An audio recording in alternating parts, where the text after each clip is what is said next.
世界编年史，野外怪物百科全书，副本秘境收录大全，战斗职业和生活职业划分详解，108种战斗技巧，72种打怪姿势，36种躺平攻略。教室后排，刚睡醒的林天看着眼前的一堆课本，一脸的懵逼。我是谁？我在哪？这特么都是什么鬼？语文书呢？数学书呢？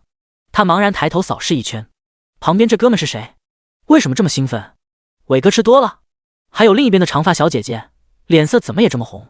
林天逐一打量，彻底傻眼了。一觉醒来，熟悉的同学不见了，全是陌生的面孔，而且毫无例外，所有人看上去都是一副面红耳赤的样子。激动个啥？都激动个啥？林天满脑袋的问号。是国家免费发女朋友了？还是国家免费发男朋友了？同学们，具体注意事项我已经详细说过了，大家一定要牢记。好了，出发。林天循声看向讲台上一名同样陌生的女老师，更加迷茫了。啊，你都说了啥？我没听到啊，能不能再说一遍？不等林天举手提问，就见那位女老师带头走了出去。周围一众同学也立马呼啦一声，纷纷离开座位，个个神色激动地跟着走出教室。眼看身边的人都快走完了，情急之下，林天随手抄起几本课本，快步跟了上去。刚一出教室，林天便镇住了。卧槽，鸟人？哦不，好像是一个人背后长着一对光芒翅膀。哇，御剑飞行。还有，那个人胯下骑着的是个什么玩意儿？龙？林天瞪眼望着天空中不时疾驰而过的一道道人影，世界观简直崩得稀碎。他只不过在课堂上睡了一觉，结果醒来整个世界就大变样了。人都上天了，龙也现世了。喂，那人骑的可是龙啊，那他娘的可是长着翅膀的大蜥蜴啊！你们竟然都没有一点点感觉？林天无语地看着前方一群同学，这些人都好似习以为常，眼中除了羡慕没有丁点惊讶。跟着女老师来到学校的操场，这里早已人满为患，远处还不断有一波波学生在各个老师的带领下走来。我要转职成战士，后期转龙骑，直接无敌躺平。我想转职法爷，法爷多帅多拉轰啊，出场雷电环绕，还能御风飞行。屁，弓箭手才是 YYDS 好吧，专射你个脆皮biu biu。我要做来去如风的刺客，黑夜中的王者。拉倒吧你，还黑夜王者，等我转职了牧师，一个圣光束下去，直接亮瞎你的双眼。林天听着人群中响起的一道道愤抗声，人已经麻了。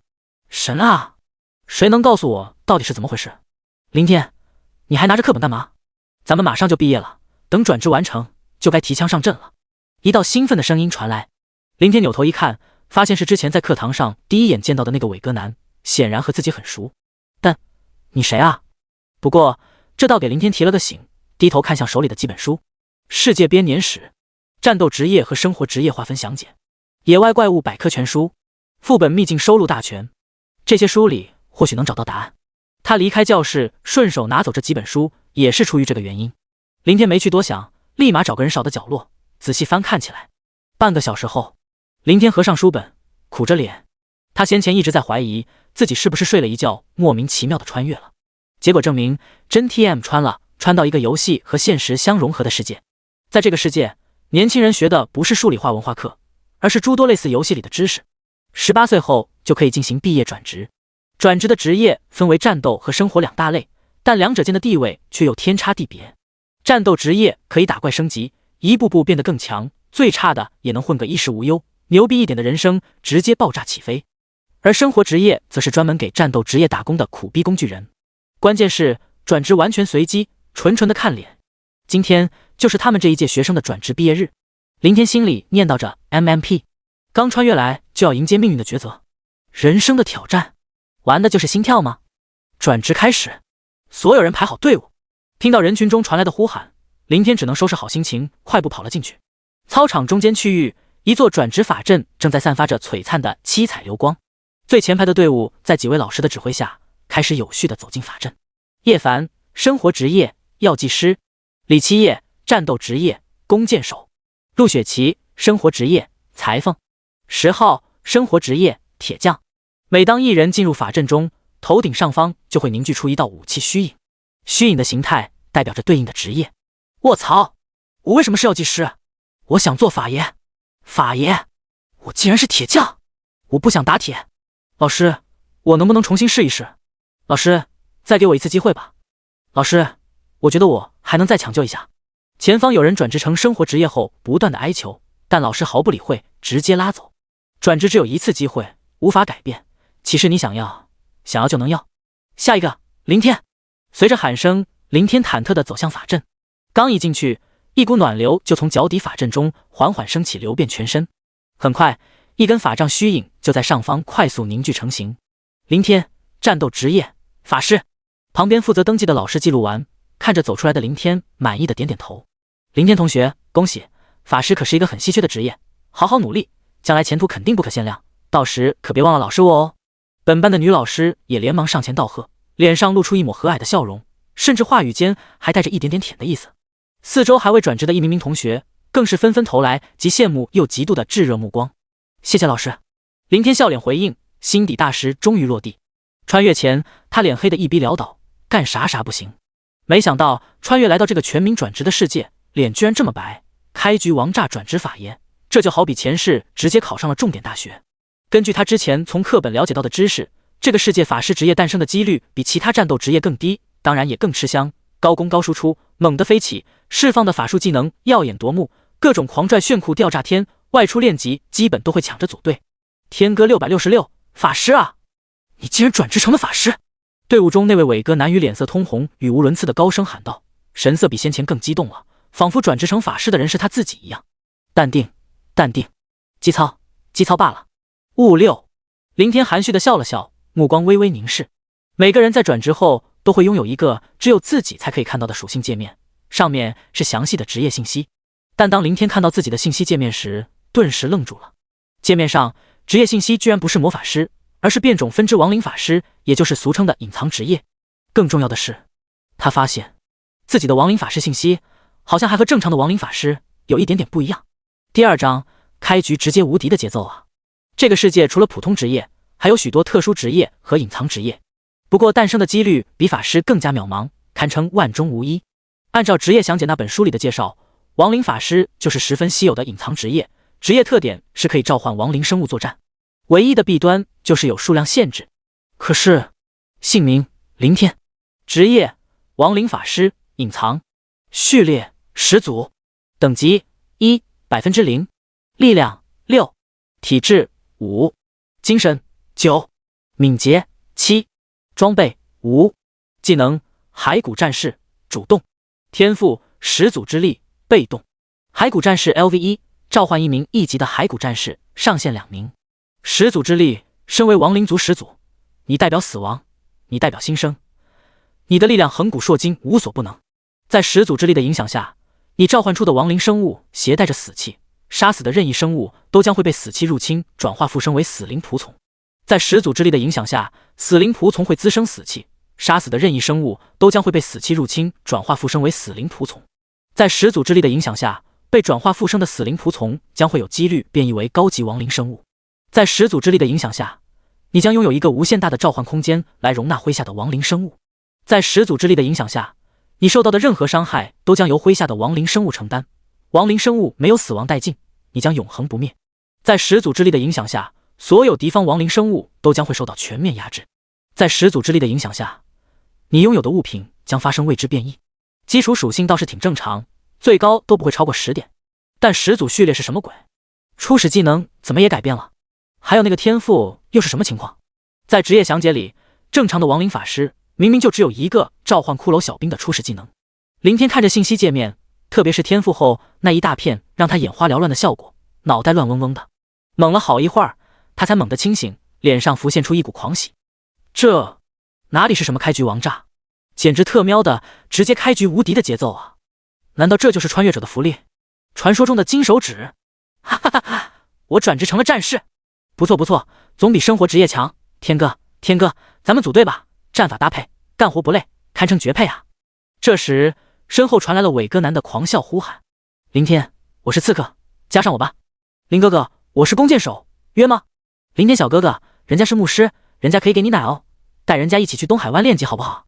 伴随着伟哥男的声音，周围不少刚转职成战斗职业的同学纷纷走来，发出组队邀请，里面还有不少软萌妹子。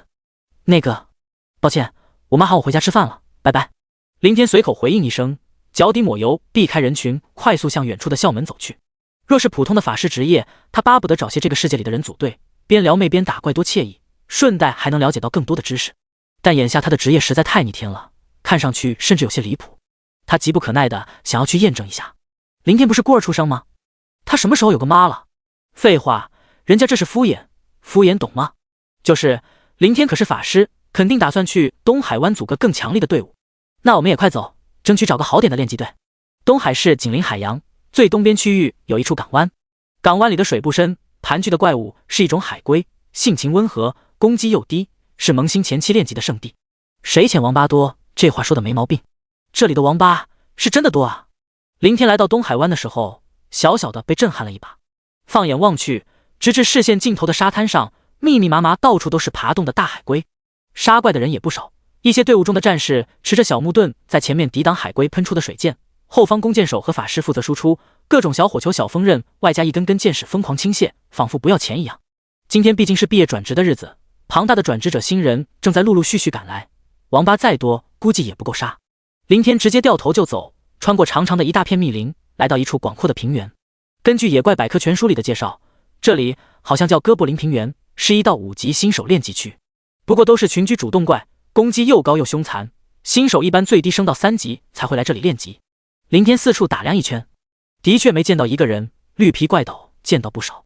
这种叫哥布林的怪物有1米多高，人类形态，脑袋光秃秃的，耳朵尖锐细长，鼻子前凸，双目猩红，嘴内獠牙密布，满脸凶恶，手中拿着一根密布尖刺的狼牙棒，胯下还围着一块破布。哥布林就在这里是尸首。林天打定主意，心中默念技能，召唤骸骨战士。撕拉撕拉，随着划破空气的声音传出，连续2道空间裂缝凭空在眼前撕开，从中走出2名白骨身影。他们手中提着一把黑雾缭绕的厚重骨锤，头颅空洞的眼窝中闪烁着漆黑魂火，2米多高的威武身躯，不似人类肉身腐烂后的骷髅架子，更像是由各种巨大骨骼拼接组装而成。仅仅手臂骨就堪比一个成年壮汉的手臂，胸骨更是纠结凝聚在一起，严丝合缝，就像是一幅白骨重铠，并且整个躯体骨骼同样覆盖着一层黑色雾气。不愧是骸骨战士，这身高，这躯体，这逼格，甩那些垃圾骷髅小兵8条街。或许是转职的职业缘故，受其潜在影响，面对2具森然白骨，林天没有丝毫惧怕，反倒生出一股莫名的亲和感。骸骨战士，等级1，力量30，体质30，精神30，敏捷30，技能狂暴一击，被动。狂暴一击，攻击时有一定几率造成10倍伤害。按照职业详解里的描述，一般亡灵法师召唤的骷髅小兵属性只有区几点，这骸骨战士的4维属性竟然达到30点，足足高了好几倍。还有一个被动技能10倍攻击，难道这个初始技能就是受到始祖之力影响而变异的？林天寻思了下，目光转向视线内最近的一只哥布林身上，弄死那只绿皮怪。2名骸骨战士接到命令，眼中魂火瞬息暴涨，当即迈动步伐冲了上去，速度极快，一点也没有骷髅应有的迟钝。那只哥布林很快发现了飞速接近的敌人，立马咿呀怪叫着，高举狼牙棒迎了上来。砰！骨锤在和狼牙棒碰撞的刹那，闪过一抹刺目黑芒。下一刻，白骨重锤以泰山压顶之势，直接将狼牙棒砸断蹦碎，续而力道不减，直击而下。啪！骨锤落下，哥布林应声倒地。强大的力量甚至将其整个躯体深深拍进了土里，一击秒杀。这就是狂暴一击的10倍增幅效果。这只哥布林点够背脸够黑，出门没看黄历，简直倒了8辈子血霉，居然让骸骨战士第1击就触发了被动。咦，那是什么？爆装备了！林天突然注意到哥布林尸体旁闪烁出的一个白光物品，马上惊喜地跑过去。这个世界打怪爆率很低，没想到打的第1只怪就爆出了装备。不过等林天捡起来一看，才发现是本技能书。探测术，通用技能 LV1 可学，探测不高于自身等级的怪物信息。原来只是本探测术，难怪随便打一只小怪就会爆出来。这种最基础最低级的辅助技能书爆率较高，很容易得到，价值不大，城里很多店铺就有出售，几百块钱就可以买到，但也属于人人必备的一个技能了。林天没怎么犹豫，直接选择了学习。你学会了技能探测术，在始祖之力的影响下，探测术发生了变异，自动脱变为死灵之眼。林天第3章，越打越多，越打越强。技能变异，这是触发了始祖之力这个天赋被动效果，可以让拥有的物品发生变异，其中也包括技能。林天立即换出职业信息，界面上确实多了一个死灵之眼技能。死灵之眼主动技能，透过王者的双目看破一切虚妄迷幻。林天眨了眨无辜的大眼睛，什么鬼？虚头巴脑的，能不能好好说人话？探测术是查看怪物属性的技能，既然死灵之眼是通过探测术变异而来，技能效果应该大差不差吧？林天看向视线远处游荡的一只哥布林，使用出死灵之眼技能。下一秒，一丝灰霾瞬间占据了他的瞳孔，眼前的整个世界随之变得阴沉暗淡了下来。与此同时，一道道信息开始快速浮现：哥布林，普通，等级1，类型主动，力量16，体质15，精神10，敏捷11，技能无。哥布林，普通，等级1，类型主动，力量18，体质13，精神11，敏捷13，技能无。哥布林，普通，等级2，类型主动，力量35，体质32，精神30，敏捷33，技能无。果不其然，死灵之眼和探测术差不多，但很明显属于高级货，可以查看高于自己等级的目标信息。林天暗赞自己机智。就在这时，旁边地上一动不动的哥布林尸体忽然剧烈颤动了起来，一缕缕黑气开始从尸体内滋生蔓延。黑气所过之处，血肉急速干瘪枯萎。不多久，完全变为一具干尸且黑气缭绕的哥布林提着手中狼牙棒缓缓爬起身。他原本猩红的眼珠子已然蒙上了一层惨白，宛若皮包骨般的干瘪脸庞上更是一片空洞茫然，如同一具行尸走肉。这是始祖之力的另一种被动效果，被自己召唤出的亡灵生物杀死的怪物都会转化附身为死灵仆从。和之前面对2具骷髅一样，近在咫尺如同丧尸般的哥布林干尸没有让林天产生丝毫的惧意或者负面情绪，甚至他还觉得有点小可爱。这绝逼是转职亡灵法师这个职业带给他的影响。哥布林，普通，等级1，类型死灵仆从，力量9，体质8，精神5，敏捷6，技能无。属性降低了不少，对比远处那些1级哥布林，估计得少了一半。林天看着眼前出现的信息，不过这也在情理之中，毕竟只是一具死而复生的干尸，身体各项机能降低不要太正常。林天又看了眼自己的属性面板，经验增加了 1%。 一只1级的哥布林可以提供 1% 的经验，需要杀死100只才能升级。进攻！林天瞄向远处10几只哥布林，下达了命令。2名枯骸骨战士外加1只刚刚复生的死灵仆从立即冲了过去。砰砰！骸骨狂战士速度飞快，首先迎上了扑来的一群哥布林。你击杀了1级哥布林，获得10点经验。你击杀了1级哥布林，获得10点经验。你击杀了2级哥布林，获得20点经验。你击杀了1级哥布林，获得10点经验。不到片刻，10几只哥布林便被2名骸骨战士解决。一直到此时，后方那位死灵仆从仁兄才姗姗来迟进入满是尸体的战场，失去目标，傻愣愣地站在原地，宛若呆逼。其实死灵仆从6点的敏捷已经不算慢了，相当于正常人的慢跑。要怪，只能怪骸骨战士速度太快，实力太强，哪怕没有触发10倍攻击，2倍的属性差距也几乎是一锤一个小朋友。2级的哥布林倒是能抗一会儿，但也就仅此而已，倒霉的碰上狂暴一击，直接被砸趴在地，瞬息毙命。这边剧烈的打斗声很快引起了周围游荡的哥布林注意，全部嚎叫着逐一冲来。没有得到林天的命令，2名骸骨战士当然不会停止，立马毫不犹豫地迎了上去。那位呆逼兄也终于找到了目标，紧跟上了骸骨战士的步伐。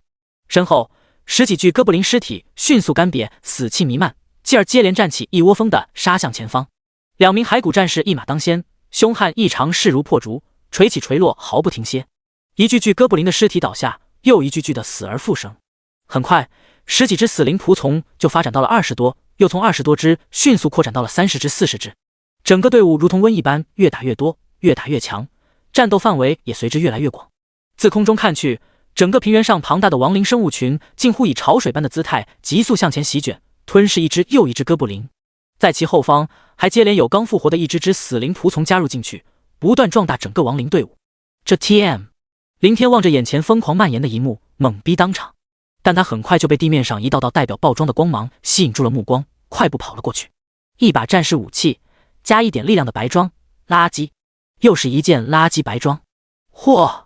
终于爆了件小极品，带特殊效果，可惜限制牧师职业才能装备。林天奔跑在一处处散发着光芒的区域，刚开始他有点忘乎所以，兴奋地捡起地上一件件装备仔细查看，直到无意间的一抬头，才猛地怔住了。咦，我队伍呢？我队伍特么哪去了？视线内一片空荡死寂，除了一具具被砸碎脑袋的残破干尸，再也见不到一只死灵仆从，超出了视野范围。想到这，林天也顾不得去细看，捡起一件件爆出的装备，直接收起来。转职以后，每个转职者都会拥有一个独立的随身空间，专用于储存物品。十几分钟后，林天终于看到了前面的死灵仆从队伍，奈何他在追，前方的队伍也在快速冲杀，一追一赶，加上他还要时不时的停下摸尸捡装备，一时间根本追不上。足足过了半个多小时，林天才总算跟上了大部队。哪怕他有所心理准备，但看到视线中的场景，还是忍不住有点头皮发麻。入目之处，皆是一具具干尸的衰败身影，密密麻麻，数之不尽。其中一处区域最为密集，最起码有好几千聚集在一起，层层叠叠包围的密不透风，里面不时传出一声声怒吼咆哮。分散在四面八方的死灵仆从全都下意识地在朝这个方向汇聚。林天来到包围圈外围，向里面瞅了瞅，隐约中他看到了一只哥布林的身影。这只哥布林很强壮，身体足有3米多高，手中拿着一根宛若树干粗的巨型狼牙棒，在他的头上还戴着一个闪闪发光的金色王冠。见此，林天心中一喜，卧槽，这是碰到哥布林他爹了。第4章猛地一逼，强到离谱。林天盯着里面头戴金冠的强壮哥布林，眼中灰芒闪烁。在整个世界阴暗下来的瞬间，一道信息随之浮现：哥布林王 BOSS， 等级5，类型主动，力量288，体质270，精神256，敏捷258，技能凶猛冲击主动，横扫千军主动，野性咆哮主动。介绍：作为哥布林族群中的王，他是天，他是地，他是传说美丽的神话。面对敌人，他从不低头，从不畏缩，从不逃跑，因为在很久很久以前，他的祖辈们就曾循循不倦地教导他，别低头，皇冠会掉。哥布林 BOSS， 还真是哥布林他爹 BOSS 级的怪物。虽然只是一个区5级 BOSS， 但4维居然高达200多点。就是介绍够逗逼的，下一句是不是叫别流泪，见人会笑？林天惊讶中又有些无语。哥布林 BOSS 表现出的实力和属性一样，猛地一逼，强到离谱。面对属性不到10点的死灵仆从，简直犹如屠鸡宰狗砍瓜切菜，一次冲撞直接撞飞一整条直线上的死灵仆从。手持树干般的狼牙棒再反手一个横扫，一大片死灵仆从的脑袋当即炸裂，四处翻飞。林天在外围看的是心惊肉跳，瞠目结舌，随后又稍稍心安，还好不是真正的游戏，不会出现游戏中破不了防还能永远保持巅峰状态的坑爹现象。这个世界的怪物都是有血有肉的生命体，不是数据，也没有血条，各项属性数值代表的都是自身躯体机能。就像这个哥布林 BOSS 200多的属性，猛那是真的猛。同样的，他会累会疲惫。在林天到来前，战斗应该持续了好一会儿，包围圈中的尸体堆积如山，形成了一层层的尸墙。杀了这么多的敌人，哥布林 BOSS 的胸口明显有些起伏不定，大口大口地喘息着。但围困的死灵仆从还是密密麻麻，十分疯狂，不给他丝毫喘息的机会。亡灵生物没有任何情感，他们本就是复活的尸体，自然不懂什么叫畏惧。被拍死了一只，另外2只立刻扑了上去。死亡一群刚形成一片空荡，马上又被重新占据填满。庞大的数量几乎杀之不尽，屠之不绝，让敌人感到彻骨的绝望。这是受伤了。林天突然注意到哥布林 BOSS 背部出现的几处大块淤青和血痕，那大概是受到死灵仆从的狼牙棒袭击所致。所谓双拳难敌4手，前后左右处处都是敌人，任他身手再敏捷，也难免失手被攻击到。林天四处扫视一圈，没看到骸骨战士那白花花的身影，可能早就在战斗中遭受重创散架了。这偌大平原上的哥布林，估计绝大部分都是死在死灵仆从手里。虽说他们属性很低很垃圾，但质量不够数量来凑，遭不住他们人多势众群殴啊。那是。林天目光落在包围圈内侧，在他的注视下，一连10几头异常强壮的哥布林尸体复活，从地上缓缓爬起。他们的身体足有2米多高，仅比哥布林 BOSS 矮了一头，手里的狼牙棒也如同树桩。作为自己的亡灵生物，倒不需要使用死灵之眼探查。林天念头一动，一道道信息顿时主动浮现在眼前。哥布林精英，等级4，类型死灵仆从，力量46，体质43，精神40，敏捷41，技能猛击。哥布林精英，等级5，类型死灵仆从，力量57，体质53，精神49，敏捷51，技能猛击、冲撞。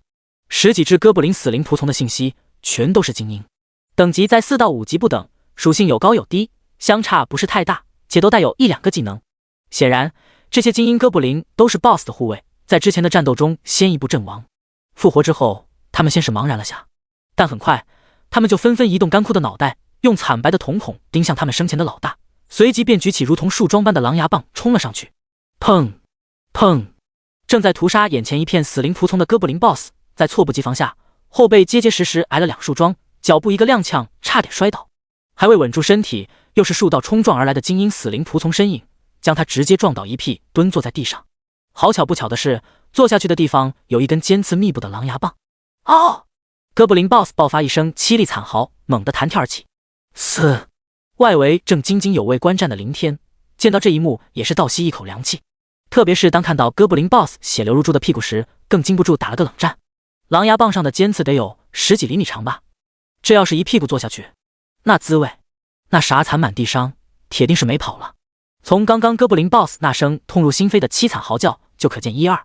远处包围圈内，被破了中型白星星的哥布林 BOSS 或许是恼羞成怒，也有可能真的是痛不欲生，让他瞬间暴怒，双眼迸发出一抹凶残，化痛腾为力量，手中巨型狼牙棒闪过一抹技能白芒，猛然横扫开去，恐怖的势能甚至在空气中带起一阵阵尖锐的风啸。唰唰！刚近身的10几名精英死灵仆从瞬间被扫飞，其中2个更是被直接爆了脑袋。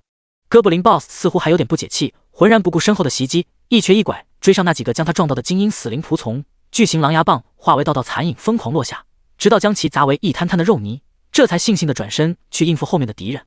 为了解决那几个精英仆从，又挨了好几下攻击吧？至于吗？林天无语道，但转念一想，也完全可以理解。破中行白星星之仇，不共戴天。若换他被这么来一下，绝逼的将其挫骨扬灰方解心头之恨。可惜了，10几只精英哥布林死灵仆从复活后，4维属性都降低了一半，否则如果像他们生前那样达到100多点，也不会这么不堪，说不定能够靠他们早点干翻这个 BOSS。 林天又有点惋惜道。好。这时包围圈中的哥布林 BOSS 突然张嘴发出一道足以刺破耳膜的咆哮，强烈的声浪几乎化为实质，呈现出一圈圈肉眼可见的波纹向外急速扩散，看上去声势浩大，威力惊人，可是却又毫无攻击力可言，有点雷声大雨点小的意思。不单周围一众死灵仆从没有受到任何影响，就连外面的林天也同样毫无感觉，一脸懵逼不明所以。这是打急眼了？吼一嗓子吓唬人？轰轰！就在林天疑惑间，距离他最近的10几名死灵仆从仿佛被强大的力量撑爆，忽然接连原地直接爆炸。这……林天看了看散落满地的灰白肉块，又望了望里面那只好似放完大招导致虚脱下来的哥布林 BOSS， 猛了半晌，他突然神色一动，终于明白了其中缘由。第5章，都快牛逼上天了。伤害转移，林天十分笃定，刚刚哥布林 BOSS 的这发大招应该是他的技能野性咆哮，明显是一种范围性的声波攻击。死灵仆从都是死物，声波自然对他们无效，而自己可是一个活生生的人。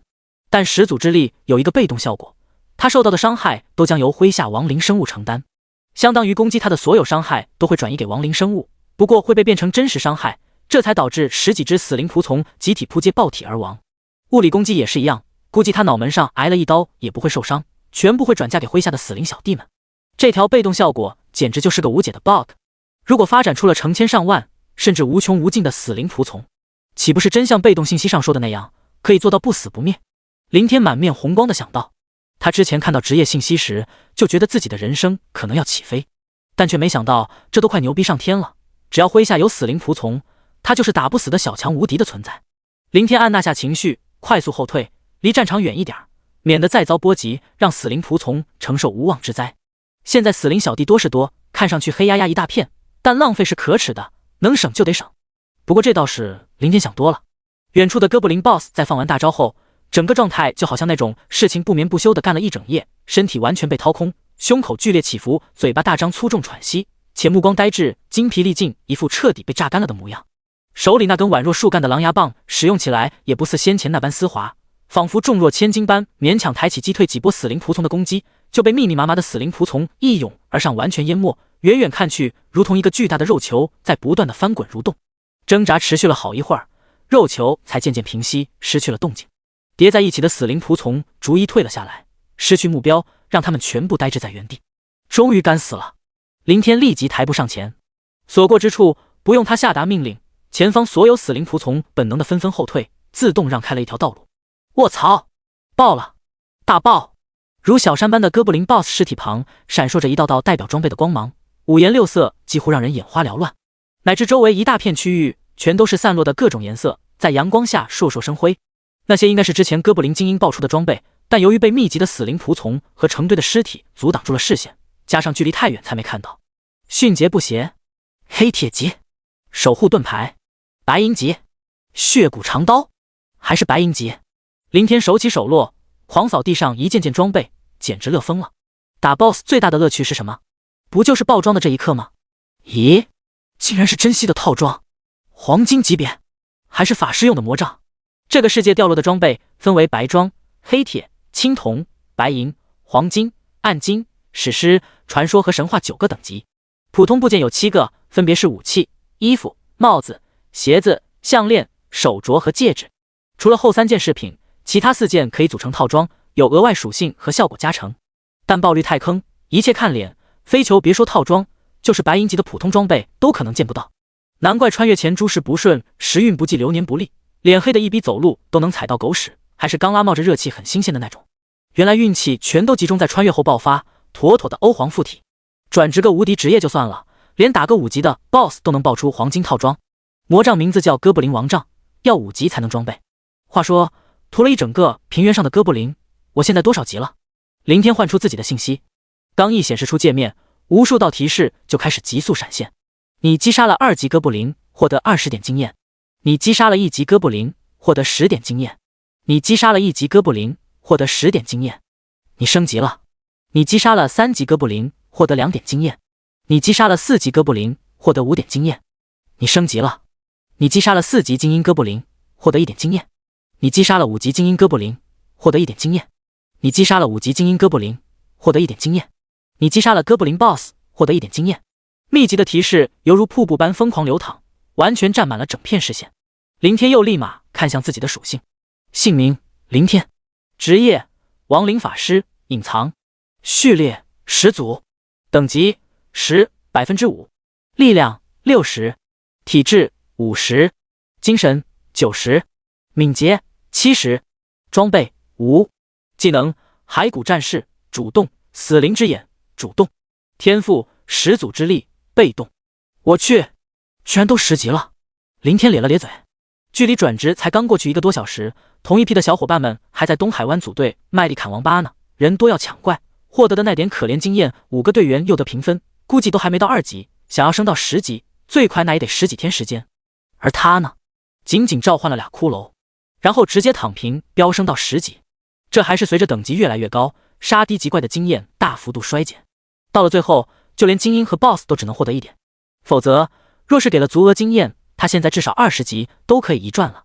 爽！级就该这样升，怪就该这么打，跳过累死累活的打怪过程，直接享受到收获的果实。哎，好烦，都10级了，这5级的黄金套装。看到自己的等级后，林天突然感觉刚到手的套装法杖瞬间不香了，将就着用吧。林天选择了装备，你装备了武器哥布林王杖，在始祖之力的影响下，哥布林王杖发生了变异，自动脱变为王者权杖。啊！林天愣了愣，装备居然也能触发始祖之力的被动变异效果。不对，天赋信息上说的是拥有的物品会发生变异，这里的拥有指的是必须把装备穿戴上或者学习了技能才会触发。难怪他之前捡到的装备都没有产生任何变化。林天马上看向变异的武器法杖，当看到上面显示出来的一大片属性时，顿时眉开眼笑，爽到飞起。尼玛，真香！第6章，别低头，皇冠会掉。王者权杖，等级要求10，职业限制亡灵法师，类别武器，品质暗金，类型王者套装1/4，属性精神+8，体质+7，敏捷+7，附带效果王者的庇护，被动，王者的气息会护佑着你，你每天都会免疫1次任何类型的伤害。附带效果：王者的哀伤，被动，王者不容亵渎。你每天受到的第一次攻击都会反弹给对方。附带效果：王者的诅咒，被动，王者每天会诅咒一次那些攻击你的人，尸毒会在他们体内滋生弥漫。套装效果：2件套全属性额外加10，4件套所有技能等级加1。哈哈，爽爆了！运气真不错，5级黄金套装竟然变异成了10级极品暗金套装，3条属性总共加了22点属性，这都快赶上升1级增加的属性了。凌天惊喜到几乎语无伦次。根据职业详解，在20级前，转职者升级增加的属性都是按照初始基础属性来计算叠加。比如他每升1级，增加的属性是初始的力量6点、体质5点、精神9点、敏捷7点，总共27点。而一把暗金套装法杖的属性就堪比1级的提升，还有多达3个被动效果：免疫、反弹、诅咒。这难道就是传说中的谁打我，我就弹谁？还顺带附送一个诅咒大礼包。可惜啊，都是被动躺着承受，不能主动冲击释放，缺少激情和感觉。而且每天就只能被动承受1次，以我这体魄，1次哪里够？每天最少来个10次8次才能尽兴。凌天有些惋惜地嘀咕道，要不然真的爽歪歪了。剩下的套装效果也很逆天，一个全属性加10，40点属性几乎是2级的提升，另一个全技能加1，技能越多越强。但是需要套装零件，不知道运气能不能再爆1次，变异出另外3件王者套。凌天暂时按捺下势手，先快速把地上剩余的装备全部扫光捡起来，整理了一下，加上先前的，总计也就58件装备和2本其他职业的技能书。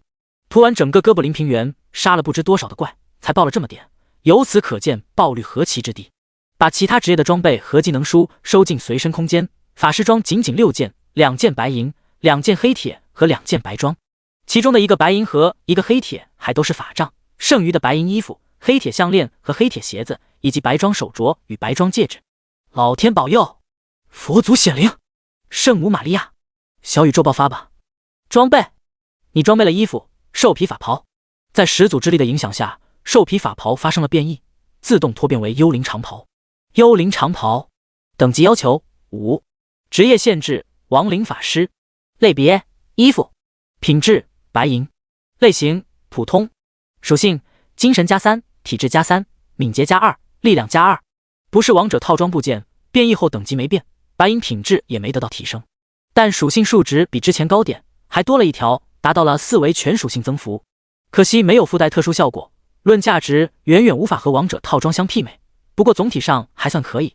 再来，你装备了项链獠牙项链，在始祖之力的影响下，獠牙项链发生了变异，自动脱变为白骨吊坠。白骨吊坠等级要求5，职业限制亡灵法师，类别项链，品质黑铁，类型普通，属性精神加2，体质加3。我勒个去，越来越垃圾，只有2条属性。再来一发，你装备了鞋子迅捷布鞋，在始祖之力的影响下，迅捷布鞋发生了变异，自动脱变为暗影鞋。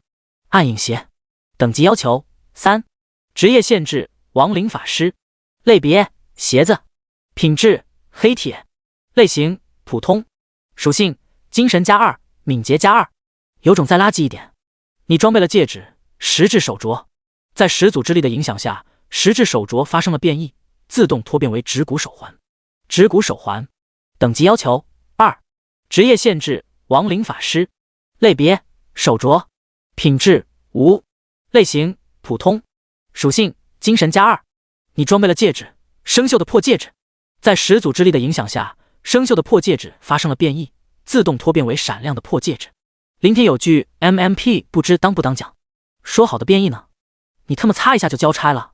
或许变异的属性和装备的品质有关，品质越好，变异后的属性和品质就越高。凌天眯了眯眼分析道，从黄金级的哥布林王杖变异成暗金级王者权杖就可见一斑。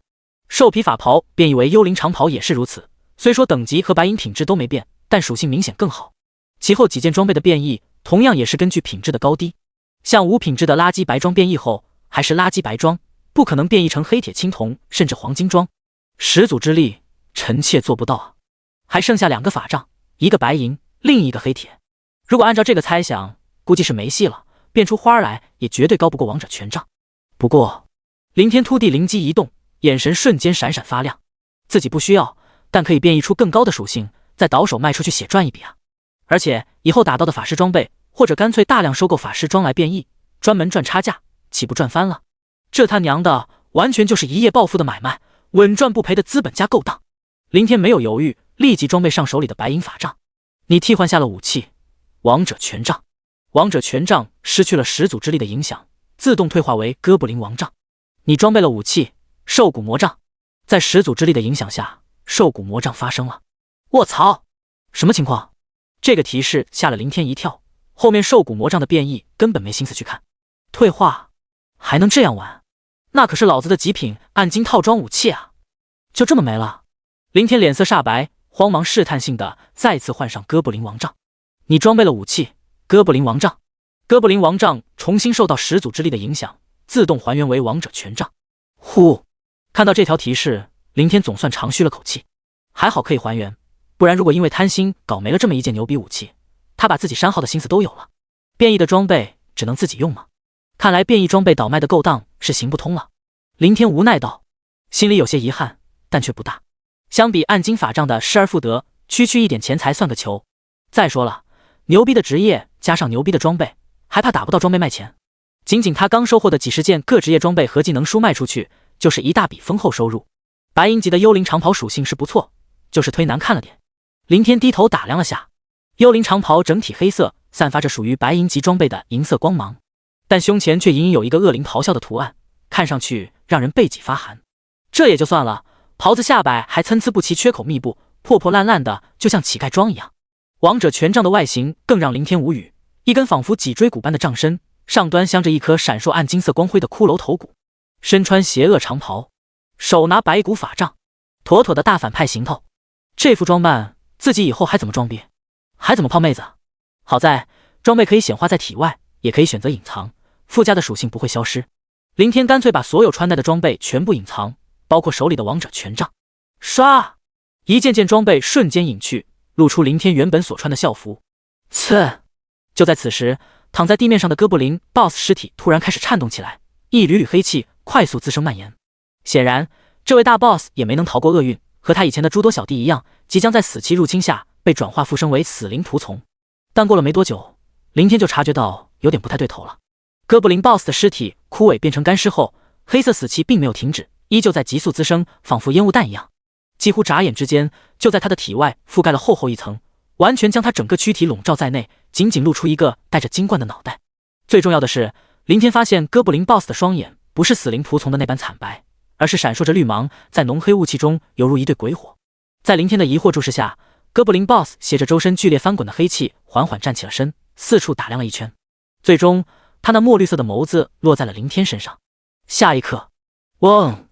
缭绕在他体外的浓烈黑气猛地一缩，顷刻间全部收进他的体内，露出一副干瘪如枯木般的躯体。紧接着，哥布林 BOSS 来到林天面前，深深地弓下了身躯，伏低了自己的脑袋。同时，在林天的脑海中响起一道声音：“师祖，是你在说话？你竟然可以说话！”惊讶之下，林天下意识地脱口而出：“是，师祖。”脑海中的声音更加清晰了。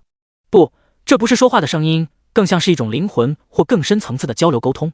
难道是触发了始祖之力的被动效果？转化死灵仆从变异为高级亡灵生物的概率，被他给幸运地碰上了。林天正准备查看下哥布林 BOSS 的属性信息，但见到他头上歪歪扭扭，甚至有些摇摇欲坠的金色王冠，顿了顿，他还是伸手帮其扶正了金冠，又撑起哥布林 BOSS 低伏的脑袋，开口认真道：“别低头，皇冠会掉。”第7章，傻眼了吧？弹死你个扑街！哥布林 BOSS 眼中绿芒剧烈闪烁，干枯的身躯甚至都有些颤抖，仿佛受到了极大的触动。林天没注意到这些，在说完后，他就把目光盯在了眼前显示出来的信息上。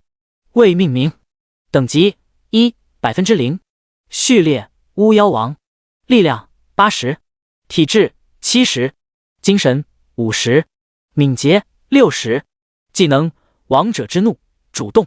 王者之怒，他生前是王，死后还是王。作为天生的王者，他天生拥有王者的威严，王者的威严不容挑衅，王者一怒，赤地千里。他的怒火将可以感染战场中所有的亡灵生物，为他们增加持续1个小时的狂躁和暴虐状态，并提升50%属性，恢复期1天。介绍：始祖抹去了他的生命，始祖又赐予了他新生。复活后，他得到了始祖的指引，别低头，皇冠会掉。他备受感动，这一刻，他想将自己的一切奉献给伟大的始祖，他将誓死捍卫始祖，为始祖前驱，荡平眼前所有的敌人。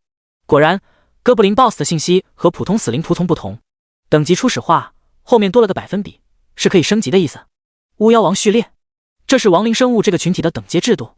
还有这属性，一级就这么离谱，比2名骸骨战士加一起还高。只有一个技能，但属于主动状态加持和属性提升，很屌很强大。介绍，和以前不一样了。死后清零，重新开始崭新的人生吗？呵，自己随口的一句话，居然给他打了鸡血。林天无语的笑了笑，没想到自己还有演讲家的天分。不过很显然，哥布林 BOSS 变异成巫妖王序列的高级亡灵后，不是普通死灵仆从那样懵懵懂懂的死物，他保存着生前的智慧和思维，能够和自己这个主人在脑海里交流沟通，这样下达命令就更人性化了，可以口述，不用再虚无缥缈的念头移动。没有名字，要重新命名。可是叫什么名字好呢？林天有些犯难，他是个起名废，最怕的就是这种事儿。又扫了一遍信息，既然生前死后都是王，林天也懒得浪费脑细胞，索性看着面前的哥布林 BOSS 开口道：“以后你就叫老王吧。”是，始祖，感谢始祖赐名。哥布林 BOSS 本能的想要躬身，但似乎想到林天先前别低头的指引，又稍稍把脑袋抬起了点，眼眸绿芒闪动，以示感激道：“从今以后，老王吧将作为奴仆的名字。”林天差点一口老血直接喷在哥布林 BOSS 的脸上。我勒个操！你脑子进水了吗？是老王？隔壁老王的老王？没有吧？林天慌忙想要补救，却为时已晚。哥布林 BOSS 信息上的名字已经变成了老王吧3个字。本来一个叫着顺口的名字，硬是被这货曲解成了骂人的词汇。关键是太丢人，难道以后面对敌人狂喊一句出来吧，我的老王吧？唉，算了算了。林天很是伤神，事已至此，他也无力回天。反正就一个称呼，作为主人，自己就算叫他狂拽炫酷霸王花，他也得乖乖答应。林天抬头扫视着呆滞在各处的死灵仆从群，看上去黑压压一大片，根本不清楚具体数量是多少。正想着，职业信息突然主动显现了出来，上面是一个全新的界面：亡灵生物，数量2207，高级亡灵巫妖王1，死灵仆从哥布林2206。这是针对我这个特殊隐藏职业单独开辟出的信息面板。哥布林仆从竟然残存这么多，达到了2000多只。林天惊讶地挑了挑眉，但想了想，很快就释然了。整个平原上的哥布林数量估计得有上万，除了少数尸体破损严重无法转化复生外，绝大部分都成了死灵仆从。如果不是厮杀过程中折损不少，特别是最后围攻哥布林 BOSS 一战损失更为恐怖，剩余的那就更多了。关闭界面，林天转向老王问道：“你这个巫妖王可以控制这些死灵仆从吗？”“是的，始祖，他们只是最低贱的无序列仆从。”“那就好。”林天点点头，尝试打开召唤空间。始祖之力还有个效果，赋予他一个无限大的空间来容纳麾下亡灵生物。如何开启没有详细说明，但既然是技能，都可以。意念一动，撕拉，宛若在纸上划了一刀，一道裂缝快速在前方裂开，露出一个黑漆漆的入口。这和使用初始技能时骸骨战士走出来的裂缝相类似，却要更加巨大宽敞。老王，带着死灵仆从进去待命，时刻倾听我的召唤。林天指着裂缝命令道：“是，始祖。”老王领命转身，枯萎的躯体猛地一震，嗡！一股股浓郁的黑气瞬间从他的躯体内弥漫出，重新覆盖在他的体外，如同烈焰般吞吐不止，仅仅露出一对绿芒眼眸。随后也不见老王有其他大动作，仅仅抬起手中同样黑气翻滚的狼牙棒向前一指，哗哗哗！原本麻木不动的一只死灵仆从，顷刻之间便犹如倾泻的洪流般集体朝着裂缝内蜂拥而去。老王紧跟其后走了进去，庞大的裂缝随之缓缓闭合。随着密集的死灵仆从消失，眼前的视野立马变得开阔了起来。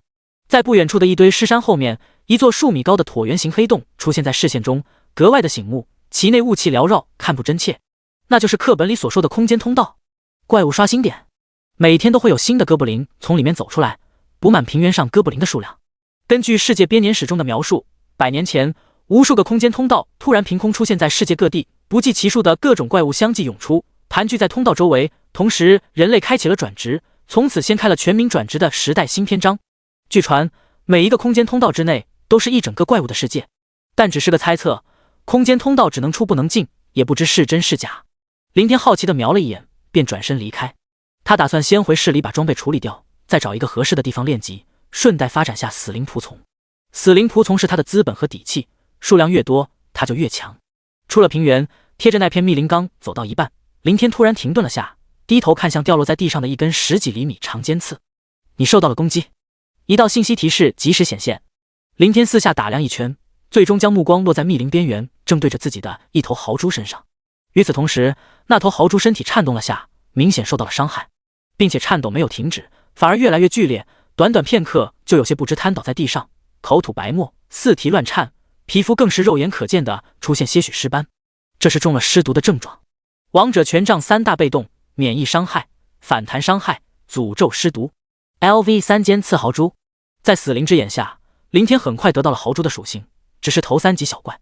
这片密林叫野猪林，也是新手怪区，但档次要比东海湾高了点，属于前往哥布林平原的过渡区域。竟敢偷袭我，傻眼了吧？弹死你个扑街！林天恨恨地呸了一口。亡灵生物被收进召唤空间，不知还有没有承担伤害的效果，他也没去实验。但假如失去了这个效果，又没有王者权杖的被动技能，3级豪猪发射的尖刺当然也杀不死他。可是这么长一根尖刺一下子插在身上，那滋味懂得都懂。不过这尸毒挺厉害的，轻松灭杀了一只小怪。或许是怪物等级太低吧，王者权杖好歹也是10级的暗金武器，被动伤害又怎么会是区3级怪能够抵挡的？可惜了，今天武器的被动竟然可耻的浪费在一头小怪身上。林天正准备离密林远一点，树丛忽然传出一片晃动。哼哼哼哼哼！下一秒，随着一阵哼哼唧唧的声音，一连5头獠牙野猪晃晃悠悠地钻了出来，见到外面站着一只两脚兽，当即低头冲来。操，晦气！林天大骂一句，拔腿就跑。对付5只几级小怪，随便召唤一名骸骨战士或者几只死灵仆从就可以解决，但他懒得浪费时间，况且这里距离东海湾很近了，召唤出来免不得会被人发现。仅仅亡灵法师这个隐藏职业就足以引起震动，更别说还有 Bob 般的始祖之力被动天赋了。刚穿越来到这个世界时，在教室外看到空中那些御剑飞行和骑龙的大佬们，给林天留下了很深很深的印象。在没有足够保障前，他觉得还是不能太嚣张，狗点比较稳。狂奔了1分多钟，林天转头一看，发现身后那5头野猪居然还在阴魂不散，紧追不舍。妈的，这是吃定老子是吧？本想留下你们的小命，不跟你们见识，你们既然蹬鼻子上脸，不知好歹，那就别怪。林天刚想停下，不顾一切的弄死这群野猪，一大片阴影忽地覆盖而下。噼啪，一道碗口粗的闪电急速划过，狠狠劈在5头野猪所在的位置。轰！刹那间，地动山摇，烟尘四起，里面的几头野猪瞬息炸裂，肉块和鲜血四处挥洒，甚至在高温下，鲜血直接在空中蒸发，落下来的碎肉更是漆黑一片，冒着青烟，传出一股股焦糊的猪肉香味。小伙子，你没事吧？天空中传来一道浑厚的声音。林天抬头看去，发现那片阴影竟是一头展翅达几10米的巨鸟，背上还坐着一位身穿白色休闲服的男人。男人长得眉清目秀，英俊潇洒，简直和自己有的一拼，并且也是年纪轻轻，看上去比自己大不了几岁，但却故意拉着一丝老气横秋的音调。见林天望来，还装逼似的高深莫测一笑，做出一副前辈看待晚辈的姿态。姓名罗峰，职业风系魔法师2转，等级59，力量1011，体质1312，精神1990，敏捷1538。死灵之眼还可以查看人物的属性。林天愕然地看着眼前的信息，刚刚他看向年轻男人时，习惯性地使用出了死灵之眼，没成想对方的属性竟然直接就浮现了出来。这个世界的转职者信息都是默认隐藏的，除非自己主动展示出去，否则根本不可能看到，属于一种隐私和安全保护。像最基础的探测术，只能查看怪物的信息，仅仅只是为了方便转职者匹配实力相当的怪物升级之用。而他的死灵之眼，看来先前他还是远远低估了这个变异的辅助技能。心思电转间，就见空中叫罗峰的年轻男人驾驭着巨鸟缓缓落了下来。林天抛却杂念，马上笑脸相迎，开口高声道谢：“我没事，谢谢大佬。”这位大佬显然只是路过，可能看到下方地面一位小朋友被几只野怪紧紧狂追，危在旦夕，命悬一线，就顺手搭救了下。说完，林天目光转向那头展翅几10米的巨鸟，情不自禁的惊讶赞叹道：“大佬，你的鸟可真大！”罗峰呼吸一滞，憋了好半晌，他才咬牙道：“小伙子，看清楚，这不是鸟，是雕。这是雕。哦，雕啊，大佬，你的雕真大。”罗峰第8章，他狠起来连自己都骂。罗峰面红耳赤，可是又不好发脾气，他一个堂堂快3转的强者，难道为此去和一个没见过世面的小萌新较真？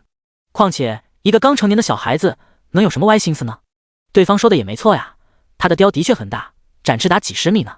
凝滞了会儿，罗峰转移话题问道：“你是刚毕业的转职者吧？怎么到这里来了？连几级小怪都打不过，被追得到处跑，还穿着校服，只能是今天刚转职的新人。”“是啊，大佬真聪明，我刚转职，现在准备回市里，这不走着走着就迷路了。对了，大佬，你去哪？”林天随口胡扯道：“我也是回市里。”“哦，真巧，那大佬能不能捎我一程？带上你也不是不可以。”“感谢大佬。”林天不由分说，快步上前，坐在巨雕后面。“那白嫖回去，干嘛用脚去丈量天涯？”“呵，有意思。”罗峰好笑的摇摇头，倒也没有开口驱赶，反正顺路，坐骑也够大，驮2个人绰绰有余。当然了，最重要的是，他刚装逼到一半就被堵了回来，心里贼难受。罗峰轻轻呼喝一声，坐下巨雕立即蹬地振翅而起，缓慢爬升，于半空中又调整了方位，向前飞行，速度不快，但却十分平稳。“大佬，你的雕哪里来的？刚刚那道雷电是他释放的吗？”林天如同好奇宝宝般的问道。对方既然是个风系魔法师，自然不可能释放出雷电魔法。闻言，罗峰嘴角撇出一抹笑意，心下暗道：这小子会来事，他等的就是这句话。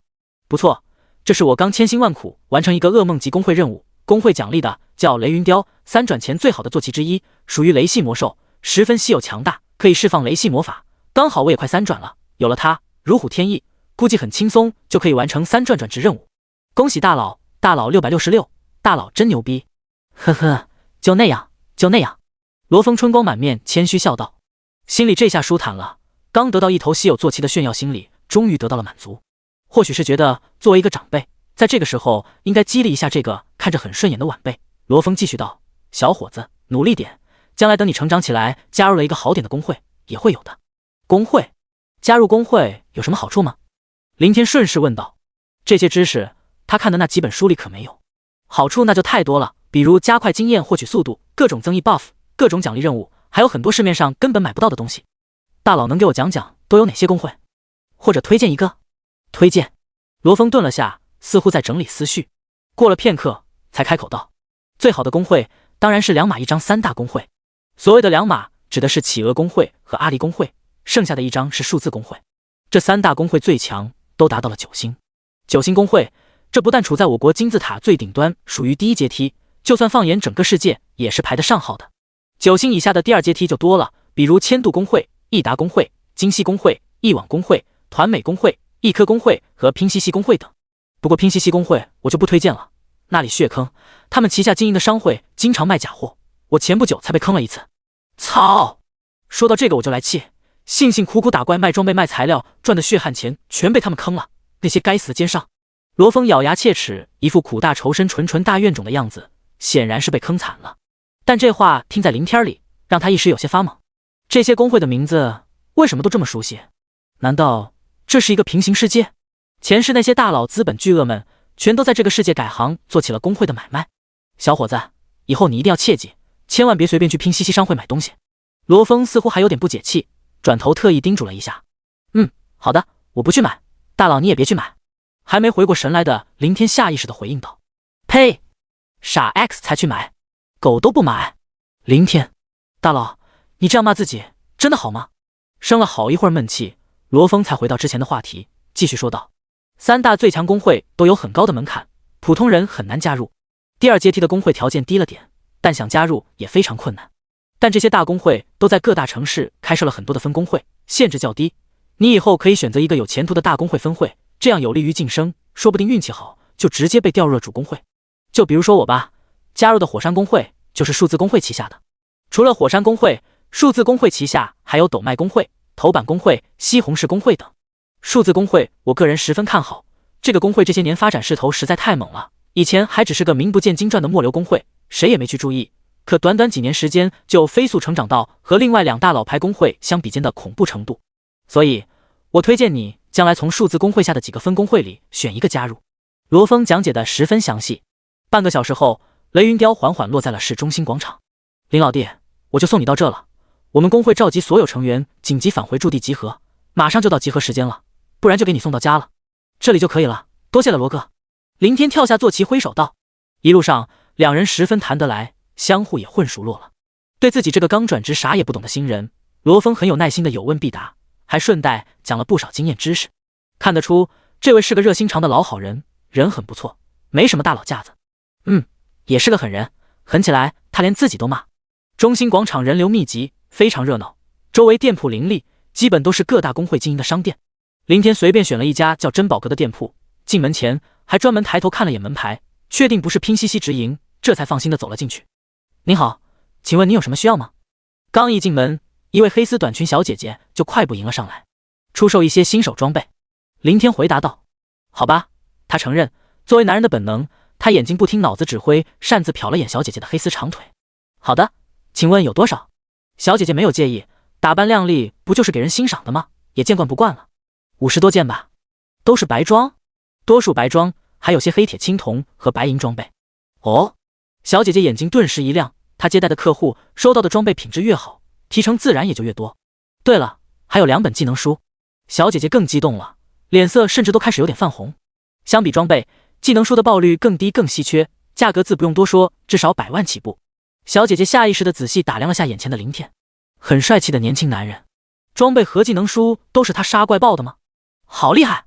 可是这小帅哥明明可以靠脸吃饭，为什么他偏偏要靠实力？第9章异界版扣扣。珍宝阁内，小姐姐平息下惊喜情绪，马上把林天领进了里面的贵宾室，又贴心的倒了咖啡，拿了点心。贵客稍等，品质装备和技能书价值很高，我做不了主，稍后会有我们的门店经理前来亲自和您接洽商谈。好的，谢谢。林天笑眯眯的回应，目不斜视，不再去看黑丝，也假装没看到小姐姐离开时抛来的媚眼。等了也就不到1分钟，一位身穿正装大腹便便的中年胖子就走了进来。贵客您好，久等了。你看一下可以卖多少？林天也没废话，取出随身空间里的装备，哗啦啦的一股脑排在面前的桌子上。好的，请稍等。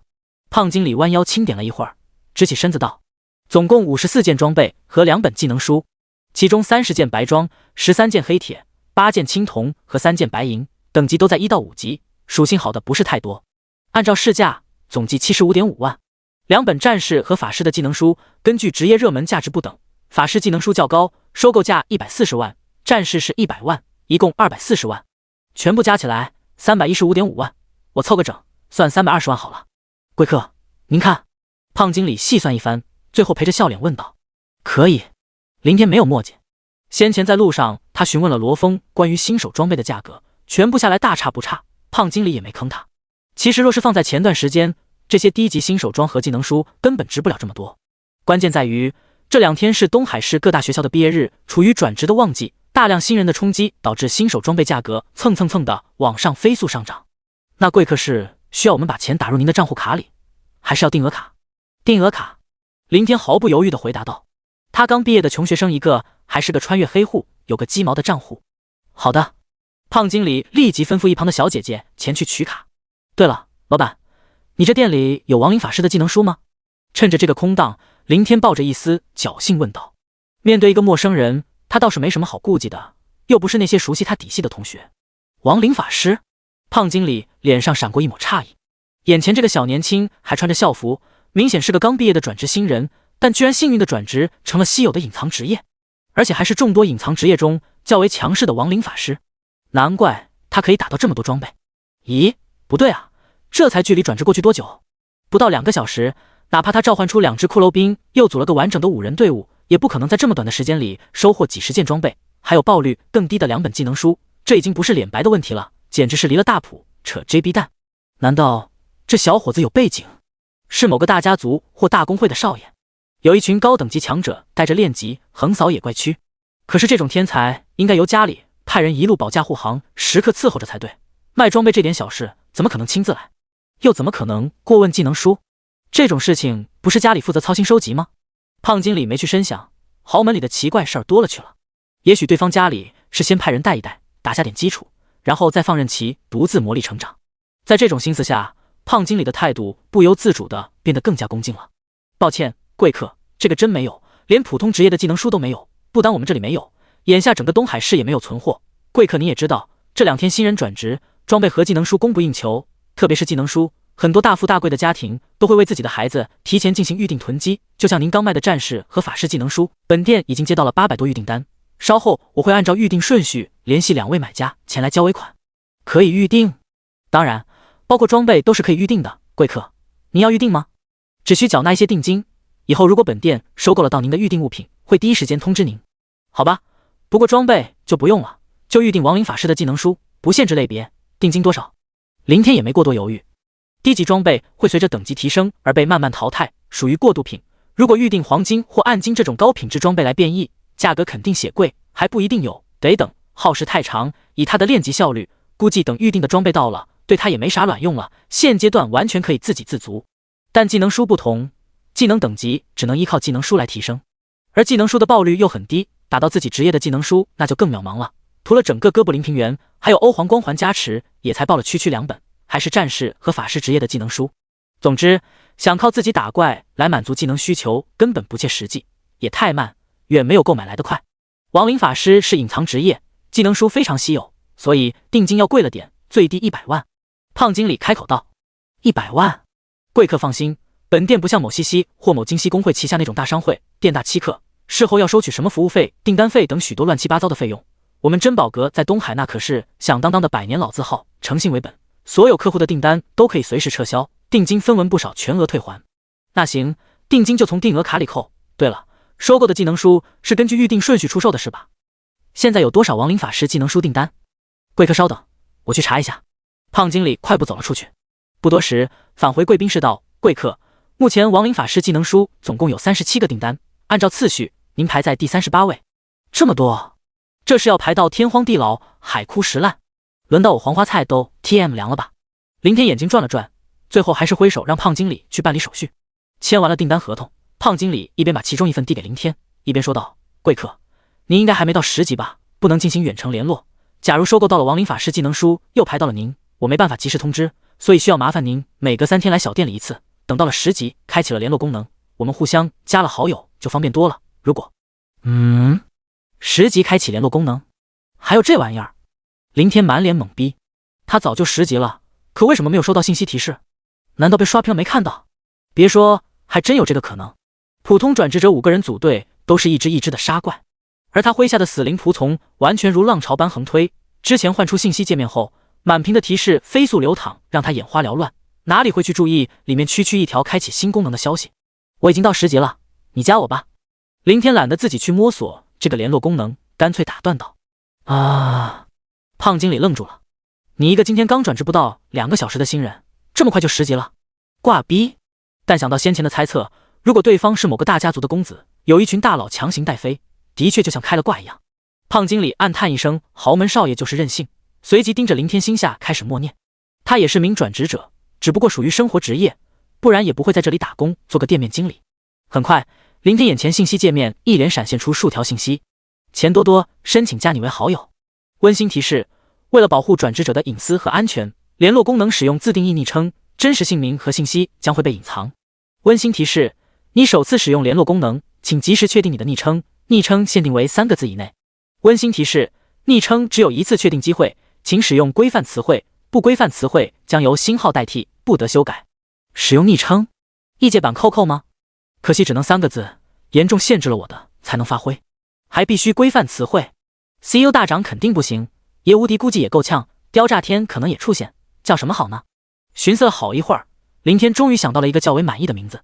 对面，胖经理眼前界面立马收到了反馈提示：庄必凡同意了你的好友申请。胖经理脸皮抽动了下，艰难扯起一丝笑容道：呵，原来是庄必凡少爷，幸会幸会。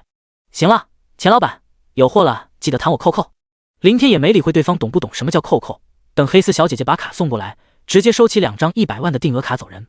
刚到门口，身后就传来了钱经理的焦急呼喊：庄少爷，庄必凡少爷，你还有张20万定额卡落下了，你的卡，你的卡。闻言，林天扭头微微一笑：不，那是你的卡，第10张。牛逼吹得哐哐响，呵呵，不愧是豪门少爷，出手就是大方。钱经理笑眯眯地望着林天离开的背影，心下了然，同时内心中更加认定了这小伙子是某个大家族少爷的事实。普通家庭出身的人，随随便便就把20万当做小费打发出去了，扯淡了吧？但他手下可不慢，马上就把20万的定额卡眯了起来，揣进口袋里。不过拿人手短，特别是这种豪门少爷，他根本惹不起。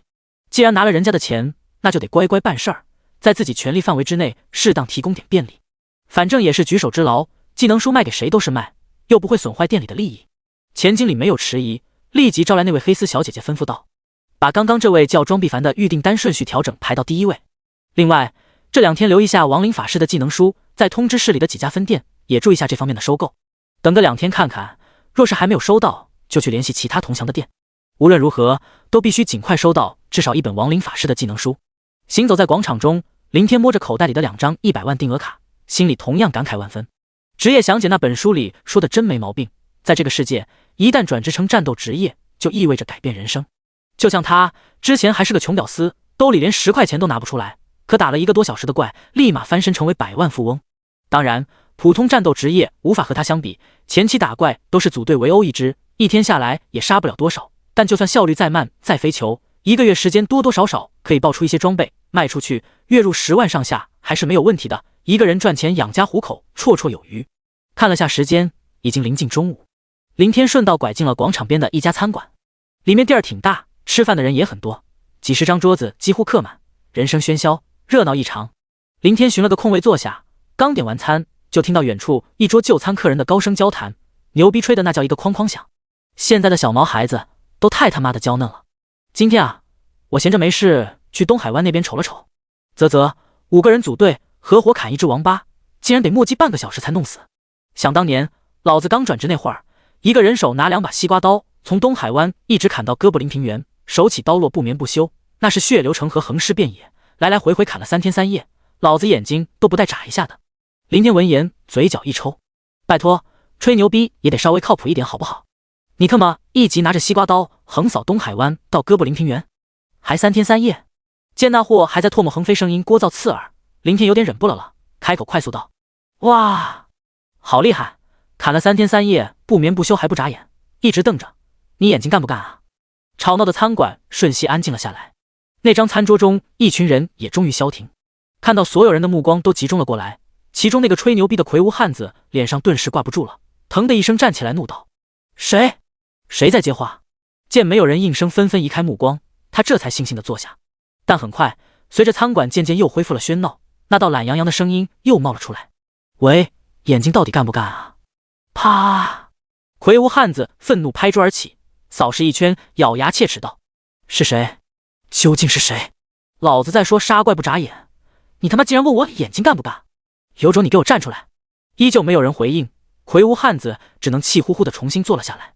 闹了这一出，未免打脸再被人提眼睛干不干的问题，牛逼肯定是吹不成了。那群人很识趣，马上转移了话题。听说了吗？前段时间樱花国第1公会成功冲上了10星，成为全世界第1个10星公会，早就传遍了。说起来气人呐，我们龙国人这么多，地盘这么大，居然被那个屁眼大的地方小国抢了先，可不是吗？不过据说我们也准备行动了，3大最强公会之一的数字公会，好像打算就在近期接10星公会晋级任务，今天已经开始在扩招人手了。哦，难怪来之前我看到咱们是几个数字公会旗下的分公会在忙碌大肆招人，原来是为了这个。还不止呢，据传企鹅公会和阿力公会到时也会派出自己的大量强者参加，为数字公会助战。哼，这3个公会向来明争暗斗，你死我活，现在居然这么团结了。废话，这个时候还能窝里斗？再说了，咱们窝里斗归窝里斗，对外我们一向抱团。就是，这是关我们龙国的脸面，再怎么输给别人也不能输给樱花那帮杂碎。我听说啊，除了2个9星公会，其他所有9星以下的公会都会派人出战。这是要举全国之力把数字公会强推上10星。以前我听人说10星公会任务里的怪物最低都有几千万的数量，当时我还以为他吹牛逼呢，现在看来应该是真的了。是啊，集合整个龙国的顶尖强者，最少也得有上百万人吧，需要这么多人才能完成的晋级任务，不管是怪物的数量还是等级实力，都必然不会低到哪去。话说数字公会的分公会扩招标准是什么？我2转55级够格吗？等会去他们的招人驻地看看，我也想出一份力。我也去，快吃快吃！看来这个世界和前世基本没什么区别，各个国家、各个地域，甚至就连国家大小和历史渊源都大致相当。林天瞄了眼消停下来只顾埋头干饭的那群牛逼哥，心下暗道：不过10星公会任务真的这么难？居然要倾尽全国的力量？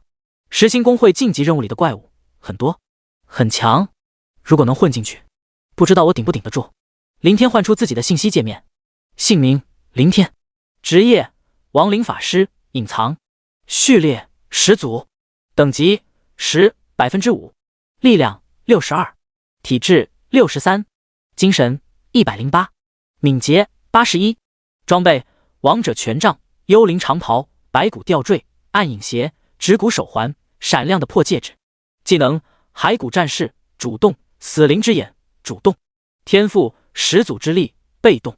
若是仅看面板属性，确实不能算出色，但别忘了他才刚刚转职2个小时，就已经遥遥领先同一届毕业新人半个多月时间，以后差距势必还会越拉越大。况且他的战斗力又不是来源于自身，而是靠麾下越打越多、越打越强的亡灵生物。林天移开目光，望着那群牛逼哥起身结账，匆匆离开，也迅速吃完，一路跟了上去。这种事情他当然得去凑凑热闹。上百万的龙国强者对阵几千万的怪物群，这么恢宏浩瀚的超大规模战争场面，谁不想开开眼界、长长见识？第11章，小弟林傲天。东海市南郊，这里是东海各大工会驻地的集中区。经过多年发展，这片区域早已不似郊区那般的荒凉，各种建筑星罗密布，应有尽有，宛若一座繁华的小镇。林天悄咪咪尾随那群牛逼哥赶到这儿，瞬间就被眼前庞大的人流给震撼到了。远远望去，到处都是人山人海，四面八方还不断有3、5成群的人在朝这里汇聚。显然，数字工会冲击实心工会的事儿已经传遍了整个东海。作为堂堂的龙国，居然被小小樱花国压了一头，谁心里会服气？在得知最强工会之一的数字工会牵头，无需振臂高呼，所有人都自发而来。可能其他大大小小的城市也是如此。这无关一人一地或一个工会，而是举国荣辱，更涉及国力强弱。因为这个世界各国的战斗力都来源于转职者，而本国最强工会的星级越高，所带来的 buff 加成就越多越高，可以让最顶尖那一批成员更快的升级提升实力。林天跟着人流来到小镇中心，在路边可以看到一座座建筑前挂着的工会匾牌：斗麦工会、头板工会、西红柿工会、火山工会。数字工会确实财大气粗，在东海这座沿海小城市里，旗下的分工会居然也开设的这么齐全，还特意都集中在一起。对了，罗峰大佬好像就是火山工会的人，去找他问问情况。林天卖力地挤向前方的火山工会。小镇里的各大工会驻地类似于工厂的结构，四面围着围墙，大门内是一个极为宽敞的院子，其后是密集的房屋。为了此次的扩招工作，火山工会在大院子里足足安排了上百张桌子和几百名工会成员。即便如此，还是忙得不可开交，火热的场面，拥簇的人群，混合着喧嚣鼎沸的声音，几乎如同菜市场一般。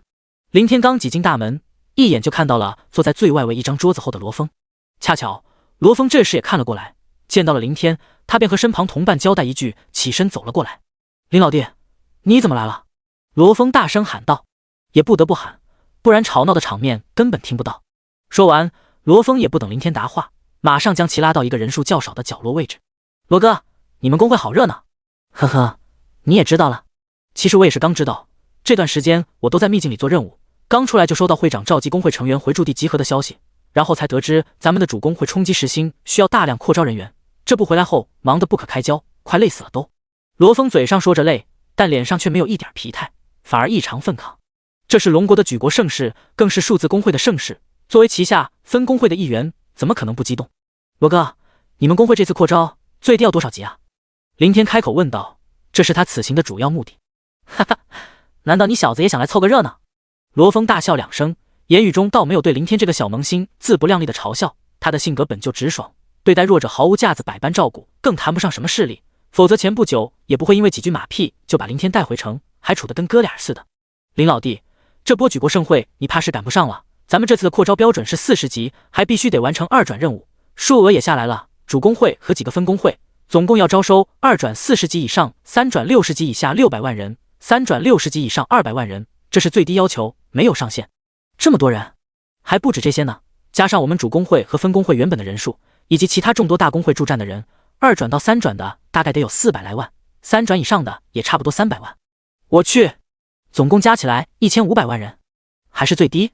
林天是真的被震懵了，先前他听说有100万就够心惊的了，眼下竟足足翻了10几倍。那可不，这次咱们主工会冲击实星，那是势在必得。不过2转到3转的1000万人只是后备役，估计都不用动手，主要还是靠500万3转60以上的主力。对比樱花国完成实心工会任务的规模，500万主力足以碾压横扫实心任务的怪物群。罗峰信心满满的说道。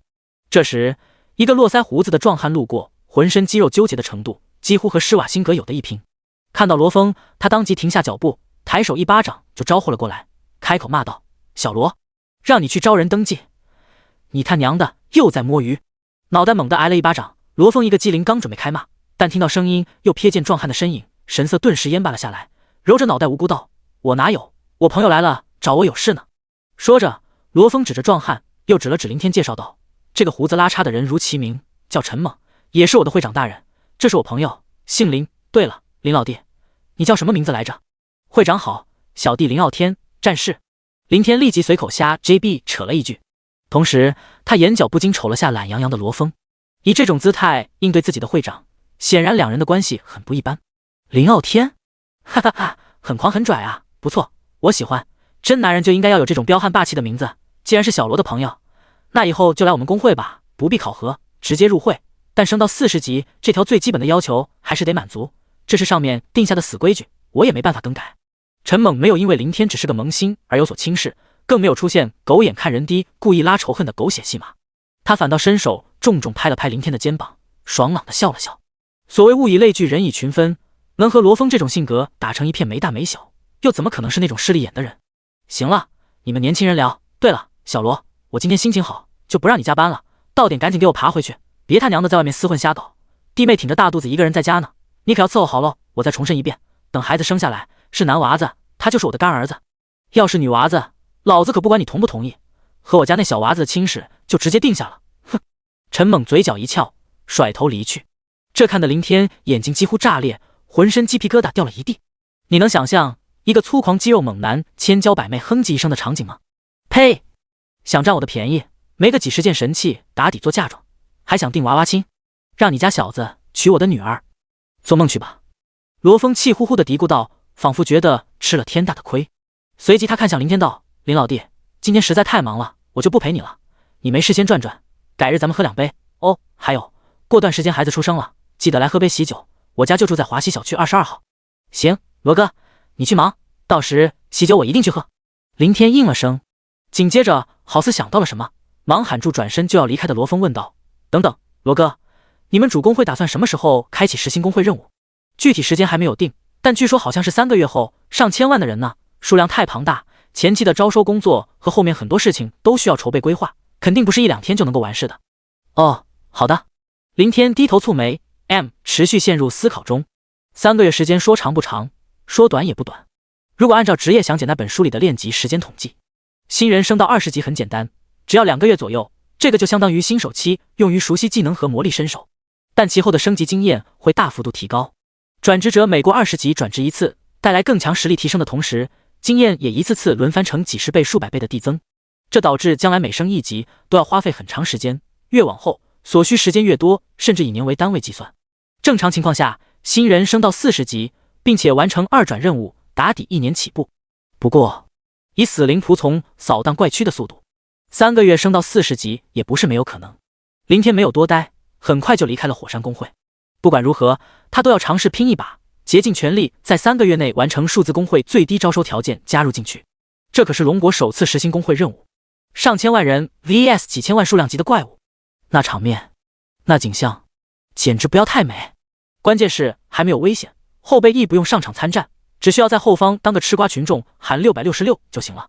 这么好的事儿，若是错过了，何止是遗憾，就算以后参与其他工会的实行任务，也没这个感觉了。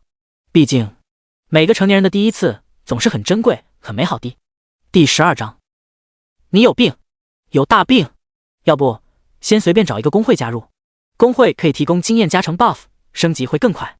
林天出了火山工会，一路寻思。不过很快他就否决了这个想法。大点的工会有等级限制，除非爆出隐藏职业和始祖级被动天赋，那样各大工会肯定会抢着招收。但林天还是觉得前期狗点最靠谱。天地良心，真不是他想狗。恰恰相反，如果有可能，林天真的很想直接爆出去，被无数男人巴结，被无数妹子跪舔，这是多好的装逼机会啊！但同样的，木秀于林，风必摧之，容易遭小人羡慕嫉妒恨啊！以他现在仅仅10级，区区2000多死灵小弟，干得过那些高等级大佬，人家想拿捏你，简直不要太简单。那些小工会倒是没要求，可是根据罗峰所说，一般都需要成员上缴1半收益，如果打到珍贵的技能书交上去，就太亏了。况且那些小型工会的经验加成能有多少？有那个时间，还不如多刷点怪来的实在。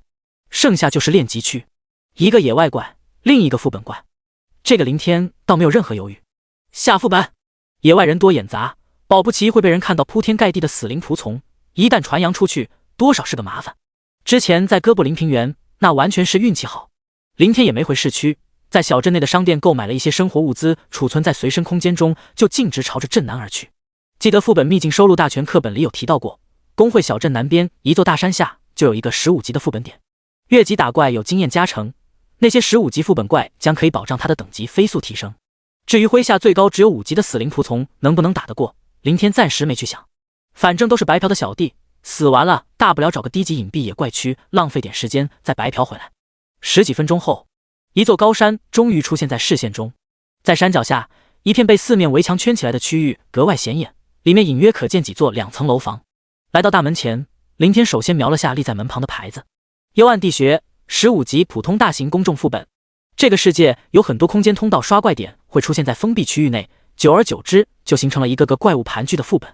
和野外怪相比，副本怪密度更大，数量更多，最关键的是装备爆率略高，这是无数前辈大佬们亲测得出来的结果。这些副本中有一些会由附近的城市负责派人驻守管理，只需缴纳费用，谁都可以进。另外一些则被各大工会占据，只有本工会的成员才能进入，算是工会开辟的一种福利手段。确认无误后，林天走了进去。不远处的墙角蹲着一个穿着大裤衩的光头中年男人，正津津有味地盯着地上2窝蚂蚁打架，还不时地用手挠挠裆。副本管理员。林天翻了个白眼，可以看出来这货很闲，甚至闲得蛋疼。不过这个时间段确实很尬，根本无事可做。去年的毕业转职者过了1年，现在基本都30多级到40级的样子，不会再来这个15级的地穴副本。想下副本专门刷装备也行不通，高等级转职者打低级怪，装备爆率大幅度降低，这是课本最基础的知识。而今年的毕业转职者升到15级至少要1个月，还早着呢。作为副本管理员，不能擅离职守进入副本内杀怪，这座鸟不拉屎的山脉周围又没有其他刷怪点，除了咸鱼还能干啥？嗨嗨！林天重重咳嗽了2声提醒。听到声音，光头男人立即略显激动的猛地站起来，还以为来活了，但见到门口身穿校服的林天，脸色又瞬间拉垮了下来，一边重新蹲下继续观摩两军交战，一边懒散地挥了挥手道：向东走个几公里就可以到主干道，再顺着主干道一直向北就能到市区。显然对方误认为林天是某个迷路的小萌新。大叔好，我是来下副本的。光头男人闻言好奇地扭过头，磨蹭了下，碍于职责，他只能起身走来，手搭在门前立着的牌子上拍了拍：小朋友，你知道这里是什么地方吗？15级的副本，你确定要进去？不进去，难道要先在外面磨成？找找感觉？刷卡。林天懒得闲扯，直接把手里的定额卡递了过去。光头男人下意识地接过卡，眉目一挑：嚯，好家伙，这是有备而来，还可能是个阔少。对于一个普通家庭出身的转职者新人来说，副本的费用可不低，就算以后打到装备卖了钱，手头宽裕了点，副本费用一般也都是由组队的人平摊。接待转职者下副本，管理员都是有提成收入的。不过出于好心，光头男人还是开口提醒道：小朋友，这里的怪物不是你这种刚刚转职的新人能够对付的，年纪轻轻折在里面就不好了。听叔叔一句劝，别逞能，先去海滩砍几天王八，再杀几个月的绿皮怪和野狼鱼妖什么的，升到15级组个完整的队伍再来。林天心下发誓，等回去后一定把身上的校服换掉，都是这玩意儿惹的祸。见对方还想苦口婆心的继续劝说下去，林天立即抢先道：谢谢叔叔，我脑子有泡，我嫌命长，我活腻歪了，我想寻短见，总之咱能不能快点办完手续？我迫不及待的想要下去找阎王爷唠唠嗑扯扯淡。光头男人眼睛一瞪，这人有病，有大病，病得还不轻。光头男人嘀咕几句，便走向一旁的办公楼内。人家不听劝，一心找死，他能有什么办法？再说了，副本只是一个特殊怪区，又不是秘境，没有任何规定限制。哪怕一个1级新人脑子抽风想去瞅瞅100级副本，只要缴了费都是可以进入的。过了片刻，光头男人返回，把卡和副本缴费凭证以及2颗乒乓球大的三角形石头递过来，例行公事道：15级幽暗地穴副本费用是10万，你看一下，还有这2颗法阵屏障开启时和关闭时会用吧？放在洞穴通道阵眼凹槽中就行了。说完，光头男人像是回过味来，刚刚这小年轻的话显然是在瞎扯淡，随手拿出10万费用来下副本的新人会是个神经病。这 TM 明显是个有钱人家的小孩，没瞎比试跑副本里找刺激来了。这种人他不是没接待过，只不过一般都是高等级男的带几个低级小女生组队前来，阴暗潮湿的地穴和怪物可比鬼屋刺激多了，也更好投怀送抱，趁机揩油不是，有些甚至在里面直接就把事给办了。但无论如何，这类人都是大客户。想到这，光头男人立马换上一副笑脸，毫不犹豫地打了一波广告道：小少爷，我们这还提供保镖陪练服务，在副本里不但时刻保护你的安全，还能带你装逼带你飞，横扫地穴到天黑，升级那是嗖嗖的，价格也不贵，对您可能也就9牛1毛，您看需要不？需要我马上就给您安排。哦，多少钱？林天好奇问道。100万。在见。第13章，亲，包邮哦。林天话不多言，扭头就走。他是有钱，还剩下小200万身家呢，可也不带这么糟践的。对于钱财上的事儿，林天心里一直很有逼数，该花时那就得花，绝不会小气巴拉抠抠搜搜的像个娘们儿一样。就好比之前给钱经理的那20万小费，林天眼睛都不带眨一下的。想尽快购买到技能书增强实力，就必须得给人家点好处，这个不能省也没办法省，不然人家凭啥给你开后门？技能书很多吗？还是缺少买家？但不该花的地方，林天绝逼一毛不拔，花1毛钱都觉得亏。大门正对面靠山体处有一个洞口，那里就是地穴副本的入口。林天径直走了进去，也没做什么防护。在来的路上，他特意仔细翻看了随身携带的课本，恶补了下关于副本的知识。像这种地穴入口一段距离都是绝对的安全区域，有阵法师职业的大佬在里面设置了2道法阵屏障，将怪物完全隔绝在里面，不会扩散蔓延出来，更不会出现刚一进入就被打了个措手不及的离谱情况。影响客户体验是小，为此闹出人命事儿就大发了。副本费用为啥写贵？主要原因就在于要请阵法师布置法阵屏障以及后期的维护工作。甬道内不是那种伸手不见五指的漆黑，只是有点昏暗。适应下来，再加上洞壁一些露在外面发出微弱荧光的石头，视线就更加清晰了。直入几十米，前方出现了一层淡淡的光幕，周围洞壁和地面上刻着一圈圈阵法纹路，在光幕一侧还立着一个微微倾斜向上的箭头指示牌。哼，对待客户爸爸真够贴心的。林天来到光幕前，顺着箭头一眼就看到墙壁上的三角形凹槽，把其中一颗三角形开启时放入凹槽中，阵法纹路很快开始缓缓绽放出一丝丝光芒向外扩散，最终汇聚到了地面，其上光幕立刻如同流水般向下滑落。几十米之外又是一道光幕屏障，旁边同样立着一个木牌，不过不是箭头，而是写着几行字，字体很大，并且用了某种特殊颜料，可以散发出微光。亲，第2道屏障将会在1分钟后消失，第1道屏障也会同时上升封闭出口哦。第2道屏障后方有可能会出现可怕的怪物呢，所以亲们一定要在1分钟内做好战斗准备哟。林天无语地看着木牌，这措辞，这语调，怎么看都像阿力公会旗下某宝商会的客服写的。如果不是木牌面积有限，林天真怕这货在末尾顺势来上一句亲，包邮哦。世界还是那个世界，只是有点变了味儿。林天转头向里面看去，其实不用木牌提醒，他通过第2道透明光幕屏障就可以轻松看到远处的10几道身影。这10几个身影都是人形，双手双脚，类人五官，满脸胡子又密又长。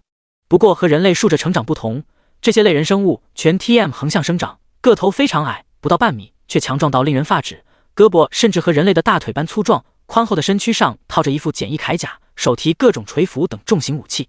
当然，不管再怎么像人，就算长相真的和人一模一样，但只要是从空间通道刷怪点出来的，这个世界上的人类都会赋予他们一个统一的称谓——怪物。地穴矮人，普通，等级15，类型主动，力量230，体质228，精神205，敏捷216，技能无。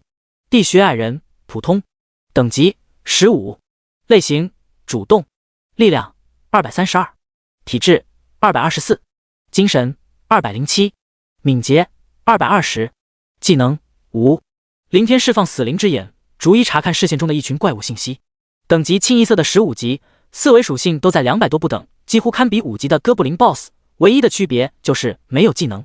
里面的10几名地穴矮人也很快发现了外来闯入者，立即汇聚了过来。有些扛着和其身材不成比例的大铁锤，有些杵着同样宛若小门板似的巨斧，纷纷大大咧咧地站在光幕前，用一对对充满挑衅甚至戏谑的目光注视着外面的林天，仿佛在看一个死人。显然，这些矮人不是低智的野兽，他们属于智慧生物。哟，这是见我一个人，想以多欺少？林天瞬间读懂了这群死矮子的眼神。以多欺少是吧？和我比数量是吧？行，老子让你们看看什么叫人多。林天马上后退一段距离，心下默念技能，再意念一动，撕拉撕拉撕拉，连续3道裂缝瞬息在身侧敞开。2名骸骨战士首先快步走了出来，老王的身影紧随着出现在另一道裂缝外，在其身后是铺天盖地如同潮水般倾泻而出的哥布林死灵仆从群。眨眼之间，前方一段甬道区域便被庞大的亡灵生物填满，不留一丝一毫的空隙，且一直向后延伸到裂缝位置。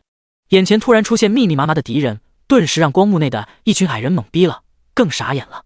他们硬是愣了好几秒，才猛地反应过来。咿呀咿呀呀！一群矮人瞬间如同炸窝了般，有的嘴里叽里呱啦的呼喊叫嚣，有的慌忙迈动2条小短腿向通道内部跑去，速度还挺快。林天虽然听不懂对方在说什么鸟语，但姿态说明了一切。敌方人多势众，他们干不过，这是打算回去摇人。师祖！老王来到林天面前，微微躬身，和之前一样，他事先收起了体外翻滚的黑色浓郁死气，露出里面干枯的身躯。面对自己时，老王总是会这么做。这到底是几个意思啊？对自己这个始祖不敢隐藏。如果是位小姐姐这么干，林天倒是不介意欣赏欣赏。可老王那如同脱了水的干巴巴绿皮躯体，还真不如用死气黑雾遮一遮来的顺眼。林天索性移开目光，不再去看，瞄了眼前方开始有下落趋势的光幕屏障，立即抬手指向前方，开口命令道：准备迎敌！杀光途径地穴内所有的侏儒。第14章，杀你妹啊杀！不！一声轻响传出，光幕屏障随之下落。刹那间，密集的哥布林死灵仆从便如同涌动的滚滚浪潮，疯狂冲了上去。前方地穴矮人只剩下10人，面对汹涌而来的死灵仆从群，他们倒也不怂，纷纷爆发出一声声怒喝。紧接着，他们迎了上来。他们猛然登地，一跃而起。他们手持重锤巨斧，狠狠地砸在最前方一排死灵仆从的膝盖上。这些矮人只有半米，面对1-2米的哥布林仆从本就不占身高优势，加上还都拖着重型武器，再怎么蹦跶也真心跳不了多高。不过他们的力量确实契合他们强壮的躯体以及手中的武器，对付哥布林死灵仆从完全是以横扫姿态。轰轰轰！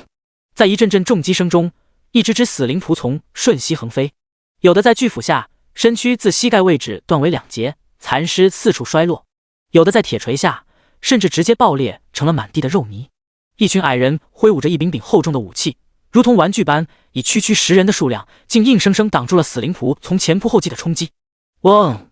战场后方，老王3米多高的干枯身躯猛地一震，浓烈的死气瞬间自体内涌出，如烈焰般覆盖在体外。随后，他提起手里树干粗的狼牙棒，就想往上冲。卧槽！你干嘛？林天眼疾手快，迅速抢先一步挡在老王身前，抬头瞪眼问道：杀敌呀！老王似乎有点懵，连传递在脑海中的交流都有些断断续续。啪！林天抬手就是一巴掌，狠狠抽在老王的大腿上，骂道：杀你妹啊杀！以后记住，没有我的命令，你出来后就老老实实的待在我身边，保护我的安全，哪也不许去，知道吗？是，师祖。老王立即收回体外弥漫的死气，可能是感应到了来自林天的怒火，他的躯体甚至都在瑟瑟发抖。在亡灵族群中，序列就好比血脉，低序列亡灵不会更不敢忤逆高序列的意志。作为最高序列的始祖级，林天就算下令让其把脑袋拧下来给自己当球踢，老王也绝不会有任何犹豫。行了，一边待着。林天挥了挥手，他当然不需要老王的保护，有始祖之力的被动效果在，只要麾下死灵仆从没有死绝，他就是无敌的。问题是，眼下他只有老王这一个保留智慧的高级亡灵，低级死灵仆从死了也就死了，就算全部被屠完也没什么，随时都可以白嫖补充回来，最多浪费点时间。可若是老王无了，林天估计得心疼到无法呼吸，再也找不到你留下的痕迹。变异高级亡灵的几率那是感天动地，转化了整个平原上万的哥布林才诞生出一个老王，一旦失去，天知道什么时候才能变异出第2个。况且以老王目前区区一级仅仅几10点的4维属性，冲上去对付高达200多的地穴矮人，绝对是送人头被秒杀的份儿。大意了，也太急了。早知道应该找一个空间更宽敞的副本。林天无奈转头看向前方激烈而又凄惨的厮杀。来之前，他本想复制哥布林平原那一幕，利用死灵仆从越打越多的转化特性来逐渐横扫荡平副本里的怪物，可是他却忽略了地理因素。这个地穴甬道实际上已经够大的了，横向可以容纳10几多只死灵仆从。即便如此，还是严重限制了亡灵生物的数量优势。对面一群地穴矮人一字排开，防守的滴水不漏。他们仗着强悍的力量，完全呈现出一夫当关万夫莫开之势，根本不给死灵仆从者转绕后包围偷袭攻击的机会。这还只是10个矮人，如果等对方摇的人赶到，2000多只死灵仆从压根支撑不了多久。就算期间转化了一些矮人死灵仆从，也没什么卵用。一来数量不会太多，死期又不是被抓伤咬伤就会感染的 T 病毒，转化的前置条件首先是要杀死对方才能将其复活。二来还是坑爹的地形，地穴矮人只需抵挡面前的敌人即可，没有后顾之忧，转化的少量矮人仆从很快就会被消灭。妈个这儿的，10万打水漂了，那可是整整10万块，血亏！林天感觉心在滴血。副本缴纳的费用属于一锤子买卖，不限制时间，也就是说，你交了钱，完全可以在里面待到天荒地老。林天本打算在地穴副本里最好混到20级可以一转了再出来，最大化榨干这10万块的价值。为此，他特意提前在工会小镇里购买了大量生存物资、食物储备，准备打持久战。可看眼前的形势，只能在2000多死灵仆从覆灭前灰溜溜的退出副本。到时别说升到20级，恐怕升个1级都够呛。10万块仅仅换了不到1级的经验，简直亏得不要不要的。砰砰砰砰砰，或许是感受到了林天的懊恼情绪，也有可能是看到己方仆从被一面倒屠杀的愤怒。站在林天身侧的老王突地踏前一步，看向战斗区域的绿色眼眸急剧跳动，闪烁不停，张嘴发出一道道无声的咆哮，手中狼牙棒更是不断的狠狠敲击着地面上，传出一阵阵沉闷声响，如同一名驱赶狼群的猎人。同时，一股股死亡黑气猛然自其体内迸发，形成一圈圈黑色涟漪，扩散而出，向前传荡而去。哗啦哗啦啦，在林天目瞪口呆的注视下，前方一只只死灵仆从在接触死气波纹的刹那，立即如同打了鸡血般变得异常暴躁起来，开始疯狂涌动。拥挤之下，死灵仆从很快相互攀爬而上，堆叠而起，层层叠叠，仿佛海浪般向前急速翻滚。10名地穴矮人原本坚守的稳固防线，几乎在转瞬间就被攻破淹没。与此同时，一直被阻挡不得寸进的死灵仆从群，即刻便如同泄闸的洪水般向前急剧奔涌蔓延。这是老王的主动技能，王者之怒加狂躁状态和属性。没想到在这种环境下，竟然能够发挥出奇效。林天转醒过来，惊喜道：亡灵生物最大的优势是什么？不是单体实力强大与否，而是数量，是死气转化。以庞大的数量去淹没对手，再以死气转化补充损失。在战场中，你的终会变成我的，我的还 TM 是我的。敌人越多，反倒越强。但在没有无穷无尽足以活活拖垮累死对手的数量前，最怕的就是被堵，就像刚刚那般陷入被无情屠杀的命运。而一旦撕开了被封堵的口子，形势必会逆转。地穴矮人的力量再大也没鸟用，四面都是敌人，他们不可能防得住。老王生前就是一个活生生的例子，屠戮死灵仆从犹如砍瓜切菜，最后还不是得死。再比如泰森强吧，一拳可以打死一头牛，但你悄咪咪在背后给他一闷棍，他也得歇菜。又或者你让他拿把刀和一群不怕死的人对砍，看看他会不会躺板板就完事儿了。第15章，卧槽，无线 WiFi。你击杀了15级地穴矮人，获得375点经验。你击杀了15级地穴矮人，获得375点经验。你击杀了15级地穴矮人，获得375点经验。你击杀了15级地穴矮人，获得375点经验。一切正如林天预料的那样，10名地穴矮人仅坚持了数分钟，便先后扑街倒地。在死灵仆从自上方突破了防线后，每一名矮人都要迎接来自前后左右以及上方的攻击，四面八方都是挥击来的狼牙棒，防无可防，守无可守，近乎每一分每一秒都有10几根狼牙棒砸在他们身上。强壮的身躯确实可以让他们承受更大的伤害，但遭不住积少成多。水滴还能穿石呢，更别说哥布林死灵仆从手中那密集尖刺的狼牙棒了，一棒子下去就是好几个窟窿眼儿，越来越多的伤口，再加上密密麻麻伤口内流出来的鲜血，导致越来越强的虚弱，又面对死灵仆从丝毫不减的攻击力度，这群矮人不死才怪。一只怪375点经验，这么少？15级怪的基础经验是150点，越5级会获得5倍增幅，算下来满额经验大概是750点才对，现在竟然少了足足一半。林天眼睛转动寻思了下，忽地想到了什么，马上将目光注视向身侧的老王。老王吧，等级2 73%，序列巫妖王，力量160，体质140，精神100，敏捷120，技能王者之怒，主动。果然被这货分走了经验。难道老王这种可升级的特殊高级亡灵和我相当于组队模式？经验对半分？不对，如果按照组队模式，1级的老王杀15级的地穴矮人，应该是15倍经验增幅。所以老王和我类似宠物的关系，仅从我获得的经验里抽取一半。属性成长倒是和转职者一样，每升1级4维属性增加的都是基础属性值。若是升到10级，最强的力量可达800点，总属性更是我这个主人的近10倍。这特么的简直牛逼大发了！不愧是高级亡灵。林天惊喜交加。虽说这样势必会拉低他的练级效率，但谁会拒绝一个成长起来的彪悍小弟呢？与3个月内升到40级，加入数字分工会去看热闹相比，自身的实力当然更加重要。前方甬道内，死灵仆从群早已涌向了深处，失去了踪影。10名地穴矮人也在死气侵蚀转化下逐一站了起来。林天的目光随意落在其中一人身上。地穴矮人，普通，等级15，类型死灵仆从，力量116加58，体质112加56，精神102加51，敏捷110加55，技能5。和哥布林一样，转化为死灵仆从后的地穴矮人属性也减少了一半。后面的几十点属性值显然是老王主动技能的50%临时性加持。老王的这个技能确实掉，4维10点上下的哥布林仆从增强并不明显，只有几点，但换作100多属性的矮人，这效果一下子就显现出来了。如果将来转化出了上百级且4维达到几万的死灵仆从，这50%的增幅率几乎就等于一位转职者大佬。再发展出几百万上千万乃至无穷无尽的数量，仅仅想想那个画面就让林天激动不已。真到了那个时候，在整个龙国甚至在全世界，别说横着走，就是打拐走都没问题。见一群矮人仆从冲进甬道内部，逐渐消失在视线中，林天忙收回发散的思绪，快步跟了上去。身边除了老王，还有2名骸骨战士。林天没打算将其派出去杀怪，死了又得重新召唤，纯属浪费。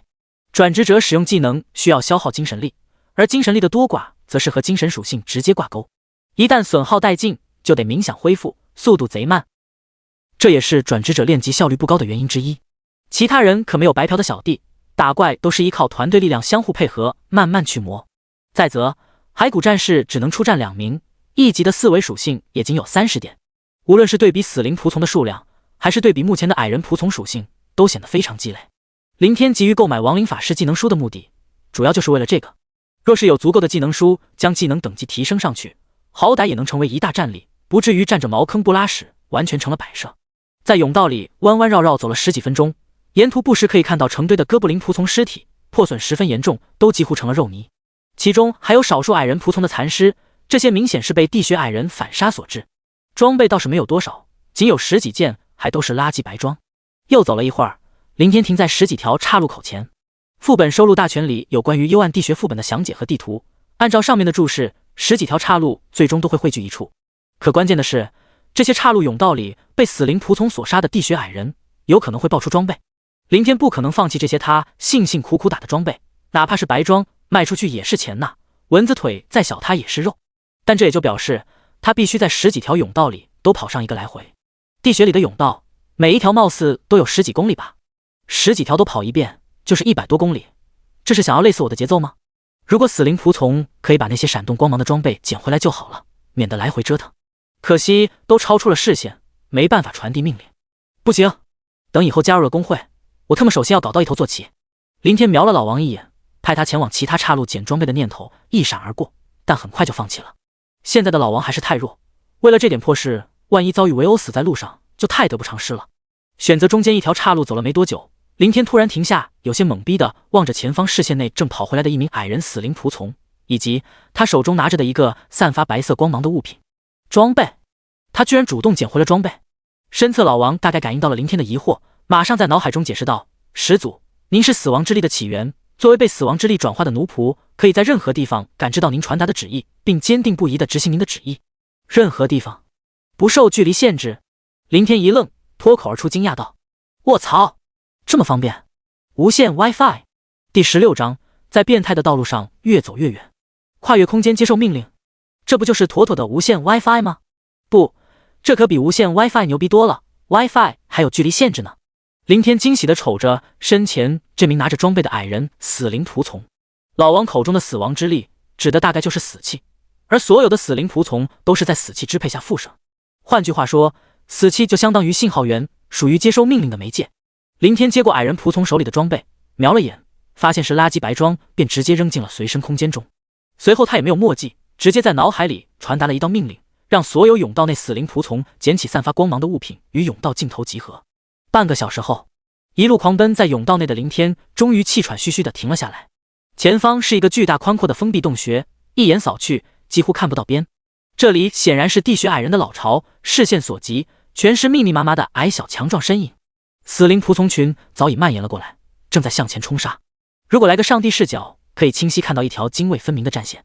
哥布林仆从混合着矮人仆从分散于前方一小部分区域，疯狂前推。地穴矮人占据后方大半洞穴面积，拼死抵挡。整条战线犬牙交错，激烈厮杀焦灼在一起。一名名地穴矮人急速挥舞着手里的武器，爆发出一声声怒吼咆哮。一只只死灵仆从则沉寂无声，只知一味的前冲，成群结队的扑向眼前的敌人。沉闷的撞击夹杂着不绝于耳的怒啸，回荡在洞穴内，几乎能刺破人的耳膜。面对地穴矮人，全属性降低的矮人仆从仿佛扑火的飞蛾，哥布林仆从更是不堪一击，完全就像是在赶着烫的去送死，扑一接触就被各种武器劈飞砸爆碎成肉泥。有句话怎么说的来着？我可以失误无数次，而你只能失误一次。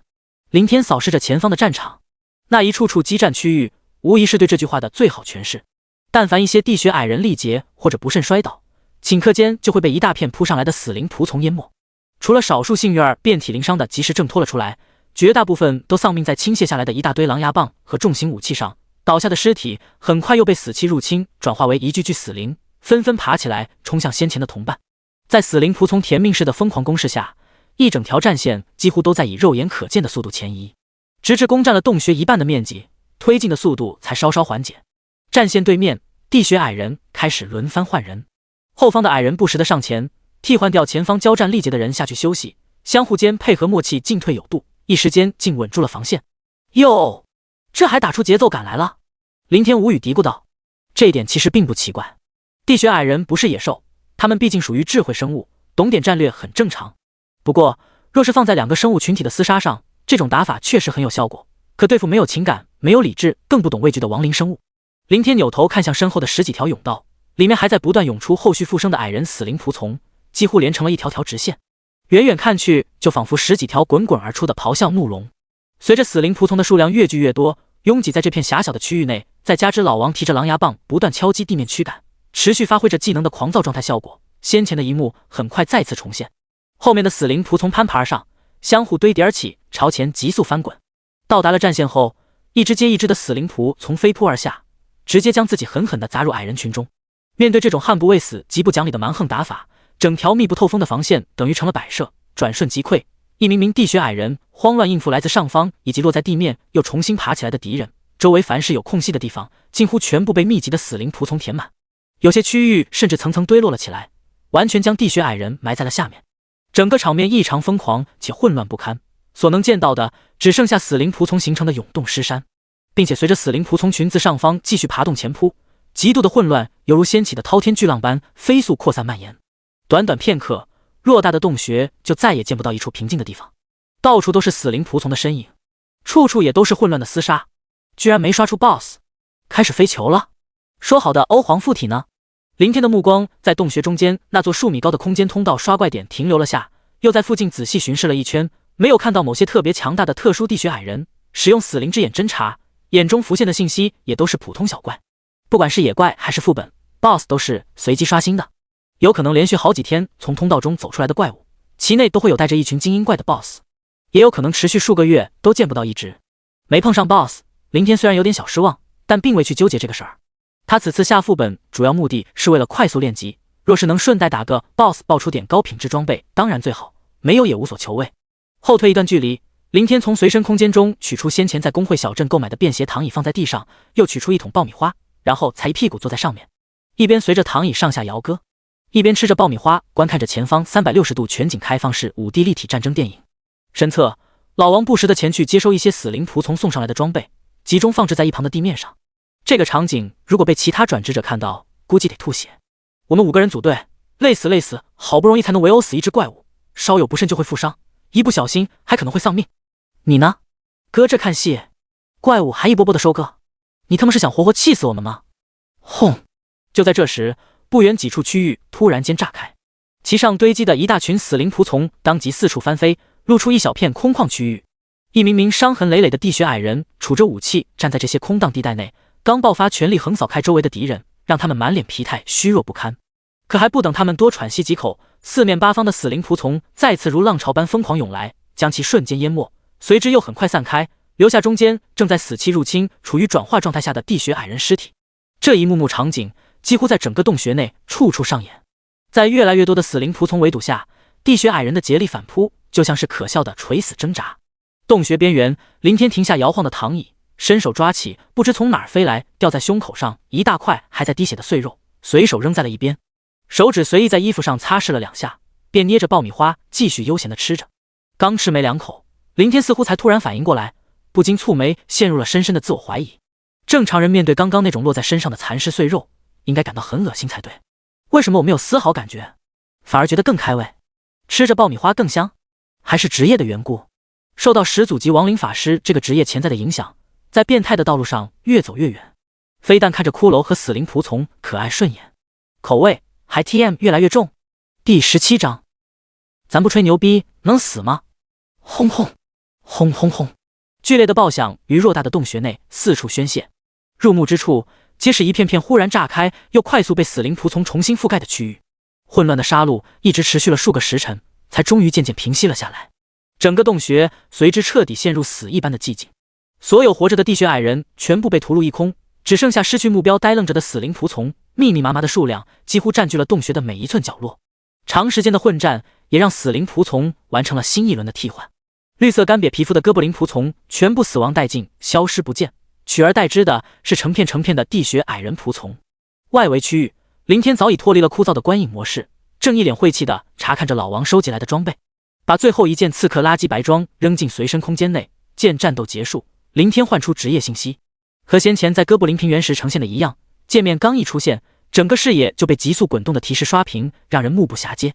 你击杀了15级地穴矮人，获得375点经验。你击杀了15级地穴矮人，获得375点经验。你升级了。你击杀了15级地穴矮人，获得300点经验。你升级了。你升级了。你的等级达到了20级，请及时领取一转任务。温馨提示：完成一转任务前，你将无法获得经验。竟然20级了！林天很是意外，马上看向自己的属性界面。姓名：林天。职业：亡灵法师，隐藏。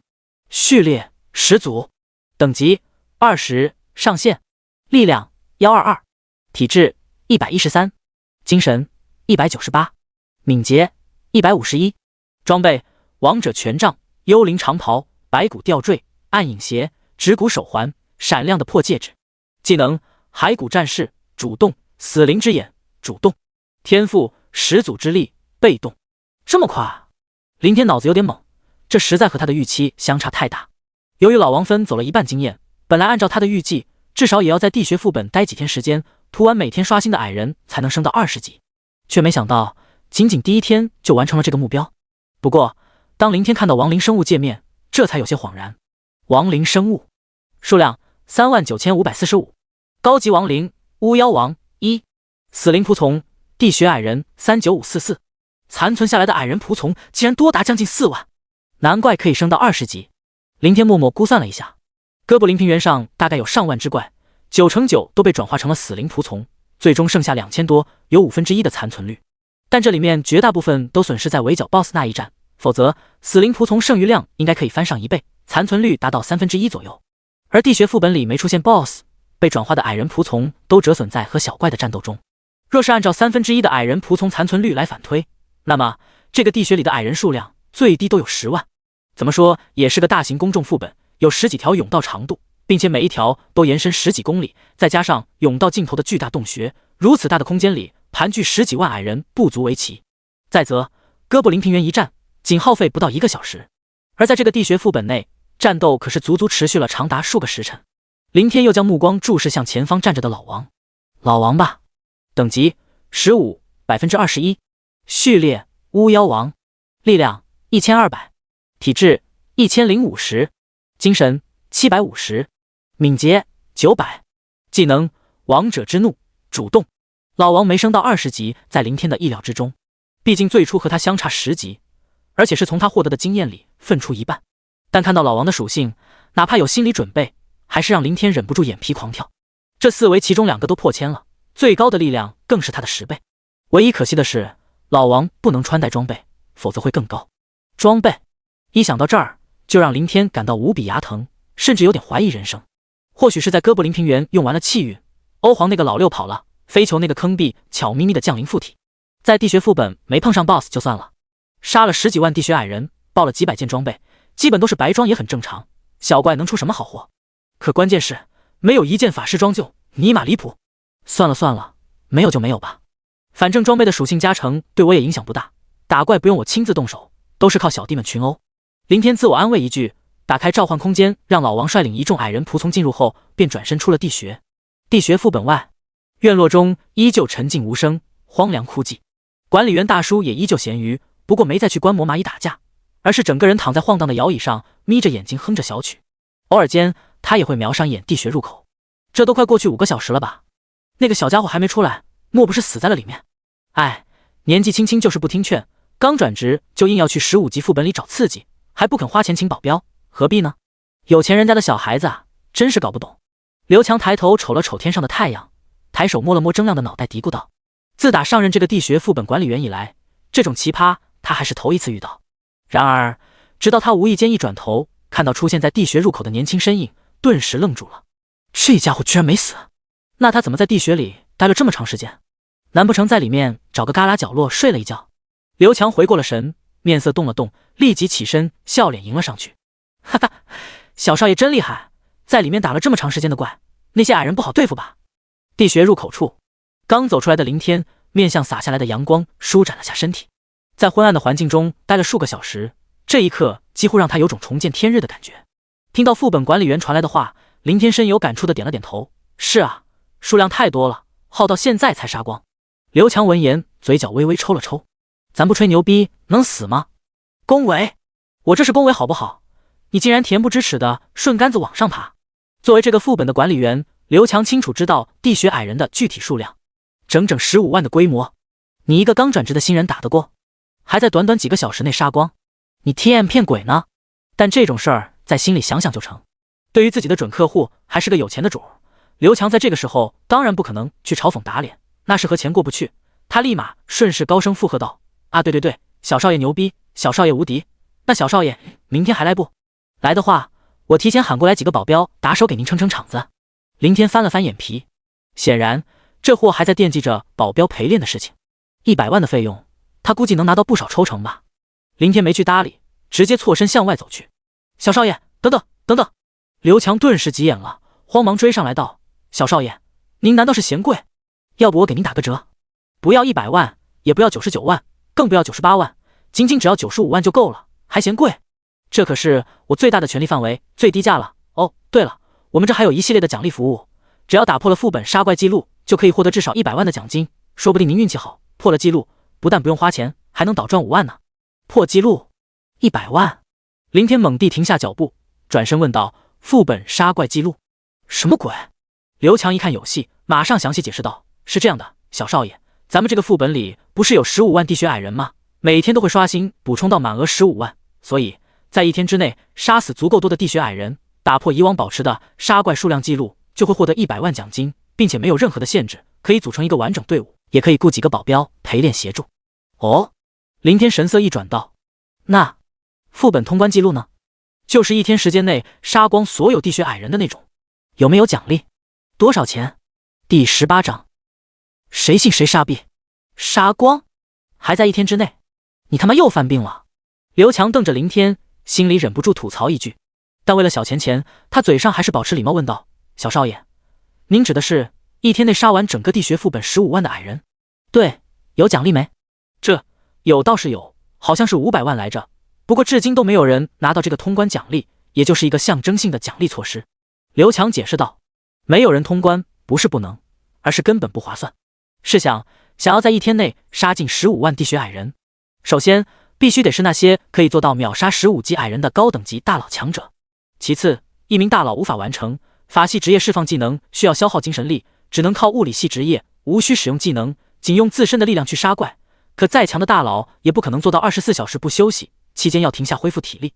而且地穴矮人不是扎堆排队等着你来杀，要算上找怪的时间成本，还有赶路的时间。要知道，地穴内可是有10几条10几公里长的甬道，综合起来，1天屠完地穴中的15万矮人，至少需要10几位大佬联合去横推。这样下来，500万奖金，一人只能分到几十万。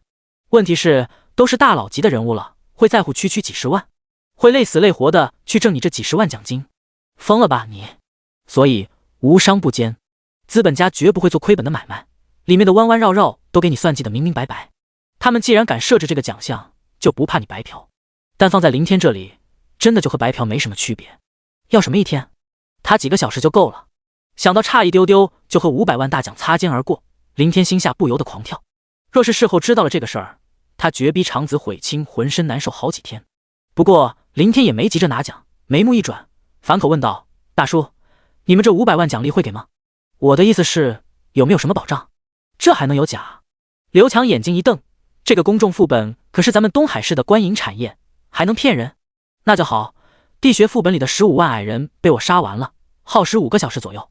林天伸手一摊，给钱。啊！刘强眨了眨眼，一时间可能有点懵。过了片刻，才洒然一笑道：“小少爷，别逗了，咱就别想这些有的没的了，实际点。按照我的提议，您雇几个保镖。”你不信？林天打断道：“不信，你可以进地穴亲自看一看。不去看我也知道，完全是瞎扯淡。”刘强的语气开始有点不耐烦了。听人吹牛逼时赔上笑脸，随声附和，那是建立在小钱钱的基础上。不想花钱还净听你瞎比吹，那就让人很不爽了。那你怎么样才能相信？林天也是相当的无奈，他知道对方肯定认为自己在吹牛，可他真的没有啊。说什么我也不相。刘强想也没想的就直接开口对了一句：“你一个今天刚转职的1级新人，5个小时杀了15万15级的地穴矮人，谁信谁傻逼。”但话说到一半，刘强突地灵机一动，马上又换上一副笑脸道：“小少爷，咱们打个赌怎么样？如果你杀完了地穴里的15万矮人，我给你100万，相反，你给我100万，敢不敢赌？”我勒个去，还带这样送钱的？林天愣了下，哟，不敢了吧？才100万的赌资，瞧把你给吓的，啧啧。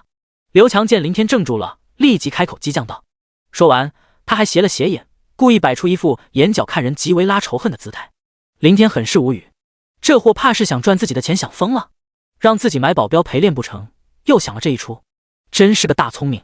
但林天嘴上可不慢，当即有点恼羞成怒道：“哼，赌就赌，难道还怕了你？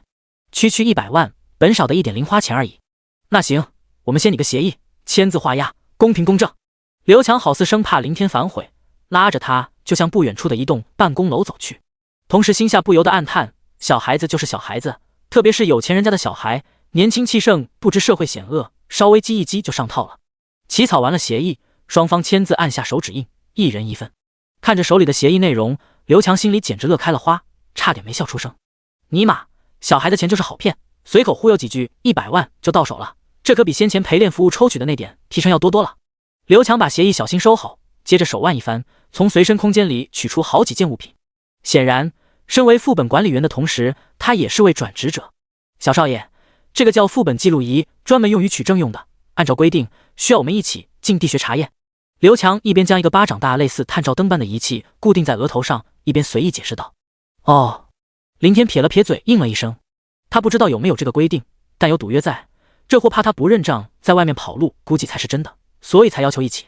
穿戴好了记录仪，刘强把手里其中一个散发着朦胧白芒的卷轴递了过来，这是光翼魔法卷轴，飞行道具，可以维持1个小时飞行，释放点精神力就能打开。这可是我自掏腰包赞助的，没办法报销，这样进地穴取证快点，省得浪费时间。林天伸手接过，刚一入手，很轻易的就可以感应到上面传来的魔法波动。唰！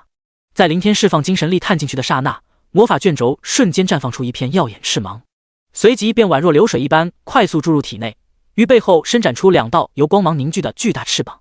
与此同时，林天只感觉身体一轻，整个人不由自主地向上悬浮了起来。原来这玩意儿只是魔法卷轴飞行道具。林天新奇地扭头瞅着身后的翅膀，记得刚穿越时，在教室外就看到过一些大佬背后长着光芒翅膀，在天空中急速飞行。当时他还以为是那些大佬的自身能力呢。小少爷，小少爷，想啥呢？咱能快点不？刘强早已急不可耐地使用光翼卷轴向前飞了一段距离，转头一看，见林天还飘在原地，忙停下喊道：“来了！”林天眉头一挑，立即控制翅膀跟了上去。当真是个奇葩，送钱就算了，还赶着烫的送，嫌钱烫手是吗？第19章，可恶，这男人为什么这么强？地穴内，刘强额头上固定的记录仪真的就如探照灯般，照耀着前方通道一片明亮。在记录仪中心位置还闪烁着一个红色光点，大概是在录制画面。有光翼辅助飞行，两人的速度风驰电掣，片刻间就来到了2道光幕屏障前。开启屏障后，没看到意料之中的矮人身影，让刘强不由得愣了愣。向前飞了一段距离，当看到第一具干枯残破且脑袋碎裂一地的矮人尸体时，又让他的眉头皱了皱。随着一路经过的破碎尸体越来越多，刘强的脸色也越来越精彩，直至顺着其中一条甬道来到尽头那处庞大的洞穴。望着整个洞穴内遍地密密麻麻的尸体，刘强终于扛不住，彻底歇逼了。1个小时后，两人一前一后出现在地穴入口前。刘强瞪着眼睛，瞳孔放大，傻愣愣的双目无神。显然他还处于震撼懵逼状态中，没有从洞穴里那一片片尸山中回过神。给钱！身边一道声音传来，让刘强稍稍还魂。他僵硬地转过光亮的脑袋，望着林天，下意识地问道：“你是怎么做到的？”给钱！林天没有搭理，伸出一只手。啊！刘强本能地看向林天摊开的手掌以及搓动的2根手指，总算清醒了过来，摇了摇脑袋，他马上开口道：“小少爷，这个我做不了主，我首先得报给上头。上头还要对记录仪上的通关信息和您的进出地穴时间进行复核，一切没有问题后才会下发500万通关奖励，可能得2-3天时间，要不您3天后再来。”好，林天直接答应了下来。这个他早就想到了，500万不是小数目，不可能说给就给，最起码要复查一下。但林天没有缩回手，依旧处在刘强面前，淡淡开口道：“给钱，小少爷，您就放1万个心，500万奖励到时绝对不会少。您的进出时间都有记录，诺。就是之前您缴纳的副本付款凭证就是证据，而且今天就您一个人下副本，还有刚刚我的记录仪全程录制，上头也就走一走程序。”刘强保证道。见对方还在装傻充愣，林天只能取出赌约协议抖了抖，再次吐出俩字：“给钱。”啊，哦，这个呀。刘强似乎终于想了起来，支支吾吾磨磨唧唧了好半晌，这才挤出一丝比哭还难看的笑容道：“那个小少爷，我身上的钱不够，得回市里去取，可我现在是上班时间，根本走不开。这样吧，等3天后您来领奖时，我一起给您。”“你不会跑路吧？”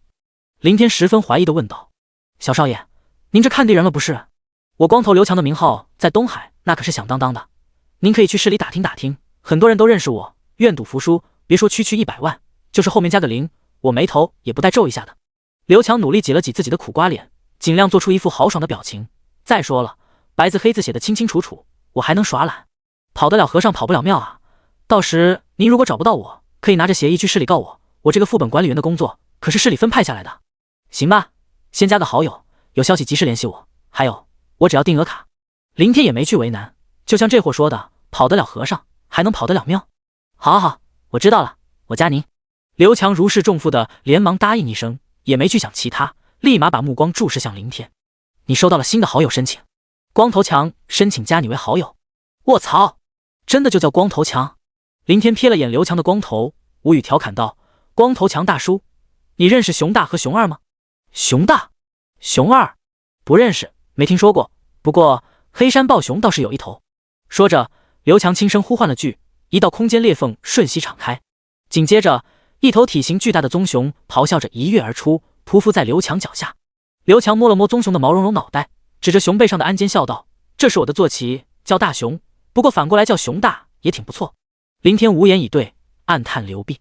庄必凡同意了你的好友申请，原来是庄必凡少爷，庄必凡，好名字，名副其实。刘强念叨了2声，随即会意过来，忍不住扯了扯嘴角，心里默默送了句：“真不要逼脸。”“得嘞，大叔，记得把钱准备好，3天后我准时来拿。”林天没再继续闲扯，直接抬步向外走去，心情简直不要太好。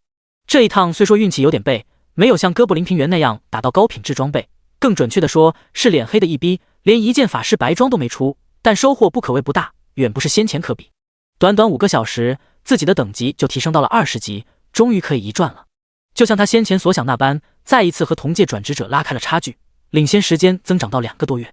老王也升到15级，逆天的4维属性让其战力飙升，手底下终于切切实实有了一个能打的小弟。麾下的死灵仆从更是增长到了将近4万，还都是15级，更新换代下让整体实力暴涨，全部放出来就是面对一位大佬也不怵。此外还得到了500万奖励和100万的赌金，减去10万副本费，血赚590万。如果再卖掉几百件白装和其中少数黑铁装备，又是一大笔收入，全部加一起，身家估计得破1000万。从一个穷逼到收获100万，再从100万到净赚1000万，耗时仅仅1天。这样下去，那还得了？嘿嘿，穿越好，穿越妙，穿越之后那是呱呱叫。林天情不自禁的边走边哼起了小曲儿。谁能想到，穿越前一个默默无闻的小屌丝，穿越后竟会牛逼到这种程度？回到市区，林天径直来到中心广场边的珍宝阁。你好，请问小帅哥是你？上前接待的还是那位黑丝小姐姐。看到进门的林天一眼就认了出来，前后才不过几个小时，而且林天帅气的长相，外加之前得到的丰厚提成，让小姐姐想忘掉也难。叫钱多多来，卖装备几百件。林天挥手直言道。啊！小姐姐瞬间瞪起了美目，又卖装备，还几百件，都是他打怪爆的。这才过去多久？可恶，这帅气的男人为什么这么强？这不是逼着老娘倒贴吗？第20章，男人都是大猪蹄子。贵宾室，钱经理刚出现在门口，便顿住了脚步。他望着室内堆在地上如同小山般的装备，眼珠子差点都瞪了出来。特别是看到坐在一侧沙发上还不断从随身空间取出装备往外扔的林天，更是有种极为荒谬扯淡的感觉。看样子这个年轻人是某个家族公会的大少爷无疑了，兴许还是会长的儿子，并且是独生子。钱经理在心中暗道，不然怎么解释才过去几个小时，对方就又拿出这么多装备？显然这些装备应该都是对方家族公会淘汰下来的库存货，留着无用，就索性给了家里刚转职的少爷。然后这位小少爷缺钱了，就拿出来卖了换钱。为什么家里不直接给钱？或许这也是豪门里对自家孩子的一种历练吧，折中一点总好过直接给钱让其挥霍。钱经理只能这样去脑补，因为没有其他的合理解释。至于会不会是对方利用这几个小时打怪爆出来的，不可能，绝对不可能。打几个小时怪就爆了几百件装备，你 TM 疯了？哈哈，庄少爷好厉害，这么快就打到了这么多装备。钱经理收起了思绪，走进室内，大笑着吹捧道：他当然不会蠢到直接说哇，小少爷，你家里又给了你这么多装备，这等于在啪啪打脸。作为一个门店的经理，这点脑子他还是有的。对待在外历练的家族子弟，你得去捧，得去溜须拍马屁。你算一下能卖多少钱？林天取出最后几件白装扔在地上，示意道：好嘞，您稍等。钱经理爽快答应一声，马上又招来3名店员，加上他和黑丝小姐姐，一共5个人一起动手。几百件装备要逐一查看属性，还要估出对应价格，哪怕5个人也不是短时间可以完事儿的。那位黑丝小姐姐就蹲在林天所在位置的对面，她一边心不在焉的清点，一边不时瞄着林天，不断眨着一对卡姿兰大眼睛。过了好几分钟，林天无意中一抬头，这才注意到这一幕，下意识问道：美女，你眼睛有毛病？黑丝小姐姐呼吸一滞，瞬间石化了。见钱经理和其他3位同事望过来，她只能抿了抿红唇，抬手揉了揉眼睛，尴尬道：啊对，我眼睛里进沙子了。小姐姐心里很委屈，老娘明明是在抛媚眼好不好？是在暗送秋波。可恶，她居然说我眼睛有毛病。哼，男人果然都是不解风情的大猪蹄子。耗费了将近1个小时，所有的装备终于分类清点完毕。钱经理起身来到林天面前，详细说道：庄少爷总共806件装备，清一色15级，白装776件，剩余30件是黑铁品质。居然这么多！林天闻言顿时有些愕然。之前在地穴他没去细数，只是估摸着有个几百件，没想到竟达800多。不过很快林天就淡然了下来，这毕竟是图了整整15万地穴矮人的收获，还有副本装备爆率提高的加持。算下来806比15万，爆装率才仅有5/1000。庄少爷，按照现在的市价，一件15级的白装是 1.2万，15级黑铁装是 2.3万。卧槽，单价竟有上万！林天眼皮跳了跳。对于市场行情他并不是很了解，他来到这个世界仅仅1天而已。上一次是问了罗峰，心里才有了底，但来之前他也做过估算。根据上次交易，他估计一件15级白装可能也就几千块，最终卖个几百来万的样子。可如果按照钱多多的价格，岂不是说此次或立可达上千万。庄少爷，庄必凡少爷。啊？哦，怎么了？林天看向面前的钱经理，刚刚惊喜来的太突然，满脑子都是千万的小钱，以至于让他没听清对方说了什么。请问，您是想把这批装备一次性打包卖给本店，还是打算寄卖？还能寄卖？当然，这是本店最基本的服务。您把这些装备寄存在本店售卖，本店会从每件装备的出售价中抽取一定服务费，最终价格肯定会比现在高，但需要一些时间。钱经理说完，好似生怕林天误会，又马上解释道：上次您的那些装备都是1到5级的低级装，没有寄卖价值，我才没提。但这次不一样，今年毕业的转职者，在1个月后基本都会升到15级，到了那时，市场上的15级装备势必会供不应求，单价大概会比现在高几千，所以我个人建议您还是寄卖比较划算。这么说，要等1个月时间？林天寻思了会，问道：如果现在打包卖给你们，能给个熟人价吗？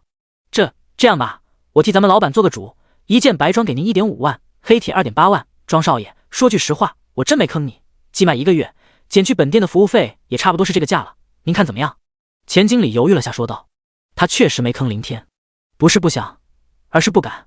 说好听点，他是这家珍宝阁的店面经理，但实际上他也就是一个看店的高级打工仔，又怎么可能惹得起一个豪门家族少爷？若是以后被人家知道了，和家里说被自己坑了，对方想灭了自己，可能就是一句话的事情。行，算算总价多少？林天没有墨迹，直接应了下来。好的。钱经理计算了一会儿，开口道：776件白装和30件黑铁装，总价1248万。老规矩，我给您凑个整，1250万好了。庄少爷，还是定额卡？对。好，稍等一下。钱经理出了贵宾室，很快返回，递过来一大叠卡片。林天扫了一眼，取过其中12张面值100万的定额卡，剩下那张50万的没拿，意思不言而喻。谢少爷赏。钱经理了然的眯眼笑了笑，把卡揣进了口袋。这倒不是林天穷大方，50万说给就给出去了。对方给了他寄卖价，等于让他白赚了200多万，自己多少的表示。俗话说有来有往，人情世故，大家都有的赚，才能生意长久，总不能自己吃肉，连汤都不给人家喝。对了，亡灵法师技能书收购到了吗？林天收起定额卡，顺口问了一句。这个暂时还没有。钱经理十分为难且极为幽怨地瞅了眼林天。我的哥，这才过去多长时间啊，你就来催？但随即钱经理又立即拍着胸脯保证道：不过庄少请放心，3天，您给我3天时间，3天之内我肯定给您收到至少1本技能书，收不到您直接弄死我。林天，第21章，不好意思，哥已经20级了。钱经理语气坚决，神色激动，多少有点上头。废话，能不上头吗？这前后合计拿了人家多少钱？整整70万的好处费，这些钱是白拿的？那是让你拿钱办事儿，结果事情没办好，他当然得端正态度做出保证。特别是林天家族工会会长独子的身份，更让他不敢拉胯懈怠。没事儿，我就是随口一问。林天朝钱经理摆了摆手，离开了珍宝阁，看了下时间，已经是下午5点多。这个时间点，城里的转职神殿应该下班了。就算没下班，接了一转任务，大晚上的也没法去做。算了，明天再说，再急也没必要急于一时。林天琢磨了会，径直出了中心广场。半个多小时后，他来到城东一家挂着一颗房产销售中心门牌的店面前，这是他出城路过时看到的。是的，他准备买房。他急着出售几百件装备，打的就是这个主意。早上转完职离开学校前，林天隐约听到背后那个伟哥男和一群同学议论说自己是孤儿出身，在这个世界他是个没爹没妈的可怜娃儿，所以他首先得有个家。当然了，毕业的学生暂时还可以在学校宿舍住一段时间，但家迟早都要有的。您好，欢迎光临一科房产，请问有什么可以帮助您？负责接待的是一位英俊小哥哥，对方没有看林天穿着一身校服而有所轻视，表现得十分热情。在销售这个行业里，狗眼看人低的戏码肯定有，但大多数都出现在为了打脸剧情需要的小说里，现实并不多见。作为一名合格的销售人员，不会轻易在外在打扮上看低人，对待每一位客户都会笑脸相迎。他们所要付出的也仅仅只是表面姿态罢了，说不定就碰上一个其貌不扬的大客户了呢。就好比林天前世的广浙一带，穿着大裤衩就拖鞋，外表邋遢却拥有几栋楼，身家数千万乃至上亿开着法拉兰博的富豪比比皆是。而眼下小哥哥的良好态度无疑得到了最好的回报。买房？林天言简意赅道。好的，先生，这边请。小哥哥把林天领到客户区坐下，又倒了茶水和点心，随后才跟着坐在对面问道：先生，您贵姓？姓林。好的，林先生，请问您有没有意向的楼盘，或者需求什么样的价位和其他条件？没有意向楼盘，条件要清静，设施完善，价格1000万以内。房子不是过渡品，有钱当然要买最好的。想了想，林天又补充道，最好装修完毕，家具齐全，可以拧包入住的那种。好的，请稍等。小哥哥眼睛一亮，心知遇到了大客户。东海不像京城，在这个偏远小城市里，几百万的房子就已经属于顶尖层次了。小哥哥取来几栋楼盘的图册，开始为林天详细讲解。华西小区。林天拿起其中一个楼盘图册，这个名字好像很熟悉。回忆了下，他终于想起来了，罗峰大佬貌似就住在这里。林先生好眼光，华西小区是我们一科在东海最好的楼盘之一，也可以说是富人区，距离市中心没多远，地段很好，里面有高层和低层区，还有联排别墅和独栋别墅区。按照您的价位和条件，我推荐您购买独栋别墅，价格不贵，1000万内就可以拿下一栋，您看怎么样？可以，先去实地看看，如果价钱合适，我今天就准备买下。林天点了点头，他确实是这么想的，看着合适就拿下入住，否则今晚他要么乖乖滚回学校宿舍，要么就去找个酒店将就一宿。好的，林先生爽快。小哥哥当即眉开眼笑，暗叹今天自己走了狗屎运，在快下班的时候竟然来了一单，而且看情况，这一单很有可能做成。他马上收拾好小区资料，就带着林天往外走。刚到门口，小哥哥似乎在激动下忘记了什么，忙告罪一声返回店里。林天站在外面等着，门前就是出入城的必经道路。5点多的太阳已渐渐西下，洒下一片片的昏黄。城外打怪的转职者正在陆陆续续的返回，不时的经过这里，其中以新人居多。他们和林天一样，都穿着一身校服，很好辨认。大多数新人的校服上都皱皱巴巴，出现了一些破损，甚至少数人还受了伤，溢出的鲜血染红了一大片面积。显然，这些都是打怪过程中造成的。他们可没有林天麾下铺天盖地、越打越多的亡灵小弟们去横推怪物，杀怪都是亲自上阵，第一次实战，没有任何经验可谈。哪怕应付温顺的王八，一不小心也会挂彩，被王八喷出的水箭所伤。但并不见丝毫的疲态或者痛呼，反倒每一个人的脸上都洋溢着兴奋的神采，3、5成群勾肩搭背的聊天叫嚣，异常热闹。对于所有新人来说，今天毕竟是他们18年来首次体验到紧张刺激的打怪生活。咦，天哥，天哥！就在这时，一道呼喊突然传来。林天转头看去，发现是那个和自己很熟的伟哥男，正一脸惊喜地跑来，在他的身后还跟着2男1女，他们大概是一个队伍，应该刚从东海湾练级回来。伟哥男一手提着钢刀，一手持着木盾，裤子内侧湿漉漉的极为显眼，可能是被王八喷出水箭弄的。另外3人也都手持武器，不过让林天意外的是，那3人的武器竟然都是清一色法杖。更让他意外的是，其中一个男的身侧还紧紧跟着2名骷髅兵。林天下意识的是放出死灵之眼，眼底灰芒瞬息闪现。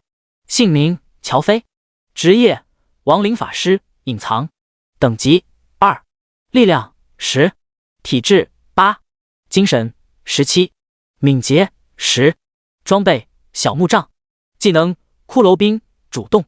果然和自己一样，是隐藏职业亡灵法师，但很明显只是普通的亡灵法师。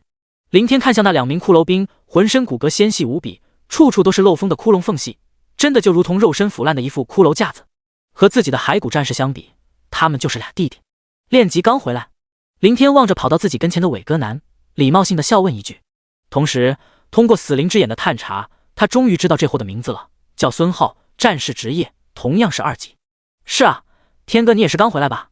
我正打算回城后就去找你呢，巧了，在这里就碰上了，嘿嘿，天哥，猜猜我现在多少级了？孙浩挤了挤眼睛，接着不等林天回答，就带着一抹炫耀般的语调兴奋说道：“2级。”哈哈，天哥，你敢想象？才第1天我就升到整整2级了，遥遥领先咱们这一届的同学。我运气不错，组到了一个强力队伍，打怪速度飞快，砍王八那就跟割韭菜似的。对了，天哥，你多少级了？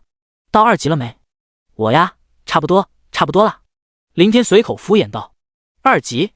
不好意思，哥已经20级了。”第22章，这么张狂，你爹妈知道吗？路边，一群群返程的新人队伍络绎不绝，所有人在经过时都会下意识看向那个叫乔飞的亡灵法师以及他身边的2具骷髅，目光炙热，羡慕嫉妒溢于言表，甚至有些人停下来蠢蠢欲动，一副想要上前巴结又不敢的样子。但这一幕看在林天眼中，却让他忍不住有点侧目。你回到市区不把骷髅收回去，还故意带在身边，装逼的嫌疑就太明显了。在外面这么张狂，你爹妈知道吗？这时，乔飞和另外一男一女走了过来，他上下打量了眼林天，问道：“你就是林天？”一旁的孙浩马上很识趣的介绍道：“天哥，这位是8班的乔飞老大，是我们的队长。他转职的可是稀有隐藏职业亡灵法师，召唤出来的2具骷髅兵贼厉害，今天能有这么快的练级速度，主要靠他。剩下的是4班的刘明和9班的徐倩倩，他们2个都是稀少的法师职业。怎么样，我们这个队伍强吧？”等孙浩介绍完，乔飞这才带着一抹傲然语气看着林天继续道：“听小浩说，你转职的是法师职业对吧？我特地给你留了一个队员位置，由你们3个法师负责在后面输出，我的2只骷髅和小浩在前面拉怪，练级效率会更快。对了，你到2级没？算了，没到也没事，等明天我们带你升到2级，然后就去野猪林刷怪，争取2天内所有人升到3级，2天后开荒哥布林平原。等等。”见乔飞没完没了，还越扯越远，林天只能抬手打断：“这人有毛病，一上来不分青红皂白，也不管我同不同意，就强拉我上车。”林天无语道：“我什么时候说要和你们组队了？”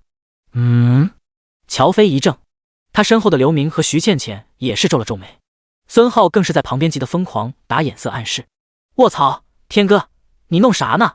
这可是一位隐藏职业大佬和2名法师组成的强力队伍，有多少人想要加入都没这个机会。你不愿意？”乔飞有点不可思议地望着林天，今天在东海湾有那么多人求着他组队，都被他给无视了，现在他主动邀请，甚至专门留下一个队员名额，你竟然还不愿意？你脑子进水了？我可是隐藏职业亡灵法师，懂？我召唤的2名骷髅兵在前期就等于2名转职者，而且还不怕死，既可以拉怪又能抗伤害，还不会分经验。仅仅1天，我们4人就全体升到了2级多。如果你跟着我混，我可以保证，我们将会成为今年这一届毕业转职者中升级最快、实力最强的顶尖队伍。2个月，不，最多1个半月时间，我就能够带着你们升到20级1转。乔飞以为林天这个小学生不懂，所以耐着性子强调道：“今天刚毕业的转职者，除了极少数背景深厚的由家里派出强者带着练级外，剩余在东海湾砍王八的普通大众新人，像他们这一队升到2级的屈指可数。”而林天的底细，乔飞通过孙浩早已了解清楚了，一个孤儿，连家都没有，更别谈什么身份背景了，不可能有强者带着他去高级怪区练级。哪怕他仗着法师职业组了一个好点的队伍，也绝对不可能超过他们，估计都还没到2级。我有队伍了。林天直言拒绝。开什么玩笑？我一个20级大佬需要跟你混？加入你的队伍，带着你们这几个2级的小萌新拖油瓶吗？还有你一个普通亡灵法师也敢在我面前装逼摆谱？2垃圾骷髅小兵很刁，拜托，爸爸级的骸骨战士在我手里也只配当个挂件站站岗，连上场的资格都没有好不好？你那个垃圾队伍能有多强？再强能有我们的强？赶紧退出来跟着乔老大，过了这个村可就没这个店了。就是前期组一个固定强队，可不单关系到练级速度，还影响以后能不能加入一个强大的工会。咱们乔老大已经收到了东海很多著名工会抛来的橄榄枝，其中包括3大工会旗下的分工会，还有东海市本地最强的陈氏家族工会。可以说，只要乔老大愿意，就能带着我们几个队员一起提前进入这些工会。不过乔老大有远见，不想现在就屈居人下。不错，等以后等级实力都提升上来了，想加入哪个工会，还不是一句话的事情。说不定乔老大将来凭着隐藏职业，还能在一些大工会里上位要职，我们也能顺带着混上个职位。刘明和徐倩倩这2个乔飞的舔狗，你一言我一语的纷纷说道。最后就连孙浩也忍不住焦急劝道：“天哥，机不可失，时不再来，要不你再考虑考虑。”林天懒得扯皮，直接转过头不再搭理，同时回身瞅了瞅销售小哥哥怎么还不来。看到林天这种态度，刘明和徐倩倩顿时就不高兴了。你是稀少的法师职业不假，可我们也是法师，大家都一样，你在我们面前装什么大尾巴狼？拽什么拽？我们好心拉你入队，你还不乐意了？乔飞同样很不爽，我好歹也是一个堂堂的隐藏职业，你居然这么不给面子。孙浩则局促在原地，心里有些发苦。此时此刻，他脑子里只剩下一个念头：完了，BBQ 了。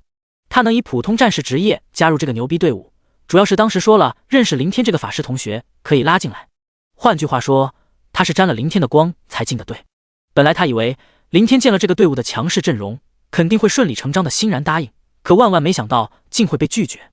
若是林天拒绝加入，就意味着这个队伍没了他的位置，估计人家明天就会踢他出去。行了，走吧。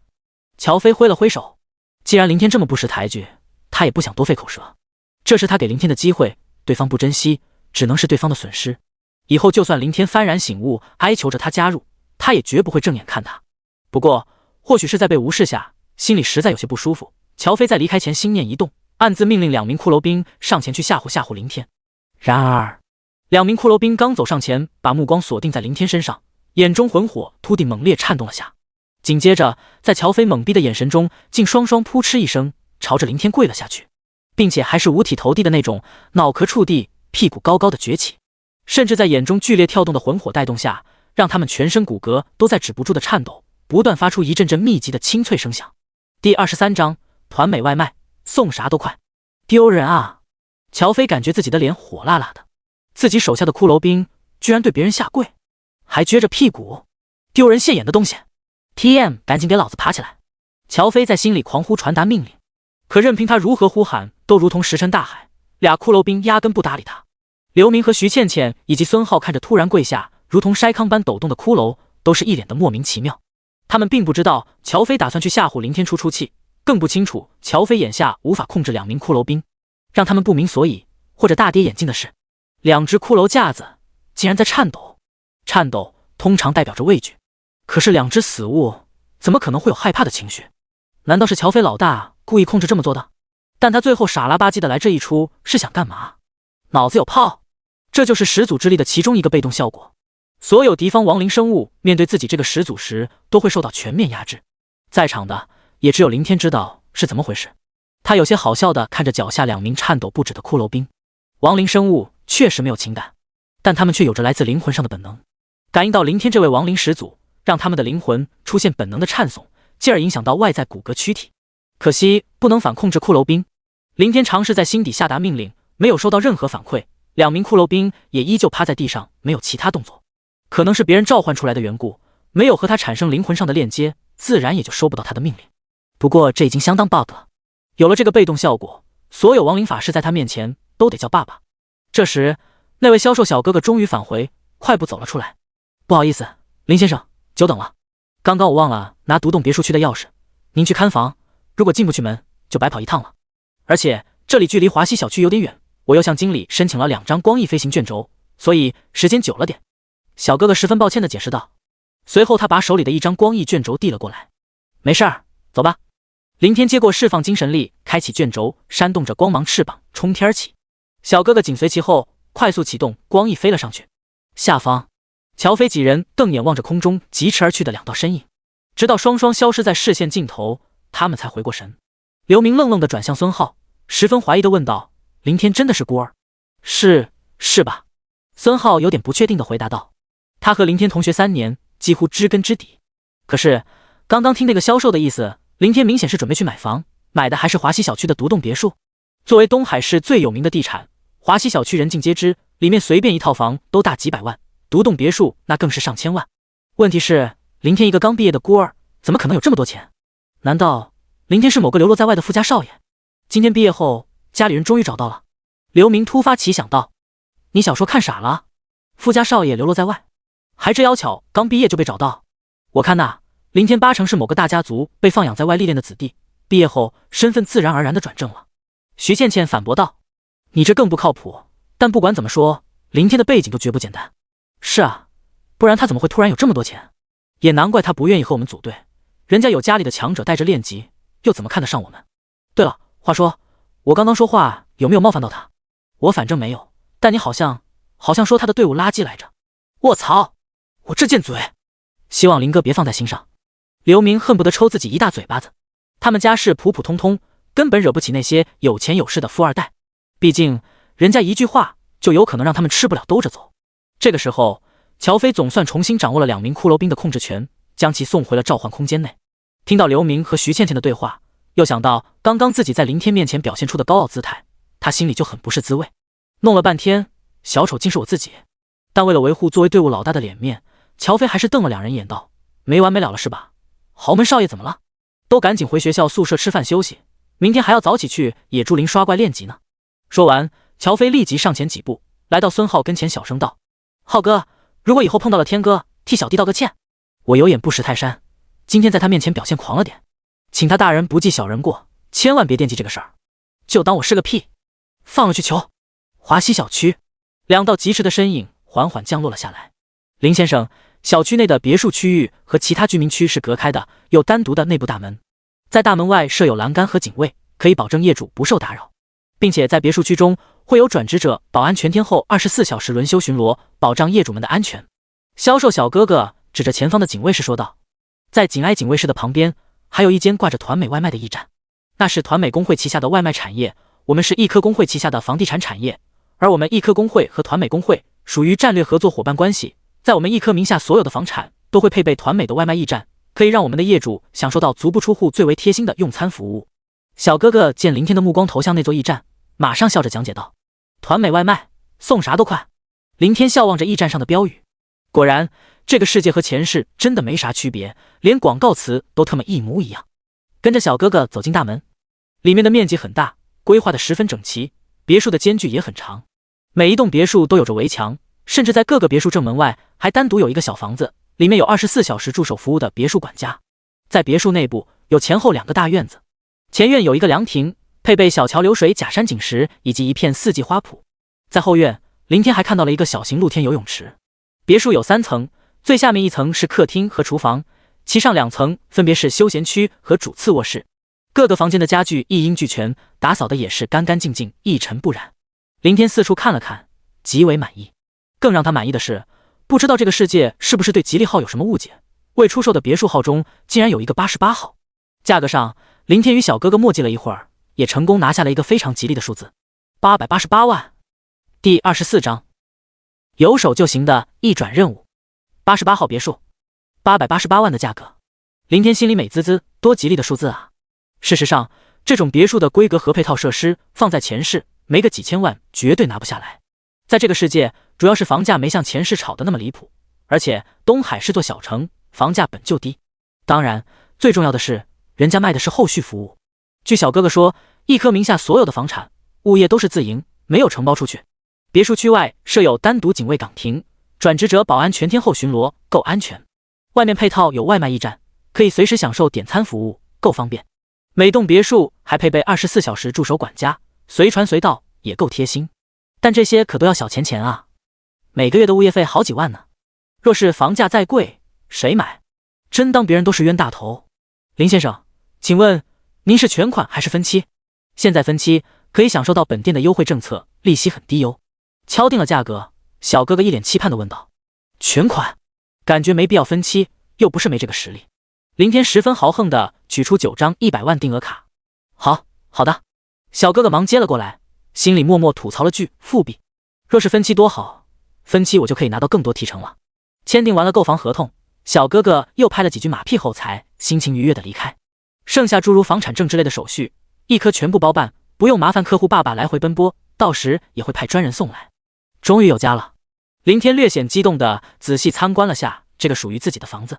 像这种大别墅，如果在前世，他估计打一辈子工都买不起。所以说，想改变命运，要么投个好胎去拼爹，要么加入穿越者福利大军，重新迎接崭新的起飞人生。罗峰大佬也住在这个小区，要不要去叙叙旧？算了，太晚了，以后再说，先去点个外卖。林天摸了摸咕咕叫的肚子，走了出去。家门口就有驻守的管家，他也不用跑去驿站，吩咐一句就成。回来后，林天打开热水器，准备洗个澡。然而水还没热，门铃就响了起来。您好，您的外卖到了。我去，确实够快的。林天打开门，外面站着一位身穿黄色马甲的小哥。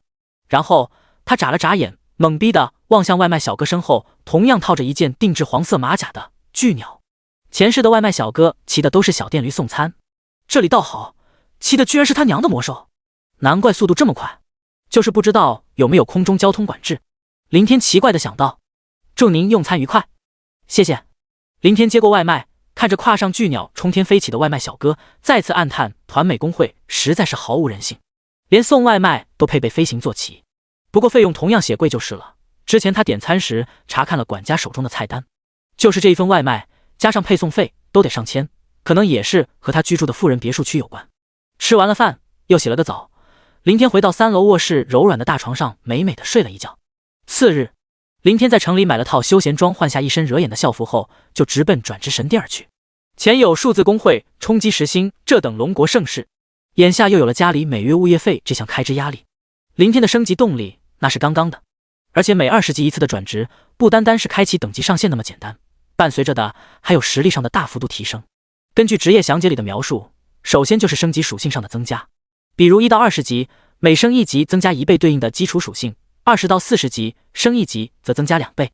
其次也是最重要的，每次转职都可以领悟至少一个契合当前转职阶位的强力技能，还有概率领悟普通技能和稀有的天赋、进阶特殊乃至隐藏职业。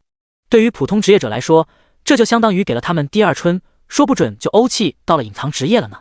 转职神殿位于城西，建筑样式不像市区那般的高楼大厦，看上去较为古老，类似于古代的庙宇。在神殿前耸立着6根巨大粗硕的石柱，后方是宽敞巍峨的正门。和之前那个幽暗地穴副本一样，这里较为冷清，基本看不到一个人影。殿内有一张接待柜台，柜台后站着一位很漂亮的值班长发妹子。虽然长发妹子穿着一身黑色职业长袍，但却丝毫掩盖不住其凹凸有致的身材，配合上她那精致的容貌和红色小嘴，反倒映衬出一种另类的极致魅惑。同样的，长发妹子也是闲得发慌，手搭在柜台上，撑着小脑袋，正打着瞌睡。只有到了2个月后，等今年的毕业转职者差不多都批量升到20级，这里才会真正的忙碌起来。你好，美女，我来领取转职任务。林天进了神殿，走到柜台前，微笑说道：好的，先登记下信息。长发妹子本来无精打采，睡眼朦胧，一抬头看见林天这位小帅哥，顿时精神抖擞了起来。他一边取出一张登记表格，一边眼神不断地往林天脸上瞅。显然这妹子是个颜狗。林天刷刷几笔填好信息，交给了妹子。一转，今年刚毕业的转职者。长发妹子震惊地扫了眼登记表，一天时间你居然就升到了20级，这是哪家的大少爷？这不怪外人知道了林天的等级，都下意识把他往富二代身上去扯，因为这是他们所能想象的最合理最正常的解释。就好比长发妹子，她接待的那些在极短时间内达到等级上限前来转职的人，无一不是背景深厚。毕竟只有背景够硬，才能调动众多的强者带着练级去开挂式的无限缩短练级时间。但仅用1天就狂升20级的人，他还是第一次看到，真是活久见。请跟我来。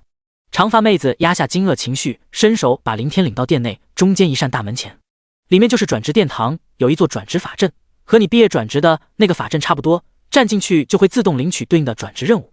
转职任务的难度是随机的，具有唯一性，分为1星到5星，5星最难。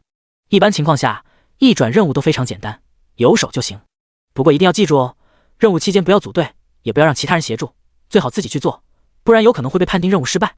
每个人在每个转职阶段都只能接取1次转职任务，一旦失败就无法再领取了，等级就永远只能停留在这个阶段。长发妹子明显对林天很有好感，十分细致地提醒道：一个年轻帅逼，外加有着不一般的背景，妥妥的人见人爱花见花开，女鬼见了都发呆。至于一些小姐姐常常挂在嘴边的我这人不在意颜值，只注重内涵，那是女人的嘴骗人的鬼。谢谢美女。林天答谢一句，推门走了进去。门内的空间很大，也极为空旷，除了中心地面上那座散发七彩流光的转职法阵外，别无他物。无论是学校内的转职法阵，还是眼前这座，都并不是阵法师职业者布置的。根据世界编年史课本上所说，这种法阵都是在100年前同那些空间通道刷怪点一起出现的。是谁降下空间通道、刷怪点和转职法阵？又是谁赋予了人类各种职业能力以及数据面板信息？没有人知道。如果按照林天的理解，那铁定是系统无疑。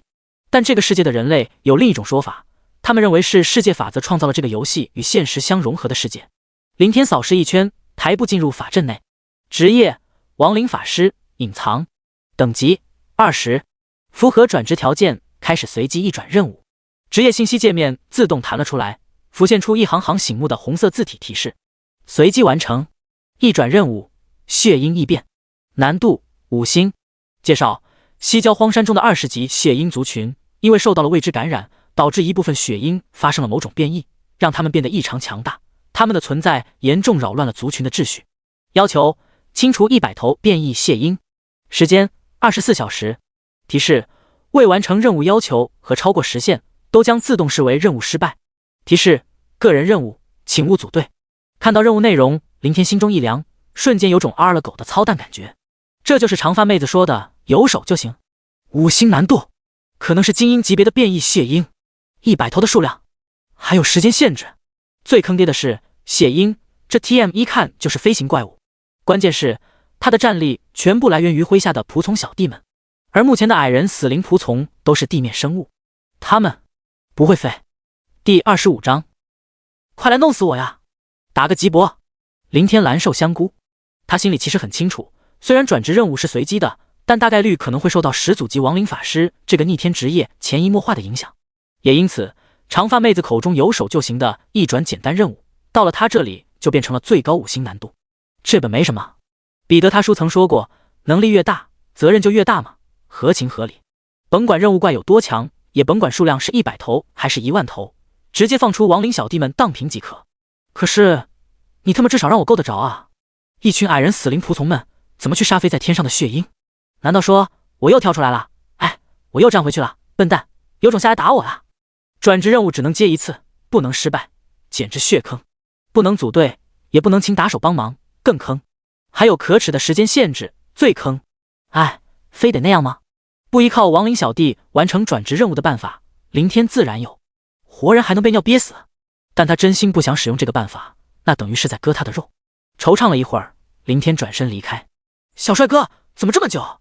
接到了什么任务？很简单吧？门外依旧处于无聊状态中的长发妹子见林天出来，立即开口连环炮似的问道：简单，简单到冒泡，就打几只垃圾小怪。哎，我本来还想挑战高难度呢，结果就这忒没劲了。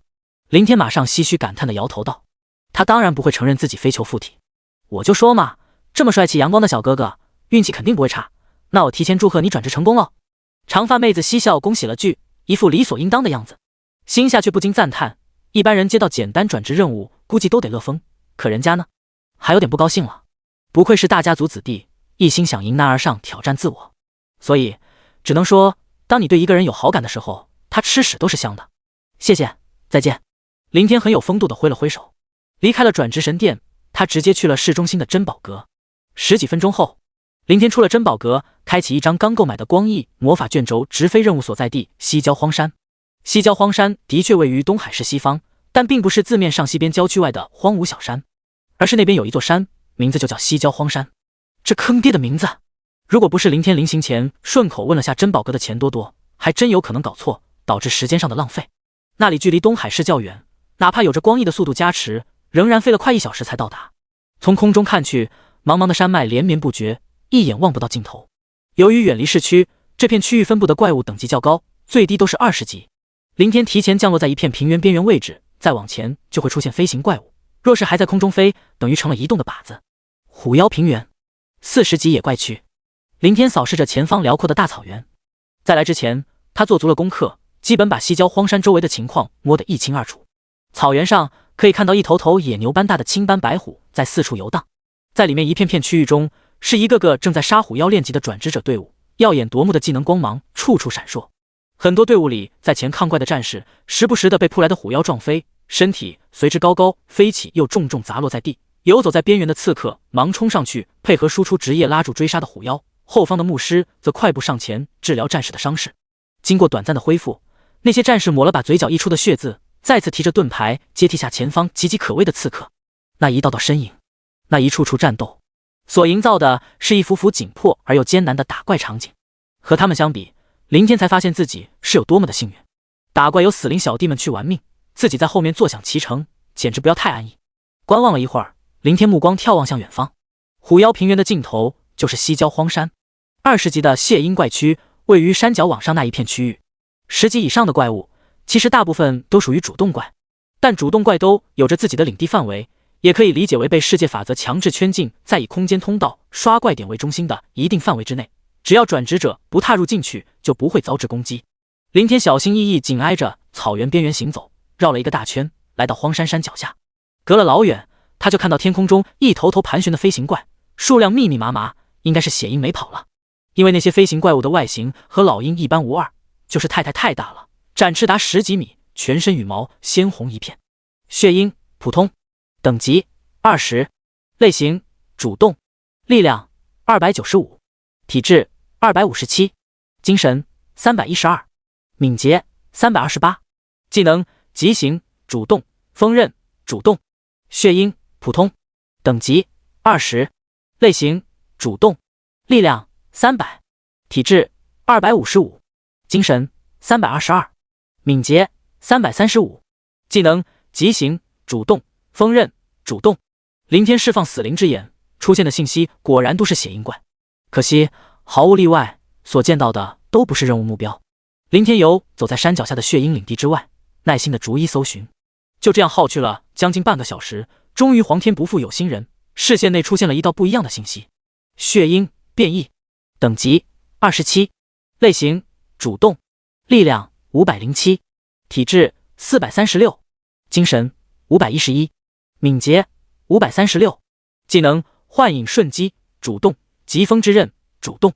好家伙，我他妈直呼好家伙！变异体竟然比普通血鹰足高了7级，难怪达到了5星难度。普通20级的转职者单打独斗想杀死一头27级怪，就算打得过，那也得脱层皮，更别说100头，还必须得24小时内完成了。等级高出这么多，难道是通过杀戮同类生的？林天望着远处一棵大树上的血鹰，这只血鹰明显不同，体型更大，羽毛呈现深红色，眼睛也是一片赤红，并且它的爪下还按着一头挣扎的同类，正在活活啄食。在这棵大树方圆几百米都见不到其他的普通血鹰，显得鹤立鸡群，着实扎眼。这也是林天能够发现它的原因。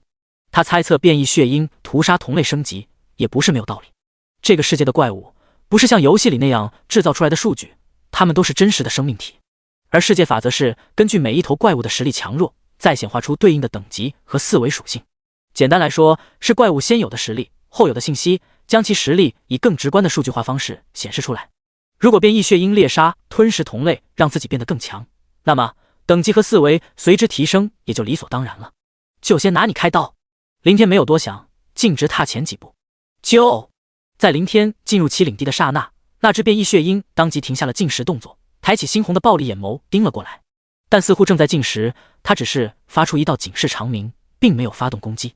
来吧，来吧，快飞过来弄死我啊！林天继续挑衅性的往前走几步，同时准备随时召唤出老王和死灵仆从。他这是以自身为饵来钓鸟，若是可以将其勾引下来击杀，就不需要使用那个让他肉痛的方法了。至于以身犯险，他在来时的路上用途中的小怪实验了一番，证实了即便不召唤出死灵仆从，始祖之力的被动成伤效果也会生效。召唤空间内将近4万只矮人仆从，足以确保他的生命安全。来了！在林天得寸进尺、步步紧逼的引诱下，大树上本就戾气爆棚的变异血鹰终于受不了了，立即放下爪中的食物，呼啦一声冲天起，又很快折转方向，直接朝着这边扑飞而来，准备把这只不知好歹的两脚兽杀死。500米、400米、200米，林天默默计算着变异血鹰的大致距离，直到离他不到100米，甚至可以看到变异血鹰释放出技能，快速在周围凝聚出一柄柄宛若刀片般的透明利刃。林天这才心念一动，正准备召唤出自己的亡灵大军。然而，轰隆！一道粗瘦的雷霆猛然响起，随之降落，准确无误劈在半途中的变异血鹰身上。刹那间，一切灰飞烟灭，只剩下空中散落而下的几根冒着黑烟的焦红羽毛。妈的！抢怪！林天瞬间怒了，老子浪费了半个小时，才好不容易找到一只任务怪，居然被别人给截胡了！哪个王八蛋天杀的？林天愤怒抬头看去，下一刻，本来满腔的怒火顷刻间消散无形。熟悉的大雕，熟悉的身影，以及传来的那道熟悉声音。林老弟，怎么是你？你没事吧？没伤着吧？林天，第26章。快看，那边有位撒逼大佬！天空中，展翅达几十米的雷云雕如同阴云般缓缓降落，其背上的罗峰一跃而下，关切地望着林天。我没事，谢谢罗哥。林天满脸苦逼，努力挤出一丝笑容。能说啥？他还能说个啥？人家又一次救了自己，难不成恩将仇报对一句，你抢了我的任务怪，赔钱？林老弟，你怎么老是乱跑？上一次就算了，但这里可是20级的怪区，随便一头怪物都会要了你的命。你呀，还好又被我碰上了，不然你刚刚就危险了。罗峰带着一抹教训口吻说道。啊对，罗哥就是我的福星。对了，罗哥，你怎么在这里？你们公会招人招完了？林天岔开话题问道。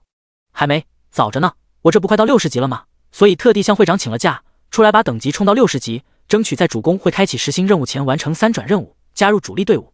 这么大的事儿，如果上不了场，只是在后方观战，就太可惜了。哦，那罗哥，你赶紧去打怪练级吧，小弟祝你顺利3转。没事，这个不急。罗峰上前不由分说拉着林天道，这片区域都是高级怪区，你一个刚转职的新人，在这里太危险，碰着就伤，挨着就死。走走走，我先把你给送回去。罗哥，不用，真的不用麻烦，你练技要紧，我自己回去就好。哎，罗哥，别拉，别拉，和我还客气个什么劲儿？再说了，我只是浪费点时间，如果放任你在这里碰到野怪，丢掉的那可就是性命。罗峰边说边把林天强拉上坐骑，随着他一声呼喝，雷云雕振翅冲天，向着东海市区疾飞而去。坐骑后方，林天是一脸的生无可恋。我低个矮，我刚来到这儿做任务，你就硬给我往回带。林天想要开口解释，可又实在不忍心，人家毕竟是替自己着想，完全出于好意。数次接触下来，他算是看明白了，罗峰这人心地善良，切切实实的老好人一枚。第一次遇到自己这个被几头野猪狂追的萌新出手搭救，装逼那只是顺带。这一次看到一个人即将命丧血鹰爪下，再次果断出手，然后才发现是自己这个熟人。换做其他人，恐怕他也会同样用坐骑将其带出险境。总之，如果在野外碰到别人处于危险中，罗峰可能都会毫不犹豫地伸出援手。罗哥，前面主干道把我放下来就成，我自己走回去。飞了几分钟，在林天的一再要求下，加上主干道确实属于安全区，罗峰没再执拗，控制坐骑落了下去。林老弟，没事千万别再瞎慌乱跑了，这样既浪费时间耽搁练级，又很危险。况且练级是小，丢命就太不值了。这次你运气好，又遇到了我，下次呢？罗峰严肃叮嘱了几句，在林天连声保证和感谢中，这才放心起飞离去。罗峰大佬应该就在附近练级，回去估计还得撞上。而且变异血鹰太过分散，若是一个一个寻找，再勾引下来让死灵小弟们围杀，效率太慢。如果不能在24小时内完成任务导致失败，等级永远停留在20级，那就彻底芭比 Q 了。算了，速战速决，坑点就坑点吧。林天望向罗峰消失的背影，没再婆婆妈妈。他心念一动，直接取消了隐藏，一件件装备快速显化浮现了出来。转瞬之间，林天就仿佛换了个人一般，脸带凶厉的恶鬼面具，手持白花花的头骨权杖，身穿黑色的破败幽灵长袍，这一身邪恶派头才真正契合他亡灵法师这个职业的形象。除了长袍和权杖是原来在哥布林平原打到的装备外，剩下的恶鬼面具是先前从珍宝阁顺手购买的，属于特殊白板装备，没有任何附加属性，由于是没有品质的垃圾装，也没能变异出什么花来，只是在外观上更狰狞可怖了点。不过林天要的也不是面具的属性，仅仅用来遮掩下面容而已。移装完毕，林天取出一张光翼卷轴，开启重新飞向血鹰怪区。到了地点后，他没有降落，直接飞在空中，沿着外围区域开始搜寻。相比之前漫无目的，林天这次专门寻找那些鹤立鸡群落单可疑的血鹰，速度快了许多，仅数分钟就发现了一头变异体。啾！随着一声尖锐嘶鸣，那头变异血鹰立即凶猛飞扑了过来。林天悬空而立，手腕一翻，一张张卷轴出现在掌中。烈焰卷轴、寒冰卷轴、雷电卷轴、土刺卷轴，密集的魔法卷轴仿佛不要钱般被林天扔向扑来的变异血鹰。严格意义上来说，这波确实就是在撒钱。这个世界里除了辅助性的光翼飞行卷轴，还有许许多多魔法师制作出来的攻击性魔法卷轴。这种卷轴和光翼一样，只需要微量的精神力为引，就可以直接释放出卷轴内的攻击魔法。当然了，价格也是贵的离谱，哪怕像这种最低级威力不大的一阶魔法卷轴，一张也要上万块。为了完成一转任务，林天不光是耗尽了家底，还背了贷。最初卖装备的200万，除去10万副本费和吃饭花费，还剩下将近190万。昨天刚到手的1200万，买房888万，剩余312万。他又从珍宝阁带了500万，总计1000多万的巨款，全部买了低阶魔法卷轴。这就是林天想到的不依靠死灵小弟自己完成任务的方法，用钱砸，同时也是他肉痛的原因。前方空域，凛冽的寒冰元素化为冰雹，狠狠砸在变异血鹰身上。炙热的烈焰熊熊燃起，剧烈燃烧着他的羽毛。一道道雷电，一根根土刺，一片片锋刃四处狂舞，不断轰击切割他的皮肉。猩红的鲜血开始挥洒四溅，凄厉的哀鸣随之飘扬传荡。各种各样的魔法更于空中绽放，交织出一股股璀璨而又绚丽的刺目光辉。这边空中的强烈动静很快引起了不远处虎妖平原中一些转职者的注意。见到这一幕，其中一人更是抬起手高声惊呼道：哇，大家快看，那边有位撒币大佬。第27章氪金大佬666。卧槽，真的在撒币。他打小怪竟然奢侈到用卷轴砸，好有钱。他这是在炫富吗？这该死的有钱人。随着那名转职者的呼喊，虎妖平原上的一名名转职者停下了打怪，纷纷抬头看向空中那位黑袍人。看到对方接连不断扔向血鹰的魔法卷轴，以及爆发出来的一道道炫目光芒，震惊的呼声在偌大的平原上此起彼伏，几乎不绝于耳。在这里组队练级的都是普通人，就算有点家底，也不敢这么玩。仅仅这一会儿，那位大佬估计都扔出去10几万了吧，简直毫无人性。他们还是头一次看见有人这么撒币。快看，血鹰冲出了魔法卷轴攻击的范围，扑向了那位大佬。大佬毫发无伤，甚至纹丝未动，他还在疯狂撒币。那头血鹰终于被大佬用卷轴砸死了。大佬又盯上了另一头血鹰，我去，他依然在扔卷轴。这难道就是有钱人的快乐吗？大佬就是大佬，没瞎比试，居然跑出来找小怪扔卷轴玩。平原中的转职者议论纷纷，满脸的羡慕嫉妒。受到干扰下，有很多队伍干脆暂时退出了怪区，在平原边缘位置一边坐下休息，一边集体抬头望天。每个人的目光都在随着空中的身影一而再再而三地从一处地方转移到另一处地方。到了最后，所有人都骂了，他们从来没见过有人还可以这样烧钱。这都打了多少小怪了？这都烧了多少钱了？真是可耻的浪费！不，浪费俩字简直就是对他的侮辱。时间飞速流逝，不知过了多久，终于有人忍不住了。我没记错的话，这都杀了87头血鹰了，算上刚刚死亡的这头，是第88头了。这位大佬真不是一般的有钱，卷轴估摸着怎么也有好几百万了吧？嘿，还别说，这位大佬氪金玩的是真溜，扔了这么半天的钱都不带停顿的。氪金玩的这么溜，这大佬能处啊？默人认为天上那位黑袍大佬只是个低等级的小萌新，穷逼不一定弱，但氪老那是一定强，这是世间真理。能随便扔个几百万去打小怪的主，身家可想而知，哪怕用钱堆，也能将等级实力轻易堆起来。至少应该比在场的所有人等级都高，对付20级血鹰估计都是秒杀。那些血鹰的攻击无法伤害到他分毫，连他飘飞在空中的身体都无法撼动半分，这就是最直接的证明。至于这位大佬为什么明明有秒杀的实力，却偏偏选择用金钱的方式去活活折磨死那些小怪，谁知道呢？也许是大佬的特殊癖好，或者这位大佬以前等级低的时候在血鹰手里吃过亏，这是特地回来找场子报复的。毕竟转职任务具有唯一性，也就是说在此之前没人接到过血鹰异变这个转职任务。又过去了不知多久，空中那道身影总算在所有人的麻木神色中停了下来。看来大佬应该是玩够了。是啊，这么长时间也该腻歪了。德里，继续打怪练级，咱们可没有撒币大佬这种大手笔。看看人家大佬打怪用钱砸，咱们呢得累死累活用命去拼。唉，人比人可真气死人。观看了大半天的转职者们唉声叹气，纷纷起身，但有些机灵的则连忙注视向远方的大佬，隔空发去了好友申请。若是能加上好友，抱上大佬的大腿，说不准以后从大佬手指缝里露出来一点，就够他们辛辛苦苦打怪几个月的收获。击杀变异血鹰100-100，你完成了一转任务，请前往转职法阵进行交接。空中随着一头羽毛焦黑脱落且浑身鲜血淋漓的变异血鹰屈辱的丧命在一大堆魔法卷轴的覆盖式狂轰滥炸下，林天眼前立即出现了2道信息提示。终于完成了，下次转职任务前一定要转化一批飞行死灵仆从，不然再来一次真的有点遭不住。林天扇动着背后光翼翅膀悬浮在半空中，查看了下随身空间，仅仅杀了这100头任务怪，1000多万购买的低阶魔法卷轴就几乎消耗一空，仅剩下10几张，可见是有多费钱。关键不知是任务的缘故，还是变异血鹰属于特殊怪的原因，这么多怪连一件白装都没爆，死灵仆从也死了不少。别看他逼格满满的稳稳飘在空中，直接无视了扑来的一头头血鹰，可谁又能知道是背后的死灵小弟们替他默默抗下了所有。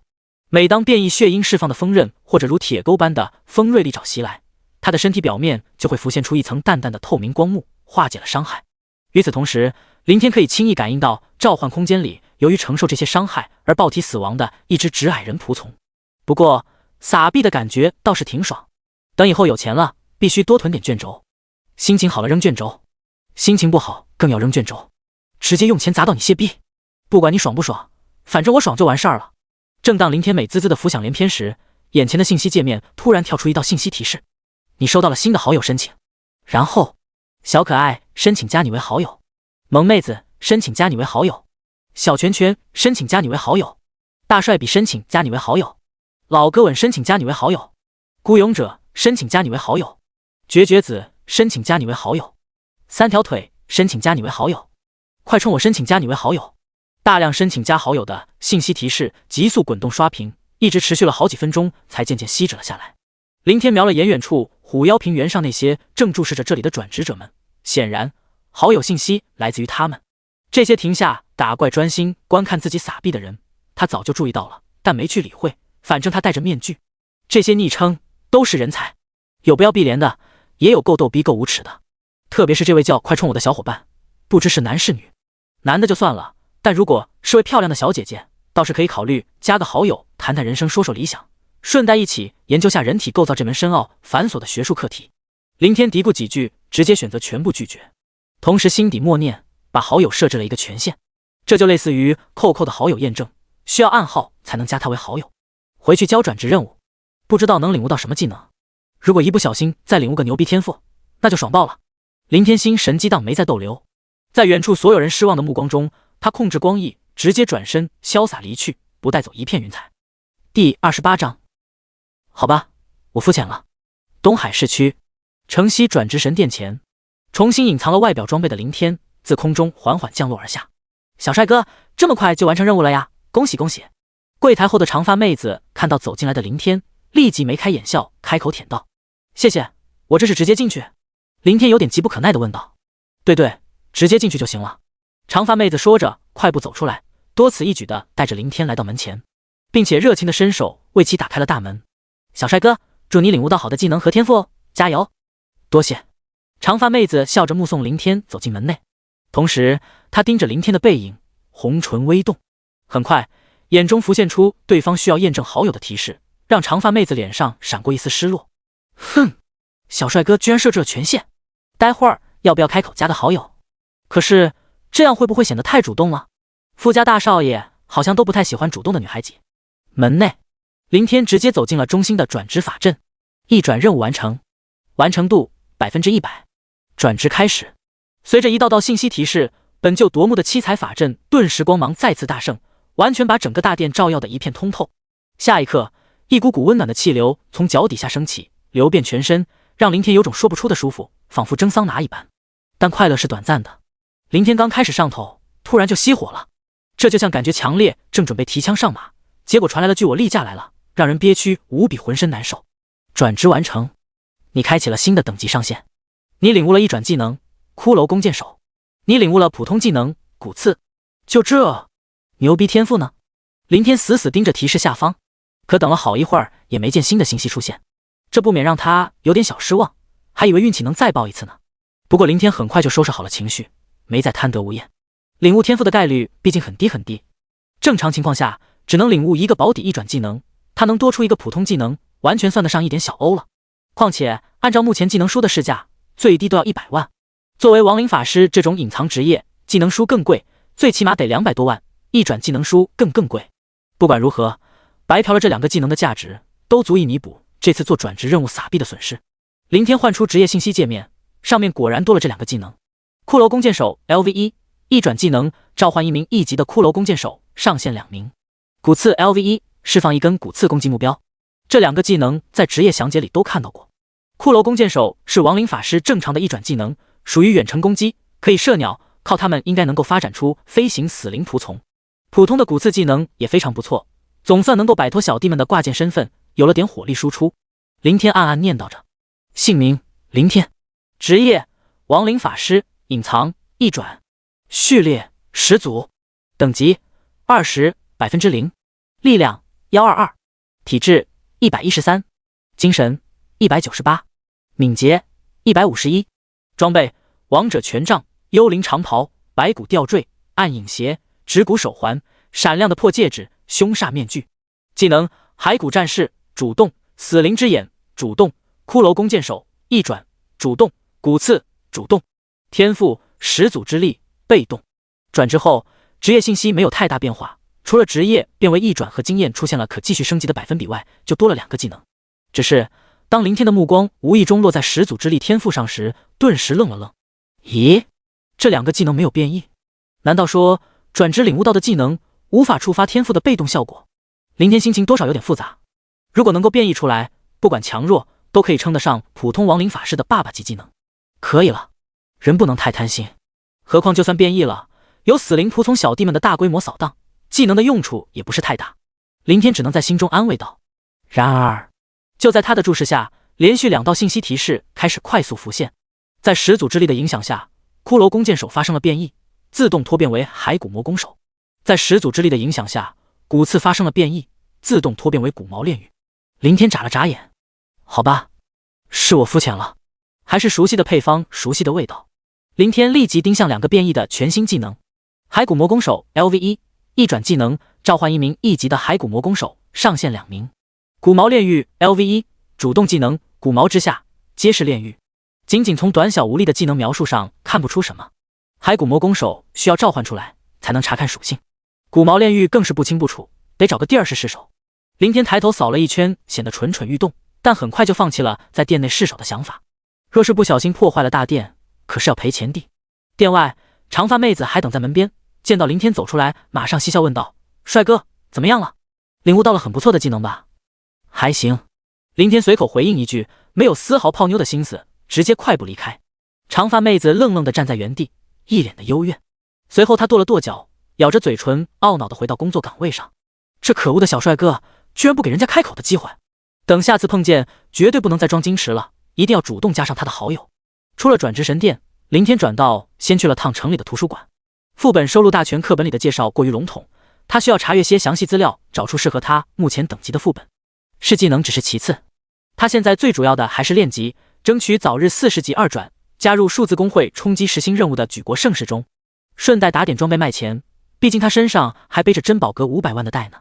转职成了战斗职业者，虽然很赚钱，打怪物爆装备卖了，收入非常可观，但同样花钱如流水，前前后后赚了1400万，短短1天时间挥霍了个干干净净不说，还 TM 到欠钱。林天心里无奈吐槽道，即便他不买房，手里也剩不了多少，连他都如此，更别谈普通转职者了。就像先前在虎妖平原上的那些人，能够组队杀40级虎妖，基本都是去年的毕业生，等级差不多都在40级上下。可他们为什么羡慕林天的撒币手段，还舔着脸加好友？一句话，都是穷逼。实际上，这些人的身家都不低，可能都有个大几百万，但那指的是他们身上穿戴的装备价值，这属于固定资产，不能卖了换钱，否则失去了装备的属性加持，导致实力上的大幅度降低，谁愿意和他们组队练级？打怪是要拼命的，实力太弱就有可能会打不过，一不小心就会负伤损命，甚至出现被怪物团灭的现象。说到底，又有几个像林天这种可以无限转化亡灵小弟去强推怪物的 bug 职业，一边要赚钱养家糊口，一边还要不断花费更多的钱财去更新换代自己的装备，增强实力。在这种情况下，大多数人估计兜里连10几万现金都拿不出来。在图书馆找到了副本资料后，林天没有立即出城，而是再次去了珍宝阁。目的：贷款。一个转职任务成功让他同样沦为了穷逼，不带点启动资金，他连坑爹的副本费用都交不起。第29章，请叫我靓仔。庄少，这么快就做完任务了？卷轴还剩余不少吧？得嘞，就像我承诺的，您是老顾客，剩余的卷轴本店可以按照原价回收。正在珍宝阁大厅内查看账目的钱经理见到进门的林天，立即堆起笑脸迎了上来。之前林天简单和他说了下需要打怪做任务，批量购买低阶卷轴还是他建议的。高阶卷轴威力虽大，但太贵，1000多万也买不了多少，远没有多购买点低阶卷轴来的实惠划算。卷轴没了，我是来贷款的，再贷500万。林天直接说明了来意。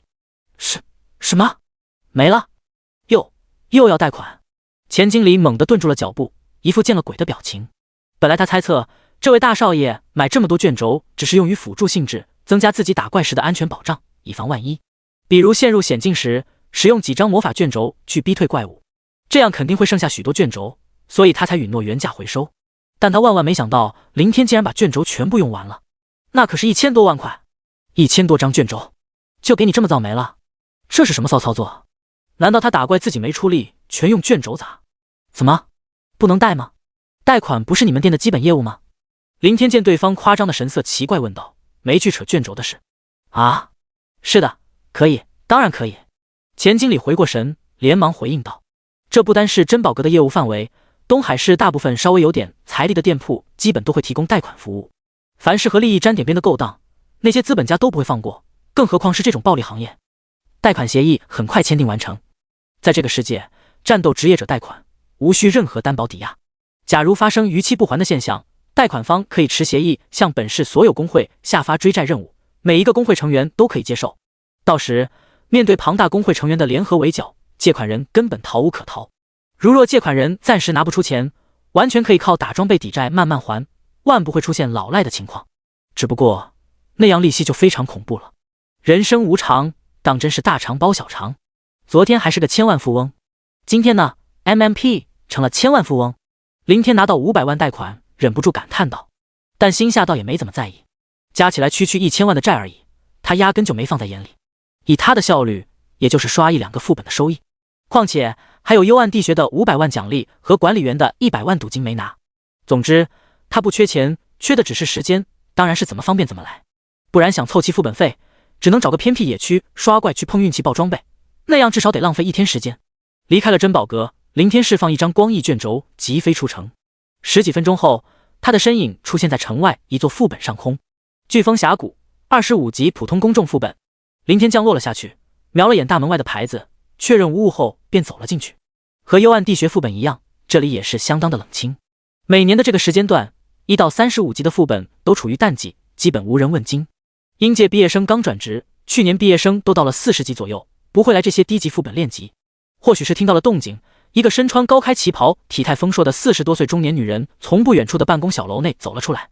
看到处在院子里的林天，她慵懒的脸上顿时闪过一抹喜色，立马扭动着腰肢走来。显然，这个看上去略显风骚的老阿姨就是这个副本的管理员。而且在这个冷清的淡季，同样有点淡出鸟来了。靓仔，你……旗袍老阿姨刚开口招呼，秃弟盯着弹出来的信息提示，愣了下。你通过了庄必凡的好友验证。同一时间，一道提示也出现在林天的眼前。风三娘通过了验证，加你为好友。林天嘴角一抽，没错，他的好友验证就是请叫我靓仔。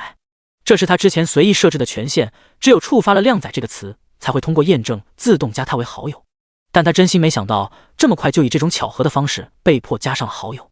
远处昵称叫风三娘的旗袍老阿姨很快反应过来，她继续扭动着身体走来，先肆无忌惮地狠狠剐了眼林天帅气的脸容，然后才笑眯眯地问道：靓仔，你是来下副本的？换下了校服后，这次总算没出现像在地穴副本时被管理员当成小萌新的戏码。对，多少钱？林天问道。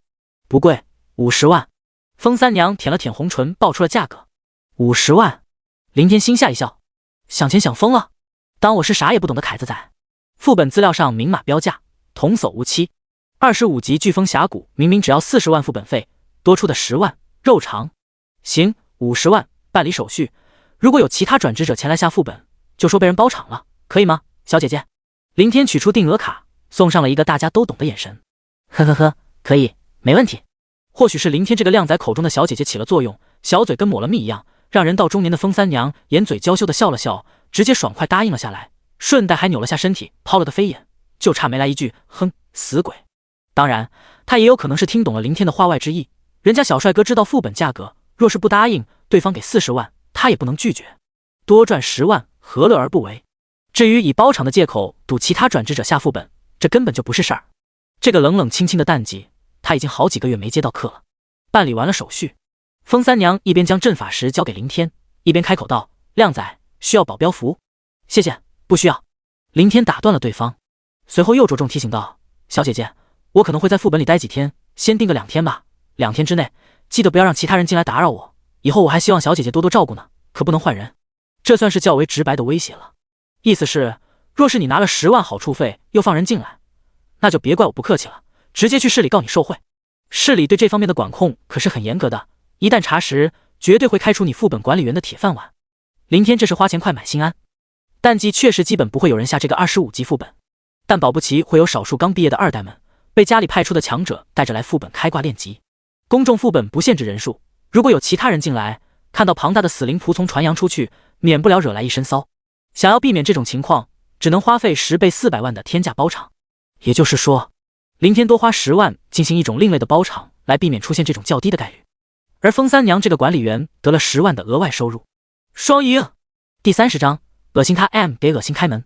烈风峡谷名副其实，这个副本就是一个巨大的峡谷，底部入口位于在院落后方，是一条狭长狭窄向内延伸的裂缝通道。裂缝通道尽头是副本峡谷的范围，周围是高耸的石壁。一眼望不到头的石壁顶端覆盖了一层仿佛巨型锅盖般的封闭圆顶，那是市里派人建筑而成，创造出一个封闭环境，防止里面的怪物扩散出去，并且封顶使用的是透明材料，阳光可以照射进来，非常明亮，一点也不影响视线，和副本外无异。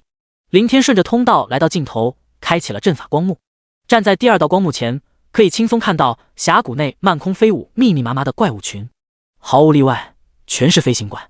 这也是林天选择这个副本的原因。说要发展死灵仆从空军部队，可绝不是开玩笑的。在一转任务上吃了个暗亏，导致浪费了千万巨款，他当然要立马弥补这方面存在的缺陷短板。看到前方光幕如流水般下落，林天抬步独自走了进去，目光注视向数百米开外的5头飞行怪。这些怪物长着一对仿佛蝙蝠般的肉色翅膀，伸展开来，比展翅10几米的变异雪鹰有还大了一圈，脑袋如蛇头，嘴巴里满是獠牙，还有一条长长的尾巴和一对利爪下肢，浑身没有丁点毛发，呈现出一片淡红色，只在嘴部、颈部上方、下肢以及尾巴等少部分地方有着黑色花纹。疾风兽，根据副本资料，这种怪物叫疾风兽，特点是速度快，攻击强，既会喷火也能物理攻击，还能释放防御魔法，妥妥的魔武双修，恶心的一笔。疾风兽，普通，等级25，类型主动，力量465，体质434，精神455，敏捷467，技能风遁，主动，烈焰吐息，主动。疾风兽，普通，等级25，类型主动，力量470，体质430，精神448，敏捷472，技能风遁，主动，烈焰吐息，主动。好，那5头疾风兽很快发现了入侵领地的外来者，马上仰天咆哮，气势汹汹地展翅扑来，几乎转瞬间就冲到了几十米开外。操！叫你 Emma 叫！林天被这突如其来的高昂吼声给吓得一个机灵，但度过本能的惊吓后，他倒也丝毫不慌，心念一动，骨毛炼狱，刷刷刷！下一刻，林天身前浓烈的黑暗气息急速涌动，一连10几根白色骨毛快速凝聚成型，每一根骨毛都有2米多长，前端锋利无比，如同一柄柄尖锐长枪。嗖嗖！随着林天目光锁定急速接近的疾风兽，10几根骨毛当即如出膛的炮弹般，带着一股股破空风效疾驰而去。轰轰！在一阵阵爆响中，骨毛瞬间寸寸断裂，漫天挥洒。反观那5头疾风兽，毫发无伤，仅仅只是被骨毛阻挡了下飞行速度。在它们的身体外笼罩了一层淡青色、宛若气泡般的护罩，显然是这些护罩抵消了骨毛的攻击。风遁技能，这些疾风兽果然像资料描述的那样，恶心他妈给恶心开门，简直恶心到家了。林天心下无语，但技能丝毫未停，几乎再上一批骨毛刚射出去，下一批30多根骨毛再次在前方凝聚。在这个世界，转职者释放技能没有冷却时间限制，只要有足够的精神力就可以连续释放，直到耗尽为止。普通转职者打怪当然不会瞎比乱放，否则一旦消耗殆尽，怪物没死，就有可能被反杀。不过林天此次只是试验，而且有召唤空间几万头死灵小弟抗伤害，他倒有恃无恐，无所顾忌。轰轰轰！一大片骨毛撞上疾风兽的风盾，再一次化为飘洒四溅的骨片。再来！林天心下发狠，第3批密密麻麻足足50多根骨毛飞速凝聚，呼啸而出。然而就在他准备释放第4批骨毛时，一阵强烈的眩晕突地袭来，天旋地转般的感觉让他脚步一个踉跄，差点摔倒。这是精神力枯竭的征兆。林天刚勉强稳住晃动的身体，下一秒，一片片赤红覆盖而下，一头头疾风兽快速掠过，喷吐出一股股火红的烈焰。林天周围数米区域顿时化为一片片火海，他本人更是被浇了个透心凉，心飞扬，全身上下被火焰彻底覆盖。与此同时，一道光芒自其体外扩散开来，一闪即逝，这是触发了王者权杖的被动免疫效果，但武器被动只能免疫一次性攻击，无法抵抗烈焰这种持续伤害。不过在免疫效果消失的刹那，一层透明光幕瞬息从其体表浮现，随着火焰逐渐消散，林天完好无损地站在原地，连根毛都没伤到。当然伤害不会平白无故的消失，只是被转移了出去，暴毙了10几只死灵仆从，攻击比变异血鹰略低。林天感应了下，心里很快就有了底，或许是等级实力提升的缘故，他发现对召唤空间内的感知越来越清晰，不但可以察觉到死亡的死灵仆从的大概数量，甚至还能向老王下达命令，以及隐约收到老王的反馈。远处悬停下来的5头疾风兽中，其中一头身躯颤动，发出一声痛苦低吼，显然是中了王者权杖的反弹和诅咒尸毒。可惜的是，10级的暗金武器级别终究还是太低了，对付25级的怪，诅咒伤害并不大，更多的可能还是反弹烈焰转化的真实伤害，但这点伤害强度远不足以将其杀死。那头疾风兽很快调整了过来，他扭过脑袋，和另外4头同伴一起看向那个入侵者，眼眸转动，似乎都有些奇怪，那只两角兽为什么在他们的烈焰吐息下还好端端的站在那里？就算没死，也应该痛得哇哇大叫，满地打滚才对。但他们有限的智商可不会思考太多，立即再次飞扑而来。老王！在5头疾风兽飞越头顶探出利爪抓来的刹那，林天猛然低喝一声，撕拉！巨大的空间裂缝瞬息敞开，裂缝之后是老王跳跃而出的威猛身影，以及他那树干粗的狼牙棒。砰砰砰！粗瘦的狼牙棒当空劈下，再一波横扫，猝不及防下，5头疾风兽无一幸免，全数被狠狠扫翻在地，一直滚出几十米远才缓缓停下。以老王目前高达1200的力量，攻击强度可想而知。其中2头疾风兽脑袋直接爆裂，瞬间毙命，剩下3头幸运的没有被击中要害，但身体剧烈弹动抽搐，明显活不了多久。师祖！老王收起浑身黑雾，来到林天面前恭敬道：“来，快扶住我！”林天招了招手，虚弱的撑着老王蒲扇大的冰冷手掌，缓缓滑落坐在地上，背部靠着老王的双腿。短短片刻，远处那3头疾风兽已然一动不动，彻底归西，一股股死亡黑气从其尸体内正在滋生弥漫。不多时，他们干枯的身躯开始颤动，随之逐渐爬起，完全化为一片惨白的眼眸，茫然的环视一圈，最终落在了林天身上。紧接着，他们纷纷扭转方向，对着林天匍匐下身体，低下了他们那狰狞的头颅。第31章，传说中的秒杀技能：疾风兽，普通，等级25，类型死灵仆从，力量235，体质215，精神224，敏捷236，技能无。可惜了，技能都没了。林天怨念满满的盯着眼前浮现出来的3道信息。3头疾风兽仆从的属性相差不大，都是200多。这是死灵仆从的基操，复活后全属性比生前减少一半。烈焰吐息技能消失，这个也在林天的意料之中。难道你指望一头复生的尸体去喷火？但没了风遁技能，就让他相当的卧槽了。敌对时，林天确实很烦这个防御技能，可成了自己的仆从小弟，他当然很希望能够保留下来。毕竟自己的快乐总是建立在别人的痛苦之上，别人越恶心，自己才能越快乐。飞到空中，林天在脑海中传出一道命令，3头疾风兽仆从当即脚下一蹬，振翅而起，成功的飞上了半空悬停。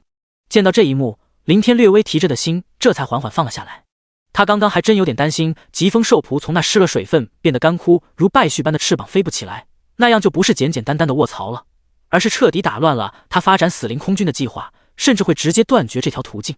假如一种飞行怪物转化成死灵仆从丧失了飞行能力，其他类型的飞行怪大概率也是一样。但好在他的担心是多余的。林天转头扫视了一圈，副本入口附近就只有这5头疾风兽，暂时没见到距离较远的那些疾风兽飞来。林天也没让刚诞生的3头空军小弟主动出击，他打算先休息一下。先前释放骨毛炼狱技能抽空了他的精神力，以至于让他现在感觉脑袋还晕乎乎的。3波骨毛数量大概在100根左右，也就是说，以我目前20级198点的精神力，只能释放这么多骨毛，但数量能够自由控制，可以一根一根的释放，也能一次性梭哈，瞬间释放出100根。林天暗自揣摩着刚刚的实验成果，变异之前的骨刺技能，他记得技能描述好像是释放1根骨刺攻击目标，这样每次就真的只能够凝聚1根骨刺。而变异之后的骨毛炼狱只有简简单单的8个字，没有明确数量，大概就是这个道理。自由随心，很不错。而且骨毛的数量和精神力挂钩，精神力越高，可以释放的骨毛就越多。到了以后，甚至可以闪念间一波倾泻成千上万根骨毛，确实配得上骨毛炼狱这个名字，就是威力太磕碜了点。林天瞄了眼空中悬浮的3名小弟，之前3波100根骨毛的轮番攻击，居然都没能破开他们的风遁护罩。不过其中缘由林天也清楚，应该是和他的精神属性有关。精神属性不单代表精神力的多寡，还影响技能的强度。特别是靠技能吃饭的法系职业更是如此，精神的高低几乎直接影响技能的威力。以他现在不到200点精神释放出来的骨毛，自然破不开疾风兽400多精神释放出的防御风遁。如果他的精神也达到400多，估计都不用召唤老王，仅靠骨毛就能将5头疾风兽全部解决。看来有时间得搞一搞装备了。林天寻思道。由于升级太快，加上打怪不用他出手，他眼下20级还穿着一身低级装，最高10级的王者权杖，剩下大部分都是几级，甚至还有一件1级破戒指这种垃圾白装，这才导致属性没有堆上来。但这个其实也不用着急，等以后真正需要的时候再搞也不迟。收起念头，林天闭起眼睛，开始冥想，恢复精神力。按照课本上的知识，冥想很容易，放空思维就成。简单来讲，就是脑海中不要去想任何乱七八糟的事情。很快，林天就进入了状态。1分钟、10分钟、20分钟，不知过了多久，林天猛然惊醒。我这是睡着了？林天擦了擦嘴角流出来的哈喇子，怀疑道。身后一直用双腿撑着林天身体的老王，闻言马上在脑海中回答道：是的，始祖，你打起了呼噜，声音很大。林天心里很无奈，冥想看似简单，可一旦放空思维，就很容易睡着。还好我穿越到的是全民转职的世界，而不是修仙世界，不然动不动就冥想吸收灵气修炼啥的，估计就算给我开再逆天的卦，也扶不起我这滩烂泥。林天暗叹几句，强迫自己再次进入冥想中，坚持了10几分钟，他实在受不了了，啥也不想，如同老僧入定般的去抵抗一波波袭来的强烈睡意，那简直就等同于一种酷刑。不过经过这一段时间的恢复，精神力虽然远远没有达到全盛饱满状态，但也恢复了一些，至少使用一次召唤技能不晕倒还是可以做到的。召唤骸骨魔攻手，林天心神一动，随着他清晰感应到本就不多的精神力被抽取了一部分，前方一道空间裂缝飞速敞开。很快，一名提着一把夸张古弓的骷髅从裂缝内灵敏地跃出。和骸骨战士相比，眼前这名骸骨魔攻手的白骨身躯要瘦小苗条许多，仅有1米56的个头，但浑身骨骼看上去更精致整齐，根本看不出丝毫像骸骨战士那样的拼接痕迹，几乎浑然一体。如果用个形象点的比喻，就好似一个被完整白色骨质皮肤包囊起来的人。但与骸骨战士相同的是，这名骸骨魔攻手的骷髅头颅眼窝内同样闪烁着一团黑色魂火，外在骨骼上也散发出一层浓烈的黑雾死气，粗略看去给人一种黑色光环般的既视感。咦，就只有一把古弓，没有箭矢，那他是怎么射箭的？还有，这古弓到底是什么玩意儿做的？或者这也能叫弓？弓臂有成人胳膊一般粗，弓身有近1米长，又 CU 又长就算了，还没有弓弦。林天瞪眼打量了眼骸骨魔攻手提着的那把古弓，随即念头微动，唤出属性信息：骸骨魔攻手，等级1，力量300，体质200，精神700，敏捷800，技能破魔剑被动，穿甲剑被动，灵魂收割被动。破魔剑攻击时有一定几率射出一支破魔剑矢，无视目标的魔法防御。穿甲剑攻击时有一定几率射出一支穿甲剑矢，无视目标的物理防御。灵魂收割攻击时有一定几率收割低于自身精神属性的目标灵魂。看到浮现出来的骸骨魔攻手信息，林天眼角猛地一跳，这 TM 这么刁，4维属性最低200，最高达到了800，多达3个被动技能。破魔、穿甲，竟然还有一个传说中的秒杀技能。第32章丝滑无比的挂逼小弟，这骸骨魔攻手挂逼。林天不可思议的喃喃道，实在是骸骨魔攻手的面板太过于逆天，完全就像开挂一样，仅仅1级就堪比10级的老王，而且还不像老王那样死了就没了，可以重复召唤。至于骸骨战士，在他面前简直就是一孙杂，连提鞋都不配。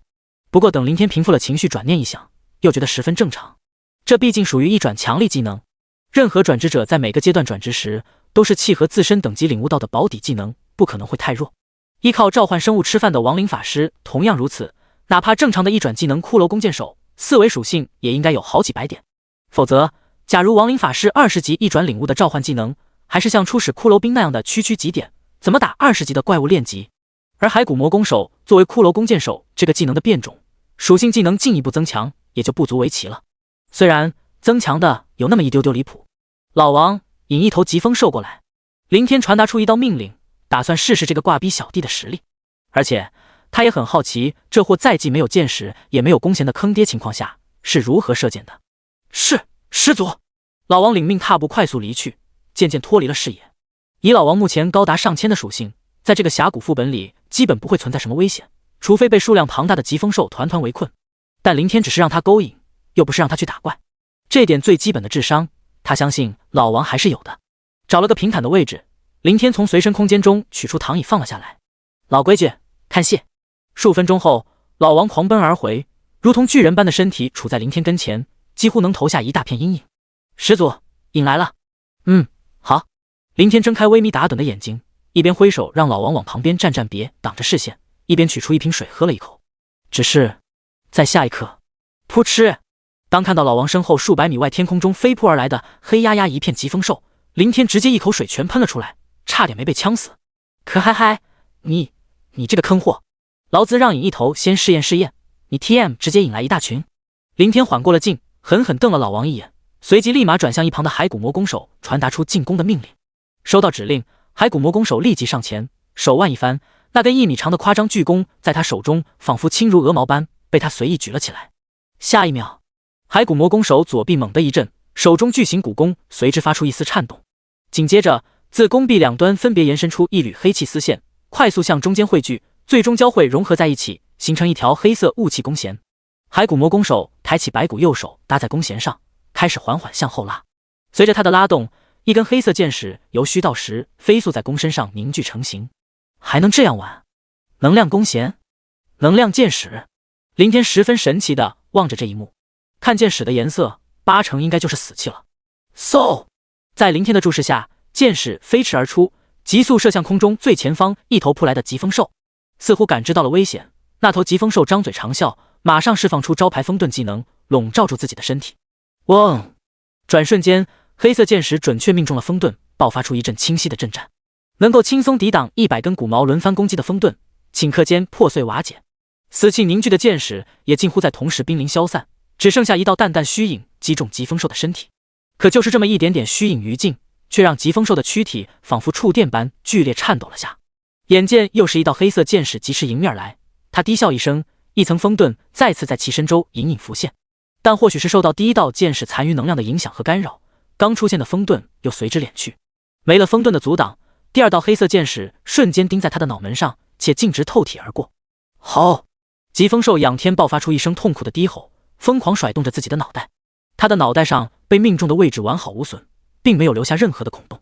那毕竟是能量箭矢，不可能造成物理穿透效果。但没有穿透，不代表没有伤害，反之，伤害看上去还不低。灵魂攻击，林天寻思道。远处空中，那头疾风兽身体翻转，甚至在极度痛苦下无法保持飞行姿态，开始挣扎着向下快速坠落。同时，一只黑色箭矢如影随形，不断穿刺他下坠的身体。痛苦的吼声越来越低，挣扎的幅度也越来越弱。最终，一切彻底归于平静，只剩下那具自由下落一动不动的死亡躯体。解决了这头疾风兽，骸骨魔弓手扭转白骨头颅，收起巨弓，闪身跳跃，一气呵成，高达800点的敏捷让他的动作丝滑无比，轻轻松松避开了其后扑到近前的几十头疾风兽喷吐下的滚滚烈焰。折转过身体，骸骨魔弓手再次张开骨弓，一道道黑色箭矢几乎连成一条条直线射向另一头疾风兽。出现了一道特殊箭矢，是破魔，还是穿甲，或者大招灵魂收割秒杀剑？林天突地眯起了眼睛，盯着骸骨魔弓手那张骨弓上凝实的一道箭矢。这支箭明显和先前不一样，更纤细，更凝实，最重要的是箭身绽放出一丝丝黑色锋芒。穿甲！林天的目光盯着这道箭矢轨迹，心中很快就有了猜测。闪烁着锋芒的箭矢命中一头疾风兽体表的风遁，威力不大，甚至比不上黑色的普通箭矢，被轻松抵消掉。风遁属于魔法防御技能，若是破魔剑不应该没有效果，也不大可能是灵魂收割剑，只能是对付物理防御的穿甲剑。数分钟后，又一道特殊箭矢出现在骨弓上，特点显著，更大、更粗、更长，还拖着一条清晰的浓郁黑色尾迹，绝对是破魔剑无疑。事实正如林天所料，风遁没能阻挡丝毫，被瞬间穿透进去，击中里面的疾风兽躯体，传出一声痛苦哀鸣。又过了不知多久，几乎在林天有些不耐烦的目光下，骸骨魔弓手才终于再次射出一道特殊箭矢。那道箭矢没有锋芒，也没有尾迹，但却散发着一股渗人的血红色光芒。两头疾风兽被血色箭矢接连透体而过，双双瞬息毙命，自空中纷纷跌落。细小凝实的是穿甲剑，破魔剑就像我一样 ，CEO 大肠。血色灵魂收割。林天对3种箭矢做出了分析判断，随后他抬头瞅了眼远处灵活闪避剩余疾风兽攻击的骸骨魔弓手，又叹息地摇了摇头。可惜，这些技能全像的娘们儿，都属于被动式。若是像真男人那样，能够主动攻击该有多好。第33章，难道他给我收了本召唤老婆的技能？峡谷上空，一头头疾风兽盘旋俯冲，时而挥击出利爪，时而又喷吐一片片火红烈焰，但面对下方那名如同泥鳅般的瘦小骷髅，却毫无办法。低了300多点的敏捷属性，让他们完全跟不上骸骨魔弓手的节奏，仿佛被一只猫戏耍的一群可怜老鼠，不但每一次攻击都无功而返，还反被其逐一射杀。短短10几分钟，几十头疾风兽就被屠戮一空。大致上，4、5支普通剑士就能放倒一只怪，若是破魔剑，2剑就够了。灵魂收割剑对付平均不到500点精神属性的疾风兽，更是妥妥的秒杀。运气好，还能串个串，一连秒好几只。如果能够主动释放，林天哀怨地看着回到身前待命的骸骨魔弓手，这货确实非常猛，800点敏捷让其动作灵活无比，放风筝战术又被他发挥得淋漓尽致。单挑一群好几十头疾风兽，自身硬是没被碰到分毫。就是被动技能太坑，穿甲剑和破魔剑触发次数少之又少，牛逼大招秒杀剑的几率那更是催人泪下。这么长时间下来，出现了2次还是3次来着？不过要说骸骨魔弓手的技能优点，也不是没有。林天移开目光，看向远处正在他命令下飞来的一头头疾风兽死灵仆从。不管是哥布林平原还是地穴副本，都无法保证100%的转化。在厮杀中，很多尸体都会受到不同程度的损伤，好一点的断手复活成为死灵仆从后，战斗力大打折扣；差一点的断脚，只能爬行，战力完全下降到了冰点。还有一部分被分尸的，直接失去了转化的可能。而骸骨魔弓手最大的优点，就是死在他手里的怪物，尸体都能保存得十分完整。完好无损的尸体，这就意味着可以达到100%的转化率。去继续引怪，杀了一批，再去引下一批，不要停，直到把整个峡谷所有怪物屠完为止。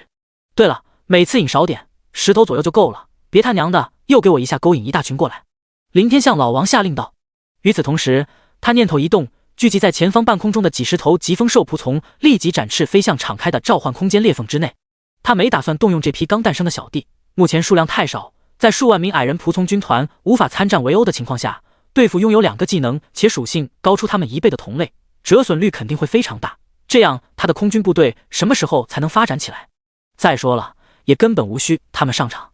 图书馆里的副本资料可比课本详细许多，包括各个副本里的怪物数量、等级、实力以及注意事项等等。就像这个飓风峡谷，虽说属于公众副本，但并不是地穴那种大型公众副本，疾风兽满额仅有2万，有骸骨魔弓手和老王配合，一天内足以屠尽这2万头怪。亡灵生物的优势主要在于，他们不需要吃喝，不需要睡眠，不会感到疲惫，更不会受到黑夜视线影响，可以保持全天24小时满状态在线，不会浪费哪怕1秒钟的工作时间。所以和亡灵一比，什么996都是垃圾，资本家看了都得流泪。可惜没有通关奖励，也没有杀敌奖励，这是让林天感到十分惋惜的地方。只有10万只怪物以上的大型公众副本才有这些奖励措施。毕竟如果副本怪物数量太少，就很容易被转职者队伍白嫖奖金。不多时，老王成功引回了10几头疾风兽，骸骨魔弓手闪身而出，展开了新一轮的虐杀。林天瞧了2眼，便兴致缺缺，收回目光，换出职业界面。你击杀了25级疾风兽，获得625点经验。你击杀了25级疾风兽，获得625点经验。你击杀了25级疾风兽，获得625点经验。25级怪基础经验250点，月5级5倍增幅，本来应该有1250点，但很显然和在地穴副本时一样，被老王分走了一半。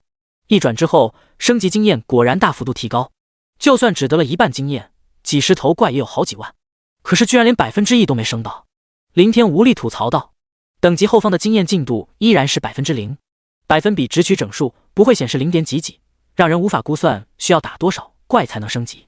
不过即便显示出来，林天大概率也不会闲得蛋疼，像其他转职者那样去精打细算，反正他打怪都是成群收割。关掉界面，林天闭起眼睛躺在椅子上，强迫自己进行着催眠式的坑爹冥想中。待精神力恢复了一些后，他当即又召唤出1名骸骨魔弓手，达到2名的技能召唤上限。有了新力量的加入，打怪效率飙升，直线拉满。偌大的峡谷内，一道道黑色箭矢划破天空，一群群疾风兽随之哀吼长啸坠落而下，又复活飞起。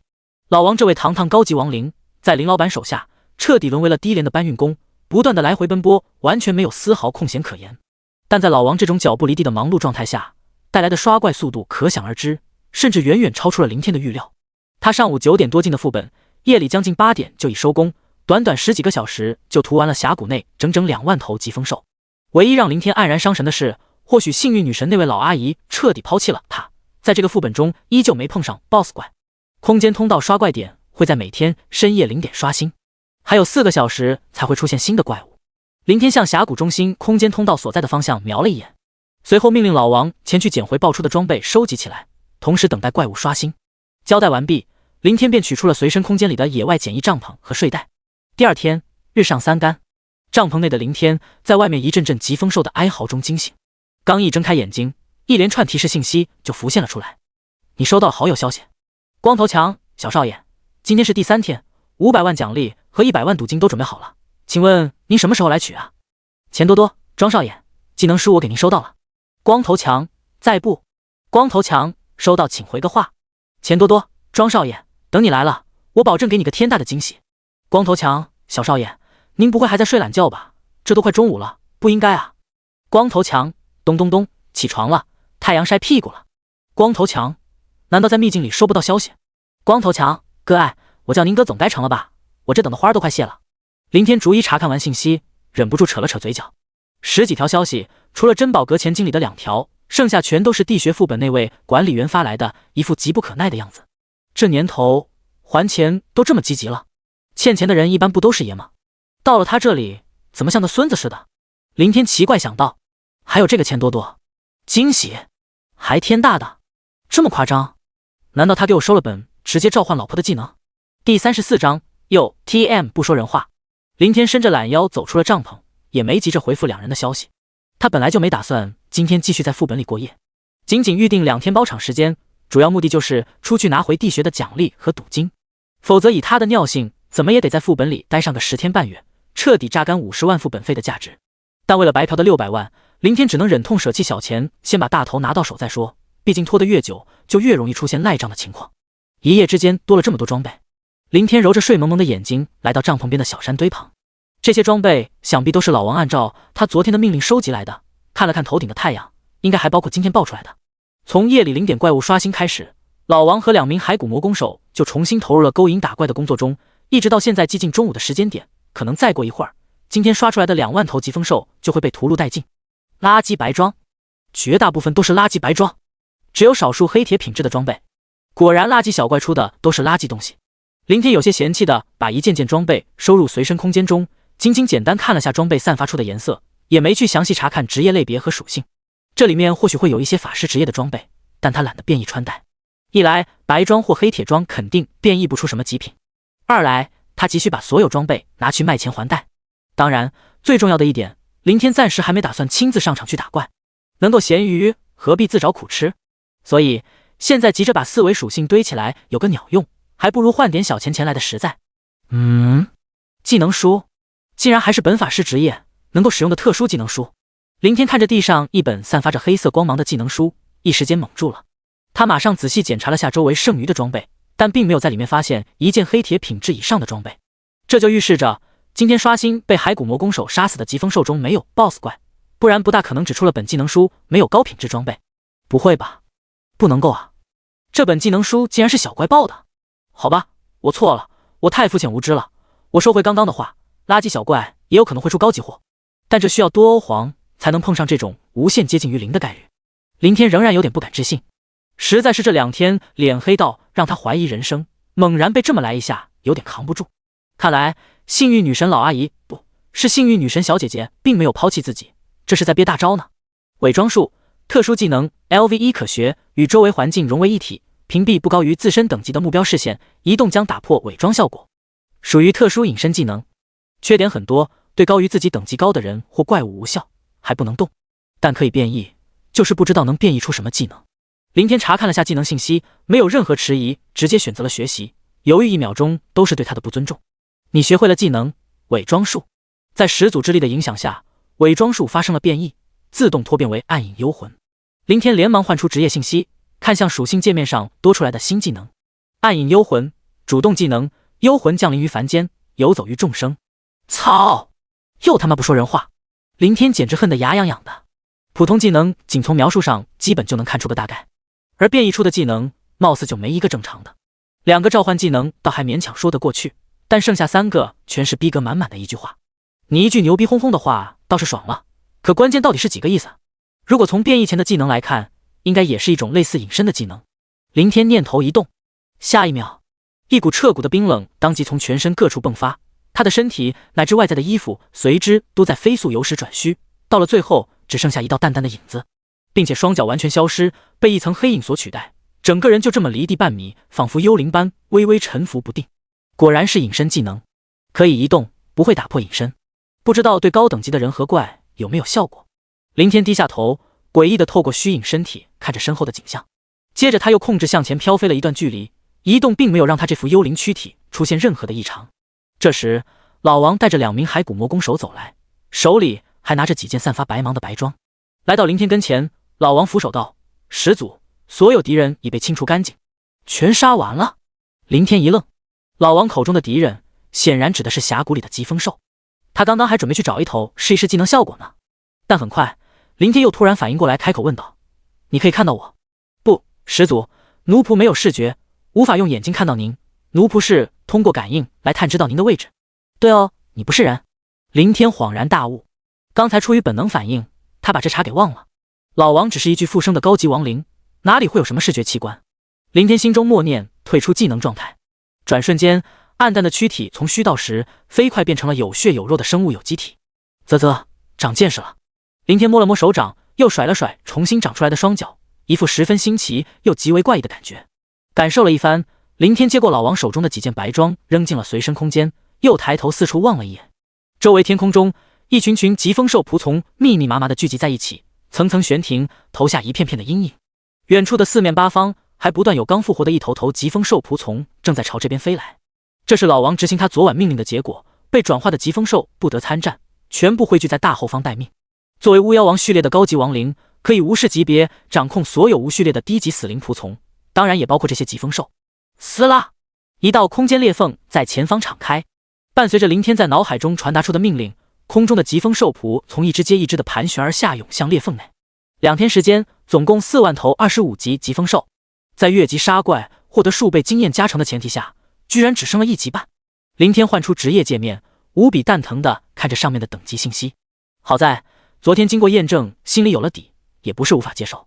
一转之后，所需升级经验大幅度提升，想像20级之前那样几个小时连升10几级根本不可能，否则普通转职者升到40级也不会需要长达1年多时间，而且这还是最快效率，像一些拉胯懈怠3天打鱼2天晒网的耗时2年也十分正常。转化率倒是和想的一样，达到了100%，整整4万头疾风兽死灵仆从，一只没少。林天又看了下界面上显示出来的亡灵生物数量，这算是勉强给了他一点点安慰。哟，小帅哥，这就走？不多玩会，2天时间可还没到呢。峡谷外，风三娘看到出现在入口的林天，马上走出办公楼，脸上笑容仿佛绽开的花朵一样。能不高兴吗？这2天别说人，连只鸟都很少见，他无惊无险白嫖10万块。啊对，出去办点事。林天回应道。那有空常来玩啊。风三娘恋恋不舍且搔首弄姿的招了招手，那姿态那神情活脱脱的就像一送客的老鸨子。必须的，我昨天不是说了吗？以后还要小姐姐多多关照呢。林天微微一笑，直接开启一张光翼卷轴，冲天而起，飞往地穴副本所在方位。咦，那小帅哥呢？这么快就飞没影了？下方，风三娘仰头奇怪的嘀咕道。刚刚他也就眨了一眼的功夫，视线内就彻底失去了林天的身影。1000米外的半空中，正在飞驰的林天同样是一脸的懵逼。他本来只是尝试下能不能在飞行状态下释放出暗影幽魂技能，结果不但可以化为虚影隐身，还将背后散发着道道翅芒的光翼翅膀也给同化覆盖了。这一发现让林天不禁有点小激动，甚至情不自禁发出一股荡漾的笑声。嘿嘿，有时间必须得去城里的女洗浴中心逛逛，这可是每个男人的梦想。第35章，这坑人的小舅子。地穴副本2层办公小楼内，一个身穿正装的中年消瘦男人坐在办公桌后，不断重复观看着手中一个类似平板仪器上的录影画面。一个今年刚毕业转职的新人，竟然能够在5个小时内杀光地穴副本15万名矮人，这肯定是一个隐藏职业。不，现今没有哪个隐藏职业可以做到这种恐怖的地步，绝对是一个从未出现又非常强大的隐藏职业。就是不知道这个小家伙有没有背景，假如只是个普通家庭出身，一旦招收进来。不远处斜靠在一张沙发上的刘强，听着消瘦男人自言自语，神色激动的模样，有点忍不了了。他挪了挪屁股，开口插话道：姐夫，他看上去好像很有钱的样子，不大可能是普通人，应该是哪个大家族或者豪门里的小少爷，估计早就在家里的安排下加入了某个大公会。你非要亲自过来调查，完全多此一举，闲得那啥疼。你懂个！销售男人深深吸了口气，强忍住嘴里飙出的脏话，缓了缓情绪，他继续道：万一呢？再小的几率也得查一查。如果这小子没什么来头，这么强大的全新隐藏职业，若是招揽进入部门，那就等于是白捡的天大功绩。我这个东海市副本管理处的主任，必然会再往上升一升，我在上下打点打点，让你接替主任的位置就别想了，但提拔成副主任还是没什么问题的，这是多好的机会。可你……说到这里，销售男人的火气一下子就冒了出来，他啪的一声把平板仪器扔在了面前桌子上，瞪着刘强，一副恨铁不成钢的道：你姐怎么会有你这个没用的弟弟？遇到这种事情，你不知道去摸摸底，探一探他的身份。姐夫，我不是和你说过了吗？当时我和他打了个100万的赌，又签了协议，本想狠坑那小子一笔，结果被他反坑了。那时我身上没那么多钱，担心他逼债，闹大传扬出去就不好了，这不就想着赶紧把他给打发走，哪里会想这么多？你就知道钱，钱重要还是地位重要？有了地位还怕没钱？还有，现在是工作时间，别一直叫我姐夫，叫主任。是，我的张大主任。刘强翻了下眼皮，故意拖着长音道：我迟早被你给气死。张文海看着眼前这个光头小舅子，一副死猪不怕开水烫的懒散态度，胸口一阵起伏，又无意中瞄见桌子上的平板仪器以及上面暂停的画面，胸口起伏的幅度明显又加剧了些，忍不住开口骂道：当时你没去探底就算了，你脸盲记性差，记不清这个人具体长什么样，我也可以理解。可是你那时录制了1个多小时的地穴取证影像，居然愣是没有录到这个人的正脸，仅有几处画面出现了这个人，还全都是背影。你说你究竟废物到了什么程度？如果有他的相貌，联系不到他，我还可以动用点人脉资源去找，最多花费点时间。被这么对了一通，刘强顿时就有点不乐意了。他微微坐直了点身体，挑眉道：姐夫，虽然我记性差，但也不是完全记不得，只要你把今年毕业的转职者全部召集起来，让我挨个去找，只要看到他，我铁定一眼就能认出来。说得轻巧，我有这么大权力召集整个东海市所有学校的转职者，还会和你在这干等？再说了，今年的转职者新人都毕业离校了，怎么去联络？所以姐夫，你没这个能力，到头来怪我喽。你……张文海瞬间被揶揄的说不出话来，一张脸憋得通红，过了好半晌才缓过来，气恼道：好，我管不了你，等回去就告你姐，让你姐来好好收拾你。哎，别，姐夫，你是我的亲姐夫，有事咱好好说。刘强吓得一个机灵，猛地跳了起来，哭丧着脸道：姐夫，你也知道，我是被我姐从小打到大的，都到这个岁数成家立业了，她还把我当小孩子一样，时不时的教训我，让你把我调到城外这个偏僻副本做管理员，主要就是为了躲她。行了，说正事，那个人还没有回复？张文海皱眉问道。刘强这下倒老实了许多，闻言立马道：没有，刚刚我又发了一条消息，已经是第18条了。那就再发。张文海寻思了下，索性咬咬牙道：另外，他不是想要奖励吗？那就再加一句，就说地学副本通关奖励上涨到了600万，但仅限今天领取，过时不候，多的100万我私人出。万一他真的家世普通，不管利诱还是强逼，都必须抢在其他大公会发现前把他给招过来，免得节外生枝。如果一切顺利，这100万花的也就值了。好，我马上发。刘强答应一声，但随即又好似突然意识到了什么，抬头看着张文海，很是怀疑的道：咦，姐夫，你哪来的100万？家里的钱不都是我姐管吗？难道你藏私房钱？居然还藏了这么多。哦，对了，前段时间我调休回市里，好像看到一个长得很像你的人从教坊寺娱乐会所里出来。不是我。张文海闻言马上摇头，斩钉截铁否认道：肯定是你，绝对不是我，不，绝对是你。当时我觉得你没钱去不了那种高档场所，可你既然藏了私房钱，那就绝对是你。好吧，是我。张文海知道瞒不过去，只能咳嗽了2声，硬着头皮承认道：但那只是闲来无事勾栏听曲，你别瞎想，我可没做出什么对不起你姐的事情。况且你姐这么厉害，借我俩胆我也不敢。算了，你那100万赌金我给总藏了吧。嘿嘿，那成，这事我就不打小报告了。不过姐夫，你下次勾栏听曲必须带我一起。知道了，赶紧发消息吧，总共700万，让他快点过来拿。张文海摆了摆手，十分无奈地瞥了眼自己这坑人的小舅子，叹息一声，他转头望向门外，心里多少有点忐忑。如果对方是个小少爷，有背景，也加入了工会，那他送出去的100万和替小舅子还赌金的100万就太亏了。可谓是赔了夫人又折兵，让他本就不富裕的私房钱雪上加霜。只是让张文海无论如何也想不到，或者是看不到的是，那个他心心念念的年轻人，此时此刻如同幽灵般飘在数米开外，正直勾勾地盯着他。第36章，这脑瓜铮亮的小可爱，这就被盯上了。难怪光头强这货会破天荒地舔着脸来还钱。办公楼内，化为幽魂形态的林天瞟了眼坐在沙发上的刘强，暗自嘀咕道：先前离开了飓风峡谷，他飞在空中释放出了暗影幽魂技能后，就一直维持着，目的主要是想试试以目前的精神力可以维持这个隐身技能多长时间，做到心中有数，顺便看看隐身对高等级的人有没有效果。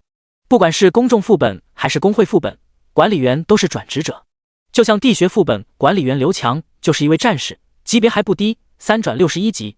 这个林天在当初加好友时就使用死灵之眼查看过，但让他万万没想到的是，无意间的是技能举动，居然让他偷听到了两人的谈话和其中的意图。自己5个小时杀光了地学15万矮人，所以怀疑自己是强大的未知隐藏职业，打算招揽。软的不行，还准备来硬的抢逼。林天看向坐在办公桌后体态消瘦，看上去40多岁的中年男人，心里1万个卧槽狂奔而过。这个消瘦男人的信息在他的死灵之眼下也浮现了出来。这货是他迄今为止遇到的等级最高的人，名字叫张文海，是一位快4转的超级大佬，3转78级的火系魔法师。而且听刚刚两人的意思，张文海还是东海市副本管理处的主任，可谓是真正有权有势又有实力的主。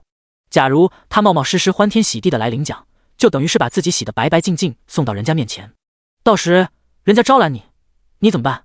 被一位超级大佬看中固然很好，进入一个官方部门那更是相当不错。但有句话说得好，有钱难买也愿意，不情不愿甚至被半胁迫着加入，谁待着会舒服，心里会痛快。退一步说，在人家手底下做事，命令你听不听，吩咐你干不干。难不成好不容易穿越一次，还是在拥有逆天金手指的情况下，就是为了给别人当狗腿子？万幸变异隐身技能还是一如既往的逆天，对高等级目标有效，他们看不见我。更幸运的是，光头强貌似脑子有点不好使，哈哈，他居然没记住我长啥样。林天转身快速飘飞了出去，刚飞了没多远，眼前就浮现出了一道提示：你收到了好友消息。光头强，小少爷，告诉你个大大的惊喜，我费尽千辛万苦磨破了嘴皮，终于给您争取到了600万通关奖励，但只限今天领取，明天就领不了了，加上我的100万赌金，那可就是整整700万。快来啊，快来啊！呵，这脑瓜铮亮的小可爱。林天心下一笑，回了句消息后便快速向外急速飞驰。办公楼内，懒散斜靠在沙发上的刘强突然腾的一声站了起来，惊喜道：姐夫姐夫，他回消息了。哦，哼，还真是有钱能使鬼推磨，多加了100万，这小子立马就回复了。张文海忐忑的情绪稍稍松了松，洒然笑了笑问道：他什么时候来？马上就到了。这么快？不是他，他说他回家了，人暂时不在东海，不过他派了人过来拿钱。张文海闻言一愣，一颗心瞬间沉到了谷底。看到眼前刘强还是一副乐滋滋的样子，他顿时就气不打一处来。你高兴个屁！让对方尽快过来，是真的为了急着给他钱？那是为了他这个人。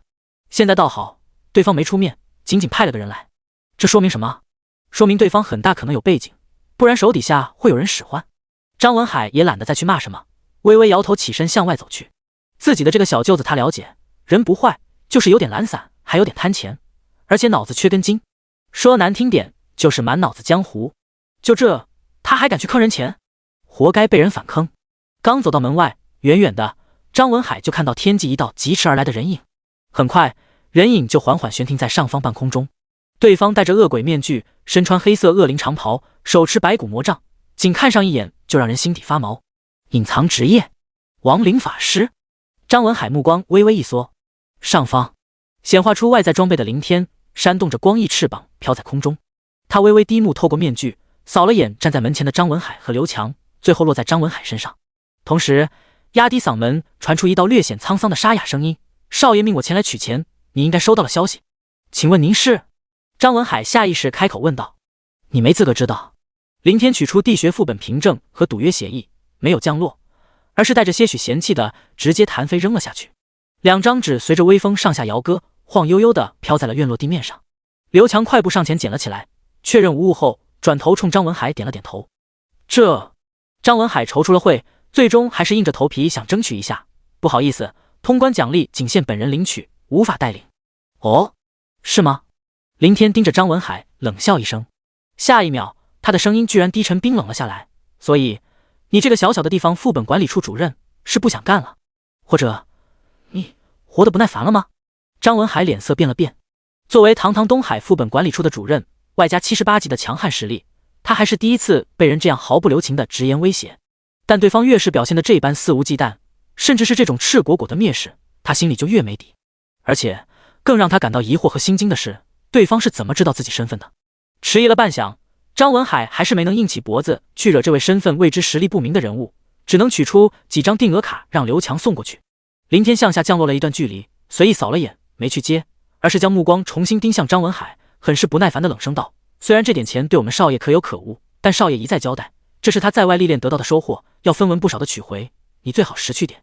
张文海顿了顿，带着些许肉疼，再次拿出一张定额卡，这是他先前自掏私房钱让刘强临时加的那100万，他本想省下的。接过7张100万定额卡，林天没再多言，身形一转，径直疾飞离开。但在飞出一段距离后，他的身体又是一个急转，掉头飞驰了回来。到了院落上空，林天丝毫未停，反而再次猛然加速，整个人仿佛出膛的炮弹般直接冲向还站在门口的张文海。是人都会有本能反应，比如突然看到一颗石子飞来，基本都会本能的伸手去挡。对于转职者而言更是如此。像张文海这种真正的大佬级转职者，不知经历了和多少怪物的厮杀，也不知历经了多少的艰险危境、尸山血海，才一步一个脚印走到现如今这个地步，升到78级。对他来说，如果突遭遇袭，根本不需要去通过脑袋来控制，身体会自动本能地做出对敌反应。也因此，张文海完全是出于条件反射般的伸手一招，一根紫光流转的魔杖瞬间显化出现。好！随着一声高昂的龙吟咆哮之声，一头由火元素凝聚的烈焰巨龙凝聚而出。与此同时，一道火焰魔法盾瞬息笼罩在张文海身体周围。然而，下一秒，让张文海震惊的是，自己本能释放出的高阶火龙狂舞魔法居然没能阻挡分毫，那道黑影直接从中穿透而过。更让他感到骇然的是，对方不但没有受伤，就连外在穿着的黑袍都完好无损，上面甚至连一丁点烧灼痕迹都没有留下。对方到底是什么人？等级实力又该是何等的恐怖？哪怕对方是4转80级，也不可能做到无视自己魔法攻击的程度。难道是90级？亦或是5转100级？张文海头皮发麻地看着眼前降低速度飞来的黑袍人，一颗心脏疯狂直跳。一旁的刘强更是彻底傻眼，宛若木雕般呆在原地。不过这个时候，张文海已经从本能反击中反应过来，加上对方没有表现出攻击意图，他也就没有再继续释放其他魔法。前方，林天缓缓飘来，他紧紧贴着热浪翻滚的烈焰魔法盾，冰冷的目光死死盯着里面张文海神色惊慌的眼睛，开口沙哑着嗓音厉声道：就凭你这种垃圾货色，也配打我们少爷的主意？也敢动强逼招揽的念头？记住，我只警告你一次，也是最后一次，不要探查少爷的底细，不要打扰少爷在外的独自历练，更不要多嘴多舌，四处张扬你所谓的未知隐藏职业猜测。我们会时刻默默守护在少爷的身边，为他清除一切障碍和任何的潜在危机。若是再被我发现一次，我们会毫不犹豫地出手，将你和你的家族以及和你有关系的所有人从这个世界中彻底抹去。第37章，你个 LSP， 你连亡灵都不放过，人生在世啊，有些逼就不得不装。离开地穴副本，疾驰在空中的林天心中不由得发出一声感慨。对于张文海勾引自己过来打算强逼招揽，他当然不可能为此去跑路。况且就算今天跑了，对方估计也不会放弃追查自己，除非离开东海远走他方。但刚花费近1000万巨款买的大别墅还没怎么住，就这么不要了？还有700万的小钱也不要了？这对林天来说是绝对不可能的。既然打算留下来，又不想寄人篱下，只有毒死对方的念头。对方不是误以为自己是有背景的豪门少爷富二代吗？那就顺势扯一扯虎皮，装一波逼。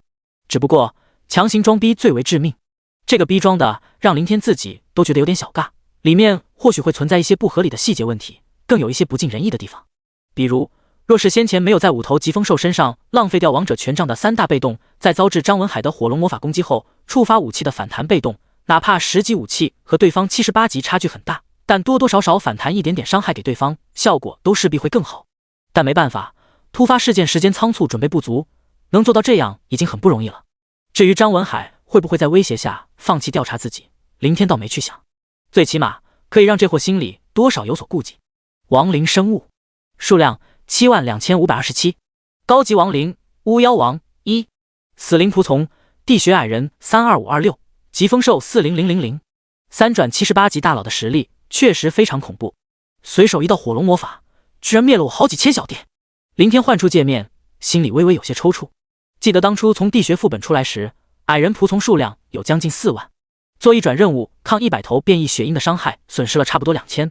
其后在飓风峡谷是技能被一群疾风兽攻击，又死亡了10几只。算下来，承担张文海那道魔法伤害后，死灵仆从阵亡了高达5000多。以目前总计7万多的死灵小弟数量，估计只能承受对方10几次魔法攻击。不对，25级疾风兽仆从4维属性有200多，15级矮人仆从只有100多，足高了1倍有余。更强的实力肯定可以承担更多的伤害，大致上应该能够挡住20多次攻击。还有死的都是矮人仆从，疾风兽仆从一个都没挂。难道死灵仆从承担伤害不是随机的，而是谁弱谁先死？林天在心底猜测道。所以弱小就是原罪，优胜劣汰世间法则，放在亡灵族群里也不例外。不知不觉间，在光翼翅膀疾驰飞行下，东海市区已遥遥在望。林天扭头向身后望了眼，随后念头一动，释放出暗影幽魂技能，引下身形。之前无视张文海的魔法攻击，纯粹是小弟在大后方抗伤害，并不是他真的拥有这种逆天实力。假如对方没被唬住，在后面偷偷摸摸的跟踪，他也发现不了。虽说几率不大，张文海不大可能为了招揽一个人这么头铁不知死活，但却不能不防。在城外隐身飞行绕了几圈，林天这才取消技能效果，隐藏外在装备，直飞城内的珍宝阁。珍宝阁内，钱多多依然坐在大堂内查账，肥嘟嘟的脸上不时闪现出一丝烦躁，但这是他的本职工作，再怎么不耐也只有强忍着。钱经理，我的召唤老婆技能呢？林天走进店内，笑着问道。庄少爷。钱多多抬头看到林天，先是愣了下，但很快他的眉宇间就流露出一抹疑惑道：咦，你怎么知道我收到了这本技能？是谁走漏了消息？卧槽，不会吧？林天顿住了脚步，有点傻眼的问道：是什么技能？他刚刚也就开玩笑的随口一说，难不成这胖子真给他收到了一本召唤老婆的技能？你不知道？钱多多奇怪道。废话，我就说嘛，这可是我在城外凑巧收购到的，而且还是对方刚打怪爆出来的技能，怎么可能有人知道这个消息？到底是什么技能？林天再次开口问道。嘿嘿，暂时保密，但就像我说的那样，绝对给您一个天大的惊喜。您先去贵宾室稍等片刻，我去取，等会我们坐下来慢慢谈。钱多多咧嘴笑道，一副贱兮兮的神秘样子。行吧，那快点。林天极其无奈，这货一再强调天大的惊喜，还不肯先说出来，又笑得这么猥琐歪荡，搞得他心里直痒痒。轻车熟路来到贵宾室，一直等了好几分钟，才见到钱多多那肥硕的身影，手里拿着一个扁平的精致红木盒。嘿嘿嘿，庄少爷，准备好了吗？钱多多抖了抖小眉毛，继续用他那极度猥琐的笑容来挑战林天的底线。直到见林天脸色拉了下来，他这才放下红木盒，从中小心地取出一本暗红色的技能书。庄少，这可是货真价实的召唤老婆技能，也是亡灵法师为数不多可以召唤女性生物的技能之一，还是十分稀有的一转强悍技能，仅靠一转转职很少能够领悟到，非常强大，既能打又能用，你懂的。哦，林天接过技能书，目光注视下，技能信息快速浮现了出来。巫妖一转技能，召唤一名1级的巫妖，上限2名。巫妖，林天看着技能描述，这个技能貌似职业详解课本里没提到过，也可能有介绍，但他没注意。不过看名字怎么都不像钱多多口中的老婆技能，况且既然是亡灵生物，那巫妖的形象难道长得很漂亮？你见过？林天转向钱多多狐疑地问道。那是，我曾经在京城看到过一位亡灵法师召唤出来的巫妖，那身材，那脸蛋，到现在我还回味无穷。最大的特点就是大，很大很大，绝对能用，就是皮肤苍白了点，眼睛诡异了点，其他和正常人差不多。如果庄少您能克服这2点心理障碍，想要做深入交流也不是不行，这毕竟是您的召唤生物，怎么玩都行。假如换作是我反正可以，闭眼都一样，您说对不？林天呼吸一滞，心里直呼牛逼，胖子这 LSP 连亡灵都不放过，竟然还下得去手，你还是个人吗？简直是投信口。但不管如何，林天都绝不会放过这个技能，好歹也是一转技能，而且还可以变异。特别是见识到了骸骨魔攻手的彪悍，更加让林天心神澎湃，急不可耐地注视着手里的技能书，选择了学习。你学会了技能巫妖，在始祖之力的影响下，巫妖发生了变异，自动脱变为魅惑女王。第38章大出血跳楼架。魅惑女王，这名字是个正常男人都会忍不住会浮想联翩，再加上刚刚钱多多很大的夸张形容，几乎让林天本能的开始去脑补，想到某处，甚至让他的脸上浮现出一抹潮红。过了半刻，林天猛地甩了甩头，收起脑海中乱七八糟少儿不宜的画面，又强忍住在这里直接召唤魅惑女王的冲动，抬头一看，见到钱多多正愣愣盯着自己的震惊神色，他这才想起来技能书还没买到手就给学习了，实在不合规矩。钱老板放心，这本技能书我要了，价格好说，也绝对付得起这笔钱。林天马上补充说道。钱多多闻言稍稍清醒了些许，实际上他并没有在意林天先货后付的行为，更没去想对方有没有钱去购买这本技能书。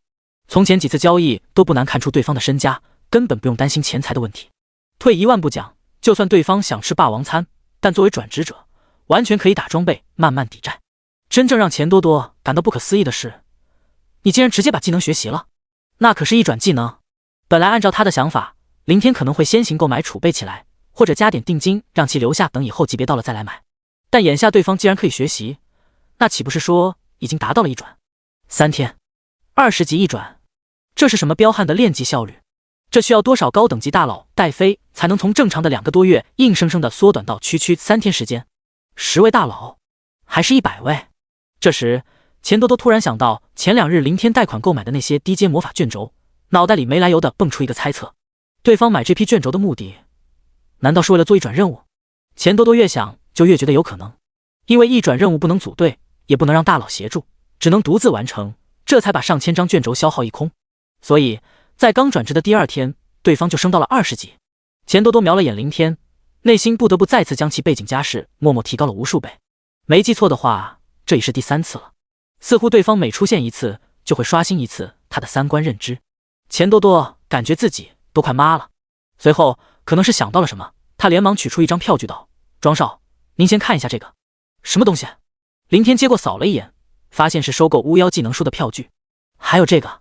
钱多多又取出一本小册子，等林天看完，他才开口说道：普通职业的技能书最低100万，但亡灵法师这等隐藏职业技能书要贵了许多，大概要200多万，像一转技能更贵。这本巫妖一转技能的票据您也看到了，是我花费400万收购的。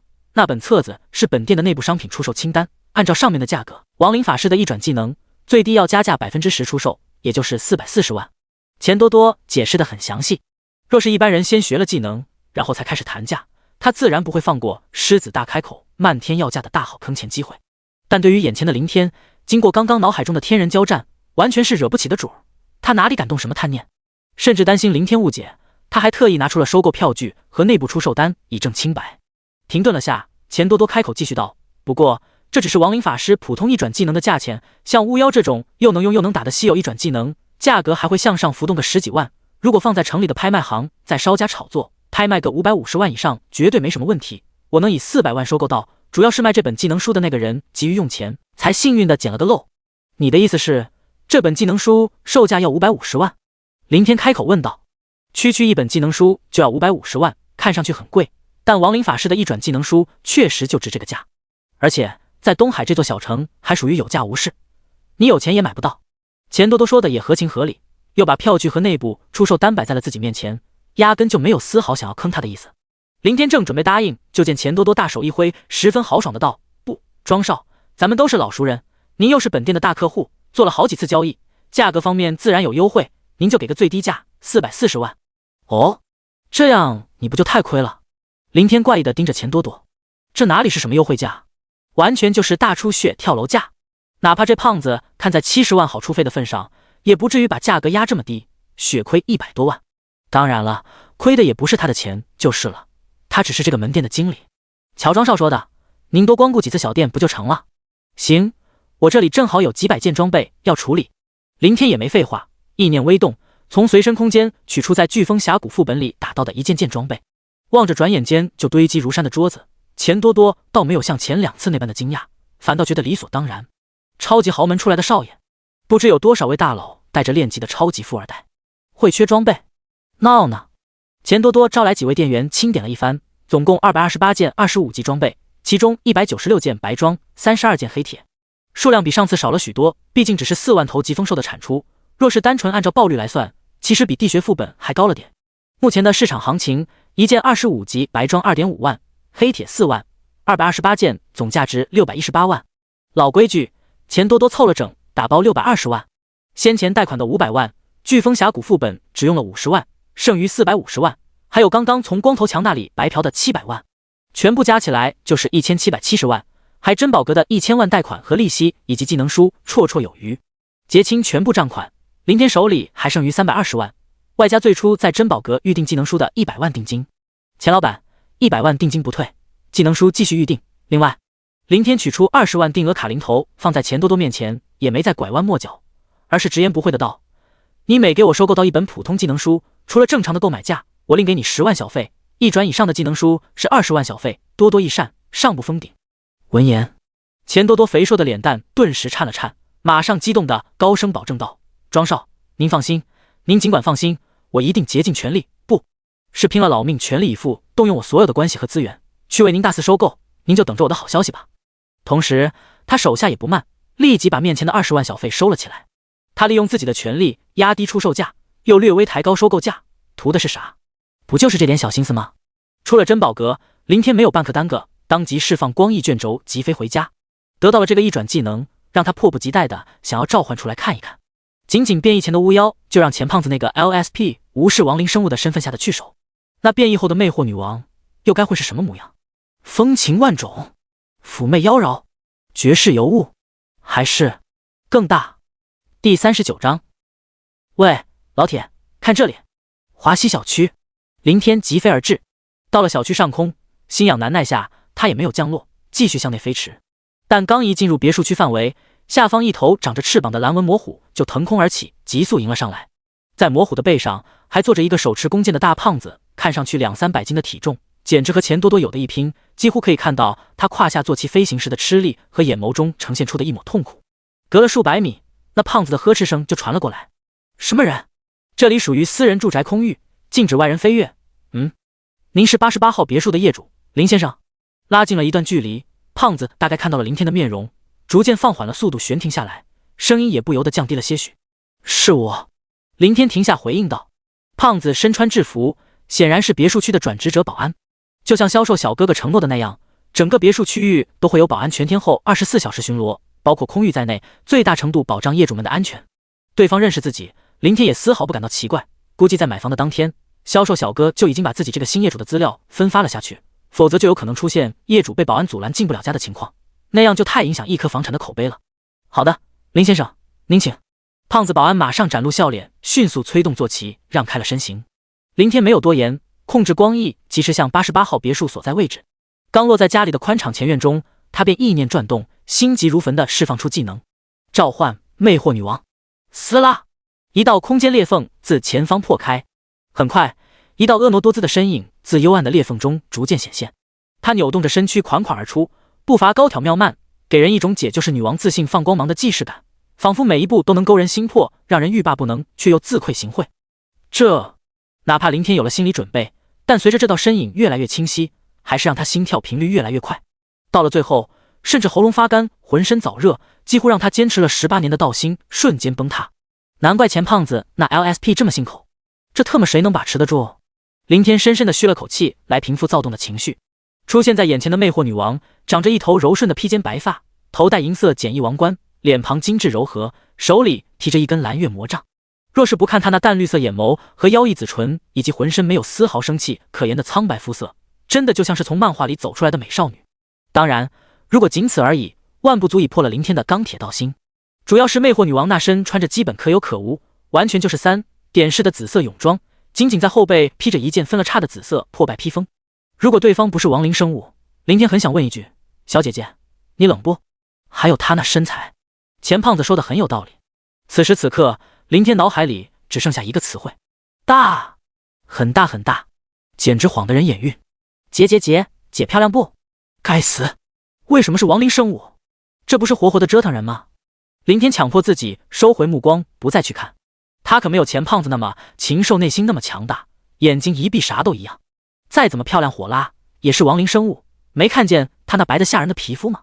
魅惑女王，等级1，力量200，体质300，精神1200，敏捷300，技能勾魂之眼，主动；夺魄之瞳，主动；勾魂夺魄，主动。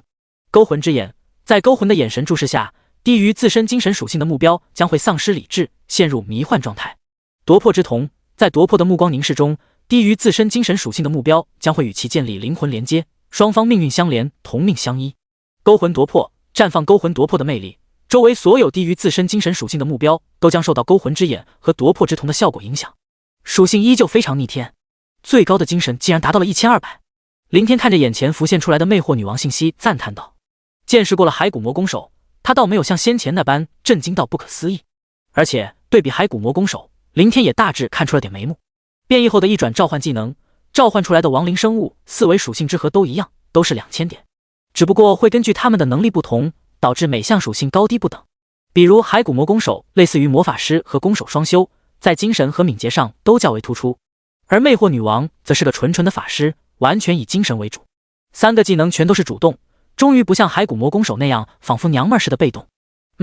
话说骸骨魔攻手是男是女？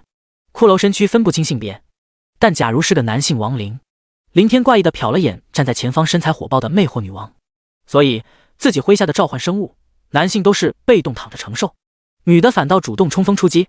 看技能介绍，全是辅助控制类型。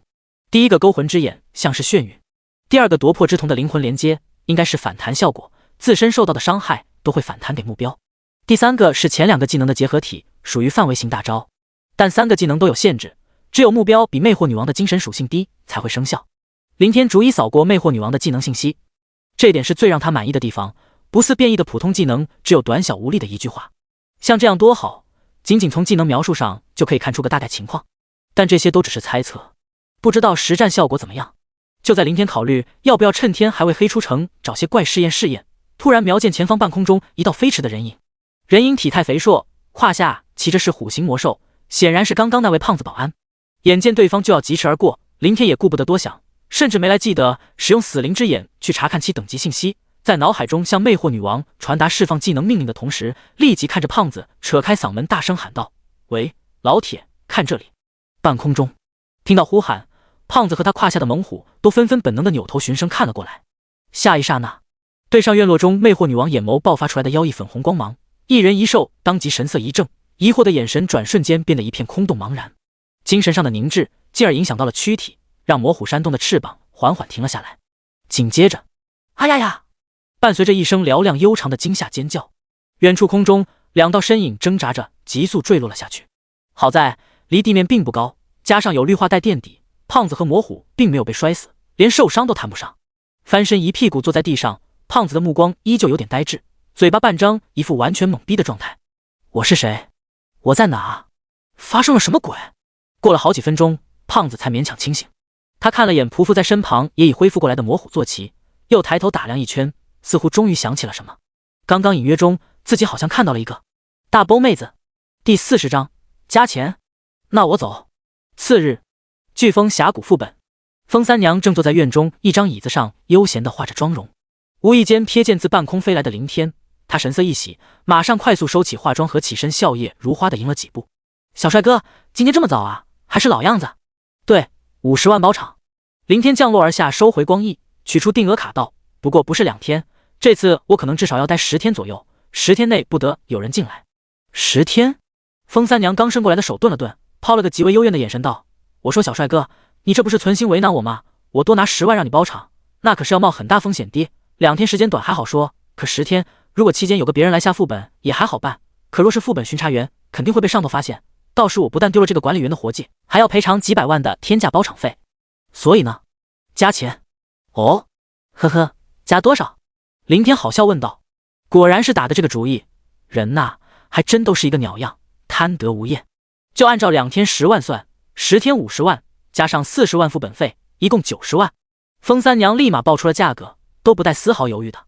50万，多1毛我都不会出。90万，少1分都不行。那我走。林天扭头就走，副本多了去了，又不是这一个。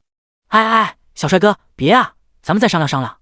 风三娘见林天居然来真的，顿时急了，她慌忙追上来说道：85万怎么样？80万？等等，小帅哥，要不你多少加点？10天时间风险确实很大。闻言，林天顿了下脚步，想了想，还是道：“算了，来都来了，我也懒得浪费时间瞎折腾。60万，这是我的底线。行行行，你是老板，你说了算。”风三娘想也没想，直接答应了下来，生怕自己再多说一个字就把这单生意给搅黄了。虽说这钱拿的有点风险，但这世上哪有没风险还能赚大钱的好事儿？缴纳了费用，办好了手续，林天走进副本入口。裂缝通道尽头，刚一开启光幕屏障，他一眼就看到了峡谷内飞在天空中那道展翅达几10米的庞然大物。林天目光一缩，立即释放出死灵之眼。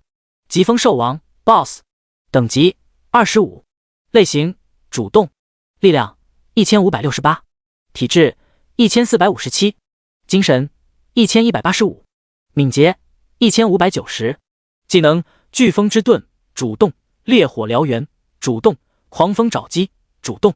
介绍：他是疾风之王，他是烈火之王，他冷血，他残暴，他戾气冲天，他无法忍受任何的挑衅和践踏，所有触及他威严的生物在他的疯狂报复中都将会付出生命的代价。我擦，真是 BOSS！ 林天身体一震，甚至踉跄了下。幸福来得太突然，差点闪了他的腰，更冲昏了他的脑。如果早知道今天副本里刷出了 BOSS， 别说90万，就算后面加个0，哪怕再背上带，他也绝不会放过。打高品质装备倒是其次，也并不急迫。这2天林天坐镇大后方，虽然没有亲自动手参与打怪，但脑子却一刻没停。他思考了很多，包括自己的职业和自己的未来。所以他清楚自己的优势不是自身的实力，而是麾下的亡灵生物军团。就算穿戴再好的装备去堆属性，也无法缩短时间上的差距。再强，强得过那些练级几10年的大佬。就比如先前面对张文海，若是没有召唤空间里的几万死灵小弟，恐怕他全身20级暗金套也接不下人家的随手一击。发展普通死灵仆从很容易，下副本打怪练级顺带即可。但单体战力强悍的高级亡灵一直是林天的心病，也是他最为欠缺的。可是从哥布林平原到幽暗地穴副本，再到现在的飓风峡谷副本，算上战死的在内，全部加起来转化了差不多20万的怪物，却仅仅就只变异出老王这一个憨货。这已经不是什么几率太坑的问题，更无关脸黑脸白，而是根本上的有无可能。也因此，根据老王的变异，林天猜测变异的前置条件可能是 BOSS。 换而言之，只有 BOSS 在转化后才能变异出高级亡灵。林天收起激动的情绪，心念一动，撕拉撕拉，前方连续2道空间裂缝瞬息敞开，从中跃出2名骸骨魔弓手。其中一名骸骨魔弓手在他的命令下，瘦小的白骨身躯迅速化为一道残影，飞驰奔向远处视线中的 BOSS。 咻！来到 BOSS 正下方位置，那名骸骨魔弓手张开骨弓，一点黑芒急射而出。不愧是 BOSS 级怪物，警惕性还挺强。在林天的注视下，那道黑芒箭矢刚飞到半途，就引起了那头 BOSS 的警觉。一大片飓风当即在其周围快速浮现，急速旋转。那应该就是疾风兽 BOSS 信息上的飓风之盾技能，像是加强版的风盾，最大的特点显然是其流动性。骸骨魔弓手射出的是能量箭矢，飓风之盾同样是由魔法元素构成，在箭矢击中的刹那，瞬间便被带飞了出去，没有像对付普通风盾那般对撞抵消，更妄谈什么伤害了。不过林天也没想当然的仅靠偷袭解决这头 BOSS。 在射出这一箭后，骸骨魔弓手就在他传达的命令中立马转身返回，向后狂奔。吼！一道震耳欲聋的怒吼随之响彻云霄。被地面上一个小不点偷偷摸摸的射了一箭，哪怕没造成任何伤害，但还是成功惹怒了那头疾风兽 BOSS。 他立即呼啦一声扇动着巨大的翅膀，带领周围一大群体型比普通疾风兽大了好几圈的精英小弟们狂追了上来。哼，畜生就是畜生，身大无脑，毫无智慧，简直就像个二傻子一样，稍微勾引一下就上套了。就这还疾风之王，烈火之王，我呸！林天有点嗤之以鼻，只是很快他就被啪啪打脸。吼吼吼吼吼吼！几乎在疾风兽 BOSS 的怒笑刚刚消失，仿佛回应一般，一阵阵激昂的咆哮于整个偌大的峡谷时期比弗处处传荡。顷刻间，分散在各处的一头头普通疾风兽全部开始震动翅膀，急速向 BOSS 所在的方向汇聚。远远看去，视线所及的天空中，密密麻麻的黑点飞速聚集，宛若一片片黑云汹涌压迫而来。这该死的畜生竟然不傻，还知道摇人叫小弟一起群殴，打一具小骷髅而已，至于搞这么大阵仗，倾巢出动吗？林天感觉脸上火辣辣的。本来按照他的想法，让一名骸骨魔弓手把 BOSS 引诱过来慢慢耗死，简单又轻松。但现在对方完全不按套路出牌，那就没办法了。撕拉！林天念头闪动，一道空间裂缝急速在其身侧撕开，裂缝之内一头头疾风兽死灵仆从疯狂倾泻，庞大的数量犹如一股股黑色旋风滚滚而出，铺天盖地迎向空中扑来的怪物群。第41章，有点脑子，但不多。飓风峡谷外，随着副本中隐隐传来的一阵阵震天兽吼，风三娘惊异地出现在办公楼门前。小帅哥精力这么旺盛，这么强悍，刚一进去就搞得叫声这么大，这么激烈，这让老娘心里直痒痒。如果不是规矩限制，真的很想去现场观摩观摩。风三娘站在门口眺望着峡谷方向，张望了一会，她唉声叹气，正准备返回屋内，突地看到远处空中急速飞来的一道身影，心里顿时咯噔了下。不会吧，这么倒霉，才第一天就碰到了来下副本的人。来下副本就算了，可千万别是巡查员。风三娘内心七上八下的来到院门前，神色不安的忐忑等待着。不多时，一个中年男人由远及近控制背后光翼缓缓降落。您好，请问您是来下副本的？风三娘开口问道，甚至在紧张下语气变得十分正式恭敬，失去了她那份独有的风骚韵味。中年男人话语不多，只是略微点了点头。风三娘瞄了眼对方背后尚未收起的光翼，一颗心几乎拔凉拔凉的，但她嘴上却也没有太多迟缓，立即道：不好意思，副本被人包场了。哦。中年男人抬眼望了望峡谷副本入口，没有丝毫废话，直接转身起飞离开。完了，彻底完蛋了。风三娘看着中年男人离去的背影，整个人瞬间萎了。看对方的年纪，怎么也不像是只有25级来下副本的人，况且来下副本连光翼都不收起来，所以很大可能性是那些该死的副本巡查员。这些人的职责就是没必事到处瞎转悠，专门巡查副本做记录。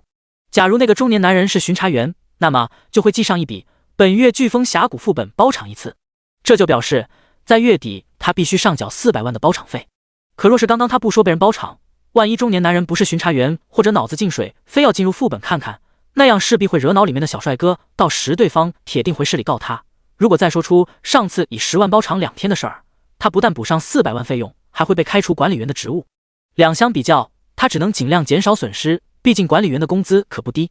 小帅哥呀，你可坑死老娘了！前后就赚了你30万，这一下全部搭进去不说，自己还得倒贴370万。天杀的，老娘这是造了哪门子孽哦！风三娘胸口剧烈起伏，波浪翻滚。她转身望向远处的峡谷位置，还算风韵犹存的脸庞上那是满满的哀怨。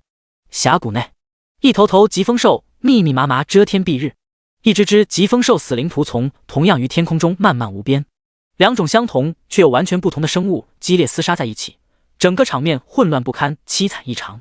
有的被熊熊的烈焰吞噬覆盖，完全遮掩住了身形；有的相互扑杀近战，以最原始最血腥的方式在对方身上疯狂倾泻着自己的獠牙和利爪。偌大的空域，猩红的鲜血四处飞溅，炽热的火焰漫天狂舞。于混乱厮杀中，不时可以看到一头头鲜血淋漓、满是伤口的疾风兽死亡坠下，也不时有一只只浑身焦糊、躯体残破乃至被分为尸块的疾风兽仆从毙命洒落。峡谷内的疾风兽满额是2万，而疾风兽死灵仆从虽然多达4万，足足是其2倍，但在战斗中并不占任何便宜。目之所及，坠落而下的尸体中几乎绝大部分都是疾风兽死灵仆从。峡谷副本不同于地穴副本，有了空间高度，双方分散在广阔的天空上，根本无法发挥出亡灵生物的数量优势。同样的，疾风兽也不同于地穴矮人，他们会飞，动作灵活迅捷，还拥有一个防御技能和一个攻击技能，能打又能抗，可攻又可守，对付丧尸技能且属性减半的同类，完全是一面倒的屠戮。峡谷内部边缘入口区域，林天邪靠在躺椅上注视着空中的战场，在他的左右两侧分别站着一名刚召唤出来的魅惑女王，前方不远则是老王和2名骸骨魔弓手紧紧守护。对于战场中己方极为明显的败势，林天毫不在意，甚至都没去多看上一眼。一些普通仆从小弟罢了，死就死了，很快就可以重新发展起来。此时此刻，他的目光全部集中在1000米外的一片区域中，在那处空域内，数千头疾风兽仆从正在围攻 BOSS 带领的几十头精英，更准确的说，应该叫冲击。成群结队的疾风兽仆从急剧扑飞，用自己的躯体狠狠冲撞在那些精英疾风兽身上，一只紧接着一只，完全连成一条条直线，前赴后继，悍不畏死。10几分钟后，折损了近1000只疾风兽仆从，才终于将那几十头精英强行分开，只剩下包围圈内那头孤零零的 BOSS。 好！疾风兽 BOSS 愤怒长啸，左冲右突，猛地飞起，完全呈现摧枯拉朽之势。火红的烈焰自其口中涌出，几乎形成了连绵的漫天火海，成片成片的死灵仆从被点燃，闪烁着青色锋芒的利爪更是带起道道虚影风效急剧挥出，瞬息将一片片的死灵仆从分尸。放眼望去，燃烧的火团不断坠落，大大小小的残尸碎块也如同雨滴般漫空飘洒。杀得爽吧，但离死也不远了。所以畜生终归还是畜生，有点脑子，但不多。林天微微挑眉，看着不远处的空域战场。或许是屠戮的快感太上头，让那头疾风兽 BOSS 完全进入忘我状态，只顾去追杀眼前所见到的每一个敌人，彻底脱离了几十头精英和大量普通疾风兽小弟的保护之外，可谓是真正意义上的身陷重围，四面八方全是疾风兽仆从。林天扫视了眼，于脑海中传达出一道命令。老王立即带领着2名骸骨魔弓手以及2名魅惑女王快步走出。咻咻咻，2道黑芒箭矢瞬息射出，击中半空中疾风兽 BOSS 体外旋转的风盾，虽然依旧被弹开，但成功引起了他的注意，低头将目光投了下去。与此同时，下方2名魅惑女王一起迅速挥动起手中魔杖，大招勾魂夺魄，一道道迷幻般的绯红光辉顿时自2人苍白妖娆的身躯上缭绕爆发。触及到2股绯红光芒的刹那，疾风兽 BOSS 翅膀扇动频率出现了明显的滞缓。或许精神只是略低于魅惑女王的缘故，也有可能是自身实力本就极为强大，抵抗较强或其他原因。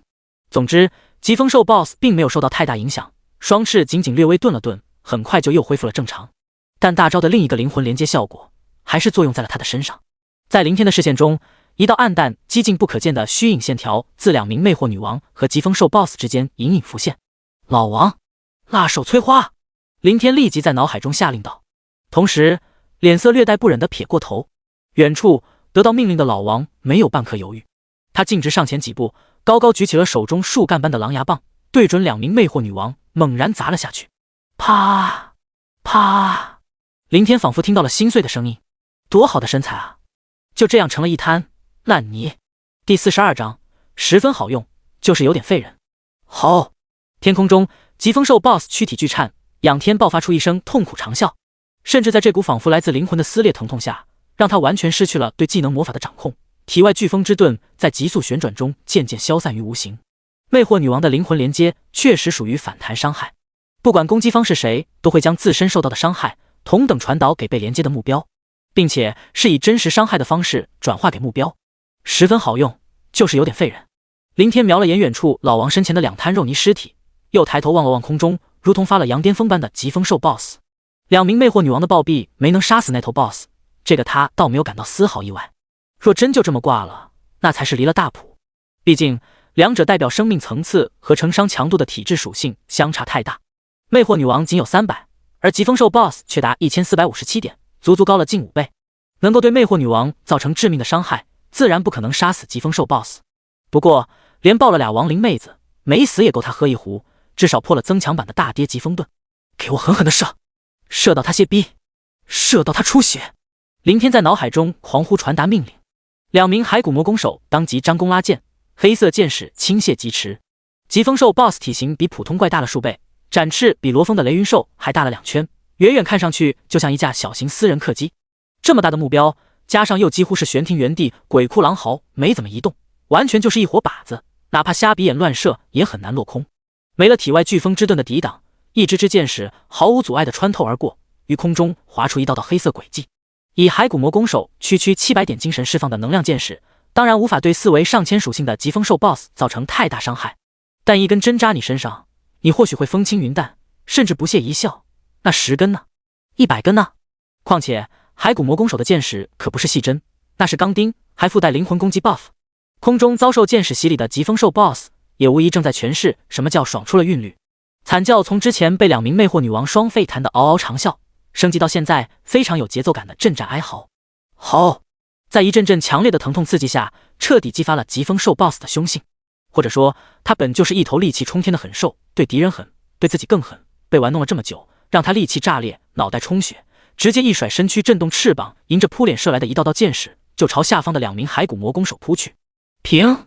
在他刚突降至10几米高度，一侧早已蓄势待发的老王猛然登地，一跃而起，当头就是一棒子，瞬间将其抽飞了出去。老王的力量只有1200，若论单打独斗，同样干不过拥有1500多点力量的疾风兽 BOSS。 假如在地面区域，这一击不但撼不动对方，反而可能被其强大的力量给反弹回去。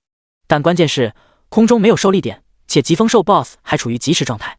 这就好比一颗高速飞行中的子弹，中途即便受到的阻碍再小，最终也势必会被带偏轨迹。咻咻咻！在凌天的命令下，2名骸骨魔弓手没做闪避，更没有停歇。他们至始至终都纹丝未动，站在原地，保持着张弓拉箭的姿态，几乎是追着疾风兽 BOSS 抛飞的躯体一个劲的在狂射。吼！被一棒子带飞出去的疾风兽 BOSS 在自己的速度加持下，狠狠地在地上摔了个狗屎屎，又划航出去几十米远，几乎在地上离了一条长长的沟壑。挣扎着爬起来，他甩了甩昏沉的脑袋，再次发出一声震耳咆哮，乃至可以清晰听到其中夹杂的歇斯底里。一而再的被一群蝼蚁戏耍，可想而知他的怒火飙升到了何种程度。疾风兽 BOSS 转过身体，死死盯着还在朝他放冷箭的那2名可恶骷髅，以及刚刚抽自己一棒子的绿皮兽，眼眸血红发狂般的迈动步伐，扇动翅膀，径直以滑行助力的方式冲杀了上来。只是在他刚狂奔出100米左右，一道道黑影俯冲而下，轰轰！上方天空中，一头头疾风兽仆从犹如一枚枚炮弹般急速砸落，刹那间烟尘四起，砸爆碎裂的各种大大小小碎肉残肢更是漫天飞舞，处处溅射。那是之前围剿勾引 BOSS 残存下来的数千只疾风兽死仆从，被凌天利用这段时间的空隙召唤了下来，以真真意义天降肉弹的自杀形式来阻拦其进攻。凌天当然不可能让老王去正面抗伤害，陨落的风险太大。他大费周章的诱杀这头疾风兽 BOSS 是为了什么？不就是为了尝试再转化一只高级亡灵吗？若是老王一不小心交代在了这里，打了个1换1，图个劲儿，自由攻击。凌天向2名骸骨魔弓手命令道，意思是不必原地定点射击。既然 BOSS 被勾了下来，可以适当的游走拉扯放风筝。同时他在外围区域也没闲着，一道空间裂缝在其意念下急速敞开，一群群矮人死灵仆从疯狂涌出，紧接着又是2道裂缝，从中走出2名魅惑女王。所有亡灵生物在凌天的意志下全部整齐划一，冲向同一个目标。上有一波波疾风兽仆从自杀炮弹袭击，下有一股股实力虽弱却浩浩荡荡仿佛河流般连绵不绝的矮人死灵仆从拦截阻击，外加2名骸骨魔弓手的火力输出，本就应接不暇岌岌可危且满身是伤的疾风兽 BOSS， 在随着2名魅惑女王进入战场寻找到机会释放出勾魂夺魄大招，又被毫不怜香惜玉的老王一棒子砸成肉泥后，反弹的伤害终于让他抗住不发出一道低沉虚弱的哀吼。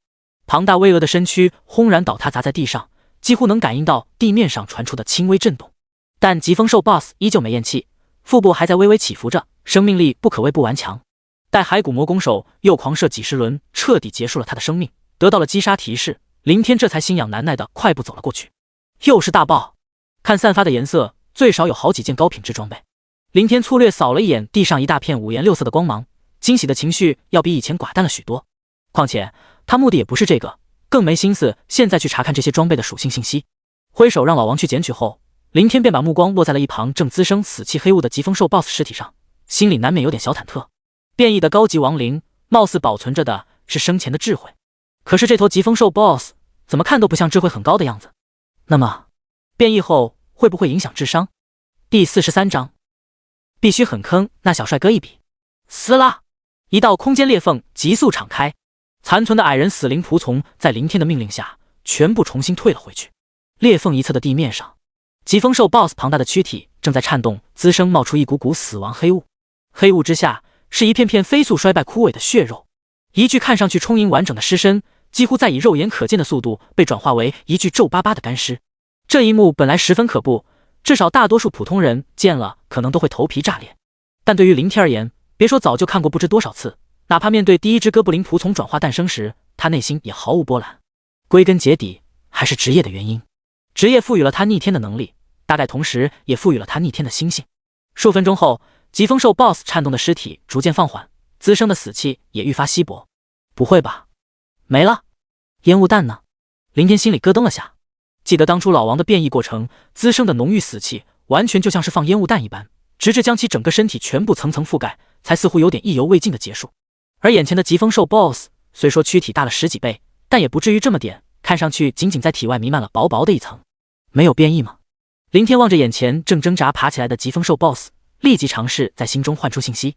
疾风兽王 BOSS， 等级25，类型死灵仆从，力量784，体质728，精神592，敏捷795，技能无。卧槽！真他娘的没变异！林天一股邪火直冲脑门，自己耗费了这么多精力，折损了这么多小弟，结果就这。咬牙切齿愤恨了好一会儿，他才平息掉心里的火气，思绪开始快速转动。变异高级亡灵的前置条件是 BOSS， 这点肯定没错，但里面可能也存在几率问题，并不是100%成功，而且应该还和智慧程度有关。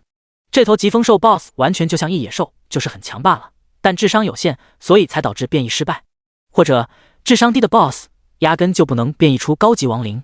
高级亡灵顾名思义，亡灵中的高级别存在，属于整个族群中的管理层。就像老王，上可承接自己这个始祖的命令，下可掌控指挥死灵仆从群征战杀戮。若是没有一定的智慧，怎么去领导？浑浑噩噩的和普通仆从又有什么区别？不过也不是没有收获，爆了不少装备，还可以作为坐骑使用。林天很快又笑眯眯地望向疾风兽 BOSS 庞大的躯体。这个世界的转职者坐骑都是通过驯服某些特殊生物和契约类装备签订契约得到的，比如罗峰的雷云雕和光头强的黑山暴熊，或者外卖小哥的巨鸟以及那个胖保安的魔虎，在他们手中都有一件契约装备。平时坐骑会待在签订契约时开辟的契约空间内，十分方便。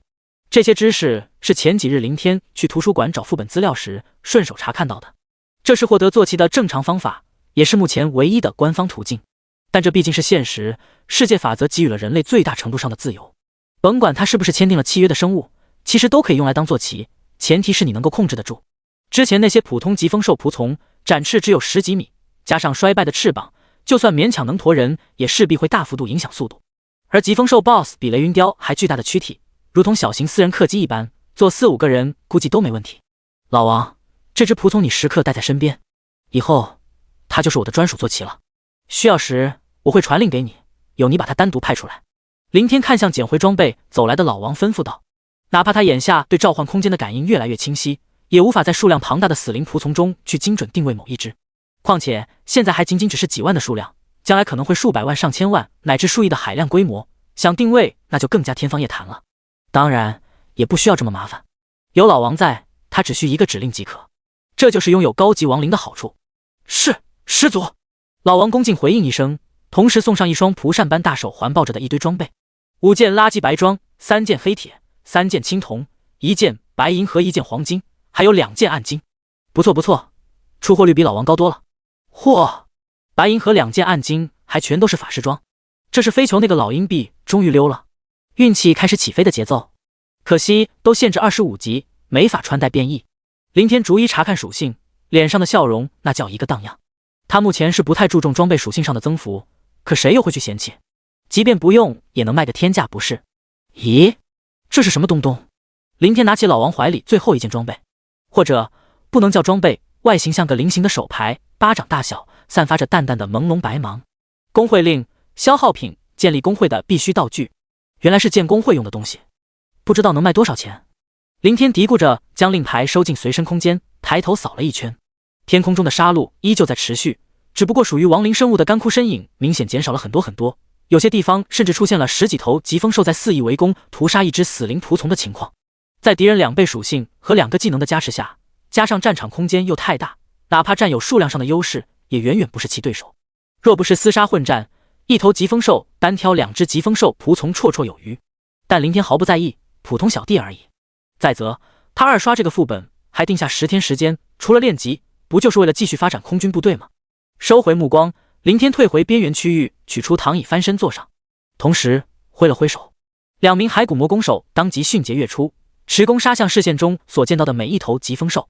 副本外，风三娘日复一日坐在院落中，昔日那古风少妇媚劲儿早已消失不见，取而代之的是满脸的苦涩委屈，整个人简直就如同一个深闺怨妇一般。这几天她的脑子里每时每刻都在惦记着那370万的巨额赔款，还有那个可恶的小帅哥，一定要回本，这么多钱不能让老娘一个人出。那个小帅哥像是个很有钱的主儿，必须得坑他一笔，最好能坑个5、600万出来，补上包场费，再含泪血赚1、200万。抱着这个念头，风三娘几乎天天坐在院子里苦等。就这样，从早到晚，她眼睛都不敢眨一下，生怕一不留神就让几百万钱财飞了。终于，第10日5时，在风三娘望眼欲穿的目光中，林天的身影出现在副本入口处。第44章，搏一搏，单车变摩托。小帅哥，你可算是出来了，老娘快想死你了都。风三娘满脸堆笑，快步迎了上去，扭臀摆胯的幅度似乎比以往更大了。她不是在强颜欢笑，腰肢动作更不是刻意为之，而是完全发自肺腑下的本能行为。因为此刻的林天，在他眼中那可是货真价实的大金主。出来了。林天活动着脖子，心不在焉的随口回了一句。飓风峡谷副本虽说不像地穴那样暗无天日，但在里面待了整整10天，又无事可做，可想是有多枯燥。若不是还有一个老王可以时不时的陪着聊聊天扯扯淡，恐怕他早就受不了。只是林天很快反应了过来，特别是当他看到风三娘盯着自己如同饿狼般闪闪发亮的眼神，顿时警惕道：小姐姐，先说好，我可不是随便的人。我懂，你随便起来不是人。呵呵，行了，小帅哥，我就不逗你了，和你说个正事儿。风三娘收起略显轻浮的姿态，然后神秘兮兮的伸手一翻，掌中出现一把散发暗淡白芒的短杖。小帅哥，这是我上个月调休和几个朋友组队在秘境做任务打到的装备，这个月在这个副本工作没时间走不开，就卖给你怎么样？只要800万就行了。喂，小姐姐，咱们玩归玩，闹归闹，千万别拿钱财开玩笑。林天瞄了一眼，有点不高兴了。你不问我的职业能不能用，就卖我武器就算了，但你一件垃圾白装，竟然敢开价800万，就太过分了吧？你咋不去抢？没说穷疯了，已经是林天极为客气的表现了。小帅哥，你先看看，看了再说。风三娘没介意林天的态度，直接将短杖硬塞了过来。好吧，林天只能接了过来。从数次接触来看，眼前这位老阿姨除了人浪了点外，其实很会来事儿，赚钱的窍门也比光头强要高明许多，不至于拿这种事情来开国际玩笑。但从装备散发的光芒来看，她确确实实就是个白。林天看着短杖显示出来的信息，顿时怔了下。未知地法杖，类别武器，状态未鉴定。怎么样，小帅哥，这把武器还行吧？风三娘笑眯眯地问道。还可以。林天点了点头。他曾在课本中看到过关于这方面的知识。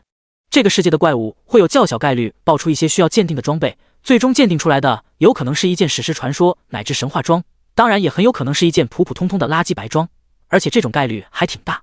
简单来讲，就是看脸碰运气。一般情况下，为求稳妥保险，普通转职者得到了都会卖给那些氪楼，这些人有的是钱，鉴定出好坏都无所谓。林天虽然算不上是钱财如粪土的氪楼，但讲真，他确实有点心动。若是放在前一段时间，非求附体，他绝对不会多看一眼。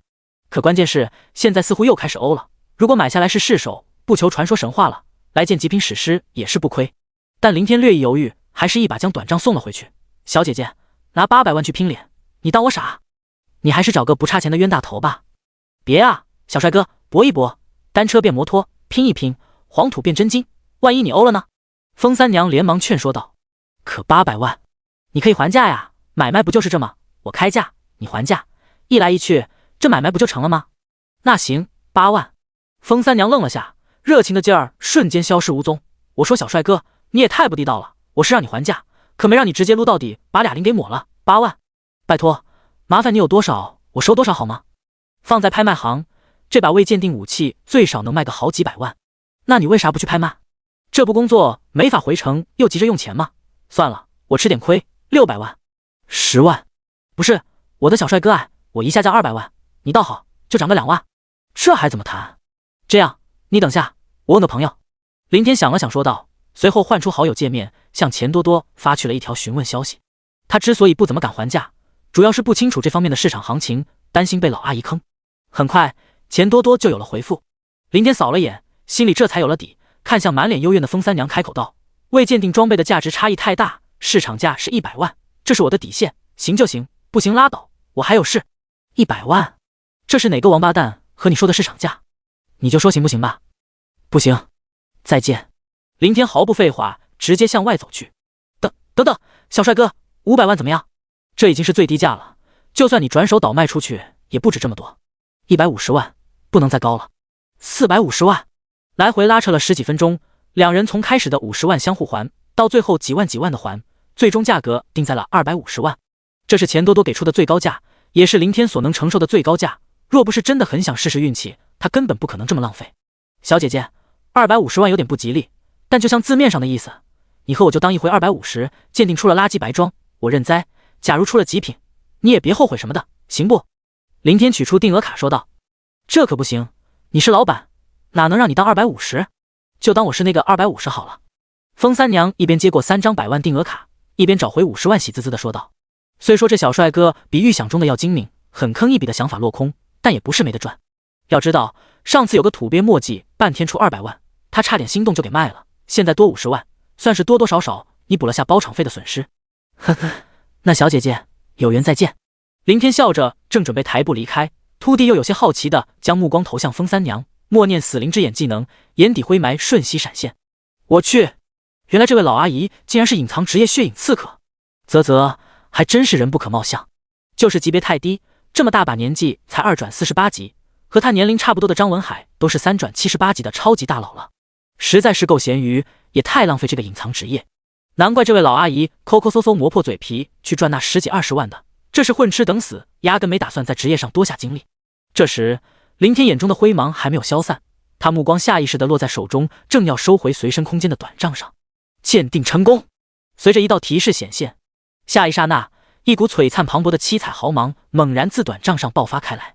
毫芒之下，那原本不到半米的小巧短杖自动拉伸延长至近1米长杖，灰扑扑如同枯枝般的杖身更是转变成宛若水晶般晶莹透剔，在其顶端还多了颗同样绽放着七彩光辉的能量球。随之而来的还有那一大片几乎让人眼晕的属性和特殊效果。第45章，你为什么逮着我一个人使劲的坑？林天傻眼了，风三娘懵逼了，两人一起盯着武器上的七彩流光以及上面显示出来的大片属性信息，脑袋都陷入了一阵阵空白宕机中。皓月之杖，成长等级1，职业限制法系通用，类别武器，品质七彩，类型特殊可成长锻造，属性精神+1，体质+1，敏捷+1，力量+1。附带效果月之守护，主动释放皓月的力量，形成防御盾牌守护自身。附带效果月之精灵，主动召唤2只月光精灵协助作战攻击目标。附带效果月之虔诚，被动所有技能精神力消耗减少 20%。附带效果月之祈福，被动精神力恢复速度加快 20%。七彩武器可成长，没有上限，多达4个效果。林天感觉脑子嗡嗡直响，他想过自己的运气应该可能会爆，这点从打疾风兽 BOSS 出了2把暗金武器，还都是法师可以使用的就能看出来，所以他才决定花费250万天价来赌一赌。但他是真没想到会炸裂到这种让人心惊肉跳的可怕程度。七彩装备是独立于9大品质之外的等级，因为但凡七彩装都携带着可成长属性，根据成长上限不同，强弱也不一样。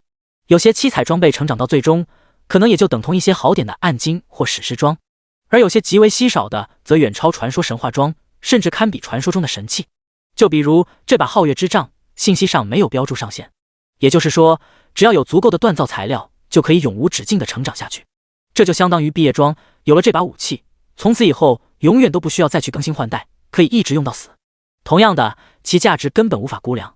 那个小帅哥，风三娘愣愣的回过神，喃喃了句，同时几乎出于本能的探出手，想要去拿林天手中的法杖。你干嘛？想反悔没门？林天心念一动，手中法杖瞬间消失，被收进了随身空间内。随即他也没敢多待，立马取出一张光翼卷轴，迅速起飞离去。你！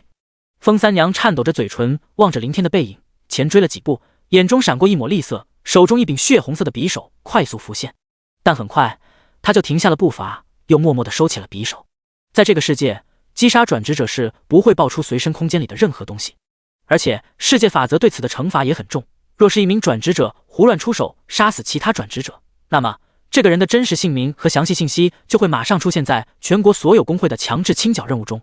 简而言之，就是杀人偿命。一旦你杀了人，你也逃不了全国性的绞杀，唯有死路一条。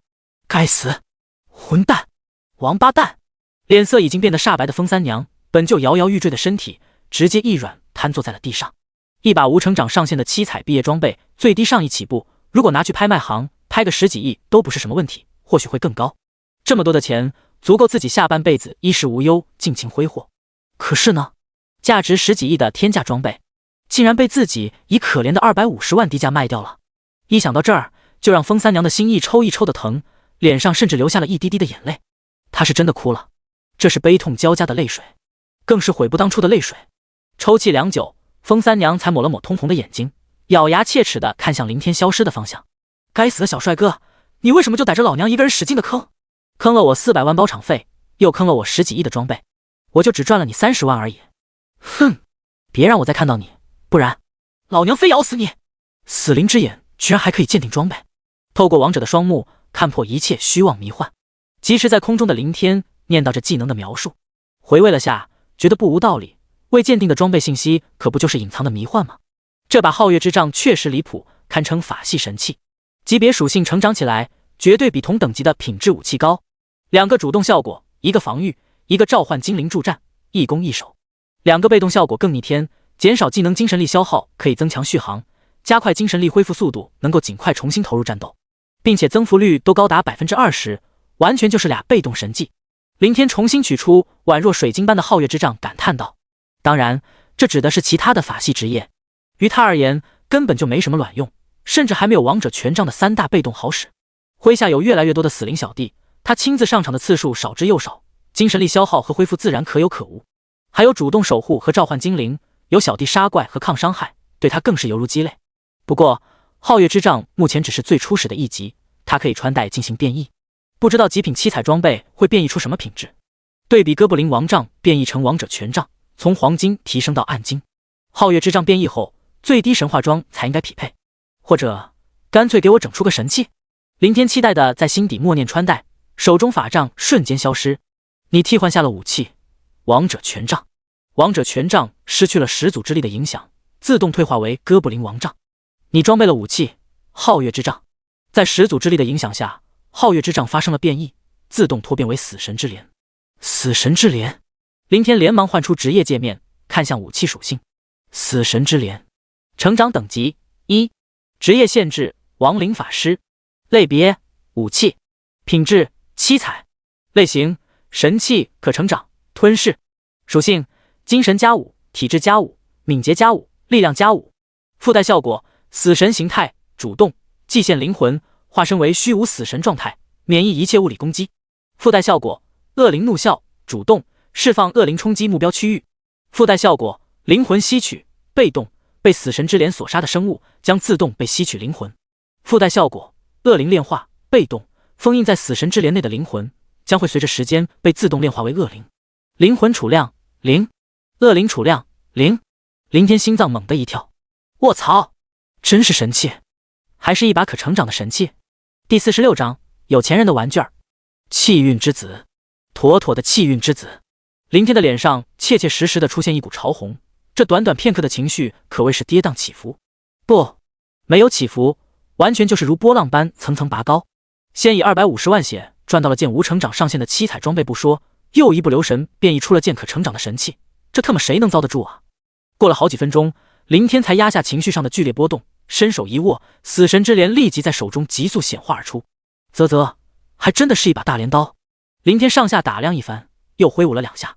死神之镰的形状和名字没啥差别，握柄1米上下，漆黑一片，材质不明，上面还缭绕着缕缕黑气，顶端是向内弯曲的镰刀刀身，刀口闪闪发亮，让人毫不怀疑其锋刃度。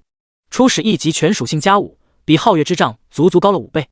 附带效果也是2个主动和2个被动。第一个死神形态免疫物理攻击，相当的逆天，也特别适合我，少受点伤害就能少死点小弟。但使用需要祭献灵魂，目前灵魂储量是0，没办法试手，不知道效果啥样。第二个恶灵怒啸，大概是攻击技能，同样需要恶灵才能释放，恶灵数量也是0。剩下2个灵魂吸取和恶灵转化被动，显然是给2个主动技能提供火力弹药支持。吞噬。凌天查看着武器属性，突地注意到了可成长后面的注释。当他把目光落在这2个字上时，一段提示立即主动浮现了出来。该装备可通过吞噬武器部件进行升级成长，吞噬时将有一定几率增加新的未知效果。吞噬武器升级，不是像一般成长装备那样通过锻造，吞噬还有几率增加新的效果。难怪堂堂神器才只有4个效果。刚刚凌天还在纳闷这个事儿。如果说像皓月之杖那种普通7彩装备有4个效果还说得过去，但神器同样4个就有点太拉了。凌天思考了下，取出哥布林王杖，默念穿戴。下一秒，一道信息提示快速显现：你的武器死神之镰具备吞噬特性，请选择吞噬或换装。吞噬。凌天没怎么犹豫，有了一件可成长神器，哥布林王杖变异的王者权杖完全失去了价值，留着除了卖钱也没啥鸟用。死神之镰吞噬了哥布林王杖。你的武器升华了。林天立马看向武器的属性，眉头顿时皱了皱。吞噬了一把10级暗金武器，才升到3级，也没触发新增效果。不过属性成长倒不错，3级死神之镰全属性加15点，相当于每升1级全属性增加5点。这样算下来，成长到我现在的等级，岂不是说全属性可以加100多？这都快赶上我光板属性的一大半了吧？林天打开自己的属性看了下，姓名林天，职业亡灵法师，隐藏一转，序列始祖，等级26%。23%，力量208，体质181，精神313，敏捷243。装备死神之镰、幽灵长袍、白骨吊坠、暗影鞋、指骨手环、闪亮的破戒指、凶煞面具。技能骸骨战士主动，死灵之眼主动，骸骨魔弓手一转主动，骨毛炼狱主动，暗影幽魂主动，魅惑女王一转主动。天赋始祖之力被动，整整刷了10天飓风峡谷副本才升到26级。哪怕之前在副本里查看了无数次自己的面板，但还是让林天心里抑郁到难受。随即他马上又换出亡灵生物界面，亡灵生物数量222131，高级亡灵巫妖王1，死灵仆从地穴矮人26856，疾风兽195274。呼，爽了！林天轻吁了口气。这是他这几天来的基操，升级太慢，看着糟心，但只要再看一看死灵小弟们的增长数量，心情顿时百倍爽。10天时间，除了第一天倾注4万疾风兽仆从去正面硬刚疾风兽 BOSS 的2万小弟几乎死亡殆尽，末了也仅仅只转化了骸骨魔弓手射杀残存的1万多，剩下9天在老王和2名骸骨魔弓手的配合勾引屠戮下，每天满额2万，全部100%转化。矮人仆从同样于疾风兽 BOSS 那一战折损了好几千，剩余2万6千多。但2种小弟加一起，却达到了恐怖的22万加。相比级别上的那点可怜提升，这才是10天来最大的收获。看到视线尽头已经出现了市区的模糊建筑影像，林天从集市中悬停下来，取出随身空间里所有可穿戴的法系武器。死神之镰吞噬了诅咒法杖，你的武器升华了。死神之镰吞噬了灰烬手杖，你的武器得到了升级。你的武器升华了，你的武器升华了。死神之镰成长等级16，职业限制亡灵法师，类别武器，品质7彩，类型神器可成长吞噬，属性精神加80，体质加80，敏捷加80，力量加80。附带效果死神形态主动，祭献灵魂，化身为虚无死神状态，免疫一切物理攻击。附带效果恶灵怒啸主动，释放恶灵冲击目标区域。附带效果灵魂吸取被动，被死神之镰所杀的生物将自动被吸取灵魂。附带效果恶灵炼化被动，封印在死神之镰内的灵魂将会随着时间被自动炼化为恶灵。灵魂储量0，恶灵储量0。几十件25级法杖，里面有不少白银和黄金装，还有2把暗金，全部喂进去，居然才升到16级，还没出现新的效果，又只能吞噬法系武器，不能吞噬其他职业武器。得咧，又是一坑钱的无底洞。林天无奈的把手中镰刀神器隐藏下外形。刚刚他明显感觉到了越往后升级越慢，从15级到16级，甚至连续吞噬了20多件法杖。显然，吞噬的装备会随着武器的级别提高而越来越多。若是按照这种吞噬效率，换做普通转职者，即便得到了死神之镰，也根本养不起。就是以林天这种扫荡式的打怪爆装效率，也无法自给自足。说白了，这就是有钱人的玩具儿。想要满足这件牛逼神器的升级需求，唯一的办法只有2字：氪金。第47章，为了部落杀。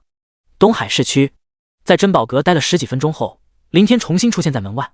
这10天来在副本打到的装备，除去吞噬掉的几十件法系武器，剩下的全部打包卖了3400多万。有句话说得好，有钱能使魔推鬼，在小费的刺激下，钱胖子可算是憋足了劲儿，战斗力完全爆表。这几天竟然足足给他收了8本亡灵法师的技能书，不过全都是最低级的骷髅兵技能，一本200万，加上承诺的每本10万小费，刚鼓起来的腰包瞬间缩水1680万。不出意料，骷髅兵学习变异后，是初始的骸骨战士再次学习自动升级。8本骷髅兵技能让骸骨战士升到了9级，每级基础增加30点，9级4为270。虽然在目前的3种召唤生物中依旧拉胯垫底，但多少有了点战力，而且升级相对比其他一转技能更容易，追平甚至超越骸骨魔弓手和魅惑女王的属性，那是迟早的事儿。至于购买法系武器去为神器，林天是有心无力。之前的300万去掉和风三娘的250万交易，剩余50万。刚刚的3400来万一进一出，仅剩1720万，总共也就1770万的家底，购买啥？再说了，全部闭眼瞎 JB 花干净了，不下副本练级了。看了下时间，现在50已过，林天随便找了家餐馆走了进去。里面吃饭的人不多，只有稀稀拉拉的几桌。哟，西红柿工会发来的消息，他们主工会实行任务开启，日期定下了，你们收到了没？我也刚收到，不过我加入的是斗麦工会，我这边也是，时间是8月1号。你们呢？一样。对了，今天是多少号来着？6月8号，还有小2个月。准确的说是1个月零22天，还要等这么久啊，快急死了。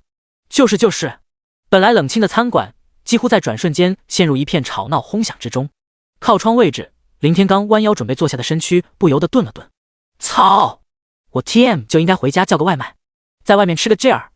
林天满脑袋的黑线，在副本待了10天，他本想回来好好休整个1、2日，比如按按脚拔拔罐，顺带去城里的娱乐场所浪一浪，勾栏听听曲，插花弄弄玉。但现在，当初按照罗峰的估计，他们主攻会开启实行任务是在3个月后。截至到目前，只过去了不到半个月，也就是说，本来应该还有2个半月时间让他升到40级2转，可现在一下子缩短到1个多月，还浪得低奥。匆匆吃完了饭，林天乖乖滚去了市里的图书馆，一直待到傍晚才回家。数日，他天未亮便早早起床，释放光翼，疾飞城西而去。距离当初血鹰怪区所在的西郊荒山没多远，有一处悬崖绝壁，崖下深不见底，如同无尽的深渊。如果从高空中向下看去，就好似大地上开了一条恐怖的裂口。林天飞驰在空中的身影降下，落在悬崖前的一片建筑前。深渊谷地35级普通公众副本，牌子旁的大门紧闭着，这个点还未开始营业。林天在外等了半个小时，直到天色完全放亮，这才听到里面传出的些许动静和脚步声。吱呀！大门打开，出现一个肤色黝黑的中年男人。看到外面好似早在等待的年轻人，他愣了好几秒才反应过来，开口问道：下副本？是的，包场。林天回应道，这也是他一大早赶来的原因。35级副本不像15级的地穴或25级的飓风峡谷副本，去年毕业的转职者，闲鱼懒散一点的，现在或许都还没到40级，这就有可能会光顾这个35级的副本点。若是不来早点，被人捷足先登，想包场也不可能了，总不能把下副本的人都赶出来吧？对了，副本里有人吗？林天追问了一句。没有，最后一个队伍昨天下午离开了。那就好，办理手续吧。林天心底松了口气，如果副本里有还未出来的人，同样无法包场，那样他就只能前往下一个预定的副本点去碰运气。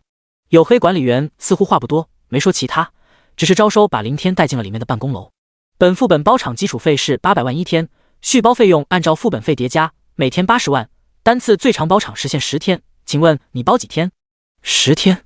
林天想也没想的立即说道，包场最贵的就是基础费，包1天800万，包2天只需再缴纳80万续费，3天多交160万，以此类推，包的时间越长显然越划算。林天当然是怎么划算怎么来，不然再次包场还得交一次天价基础费。扣掉第1天，剩余9天的续包费用是720万，加上800万基础费，总共1520万。好的。林天取出16张100万定额卡，略带肉痛的递了过去。好吧，刚到手还没怎么捂热的小钱瞬间见底，仅剩250万，所以副本也不是一般人能够下得起的。不过话说回来，副本打怪爆率略高，运气好打到极品装备卖了完全可以回本，脸黑点背最多也就亏个几百万，不至于彻底血本无归。若是像林天这样可以每天清光满额怪，10天时间只会血赚，绝不会出现亏损的情况。这是手续和开启时，请收好。谢谢。林天接了过来。至于像飓风峡谷副本那样贿赂对方以低价包场，他没去想，更没去提。几乎隔3差5都会有转职者队伍来这儿，人数太多，管理员即便想拿钱办事，也根本没办法操作。收起手续，林天顺着后方悬崖边的石阶拾级而下，向下走了不知多久，才终于到达接近崖底的位置。透过下方2道光幕屏障，可以大致看清整个崖底的全貌。整个悬崖下的硕长谷地区域是一座座搭建的兽皮帐篷，一直延伸到视线尽头，构成一个部落般的漫漫出长营地。而在帐篷之间，则散布着密密麻麻的牛歌，那是一个个牛头怪，牛的头颅，类人的四肢，2、3米高的强壮彪悍身躯，简直和生前的老王有的一拼。更让林天有点瞠目结舌的是他们那夸张的武器，一整根拦腰粗1人高的巨大树桩，有的立在身侧，有的扛在肩膀上，宛若没事人一样四处瞎比晃荡，还有的干脆背在背上。不过这些背上的树桩明显较小，上刻图腾，并且一般在其手中还单独拎着一把巨斧。牛头人，唰！当林天来到最下方，刚开启第2道屏障光幕，一个个牛头人便似乎有所察觉，停下了各自的动作，纷纷把目光逐一投了过来，数量越来越多。时间仿佛在这一刻静止，但在下一刹那，轰！所有牛头人集体涌动，扛着大大小小的树桩，全部疯狂朝着这边冲来。强烈的动静几乎可以清晰感应到地面传出的一片片震颤。在混乱不堪的狂奔中，林天甚至还隐隐听到了一道道瓮声瓮气的狂呼叫喊：杀死那些该死的异族！为了族人，为了酋长，为了部落，杀！第48章，老子刚冒头，你们就不讲武德一起上！偌大的崖底谷地中，数之不尽的牛头人如同一层层浪潮般滚滚袭来，一时间卷起的黄沙尘土漫天狂舞，混乱的咆哮伴随着狂奔的阵战，更是在整个空间内处处回荡。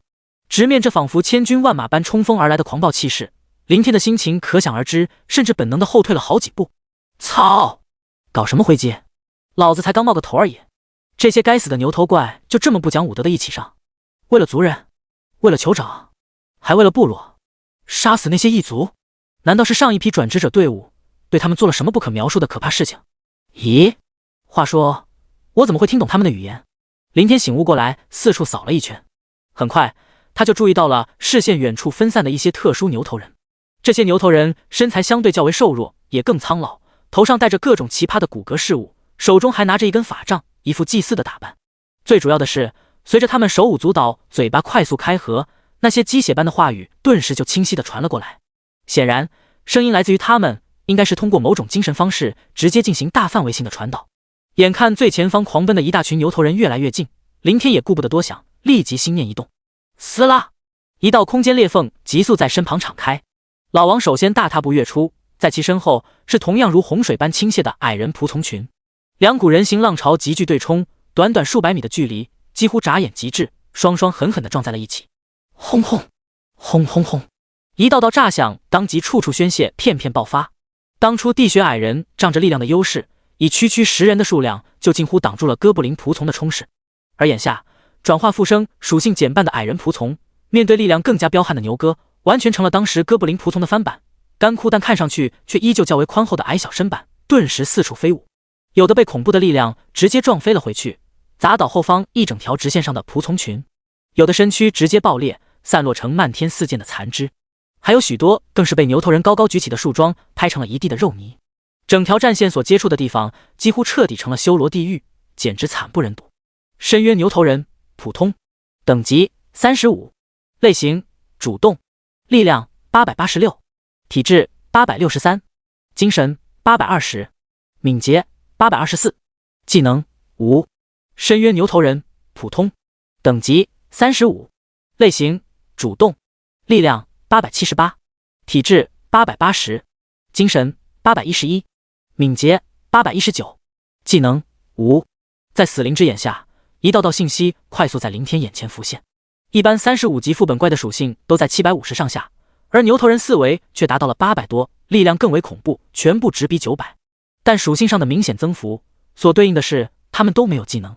这是林天从一大堆35级副本中挑选这个副本点来练级的主要原因。高属性和拥有技能的怪物，对他来说当然前一种更好打。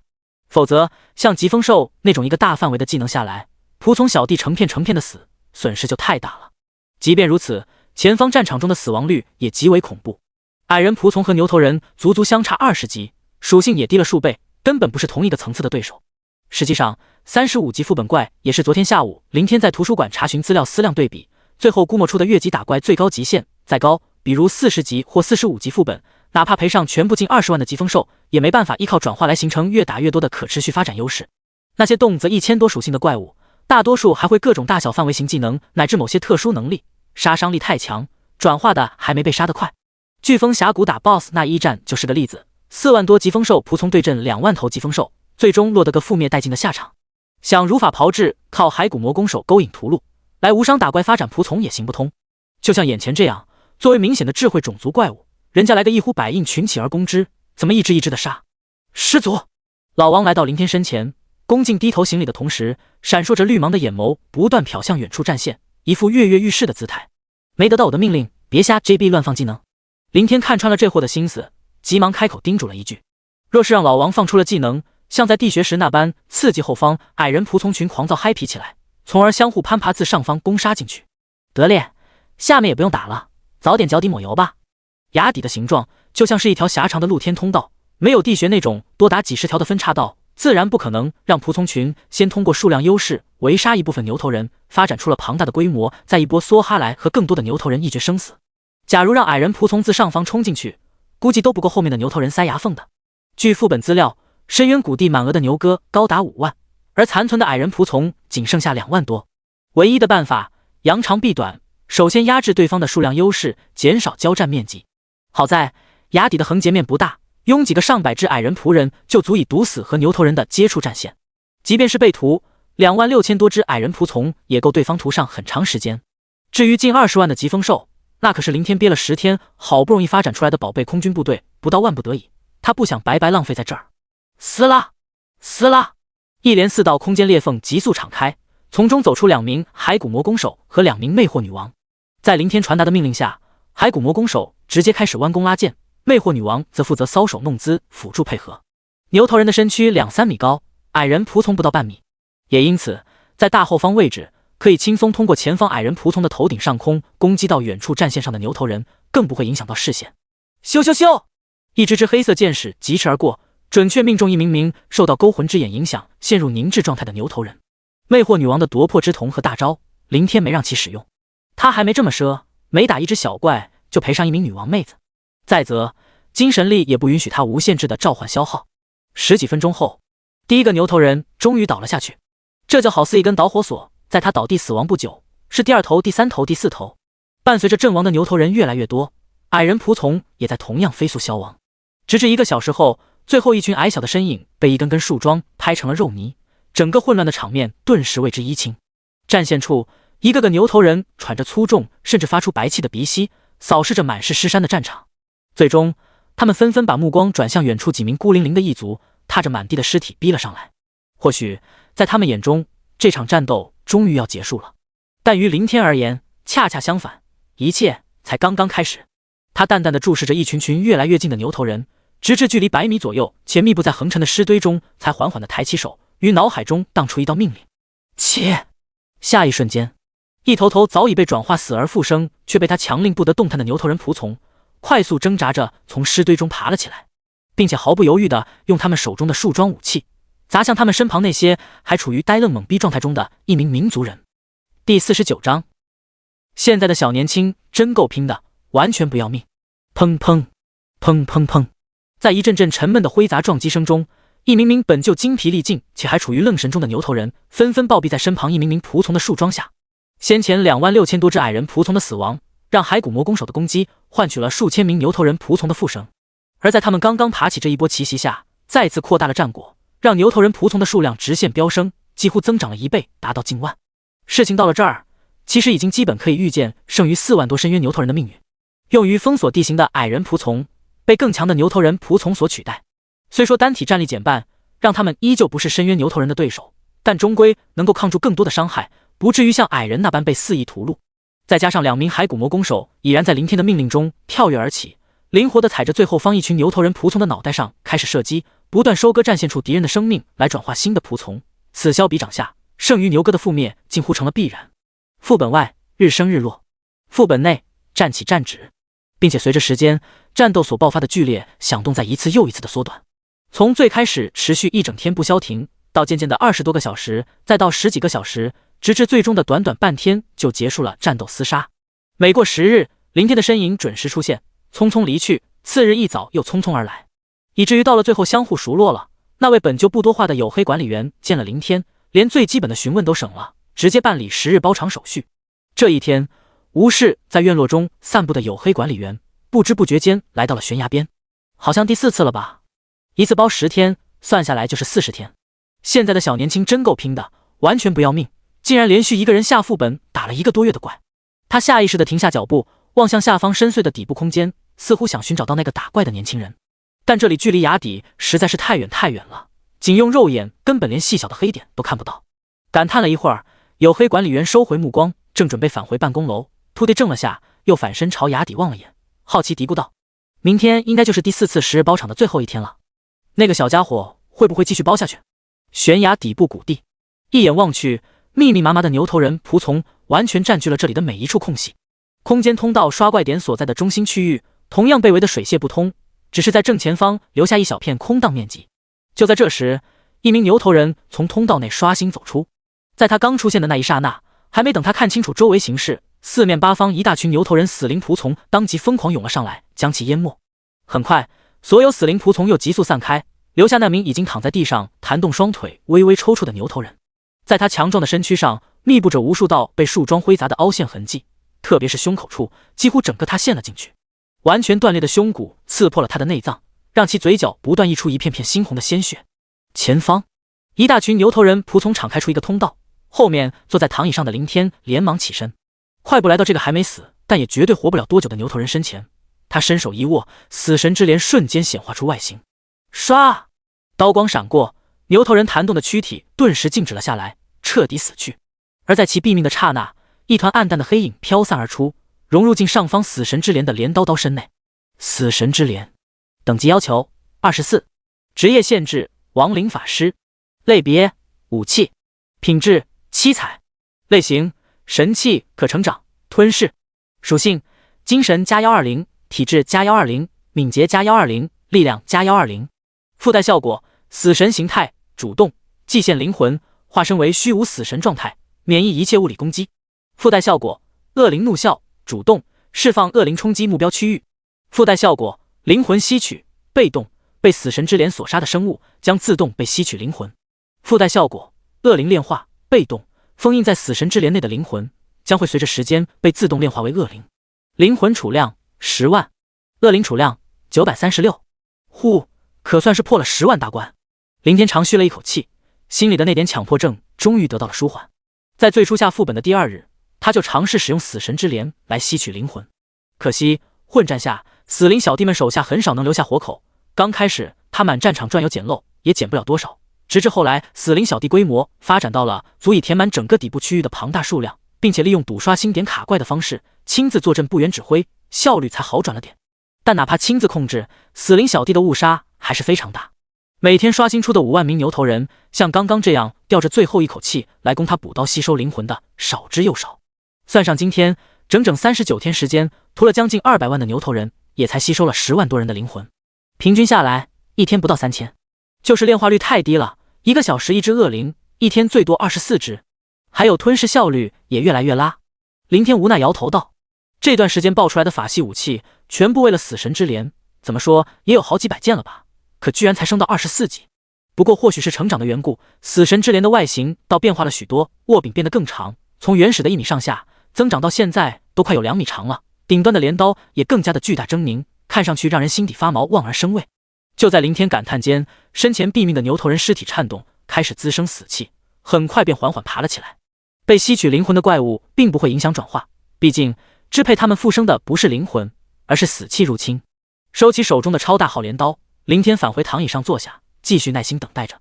数个小时后，随着不知第多少个刷新的牛头人在一大群死灵小弟们的围殴下憋屈地离开了这个世界，不远处的林天猛地从躺椅上跳了起来，神色激动地死死盯着眼前浮现的信息提示：你升级了，你的等级达到了40级，请及时领取2转任务。温馨提示：完成2转任务前，你将无法获得经验。第50章抢劫，那我可就兴奋了。姓名：林天，职业：亡灵法师，隐藏1转，序列：始祖，等级40，上限力量482，体质426，精神670，敏捷544。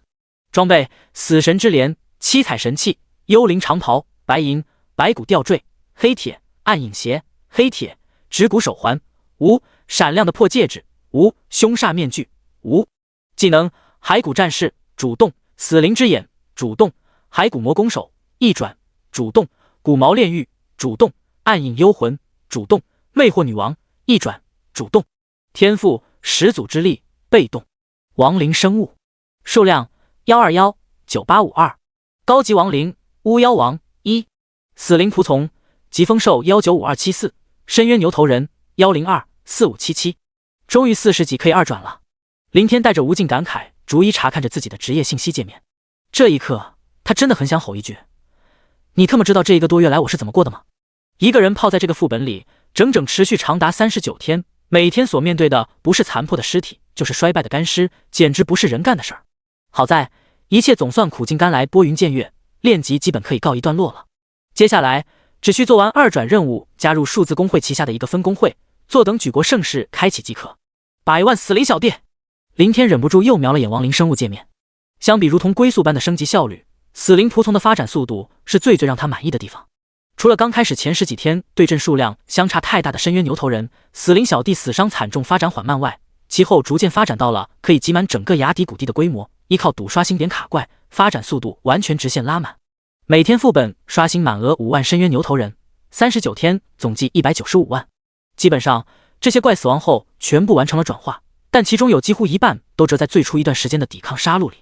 最后让林天有点耿耿于怀的就是，或许气运在鉴定出的神器上消耗了的干干净净，几10天的刷新愣是特么的没刷出 BOSS。 失足。这时前去捡装备的老王返回，传音恭敬道。林天抬起头，下意识地看了下老王的信息。老王吧，等级36%， 39%，序列巫妖王，力量2880，体质2520，精神1800，敏捷2160，技能王者之怒，主动。和当初一样，由于老王和自己的级别差距，获得的经验又是从自己经验里扣取一半，等级始终没有追平，还没到40。不过老王的属性成长那是真的飙，等级没自己高，属性却是自己的好几倍。当然了，他主要是除了神器镰刀外，其他都是几级的垃圾装。若是一身40级品质装备，最高的精神肯定可以破1000。始祖装备，老王将手里捡回的装备送了上来。又爆了个令牌。林天接过其中一个散发着淡淡白芒的红色菱形牌子，这种牌子不是当初打疾风兽 BOSS 掉落的剑会令，而是另一种用途的令牌。攻战令，消耗品，开启工会战争的必须道具。像这种令牌已经是这个副本爆的第3个了。前2个形状都一样，唯一的区别就是颜色不同，一个外表白色，另一个就像手里的这种，外表呈现红色。当时林天觉得像是很值钱的样子，还特意发消息给钱多多询问了下，失望得知价值并不大。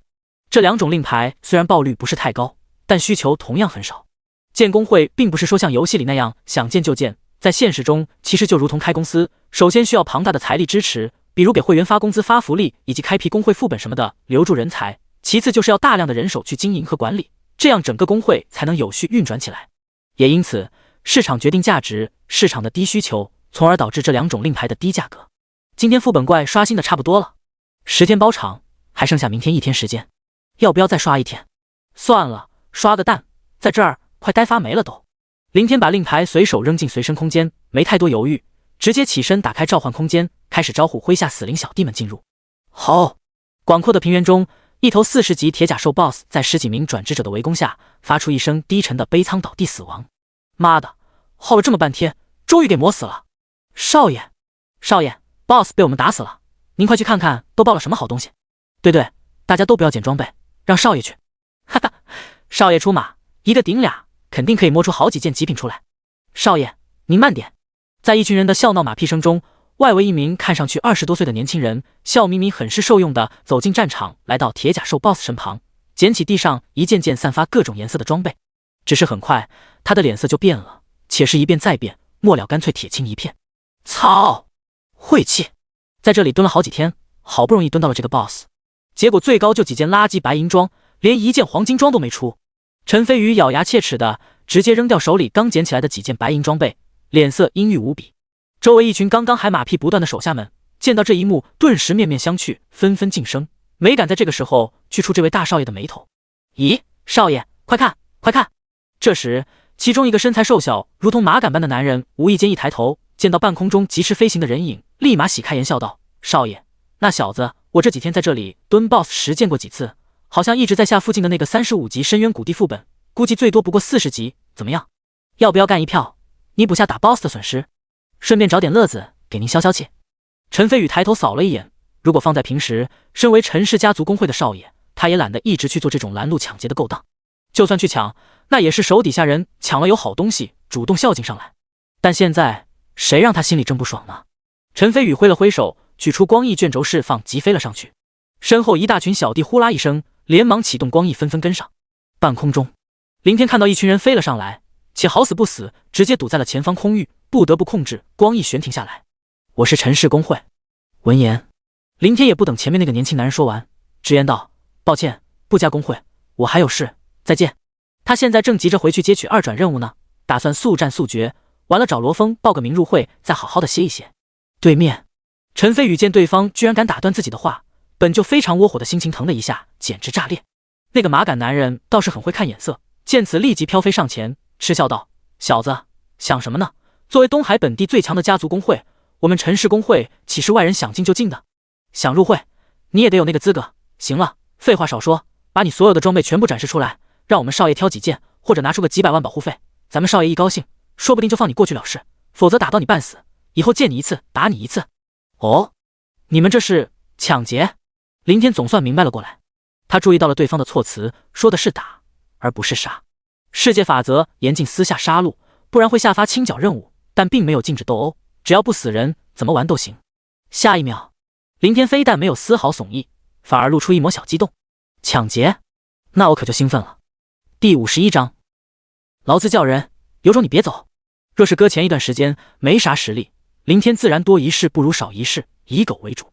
但眼下刚发展出上百万的死灵小弟，正值他发飘的时候，这就有一群傻逼主动送上门来打脸了，把我打到半死，还见一次打一次。行行行，死马杆，我记住你了，等下老子把你往死里打，不打到你跪下叫爸爸，老子 TM 给你信。林天毫不客气地回怼几句。在死灵之眼下，这群人的信息一览无余，基本都是40多级的小杂鱼罢了。他正准备召唤出飞行小弟，先把这群人围起来慢慢料理。秃地眼角余光瞄见远处一道路过的飞行身影，顿时愣了愣。熟悉的大雕，以及上面熟悉的身影。不会吧？这要巧的吗？林天整个人都不好了。我弟罗哥，你可千万别往这边瞅，更别多管闲事。如果你来了，我还怎么装逼？还怎么教训这群小垃圾？最关键的是，我这 flag 都立下了，誓言可是要改姓的呀。但或许老天并没有听到林天的祈祷，在他极其无奈的目光中，那个男人，他来了，他来了。他骑着大雕，果然转向朝这边飞来了。陈氏工会的人，隔了老远我就发现像是你们，果然是你们这群东海毒瘤，这又是在欺负别人，抢钱抢装备。罗峰驾驭雷云雕悬停在一侧，先是非常厌恶地扫了一眼陈氏工会的一群人，然后才看向另一边的林天，神色也是不由得正了正。林老弟，是你？是啊，罗哥，好巧。林天无语的回应一句，接着马上道：罗哥，这里没什么事儿，你先去忙你的，晚点去找你喝酒。岂料罗峰还没听完，就大手一挥道：林老弟，别怕他们，这里有我。说完，他皱眉看向陈氏工会的人，冷声道：是你们自己走，还是让我动手？对面的马杆男人咬了咬牙，但始终没敢冒出一个屁来。倒是他身后的陈飞宇，神色早已沉出水来。他向前飘飞了一点，死死盯着罗峰道：姓罗的，你今天真要管这个事？显然双方看上去都很熟，应该不是第一次这么对着干了。对，我管定了，别说他是我朋友，就是不认识，我也见不得你们仗势欺人。哼，罗峰，前几次没和你一般见识，那是看在数字工会的面子上，你真当我堂堂陈氏工会怕了你？怕也好，不怕也罢，反正我看不惯你们整天没事欺负人。行了，别废话了，难道真想让我动手请你们？罗峰有点不耐烦了，随即他眼前光华流传，主动把自己的职业信息界面展示了出来。3转60级。林天看向显示出来的信息，难怪罗峰这么彪，原来这段时间已经成功升到60级，并且完成了3转任务。呵呵，想以等级压人？姓罗的，你可别忘了我的身份。打住！我知道你是陈氏工会的小少爷，背景很大，手底下也不缺强者，又不是第一次见了，但那又怎么样？欺负人你还有脸了？很光荣。你……陈飞宇再次被打断，又被毫不留情的嘲讽一波，心里的火气那是蹭蹭蹭往上冒。凝滞了好一会儿，他徒弟怒极反笑道：好，姓罗的，老子今天就和你杠上了，给我发消息叫人，有种你别走。行，我奉陪到底。罗峰也毫不相让。一旁的林天眼看事情有越闹越大的趋势，忙扯了扯罗峰的衣角：罗哥，要不这事你就别管了，讲真，这事儿他自己就能轻松搞定，是真心不想连累到别人。放心，林老弟，别怕，你就安心待在我身后。他陈氏公会有人，我们火山公会也不虚。罗峰先是安慰了林天一句，随后目光直视前方，嘴唇联动，显然也是在发消息摇人。城南郊外一片密林区域，20多人猫在隐秘处，目光紧紧注视着林地内的空间通道刷怪点。兄弟们，都打起点精神，可能马上就要刷新了。这只 BOSS 很特殊，很不要脸，他会逃跑，等会一定要先把他给围住，蹲了这么多天，可不能让他给溜了。还有，都他娘的别瞎 JB 乱上，听指挥，注意配合，我可不希望有人受伤。其中一个中年汉子低声嘱咐道。紧接着他神色一正，当即猛地站起身，大声呼喝道：操！小罗和陈氏公会那帮杂碎干上了，都去帮忙。 BOSS 呢？不打了？打个 JB， 都赶紧的，走走走！一群人毫不犹豫地跟着爬起来，顺带瞪了眼那个刚刚开口入会没多久的年轻小伙。恰在此时，不远处的空间通道内，一头如同猎豹般目光狡黠的 BOSS 一跃而出。但这群火山公会的人连看都没看上一眼，纷纷启动光翼翅膀升空疾飞离去。市区教坊司娱乐会所，帝王厅包房内，一群刚刚落座的男人们看向推门进来的一个花枝招展的中年女人，嬉笑道：老姐儿，范儿妹妹今天没课了吧？这可是我们前几天就老早预定下的。乔旭老板您说的哪能啊？虽然范儿他们非常抢手，但既然是您预定的，那肯定得紧着您。各位老板稍等下，我这就去喊人给你们安排上，今天保管给你们伺候好了。行，那快点。马上马上！中年老姐儿刚推门走出去，其中一个人突地一怔，开口怒喝道：妈的，又是狗日的陈氏公会的人，罗哥被堵了！走，干他娘的！那群混蛋简直活得不耐烦了。公会小镇，火山公会驻地办公大厅，正坐在会长办公室翻阅入会成员资料的陈猛忽地停下了手中动作，随后他快步起身，直接冲了出去，朝着外面留守在职的人狂喊道：大家工作都停一停，现在马上出去集合！另外再发消息通知城内城外所有的弟兄们，给我立刻回驻地。不用回来了，让他们全部赶往城外深渊谷地副本附近去支援小罗。妈的，陈氏公会那帮王八羔子，今天不把他们给打出屎来，老子今后就叫陈怂。第52章，人家兄弟贼多。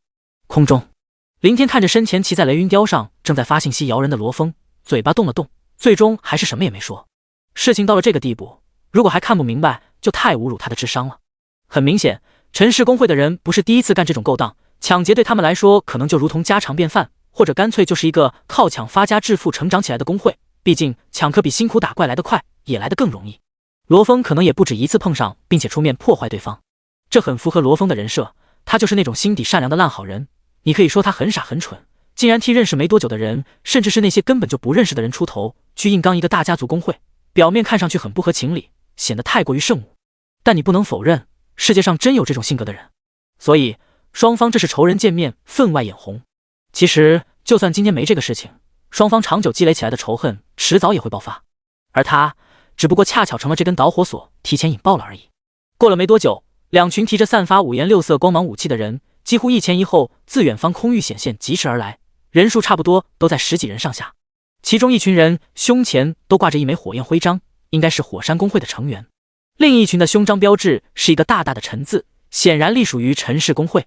这些人可能碰巧在附近练级，收到消息就立马赶了过来，很多人穿戴的装备都显化在外，上面还沾染着不少血渍。飞来后，两拨人都没去询问事情原委对错与否，更没有开口叫嚣什么，全都默默地汇聚在罗峰以及对面那个陈氏公会少爷的身后，形成一种剑拔弩张的对峙局面。没有立即开干，大概都在继续等待更多的人集合。从这么默契的姿态上看，双方的群架甚至是火拼绝对不是第一次了。又过了几分钟，第二拨人马先后赶至，10几分钟后，第三拨人陆续赶来。随着时间在寂静的气氛中流逝，双方聚集的人越来越多。一眼看去，偌大的空域对峙的人黑压压一片，每一方都至少有上百人，等级在50、60级左右，并且双方的增援依旧没有丝毫停歇，人数还在持续飞速增加。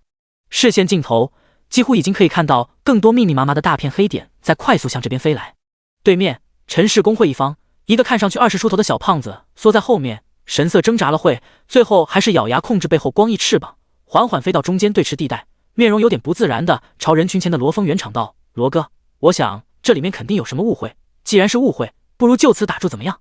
不然这么大阵仗真打起来，万一大家没收住手，闹出了人命，被世界法则下了清剿令，就太不值了。罗峰看了对方一眼，没有言语。但他身后一群火山公会的人见了小胖子，都纷纷露出一抹不耻，有些人更是瞪着他狠狠地呸了一口，大声骂了句狼心狗肺。小胖子面色讪讪的咧咧嘴，随后神色一转，马上转向身后的陈飞宇道：“对了，少爷，差点忘了，会长老爷子刚从秘境里出来，据说受了重伤，公会里的高等级牧师在外练级，一时间赶不回去，您快回家看看吧，可能还需要您去找其他公会高级牧师给老爷子治伤，这事可不能耽搁。”受伤？陈飞宇皱了皱眉，不过他很快就会意过来，小胖子庞和在给他找台阶下。事实上，这么长时间，陈飞宇早已从恼羞成怒状态冷静了下来，只不过碍于脸面，才一直在撑着。眼下有了台阶，再加上看到视线中那一片足以好几百的及时黑点，规模远远超出了预计，比前几次几十人群架多了太多，担心闹大不好收场，略一犹豫，他便开口冷声道：“姓罗的，今天算你走运，咱们走着瞧，有你倒霉的那一天，到时你最好祈祷别落在我手里。”放下了一句场面狠话，严飞宇没再逗留，招手带着一大群工会成员转身快速疾飞离开。呸！什么玩意儿？一群仗势欺人的败类！庞和那狗东西刚刚也敢冒头，他怎么有这个脸？哼，咱们以前对他这么好，结果他却离会加入陈氏公会那个狗窝，亏老子以前还把他当着亲兄弟来着。还有罗哥，以前可是好几次把他从怪物的尸体堆里给扒出来的，没想到这死胖子一点也不念旧情，良心被狗吃了。一群火山公会的人纷纷面色不差的开口骂道：“行了，人各有志，以前的事情就不要再说了。”罗峰抬手制止了众人的喧闹，紧接着又笑道：“今天多谢各位兄弟，客套话我就不说了，老规矩，今晚交方司大家伙可劲的玩，可劲的造，我包了。等等，罗哥，今天这事儿都是为了我，怎么能让你破费？今晚各位大佬们的玩乐花费，还是我请吧。”飘飞在一旁的林天连忙开口说道。这个时候他必须站出来，不管愿不愿意，今天这个人情他得认。废话，当然得你请，不过费用我先包了，这账我可给你记下了，以后啊日子长着呢。罗峰大笑着挤了挤眼，显然是在替林天的钱包着想。这里可是有上百号人，可能还要加上其他马上到场的几百人。你一个小萌新，怎么可能有这么多钱？总不能让你为此去贷款吧？不是，罗哥，得了，林老弟，咱们又不是刚认识，一回生二回熟，这都第3回了，和我还客气啥？就这样愉快的决定了。罗峰极为豪爽的拍了拍林天的肩膀，就是林小弟，和谁客气也别和罗哥客气。是啊，你也别不好意思，你问问在场的有几个不欠罗哥的人情？就说小六子。其中一个脸上有一条倾泻向下硕长刀疤的年轻男人指了指旁边另一个身材瘦小的人，笑道：“这货以前跟着罗哥出去练级，哪一次不是被罗哥从怪物口里救下来的？我说刚子，你也好意思说我？你忘了你脸上的疤是怎么来的？没有罗哥，你那脑袋瓜子得被劈2半。”叫小六子的瘦小男人开口对了一句，又马上白了眼对面哈哈大笑的2个寸头男对道：“还有小七和阿鬼，你俩笑屁呀笑！你们跟着罗哥混的时候，被救的次数不比我少好吧？啊对，小六最牛了，哈哈，他呀干啥不行，嘴炮第1名。你个死老猫，回去我就告诉嫂子，昨天你偷偷摸摸去交方司看美女跳舞。啊，六哥，我错了。”林天笑望着眼前一群人的打闹，看得出来这些人之间相互处得很融洽。罗峰和他们的关系那更是没得说，几乎都是过命的交情，也难怪他不处陈氏公会，人家兄弟贼多，完全可谓是一呼百应。这时远处一大片黑点终于及时赶到，领头的正是身材魁梧、满脸络腮胡子的火山公会会长陈猛。刚一停下身形，他就瞪着眼睛扯着嗓门喊道：“人呢？陈氏公会那群小逼崽子们呢？跑哪去了？别和我说打完了，我他妈可是发誓要把他们打出屎来的。”第53章，何武，你可以不用，但不能没有。天空中，在陈猛狂呼惋惜的声音中，黑压压几百号人打道回府。一路上大家有说有笑，打打闹闹，气氛十分欢乐。林天和那个叫小六子的人玩笑了几句，瞄了眼飞在身旁的罗峰，思量了下，他还是开口提醒道：“罗哥，别怪小弟我多嘴，陈氏公会的人看上去不是善茬，你以后还是小心提防点为好。俗话说，不怕小人正面寻仇，就怕小人暗中惦记。罗峰不像他孤身一人，有家有室的，真被人彻底记恨上了，暗地里玩阴的，那就让人很难受了。安了，林老弟，他陈氏公会虽然号称东海本地最强公会，确实也人多势众，比我们火山公会强了许多，但只要咱们上头的数字公会在一天，他们就不敢乱来。况且咱们主公会马上就要开启实行任务，即将成为龙国第1公会，势头正盛，他们就更不敢动什么歪心思了。罗峰毫不在意地笑了笑，见林天还想说什么，他又继续道：“我知道你的意思，强龙不压地头蛇，对吗？哈哈，林兄弟，你可能没接触工会，不知道这里面的弯弯绕绕。一旁的陈猛闻言，大大咧咧的道：“其实吧，如果单论咱们主工会，陈氏工会还真不怕，他们真正怕的是……这个我知道。”小六子这时窜了过来，嬉笑接话道：“他们呐，是怕开战。开战？不错，攻战令你知道不？就是开启工会战的令牌。陈氏工会如果真敢乱来过线了，我们主工会就有可能向他们下攻战令。一旦开战，两大工会之间就可以肆无忌惮的杀戮。世界法则在此期间不会对双方工会成员下发清剿任务，属于官方认可的厮杀。以我们主工会的实力，随便派点人出来，就能屠尽陈氏工会的人，将他们整个工会从东海彻底抹去。”陈猛详细解释道：“不是，攻战令我知道，但这个好像需要对方工会接战才会生效吧？”林天疑惑问道。他随身空间里就有3枚攻战令，当初询问过钱多多，基本清楚其用途和功效。大致上的确如同陈猛说的这样，但最大的缺陷就是对方可以拒绝。若是另一方拒绝接战，世界法则赋予的杀人不偿命就不会生效，这也是导致攻战令价值不大的原因。你说的那是普通白色攻战令，会长指的是红色攻战令。罗峰在旁说道：“红色攻战令？对，就是外表红色的攻战令牌，可以强制开启工会战，不需要得到对方同意。”罗峰点了点头，随后又微微摇头感叹道：“就是这个东西太珍贵，爆率太低，像我们这种分工会和所有的普通工会，别说有，就是连见都见不到。目前也就包括我们主工会在内的3大最强工会里各有一个，一个也够了，就算不用，也足够威慑住陈氏工会这种地方杂鱼。”陈猛接口道：“哦。”林天听明白了，简单的说，红色攻战令就像核武，其存在价值威慑远大于实效。可问题是，这玩意儿真的很珍贵。林天眨了眨眼，心里表示很怀疑。他随身空间里的3个令牌，其中红色的就有2，都是在深渊谷地副本打牛头人爆的。当时钱多多还在回复的消息中做过具体的解释。难道这胖子说的仅仅只是普通白色攻战令？不是没有这个可能。假如红色令牌爆率很低，低到只有3大最强工会才拥有，几乎堪称绝技的程度，那么一个打怪近乎爆不出来的东西，被钱胖子直接忽视，只说明普通攻战令就很正常了。但若真是这样，那岂不是说红色攻战令的价值逆天，10几亿乃至几百亿？林天一颗心脏疯狂直跳。如果随便拿出一个放在拍卖行，3大最强工会以及那些第2阶梯的大工会们，估计都得争破脑袋抢疯了。毕竟那可是核武级的存在。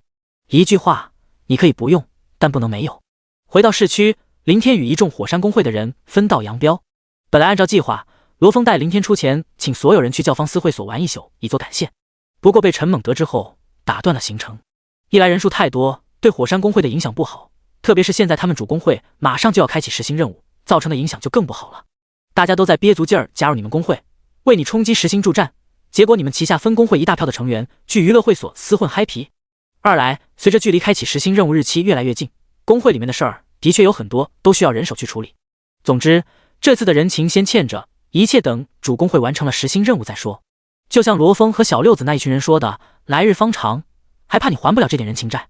在副本里刷了39天，今天是7月17号，距离数字工会8月1号开启实行任务还剩余13天，争取下午半天时间完成2转任务，明天去加入火山工会，剩下时间闲鱼不应该叫养精蓄锐。嘿嘿，不知道罗峰和刚刚火山工会那一帮人明天见到我2转40级会是什么表情。林天边想便直飞城南的转职神殿。至于红色攻战令的事情，他目前还没考虑好卖不卖，就算要卖也没必要急于一时，至少也要让钱胖子大肆炒作一番，把价格炒起来，不然就太浪费也太亏了。神殿里的那个长发妹子可能调休，没见到他人，负责接待的是一个短发妹子。填写信息时，林天略微改动了下自己的转职日期，免得让眼前这位长相不咋地的短发妹子震惊下犯花痴。走进内部殿堂，进入转职法阵中。职业亡灵法师，等级40，符合转职条件，开始随机2转任务。和1转时一样，眼前一行行信息自动浮现。随机完成2转任务。就在林天紧紧盯着眼前的信息，暗自祈祷一定要随机个简单任务时，信息突地停住了。很快，原本已经出现的2转任务4个字逐渐消失，被另一道信息所取代。你触发了2转隐藏任务，请选择接受或拒绝。提示：2转隐藏任务内容将在接取后展示。提示：2转隐藏任务难度大于5星上限，请慎重选择。提示：2转隐藏任务一旦确定将不可取消。提示二转隐藏任务区域为秘境，完成或失败前将不可退出。提示：二转隐藏任务。看到眼前浮现的信息，林天心中一跳，本能的升起一股狂喜。这么幸运，居然碰上了隐藏任务。但凡带有隐藏二字都不简单，比如他的隐藏逆天职业。但随后，当看到下方一大堆提示信息，又让林天忍不住侧目。必须接取了才能查看内容。这 TM 不是坑人吗？不清楚到底要干什么，让我怎么接？难度还大于5星上限。对比一转血鹰任务难了多少？犹豫了下，林天还是决定拒绝。因为转职任务的难易并不会影响到后续的转职，仅仅只是开启等级上限和领悟技能罢了。既然这样，还费个鸟的劲专门接高难度任务。况且万一失败，等级永远固定在40级，就坑到姥姥家了。另外，他在副本里刷了1个多月，精神头太疲乏，实在不想再把时间耗在任务上，尽快完成，去勾栏听曲，欣赏妹子们的舞姿，他不香吗？然而，在看到最下方一道新出现的提示时，让林天几乎快要冒出嗓子眼的拒绝给硬生生的憋了回去。提示：二转隐藏任务完成附加奖励，大幅度增加领悟二转技能和天赋的概率。第54章解不开的血海深仇。京城作为龙国的政治经济行政中心，其繁华程度可想而知，高楼林立，大厦如云，鳞次栉比，让人目不暇接。生活在这里的大佬强者更是多如牛毛，天空中骑着各种各样或大或小魔兽的人影来回疾驰，往返不停。和东海那座小城一样，在京城外设立了各个工会驻地集中的区域，但只要稍微有点财力的工会，在城内都会单独拥有自己的办公场地。像数字工会这种龙国最顶尖的3大巨头之一，那更没得说。一环内最繁华地带，一整栋上百层的数字大厦就是他们的办公场所。此时，大厦最顶层宽敞巨大的会议厅内，一场关乎龙国命运的会议已经持续了良久。首位上坐着一个身穿正装的中年男人，男人长相白净，身材单薄，看上去弱不禁风的模样。但就是这么一个像是文弱书生般的男人，却一手创立了赫赫有名且如今正如日中天的龙国最强工会。他，数字工会的会长张千明，一个神一般的男人。下手会议桌两边分坐着几十名数字工会的骨干核心成员，里面有男有女，有老有少，每个人的脸色都极为庄严肃然，却又默不作声。寂静而又萧肃的场面让整个会议一直处在一种极端压抑的氛围之中。首座中的张千明查看着手中刚呈报上来的资料，哗啦啦的纸张翻动声在偌大的会议厅内清晰可闻。10几分钟后，他停顿了下来，抬头打破了沉默的气氛。距离开启实行任务只剩下13天时间，不过各城各地的成员扩招都在有条不紊地进行，并且基本都到了最后的收尾工作。最新统计结果，3转60级以上的主力582万多人，2转40级到3转60级的后备役1200多万，人数上达到了你们给出的预期，还要超出不少。所以我现在只想知道一点，根据你们的研究判断，这次实行任务能不能确保100%成功？说到这里，张千明微微眯眼扫视一圈依旧沉寂的会议厅，最终将目光落在左手第一个位置上的白发老者身上。杜老，你是此次研究组的负责人，你先来说说。是，会长。杜远山抿了抿嘴唇，微微坐直了点身体，道：如果按照樱花国完成实行任务的人数规模，我们的主力几乎是他们的2倍，为了以防万一，我们又招收了1200多万的后备役，应该不会出现什么差错。杜远山顿了下，想了想，又看向张千明，还是说道：但会长，这只是按照已知信息和正常逻辑上的判断，和前面9星以及9星以下的任务不同，全世界所有9星工会在想要尝试开启实行任务时，世界法则都会破天荒的特意给出2次确认机会，并且会伴随一条相同的血红色警示信息：任务极度困难，请慎重开启。这就相当于不能用前9星任务去做对比，也因此才导致各国的9星工会止步不前，都不敢贸然开启。截止目前，也就只有樱花国打破了这个先例，可是我们获取的信息太少，根本无法做出例证。不错，樱花国对实行任务内容做了极为严密的保护，我们的潜伏人员很难得到什么有价值的信息，比如怪物的详细数量、个体形态如何，还有单体战斗力等等，我们全都一无所知。而且摆在我们面前的还有一个问题，我们无法知晓各国的实行任务内容是不是都一样，会不会有什么区别？坐在杜远山身旁第2个位置上的另一个头发花白老者开口道：是的，如果这个问题无法得到确定，那我们根据樱花国的人数规模来衡量我国的实行任务就完全是错的。杜远山接口道。说完，他再次看向张千明，十分严肃的道：会长，任务场景属于封闭区域，类似于秘境，这就意味着我们投入进去的所有人，万一遇到危险或者敌人强大不可力敌，他们短时间内将无路可退，从而有可能导致伤亡惨重，甚至出现全军覆没的风险，将近2000万人。会长，这个责任没人担得起。我代表研究组所有成员，还是那句话，暂缓开启实行任务，等待其他国的一些9星公会先去趟雷，得到了大量关于实行任务的信息，确保万无一失后，我们再。张千明抬手打断杜远山的话，他撑开双臂放在桌面上，用力揉了揉脸颊，半晌后才注视着杜远山以及他身边的那位老者，道：我知道这里面存在的巨大风险，实际上我比谁都想延迟，去尽可能的获得更多实行任务的信息，甚至有可能我想推迟个1年2年或者3年时间，最好可以不损失哪怕一个人去完成这个实行任务。但我们等不起，我们龙国更等不起。张千明移动视线，目光缓缓扫过在座的每一个人的面容，沉声道：大家应该都知道半年后是什么日子，10年一度的国战就要到了。记得首次国战我们战败，被樱花国冲进了国内，大开杀戒。我们虽然最终把他们赶了出去，但自身也损失惨重。经过多年的发展和我们一代代人的不懈努力，10年前的上一次国战，我们龙国100万强者横扫亚洲区各国。为了报复首次国战的破国之耻，我们更是顺势冲杀进了樱花国的国土，屠了他们几10万的强者，又几乎占领了他们大半个国家。最后我们逼迫樱花国低头，签订了一大堆丧权辱国的不平等条约，逼他们向我国缴纳了数百万亿赔款和不计其数的高价值装备。这是解不开的血海深仇，他们绝不会忘记，一刻也不会忘记。他们一直在隐忍，他们一直在等待，他们也终于卧薪尝胆等到了。他们完成了让整个世界都望而却步的实星公会任务。实星公会虽然和9星仅仅只有1星之差，但你们知道这1星里面会增加多么恐怖的经验加成 buff 效果吗？靠着这些 buff， 半年时间就足以让他们涌现出许许多多的高等级强者。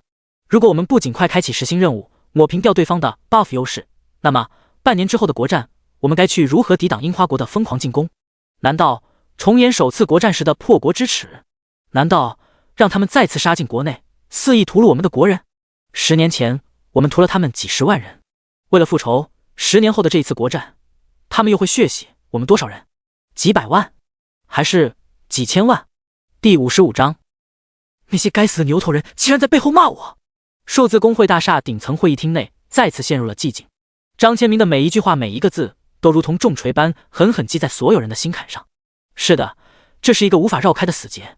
数字工会乃至整个龙国眼下所面对的只剩下2条选择，要么集举国之力冒险拼一拼，若是冲击实行任务成功，在半年后的国战中，龙国仍将牢牢占据亚洲区霸主的地位；要么坐等国破家亡。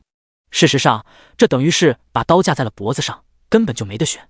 可是会长，我们数字工会没必要当这个出头鸟，还有其他大工会。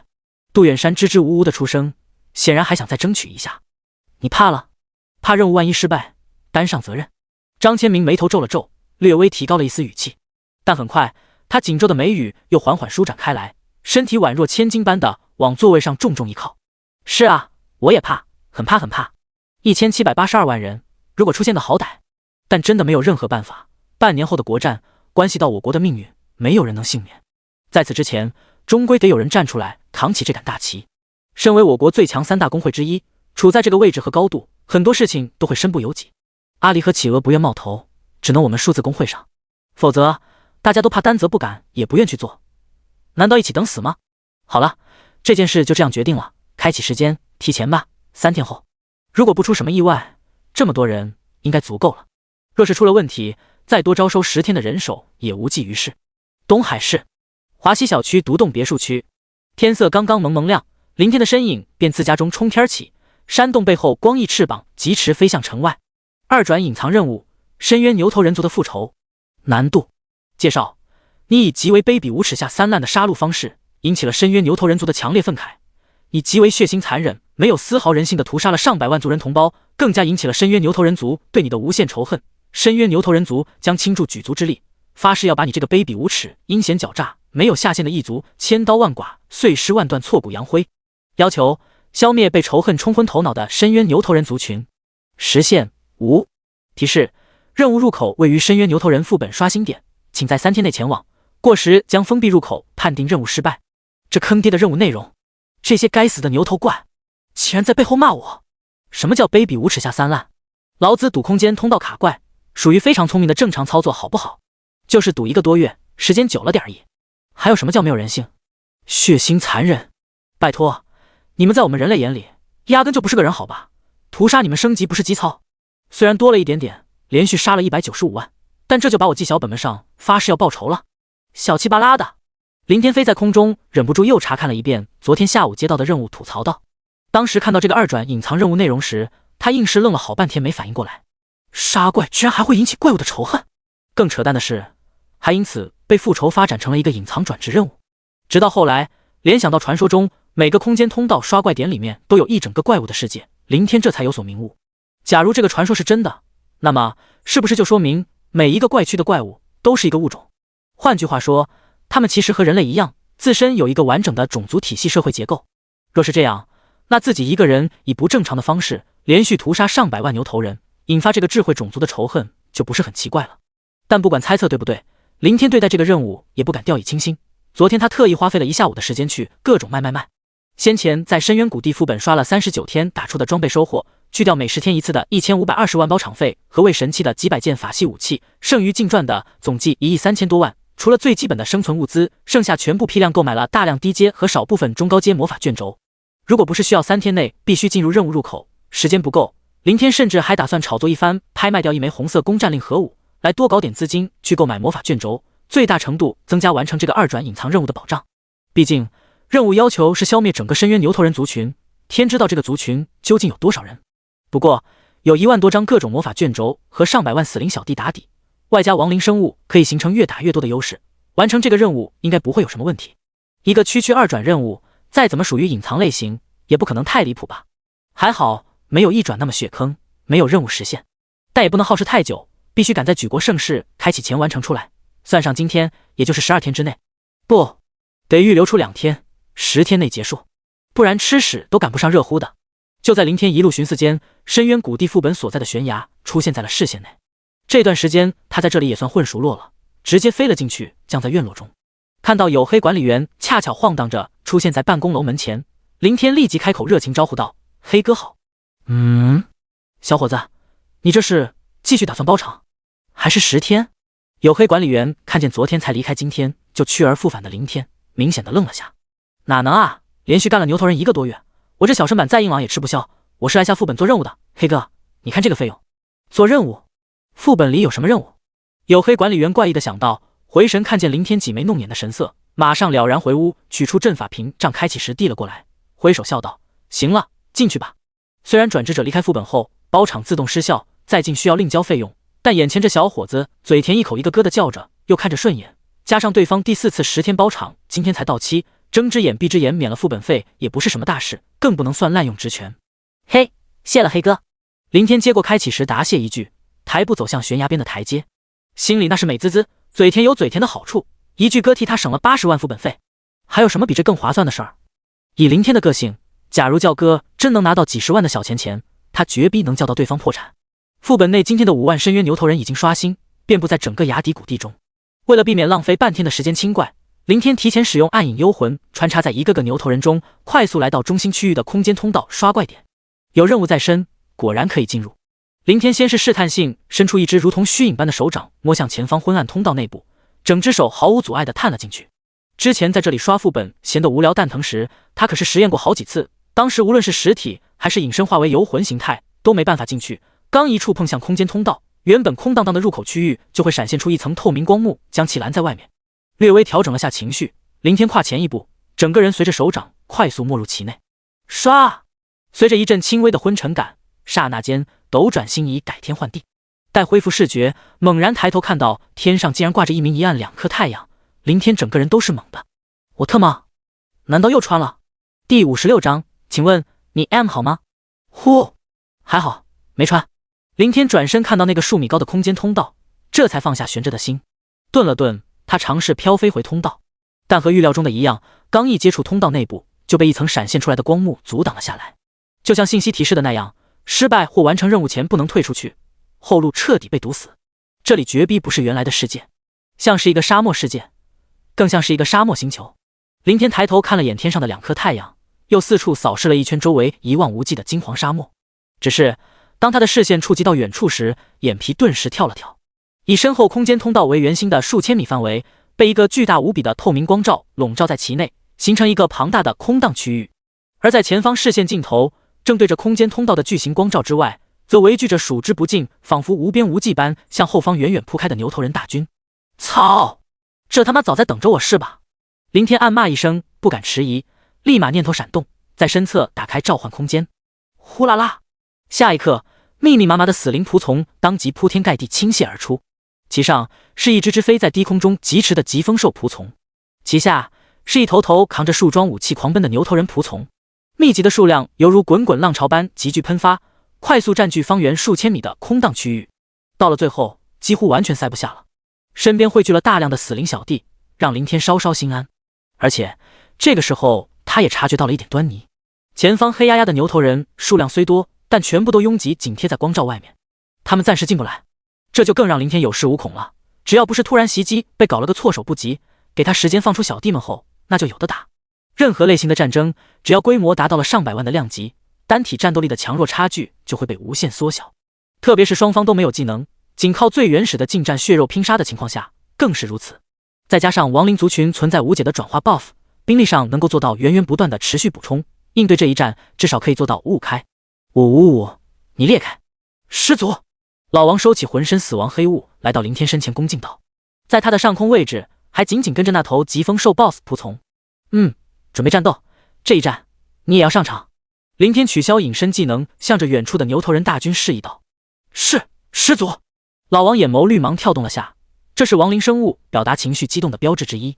显然，作为一名近战类型的高级亡灵，他内心一直在渴望战斗。可是始祖每次都强制命令让其留在大后方，非常的憋屈。而这一次终于可以上场了。哦对了，要以安全为主，别瞎比眼横冲直撞，让自己陷入敌人的重重包围。普通仆从可以死绝，但你必须得活下来。林天又十分严肃地补充道：是，始祖。老王眼眸闪动的绿芒更剧烈了，甚至在触动下，连发出的灵魂波动都有些轻微颤抖。传承了生前记忆的高级智慧亡灵，多多少少都拥有一点情感，毕竟记忆和智慧是滋生情感的基础。从最初始祖亲自为其扶正脑袋上的皇冠，到刚刚那句必须活下来的话语，都让他深深感受到了来自始祖的满满关爱。林天没注意到这一幕，更没想到自己随口一句话又给老王打了波鸡血。他在说完后，就命令上空的疾风兽 BOSS 降落，跨坐上去，直飞牛头人大军所在的边缘接触区域。有点割人，有时间必须配上一副鞍肩。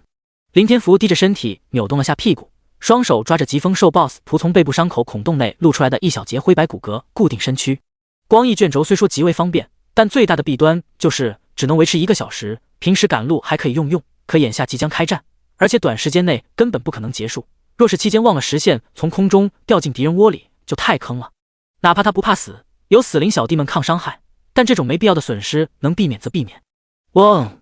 下方地面，老王身躯一震，浓烈的死亡黑雾翻滚而出，覆盖在他的躯体外，只露出一对绿芒眼眸。随即他大踏步奔出，同时扩散死气，命令前方密集拥挤的牛头人仆从散开让路，紧紧追随在林天正下方。哗啦！随着林天骑着疾风兽 OSS 宛若乌云般出现在最前线位置，紧贴光罩外的那部分牛头人很明显出现了一阵骚动，巨大的牛眼纷纷通红一片，死死盯着里面空中那道身影，仿佛对其有杀父之仇夺妻之恨一般，甚至还发出一声声乱哄哄的怒吼。但很可惜，虽然光罩正在渐渐变淡，但在没有彻底消失前，他们依然无法寸进半步。林天直接无视了这些牛头人的仇恨目光，也懒得再骂什么了。他又往上飞了一点，眺望了一圈，看上去很多，几十万还是几百万，特么的也不给个详细数据，闭眼咔咔乱杀吗？林天心里多少有点卧槽。入目之处全都是牛头人那扛着大树桩的魁梧身躯，一直延伸到尽头区域，变为一片片的黑点。这么多的数量，你连估都估不出来。但不知道是智商太低，还是世界法则的限制，亦或者其他原因，牛头人大军只汇聚在正前方一大片区域，也就是正面战场所在的范围，并没有提前进行四面八方的围堵包抄。当然了，不管出于什么原因，这对自己来说都是件好事。如果在他到来前，对方把整个光罩全部围起来，要面对四面敌人，那打的就太难受了。前方光罩还在缓缓消散，隔着一层淡淡的薄膜，外面的牛头人大军和内部的亡灵军团形成一种暂时的对峙。一方瓮声瓮气轰响一片，另一方如同一潭死水般的寂静无声。收回目光，林天低头看向下方，心念一动，撕拉！连续4道空间裂缝快速敞开， 2名骸骨魔弓手和2名魅惑女王分别从其内快速走出。降落！林天又抬头传出一道命令，半空中悬停的4头疾风兽仆从立即降至地面，匍匐下身躯。刚出现的骸骨魔弓手和魅惑女王收到了来自灵魂上的命令，马上骑了上去。4头疾风兽仆从旋即快速飞起，悬停在林天的左右两侧。一切就绪，只欠东风。哦不，是只欠光幕开启。等待了一会儿，林天或许是干巴巴等得太无聊，也有可能觉得在开战前很有必要向自己的敌人打声招呼问候一句。于是他向前飘飞一段距离，扫视着眼前一群群瞪着牛眼怒视着自己的牛头人，嘴角一翘，开口高声喊道：鸟儿们，请问你们的妈好吗？第57章又傻又蠢的牛头人。好，no！ 几乎是在林天话音刚刚落下，不知是听懂了这句问候的意思，还是刺激了本就紧绷着的神经，所有牛头人当即挥舞着武器，爆发出一阵阵愤怒的咆哮，混乱而又高昂的嘶吼怪叫处处荡漾，几乎能震破人的耳膜。叫叫叫！就 TM 知道叫，有种竟然弄死我呀！进不来吧，老子气死你们！林天掏了掏耳朵，本想再嘲讽几波，对待敌人还客气个什么劲儿，对吧？但或许是世界法则实在看不下去了，他刚伸出手准备开口，就见前方变得极为淡薄的光幕唰的一声顷刻间消失。下一刹那，大地雷动，吼声破天，杀光他们，杀死那个该死的异族，扒下他的皮，抽干他的血，撕烂他的嘴，为了族群，为了部落，杀！视线所及，牛头人大军急剧涌动，如同滔天巨浪般疯狂冲来，杀光所有活物，屠尽所有生命体，为了族群，为了始祖，杀！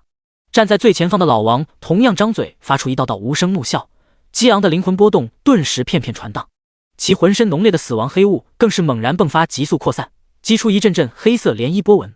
随即他抬起手中树干般的巨型狼牙棒，向前一指，整个人一马当先，带头勇猛冲锋而去。在其身后，在王者之怒的技能加持下，狂躁的死灵军团瞬息滚动而出，半空中的疾风兽仆从层层叠叠振翅扑飞，地面上的牛头人仆从密密麻麻发狂奔涌。自空中凌天的视角看去，庞大的亡灵军团所汇聚形成的黑点，就如同掀起的黑色狂潮般向前疯狂席卷，而狂奔在最前方的老王那极为显眼的魁梧身躯，就好似一把锋锐的尖刀，直插敌人的军阵。这场面，这气势，林天望着下方声势浩大的场景，难免心潮澎湃。对他来说，上百万的小弟一直都停留在数字层面上，之前在深渊谷地副本中也仅仅只是派出了10几万填满占据崖底空间，剩下绝大部分都处于召唤空间里待命。而且在堵住了空间通道刷怪点卡怪后，这10几万死灵小弟里面也只有围聚在通道附近的极少数参与围杀刷新的怪物。但眼下100多万死灵仆从倾巢而出，遍地铺开，可想而知所营造的景象是何等的壮观和震撼。视线之内，你所能见到的只剩下那一只只干枯衰败的奔腾身影。砰砰砰，转瞬间两大族群凶悍的狠狠冲撞在一起，沉闷的撞击爆响顿时在一整条接触的战线上处处爆发。特别是中心区域，老王身先士卒，一往无前的势头简直完全炸裂，高达近3000点，足足是对面深渊牛头人3倍有余的力量，让他犹如战神附体，手中狼牙棒每一次横扫都会砸飞一大片敌人，形成一个巨大的真空区域，沙包大的拳头轰出去就是一道鲜血狂吐到飞出去的身影，又连续砸倒一整排牛头人。见到这彪悍的一幕，让林天恍惚中仿佛看到了当初老王生前屠戮哥布林仆从的情景，只不过当时老王孤身一人身陷重围，凶猛的战斗更像是回光返照前的垂死挣扎，而此时此刻他不再是孤军奋战，在他的身后汇聚着的是铺天盖地仿佛数之不尽般的庞大死灵仆从下属。牛头人是太傻还是太蠢，或者又傻又蠢？先前没有提前包围就算了，现在他们居然只知道一味的正面进攻。空中的视线较好，可以让林天纵观整个战场上的局势。牛头人大军聚集在正前方区域，虽然范围很大，但再大，一条战线的面积也非常有限，容纳的交战双方人数更有限，顶多也就几万或者10几万的拼杀，其他人全都被堵在了后面。按照正常的战斗模式，位于后方的牛头人这时应该从两侧铺开分散向前发动进攻，可诡异的是，他们情愿都拥挤在后面吃灰，也不肯向两边迈出一步。难道被世界法阵限制，不能越线向两侧进攻？不应该啊！林天表示很不理解。世界法则对待任务的要求一向非常宽松，给予了最大程度上的自由。比如下发这个2转隐藏任务后，就彻底甩手不管了，连个牛头人族群的具体数量都没给出显示。同样的，世界法则也不可能去限制牛头人族群的战斗方式。但不管如何，这对自己只有好处没有坏处。敌人不知什么原因不肯扩大战线，他可没有什么顾忌。很快，不用林天专门去传达命令，在拥挤之下，加上没有副本通道那样的空间限制，后方的死灵仆从当然不会向上攀爬推进，他们自然而然地开始向两旁散开，蔓延寻找前方的敌人。从高空望去，庞大的亡灵军团所形成的密集黑点，就仿佛被巨石阻挡的河流，快速朝两边流淌。渐渐的，从一个半圆到最终的 U 型结构，惨烈的拼杀也在顷刻间爆发。战线从刚开始的正面交战，迅速发展成了三面围攻，整个牛头人大军几乎被亡灵军团包了饺子，向内蚕食。并且随着越来越多的死灵仆从前仆后继的前扑，两侧的战线也在越拉越长，越拉越远。一处处交战区域厮杀血腥而又原始，双方都是牛头人，仅有的区别只是一个属于更为强壮的活物，一个身躯干瘪衰败的死物罢了。他们的战斗方式没有任何的花里胡哨和技巧，要么挥舞着手里的树桩挥砸，要么丢失了武器拳拳到肉在对方身上倾泻自己的力量。而在天空中，作为亡灵军团的空军部队，近20万的疾风兽仆从群早已如同阴云般扑杀进了战场，一只接一只的从牛头人大军上空疾驰掠过，有的探出弯钩般的利爪抓起地面上的牛头人，挣扎着飞起，到了一定高度松开，将敌人扔了下去；有的被数名牛头人抓住躯体，硬生生的拖下围殴而死；有的则直接从高空中如炮弹般俯冲而下，和下面的敌人来个同归于尽。偌大的沙漠，偌大的战场，一眼扫去，处处都是混乱，处处都是疯狂的搏杀。凌空飞舞的尸体夹杂着或高昂或低沉的怒吼惨叫，更是于整片区域中寸寸弥漫，片片传荡。与此同时，东海市一道道身影冲天起，有些开启光翼卷轴，3-5成群结伴行，有些骑着各种各样的魔兽坐骑汇聚在一起，有说有笑。但不管是光翼飞驰还是魔兽骑行，所有人都整齐划一地前往同一个方向，数字公会所在的京城。第58章赶尽杀绝。全数图光。华西小区，一大群男女汇聚在22号居民楼外，这些人毫无例外胸前都佩戴着一枚火焰徽章，显然都是火山公会的人。其中身材魁梧满脸络腮胡子的陈猛在里面尤为显眼，他看着前方一个挺着大肚子的年轻女人，笑道：妹子，你就放1万个心吧，虽然不知道咱们主公会为啥突然提前10天开启实心任务，但就像我说的，任务绝不会出现什么问题。嫂子，有1000多万人呢，说不定我们也就打打酱油，在后面看看热闹，估计都不一定上得了场。你好好在家里养胎，我们保证把罗哥给你安全带出来，不会受一点点伤，少一点点肉。脸上有一道刀疤叫刚子的男人拍着胸脯保证道：就是嫂子，有我们一大票兄弟在，保管替你把罗哥照顾好了。身材如瘦猴般的小六子也嬉笑着接口。听说任务区域里的时间流速和外面的不一样，就是不清楚是快还是慢。快还好说，如果慢了，里面1天等于外面好几天，估计等罗哥出来，孩子都出生了。哈哈，那也很不错呀，罗哥出来就能抱儿子了。不错个屁！陈猛眼睛一瞪，故意搬起脸瞅了眼年轻女人的肚子道：小娃子，咱们先说好，你可千万别急着出生，等我们赶回来了再说。我和你爹老早就说好了，是男娃子当场得认我做干爹，女娃子更好，那就马上定下娃娃亲，给我做儿媳妇。去，有你这么说话的吗？搀扶着大肚年轻女人的一个略显富态的中年女人白了陈猛一眼，没好气的笑骂道：什么叫别急着出生？这种事情是能够控制的吗？真是张嘴就来。嘿嘿，得嘞，老婆，等我们走了，弟媳就交给你了。陈猛挠挠头道：你也放心吧，我和一群姐妹儿都商量好了，今天就一起搬过来贴身伺候我这妹子。富态女人笑道：你们大男人啊，就放宽心在外面去做任务吧，不用操心家里。对，我们会一直伺候到孩子出生，你们安心了。哎呀，说到孩子，我这都迫不及待想抱抱了，最好来个龙凤胎。龙凤胎哪里够啊，我们这可是有10几个姐妹，最起码一人一个。一人一个？10几个？妹子，他在拐弯骂你呢。哈哈哈！一群女人笑闹着，场面十分欢乐。等他们闹够了，一旁的罗峰这才开口诚恳道：各位嫂子，灵儿这段时间就麻烦你们了。说的什么话，这不是应该的吗？什么麻烦不麻烦的？小罗呀，你也太见外了。就是我可是把灵儿当做亲妹妹看待的。罗峰又道了声谢后，有点不好意思地看向陈猛道：会长，那个我懂，行了，大家都散开一点，给人家小两口留点私人空间。哈哈哈，你们慢慢温存，也别急，反正距离任务开启还有2天时间，咱们2天之内赶到京城就行。陈猛大笑着挥手招呼一众人退开。媳妇儿，罗峰挽起徐玲玲的手，眼中闪过一丝愧疚。在自己媳妇快要出生时，作为丈夫本应该时刻守护在身旁，但主工会开启实新任务，急需人手，他身为旗下分工会的一员，又不能不参加。往小了说，这是为了自家工会；往大了说，又何尝不是为了自己的国家？毕竟数字工会能否冲击上实心，将直接影响到半年后的国战，牵扯到龙国的命运。没事，你不用惦记我，进了任务区域要以安全为主，记住，我和宝宝在家等着你平安归来。徐玲玲十分懂事，没有丝毫怨言的温柔道：“放心，我会平安回来的。”罗峰点头保证道。两人又温存了一会儿，才恋恋不舍地分开。很快，在徐玲玲的千念目光以及一众女人的高声祝福中，一大群火山工会的人纷纷换出坐骑起飞离去，越来越远。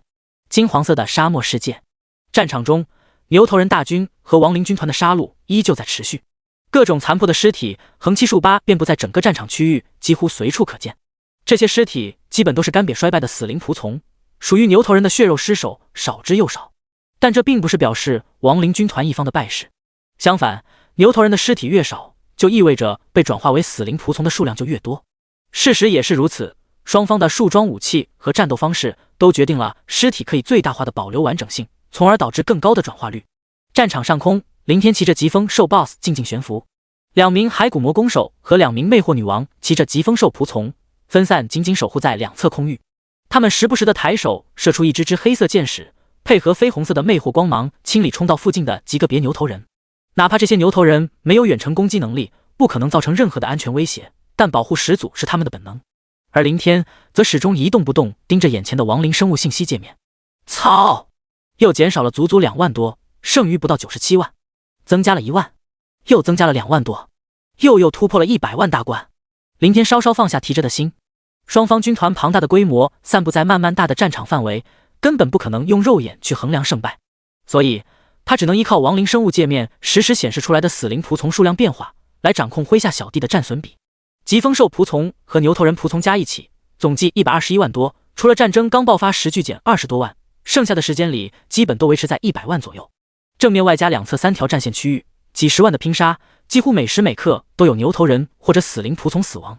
但同样的，近乎每一分每一秒都有新的牛头人尸体被转化复生。亡灵生物在大量阵亡的同时，也在持续的补充，而牛头人大军则死1人就少1人。虽然牛头人看上去应该比死灵仆从多，但在这种战争态势下，战败仅仅只是时间上的问题。再则，牛头人大军也真心多不了多少。按照双方汇聚在战场上的面积对比，牛头人可能300来万，最多不超过400万的样子。从这段时间死灵小弟的增幅数量上看，对方死了大概有100多万，还剩下200多万，4比1都被打得稀碎，2比1那就更不用说了。林天扫了眼下方的战场，其实话也不能这么说，双方的战斗并不是全面铺开猪队厮杀，而是集中在正面战场那一片区域。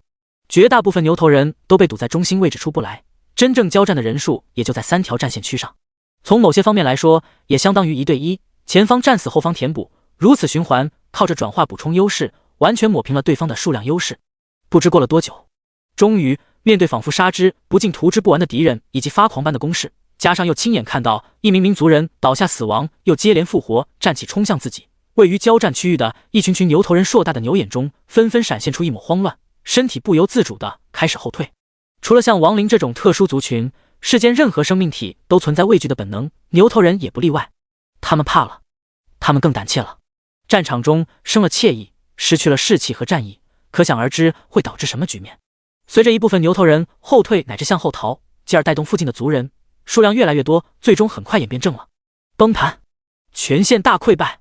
目之所及，巨大的战场范围，密密麻麻几乎被包了饺子的牛头人大军开始争先恐后，如潮水般退却，有些干脆直接扔掉了手里的武器，使出吃奶的劲儿，转身狂奔。呼啦！天空中，林天骑着疾风兽 BOSS 仆从，带着4名保镖小弟呼啸而下。他当然不可能放弃乘势痛打落水狗的大好机会，追击溃败的敌人，那就等于是屠杀。甚至在激动下，林天亲自下场，追着牛头人大军的屁股狂扔魔法卷轴。同一时间，一道道命令更是于脑海中急剧传荡，洒向下方的亡灵军团。杀！给我杀尽所有敌人！赶尽杀绝1，全数屠光，一个不留。第59章，诸位国人，请做好阵亡准备。京城，随着数字工会提前10天开启实行任务的通知层层下达，各城各地或远或近的转职者开始陆陆续续的启程。3天时间，天南地北的人基本全数汇聚完毕。3天后，密密麻麻的人群齐聚数字大厦外的广场。作为龙国最强巨头之一，数字公会的财力自然雄厚无比，整个大厦乃至广场区域占地都十分巨大，但面积再如何庞大，也远远容纳不了将近2000万人。不过天空无限，基本90%以上的人都凌空飞在空中，围绕着数字大厦一层层远远铺陈开去，几乎望不到尽头，再层层往上叠加，更是完全看不到顶端。甚至为了尽可能的留出空间，那些拥有坐骑的人都很自觉地收起了坐骑，全部释放出光翼翅膀。庞大的人流层层叠叠聚在天空，投下的阴影近乎让大半个京城地表都陷入一片昏暗之中，仿佛一下子进入了傍晚时分。如此多的人数所形成的声浪可想而知。尽管每个人都下意识地压低声音和身旁的同伴交谈，但还是让整片空域都处于一种震耳欲聋的嗡嗡声中。不多久，伴随着一声惊天龙吟，一头金黄色的东方神龙自数字公会大厦楼顶腾空而起。在金龙的背上坐着显化出外在装备散发道道红芒的张千明。金龙之后紧紧跟随着一大群骑着各种巨型魔兽的数字公会核心大佬成员，他们同样显化出各自的外在装备。一时间阵阵毫芒迸发，映照之下让整个天际都渲染成了五颜六色的耀眼光辉。远远看去，金龙为首，各色魔兽坐骑紧随其后，一群人扶摇直上，直飞上方天际，最终全部悬停在密集人群的最顶端空域。嗡响的声浪随之渐渐消停，所有人，包括绝大部分因为密集人群阻挡了视线的人，全都纷纷噤声，下意识地抬起头，将目光集中了上去。天际之上，张千明起身缓步向前，站于金龙巨大的脑袋上，缓缓扫视着下方黑压压仿佛无穷无尽般的人潮，开口出声。声音不大，却不知用了什么特殊方法，几乎能够传遍一整片巨大的空域，如同在每个人的耳畔边响起。各位国人，大家好，我是数字公会的会长张千明。首先，我代表数字公会，代表整个龙国，衷心感谢你们为了这一盛世奉献出自己的力量。很多人可能都清楚，这次任务不仅仅是我数字公会冲击实心那么简单，它更重要的是将深深影响到半年后的国战。胜！我龙国将继续称霸亚洲，横压大小诸国。拜！张千明微不可察地哆嗦了下嘴唇，深深吸了口气，没再说下去。实际上，即便他不说，所有人都多多少少明白，一旦失败，对龙国而言将意味着什么。但有些事情我不能隐瞒，必须如实告知大家。此次实心任务并不像你们所认为的那样简单，我们获取的信息量很少很少，基本处于完全未知状态。未知通常代表着巨大的风险，有可能此战我们会损失惨重，甚至会存在全军覆没的概率。可是没有办法，半年后的国战逼着我们不得不去涉险，哪怕真的九死一生，我们也必须去尝试一下。尝试或许还有一丝机会，否则半年后国战一开，我们只能等死。所以鉴于此次实行任务存在很大的风险，对于参加与否，我们不做任何强求。愿意继续参加的，我们衷心欢迎，请做好阵亡的准备。不愿意的，可以马上退回离开，我们绝不会有任何的阻挠和埋怨。毕竟每个人的生命都只有一次，我们没理由强迫任何人对此做出牺牲。同时，对那些退会的国人，本公会将赠送一笔感谢费，感谢你们不远万里而来。接下来大家有1个小时做出选择，顺便也请联系你们家人，安排好自己的后事。轰！张千明的话音刚落，整个空域顿时变得嗡响一片，所有人的脸色或多或少都变了，有些甚至大惊失色。在此之前，绝大部分人作为后备役，都抱着上不了战场无惊无险，在大后方吃瓜看戏的心态。可张千明的话语一出，宛若一道惊雷，彻底击垮了他们的幻想。或者说，前后信息差距太大，极有可能的死亡冲击，让所有人在心理上一时间都无法接受。但渐渐的，有人目光只是嘴唇微动，通过好友消息开始联系自己的家人。人数越来越多，以至于到了最后，层层叠叠的庞大密集人群全都维持着相同的姿态在发送消息，个个面容复杂，不舍忧虑，却又极其坚毅决绝。整整1个小时，无一人退会离开。那些自私自利的人没来参加，而既然能够到场的，心里多少都带着些许家国情怀。退一步说，就算抛却国家，这里的所有人基本都有家有室，即便少数没有家室妻儿的，也尚有父母。若是此次他们怂了，都纷纷离开，从而可能人手不足，导致实行任务失败，那么半年后的国战，让别国的敌人杀进国内大开杀戮，他们的妻儿父母岂能幸免？道理并不复杂，很简单，是个人都能想得明白。况且就算有少数人心生退意，但在上千万人的众目睽睽注视下，也不敢更没这个脸离开。难道回去被人戳脊梁骨吗？再说了，损失惨重乃至全军覆没，只是做出的最坏打算。参加这个任务并不表示100%必死。1个小时后，张千明重新出现在金龙龙首位置。他望着下方寂静宛若誓死出征般的萧肃场面，心里不禁深深触动，感触万分，却又无可奈何。整理了下情绪，他朗声开口道：“很好，大家都做出了选择。我相信整个龙国所有的民众都会感激今日这里每一个人的付出和牺牲。请大家放心，所有人的名字都已登记在册，由本公会留守人员专职负责。如果此次实行任务成功，活下来的人都将获得本公会一笔丰厚的报酬，并且我们数字公会将优先向你们敞开。你们可以靠着我们实行公会带来的 buff 加成效果，飞速升级成长。对于那些阵亡的同胞，我们更会做出补偿。除了丰厚的抚恤金外，本公会每个月都将给予你们的家人额外支付一笔费用，保障他们的生活开销。你们的儿女也将享受优先加入本公会的待遇。另外，你们的名字将会进入本会英烈堂，更会被刻入丰功碑，树立在各城各地，供国人永久瞻仰纪念。”说完，张千明率领一众下属疾飞下落，降在大厦广场中一大片预留出来的空地上。不多久，随着张千明这个会长开口2次确认开启实行公会任务，唰！下一瞬间，一道数丈高的空间裂缝凭空在前方地面上空撕开，其内灰暗朦胧，无法看清任何情景。踌躇了下，张千明挥了挥手，率先带着一众核心成员驾驭坐骑缓缓飞了进去。其后人潮涌动，3转60级以上的主力在各大分工会会长的带领下纷纷涌入。在之后，则是飞在空中更为庞大的40级到60之间的后备役军团，他们在各个负责人的指挥中，如同一层层漩涡飘飞而下，逐一迅速没入裂缝之内。第60章，神说死亡将会降临。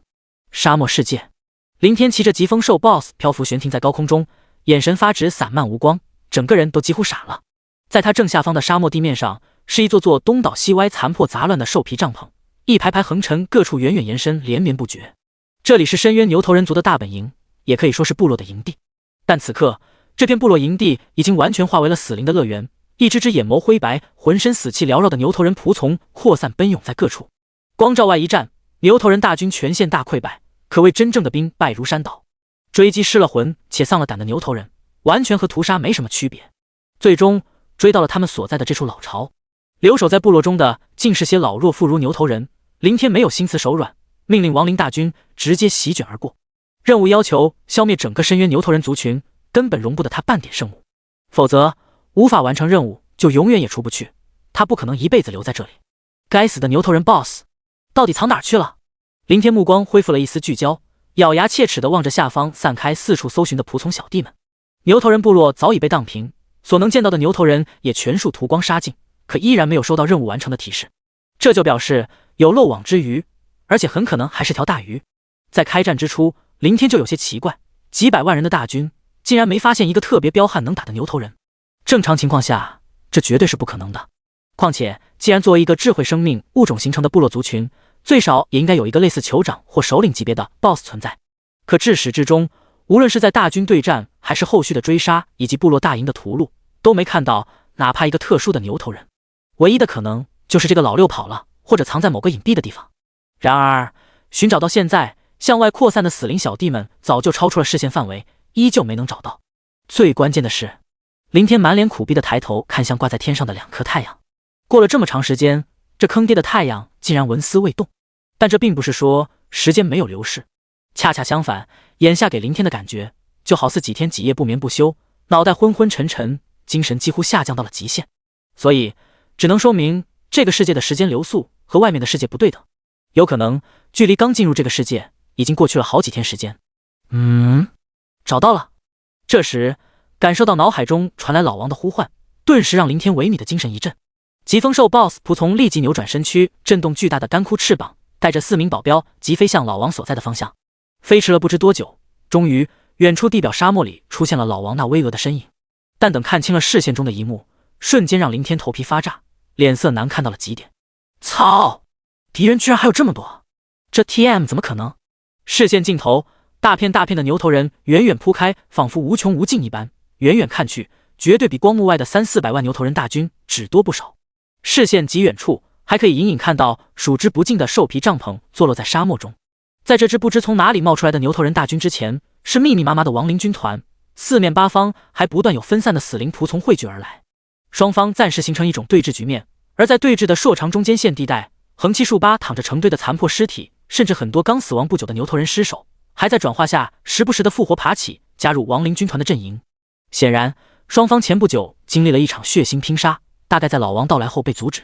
此时，老王扛着狼牙棒站在亡灵军团最前方，在他对面不远处是一名身躯魁梧，一看就属于 BOSS 类型的牛头人，正在手舞足蹈，显得异常激动。怎么回事？林天控制疾风兽 BOSS 飞到老王头顶上方，在脑海中询问道：“师祖，敌人似乎在要求停战，他们一直在做被动抵抗，并没有主动向我们发动进攻，也没有杀死任何一名仆从。”老王放下狼牙棒，俯身传出灵魂波动，回答道：“哦。”林天驾驭疾风兽 BOSS 向前飞了一段距离，来到中间线区域，看向前方那名 BOSS 型牛头人。如果不是对方身后那庞大的牛头人大军，他真的很怀疑这货是不是自己一直在寻找的那个老六。看到上空刚刚赶到的林天，这货似乎更激动了，依旧在叽里呱啦说着什么。林天虽然听不懂对方的鸟语，但对方打出停止战争的手势，他还是看懂了。就在这时，牛头人大军突然发生一阵骚动，其中一片区域的牛头人纷纷快速向两侧退散，敞开一条通道，从中走出一名年迈牛头人。这个牛头人看上去非常苍老，满是皱皮的牛脸上密布各种花纹，头上戴着各种奇形怪状的骨骼饰物，身躯佝偻杵着一根拐杖，一副颤颤巍巍走路都费劲的模样，靠着身旁两名年轻族人一路搀扶着才没有摔倒。对方的这身打扮让林天非常眼熟，很像是初次进入深渊谷地副本时遇到的那些牛头人祭祀。年迈牛头人来到大军前，对着半空中坐在疾风兽 BOSS 背上的林天颤巍的直接跪了下来，同时嘴巴微微蠕动。很快，一道类似精神波动般的声音就传了过来：“尊敬的天神使者，请不要攻击我们。是灰岩部落背弃了天神，他们擅自违抗天神的旨意，被天神降下了神谕。神说，代表死亡的使者将会降临灰岩部落。但使者，我们黑石部落一直忠心侍奉着天神，定时派遣族中的勇士进入祭献之地，从未有过间断。在使者降临之前，我们和其他部落氏族一样，都断绝了和灰岩部落的一切往来和联系。天神、使者、背弃、神谕、灰岩部落、黑石部落。”闻言，林天眉头皱了皱，隐隐中似乎明白了什么，理了理头绪，他看向下方跪着的年迈牛头人祭祀，开口问道：“这个世界有很多不同的部落。”牛头人祭祀牛眼闪动，一股股精神力几乎形成一片片波纹，自其身躯周围荡漾开来，像是在感应分析林天的语言。末了，大概是分析出了结果，满是褶皱的牛脸上闪现出一丝疑惑，似乎在奇怪天神使者为什么会问出这种肤浅无知的问题。但他不敢怠慢，马上传出精神波动，详细回答道：“是的，使者，艾泽斯大陆上生存着不计其数的部落氏族，在这片靠近祭献之地的区域内，除了我们黑石部落和灰岩部落，还有10几个大小氏族，小的氏族有几十万人。像灰岩部落这种中型氏族，人数在400多万。我们黑石部落属于大型氏族，族人规模在853万。但尊敬的使者，就像我说的，在灰岩部落背弃天神的那一刻，就成了所有氏族唾弃的对象。我们不会包庇他们，更不敢包庇他们，并且附近所有的氏族都严令禁止灰岩部落踏入我们的领地半步，否则将等同向我们开战。我们会毫不留情地杀死任何胆敢进入领地范围内的灰岩族人。”第61章，这个该死的老六。半空中，林天一副恍然的神色，他现在算是彻底弄明白了，牛头人祭祀口中的祭献之地，显然指的是空间通道刷新点，所谓的天神则是世界法则。在这个以部落形成生存的愚昧世界，将世界法则称之为神。当然了，外面的人类也好不到哪去，大个不小二个。但不管怎么样，天神都等于世界法则，双方只是叫法不同罢了。而传说也是真的，每一个怪区都是一个真实存在的物种，就好比这个叫艾泽斯的沙漠星球，在世界法则的意志支配下，各大牛头人氏族部落都会定时派出族人进入空间通道，这就形成了外面世界人类眼中的每天刷新怪物、补满怪区的数量。在这个世界，牛头人分为各个不同的部落氏族，比如灰岩部落或黑石部落等。可一旦进入空间通道，来到了深渊谷地副本，他们都只拥有一个统一的名字：深渊牛头人。任务要求消灭深渊牛头人族，应该单指灰岩部落。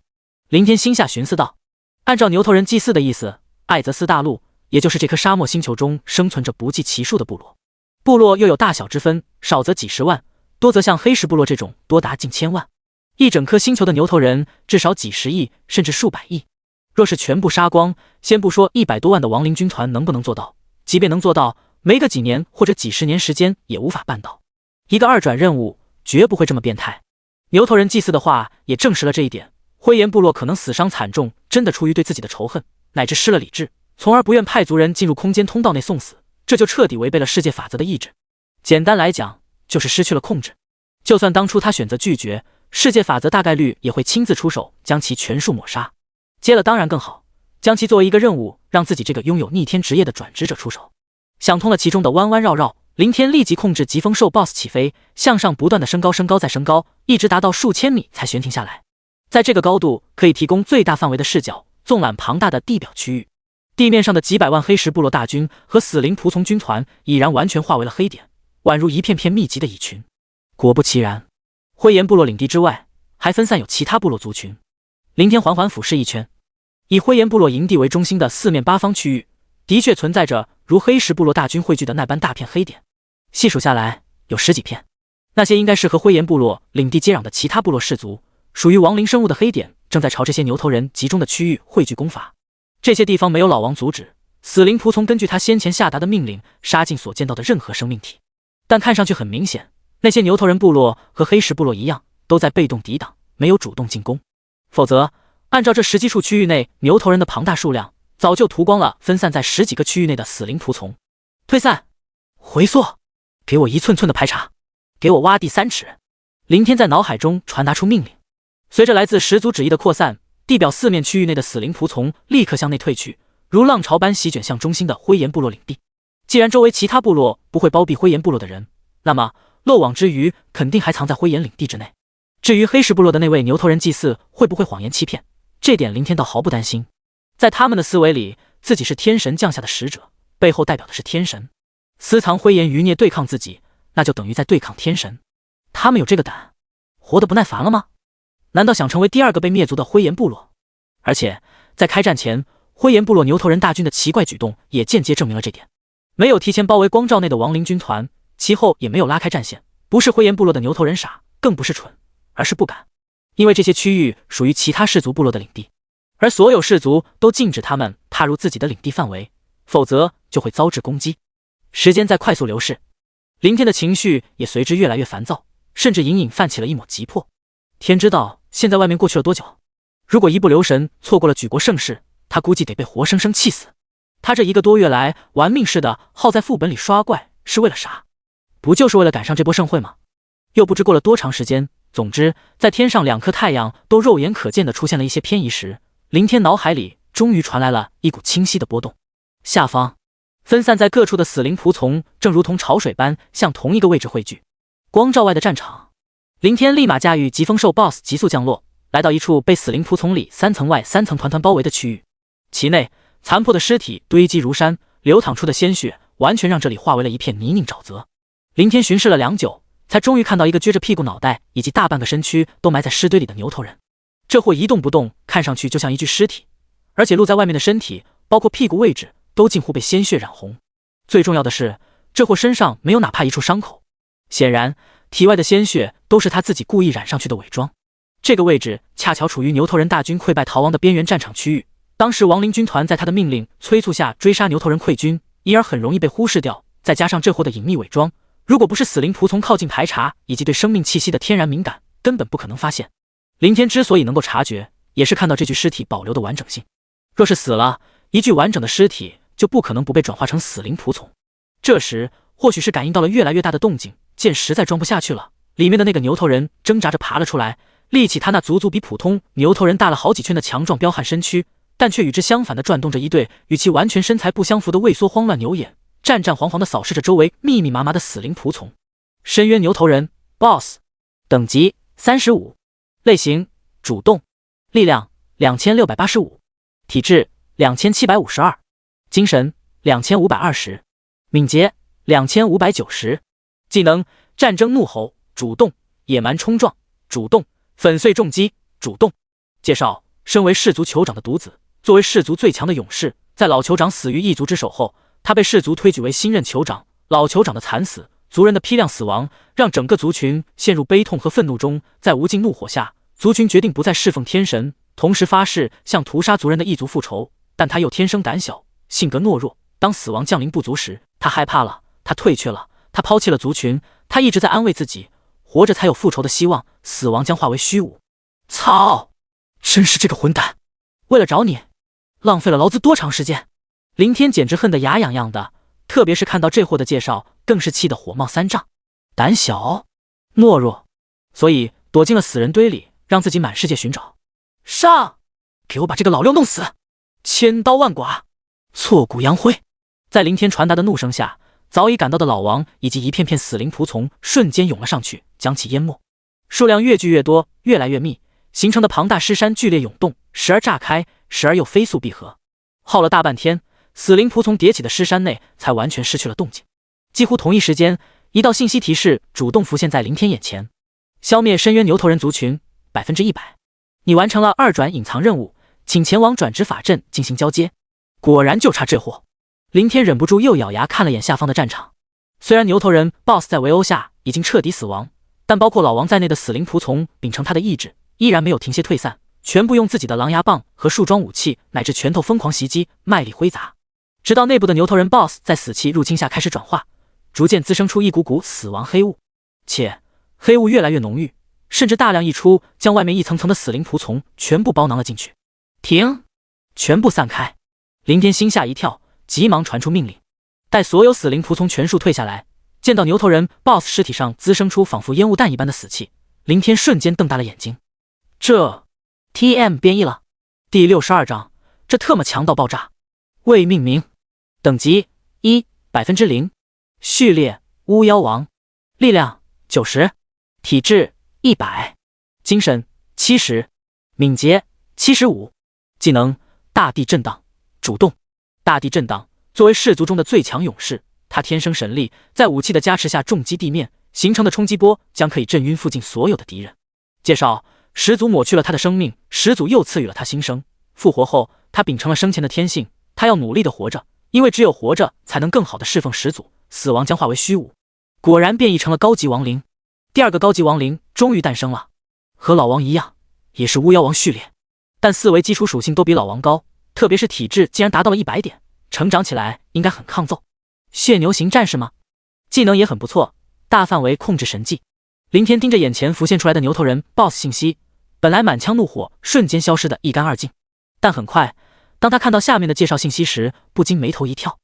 秉承生前的天性，努力的活着，几个意思？难道天生胆小懦弱的性格？林天心里有种不好的预感，马上看向下方的牛头人 BOSS。这时，牛头人 BOSS 恰好从地上爬了起来。在外在形态上，他和老王没什么差别，相同的浑身翻滚浓郁到极致的死气，以及散发出绿芒的眼眸。起身后，牛头人 BOSS 下意识地瞅了眼前方的老王，眼眸绿芒急剧闪动了下，接着有样学样收起体外的浓烈死气，露出他那虽然干瘪衰败，但看上去依旧极为魁梧的身体。来到林天下方，他扑哧一声跪了下去，传出一道断断续续的局促灵魂波动。始祖，起来吧。林天回应一声，上上下下打量了牛头人 BOSS 一眼，见这货双手空空，好似想到了什么，又查看了下对方的信息界面，在脑海中疑惑问道：对了，你的技能好像需要武器加持释放，但你武器呢？武器。牛头人 BOSS 似乎懵了下，然后他慌乱左右看了看，随便抄起身边一根断裂的狼牙棒，抬手示意道：始祖武器。林天呼吸一滞，一张脸瞬间被憋得通红。所以这混蛋之前为了逃命，连自己的武器都给扔了。行，你有种，等我有空再慢慢收拾你。林天凝滞了下，没再耽搁，咬牙招招手。随后意念闪动，召唤空间瞬息在身侧敞开，周围汇聚而来的无尽死灵小弟们迅速在其命令下疯狂涌入。深渊谷地副本外，太阳刚刚升起，应该处于清晨时分。林天自空间通道出来后，立即开启隐身技能，快速离开。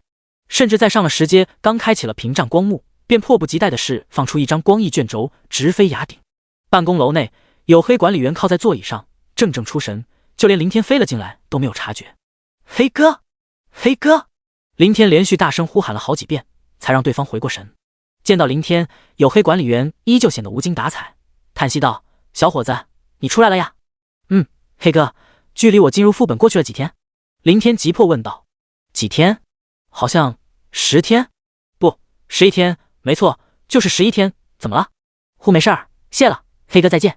林天心底长长松了口气，还好，还来得及。冲黝黑管理员挥了挥手，林天出了办公楼，起飞疾驶向市区。今天这是怎么了？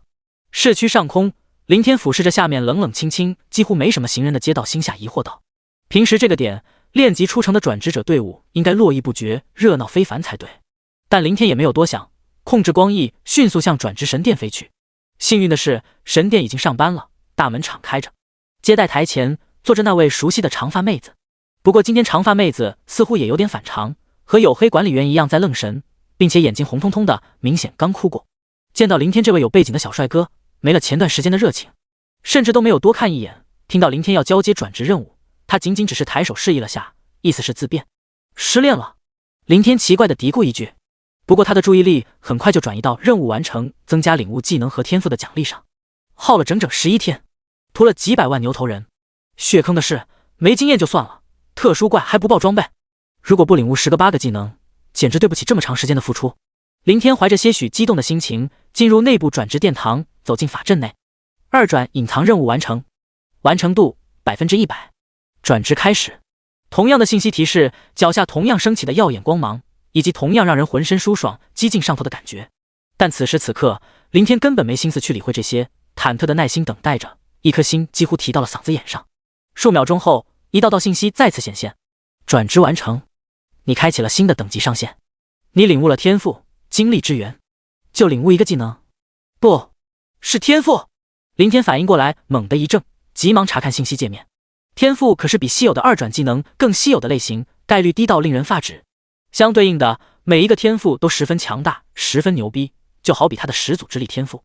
精力之源，你受到精力源泉的祝福，是上天的宠。在精力源泉的笼罩下，你所有的技能精神力消耗降低50%。在精力源泉的笼罩下，你的精神力恢复加快50%。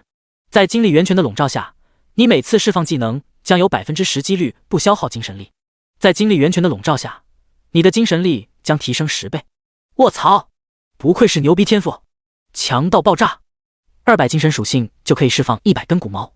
现在40级将近700点精神，如果穿戴一身40级品质装，至少破千，全套极品甚至可以达到2000点左右。2000点精神就是1000根骨毛，减少50%精神力消耗就等于2倍提升，再乘以10倍的增幅，一波就可以倾泻足足2万根骨毛。再加上加快50%精神力恢复和10%几率无消耗释放，这特么简直就是无限火力，还可以变异，这种强到逆天的天赋，不知道能够变异出什么。林天期待地盯着信息提示，很快，熟悉配方、熟悉的味道它来了。你领悟了天赋精力之源，在始祖之力的影响下，精力之源发生了变异，自动脱变为始祖之手。第63章，又一个牛逼上天了的天赋。始祖之手，难道是始祖系列天赋？林天感觉自己的脑子嗡嗡直响，仅仅一个始祖之力天赋，就让他成为堪称无敌的存在。那同样的始祖系列天赋，按捺下兴奋情绪，林天急忙看向职业信息界面。始祖之手，身为亡灵族始祖，你代表生命的凋谢，你代表生命的绽放，你手指所向，可万物寂灭，也可万物复苏。在始祖之手的掌控下，你可以主动祭献麾下的亡灵生物，自爆杀敌。在始祖之手的掌控下，你可以抽取麾下亡灵生物的死气，主动将指定区域内的尸体附身为死灵仆从。在始祖之手的掌控下，你可以抽取麾下亡灵生物的死气，注入一具尸体内，被灌注的尸体将会有更高几率变异为高级亡灵，注入的死气越多，变异的几率越大。在始祖之手的掌控下，你可以抽取麾下亡灵生物的死气，注入一名死灵仆从体内，被灌注的死灵仆从将会有更高几率变异为高级亡灵，注入的死气越多，变异的几率越大。在始祖之手的掌控下，你可以抽取麾下亡灵生物的死气，注入一名高级亡灵体内，被灌注的高级亡灵将会有更高几率提升序列，注入的死气越多，提升序列的几率越大。果然又一个牛逼上天了的天赋，还属于主动类型。第一个效果祭献自爆，这 TM 就相当于炸弹，一个死灵小弟一个炸弹，几百万小弟，那就是恐怖的几百万炸弹一起引爆，那滋味绝对能把敌人爽到飞起。第二个效果就有点鸡肋多余了，有小弟们杀敌转化，还需要我亲自动手，而且还是以死灵小弟的死亡为代价来复生，祭献一群小弟去转化另一群小弟，我他妈抽风了吗？不过也算让我这个亡灵始祖拥有了复生死灵仆从的基本能力。第三个和第四个，将尸体和死灵小弟强行灌注死气，变异成高级亡灵，这……林天的脑袋空白一片，因为实在是找不到一个词汇来形容他此刻的心情。他最缺的是什么？当然是单体战力彪悍且兼顾管理麾下亡灵军团的高级亡灵这等智慧型人才。但过了快3个月时间，他一共也就变异出了俩，一个当做宝贝疙瘩般的老王，平时根本舍不得让其上场拼命冒险；另一个刚刚诞生的牛头人老六。变异高级亡灵有2个前置条件，一是智慧物种怪，二是 BOSS 级。智慧怪还好说，去图书馆翻翻资料很容易就可以筛选出来，可 BOSS 就太坑了，完全看脸。脸黑点就像他刷了1个多月深渊谷地副本，连 BOSS 的毛都没见到。况且就算欧皇刷出了 BOSS， 杀死也不一定会变异，里面还是会存在几率问题。总之，变异高级亡灵绝逼是噩梦难度。而现在一切有了可能，他可以直接选择一具尸体或死灵仆从小弟，将其强行灌注为高级亡灵。虽然这2个看上去有点重复，但既然进行单独分类，其中应该会存在一些差异。林天没去瞎想，到时实验就知道了。第5个效果，灌注死气提升序列。巫妖王之上还有更高级的序列，不知道更高序列会是什么样子。林天疑惑嘀咕道，但越高级序列越强是肯定的，总不能越升越弱吧？唯一的问题还是坑爹的几率。假如消耗大量小弟变异或者提升序列失败，就太亏了。实际上这个也不能算是什么问题，他最不缺的就是普通死灵小弟。一个2转隐藏任务，让麾下的亡灵军团不降反增。在牛头人大军全线大溃败后，一面倒的追杀，加之部落大营中的上百万老弱妇孺全数屠戮殆尽，皆被转化。最终围殴牛头人 BOSS 虽然折损了些，但对付那个懦弱无比失魂丧胆反抗无力的老六，损失极其有限，远远无法和当初围杀老王那一战相提并论。在出来前，林天增大致扫了眼信息界面，原本100多万的死灵仆从翻了足足3倍有余。如若不够，他还可以通过刷副本来无限扩张，浪费点时间多尝试几次，终会试出变异和提升序列的100%成功率。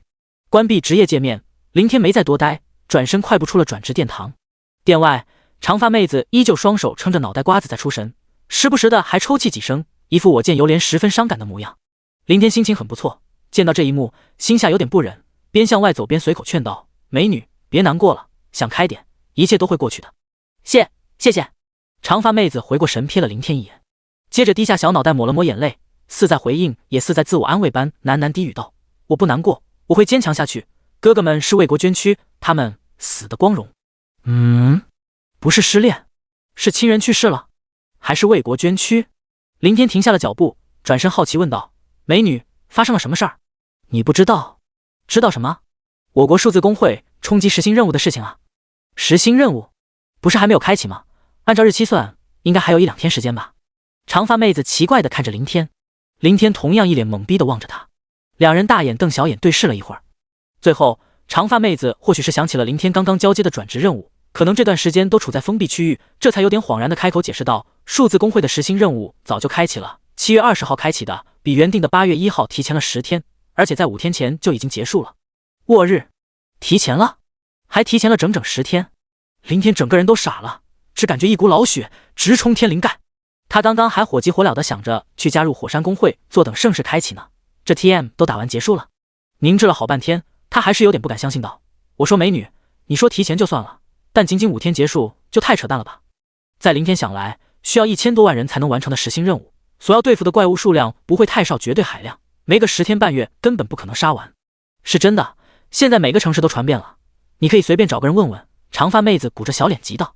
林天身体轻微晃了晃，哪怕他内心再不愿意相信，但也不得不接受这个残酷的事实，他可能真的错过了这波举国盛世。这么说，任务成功了？林天垂头丧气，极其无奈地问道。仅用短短5天时间就结束了任务，只能说明任务很简单，1000多万人如砍瓜切菜般屠完了所有的任务怪，或者就像罗峰说的那样，仅靠几百万主力就一波碾压全部荡平，绝大部分后备役都没上场，只是在大后方吃瓜喊666，最多也就帮忙寻找清理些漏网的小杂鱼。然而长发妹子闻言，神色瞬间低沉萎靡了下去，甚至眼圈通红，重新泛起了一抹泪痕。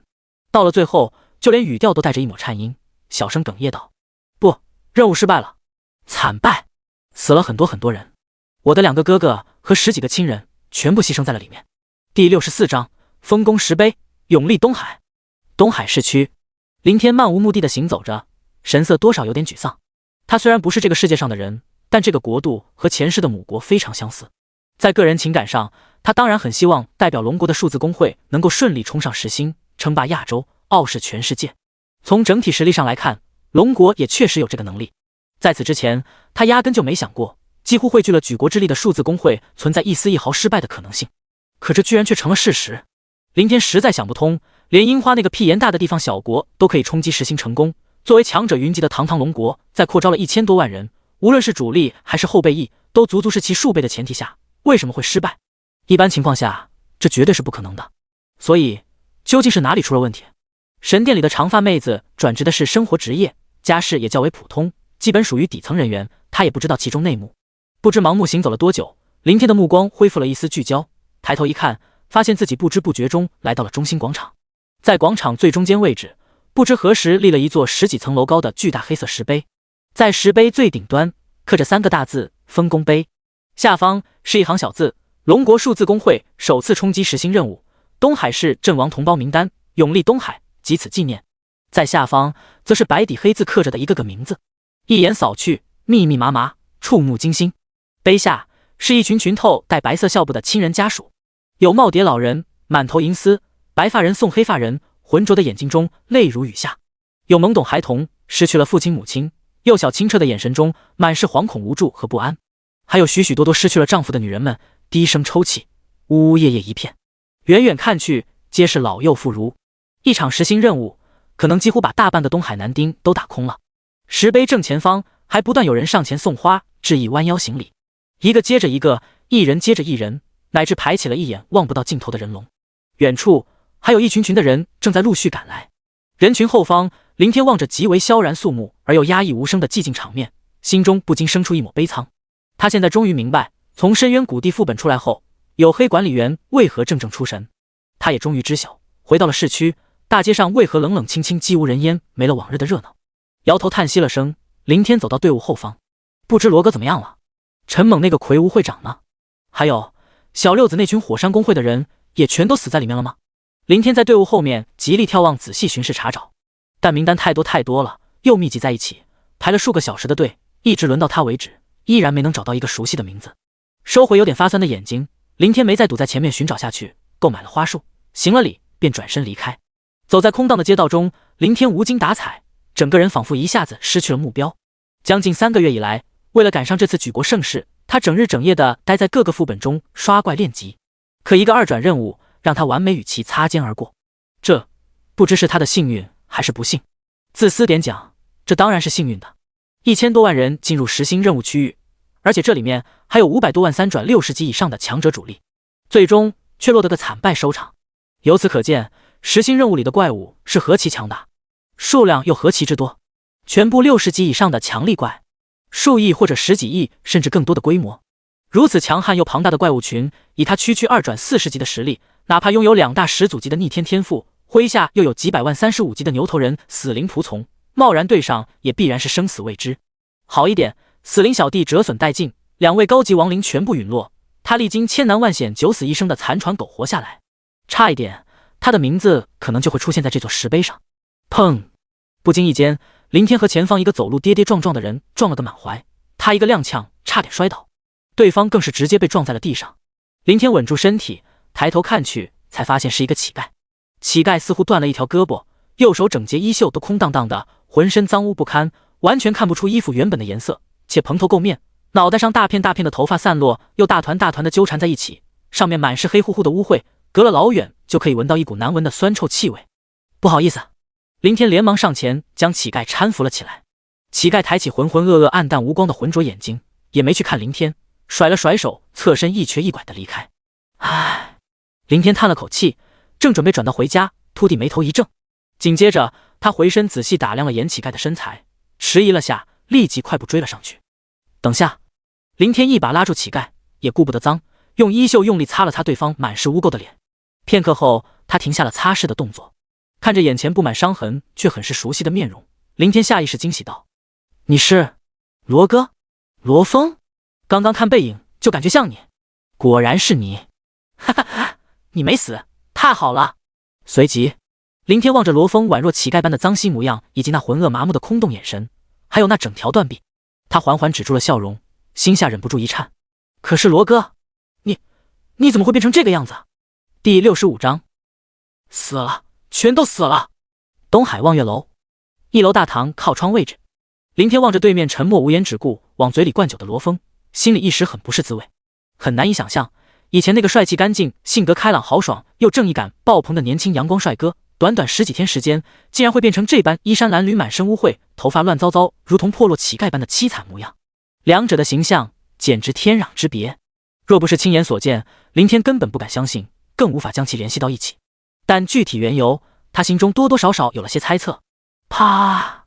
罗峰把手中酒瓶重重拍在桌面上，双目恢复些许清明，但却泛着通红可怖的血丝。死了，全都死了！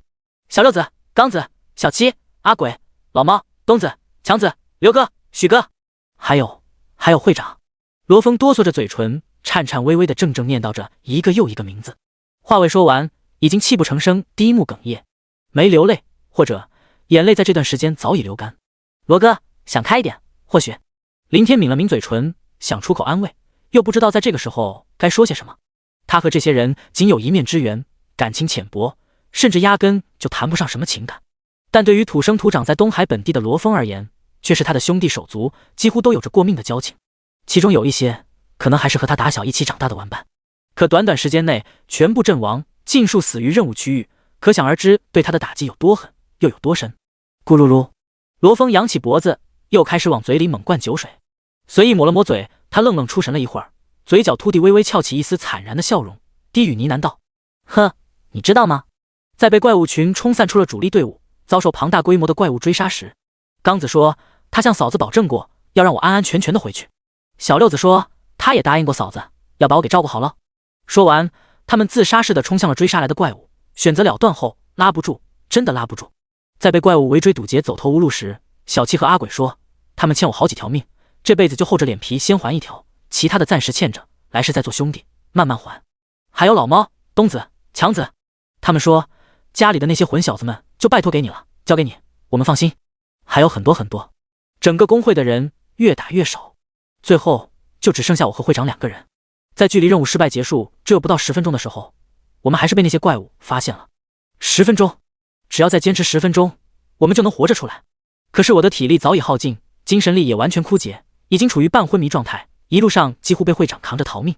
我让会长走，让他逃，没了我的拖累，他肯定可以坚持10分钟活着逃出怪物的追杀。但会长说他干儿子不能刚出生就没爹，他还说要是女娃子必须给他家那小子做媳妇儿。哼，那个傻大个都到了生死攸关的时候，竟然还在惦记着占我的便宜。说到这里，罗峰眼神迷离，脸上情不自禁地露出一丝微笑，但很快他的神色又瞬间黯然了下去，眼眶泛红，咬牙道：然后他把我藏在了一个沙坑里，独自一人引走了追来的一大群怪物。我挣扎着爬起来，望着他被怪物群一点一点的追上，我竭尽全力冲着那些怪物大喊，疯狂的大叫，试图把怪物引回来，但没用。会长耗尽残存的一点精神力，释放出了战技，击伤了几头怪物，死死拉住了怪物群的仇恨。我只能眼睁睁地看着会长被发狂的怪物淹没、撕碎，最后只剩下血淋淋的半颗脑袋从怪物群里甩飞了出来，滚落在地上。该死，混蛋，那些畜生，那些杂碎！罗峰颤抖怒吼着，神色狰狞地咒骂着，歇斯底里的咆哮在整个酒楼中久久传荡。1楼大堂内还坐着很多就餐的客人，听着传来的刺耳声音，他们没一人出言喝止，更没有表现出丝毫的不满。所有的人全都默默无声地喝着闷酒。这些人中，有的家属亲人命丧在这一战中，还有的参与其中是侥幸活下来的人之一，所以他们理解此刻罗峰的心情，甚至能够感同身受。直到良久，罗峰才宣泄完情绪，偌大的酒楼随之重新陷入一片寂静之中，气氛沉闷而又压抑。但这种氛围并没有持续太久，其中一个面容较为粗狂的汉子首先忍耐不住，抬手平的一声砸在桌面上，怒骂道：将近1800万人，死了1000万，500多万主力几乎全部战死，他狗日的张千明必须负全责。还有那些研究组的人，研究了几个月，研究出了什么？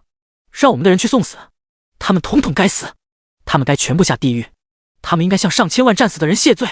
粗狂汉子的话就仿佛导火索，瞬间引爆了压抑到极点的火药桶。大堂中群情激愤，高声怒喝，厉声叫骂，此起彼伏，不绝于耳。实际上他们并不怨数字工会的会长张千明，也不恨研究组成员，在开启实心任务前，张千明直言了对任务的未知可能会造成较大牺牲，更给予了参加的人选择的机会。而研究组的人也不是神，即便得到了樱花国关于实心任务的详细情报，可仅仅一个国家的信息量还是太少，里面依然会存在很多的问题，比如最基本的，全世界所有国家的实心任务是否一模一样。但失去亲人的悲痛，外加丧失了大部分主要战力，对半年后国战开启的恐慌，让所有人都需要一个情绪上的发泄点。不管是张千明也好，还是研究组也罢，亦或者是其他人，他们要的只是一个发泄对象。靠窗餐桌边，林天扫了眼乱哄哄的场面，转眼见对面的罗峰神情稳定了点，犹豫了下，还是开口疑惑问道：“罗哥，任务里的怪物到底是什么？实力很强吗？”那些怪物……罗峰闻言，瞳孔居然收缩，好似回忆起了某种可怕的场景，但随即又带着满腔怒火、无尽仇恨道：“不，那是一种满身甲靠、尖刺密布的丑恶爬虫，单体实力并不强，但他们却拥有悍不畏死的战斗意志和统一到极致的协调性，还有仿佛永远也杀不完的庞大数量。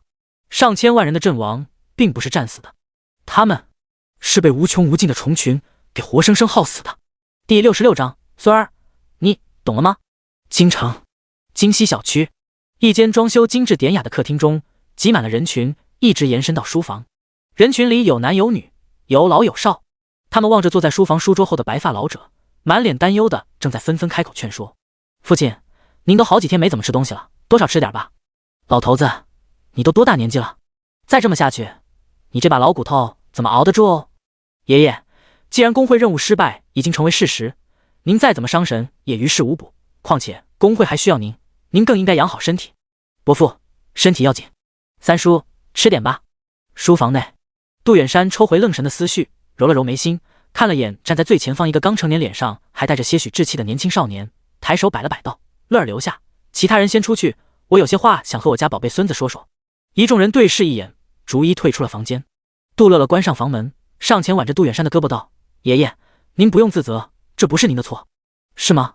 杜远山苦涩的笑了笑，点点头道：“是啊，这不是爷爷的错，爷爷尽了职责和本分。在任务开启前的最后一次会议上，爷爷已经把研究组的结论和各种猜测以及建议都如实上报给了会长，可会长一意孤行，决定开启实心任务。”顿了下，杜远山又摇头道：“会长其实也没错，如果其他人或者爷爷坐在会长的位置上，也会做出同样的决定。与其在半年后开启国战，坐等被樱花国攻破国门，杀入国内，不如搏一搏，冒险拼一个奇迹。可是，爷爷，我始终想不明白，连樱花那个小国都能完成实心任务，我们龙国耗费这么多人，为什么会失败呢？为什么？还不是对实心任务的一无所知。”杜远山叹息一声，缓缓开口道：“哪怕经历了一次失败，我们对实心任务的了解也极为有限。例如，每次开启实心任务的怪物种类是否一样，各个国家的实心任务内容又是否一致等等。整个世界除了樱花国，就只有我龙国开启了实心任务，对比信息太少，根本无法做出太多有效的判断。但有一点，通过这次失败，基本得到了确认，那就是世界法则发布的实心任务难易程度是根据每个国家的综合国力而定，也就是战斗职业者的数量和高等级强者的多寡。就好比樱花国区区一地方小国，总人口才多少，战斗职业者又有多少？所以他们开启的实心任务对于他们自身来说需要倾注全国的力量，但对于我龙国而言，弹指即可完成。但我龙国开启的实心任务匹配的是我们的综合国力，难度指数成数倍乃至10倍的提升，这就需要我们投入相对应的转职者数量，对比樱花国的规模，60级以上的主力人员，最低5倍才可能确保100%成功。后备役同样也需要达到对方的5倍以上，越多越好。这次咱们虽然号称举国之力，但真的倾尽所有了吗？另外2大工会和其他众多第二阶梯工会，以及那些各个城市更为繁多的地方工会，他们并没有派出自己所有的工会成员，全部或多或少的保留了些家底，有的地方家族工会甚至未出一人，将近1800万人，看似规模浩大，可细究下来，582万主力，不到樱花国2倍，1200万后备役，也仅是对方的3倍多，失败成了必然。当然，这并不能怨那些工会没有倾巢出动，是爷爷和研究组的疏忽。不能叫疏忽，这不是爷爷在推卸责任，因为在开启任务前，没有人知道实心任务是按照本国国力来定难易。事实上，爷爷和研究组也讨论过有没有这个可能性，因为这很符合任务的公平机制。试想，假如实心任务统一要杀几十亿只怪，像我们龙国这种人数多的国家，固然可以倾尽所有人拼掉一切，以极其惨重的代价去完成，但那些人数少的小国呢？他们永远也不可能完成。可这终归只是个猜测，无法得到验证。也正是源于这个不知真假的判断，爷爷和研究组为求保险稳妥，对比樱花国，才将主力和后备役都足足翻了2倍。即便如此，在最后的决断会议上，我们研究组还是建议延缓，先行观察其他国，开启实行任务，得到详细数据信息，做出精准判断，再去尝试，这样或许就能够以极小代价，甚至不牺牲一人，完成我国的实行任务。半年后的国战逼迫着我们去冒险，紧迫的半年时间更不允许我们慢慢去继续扩招更多的人员。杜远山又深深地叹了口气，满是褶皱的脸颊上满是无奈和沧桑。可是，爷爷，我们龙国既然这么强大，国力比樱花国强了好几倍，为什么还要冒险开启实行任务？仅靠目前比他们多了5倍多的转职者，难道半年后的国战还打不过吗？杜乐乐十分不解地问道。呵呵，杜远山伸手揉了揉杜乐乐的脑袋，苦笑道：这个问题会长曾在会议上说过，实行任务为何这么难？需要各国倾注举国力量。道理就在于此。10星工会和9星工会虽然只有1星的差距，但这1星提供的 buff 加成十分恐怖。樱花国靠着这些 buff 效果，可以让他们的低中高级转职者都可以得到飞速成长，在半年时间内足以涌现出大批量的高等级强者。到时国战一开，对方强者远超过我们，我们拿什么去抵挡？让他们杀入国门，遭殃的是那些数量众多的低级国人和更多的生活职业者。所以，乖孙儿，你懂了吗？第67章，要切记，他日血债血偿。书房内，杜乐乐稚嫩的脸庞带着些许犹豫，一副欲言又止的模样。杜远山看了一眼，呵呵笑道：乐儿，爷爷知道你想说什么。你想说，此番任务失败，折损了很多人，仅靠剩余的国人该如何面对半年后的国战，对吧？或者说，早知如此，何不放弃任务，积攒实力去应对国战？那样总比现在的处境强，对付国战，即便不敌，也能最大程度的去对抗樱花国的进攻。说完，杜远山也不等自家孙子回答，便自言自语道：早知如此，可谁又能未卜先知呢？我们拼的本就是一线生机，哪怕我国的战力未损，半年后最多也就挣扎一下，并不能改变结局。而万一任务成功了呢？成功就意味着这一次国战，乃至下一个、下下一个10年国战，我龙国都将可以继续横压整个亚洲，继续打压樱花小国，甚至彻底将其灭族灭国。诱惑太大，对我龙国的命运影响深远。别说成功几率未知，就算明知十分渺茫，也值得我们为此去拼命冒险。杜乐乐听了，拧眉思考了下，点头道：爷爷，我明白了，孙儿愚钝。呵呵，乐儿，你不愚钝，你可比爷爷聪明多了，也比爷爷更有用。你前不久转职的战士，虽然较为普通寻常，但好歹也属于战斗职业，不像爷爷的生活职业，没有什么战斗力，在工会里只能做些分析研究的工作。杜远山十分欣慰的抬眼看着面前的孙子，打量了片刻，他缓缓收起笑容，板起脸严肃认真道：乐儿，这次国战，我国或许会战败，也可能会遭受非常沉重的打击，但绝不会就此消亡。假如你在此次国战中侥幸活了下来，往后一定要加倍努力，让自己快速成长强大起来。一个国家的命运就像潮水，起起伏伏，要切记，我龙国会衰落，但势必会重现辉煌，再登巅峰。在下一个10年或者下下一个10年的国战，你要连同所有的国人血债血偿。这一次我国所遭受的损失，你们这一代人要100倍、1000倍、万倍的找回来，直到把樱花完全打崩灭国，彻底铲除这个后患。爷爷可能看不到那一天了，但爷爷相信那一天终会到来。杜乐乐闻言，马上郑重地答应道：爷爷，我记住了。行了，出去吧，爷爷累了，想好好休息一下，顺便让你父亲母亲和叔伯们不要再来打扰爷爷。可爷爷，没事儿，爷爷想得明白，也想得开，这次任务失败，不是爷爷的错，也不是会长的错，任何人都没错。我们所有人的目的都只是想让龙国变得更加强大。放心吧，爷爷先休息休息，你待会儿再送点吃的进来。杜远山挥了挥手，目送杜乐乐离开，关上房门，收回了目光，他往座椅上重重一靠，低声喃喃道：是啊，这件事没有人做错，但上千万人的死亡，这个责任必须有人站出来承担，来平息掉民愤民怨。龙国不能乱，更乱不起，所以不管愿不愿意，担责的人只能是爷爷，也唯有爷爷。谁让爷爷是研究组的负责人呢？乖孙儿，你可千万要在这次国战浩劫中活下来，爷爷在下面会时刻保佑着你。1个小时后，书房门被从外面打开，当看到房内持着匕首倒在血泊中的杜远山，门前的杜乐乐猛地顿住了脚步。哗啦，他手中端着的饭食摔落在地，传出一声清脆的声响，破碎的碗筷混合着汤汁四处飞溅，洒落满地。与此同时，相距不远的另一个小区内，一群家属正七手八脚、慌乱无措地把一名在卧室内自缢的老者搀扶下来，但这个脸容消瘦、满头花白头发的老人早已没了呼吸。在一侧书桌上放着一封遗书，遗书落款：数字工会研究组副组长楚天瑞。同一时间，京城一处处居民楼中，外加分散在各个地方的一栋栋住宅区内，一阵阵因为亲人自杀的悲哭响彻各处，久久传荡。数字大厦顶层，一名身穿正装的精干中年男人分开聚集在会长办公室外的人群，急匆匆地走了进去。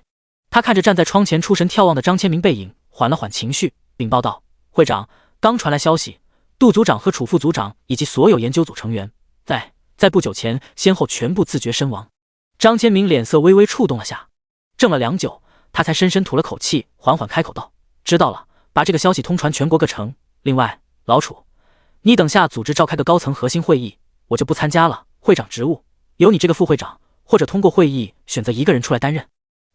会长，老楚，你应该明白，杜叔和楚叔他们的死是为了什么？任务失败，导致千万人阵亡，责任太大，名分太深，我这个会长卸任是最基本的，这个事情就不必再说了，就这样决定了。是，会长，我知道了。张千明淡淡回应一声。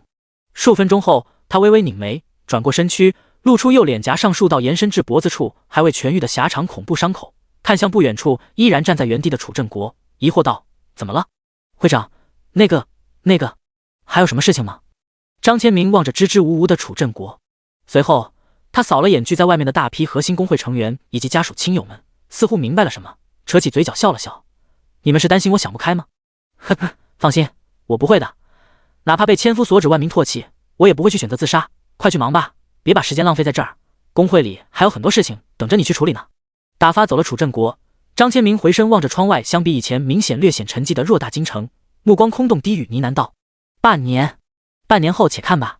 不管是樱花国还是其他大国小国，想破我龙国国门，首先得从我张千明的尸体上踏过去。第68章，他的命已不属于自己。东海市望月酒楼，林天看着对面又拿起酒瓶猛灌的罗峰，目光微微闪动。实心任务区域里的怪物是爬虫，单体实力并不强，仅仅只是数量多。假如他当初赶上了，加入了进去，或许之前他认为自己进入任务区域九死一生，主要是猜测任务怪等级高实力强，比如都是些60级以上的怪物。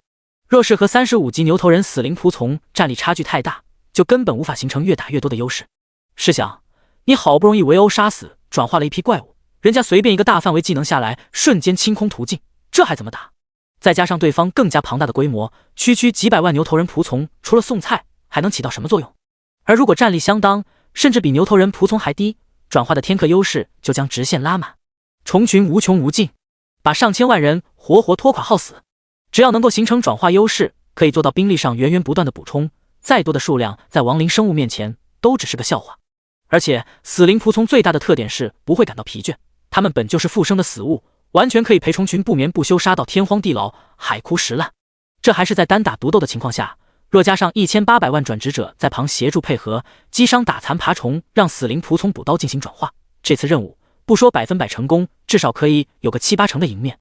退一步说，最终就算依然失败，但有亡灵生物军团在前抵挡虫群争取时间，也足以保下9成9的人马。可是林天涌动的神采渐渐恢复平静，现在想这个还有什么用？抬眼见罗峰颓废消沉的模样，林天心有不忍，开口安慰道：罗哥，事已至此，再怎么悲痛欲绝也无力回天，既然活了下来，日子总是要过下去，你应该向前看。对了，火山公会还需要你打理。呵，公会？罗峰抬起的酒瓶顿了顿，惨然一笑道：人都打没了，哪里还有什么公会？林天嘴巴动了动，心下无奈的叹了口气。是啊，人都没了，公会自然也就不在了。可能不单火山公会，其他几个分公会大抵也一样。此次实心任务失败，对数字公会的后续影响不可谓不大，成员损失严重，外加需要对庞大阵亡人员的家庭发放抚恤金，无论是整体实力还是公会财力都会无限下滑。接下来应该会面临一系列的收缩整合，解散旗下位于像东海这种小城乃至中型城市里的诸多分公会。况且即便不解散，这些城市里的分公会也没人维持，沦为了空壳。但对于林天来说，罗峰是他在这个世界上最为熟悉的人，前后后也救了他足足3次。作为此次任务幸存下来的人，他们更是虽败犹荣。最起码为了公会，为了国家，他们这些人在明知危险却义无反顾，敢于进入任务区域，仅此一点就远比那些畏缩在后方没有参加任务的人伟大了太多太多。也因此，于情于理，他都希望罗峰能够重新振作起来，放眼未来。巡色会，林天突地神色一动，立即开口道：“罗哥，就算你不想想自己，也得想想会长和小六子那一群人，他们的家人可是都托付给了你。如果你再这样下去，该怎么向他们交代？所以，林老弟，你知道什么叫生不如死吗？”说完，罗峰拎着酒瓶起身，摇晃着走了出去。来到酒楼门前，他转头向华西小区的方位望了眼，目光颤动了下，立马撇过头，跌跌撞撞盲目的向着城外走去。实际上，在3天前，他就已经从京城赶了回来。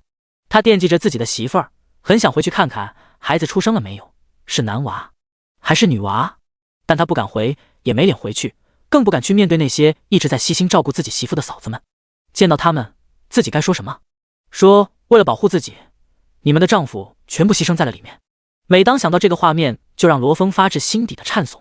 他活得很煎熬，可他又不能死，连一点点的念头都不敢有。在活着出来的那一刻，他就知道他的命已经不属于他自己，而是会长的，是小六子的，是小七和阿鬼以及所有为他而死的工会兄弟们的。就像林天所说的那样，所有人都把家人托付给了他，他怎敢动一点死念？他如果痛痛快快的一死了之，那么这些兄弟们岂不是白死了？他们的家人今后又有谁来照顾？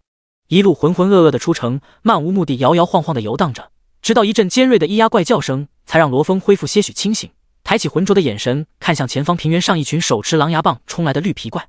唰！下一刻，罗峰扔掉手中的酒瓶，伸出左手独臂，一把散发着璀璨紫芒的法杖瞬息显化。失去一条手臂，对他这个法师职业者并没有造成太大影响，释放技能一条手臂足矣。5天时间，哪怕依靠自身的缓慢恢复，也早已让他的精神力恢复到巅峰状态。但罗峰没有释放任何的魔法，而是整个人径直冲了上去，史诗级魔杖被他直接当做了近战武器，狠狠挥向一群绿皮怪。3转60级的实力，高达1000多点的力量属性，即便不使用技能，对付这群只有5级的哥布林也犹如砍瓜切菜。平平，一道道紫芒划过，一具具绿色躯体随之抛飞，瞬间毙命。仅仅数秒钟，10几只哥布林便被全部解决。不过罗峰没有停止，反而像是找到了发泄口一般，主动冲向视线远处的一只绿皮小怪。偌大的哥布林平原，宛若乞丐般的身影奔驰冲杀，所过之处，绿色的鲜血高高挥洒，处处飞溅。不知过了多久，直至视线内再也找不到一只站着的绿皮怪，浑身完全被绿血侵染了的罗峰这才从杀戮中停下来。但很快，他就把目光投向了附近的野猪林，发狂般的冲了进去。屠完了整片野猪林，罗峰随即又杀向紧挨着的野狼区。日升日落，昼夜交替，罗峰毫不停歇，整个人仿佛疯了般疯狂屠杀一个个怪区。或许只有杀戮才能让他不再去想其他，也有可能他想要靠不断的战斗来麻痹自己。直到次日午时，一大群人疾飞而来，悬停在罗峰上方的半空中。呵，罗峰，果然是你！昨天有个手下向我禀报，说有个在屠杀小怪的疯子很像你，我还有点不信呢。人群最前方，陈飞宇死死盯着下方依旧在屠戮一群黑熊却外表凄惨无比的罗峰，神色间多少带着些意外，但更多的还是满满的惊喜畅快和肆无忌惮的嘲弄。没想到你运气不错，居然没死在任务里面，更没想到我的运气更不错，竟然让你活着出来，哈哈，还真是风水轮流转，昔日强大的数字工会也会沦落到这步田地。现在没了数字工会的依仗，没了火山工会的撑腰，你还怎么和我斗？还记得当初我说过的话吗？姓罗的，你他妈最好祈祷别落在我的手里。第69章，千刀万剐，片片凌迟。世间小到家族，大到国家，有杀身成仁无私奉献之人，当然也有自私自利独善其身之辈，而且相比前者，后者要多了太多。就好比黑熊林上空陈飞宇带领的陈氏工会一群人，参加实心任务，在虫群围攻中侥幸存活下来的人员，基本个个负伤，轻则体外伤口密布，精神备受打击，萎靡不振；重则像罗峰这般断手断脚，心理创伤过重，意志消沉，变得浑浑噩噩。但反观这些人，每个人衣着光鲜，面色容光焕发，身体别说受损残废，哪怕连一丁点的剐蹭都没有。显然他们并未参与任务，甚至于整个陈氏工会都没有派出一人参加。毕竟靠欺负弱小抢劫为生收保护费发家致富，一步步做大起来，被称之为东海毒瘤的地方家族工会能有什么好货色？他们又怎么可能舍生取义，不顾生死的去为家为国。此时，空中一群陈氏公会的人看着下方仅靠单手挥舞魔杖屠杀黑熊、身体肮脏如乞丐般的罗峰，俱是一脸的幸灾乐祸。昔日里那个经常破坏他们好事却又惹不起的主，如今变得这么惨，怎能让他们不高兴？姓罗的怎么不说话了？哑巴了？哈哈，你当初威胁我们的那股狠劲儿呢？没人撑腰，怂了呗。听说啊，火山公会都打空了，人全部死完了，还有其他几个数字公会分公会也是一样。呸！死得好就该全部死绝。没了这些狗日的数字分会，从今以后我们陈氏公会将在东海一家独大。哼，话不能这么说，火山公会的人这不还有一个吗？我说罗峰，你的那些兄弟们全都死了，你怎么还有脸活着？我要是你，早他妈干脆找个地儿自己抹脖子自尽了。苟且偷生的窝囊废，老子最看不起你这种人。他自己不抹脖子，那就让我们好心帮忙送他一程。姓罗的，记住了，下辈子投胎啊，千万别再来惹我们陈氏公会。哈哈，投个屁的胎，老子要让他死无全尸，再把他挫骨扬灰。一群人放肆调笑，高声嘲弄着，神色间满是即将大仇得报的倡议。下方，砰！罗峰将最后一头黑熊抽飞击杀，停下身形，抬起麻木的脸容，看向空中一群陈氏公会的人。他依旧没有任何言语，只是稍稍举起手中的魔杖。嗡！强烈的魔法元素猛然于魔杖上迸发四溅，乃至形成了一股股肉眼可见的浓郁波纹。未开口说话，但战斗拼杀的姿态不言而喻。见到这一幕，空中一群人瞬间出现一阵骚动，大惊失色，恐慌后撤。就连一直笑眯眯的陈飞宇也不例外，下意识地退后一大段距离。他们都只有40多级，真要被3转60级的罗峰打个措手不及，死伤在所难免。即便准备妥当一起出手，等级和技能威力都差距太大，最后就算将罗峰这个脆皮残废法师围杀，也必然会损失一些人。在己方占尽优势的情况下，没人想死。再则，若真打着强杀罗峰的目的，他们怎么可能只来了些40多级的人？当然了，他们也不可能傻到亲自动手去杀死一名转职者，否则势必会被世界法则下清剿令。远处空中，陈飞宇从本能惊慌中反应过来，脸上闪过一丝羞怒。当初对上罗峰和大批火山公会的成员，对方人多势众，外加有数字公会的核武威慑，他才被逼一次次的让步退走。眼下面对孤身一人且成了残废的罗峰，他依然被吓得退却，可想而知心中是何等的羞愤恼怒。似乎是为了挽回脸面，陈飞宇稍微又向前飞了几米，面色阴沉地盯着罗峰，冰冷道：姓罗的，我今天既然敢带着一些低级手下前来，你当我没有丝毫准备吗？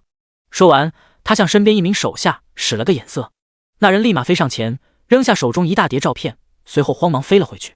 大量照片自空中缓缓飘落，当看到其中一张照片上被捆绑着头发散乱的徐玲玲时，罗峰瞳孔急缩，心脏剧烈抽搐了下，满是伤痕的脸庞上出现了清晰的挣扎，手中聚集魔力的法杖更是迟缓了些许。凝滞了片刻，罗峰咬咬牙，冷厉的眼神中显现出一抹决绝，手持魔杖没有收回，反而再次爆发出一股更为浓烈的魔力。他愧对妻子，也愧对不知出没出生的儿子或女儿，但更令他愧疚的是那些为了保护他而惨死的大批兄弟们，特别是最后为了掩护他而被虫群给完全分尸，只剩下半颗脑袋的会长。所以他现在还不能死，至少在死之前也要倾尽所能筹集钱财，安排好兄弟们的家人，保障好他们以后的生活，尽到自己所能尽的心意。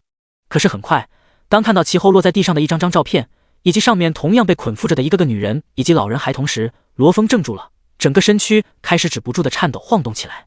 这些人是那些照顾自己媳妇的嫂子们，同时也是会长和小六子那一群兄弟的妻子，还有他们的父母儿女。颤颤巍巍了足足数分钟，罗峰最终还是散去了法杖上的魔力，仿佛失去了所有力气般垂落了下来，甚至就连拿着法杖的力量都丧失了，缓缓掉落在了地上。呵，怂了？就你这人不人鬼不鬼的熊样，也想出手？有了依仗，陈飞宇这才无所忌惮地飞了上来，嘴角带着一抹冷笑，俯视着下面宛若失了魂般的罗峰，高声冷喝道。紧接着他又摆了摆手，行了，姓罗的，老子懒得和你废话，你自己动手了结吧。对了，死前把你所有的装备从随身空间里取出来，最好别私藏，惹得我不高兴。反正你死了，这些东西对你也没用了。还有，你别想着一刀毙命痛快了事，要一刀一刀的割，要一点一点的活剐，要千刀万剐片片凌迟，直到让我满意为止，你才能真正的去死，懂了吗？不然你就等着给照片上的所有人收尸吧，老子会把他们给全部切成条，剁成段，包成馅儿，煮熟了再一点点的送到你面前。让你尝尝，你的妻子，还有你那些所谓的兄弟家人，究竟是个什么味道？第70章，把自己的命还给他们。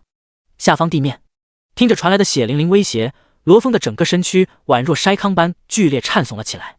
他不怕死，也不怕死法凄惨与否。换句话说，自身死活，他根本就没去在意丝毫。死亡或许是最大的解脱，这话看似矫情，但却非常贴合罗峰此时的心境，也是他心内中最真实的写照。让他放不下或者不敢放下的是心怀愧疚的兄弟家人们。他可以狠心不管自己的妻儿，可是却不能不顾这些人，他们是他的死穴。颤巍良久，罗峰才勉强止住心中的强烈愤怒，抬起空泛的眼神看着上空的出尘飞羽，沙哑道：我可以死，也可以如你所愿，千刀万剐碎尸万段，但我需要保证在我死后他们平安无恙。哼，保证？陈飞宇闻言忍不住讥讽笑道：你觉得你现在还有和我讲条件的资格？再说一句废话，信不信我先给你送来一大袋碎尸残肉？你……罗峰眼中闪过一抹厉色，随即又快速暗淡了下来。世界法则虽说严禁直接杀戮，但并未禁止间接杀人，而想要间接杀死一个人的办法实在太多了。就好比陈飞宇此刻的做法，也是最简单的手段，去逼迫一个人自杀。人死之后，世界法则可不会管尸体会不会遭到破坏，被乱刀分尸也好，还是挫骨扬灰也罢，这是人类间的事儿。以前有数字工会在上面压着，陈氏工会当然不敢乱来，除非他们想自取灭亡。但现在没了这座大山，陈氏工会再无顾忌，他们以往被压得多惨，此时爆发的就有多狠。罗峰意志消沉不假，心如死灰也是事实，却并没有失了智。他心里清楚，陈飞宇不是在单纯的恐吓，对方真的会做出逼死一些人，再乱刀剁碎这种丧尽天良的残忍事情。他根本无法去承受这种结果，所以他没得选择。哗啦啦，一件件装备被罗峰取出，随手扔在身旁地面上，包括他身上穿戴的几件散发金色光辉的高品质黄金装。就像陈飞宇说的那样，死人还需要装备吗？况且若是能用这些外在装备换取兄弟家人们的性命，也值了。最终罗峰手里只剩下一把刺客匕首，任何职业的武器都可以拿在手中，只是无法穿戴增加属性，但当做普通刀子使用绰绰有余。噗嗤，在空中陈飞宇以及一大群陈氏工会成员调笑注视下，罗峰反握匕首刺入右肩，再缓缓斜向下划拉出一道狭长的伤口，猩红的鲜血顿时自伤口处流了出来，染红了体外污脏不堪的破损衣服。强烈的痛感宛若浪潮，一波波袭向罗峰的脑海，但外在皮肤上的区区割裂疼痛远远和被填满内心的悲痛相提并论，甚至在想到了那些为他惨死的会长以及众多兄弟，仿佛为了赎罪般，突然让罗峰甘之如饴。他下意识地加重了力道，手起刀落，再迅速抬起，换了一处位置，狠狠地向下切割。似乎他身体上的痛疼每重一分，心中的愧疚就会减少一分。鲜血徐徐流淌，很快侵蚀了他的衣服，远远看去就如同一个血人。血水在顺着衣服、双腿流淌落在地面，逐渐汇聚成一大片刺目的血色水坑。连上空一道声音传来，罗峰佝偻着躯体，艰难支撑在地上。他的胸前宛若烂泥般密密麻麻布满了无数道交错的翻卷伤口，看上去恐怖而又触目惊心。虽然在赎罪般的自残下无视了体外的痛楚，但大量流出的鲜血还是让他的身体仿佛油尽灯枯般到了极限，失血造成的强烈眩晕感更是让他的双腿在止不住的抖动，宛若风烛残年的古稀老人。听到声音，罗峰刚举起的手停了下来，努力抬起重若千斤的脑袋，哆嗦着苍白的嘴唇，看了眼上方一脸畅快大笑着的陈飞宇，随后他颤抖着刺向自己的面部，狠狠地切割下去，一刀紧接着一刀，毫不停歇。数十刀过后，他的整个脸颊完全变得如同烂布条般，片片血肉耷拉了下来，几乎露出嘴巴内的雪白牙齿。一排排的白色牙齿在不断滴落的鲜血渲染下，映衬出一幅可怖的凄惨画面。半空中，一群陈氏工会的人嬉笑着，时而低声调笑交流，指指点点。这本该极为恐怖的一幕，在他们眼中却是世间最令人愉悦的场景。因为心中积攒日久的怨恨，在这一刻无疑得到了最大程度上的宣泄。这时，其中一人似乎无意间发现了什么，立即上前飞到陈飞宇身旁，开口提醒道：少爷，有人过来了。哦。陈飞宇转头顺着手下的示意看去，果然发现远处几片黑点正在缓缓靠近。那些人可能只是外出练级的转职者，看方向也并不是正对着这里，但应该会从附近经过。若是被发现，陈飞宇眉头皱了皱。他虽是家族工会的少爷，但并不是没有一点脑子的纨绔。这件事绝对不能让外人见到。他此次故意带领一群低级心腹手下前来，也是为了保密。在所有国人心中，实行任务中幸存下来的人，无不等同英雄式人物，他们为国付出了巨大牺牲，伤的伤，残的残。在这种态势下，一旦传扬出陈氏工会逼迫一名幸存者自残而死，肯定会引起强烈的民愤，成为举国之敌，人人喊打。其他的暂且不说，仅数字工会就势必会第一时间跳出来出手，乃至直接下红色攻占令。瘦死的骆驼比马大，哪怕目前的数字工会势力大幅度缩水，也不是区区陈氏这种地方家族工会可以力敌抗衡的。陈飞宇扫了眼摇摇欲坠、血流满面却依旧在切割脸颊的罗峰，就算变得这般凄惨，看上去让人头皮发麻，但他的心气仍然有点不顺。掳走到某处隐秘地方慢慢刨落的念头一闪而过，但很快就放弃了。风险太大，万一被人撞见，对自家工会不利，甚至会惹来灭族灭会之祸。行了，算你走了狗屎运，赶紧去死吧！陈飞宇心有不甘地挥了挥手。闻言，罗峰停下了动作，紧接着他缓缓抬起匕首，直接刺入了心脏。随着生命的快速流逝，他残破不堪的身体重重砸倒在了地上。在视线陷入黑暗的最后一刻，他想起了会长、小六子、刚子、小七、阿鬼以及所有的人，血肉模糊的面容上情不自禁地浮现出一抹解脱般的笑容。他做了他能做到的一切，用自己的命换他们家人的命，把自己的命重新还给了他们。到了下面相聚，他们总该不会再埋怨自己了吧？上方空中，陈飞宇亲自降落下去，伸手探了探鼻息，确认彻底死亡后，又朝着插在罗峰心口处的匕首狠狠跺了一脚。麻子留下处理尸体，其他人撤。麻子，记住，找个偏僻怪群，把尸体丢进去，喂那些怪物。陈飞宇重新飞到空中，向那个如同马杆般的男人吩咐道：好嘞，少爷，您放心，我会守在一边，直到这个混蛋尸体被啃成渣渣才会离开。叫麻子的马杆男人立马笑脸领命道。待陈飞宇带着一群人急冲冲疾飞离开，消失在视线内，他才落在尸体旁，伸手从随身空间中取出一把事先准备好的铁锹，吐了口唾沫，在手心上搓了搓。麻子瞅了眼罗峰尸体，一边有点不情不愿的开始在旁边挖坑，一边很不爽的嘀咕道：呸，狗日的玩意儿，以前坏了老子几次好事，如果不是庞和那小胖子在临行前偷偷给了10几万，求着让老子葬了你，老子才不会管这破事。不过老子这也算是积了德，没给你扔出去喂那些畜生，所以啊，你他妈变成了鬼，可千万莫来找老子，冤有头债有主，你呀得去找陈飞宇那小逼孩子。第71章血债血偿，全家陪葬。华西小区，一觉睡到大中午的林天洗漱完毕，走出家门，路过门外的管家室时，他停顿了下脚步，想了想，还是放弃了叫外卖将就一下的念头。昨天受到罗峰的情绪影响，让他胃口全无，到现在好几顿没吃，确实扛不住饿狠了。相比昨日，今天的市区要热闹了点，最起码不似那般的冷清，街道上可以看到三三两两的行人，但在氛围上依旧显得沉寂压抑，每个人沉默无言，脸上或多或少都挂着些许忧色伤感，失去了往日的喧哗吵闹。一路上，街道两旁的店铺绝大部分都处于歇业状态，娱乐场所更是家家闭门谢客。上千万人牺牲在了任务区域，对于龙国而言，足以称得上国殇，也可是做另一种意义上的国丧。无需龙国高层下发任何禁令，各城各地所有的人、所有的商户都自觉自愿举国哀悼。在这种肃然气氛下，难免让林天的心中染上了一抹惆怅，没了以往那般的没心没肺肆意欢乐。但就像他昨天和罗峰所说的那样，对活下来的人以及龙国人，日子终归还是得过下去。萧索的景象和悲愁的氛围只是短暂的，待舔舐完了伤口，他相信整个龙国必会重振昔日的繁华与辉煌。下午干嘛呢？找个副本点，试试第二个天赋。林天一心阑珊的摇头，走进路旁一家还开着门的饭馆。换做以前，他早就迫不及待地去试试新天赋的几个主动效果。可是眼下处在满城哀悼的大环境中，外加强烈的共鸣，让他对任何事都提不起丝毫兴致。此时正值午时，饭馆的客人较多，但同样的，看上去全部索然无味，默默无声。有的对着满桌的食物怔怔发呆，有的随意吃了几口便放下了碗筷，仿佛只是为了应付下五脏六腑。林天扫视一圈，找了个空位，点了几道菜，刚坐下，一道信息提示就浮现了出来：你收到了好友消息。钱多多，不好意思，庄少爷，昨天太忙没看到您的信息，我可能还需要一段时间才能回去。您也知道，最近数字工会出了大事，任务失败，损失惨重，全国各城都在闭店，等恢复营业了，我先在这边市场转转，再去附近的几个城市看看。您别急，我多花点时间，一次性给您收购齐全喽，到时保管让庄少您满意。自从1个多月前，钱多多替他收购到8本骷髅兵技能书，拿到整整80万小费，尝到了甜头，让这胖子彻底放飞了自我。东海这座小城资源有限，再怎么竭尽全力动用关系人脉，也收不了多少。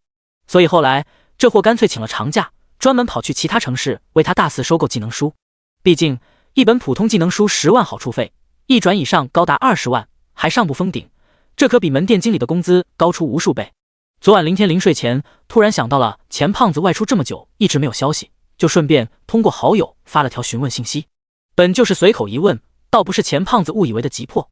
前一阵子拼了命的刷副本练级，目的是想加入数字工会发起的实心任务中。现在既然错过了，自然也就不需要这么拼了。至少先度过这段国殇期，调整下心情，顺带再好好休息一番。练级和升级技能的事儿，早一点迟一天也没什么。据说数字工会研究组全体成员畏罪自尽了。正式通道已经下来了。我说句良心话，其实这件事不能怪他们。确实，主要是我们太急了，不急也不行。半年后就要开启国战，不冒险拼一拼，难道坐以待毙吗？话是这么说，但这次失败让我国元气大伤，对半年后的国战更是雪上加霜。是啊，虽说幸存下了的800多万人，可这些人还不知多久才能从这一战的阴影中走出来。听说有些人打击过重，几乎都疯了。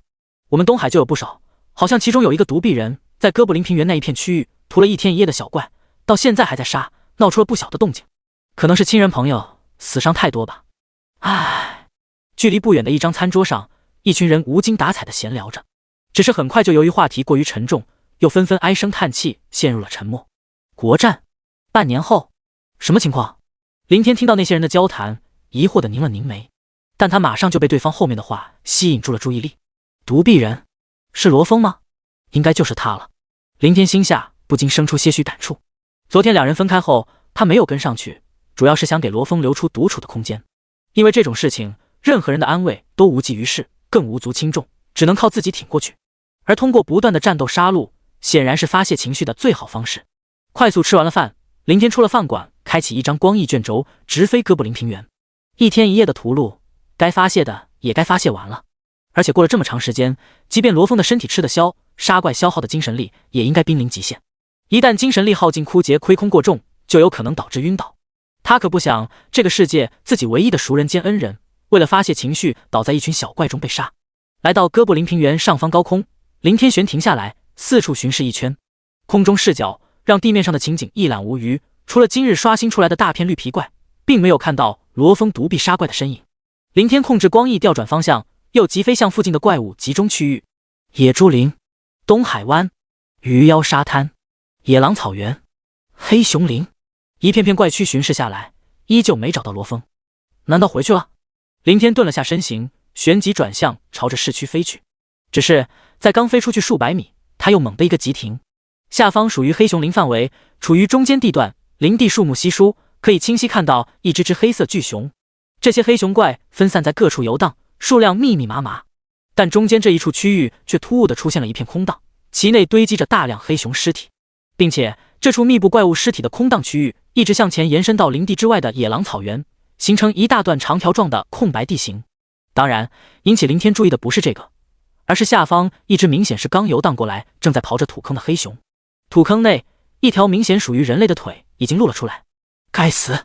林天神色一变，突然有种不好的预感。下一刻，嗖嗖嗖，一大片几十根骨毛急速于身前凝聚向下急射而出。以他目前2转40级将近700点的精神力释放出的骨毛，对付10级的黑熊，哪怕一根也足以做到秒杀，更别说几十根了。快速降落下去，林天没去看倒在一旁完全被穿刺成马蜂窝般的黑熊，立即双手并用开始挖坑。土坑不深，甚至只有浅薄的一层，加上刚刚黑熊的刨抓，坑中的尸体很快就一点点的显露出来。越挖，林天的心越沉，最终整具尸体完整展现在了他的眼前。在看到尸体的那一刹那，林天脸色巨变，眉头狂跳，甚至在头皮发炸的惊悚下，连续后退了好几步。尸体的胸口至腹部位置，一条条狭长的深深伤口密不交错，隐约间几乎可以看到里面的内脏。特别是那张脸，一片血肉模糊，根本见不到一丁点完好的地方，两侧脸皮掉落，形成一个个血淋淋的恐怖窟窿。虽然完全分辨不出面容，但那整条齐接而断的右臂，以及浑身被血水浸泡结痂却依稀眼熟的破烂衣服。罗峰，尸体是罗峰。林天的身体忍不住颤悚起来，无尽的愤怒瞬间充斥着他的脑海。罗峰死了，被虐杀而死，这绝不是被怪物所杀，怪物不会虐杀转职者，更不会挖坑掩埋尸体。最重要的是，一把匕首钉在尸体心脏部位。看罗峰单手握着匕首的姿态，像是自杀，胸前和脸上的伤势也像是自残。但在这个时候，他绝不会选择自杀。以罗峰的心性，再如何消沉，也绝不会故意自残。是被逼的。所以，林天抬起满是血丝的泛红眼眸，缓缓扫视着周围林地。到底是哪个杂碎干的？不管是谁，老子发誓，势必让你血债血偿，全家陪葬。第72章，尽我所能，拼尽所有。天空中，林天环抱着罗峰的残破尸体，整个人化为一道道残影，疯狂疾驰。他的外在装备，包括脸上的恶鬼面具，全部显化了出来，但面具遮盖下的脸色却冰冷无比，阴沉的可怕。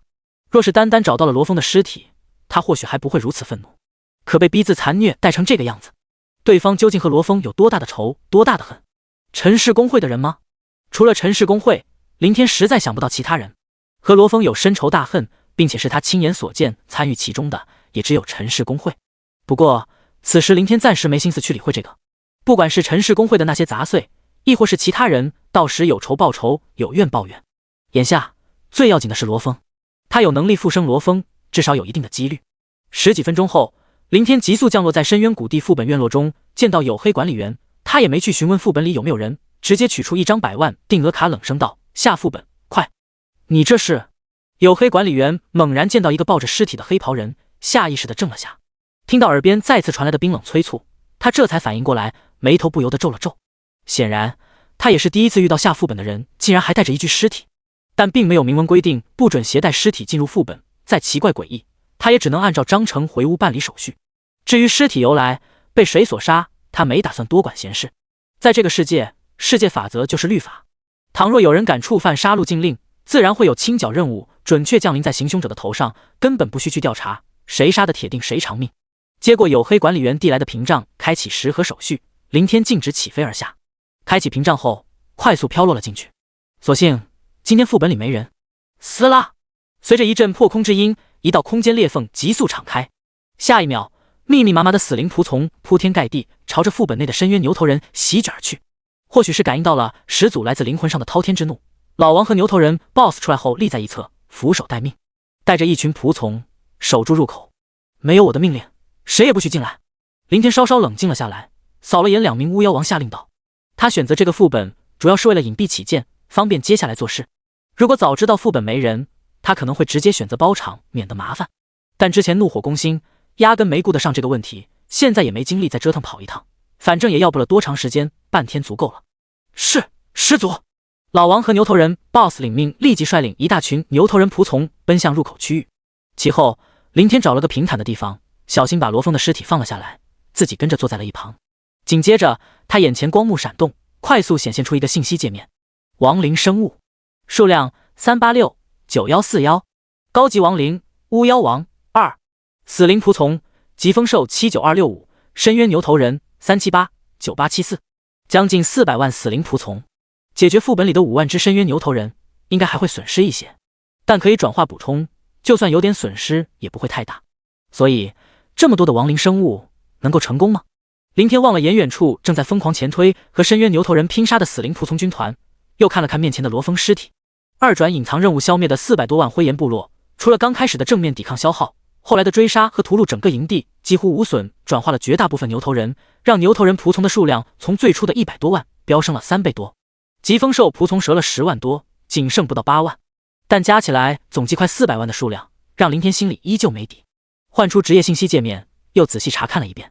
第二个天赋始祖之手有一条主动效果，抽取麾下亡灵生物的死气注入一具尸体内，将会有几率变异为高级亡灵。灌注的死气越多，变异的几率越大。关键是林天没有实验过，这也是他首次使用这个天赋，也因此他并不清楚这个多具体达到什么程度才可以保证100%成功。10万、100万、1000万，或者更多。罗哥，我只能尽我所能，拼尽所有，消耗掉全部近400万死灵仆从，抽空他们的死气，赌一把尝试把你复活。成功了自然最好，若是失败，放心吧，我会率领亡灵大军，将害死你的人或者工会赶尽杀绝，彻底夷平，为你复仇。林天看着罗峰的尸体，喃喃说道。对于罗峰，他一直心存感激，毕竟人家可是前后出手救了他3次。诚然，站在他的角度，根本不需要对方的援手。可罗峰并不知道，对方至始至终都把他当做一个刚转职没什么实力的小萌新。再退一步说，假如他没有召唤空间里的无数死灵小弟，真的仅仅只是一个普通转职者呢？那么碰上这些事情，若是没有罗峰，前2次丧命，最后一次肯定被陈氏公会的人欺辱，轻则损失几件装备和钱财，重则被打个半死不活。因此，就算出于报恩，他也不能不救。而救罗峰的唯一希望，就是将他变异成高级亡灵。高级亡灵能够保留生前记忆，从某些方面来说，只要有记忆，他这个人哪怕肉身腐朽，即便躯体消亡，也还活着。活着，去见见妻子和不知有没有出生的儿女，再去尽尽他能够在任务中幸存下来的职责，妥善安排好那群兄弟的家人。这是他报答罗峰的3次救命之恩所能做的最好抉择。数个小时后，整个副本内的5万深渊牛头人全部被途径转化，属于死灵仆从的干枯躯体挤满了偌大的崖底空间。林天深深吸了口气，没再耽搁下去，立即站起了身。在这个期间，他也曾思索犹豫过，要不要先保留下罗峰的尸体，等以后发展更多规模的死灵仆从再说，或者先尝试几次，拿捏准了需要消耗多少死灵仆从才能保障100%成功率，再去万无一失的将罗峰变异。再或者让老王补刀，看看已经死亡的尸体能不能转化为一名死灵仆从，以后再使用始祖之手的第4个主动效果，把成为死灵仆从的罗峰灌注死气，变异为高级亡灵。但还是那个问题，他不知道一具尸体放久腐烂了后会不会丧失变异的可能性，他更不清楚让罗峰成为死灵仆从后再变异会不会出现什么影响，进而抹除掉原来的记忆。若没了记忆，他还是他吗？刚获得始祖之手这个天赋，一切都是未知，他只能按照目前最有希望的方法去做。林天面向眼前庞大密集的死灵仆从军团，缓缓伸出右手。嗡！在默念释放天赋效果的瞬间，他的整个手掌居然化为宛若焦炭般的漆黑。与此同时，一股浩瀚磅礴的吸扯力猛然自黑色手掌中迸发。刹那间，视线所及之处，所有的死灵仆从瞬息被禁锢在原地，集体仰天颤耸，剧烈抖动。一股股黑色雾气从他们的体内被强行抽离而出，急速汇聚，流淌向手掌方向，数量越来越多，越来越密，乃至到了最后，远远看去，整个副本的巨大区域内，一股股黑雾完全形成了一片片浓烈的翻滚黑云，飞速涌向林天所在的位置。第73章，清净一切，问心无愧。崖底副本内，被抽进体内黑色死气的牛头人仆从，如同塔罗牌般成片成片的倒下，失去了死气的支配，让他们成了一具具真正意义上的尸体。少部分时间久远幸存至今的死灵仆从，甚至在死气剥离的刹那，整个衰败躯体顿时以肉眼可见的速度开始变质腐烂。上方空中近8万头疾风兽仆从在感应到来自始祖的意志命令，立刻纷纷震动翅膀盘旋而下，抓起地上堆积如山的密集尸体，飞向空间裂缝内，扔下后又急速飞出，再抓起外面的尸体运送进去，循环往复，快速飞驰，忙碌不停。崖底面积再大，也远远容纳不了几百万的庞大数量，只能以转移尸体的方式来腾出空间。而在空间裂缝下方，牛头人仆从宛若一片片急速流淌的黑色潮水，源源不断的在持续蜂拥而出。但刚奔驰没多远，受到始祖之手的掌控，全部被瞬息禁锢，躯体内外散发的死气同时被抽离。远处，林天身前汇聚而来的一股股浓烈死气翻滚不止，涌动不停，相互挤压凝缩之下，逐渐形成一个越来越大的黑雾气团。一股股令人窒息的刺骨阴冷气息瞬间处处迸发，片片扩散。在黑雾团的最下方中心位置，一缕缕死气交织缠绕，仿佛倒流的龙旋风般旋转向下，注入地面上的罗峰尸体内。尸体外表的苍白皮肤当即缓缓萎缩干枯，随着死气注入的越来越多，枯萎的特征也越来越明显，直到整具躯体彻底变为死灵仆从那般的干瘪衰败，再也看不到一处血肉痕迹。但林天没有停止，更不能停下，他要的绝不是一名死而复生站立起来的无意识仆从。时间快速流逝，一片片牛头人仆从倒下，一片片死气汇聚，又一片片的倒灌而下。罗峰的尸体就好似无底洞般，永无止境的在贪婪吸收着注入进去的死气能量。整个躯体状态也早已从最初的静止，到仿佛诈尸般的轻微弹动，再到剧烈不止的抖动。该死，要失败了吗？林天死死盯着罗峰的双目，面色越来越沉。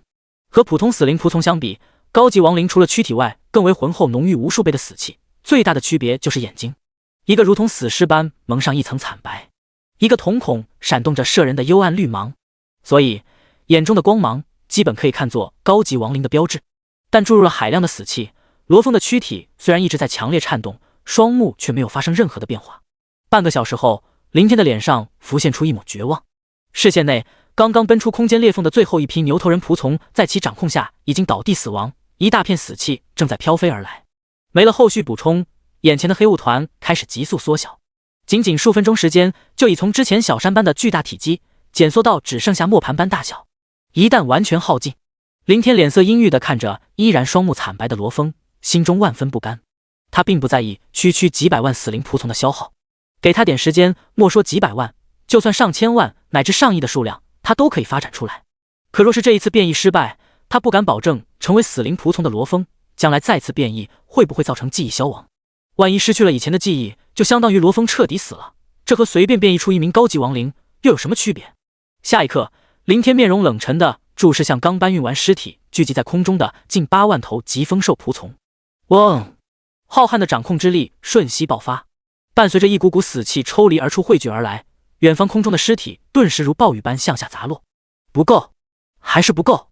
林天脸色铁青，仅仅不到8万的仆从，无异于杯水车薪。撕拉，撕拉！林天念头快速闪动，前方位置一道道空间裂缝接连敞开，片刻不停。一名名骸骨战士、骸骨魔弓手乃至魅惑女王随之快步走出。在他们出来的瞬间，磅礴的掌控力量当即覆盖而下，抽取出他们体内的一股股黑雾。释放技能召唤出来的亡灵生物体内也是有死气的，这是他们杀死怪物可以将之转化的基础。而且相比最低级的死灵仆从，这些召唤生物蕴含的死气要厚重浓郁许多。不知过了多久，最后一道空间裂缝敞开失败，快速瓦解闭合。精神力的严重亏空导致的强烈眩晕感让林天的身体一阵晃动，甚至在冲击下让他差点失去了对死气团的掌控。林天压下剧烈的昏沉感，稳了稳身体。也就在这短短片刻，前方飘在半空中的死气团已经仅剩篮球大小，并且随着盘旋向下持续灌注进罗峰尸体内，还在快速缩减。林天脸上闪过一丝犹豫，可即将耗尽的死气团根本容不得他在这个时候去优柔寡断。随即他咬咬牙转向入口方向，于脑海中传达出一道命令。很快，牛头人 BOSS 出现在视线中，似乎是预感到了什么，他眼中的绿芒猛烈跳动，显示出了情绪上的不安和惶恐。但始祖的意志就是一切，作为麾下的亡灵生物，他压根不敢更不能反抗。轰！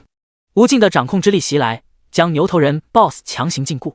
林天眼中浮现出一丝肉疼，但更多的还是一抹决绝。向前探出的漆黑手掌微微一缩，一股股死气顿时自牛头人 BOSS 体内涌出，浓烈的能量黑雾乃至形成了一条延伸而来且连绵不绝的粗硕能量柱。相比普通死灵仆从，高级亡灵生物的死气显然更加庞大，也更加精纯，甚至就连洒下的阳光都无法穿透丝毫。在林天的意念控制下，这股死气能量柱直接灌注向地面上的尸体，两者紧密地连接在一起。一端牛头人 BOSS， 另一端罗峰的躯体。渐渐的，牛头人 BOSS 被抽出的死气越来越稀薄，生命状态也紧随着越来越萎靡衰落，而罗峰依旧在来者不拒的疯狂吸取。近400万死灵仆从的消亡，耗尽榨干精神力召唤出的众多亡灵生物，外加一名高级亡灵的陨落。林天看着远处已经被抽尽死气倒在地上死去的牛头人 BOSS， 又缓缓扫视着变得空荡一片的副本区域，最终将目光落在身前颤动频率逐渐下降的尸体上。罗峰的双眼还是毫无变化，这就预示着变异失败了。不过就像林天之前所说的那样，除了仅剩下的老王带着一群死灵仆从需要守卫入口，他真的倾尽了一切，做到这个地步，对罗峰他问心无愧。然而就在这时，罗峰的尸体突然间彻底静止了下来。下一秒，浓郁无比的死气自其体内猛然喷发滚滚而出，覆盖在体外一层又一层，直至将其整个人全部包裹。翻滚涌动的黑雾中，2点光芒隐隐乍现。成了！林天微微一怔，但他马上又收起刚升起的惊喜情绪，疑惑地皱起了眉头。罗峰双目位置闪烁出的光芒并不是他想象中的绿色，而是2团迸发着血红色的刺目光辉。第74章，罗峰已经死了。红芒？不是绿芒？怎么回事？就在林天疑惑间，地上的罗峰携着浑身翻滚的澎湃死气，缓缓站起了身。他双目处的红芒在快速闪动，显示出了强烈的情绪波动。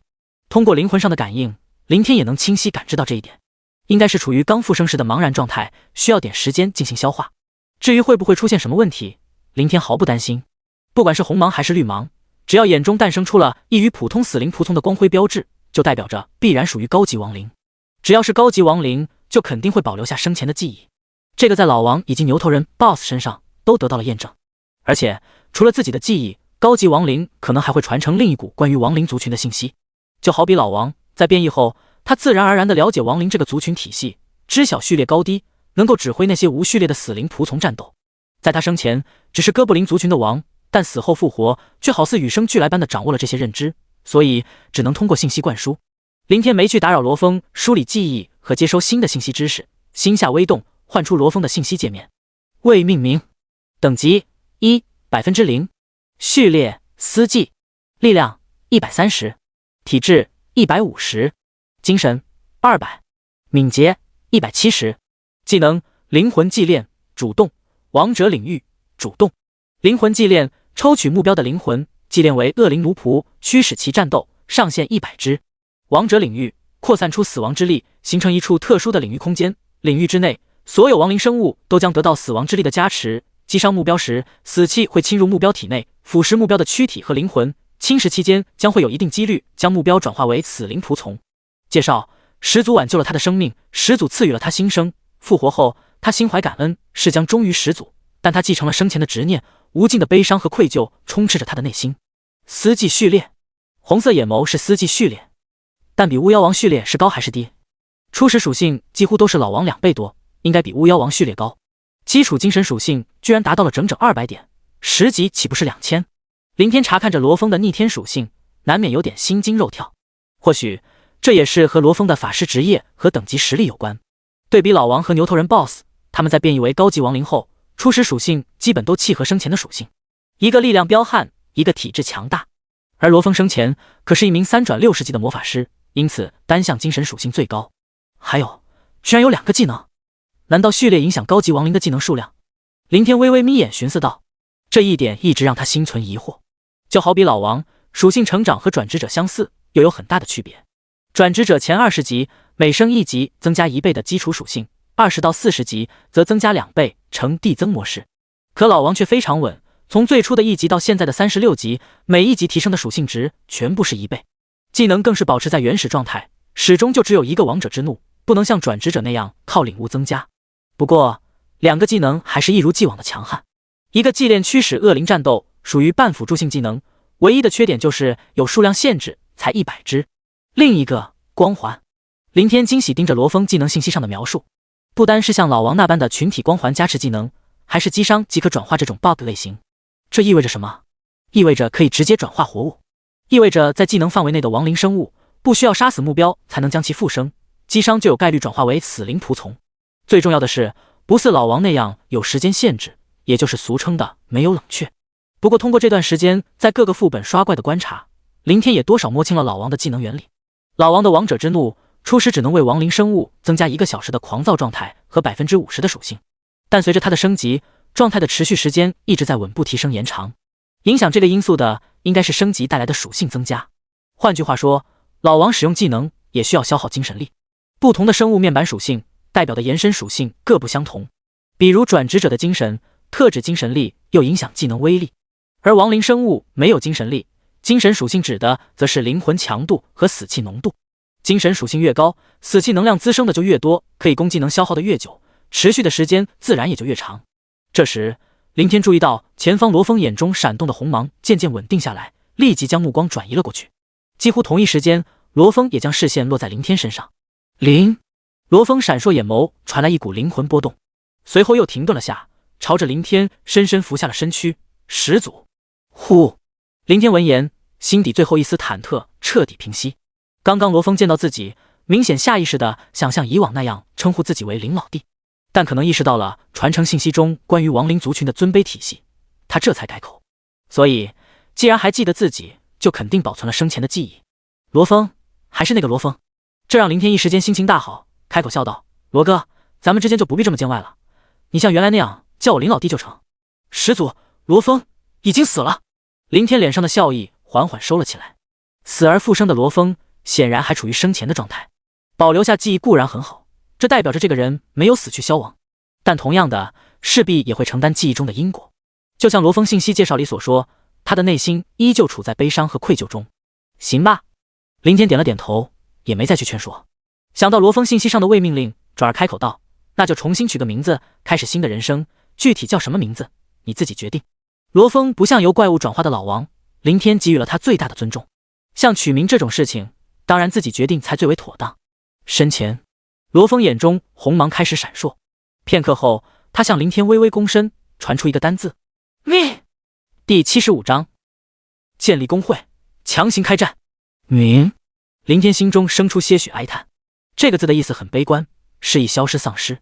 组成的词汇同样较为负面，比如泯灭、泯除、泯然于众生。用这个单字作为自己的名字，无疑凸显出了罗峰复活后的心境。罗哥，你怪我吗？怪我将你转化复生。林天看着眼前缭绕在翻滚死气中只露出一对红色眼眸的罗峰，突然有点怀疑自己的所作所为。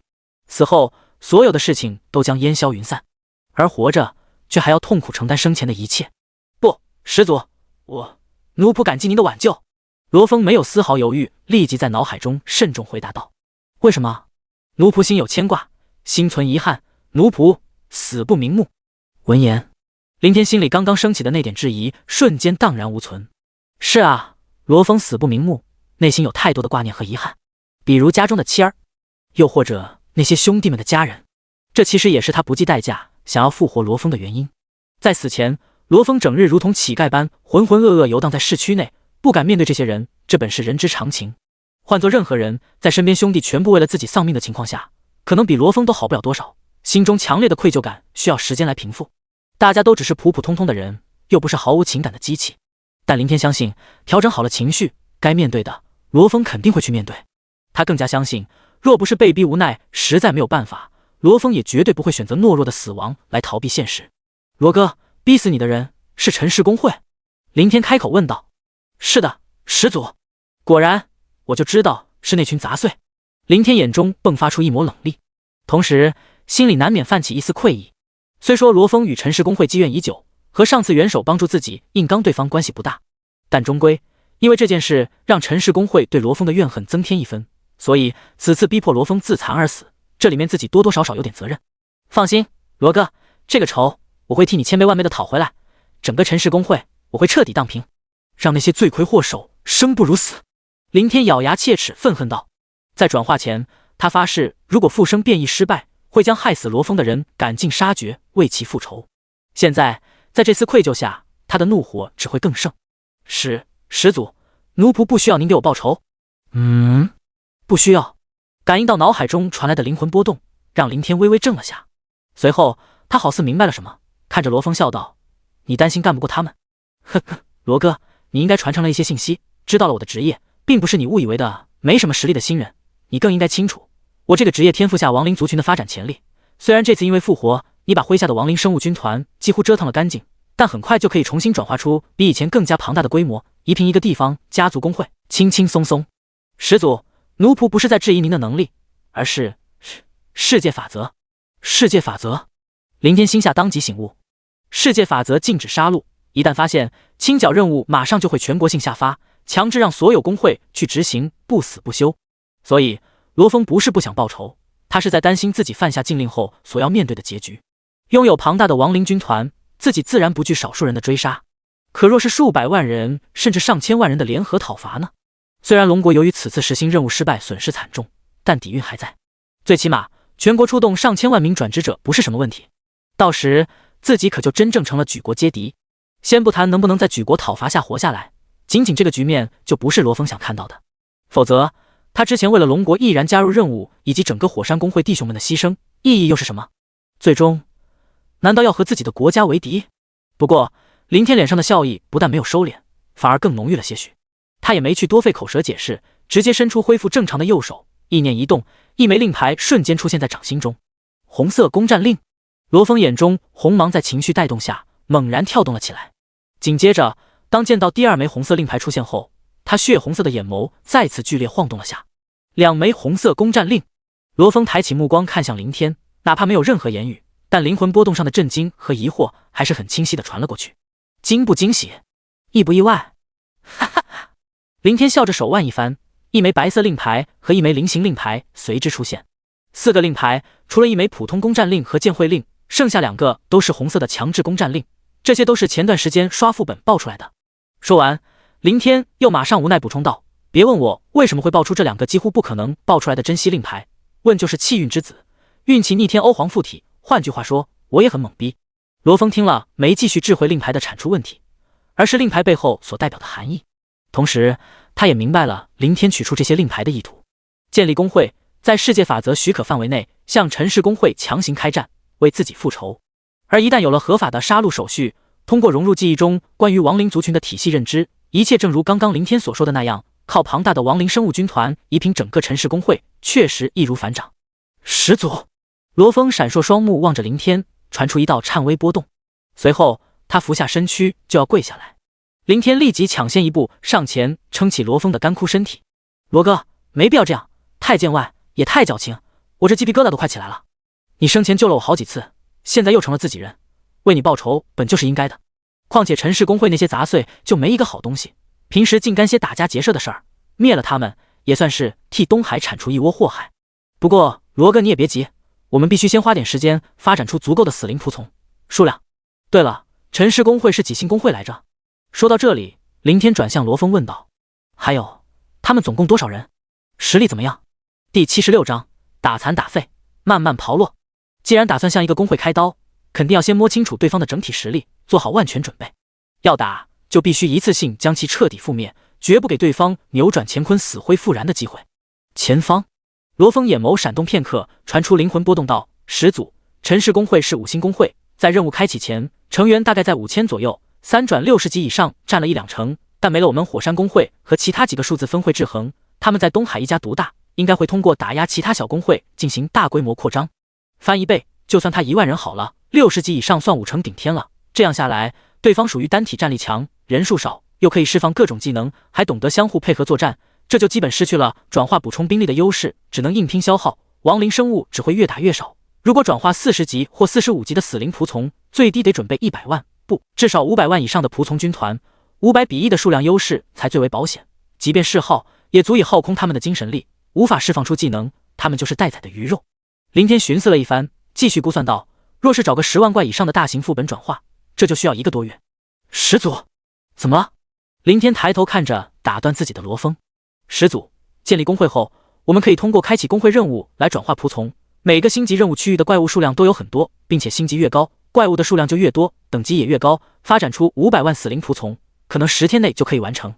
哦，林天眼神一亮，他倒把这个给忘了。像数字工会开启的10星任务里面，既然有无穷无尽的虫群，那么10星以下的任务怪势必也不会少。实际上，这也不能怪他忽略了这个。在此之前，他从未接触过工会，就没去往这个方面想。而罗峰则在火山工会混了好几年时间，知道的信息自然比自己多。那行，罗哥，就这样决定了，建立起了工会，10天发展，10天后踏平陈氏工会。是，始祖。罗峰顿了顿，眼眸红色持续闪动了下。是，林老弟。林天意外的再次看向罗峰，突然间变得这么扭捏。更让他意外的是，居然破天荒改口，换回了以前的称呼。转念一想，林天很快就明白了，笑道：“让我跑一趟去看看你的家人。”是的，始祖，陈氏工会之前绑走了他们，包括会长他们的妻子儿女。罗峰又改回了始祖称呼。所以那些混蛋用这个来威胁逼迫你自杀？林天顿时恍然。是了，也只有用这些人的性命胁迫，才能让罗峰乖乖就范。不过罗哥，你也不用太担心他们的安危，这么多人，陈氏工会不可能对他们下手，也没办法去逼迫所有人自杀。况且我说句实话，陈氏工会和你有仇，只要你死了，他们就不会有事。不然真把事情闹大传扬了出去，他陈氏工会就等于自取灭亡。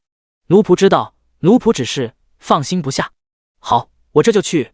至于陈会长和那一群人的家人，你放心，等解决了陈氏工会，我们就去刷副本打装备，到时我会给予他们每一家足够的钱财，保障他们后半生衣食无忧。林天停顿了下，想了想，还是开口道：“罗哥，你打算现身见见他们吗？”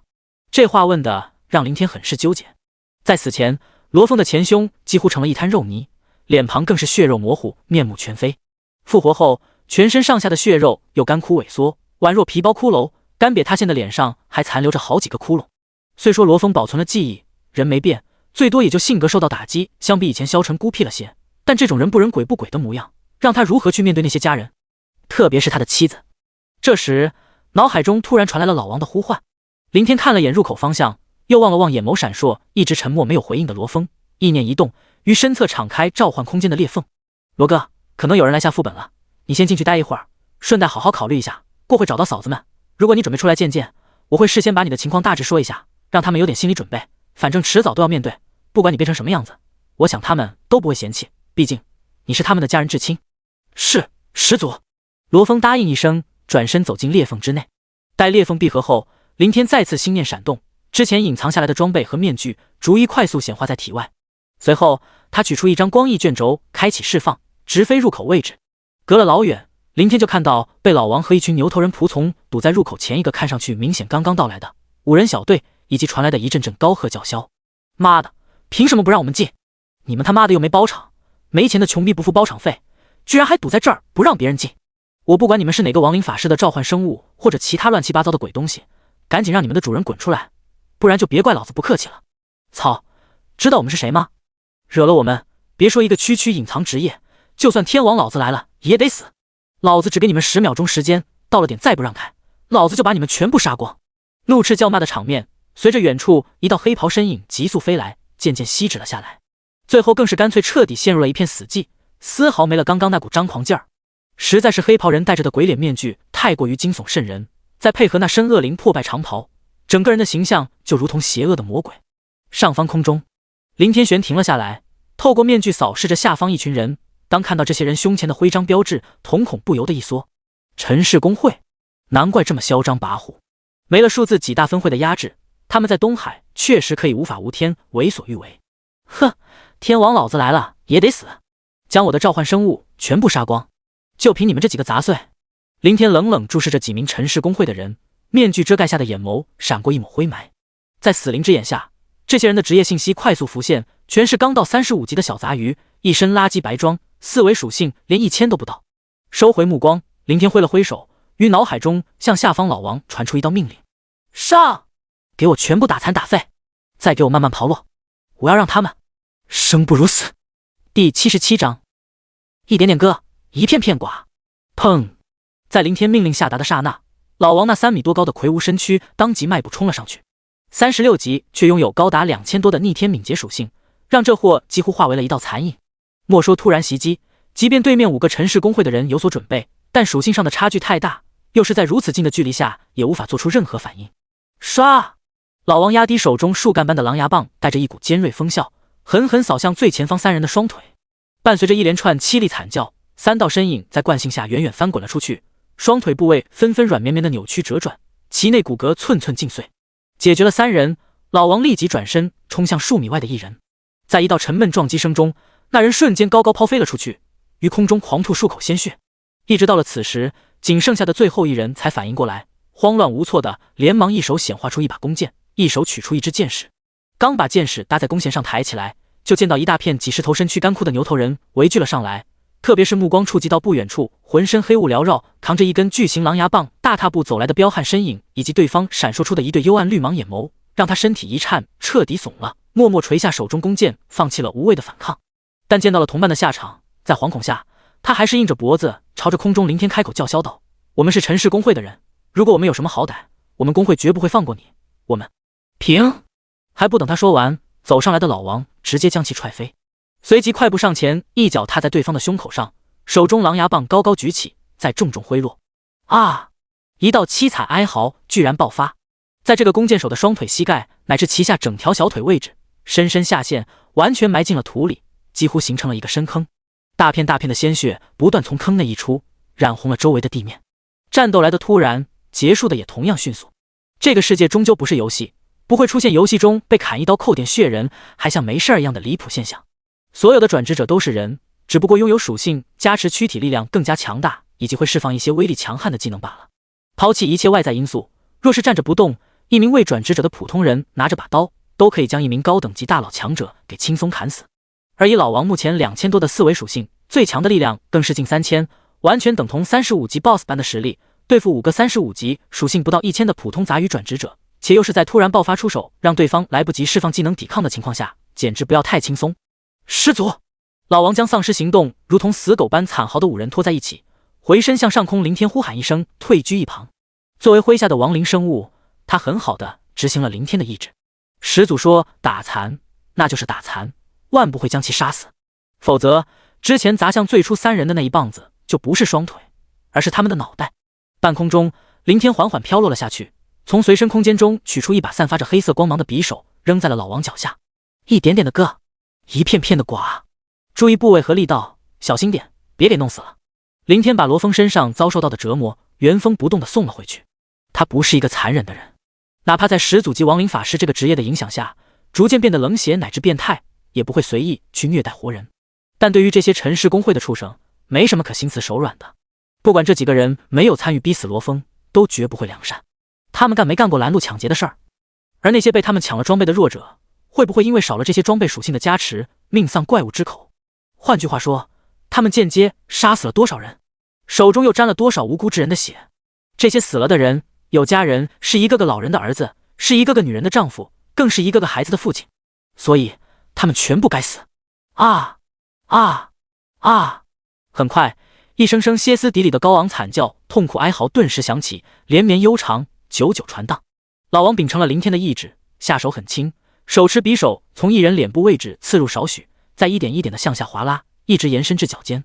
伤口虽然不深，仅仅到刺破皮肤的程度，但速度却极为缓慢，可以让身体的主人享受到最大程度上的割裂快感。并且在割完一道伤口后，老王紧紧贴着上一道伤口，再次缓缓向下切割，一道接着一道，密密麻麻，紧密排列，直至正面体无完肤，无从下刀为止。然后老王又很贴心的将身前的人翻了个面，从后背头皮开始，继续重复先前的工作。最终展现在林天眼前的是宛若被包了皮般的5具血淋淋躯体，浑身找不到一丁点完整的地方，处处都是让人惊悚恶寒翻卷起来的皮肉。期间甚至为了让其乖乖配合停下由于极度痛苦下的疯狂挣扎，老王毫不犹豫的一点点敲碎了5人的双手和胳膊。从某种意义上来说，这完全可以称得上5根人棍。在林天的示意下，老王开始为5人进行包扎，粗暴撕扯下他们的衣服，紧紧裹覆住各自的躯体。在下手之前，他就察觉到了其中有2个人嘴唇快速蠕动，显然是在发消息喊人。市区距离深渊谷地副本不远也不近，一时半会不可能赶来。若是万一5人没等救援赶到，就流干了血毙命，为了几条小杂鱼背上清剿令就太不值了。过了片刻，林天伸出手，从刚包扎完站起身的老王手中接过那把匕首。5人全身上下都是密布的割裂伤口，但额头一片部位完好无损，这是他先前命令老王故意留下的。林天蹲下身，亲自操刀，在5个人的额头上分别刻下了一个硕大的死字。这个字是他送给陈氏公会的礼物。你跑不掉的，无论是天涯海角，我们都会找到你。我们剥了你的皮，生食你的肉，当着你的面追你老婆，煮了你的儿子，再杀你全家。地上其中一人瞪着满是血丝的通红眼睛，死死盯着林天，断断续续牙齿打颤的憎恨说道。这个人脸上留着络腮胡子，但不似陈猛那般的粗狂豪迈，满脸的横肉给人一种极其唬人的凶狠感，加之在切割卷起来的面皮映照下，看上去更是充斥着一股狰狞和暴力。同时这货也是唯一一个居然硬扛着痛苦还能开口说话的人，其他4人早就丧失了所有的力气，只是一味颤抖着传来阵阵撕心疼痛的身体，时不时地发出一道微弱低沉的沙哑哀嚎。哦，是吗？林天来到络腮男人的跟前蹲了下来。那你知不知道，这仅仅只是一点点微不足道的利息？如果不是世界法则，你以为你还能活着说出这些可笑的威胁？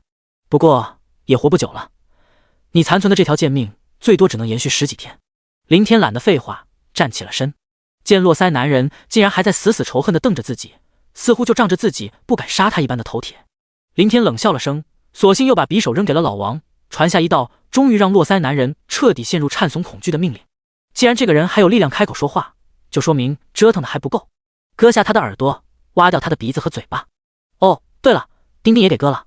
如果你有胃口不嫌弃，最好再当着他的面给慢慢嚼碎了吃掉。第78章全程搜捕，抚慰保障。东海市华西小区，隐藏了外在装备和面具的林天降落在了22号楼前。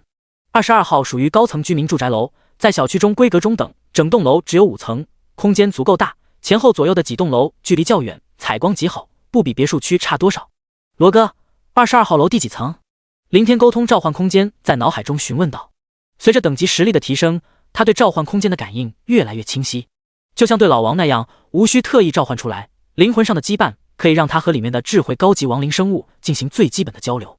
很快，林天抬步走进了楼内，也没上楼，直接敲响了1楼的房门。高层住宅楼，每层只有1家住户。咚咚咚，林天敲了大半天房门，又按了许久门铃，始终没得到回应。难道出门了？不会恰巧赶上孩子出生吧？林天嘀咕道。又等了几分钟，他忍不住尝试扭动了下门把手。咔！出乎林天的意料，门没锁，直接就拉开了。但当他看到里面的情景，整个人顿时怔住了。房内凌乱不堪，各种家具东倒西歪，其中一面雪白的墙壁上还沾染了一些刺目的猩红血渍。林天快步进入房间，在几个房屋内四处寻找了下，全部空无一人。顿足在一间同样显得较为凌乱的卧室内，他的脸色开始有点变了，一颗心也不由自主地提了起来。就在这时，外面突然传来一声响动和轻微的脚步声。林天瞬间松了口气，连忙走了出去。可是随即他又猛地停在了门外。客厅内刚走进来的身影是一个年纪轻轻的小胖子，并不是他想象中某个挺着大肚腩的女人。啊！对方见到突然出现在卧室外的人影，吓了一跳，甚至后退了好几步。林天拧眉盯着小胖子，特别是那张脸，这个人他总感觉在哪里见过，很面熟。回忆了良久，林天才神色动了动，他想起来了，这个胖子就是当初罗峰就自己和陈氏工会一群人对峙时跑出来当和事佬的那个人。在陈飞宇认怂带人离开后，小六子那群人还骂过他，好像这胖子以前是火山工会的人，最后不知出于什么原因跳槽去了陈氏工会，名字貌似叫庞和。但此刻林天并不在意胖子叫什么，而是对方隶属于陈氏工会，而这个时候却出现在了罗峰的家里。他脚下一蹬，整个人猛然急速冲上了上去。砰！随着强烈的惯性，林天一路横冲直撞，将对方死死抵在墙壁上，阴郁着脸色死死盯着胖子的眼睛，冷厉喝问道：说，罗峰的家人呢？还有火山工会那些人的家属，他们都去了哪里？东海市区西南方数公里外有一座小山，小山的山顶有一个庄园，庄园占地面积非常庞大，几乎完全覆盖了整片山顶区域，其内建筑房屋星罗密布，假山巨石亭台楼宇应有尽有。在山庄前院正门上方有一块匾牌，上面龙飞凤舞，镂刻着4个大字：陈氏山庄。大门一侧还立着一块巍峨的石碑，陈氏工会驻地。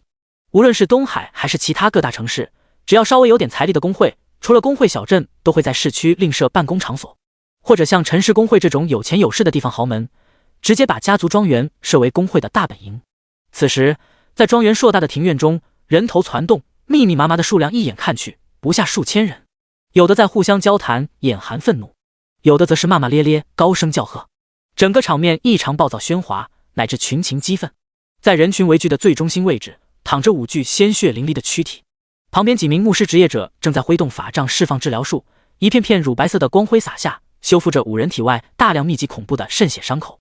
5人前方不远站着一名眼神如鹰隼般的蓄须老者，50多岁的年纪，看上去却不见太多老态。他的脸容带着一抹怒色，抬手微微示意了下，一旁跟着的陈飞宇立即上前查看了一番。片刻后，陈飞宇返回愤声道：父亲，5个人都废了，阿彪伤势最重，耳朵鼻子和嘴巴都被割了，还有命根子也没了。不过对方下手很有分寸，及时包扎止住了血，又经过治疗，性命无碍。人呢？查清楚了吗？陈天鹤冷声问道。收到消息，前去救援的人马赶到时，对方早就没影了。阿彪他们也不清楚，对方戴着一个恶鬼面具，看不到脸，身穿黑色长袍，但可以确定只有一个人，职业应该是亡灵法师，可以召唤出一群诡异的亡灵生物，其中有一只体型魁梧，眼睛会发出绿光的亡灵很强，就是他一举干翻了阿彪的5人队伍，没有任何的还手之力。哼，再强也就一个人，就是他真有实力和我们对着干，就不会遮遮掩掩。父亲，我很怀疑是不是月影工会和西山工会的人，这2个小工会刚刚被我们逼得解散，大部分成员都投靠了我们，剩下那些不知好歹的混蛋，很有可能因此怀恨在心，故意暗中报复。他们还没这个胆子。陈天鹤眼睛眯了眯，扫了眼地上的5人，似乎想到了什么，皱眉看向一侧的陈飞宇道：那件事处理得干净吗？那件事？陈飞宇疑惑了下，随后好似明白了过来，开口笑道：父亲，放心吧，收尾很干净，绝不会留下任何隐患。我指的是……陈天鹤伸手指了指前方躺在地上惨嚎的5人，难道你不觉得他们的伤势很眼熟吗？眼熟？确实有点。陈飞宇下意识看了看5个人身体上的翻卷伤口，又马上摇头道：但应该是巧合吧？会不会是那个人的亲朋好友干的？陈天鹤迟疑道：这不可能，父亲，和那人相熟的人全在任务里死绝了，就算遗漏了些，也是小鱼小虾歪瓜裂枣，绝不敢报复我们。况且也没这个实力，不会用可以把阿彪几人打到毫无反抗的力量。行了，传令下去。陈天鹤没继续纠结下去，挥手命令道：工会里除了留下必要的人手，剩下全数分派进市区，全城搜查。父亲，有必要这么大动干戈？陈飞宇瞄了5人一眼，眉目闪动了下，抬步上前压低声音道：父亲，反正这几个人已经残废没用了，特别是阿彪，整一个残缺，活着也是受罪，浪费咱们的资源钱财，不如停下治疗，或者动点手脚，让他自生自灭，流血而死。如果他死了，责任肯定会归咎到那个鬼脸面具人的身上，到时世界法则降下清剿任务，全民围剿，根本不用去查，更用不着我们动手就能弄死他。不行！陈天鹤闻言想也没想的断然拒绝。他抬眼看着身边这个不成器的儿子，眼中闪过一丝失望，心底微微叹了口气，开口解释道：让你全城搜查，不是真的一定要找出这个人报复，他一个人的力量对我陈氏工会也无关紧要。此举只是为了一个态度，做给本工会的人看，让他们看到残害我们的人，我们势必会刮地3尺将其找出，为自己人报仇，同时也做给那些想对我们陈氏工会不利蠢蠢欲动的人看，打消这些人背后谋害的念头。目前最重要的是冲击6星工会，我们打压其他小工会大规模扩招，是为了过段时间开启6星工会任务做准备，其他任何事情都可以先缓缓，先放放，集中一切力量，保障一次性晋级成功。在此之前，必须聚拢人心。这5人的伤势不重，只要稍加治疗就不会丧命，这里汇聚的大半工会成员都已经亲眼见到了，所以这几人不但不能放任不管，反而还要竭尽全力救治，待遇上也要提一提，按照工会原来制定的标准，给他们的家人双倍，不给5倍的抚慰金。后续的慰问保障也要跟上，最大程度显示出我们对工会成员的重视和大度。6星任务一战，免不了会死不少人，这样做可以打消所有人的后顾之忧，安心为我们陈氏工会拼命。记住，这2件事要的是过程，不是结果如何。全城搜捕必须传遍整个东海，抚慰保障更要让所有工会成员人人皆知。第79章，开战之日，鸡犬不留。距离东海数十公里处的一片偏僻群山之内，林天宛若失去了所有力量般，整个人瘫靠在一棵树干上，神色惨然，嘴唇微微发白。他的双手胳膊上满是泥土，乃至全身上下处处都是一片片的泥泞，脏乱不堪。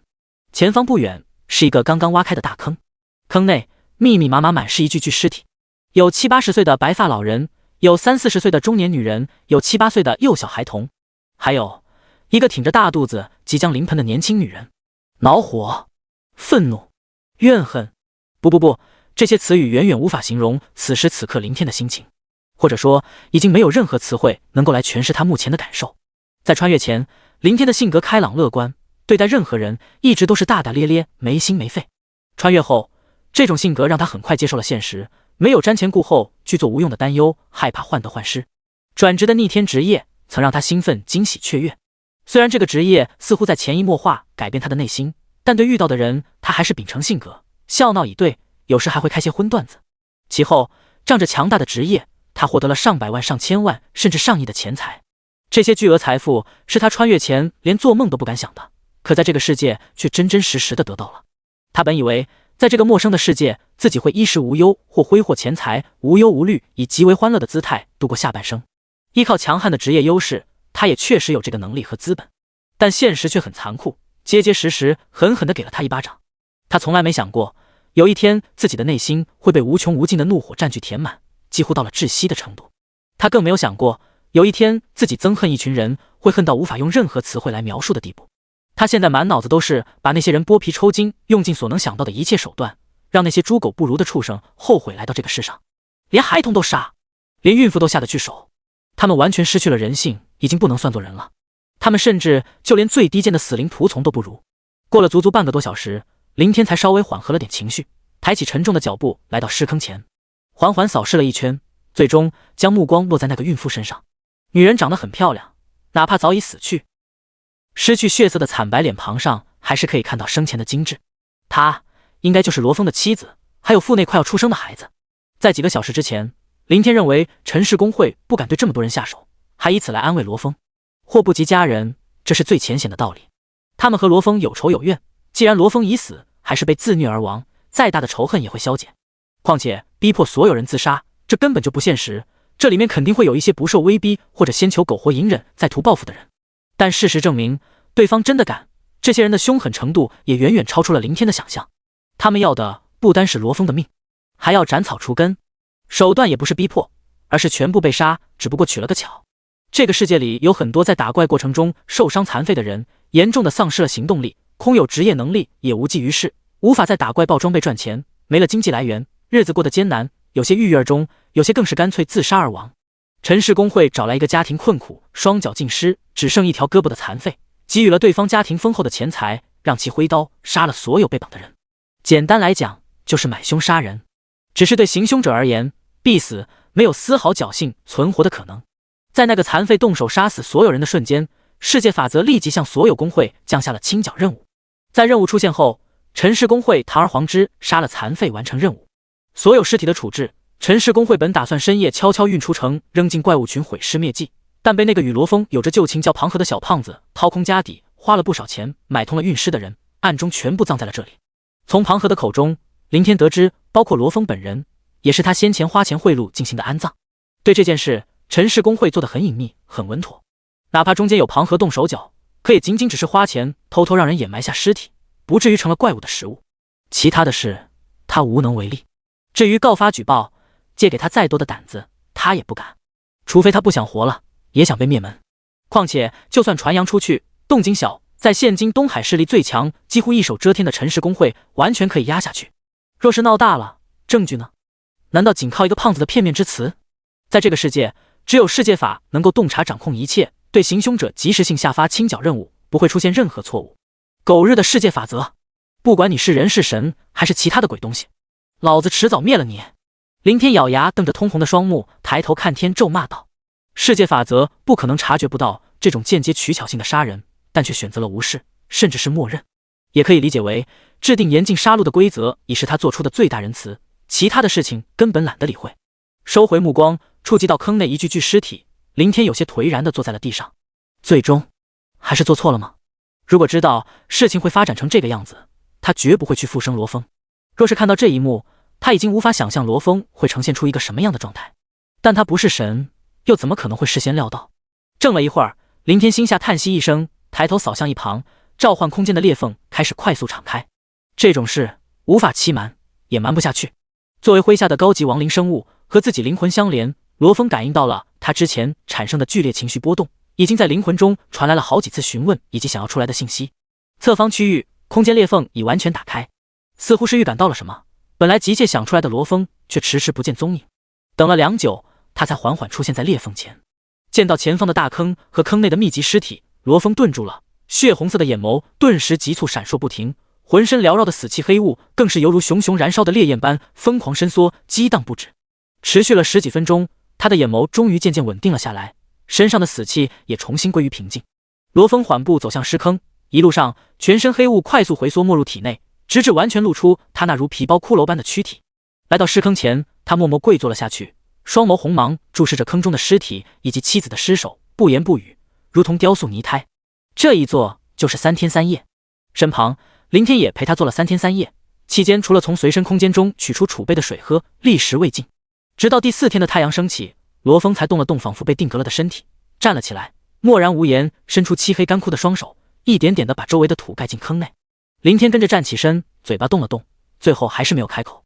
这几天他实际上一直在等待罗峰主动请求把自己的妻子和其他弟兄们的家人复生，先想办法把尸体保存起来，待以后发展出了庞大的死灵仆从，再尝试进行变异。但很显然，罗峰并不打算这么做，或许是无法接受还挺着大肚子的妻子成为一名亡灵生物，也有可能想尘归尘土归土。重新掩埋了尸体，罗峰转过身，重重地朝着林天跪了下去。这一次林天没有阻止，更没有言语，他伸手一翻，取出了那枚菱形令牌和一枚红色攻占令，嘴唇微动，2道令牌瞬间先后化为一道白光，缓缓消失。你使用了剑会令，请为新工会命名。你使用了攻占令，请选择强制开启工会战的目标工会。提示：确定目标工会后，双方将有10天准备期，10天后工会战开启，效果持续3天。提示：10天准备期间，双方禁止解散工会，禁止成员退会。提示：与此同时，陈氏山庄，坐在大厅首座上的陈天鹤，刚端起茶水的手猛然僵住了。在他的眼前，一条条信息提示正在快速浮现。你的工会收到了强制攻占令，敌方工会天灾军团，敌方复言，开战之日，鸡犬不留。第80章，到了最后，谁灭谁？天灾军团，强制攻占令。陈天鹤盯着突然出现在眼前的提示，平静的脸庞上瞬间阴沉了下来。特别是看到最下方的复言信息，眼中更是闪过一抹强烈的怒意。对方哪里来的胆子，竟然敢在这个时候向自己下战书，还狂妄至极的扬言要灭了陈氏公会。在东海，陈氏公会的名声确实不好，甚至是臭名昭著。如果换作其他城市，这种地方毒瘤早就被诸多公会联手打压，彻底铲除。但陈氏公会能够发展到现如今，依旧屹立不倒，乃至在几个数字分会解散后蒸蒸日上，独霸一方，只手遮天。除了靠招收的那些如同土匪般的大批成员，仗着人多势众，整天打家劫舍，快速聚拢钱财起家外，最主要的是身为会长运筹帷幄的头脑和果断的手腕。在公会建立之初，陈天鹤就摸清了整个东海大大小小的公会信息，上下打点，四处结交，出手又极为大方，该给钱的给钱，该 SEO 的 SEO， 近乎无所不用其极的打造关系网，这才让东海绝大部分公会对他们的所作所为睁一只眼闭一只眼。有时被数字分会打压狠了，一些公会还会出面调和。在发展稳定后，陈天鹤一直保留着这个习惯，分散派出手下收集其他各城各地的公会资料，也因此全国3星以上稍微有点名气的公会，他基本了然于胸。刚刚在收到提示信息的刹那，他就下意识快速在脑子里回忆了好几遍，一无所获。所以这个叫天灾军团的公会到底是从哪里冒出来的？口气居然还如此狂妄。眼神闪烁了片刻，目光触及到下手坐着的一位中年男人，陈天鹤的面色顿时收敛，恢复了之前的平静淡然，僵住的手也缓缓抬起，把茶盏送到嘴边，浅抿了一口。陈会长，要不您再好好考虑考虑，加入我们东南地区的家族公会联盟，对您只有好处，绝对没有任何坏处。许会长，陈天鹤把茶杯放下，打断了对方，拧眉故作迟疑了下道：好处真的像你先前所说的那样？那是当然，我们东南联盟已经汇集了东南这片区域的几十个家族公会，联盟第一条纲领就是荣辱与共，同仇敌忾，把联盟下的所有家族公会拧成一根绳，壮大整体实力，继续发展下去，完全可以比肩那些第二阶梯的大公会，甚至能够和已经没落的数字公会相抗衡。许文山马上又重申了一遍。见陈天鹤似乎有些异动，他立即趁热打铁道：对您最实际的好处，你们不是打算开启6星公会任务吗？联盟可以派出大量人手为你们助战。还有最重要的是半年后的国战。以目前的情况来看，数字公会实行任务失败，导致我国元气大伤，国战必败。咱们这种地方家族公会不可能像那些傻子白痴一样，明知送死还要去负隅顽抗。破了国门，死再多的人和我们又有什么关系？我们只要明哲保身即可。到时联盟会把所有旗下的家族公会成员组织起来，团聚在一个城市内，保护好咱们的家属。而且我再和您透个底，让您安心。咱们的盟主赵氏公会的赵会长在樱花国那边有熟人，这个熟人身份还不低。在暗中两人早已取得了联络，对方答应了国战开启后杀进了国内，不会伤我们东南联盟一人。对方给出的条件也很简单。首座上，陈天鹤抬起手，再次打断了许文山的喋喋不休。犹豫了少许，他开口道：想让我们陈氏公会加入也不是不行，但我要副盟主的位置。这……许文山愣了下，满脸尽是为难之色。在下手右侧位置坐着陈飞宇，他奇怪地瞅了眼陈天鹤，不明白先前还言辞拒绝的父亲态度为什么会180度大转弯。现阶段出于对半年后国战的恐慌，很多地方都兴起了结盟，就像一股风潮正在席卷全国。东南联盟只是东海周围这一片地域里微不足道的一个，以他们陈氏公会现在的势力，完全可以找个更强的联盟，有必要去加入这种小联盟。但在这个时候，哪怕陈飞宇再蠢，也不会在外人面前提出质疑，扫了父亲的威信。看到许文山还在搁那为难，他忍不住开口讥讽嗤笑道：我说许会长，你们可以给出的待遇，难道其他联盟没有？再说了，一个区6星公会任务，就算我们没有元首，仅靠自己的力量也可以保证100%成功。还有你口中的国战，更是个笑话。在樱花国，我们陈氏公会也有人，身份也不低，何必借助他人？作为东南联盟的盟主，他赵氏公会也才6星，我们同样即将6星，没要他盟主位置，仅仅要了个副盟主，已经算是做出的最大让步了。闻言，许文山本就不太好看的面色更难堪了。守卫上，陈天鹤没去出声喝止儿子不敬乃至张狂的态度。一来，在东南联盟这个小联盟里，他陈氏公会确实有嚣张的资格；二来，在这个时候，他需要抬高自身的价码。许会长，这是我的底线，你现在就发消息联系赵盟主，若是不行……陈天鹤没再说下去，只是伸手又端起了茶盏，没喝，就这么拿着。端茶送客的意思不言而喻，如果不答应，那你就赶紧滚吧。好的，陈会长，您稍等。许文山心里再不爽，也只能强颜欢笑，嘴角扯起一丝笑容。他虽说代表东南联盟前来招揽，但自己的许氏工会只是个4星工会，成员仅有3000多，势力上的差距，别说对方态度不好，即便直言辱骂，他也只有忍气吞声。陪笑了下，许文山目视前方，嘴巴微动。所有转职者，无论是查看职业界面，还是发送好友消息以及其他信息提示，除非主动展示，否则都只有自己才能看到。联络并没有持续多久，许文山很快就收起目光，看向陈天鹤，恭贺道：“陈会长，恭喜！盟主那边同意了您的要求，从今以后，您就是咱们东南联盟的副盟主。入盟仪式，您看什么时候举行合适？越快越好。算了，就明天吧。”陈天鹤微微摇头，毫不在意的道：“我们正在筹备6星任务，没太多时间浪费在这种琐事上。那行，我马上就去准备。咱们盟主说了，局势会亲自前来参加仪式，还有所有盟内的家族工会也会前来道贺。”“好，不送。”待许文山离开后，陈飞宇立马忍不住了：“父亲，我们何必加入这种垃圾联盟？以我们的条件……”啪！陈天鹤重重放下手中茶盏，脸上浮现出的阴郁怒容，瞬间让陈飞宇把下面的话咽了回去。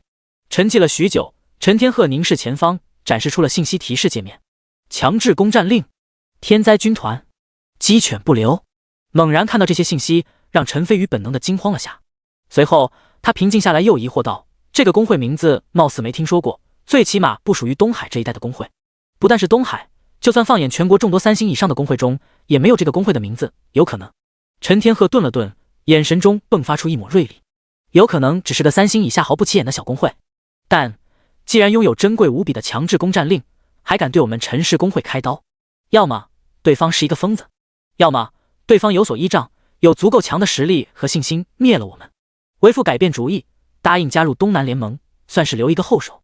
倘若对方真的非常强大，我们就有众多的元首。姓赵的不想人心离散，联盟解体，就绝不会坐视我们被灭。不过被人强开工会战的消息暂时保密，防止姓赵的反悔。等过了明日的入盟仪式板上钉钉了，再给我派出人手去查，搞清楚这个叫天灾军团工会的底细和实力情况。另外，推迟开启6星任务，全力准备10日后的工会战，并且放开一切等级条件上的限制，大肆扩招成员，越多越好。哼，我倒要看看汇聚了几十个家族工会的力量，至少10几万人的规模，那个所谓的天灾军团拿什么和我们拼？到了最后，究竟又是谁灭谁？第81章，血淋淋的提醒，沉甸甸的催促。天空中，暗淡的太阳高悬，下方地面泥泞潮湿的大草原远远延伸，几无尽头。视线所及，整个视野完全被绿色占据，仿佛处身于一个由碧绿描绘的唯美世界。但就在这么一个祥和自然的世界中，一场极不协调的杀戮正在展开，且持续了良久。草原之上，黑压压的绿皮佝偻怪物汇聚成的绿色狂潮，正凶猛地扑向一名3米多高、浑身黑气缭绕的彪悍身影。可他们仅仅10级，区100多点的属性，面对一名36级4维、高达2、3千的高级亡灵生物，犹如飞蛾扑火。刚一靠近，便被对方树干般的狼牙棒扫飞一大片。甫一接触，瘦小的身躯瞬间高高飞起，远远砸落。凶悍的攻势看上去更像是在成群结队的送死。两者实力上的巨大差距根本无法用数量来弥补。况且那些绿皮怪的数量也没多少，仅有1万只，在持续杀戮下仅剩不到半数。位于战场外围区域还闪转腾移着2名小巧玲珑的骷髅，一只只散发着黑芒的箭矢，宛若一道道流淌的黑影，自他们手中巨大骨弓中急射而出。密集的怪物无需瞄准，几乎箭无虚发，近1000点的精神属性更是件件毙命，时不时爆发出粗细不一的特殊箭矢，甚至可以串个串，一连秒杀10几只。偌大的草原战场区域，巨型狼牙棒带出阵阵风啸，挥砸横扫，一点点黑芒化为连绵线条，处处闪烁，相互交织映衬下，勾勒出一幅幅死亡的旋律。一片片的绿皮怪物倒下，一片片的复生站起，在来自冥冥中无法违抗的意志下，又纷纷退出战场，涌向敞开的召唤空间裂缝内。战场后方，林天面无表情地看着视线内如同屠戮的一幕，身侧浑身重新被死气黑雾覆盖的罗峰，眼眸红芒同样平静地注视着这一切。两人默然无言，也无话可说，因为此时此刻他们都只有一个目标：转化发展，疯狂扩张。直到一连串信息提示出现，才让林天冷沉的目光恢复些许波动。消灭地精10000，1000000，你完成了1星工会任务，你的工会成功晋级为1星。你的工会获得了新的效果加成，对工会所有成员自动生效。你的工会获得了开启工会频道的资格，默认关闭，开启使用将消耗工会贡献。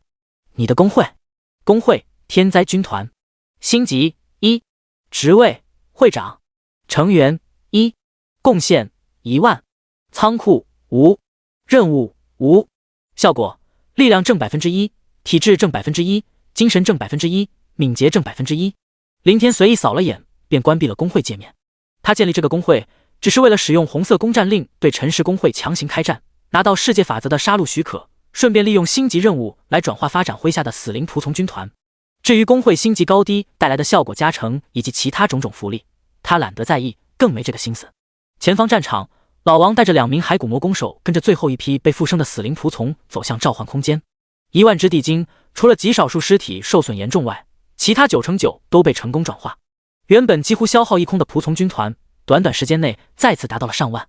这就是亡灵生物的可怕之处，如同滚雪球般，越滚越多，越滚越强。只要林天这个始祖未死，发展出成百上千万的亡灵大军，仅仅只是时间上的问题。待老王进入召唤空间后，林天和罗峰转身走进了身后敞开的空间裂缝内，出现在群山中的尸坑坟墓前。这处尸坑就像是血淋淋的提醒，更像是一种沉甸甸的催促，让林天不能停歇，也不敢懈怠。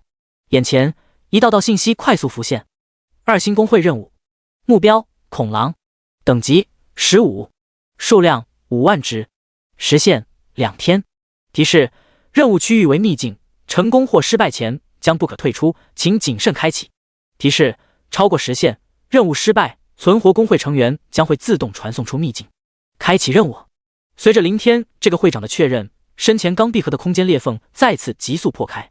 和1星任务一样，裂缝之内是一个被庞大白色透明光幕笼罩的广阔空荡地带。之前看到这个场景时，曾让林天下意识想到了那个2转隐藏任务清除灰岩部落牛头人族群的沙漠世界。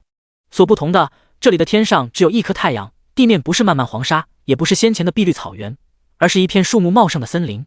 所以世界法则所谓的秘境，显然都是一个个异世界或者由怪物组成的异星球。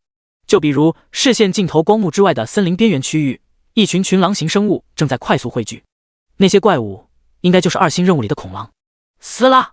在林天的意念下，身前不远，召唤空间裂缝急速敞开，其内刚刚诞生的近万只地精仆从如浪潮般滚滚而出。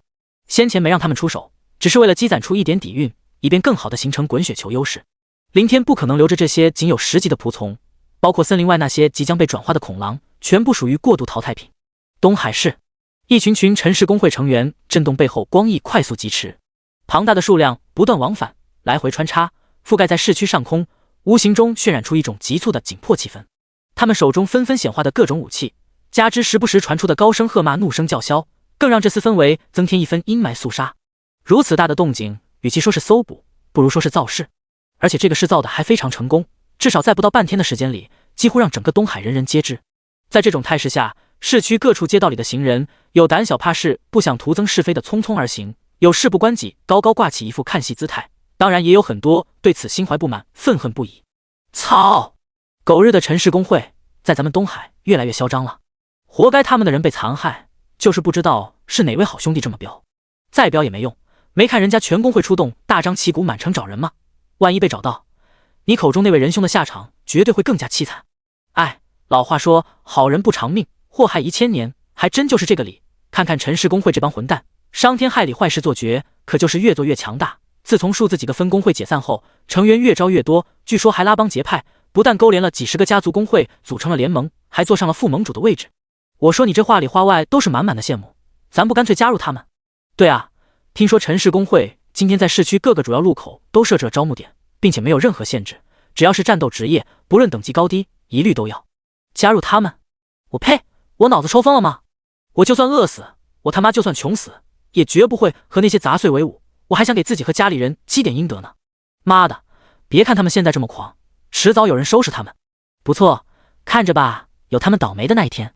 哼，这种丧尽天良的工会，如果能一直继续做大做强就算了，可如果一旦出了什么事儿，那估计就是彻底的灭亡之灾，连给他衰落败亡的机会都没有。第82章最后一战，胜败在此一举。次日上午，在东海绝大部分本地人的侧目中，陈氏工会的入盟仪式于市中心正式举行。仪式举办地不远，就是那座巨大无比的分工碑。在所有人眼中，这个所谓的东南联盟就像沆瀣一气、狼狈为奸的一窝蛇鼠，就没一个好东西。在这儿大操大办，无疑是对那座分工碑的亵渎。但他们这些一没背景二没势力的普通转职者，对此能说什么？又敢说什么？他们能够做的，唯有背地里咒骂几句，离这儿远远的，免得污染了自己的眼睛。以至于到了最后，庞大的市中心区域看似热闹喧嚣，人满为患，地面上、天空中处处都是人影，实则全部都是胸前佩戴各种姓氏徽章的联盟工会成员。就连东海一些私下和陈氏工会交好的工会都没派人参加，生怕惹了一身骚。如若在大庭广众之下明示了和一群土匪流氓的关系，引起本地人的反感排斥，就太得不偿失了。大家好，欢迎大家莅临本盟举办的入盟仪式。今日今时，我们东南联盟有幸诚邀到一位极为重要的成员——陈氏工会。作为东海市最强最顶级工会，作为即将晋升的6星工会，陈氏工会的加入对我们东南联盟可谓是意义非凡，也可以用一句话来概括：如虎添翼。陈氏工会的势力，大家有目共睹，副盟主一职理所应当。身为本盟的盟主，我深感欣慰。我相信，有了陈氏工会的加入，我们东南联盟的发展势必会蒸蒸日上。我更相信，在所有会员的团聚下，我们东南联盟未来可期。好了，下面有请陈氏工会的陈会长上来为我们讲两句。临时搭建的主席台上，一位身穿正装、身材又高又大的魁梧胖子激情澎湃地发言完毕，含笑退居一旁。刹那间，掌声雷动，在地面以及天空无数人的欢呼中，陈天鹤缓步登台。他先朝着魁梧胖子微微致意了下，这才面朝台下高声道：“大家好，首先很荣幸加入贵联盟，更荣幸担任本盟的副盟主之职。自今日后，我以及我们陈氏工会将竭尽所能为联盟服务，殚精竭虑，死而后已。”借用赵盟主的话，我相信在赵盟主的带领下，本盟必将扶摇直上。我更相信，只要大家团结一心，同舟共济，互相扶持，本盟追上甚至赶超那些大工会，将指日可待。陈天鹤简短说了几句，便点到为止。一个不入流的小联盟而已，他也没那个闲心去长篇大论。反正他的目的已经达到了。在整个东海的见证下，又是当着所有会员的面，他加入了东南联盟，任职成为副盟主。和天灾军团开战后，你赵盟主帮不帮？如果坐视不管，万一陈氏工会真的被灭，这让盟内的其他家族工会怎么想？连堂堂副盟主都不援手相救，以后自家工会出了什么事情，难道还指望盟主派人相助？到时人心一散，东南联盟分崩瓦解是必然趋势。群山中，尸坑坟墓前，一道空间裂缝居然急速敞开，林天神色疲靡地走了出来。在见到那处尸坑，他眼中虽说马上就恢复了些许神采，但脸上还是带着清晰的疲态。已经过去了整整3天，这3天来，他寸步未离，几乎刚完成一个星级任务，就立即进入下一个星级任务的战场。饿了，就随便吃点随身空间里储备的干粮；累了，就在战场后方打个盹眯一会儿。有时2名骸骨魔攻手不慎被围死亡散落，需要他重新召唤2名投入战场。有时还会亲自上场，开启光翼飞到空中，释放骨矛为深陷敌群的老王解围。在此期间，甚至有好几次精神力严重枯竭，陷入昏迷，从空中坠落，又被时刻紧紧跟随守护在下方的罗峰接住，扛回后方休养。但如此拼命，收获的回报也是丰厚的。7星工会任务目标：深寒蜥蜴族，等级40，数量500万只，时限7天。提示：任务区域为秘境，成功或失败前将不可退出，请谨慎开启。提示：超过时限，任务失败，存活工会成员将会自动传送出秘境。林天看着浮现的信息，没急着开启，他需要一点时间来平复情绪，因为这一战关系到这几天拼命发展的成败，以及影响到开战后能否拥有荡平陈氏工会的仆从规模。同时，这一战也更为艰难。前6星任务相对他来说都较为简单，1星1万只10级怪，2星5万只15级怪，3星10万只20级怪，4星20万只25级怪，5星50万只30级怪，6星100万只35级怪。每一星级的怪物数量和等级增幅都不是太大，除了最初1星任务仅靠老王和2名骸骨魔攻手多花费了点时间，其后边打边转化补充兵力投入战场都耗时不长，远远无需达到每个星级实现的天数。像之前的2转隐藏任务，灰岩部落牛头人是由于被其他部落禁止踏入领地，从而不敢拉开战线，才拥挤在一片区域。而晋级任务，双方生物在无所顾忌下铺天盖地的对冲，后方无法接触到敌人的生物，不断的向两边奔赴，整条战线向两侧方位越拉越远，形成了一定意义上的捉对厮杀，自然也就消耗不了多长时间。可是到了7星，明显开始变态了，从6星的100万直线飙升到恐怖的500万，这可能也是星级越高的工会数量越少的主要原因。林天查看了下亡灵生物的界面，死灵仆从仅有100多万，里面还有夹杂着一些残存的25级和30级仆从，巨大的数量差距加上等级差，让这一战真的胜负难分。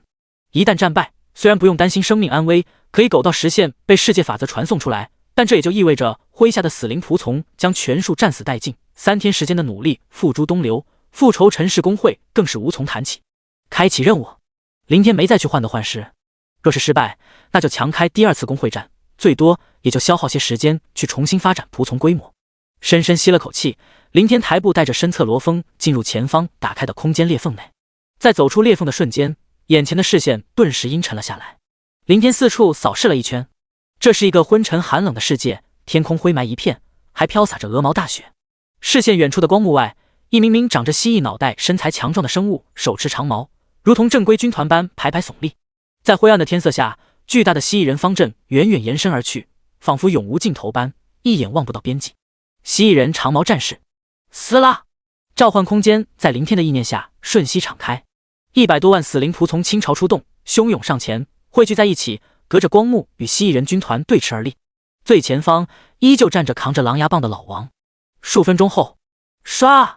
空中光幕闪烁了几下，渐渐消失。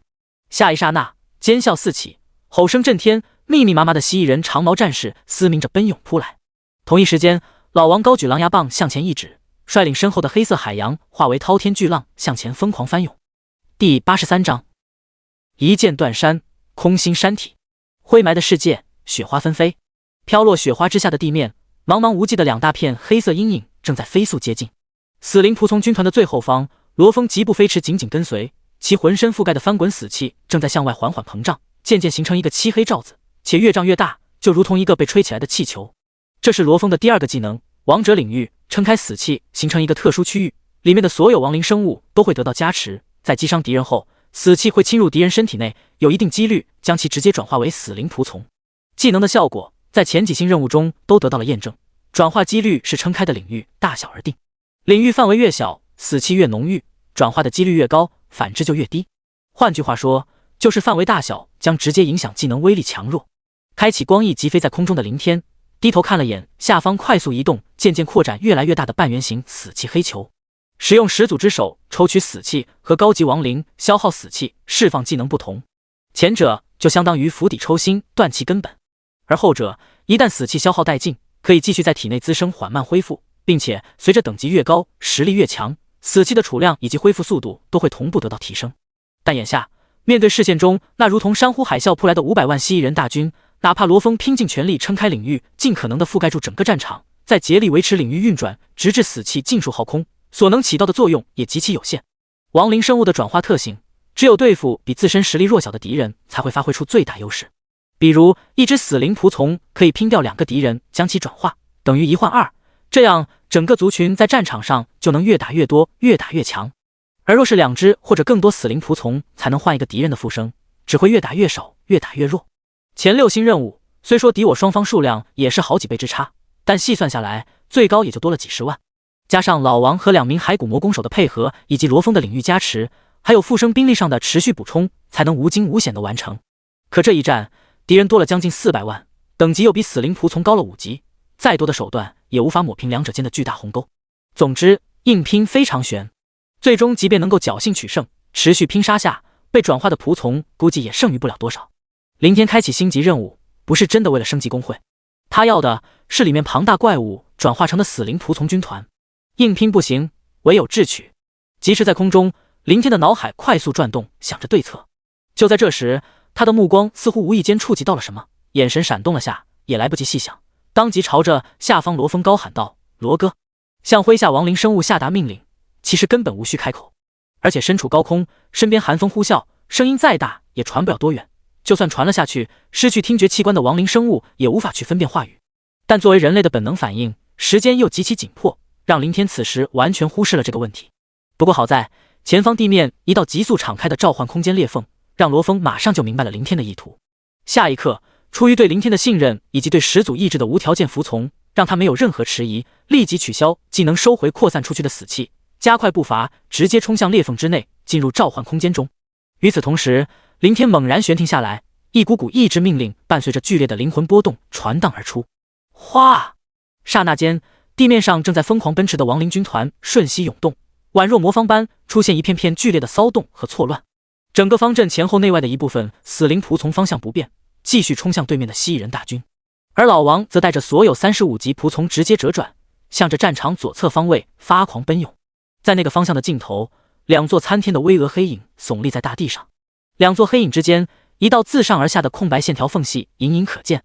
凌天飞驰在老王上空，死死盯着远处那两片黑影，从最初的模糊到渐渐的清晰，再到完整的出现在视线内。这竟然是被劈开的！当看清那两座黑影，让凌天微微松了口气的同时，内心几乎不由自主地被强烈的震撼所填满，甚至下意识地停顿下来，望着视线内的情景，久久无法回神。数百米开外的黑影的确是他想象中的巍峨高山，但并不是两座山，而是一座完全望不到顶端的巨型山脉，可是却仿佛被一把巨剑从山顶向下一剑劈开，一分为二，留下中心一道如同天堑一般巨大整齐的裂口。愣了片刻，凌天转醒回首，望了眼身后远处早已混战在一起的战场。在几百万蜥蜴人大军围攻下，断后的几十万低级仆从支撑不了多久。他没再耽搁，立马重新起飞，带头冲进了山脉裂口内。下方地面死灵仆从军团同时蜂拥而入。只是刚飞了没多久，可能最多几千米的距离，凌天再次从疾驰中停下。峡谷？不是空心山体。出现在眼前的是一个庞大的空洞，只不过在劈开的山体中形成了一个中心空荡四面峭壁，类似峡谷般的结构。见到这一幕，顿时让凌天脑补出了一个画面：一个人或者神手持巨剑高悬于空，似乎想要消灭隐藏在这座山脉内部的东西，当空一剑把整座山脉斩为两半。也有可能山体内的东西破土而出，将山分开。相比之下，前者的可能显然要大一点，毕竟山体裂缝两边太过于整齐平滑，真的很像是被一剑劈开的一般。凌天环视了一圈，脸上的紧迫感稍稍缓解。他命令大部分死灵仆从冲向这里，本来只是想靠两座山之间的狭窄地形来最大程度削弱敌人的数量优势，却没想到是更加方便操作的山体空洞峡谷。如此一来，只要堵住前方的山体裂缝入口，就能无视敌人的数量，来多少死多少。凌天向上攀升一段距离，向外看去，山体峡谷之内，一群群死灵仆从快速流淌，正在顺着数千米的狭长裂缝不断涌入。而在山体之外的战场中，混战声越来越弱，其中一部分蜥蜴人甚至已经开始脱离战场，正在向这边席卷而来。第84章，你他妈让我去送死！陈氏山庄。这几天，陈氏工会一直处于喜气洋洋的状态。进入山庄驻地的每个成员脸上都几乎挂着一抹张狂的笑意，面对外人更是带着一股赤果果的傲然和蔑视。他们加入了几十个家族工会组成的联盟，会长还上位成了副盟主，还有什么比这个更让他们振奋的？势力上的提升，随之而来的便是信心上的膨胀。至少以后行事可以更加肆无忌惮。眼下在整个东海，还有谁敢惹他们陈氏工会？要说唯一一个不见丝毫喜色，反倒挂着一丝愁容的，那就是他们的会长。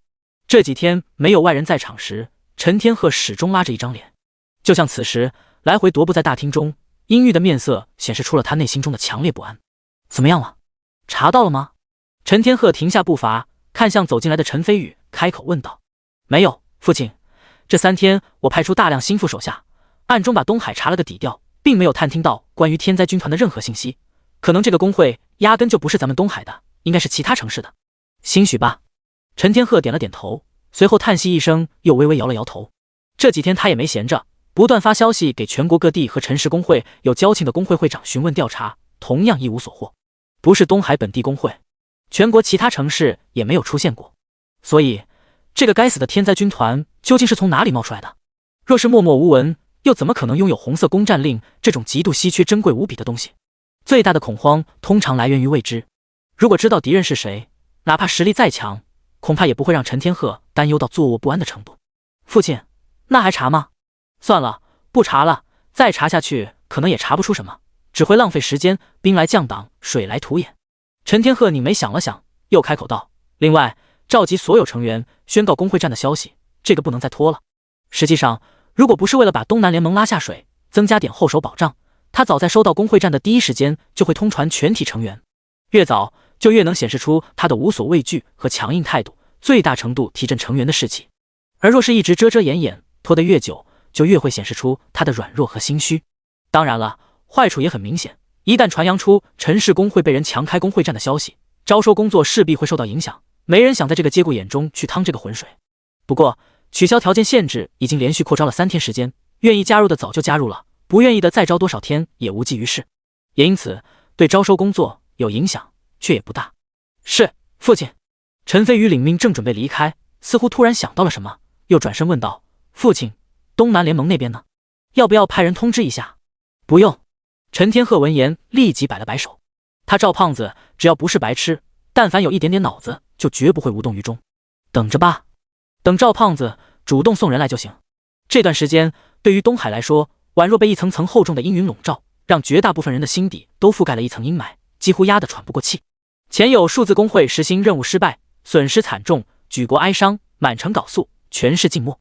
好不容易缓过了悲伤期，让东海恢复了些许人气，陈氏这个本地毒瘤工会又强势崛起，疯狂扩张。得知陈氏工会成员被人暗中打残，固然大快人心，可看到对方大张旗鼓满城搜捕，嚣张的势头不减反增，又无不让人唏嘘。哪怕心里再不满，也不得不接受这个毒瘤工会越发强大的事实。紧接着，入盟仪式的举行也印证了这一点。几十个家族工会的结盟，副盟主的位置如此势力，现今在东海又有哪个工会是其对手？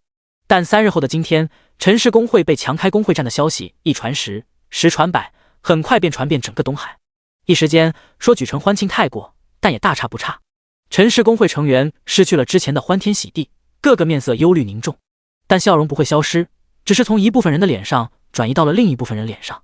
市区街道中的行人，各大饭店的食客，以及成群结队外出打怪练级的无数转职者团队，几乎所有的人都在兴高采烈地谈论着这件事，个个喜开颜笑，眉飞色舞。哈哈哈，好，我他妈早就说了，他陈氏工会迟早倒霉，被人惦记上了强开工会战，估计他们这下彻底傻眼了。天灾军团，咱们东海有这号工会？谁知道驻地在哪里？老子出不了力，最少也要捐款，尽点心意。没听说过，应该不是东海的。不管他们是哪个城的，只要能铲除掉陈氏工会，那他们就是咱们的大恩人。话说，他们真能干得过陈氏工会？废话，人家可是拥有红色攻占令的工会，实力能差到哪去？就是，既然敢动手，肯定事先摸清楚了陈氏工会的底细，拥有绝对的信心。你们别忘了，陈氏工会刚加入了东南联盟，还是副盟主。那又怎么样？天灾军团在陈氏工会加入东南联盟之后，下的红色攻占令还好，说明有十足底气。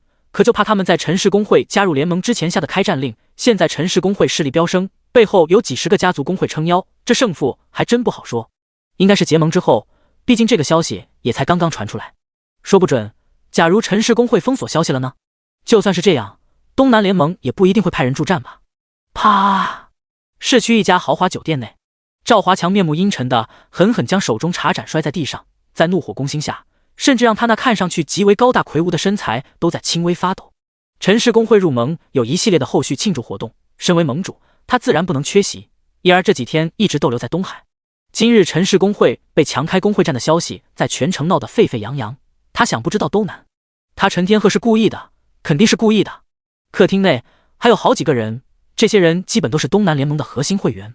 作为赵华强的忠实狗腿子，许文山马上站出来愤恨附和道：“不错，难怪我去找他提出结盟，他先言辞拒绝，后来又干脆答应，他这是在故意拉我们下水，想让我们替他一起扛雷。这个老奸巨猾的狗东西，活该有人收拾他。哼，老子早就看他很不顺眼了，盟主和咱们大老远前来给他长脸，他居然还一直爱搭不理。如果不是看在他陈氏工会还有点势力，对我们有点用，鬼才愿意搭理他们。这该死的混蛋，他这是在给我们挖坑。”其他几人也立马气愤的纷纷开口。等众人安静下来，许文山眉目一转道：“不过盟主，这未尝不是好事。”闻言，赵华强的情绪稍稍缓和，抬手示意几人坐下道：“老许说的对，虽然被陈老狐狸摆了一道，但并非完全是坏事。假如我们出手替陈氏工会这个副盟解决了这次危机，一来我们东南联盟的名头就等于彻底打响了，二来同甘共苦的名声传扬出去，会更利于我们接下来发展会员，就是这个叫天灾军团的工会。盟主，这个我大致查了下，也联系了其他很多城市里的朋友，不是东海本地工会，也不像什么有名的工会，至少不是那些势力强的大工会，而且应该是陈氏工会和我们结盟前对方开启的工会战，所以对方即便有信心吃下陈氏工会，也不可能是我们几十个工会联盟的对手。”许文山信心十足地说道。但也不能掉以轻心，对方拥有红色攻占令，实力就不可能会太低。赵华强皱眉思索了下，拍板道：“吩咐下去，让盟内每一个工会，不论星级高低实力强弱，全部每家出一半的人手，包括我赵氏工会在内，加起来大概10来万人，再加上陈氏工会的本部人马，已经比得上那些8星工会的规模，对付那个天灾军团应该足够了。至于我们这边牵头挂帅的人员，老许，就你吧。”啊，我？许文山瞬间懵了。我刚刚只是猜测好吧，万一对方实力真的非常强，你特么不是让我去送死吗？第85章，这里到底是一个怎样的世界？轰轰！雪花飘飞的昏暗冰寒世界，浓烈的黑雾笼罩在中空山体入口位置，一声声沉闷碰撞从中爆发宣泄，不绝于耳。其内，老王一马当先，挥舞着手中黑雾缭绕的巨型狼牙棒，拖扯出一缕缕黑色尾击攻向前方一排排扑来的蜥蜴人战士。在他的身后两侧，各有一名骸骨魔弓手和魅惑女王。道道剑矢散发着黑芒疾驰，点点绯红色的光辉闪烁，不断收割一名名蜥蜴人的生命。在后方，则是一只只浑身毛发枯萎如败絮般的狼人，呈雁行阵向后铺开，远远延伸。这些是6星工会任务里的35级狼人怪，被杀转化后的狼人死灵仆从军团。距离老王不远的狼人仆从群中，罗峰双手撑开，一股股死气正从他的体内激荡而出，飘飞四溢，却又凝而不散，紧紧浓缩在入口这一片战场区域，维持着一个仿佛黑色幕罩般的结构。在罗峰的头顶正上方，凌天山洞光翼悬空而立，静静注视着前方的交战。哪怕层层黑雾严重遮挡了视线，但隐约间还是能够看出个大概情况。就像他之前所想那般，在这个狭窄仅有10几米的裂缝通道里，老王一夫当关万夫莫开，加之2名骸骨魔弓手和魅惑女王的协助，蜥蜴人战士一排排冲来，又一排排的倒在狼牙棒下，形成了真正意义上的来多少死多少。并且在罗峰的领域加持下，老王手中死气弥漫的狼牙棒在击伤蜥蜴人战士后，一部分颤抖倒地，死气顺着伤口侵入，布满鳞片脑袋上的双眸逐渐变得惨白，缕缕死气自体内扩散而出，腐朽他们的躯体。在秘境或者叫异世界星球中，转职者除了可以查看自身信息和使用技能外，无法查看敌人的属性信息，也可以理解为世界法则只是将外面的人类世界进行了大规模的数据化，比如怪物属性、爆装备、爆技能等等。而在异世界星球，世界法则仅仅化身为天神来掌控这颗星球中的生物，下发旨意和命令。这可能也造就了转职者击杀这些异星生物不能获得任何经验，也无法爆出任何装备的原因。但凌天通过蜥蜴人战士的等级，再对比外面怪物的等级，多少可以估摸出来，40级怪的4维属性在1000点上下，所以蜥蜴人战士的属性想必也差不多，在力量属性高达近3000点的老王面前，几乎如同排着队来送死。假如换成一个和老王同样等级属性也相当的战士职业者，面对敌人悍不畏死一波波的冲锋，肯定撑不了多长时间。就像一个人挥刀一直重复一个动作，手臂会慢慢发酸，身体会渐渐疲惫。可老王属于复生的亡灵生物，没有疲惫感，也不需要消耗体内死气，仅仅挥动狼牙棒，完全可以支撑很久很久。最起码站在那儿屠完几百万蜥蜴人战士没有任何问题。哗啦！这时下方突然传出一阵骚动，位于交战线的两侧边缘位置，几名蜥蜴人战士越过老王冲杀了上来。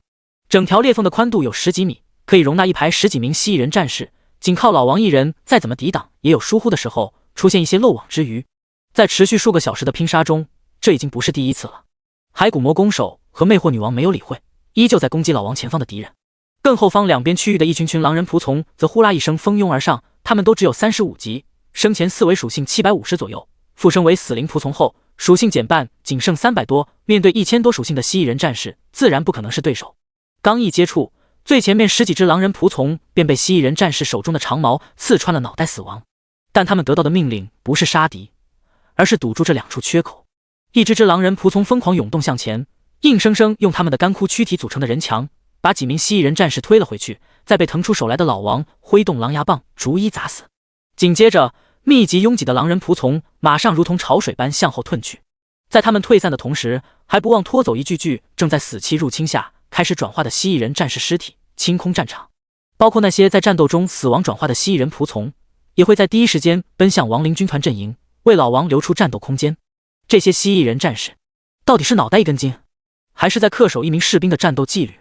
林天抬眼望着对面密布在裂缝通道中的蜥蜴人战士，如果他率领蜥蜴人大军去进攻如同瓮中之鳖困守在山体内的敌人，最简单的方法就像刚刚狼人仆从那般，相互拥挤向前推进，这样绝对可以冲进来，哪怕老王再强，被密集的敌人夹在中间也施展不开。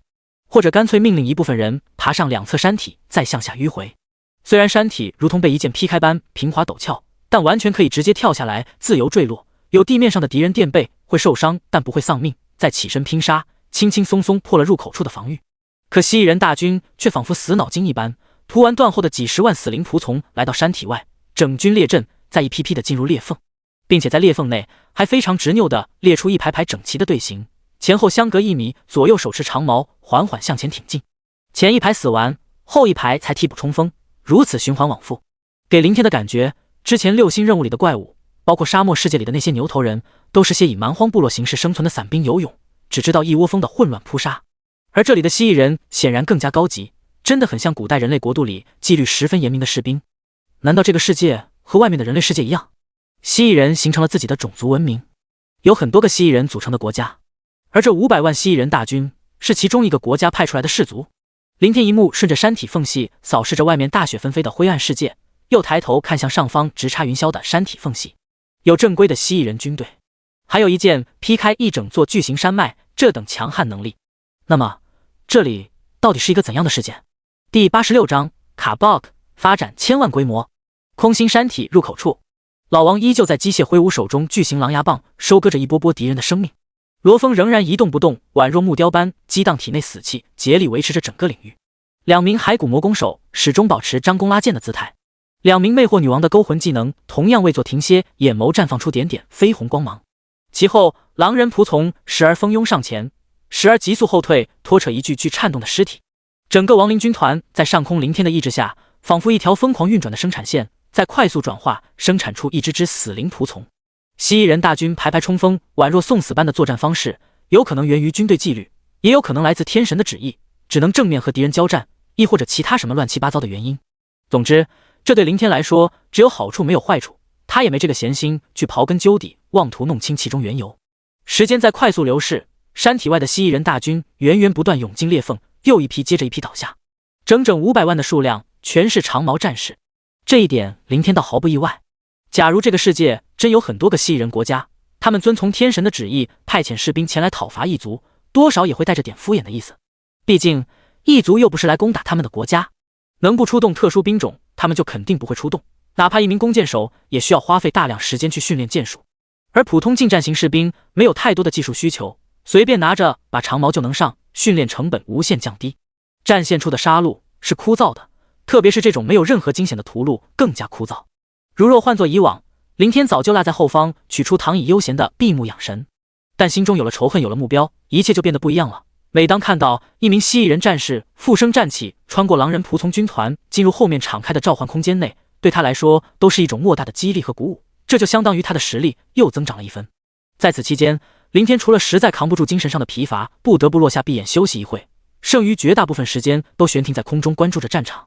光翼卷轴只能维持1个小时，到了时限后只能重新释放1张。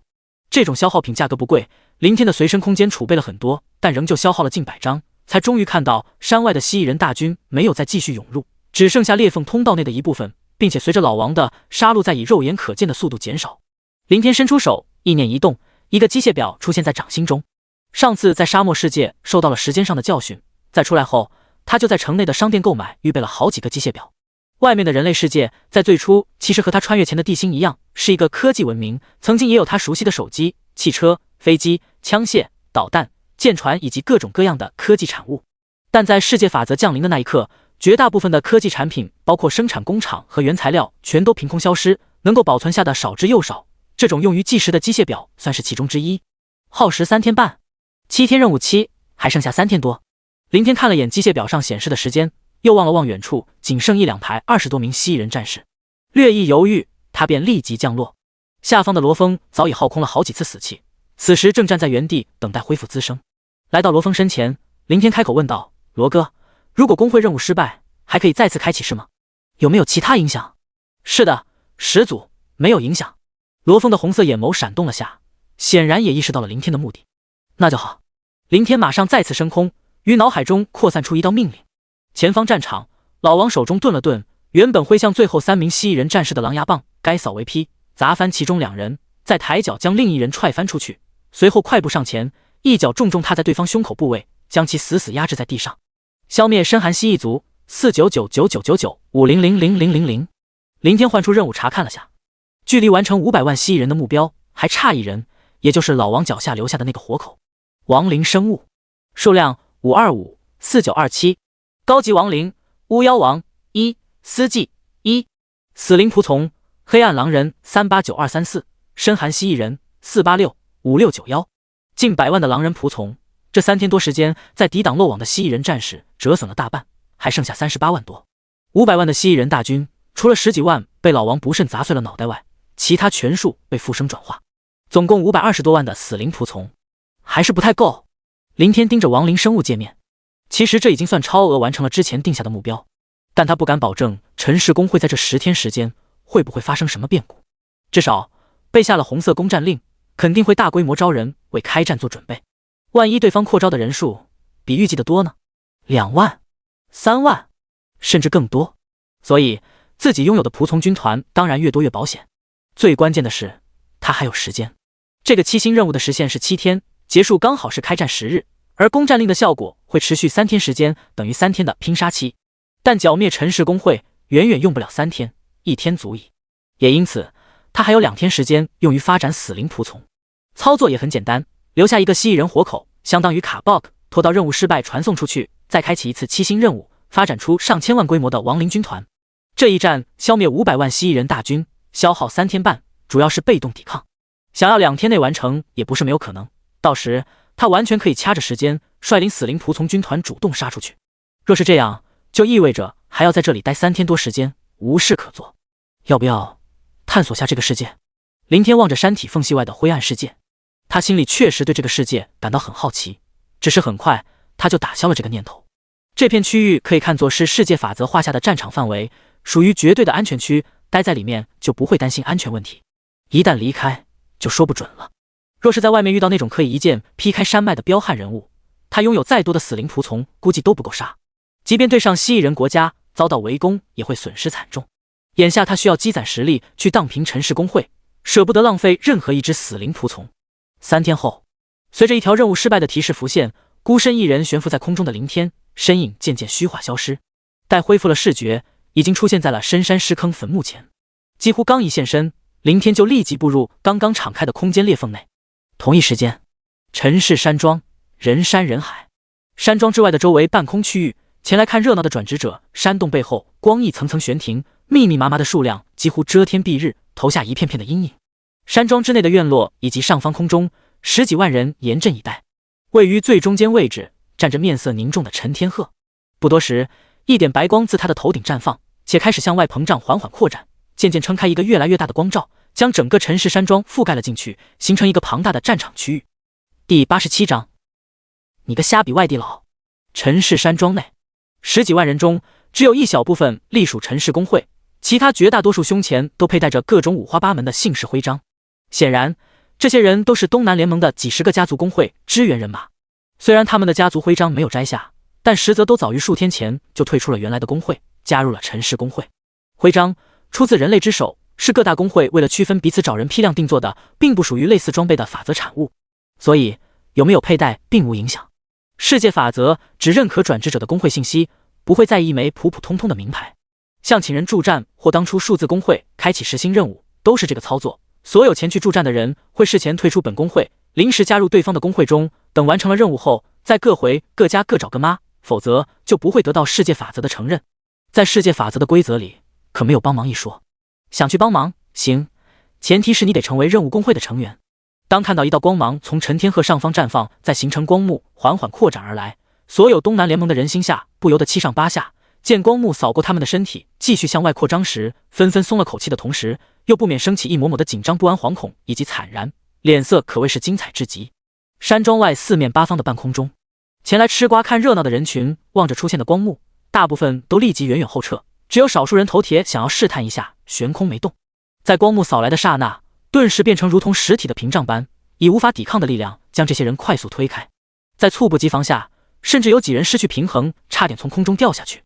在世界法则降临的100多年时间里，在龙国强开工会战的事情屈指可数，而且基本都集中在群雄纷争的初期，各大势力稳定下来后，从未发生过一起。毕竟红色攻占令太过稀少，都掌握在大工会手中，现今在明面上更是只有3大最强工会拥有，谁又敢惹？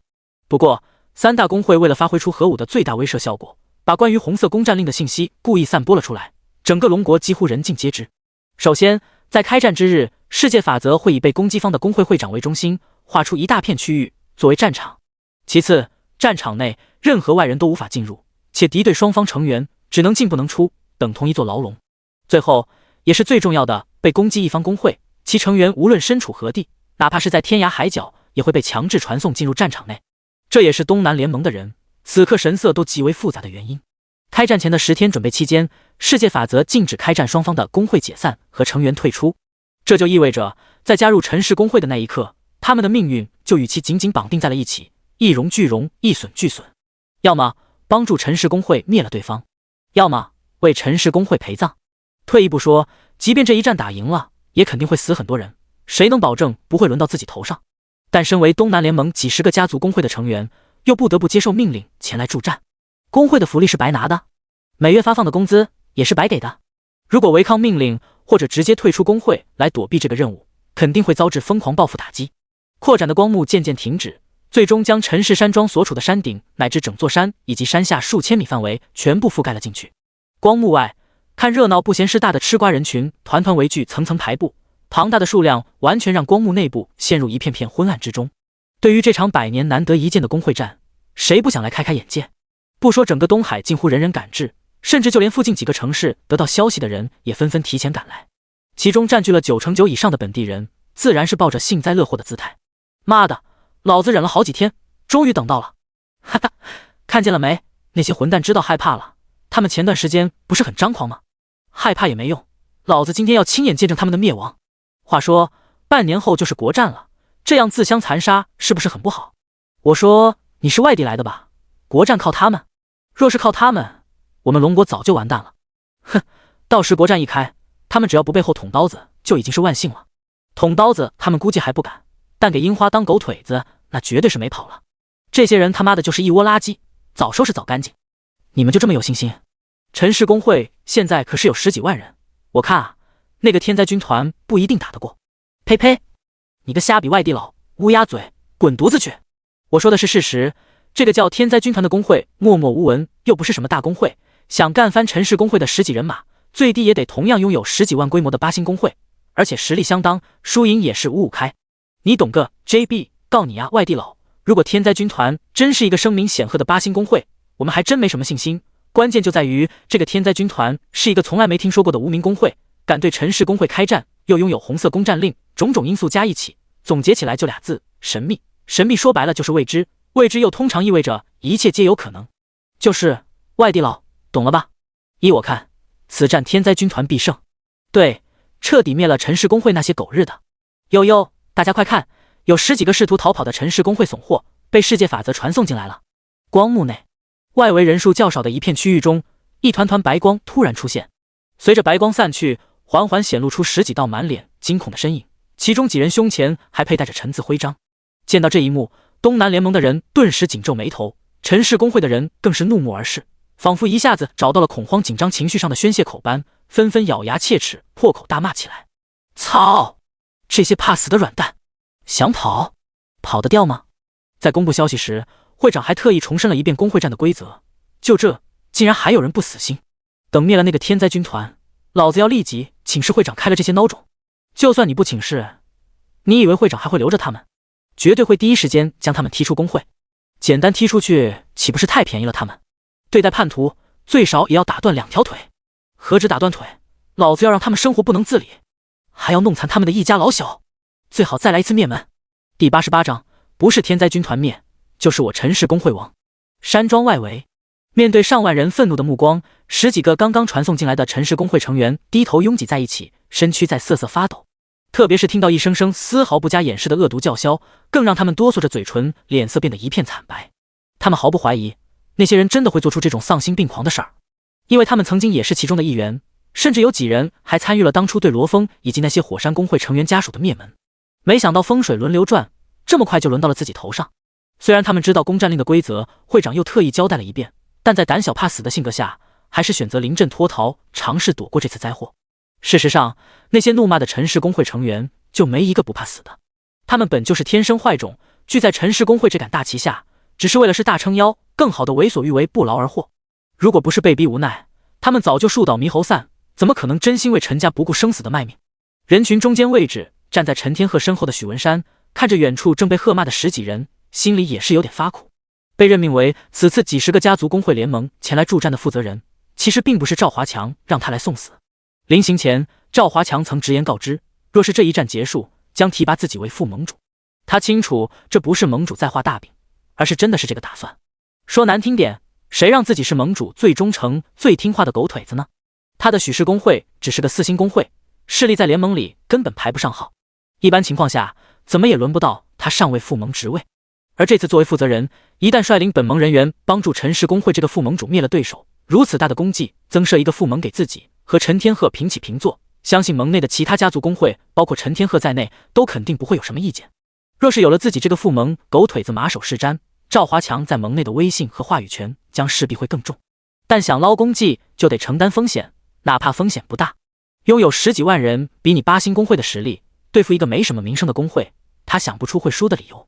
而且事已至此，再去想这些也没什么用。许文山收拾了下情绪，上前一步来到陈天鹤身边，挤出一丝笑容道：陈副盟主尽可放心，有联盟半数10几万人的援助，这一战不存在任何失败的可能。那个天灾军团来多少人，保管叫他们死多少。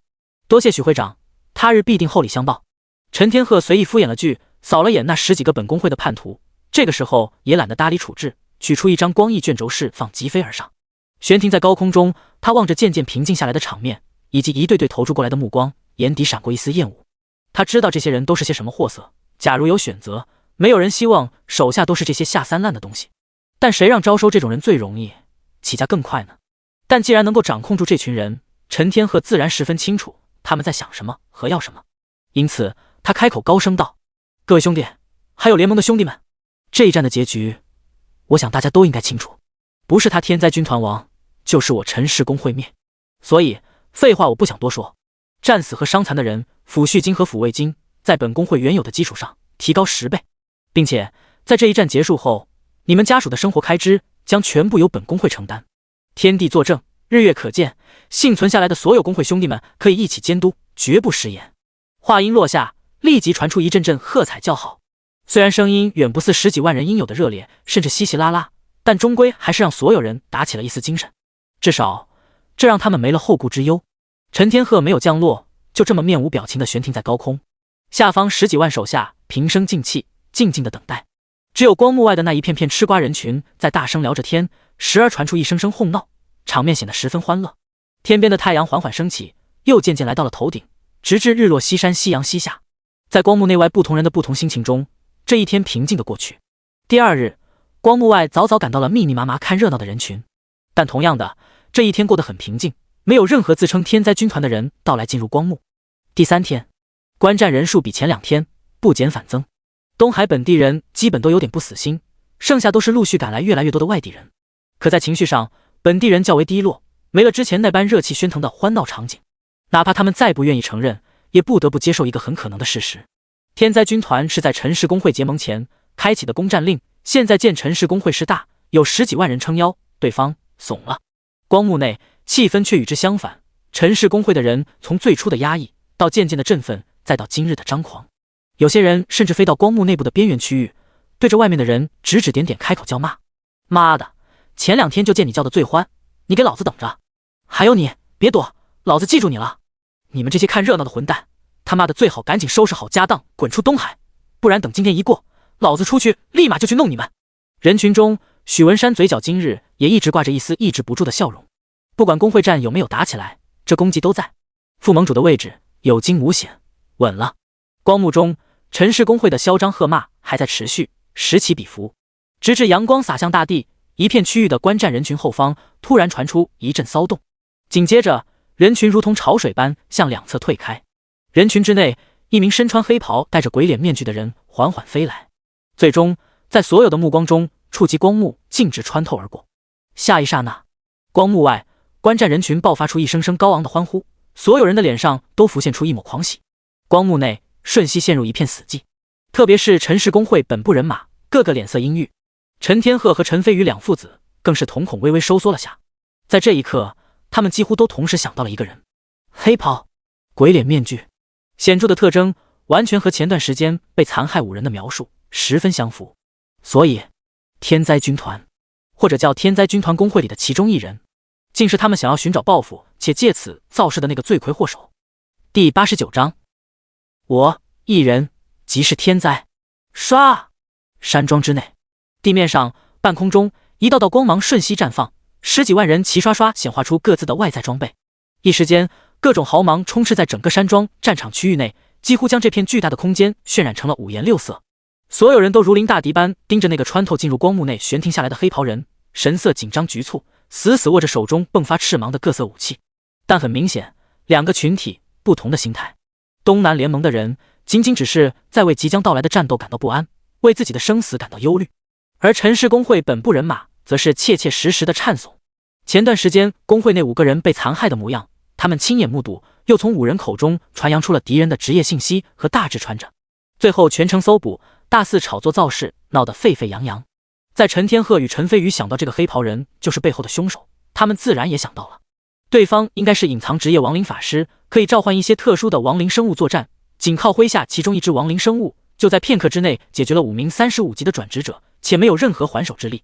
那么可以想象，作为主人，这个黑袍人的等级究竟有多高，实力有多强，而整个天灾军团工会又有多少像黑袍人这种实力的成员。最重要的是，对方对陈氏工会的仇恨。当初那5个人几乎被点点切割片片凌迟，浑身宛若被剥了皮一般。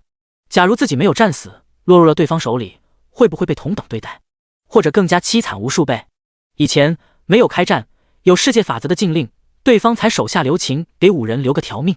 而现在对方再无顾忌，山庄中10几万人蠢蠢欲动，但没得到会长的攻杀命令，外加对方目前只有孤身一人，他们这才按兵不动。上方高空中，陈天鹤凝滞了少许，缓缓飘飞上前。很快，下方人群中，陈飞宇疾飞而上，紧跟在父亲身后。来到黑袍人前方几十米处，陈天鹤悬停下身形，看着对方唯一露出来的眼睛，凝视了一会儿。最终，他还是选择了较为稳妥的让步，开口道：“说吧，要多少钱才能平息这件事？几千万？几个亿？几十亿？只要你们拖完最后1天时间，放弃进攻本工会，我都可以答应。”在他看来，只要是可以用钱摆平的事儿，那都不算事儿。呵，对面林天传出一道略显不屑的冷笑音符：“怎么，几十亿还嫌少？你别给脸不要！”身侧的陈飞宇忍不住插话道，只是话未说完，就被陈天鹤狠狠瞪了一眼打断。他回首看向林天，犹豫了下，继续道：“或者我干脆补偿给你们浪费的1枚红色攻占令钱财，几百亿。”呵，林天依旧冷笑了声，不屑的意味更加清晰了。什么意思啊？陈天鹤耐着性子道：“你们拖到最后1天才现身进入战场，不就是看到眼下我们陈氏工会的强势，不想拼个2败俱伤，所以只派出你1人前来谈条件的吗？你补下红色攻占令的损失，几百亿已经是天价，也是本宫会能拿得出手的极限，是吗？”林天眯眼看着眼前这个蓄着胡须、眼眸闪烁着金光的老者，他不认识这个人，也不知道对方的名字，但既然在这个时候高悬人群之上面对自己，只能是陈氏工会的会长。不得不说，能够掌控一群如强盗土匪之流的人，肯定有其过人之处，不会是那种自视甚高傻拉吧唧的白痴。哪怕麾下有10几万人相助，实力疯涨了10几倍，依然选择隐忍，不愿冒一丁点风险。不过很明显，对方见到自己这个天灾军团的人孤身前来，错解了其中的意思。林天收回视线，伸出手，意念一动，一枚通体如鲜血般猩红的令牌出现在手掌中。你觉得钱财对于我来说还有意义吗？对面目光触及到林天手中的红色攻占令，陈天鹤眼角瞬间狂跳。他身后的陈飞宇以及不远处半空中的陈氏工会众人，乃至光幕外一群群的吃瓜人群，皆在同时倒吸了口冷气。又一枚红色攻占令，连3大最强工会手中都仅有1枚。这个叫天灾军团的工会居然拥有2枚，这怎么可能？那你们到底想要什么？只要我能办到，都可以给你们。陈天鹤强压心中震惊，显然还想再争取一下。想要什么？林天看了眼陈天鹤身后还处于惊讶状态中的陈飞宇，又扫了眼远处一片片陈氏工会的人，最后他又将目光落在陈天鹤身上，开口冰冷道：“要你和你儿子的人头，要你全家的命，要你整个陈氏工会陪葬，你给吗？”光幕外，率先反应过来的一些人，见到里面黑袍人和陈天鹤面对面耸立良久，纷纷都有点不耐烦了。对于东海本地人来说，他们想看到的是天灾军团人马快点出现，干净利落地灭了陈氏工会，铲除这个本地祸害。对于外地人而言，他们不清楚陈氏工会的所作所为，知道了也不会在意，反正和自己无关。他们大老远跑来，主要是想亲眼见证一场100年难得一见的工会战。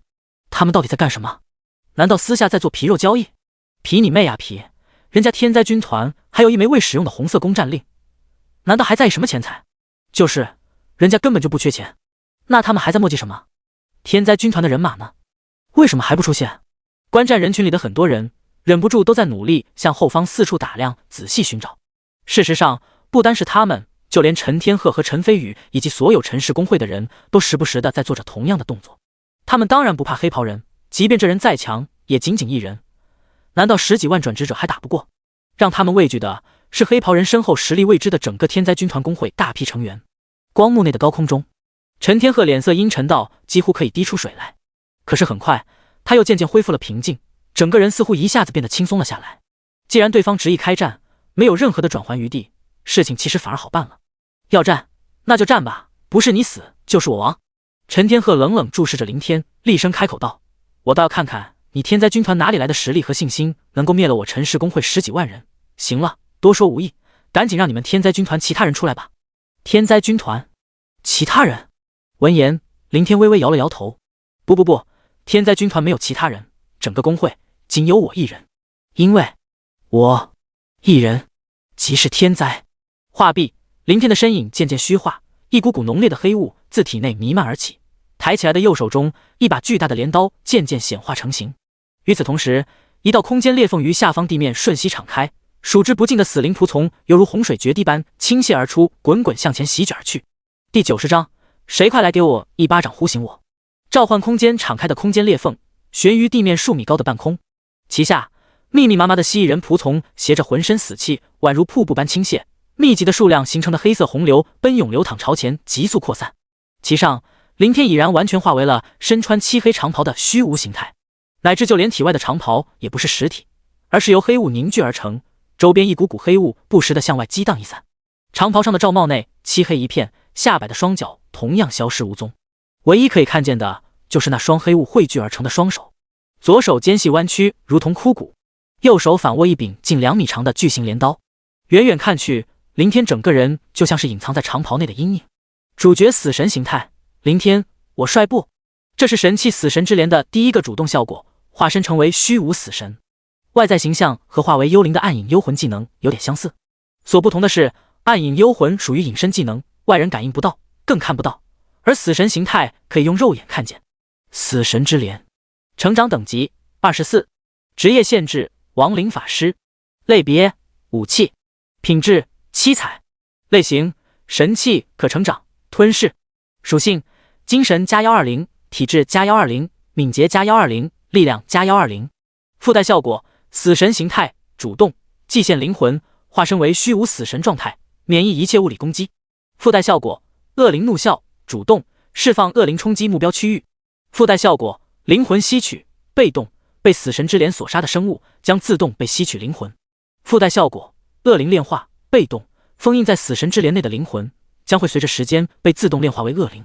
灵魂储量99424，恶灵储量1496。林天看了眼浮现的武器信息，死神之镰的等级还定格在开启2转隐藏任务之前。之后进入沙漠世界，屠杀数百万牛头人，完成2转任务。由于身处一星，无法爆出任何装备进行喂养。在之后一直在为罗峰复仇做准备，不断开启工会星级任务，但同样都是1星怪不能爆装。在这个期间，也就在转化罗峰尸体时，屠戮深渊谷地副本的5万牛头人爆了几百件装备，一直储存在随身空间中。可这点装备无济于事，估计连把武器升到25级都够呛。况且在那个时候，他也根本没心情去想这个事情。灵魂储量从当初的10万整减少了几百，炼化成了恶灵，让恶灵储备数量从900多增加到近1500只。恶灵的炼化效率1个小时1只，1天24只。从接受2转隐藏任务开始到现在，说来话长，看似久远，其实仅仅只过去了20多天，不到1个月时间，还剩余将近10万灵魂。撑1天时间到战斗结束，绰绰有余。林天的目光在灵魂储量信息上停留了下。维持死神形态需要祭献灵魂。在最初使用死神之镰在深渊谷地副本补刀收割牛头人的生命，吸取了灵魂后，他就做过数次实验。1秒钟消耗1点灵魂，1分钟60点，1个小时就是3600点。以目前的灵魂储量，至少可以支撑27个小时。林天移开目光，看向下方战场。死神状态下，虽然将肉身化为了虚无，但并没有失去视觉，相比肉眼，只是如死灵之眼那般变得更加暗沉。昏暗的视线中，蜥蜴人仆从形成的黑色潮水急速流淌，从召唤空间裂缝涌出来的一个点，到一个越来越大的扇形平面，再到彻底扩展开来，如同浪潮般汹涌澎湃的朝前席卷。一直在仆从军团扑到数十米开外，陈氏工会的人才终于从震惊中转醒。下一刹那，一阵阵高声厉喝，处处爆发传荡而起。哪怕敌人再强，数量再多，心中更有很多疑惑不解，但此时此刻，所有的人唯有拼命这一条生路。位于最前方的十几排数万人，明显都是战士职业，他们手持散发出各种颜色的刀锤等武器，纷纷涌动冲杀而上。刀光闪烁，重锤翻飞，一只只蜥蜴人仆从随之失手分家，成为肉泥。时不时绽放的一股股技能光芒，甚至可以碾灭一大群。后方弓箭手射出的一道道赤芒箭矢，外加悬停在半空中一名名魔法师释放的各种魔法，落于仆从群中，更是残肢乱飞，碎肉狂舞，瞬间清空一大片面积，形成一处处巨大的真空区域。但这些数量繁多的真空地带，几乎眨眼间就被后续扑来的死灵仆从填满。从高空视角粗略看去，庞大的人数让箭矢和魔法完全构成了一片片的箭雨和眼花缭乱的光芒，自陈氏工会阵营中倾泻而出，又覆盖而下，在死灵仆从军团中清出一片空白，又快速重新被黑色占据。若是细看之下，陈氏工会明显5人一个小团体，战士在前抗怪，剩余4人紧随其后负责输出，标准的打怪阵型。转职者的强悍之处就在于此，他们不似怪物那般盲目冲杀，会相互配合，所能发挥的战斗力远比5人分散单打独斗要强上数倍。当然，在怪区练级，转职者掌握绝对的主动权，累了可以停下休息，精神力耗尽能够退出去冥想恢复，而此时被动承受进攻，没有时间休息，更不可能安心恢复。面对仿佛杀之不尽、源源不断而来的亡灵生物，所有的人体力终会耗尽，精神力也必将陷入枯竭。他们会被拖死，他们更会被活生生耗死。光幕外，遮天蔽日的观战人群一片死寂，落针可闻。他们瞪大眼睛望着战场中从裂缝内涌出来的浩瀚亡灵生物，全都陷入木雕状态，直到战斗的剧烈声响传荡爆发，才纷纷先后回神。但看到在陈氏工会的屠戮下依旧不见减少，反而疯狂蔓延，乃至占据所有战场空隙的亡灵生物，他们还是下意识发出一道道不可思议的震撼懵逼惊呼。这是什么鬼？都是那个黑袍人召唤出来的，但亡灵法师怎么可能召唤出这么多的亡灵生物？那个黑袍人又是什么情况？变身？还有他手中的那把镰刀武器，是不是大的有点太夸张了？难道是那些特殊隐藏职业的幻术技能？我们全部都中标了。对，肯定是这样。谁他妈快来给我一巴掌呼醒我！第91章，这 TM 还是个人吗？啪啪啪啪啪，光幕外震动光翼悬停在半空中的密集观战人群中，真的传出了一阵阵清脆的巴掌声，其中甚至还有不少牧师职业者显化出法杖，抬手释放出一大片净化光芒，试图让自己从幻术状态中脱离出来。事实上，汇聚在这里看热闹的整个东海以及数量庞大的外地人，是几十万，还是几百万？没有人知道，反正一眼看去，笼罩在巨型光幕战场外的人，自高空到地面，一层又一层，层层叠加，又从前方到后方，远远铺开，几无尽头。哪怕很多人视线受阻，依然不肯离开，通过口口相传来了解战场内的情况，或者使劲往前挤。如此浩瀚的人数，不可能同时受到幻术的影响，现今也没有哪个转职者的技能可以做到这种恐怖的程度，技能等级再高也不行。归根结底，还是出于对战场情景震撼下的本能反应。黑袍人的变身，他们还可以理解。普通战斗职业由于很普遍，人数多，各个阶段可领悟的技能基本定型，而隐藏职业极为稀缺，人数少，出现一些从未见到的技能实属正常。那把2米多长的巨型镰刀也不是不能接受，武器而已，大了点罢了。真正让所有人不敢相信的是，一个亡灵法师怎么可能召唤出仿佛无穷无尽般的亡灵生物？这 TM 还是个人吗？唰，一道身影闪过，让林天收回落在下方战场上的目光。眼前一柄散发着璀璨紫芒的长刀急速划过一道轨迹，狠狠地自上方斜劈而下。林天望着突袭而来的陈天鹤，岿然不动，内心甚至没有泛起一丝一毫的波澜。死神状态下免疫一切物理攻击，刀光划过，轻易砍中不闪不避的凌天，并且自其肩膀位置毫无阻碍地径直斩了下去，破开一整道空白裂口。远远看去，就好似将凌天瞬间一分为二，被一刀两断。但分开的两半躯体很快又重新贴合，汇聚在一起，形成一个完整的人形构造。他的整个身体都化为了虚无，外在形态由一股股黑雾凝聚，又怎么可能受到物理伤害？哪怕被碎尸万段，即便被搅成碎末，最终他还是会重塑人形。反而手持长刀的陈天鹤在猝不及防下，势大力沉的一刀仿佛劈了个空，在惯性力量带动下，差点从空中摔下去。控制背后光翼稳住身体，陈天鹤的眼中蒙上了一抹灰霾和惨然。刚刚从地面铺天盖地涌出来的亡灵生物大军中回过了神，他本能地生出擒贼先擒王的念头。亡灵生物是黑袍人召唤出来的，只要杀了对方，失去了精神力支撑，召唤空间就必然会立即瓦解闭合。虽然陈天鹤清楚，对方既然敢一个人前来，又变成这种如同黑色雾气凝聚起来的形态，就不会担心自身的安全问题，但他还是决定尝试偷袭。结果显而易见，攻击没有任何效果。父亲！身后突然传来的呼喊让陈天鹤居然惊醒，见那柄巨型镰刀带着一阵风啸劈斩而来，他慌忙抬起长刀抵挡。平！在一声钢铁交鸣中，长刀稳稳地架住了镰刀。陈天鹤的职业显然是力量属性强悍的战士，而凌天只是召唤职业亡灵法师，仅靠力量上的碰撞自然不是其对手。但在挥出一击之后，在凌天身侧四周空域，一根根骨毛快速凝聚急射而出。与此同时，一股股黑雾自镰刀内弥漫而起，雾气之中，一只只轮廓模糊、宛若阴影般能量结构的恶灵咆哮着挣扎而出。砰砰砰！陈天鹤手中刀光狂舞，几乎于身前化为一片片赤木光辉，震碎一根根袭来的骨毛。可是对付无实体的恶灵，同样毫无效果。一大群密密麻麻的恶灵嚎叫着蜂拥扑来，穿过封锁的刀光，又很快透体而过。于后方空中，恶灵群快速折转，再向下疾驰，穿透陈天鹤的身体。自高空看去，陈天鹤整个人就好似一艘飘荡在汪洋中孤零零的帆船，承受着宛若暴风骤雨般的冲击。脑袋中传来的撕裂感，让他的脸容呈现出一阵阵痛苦的扭曲，死气的侵蚀更让他的眼神出现了一片片的涣散，甚至在遭受灵魂上的连续打击下，让他连握着武器的力气都丧失了。紫芒长刀脱离手掌，向下坠楼，划过一道紫色轨迹。父亲！随着一声焦急呼喊，一道魔法盾瞬间将摇摇欲坠的陈天鹤笼罩，隔绝了恶灵的一波波冲击。陈飞宇手持一根同样紫芒流转的法杖疾飞而来，慌手慌脚地托起颤颤巍巍的陈天鹤身体。法师！凌天望着快速拖扯陈天鹤慌忙逃窜的陈飞宇，心中闪过一丝意外。转职普通职业中较为稀少的法师，运气不可谓不好，可惜就是太废了。和罗峰差不多的年纪，居然才不到40级。大家族少爷有强者带飞，练级确实很快，但总会有一些不务正业、整天吃喝玩乐的纨绔。凌天没去理会逃跑的陈家两父子，也跑不出光幕捐进的战场范围。他扫视了眼远方悬停在半空中释放魔法技能的大量法师职业者，心神微动，一股股意志命令伴随着灵魂波动瞬息传荡而下。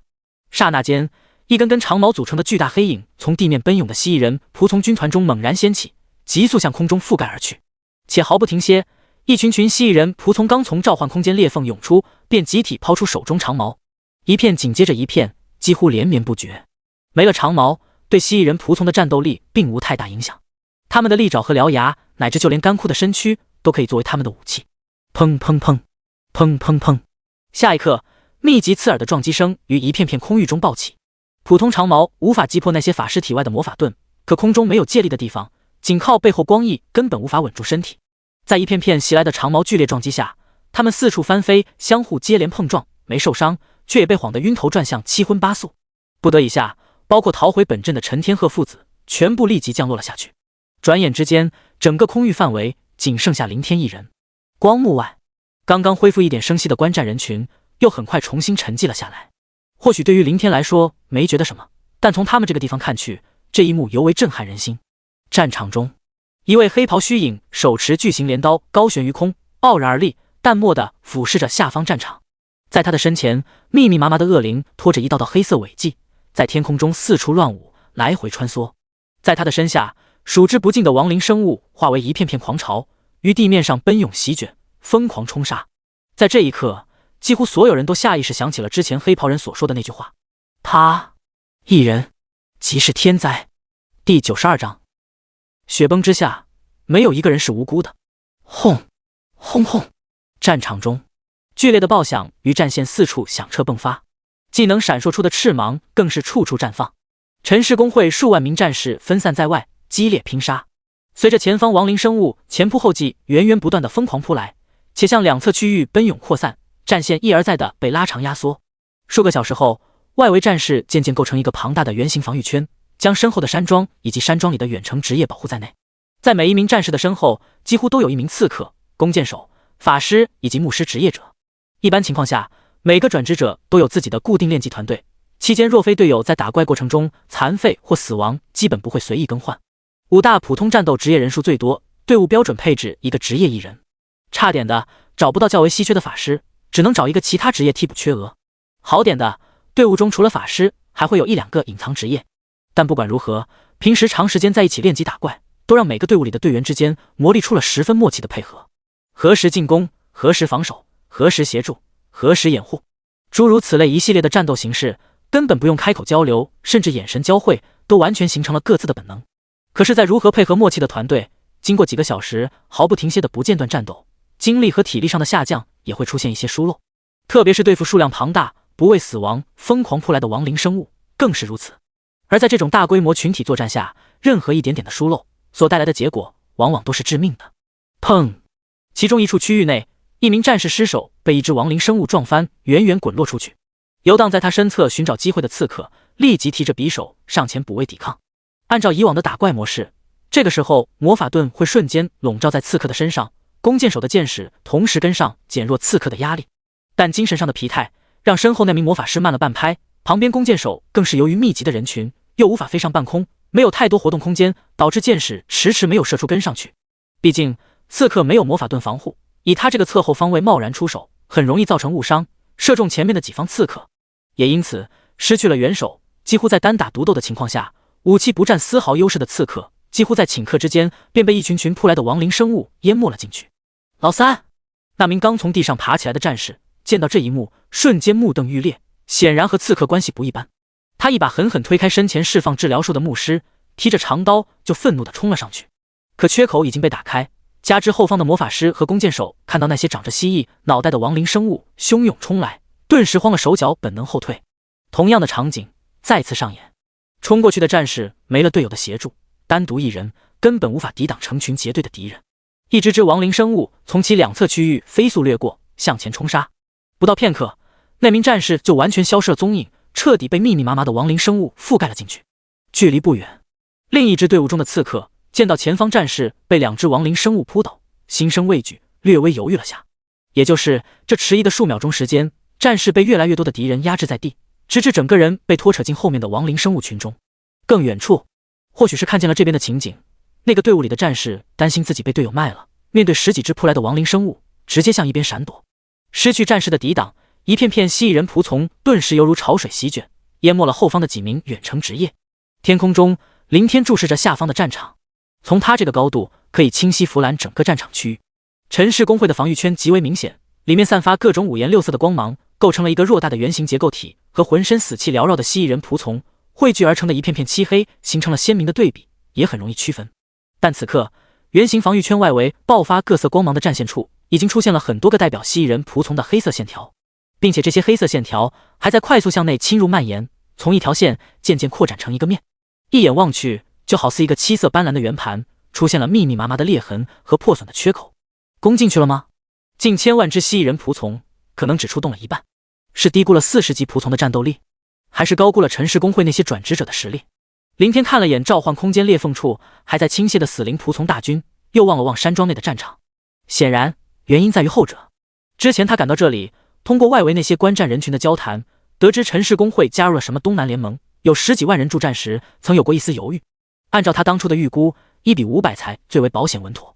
这样算下来，即便陈氏公会最低有10万人，也需要5000万规模的亡灵军团。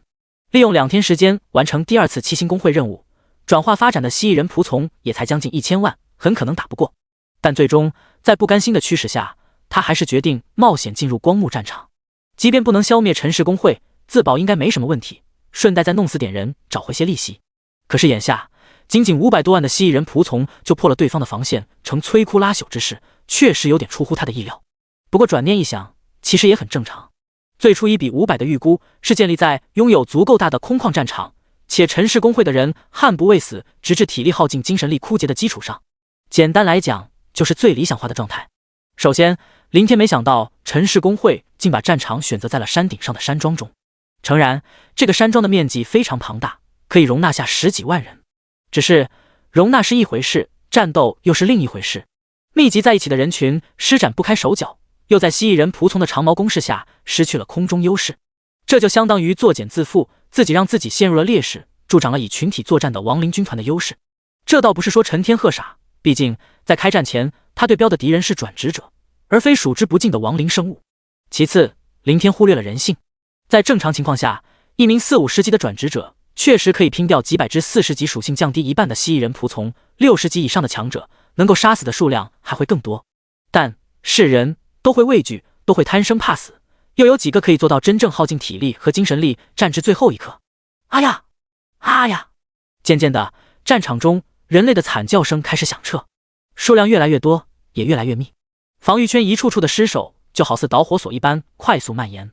面对冲杀进来的一群群蜥蜴人仆从，那些近战较弱的远程职业，有的被咬掉脑袋，有的被残忍分尸，刺目的鲜血处处挥洒，凄厉的惨叫片片传荡。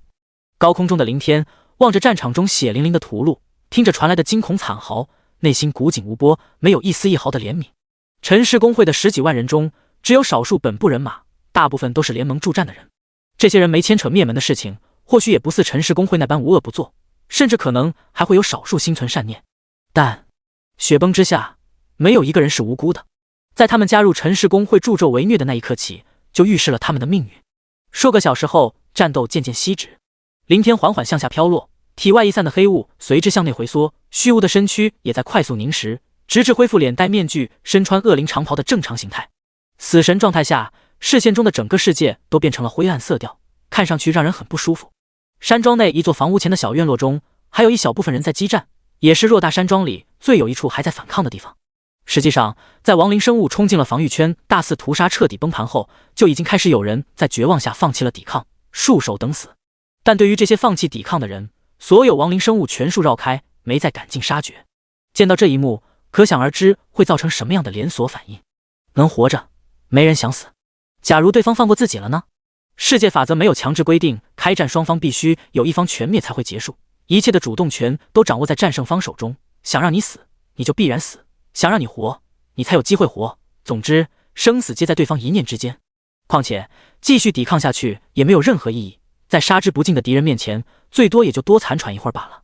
特别是见识到被杀的人没有一具完整的尸体，轻则失去了头颅，重则被10几只亡灵生物硬生生的撕扯下四肢分尸，更增添了剩余的人对死亡的恐惧。没有人能够承受死无全尸、碎成肉块这种凄惨死法。也因此，包括陈氏工会本部在内，至少有半数5、6万人扔掉手中武器，选择了投降。唰！小院落中，陈天鹤一刀斩杀数头扑来的亡灵生物，胸口剧烈起伏着。他的手中是一把散发暗淡金芒的暗金品质钢刀。至于那把史诗级紫芒长刀，早在先前空中遭受恶灵攻击时，脱手不知掉落到哪去了。在他的周围还跟着几十名手下，或者说是真正陈姓家族里的嫡系。而在他们团团守护的中间地面上，躺着精神力严重枯竭、陷入昏迷中的陈飞宇。在陈天鹤心中，哪怕这个儿子再不争气，终归是自己的血脉。此外，剩余至亲家人都藏在身后那间房屋内，一家老小的命都靠着他支撑，他不能退，也不敢放弃。可是，陈天鹤抬眼麻木地望着四周层层围聚数不清的亡灵生物，在这么多敌人的围攻下，自己还能撑多久？上方空中，恢复正常人类状态的林天控制背后光翼，缓缓飞来悬停，注视着下面唯一一处战场。包围圈外的蜥蜴人仆从，与其说是围杀，实则更像是在送死，一只只的间隔冲上去，用他们的命去耗敌人的精力。否则，如果一涌而上，早就淹没了这片区域，结束了战斗。但对于陈天鹤率领的这些陈氏工会的人，特别是里面的陈飞宇，他怎么可能让其死得这么便宜？简简单单的分尸，对他们岂不是太仁慈了？半个小时后，在又惨死了10几人的情况下，残存的人终于放弃了垂死挣扎。即便不投降，以他们的状态也撑不下去。甚至在扔掉武器的下一刻，所有的人都先后瘫倒在了地上，连站着的力气都丧失了。最前方，陈天鹤头发散乱，浑身衣服破损不堪，他杵着钢刀，硬挺着颤颤巍巍的身躯没有倒地，努力抬起昏沉的脑袋，死死盯着上空中的黑袍人。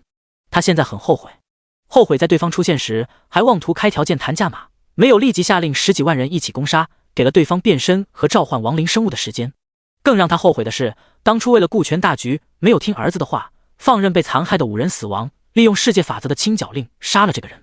可谁又能知道事情会发展成这个样子？对方仅靠1人就真能灭了陈氏公会10几万人马。但现在说什么也迟了，再后悔也没有用。你到底是谁？究竟和我们陈氏公会有什么深仇大恨？陈天鹤哆嗦着发白干裂的嘴唇，开口问道。哪怕是死，他也想做个明白鬼。你马上就知道了。林天眉目一动，下方一只蜥蜴人仆从立马上前，一爪子把陈天鹤扫翻在地。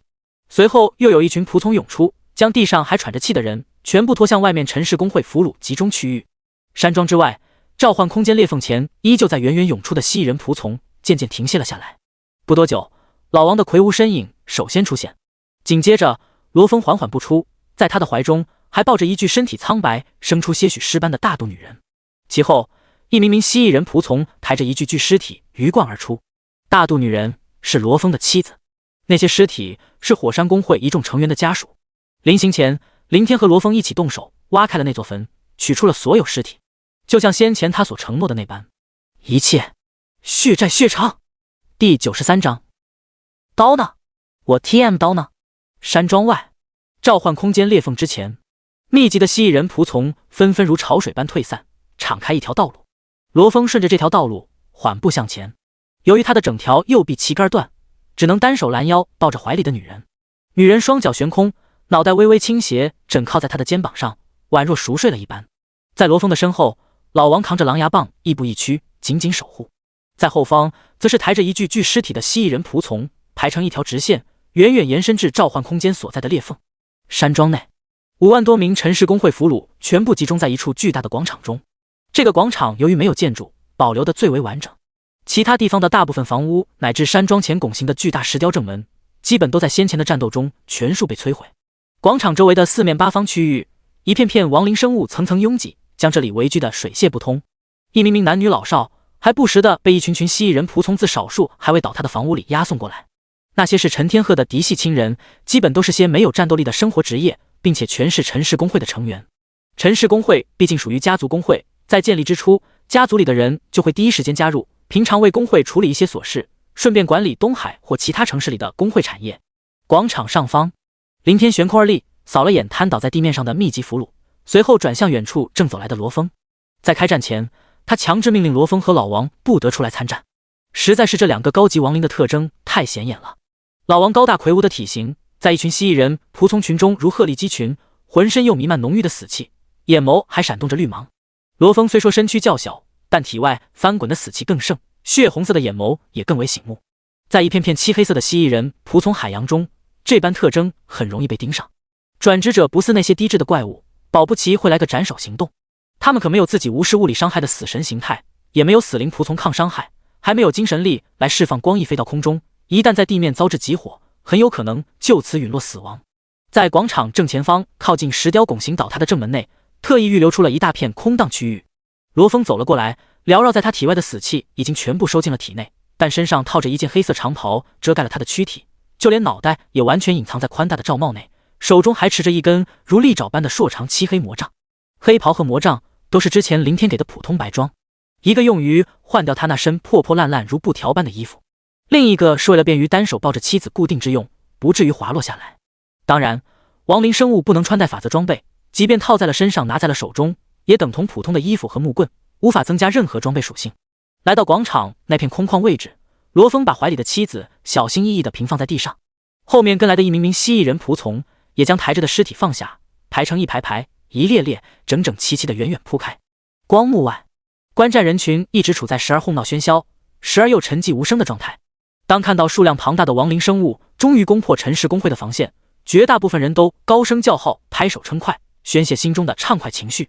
在东海这个地界，很多人都受到过陈氏公会的欺压，碍于对方势大，始终敢怒不敢言，可想而知他们心里是何等的憋屈窝火。陈氏公会的人被杀，自然让他们痛快无比。但见到山庄战场内越来越多的人被极其残忍的分尸，各种大小不一的尸骸遍地散落，汇集的猩红鲜血也如小溪般流淌，喧闹的场面又渐渐息止。说到底，他们都只是普通人，内心谈不上善，却也绝对谈不上恶，否则早就加入了陈氏公会。况且，哪怕坏事做绝在恶毒的人，面对如此血腥残忍的场面，也会心生些许不忍。不过眼下看见广场中那一排排被亡灵生物放在地面上的众多尸体，当即又瞬间点爆了寂静的场面。复仇，不错，肯定是报仇。难怪天灾军团会向陈氏公会强行开战，又残杀了这么多人，原来是陈氏公会先动手杀了人家的人。尸体这么多，看样子是灭门啊，应该还灭了不少的门。陈氏公会这帮人是真的够狠。我呸！亏老子刚刚心里还犯嘀咕，觉得天灾军团是不是做的有点过分了？过分个屁！看见没？那些尸体里还有很多的孩子，不单有孩子，还有一个带着肚子的孕妇。妈的，陈氏公会里的那些人全是些畜生，他们是怎么下得去手的？那些猪狗不如的混蛋，就该把他们碎尸万段，让他们全部死无全尸！操！谁知道天灾军团还收人不？老子要进去活剐了那些姓陈的畜生！老子也忍不了了，不亲手弄死他们，根本无法解恨。咦，那些尸体中有一个女人，我以前见过，好像是火山公会某个成员的妻子，火山公会成员的家人。那其他尸体呢？不会都是火山公会成员的家属吧？该死！火山公会的人都命丧在了实心任务里，他们为国牺牲，外面的家人竟然全被陈氏公会暗中灭了门。肯定是这样，咱们东海几个数字分公会一直压制陈氏公会，要不然他们早就翻天了。特别是火山公会压制他们最狠，所以几个数字分会一解散，就遭到了怀恨在心的陈氏公会的疯狂报复。狗日的陈氏公会！我草他们祖宗！刀呢？我他妈刀呢？老子要进去挨个捅死他们！跪下！山庄广场中，林天面具下的冰冷眼眸注视着瘫在地面上的一名名陈氏公会俘虏，开口传出一声怒喝，声音不大，但却在一只只涌动而上的蜥蜴人仆从手持长矛威胁下，得到了很好的执行。距离较近的一部分人闻言慌忙爬起跪了下去。随着这些人的带动，偌大广场里的5万多人，在每个人身边蜥蜴人仆从惨白的眼眸监视中，全部纷纷跪伏在地。远远看去，黑压压的一片片身躯，面朝着一排排尸体俯首跪礼。就连陈天鹤也不例外，认命般的跪在了地上。他双手前伸支在地面，努力撑着虚弱无力的躯体，微微抬着脑袋看着远处那一排排尸体，眼中尽是迷惑。在他身旁早已苏醒，同样跪地的陈飞宇望着那些尸体，也是满脸茫然。或许是暗中杀的人太多了，也有可能早就忘记了。两父子一时间都没想起来，直到陈飞宇见到那个大肚女人，又触及到站在女人身前的那个黑袍独臂人，脑中才顿时清醒，脸上浮现出一抹惊骇，甚至在剧烈的震惊骇然下，让他不知道哪来的力气和胆量，居然猛地从地上站了起来，指着独臂人，瞪着眼睛结结巴巴的道：“你是罗峰？不可能，你死了！我亲眼看到你已经死了。可是你怎么又活了过来？你……啪！”还未等陈飞宇说完，站在他身侧的一名蜥蜴人仆从抬起长矛，狠狠抽在他的后腿上，直接将其抽跪在地。身侧陈天鹤双目涣散，变得一片空洞，整个人仿佛突然失去了所有精气神般，一下子软倒了下去。本来他心中还抱一点点的侥幸，若是一切都是误会呢？如果对方搞错了敌人呢？万一呢？可听到儿子的话，那一点点不切实际的幻想瞬间荡然无存。陈飞宇做的那件灭门事件，他没有参与，更没空理会。但他知道这个事，也随口问过，却没怎么在意，相当于默许了这种做法。对手失势，落井下石，打击报复，再不留后患，斩草除根，灭其满门，这本就是极为正常的手段。他儿子做得对，对付孤身一人还残废断了条胳膊的人，他相信自己的儿子再怎么废物白痴，也不会出现什么差错。可是明明死了的人怎么会复活？是天空中的那个黑袍人的手笔，他是怎么办到的？他又和那个叫罗峰的人是什么关系？陈天鹤没去猜想，也没去开口询问，因为没有任何的意义。此时此刻，他仅知道一点就足够了。先前他不想糊里糊涂的死，想知道黑袍人为什么要强开工会战灭他陈氏工会。现在他明白了，灭门之仇不共戴天，他陈氏工会绝无半点幸存的希望，所有人都会死。远处罗峰没理会陈飞宇的嚎叫，连看都没看一眼。他单手杵着如利爪般的硕长魔杖，一步步走向空中悬停的凌天。视角画面，现阶段的罗峰以后会改变。来到凌天身下，罗峰弯膝跪地，同时传出一股毫无感情的灵魂波动。师祖，罗哥，去吧，林天抬手示意了下，于脑海中道：就像我先前承诺的那样，俘虏的陈氏公会所有人，包括陈氏一族在内，要杀要剐，任凭你的处置。是，师祖。罗峰站了起来，转身面朝看押俘虏的一名名蜥蜴人仆从，一股股灵魂波动急速传荡而出。在亡灵生物族群中，始祖是至高无上的存在，旨意高于一切。而在始祖没有传达命令的前提下，拥有序列的高级亡灵也可以指挥无序列的仆从，序列越高，指挥权越大。比如罗峰的司祭序列和老王这个巫妖王序列，如果两人同时传达2条不同的指令，死灵仆从军团只会听从更高一级的罗峰命令。所以几乎在刹那间，整个广场的俘虏便出现一阵阵骚乱，有的依旧待在原地，有的则在蜥蜴人仆从手持长矛驱赶下，被逼开始起身移动。很快，5万多人分成了泾渭分明的2部分，人数最多的那部分集中在广场右侧区域，属于东南联盟的人；人数较少，仅残存1000多人的陈氏公会本部人马，单独汇聚跪在广场左侧区域。不同的公会，除了胸前徽章，还有对应的不同制式服装，很好区分。像陈氏公会本部的人都是清一身浅灰色制服。这时，跪在东南联盟区域最前方的许文山向前挪动了几步。历经数个小时的战斗，他虽然幸运地存活了下来，但也好不到哪去。他的全身上下伤痕累累，几乎没有一点完整的地方，特别是胸前那道倾斜的爪痕，皮肉翻卷，鲜血淋漓，还有左肩肩膀位置被咬掉了一大块肉，完全露出了里面的森然白骨。许文山艰难地抬起头，看向空中的黑袍人，使出全身力气般大声喊道：这位会长，我是东南联盟的负责人许文山，我们事前并不知道陈氏公会暗地里竟做出这种丧尽天良的灭门惨案，如果知道，我们不但不会招揽他们进入联盟，还会检举揭发他们的恶行，让大公会来主持公道。若是拥有红色令牌，我们甚至会直接向他们开战，灭了这些畜生。所以我们是无辜的，求求您，请放过我们吧。显然，许文山也通过那些尸体中明白了缘由。事实上，只要有点脑子的人都会猜到其中的内幕。毕竟，若非有深仇大恨，谁会没事儿使用一枚无比珍贵的红色公战令开战？难道仅仅为了看不惯陈氏公会的所作所为，替天行道？这根本就不太现实。但许文山的解释和哀求没有得到任何回应。悬停在空中的林天只是一目看了一眼，下方的罗峰更是没做丝毫搭理。伴随着他再次发出的一股灵魂波动，站在陈氏公会那部分人身后的一名名蜥蜴人仆从，齐刷刷的高高举起手中长矛，再狠狠地刺了下去。啊呀！啊呀！一阵阵凄厉的惨叫瞬间响起，1000多名陈氏公会的人跪立在身后的一条腿全部被长矛刺穿，他们倒在地上，歇斯底里的痛苦嚎叫着，紧紧抱着自己的后退，却又无法动弹分毫。长矛穿过他们的腿，深深没入进地面，完全把他们牢牢地钉在了地上。感谢会长的宽容，东南联盟铭记您的大恩大德，等结束出去后，我们必定厚礼相赠。右侧区域内的许文山见到陈氏公会的人被长矛钉在地面，自己一方没有遭到任何攻击，颤抖着抹了把脸上的冷汗，立马开口道谢。然而他话未说完，就见那个独臂黑袍人突地转身扫了过来，下一秒，四周围聚的亡灵生物猛然暴起，蜂拥而来。刹那间，血肉翻飞，残肢狂舞，密密麻麻的蜥蜴人仆从疯狂席卷，肆意冲杀，几乎在顷刻之间便将东南联盟汇聚的整个右侧区域化为了一片修罗地狱。第94章罗峰的逝去，敏的诞生。啊！啊呀！凄惨杂乱的嚎叫于广场中居然爆发，久久回荡。四面八方，一群群蜥蜴人仆从前仆后继，疯狂前扑，短短片刻便将5万多东南联盟的人全部淹没了进去，甚至形成了好几层，密集堆叠在一起。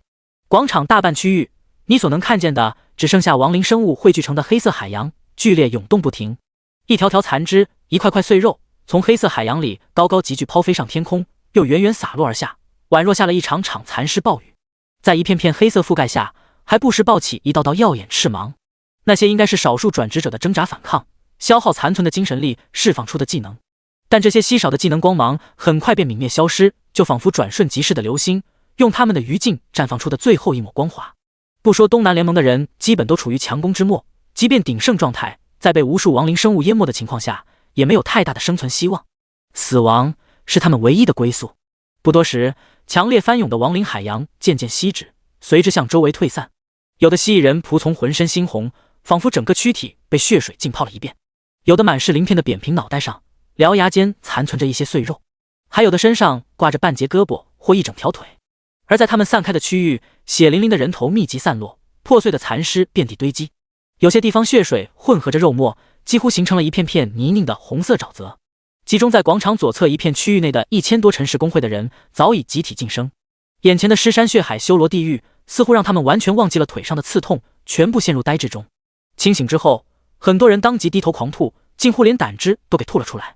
不单是他们，就连光幕外的不少观战人群同样呕吐出声，大片大片的污秽不断自空中飘落。哪怕广场上方悬停的林天受到职业影响，心理承受力大幅度提高，见到这一幕也粗重喘息了好一会儿，才平复掉心中的不适。但就像那些观战人群一样，这仅仅只是身体上的反应，并不夹杂其他。残忍、无辜，雪崩下没有人是无辜的，更妄谈对错。试想，假如你和你所有的手足兄弟全家被灭，对方连几岁的孩子都杀，连你怀孕的妻子都不放过，你会怎么做？他们帮助你的仇人联合起来对抗你的复仇，如果此战败了呢？血海深仇未报，落了个惨死仇人手中的凄凉下场。所以他们不该死吗？不该成为被同等复仇的对象吗？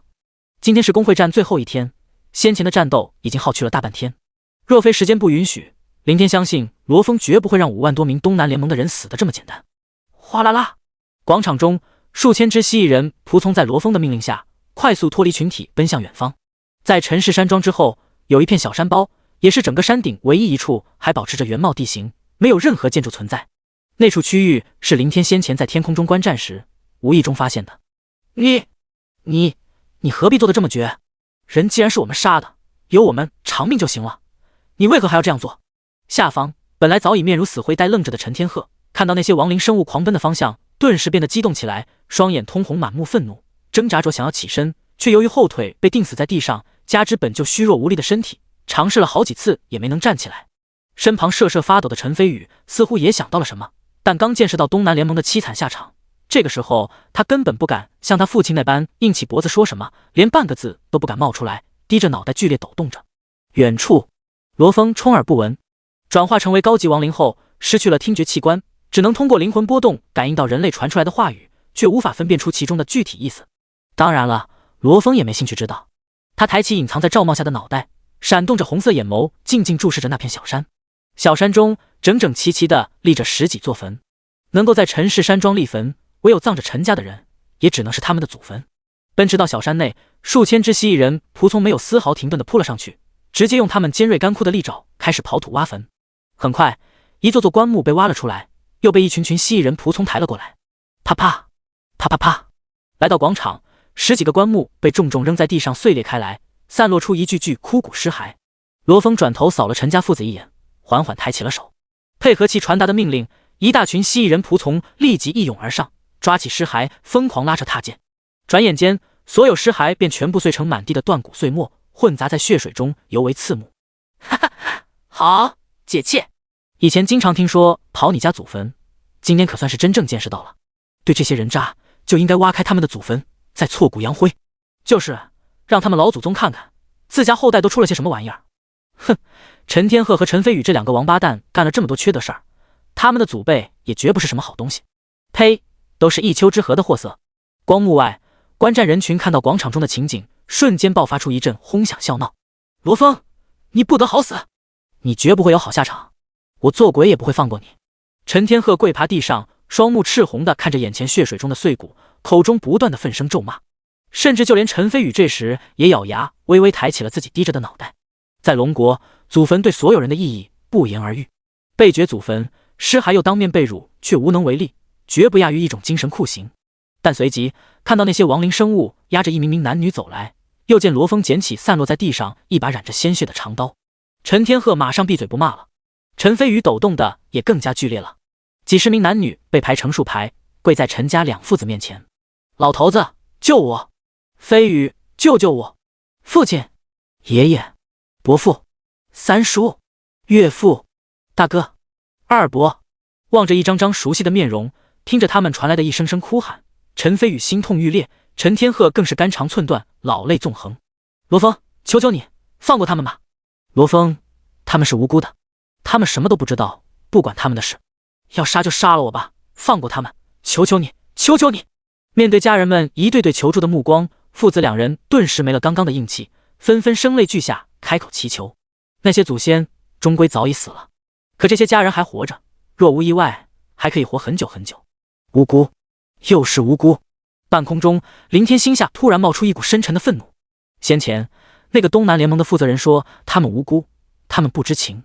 现在陈家父子又说他们的家人无辜，什么都不知道。但罗峰呢？还有那么多的火山公会的人呢？他们的家人做错了什么？在杀死罗峰怀孕的妻子时，在屠戮那些手无寸铁的孩子、女人以及老人时，陈家父子可曾想过，这些人全都是无辜的？唰！下方刀光划过，一颗满脸苍老的头颅瞬间高高飞起，猩红鲜血随之冲天喷溅。不，父亲，爷爷！陈家父子悲痛欲绝，纷纷本能的想要上前，可钉在他们后腿上的长矛牢牢限制了他们的行动。罗峰望着两父子，红色的眼眸平静如常，没有泛起丝毫的波动。片刻后，他再次缓步上前，停在一个老妇人身侧，缓缓举起了手中的刀，再狠狠落下。唰唰唰唰唰唰，几十个人，罗峰连挥几十刀，地面早已人头滚滚，鲜血流淌汇聚，宛若成了小溪，几乎每踏出一步都能溅射出一大片血水。不远处，陈天鹤和陈飞宇瘫软趴在地上，疯狂呼喊，撕心裂肺的嚎叫着。在这一刻，他们终于体会到了失去家人的痛苦，甚至在亲眼目睹家人们一个接一个的人头落地，内心的悲痛要更甚更浓。罗峰站在密布的人头中间，默默注视着失声痛哭状若疯癫的两父子，一动不动，似乎在宣泄心中的滔天仇恨，也有可能仅仅只是为了给予两人悲痛的时间，让两人更为仔细深刻地感受到那份痛不欲生彻入骨髓的痛苦。直到良久，他才微微动弹了下，重新提起手中染血的长刀。啊，罗峰，罗爷，不要杀我，我不想死，不想死啊！求求你，求求你，放过我，不要杀我！陈飞宇看到罗峰朝着自己走来，特别是触及到罗峰手中那把还在滴落血珠的长刀，死亡笼罩下的强烈恐惧瞬间让他暂时忘记了一切，浑身如筛糠般剧烈颤悚，哭声哀求，眼泪混合着鼻涕齐流而下，看上去可怜而又可悲。住嘴！你以为他会放过我们吗？一旁的陈天鹤怒声呵斥，满是血丝的眼睛仇恨地死死瞪着走来的罗峰。但陈飞宇毫不理会，或者死亡的恐惧已经让他完全忽略了父亲的话，只是一边高声哭喊求饶，一边脑袋重重磕在地上，撞击着地面石板，不断发出一声声咚咚声响。过了片刻，似乎是察觉到走来停下的罗峰迟迟没有动手，让陈飞宇惶恐抬起被撞得鲜血淋漓的脑袋。眼前，罗峰微微举起长刀，点了点陈飞宇，又点了点不远处1000多陈氏工会成员汇聚的区域。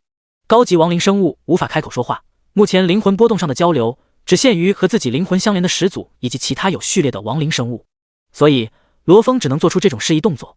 若是在正常状态下，陈飞宇肯定会立即想通其中的意思，但此刻他脑子里混乱一片，完全被恐惧填满，一时间根本无法明白过来，只是战战惶惶、惊恐无助地看着罗峰。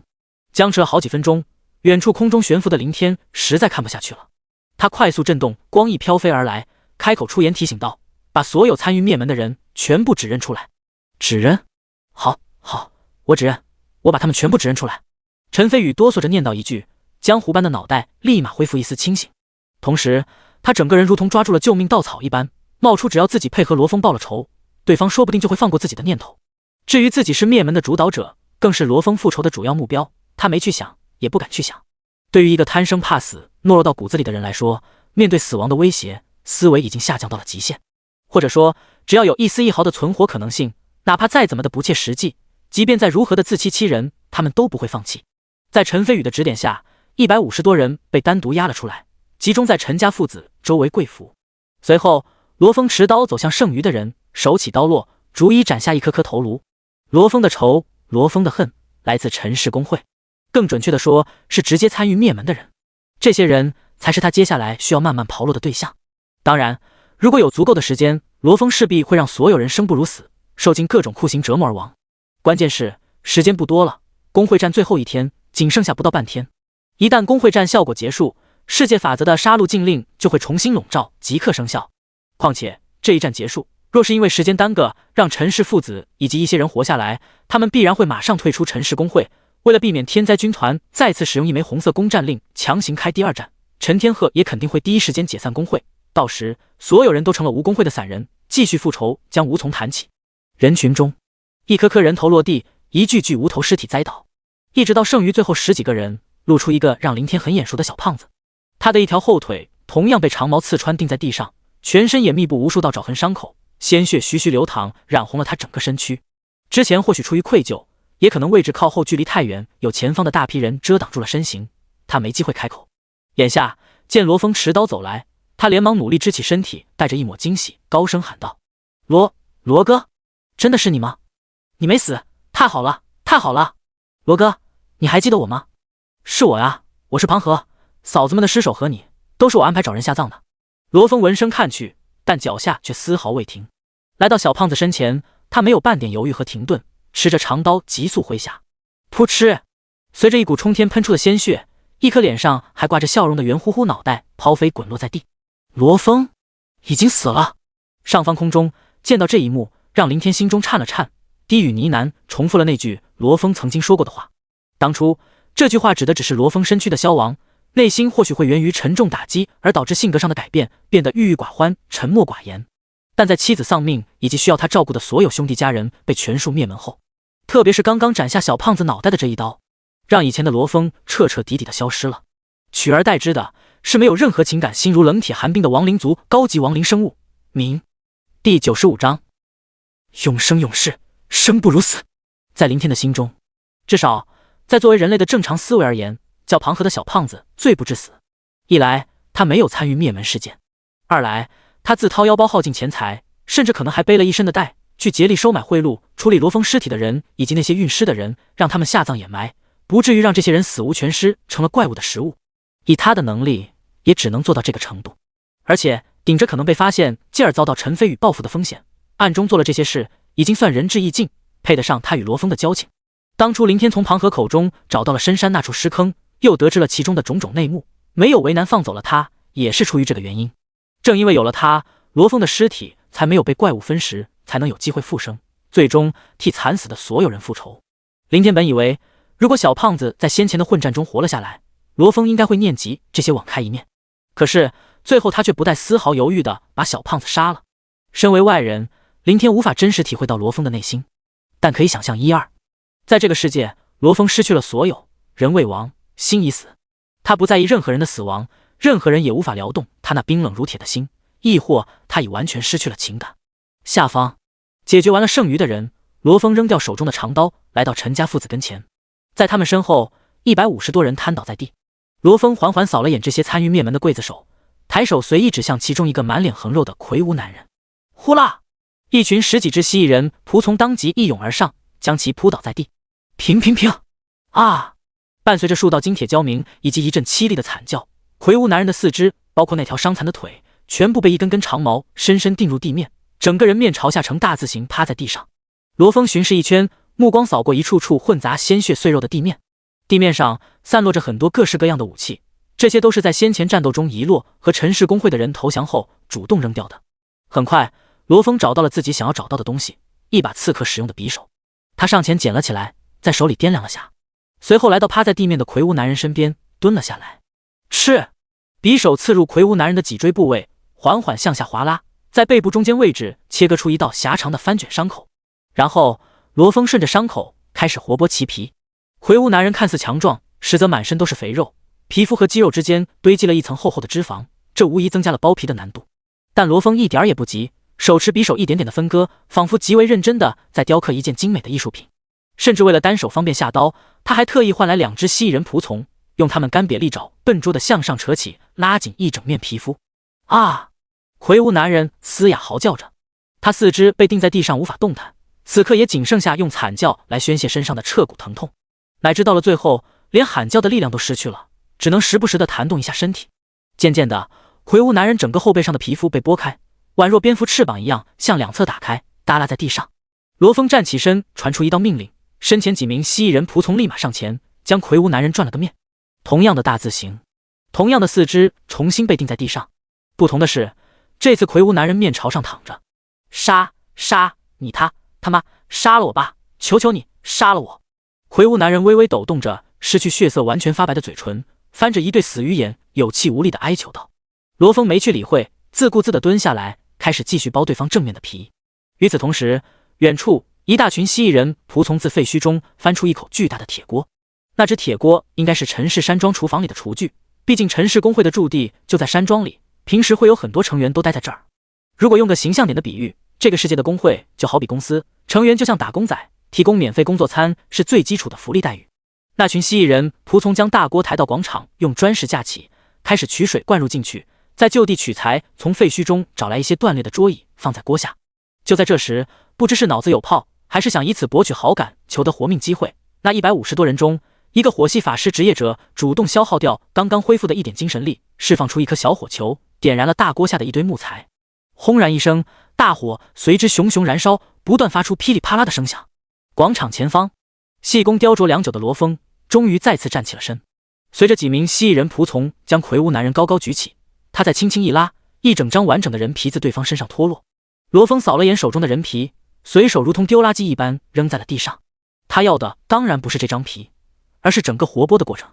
来到早已沸腾的大锅前，罗峰指了指距离最近的一个人，一群蜥蜴人马上扑上，将其举了起来。啊，不是，我不要啊！那人顿时剧烈挣扎起来，满脸惊恐绝望，以及夹杂着一抹悔不当初。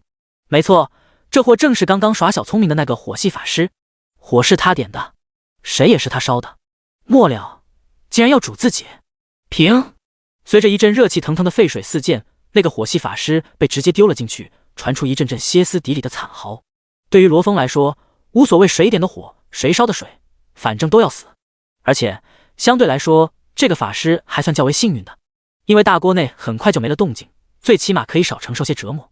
罗峰又招了招手，几名蜥蜴人仆从上前架起一人，另外几名仆从则使用铁盆从锅内取出滚烫的水，缓缓浇在这个人的身上。另一边，罗峰又开始搜刮地面，找到一柄满是锯齿倒钩的武器。来到这个正发出惨叫、浑身皮肤几乎被烫熟的人面前，他手持锯齿武器，亲自演示了什么叫做梳洗。紧接着，割锯、断脊、腰斩、月刑、钩刑、弹琵琶等等各种各样的酷刑在广场中逐一上演。看不下去了，上方空中，林天重重吐出一口气，撇过了脑袋。下面广场中，罗峰此时正在抽肠。受刑人是陈飞宇，他的后门位置，一节节肠子正被一点点的缓缓拉出来，并且他整个人被几名蜥蜴人仆从抬着面朝上，被撑着脑袋，又被掰开眼睛，强制让其亲眼目睹自己的肠子被扯出去。由于动作缓慢，人一时半刻死不了，但极致的痛是免不了的，还有亲眼看到自己体内器官脱离出去带来的那种极致恐怖，肉体和精神双重折磨。罗峰，你绝对不得好死！偌大的广场中，此刻只剩下陈天鹤一人，他青筋暴露，目瞪欲裂地望着被抽肠的儿子，面容扭曲，神色憎恨。随即，陈天鹤手中一柄钢刀快速显化，唰！钢刀爆起一阵技能毫芒，横扫而出，击杀周围一直压制着他的10几只蜥蜴人仆从。下一刻，耗尽刚刚恢复的一点精神力的陈天鹤没有任何犹豫，直接反手一刀捅向自己的心脏，自杀而亡。实际上，在这段时间里，见到一名同伴被各种残忍的酷刑折磨，不想自己也遭受这种凄惨的下场，很多人都妄图自杀。有几人幸运的成功了，但绝大多数人都被及时阻止，像陈天鹤这样被一群蜥蜴人仆从死死控制在地上。想死！罗峰一目看向倒在地上的陈天鹤，传出一股清晰的灵魂波动。他看了眼前方已气绝死亡的陈飞宇，扔掉手中被抽出2米多的肠子，来到陈天鹤身前，探出那只宛若焦炭般的漆黑手掌。嗡！下一秒，一股股浓烈的死气从手掌中涌动而出，缭绕向地上陈天鹤的脑袋部位。同时，罗峰的手掌缓缓抬起，从远方看去，就好似做了个向后拉的动作。但渐渐的，一道面容和陈天鹤一般无二的虚影，真的被逐渐拉扯了出来。灵魂祭炼。林天看到这一幕，马上就想到了罗峰的信息。罗峰有2个技能，其中一个可以抽取目标的灵魂，祭炼为恶灵奴仆。下方，那道人形虚影完全被拉扯了出来，悬空漂浮不定。虚影脸上的轮廓十分清晰，甚至可以看到其迷茫、疑惑乃至震惊、恐慌的复杂表情。显然，这道虚影是陈天鹤的灵魂，且拥有完整的生前记忆和思维。简单来讲，这就是失去肉身的陈天鹤。在惊慌过后，陈天鹤狰狞着脸容，冲着面前的罗峰发出一道道无声咆哮怒吼，想简简单单的一死了之。不，你不会死，永远也不会死。罗峰传出一股冰冷的灵魂波动，转身走向不远处的陈飞宇尸体。陈天鹤灵魂疯狂挣扎，想要飞离，但却仿佛被一股强大的力量钳制了般，亦步亦趋地跟在罗峰身后。来到陈飞宇尸体前，罗峰如法炮制，抽出了陈飞宇的灵魂。和陈天鹤不同，在度过初始的迷惑后，陈飞宇只剩下唯唯诺诺、战战惶惶。罗峰继续向前缓步而行，路过一些实在破损不堪的尸体时，他直接跨过，遇到稍微完整的才会祭出手中死气。身后的虚影灵魂越来越多，从最初的数人到几十人，再到黑压压一片上百人。最后，罗峰完全停在剩余的几十具尸体前，他看了看面前的这一片尸体，又望了望后面密集的灵魂，眼眸红色出现了轻微的闪烁，似乎陷入了犹豫和挣扎。达到上限了。林天刚开始还有点疑惑，但很快就明白了过来。罗峰的祭炼灵魂技能抽取灵魂祭炼恶灵有100只的上限，加上陈家父子参与灭门的总共有150多人。即便他先前忽视了严重残破的尸体，可还是剩余不少，所以他必须做出抉择，100只数额中该选择谁，又该放弃谁。踌躇良久，罗峰最终转身返回。对于他来说，他不想放过哪怕一人，但同样的，在一定要舍弃50多人的前提下，除了陈天鹤和陈飞宇，剩下的人放过谁都一样。在罗峰离开的同时，四周密密麻麻的蜥蜴人仆从瞬息扑了上去，开始更深层次的分解地上所有的尸体，不留一具全尸。来到广场前，他望着地上妻子的尸首，又缓缓扫过一具具火山公户成员的家人尸体。下一刻，一股股浓烈的死气自其体内涌出，覆盖向身后100人的灵魂。嗡！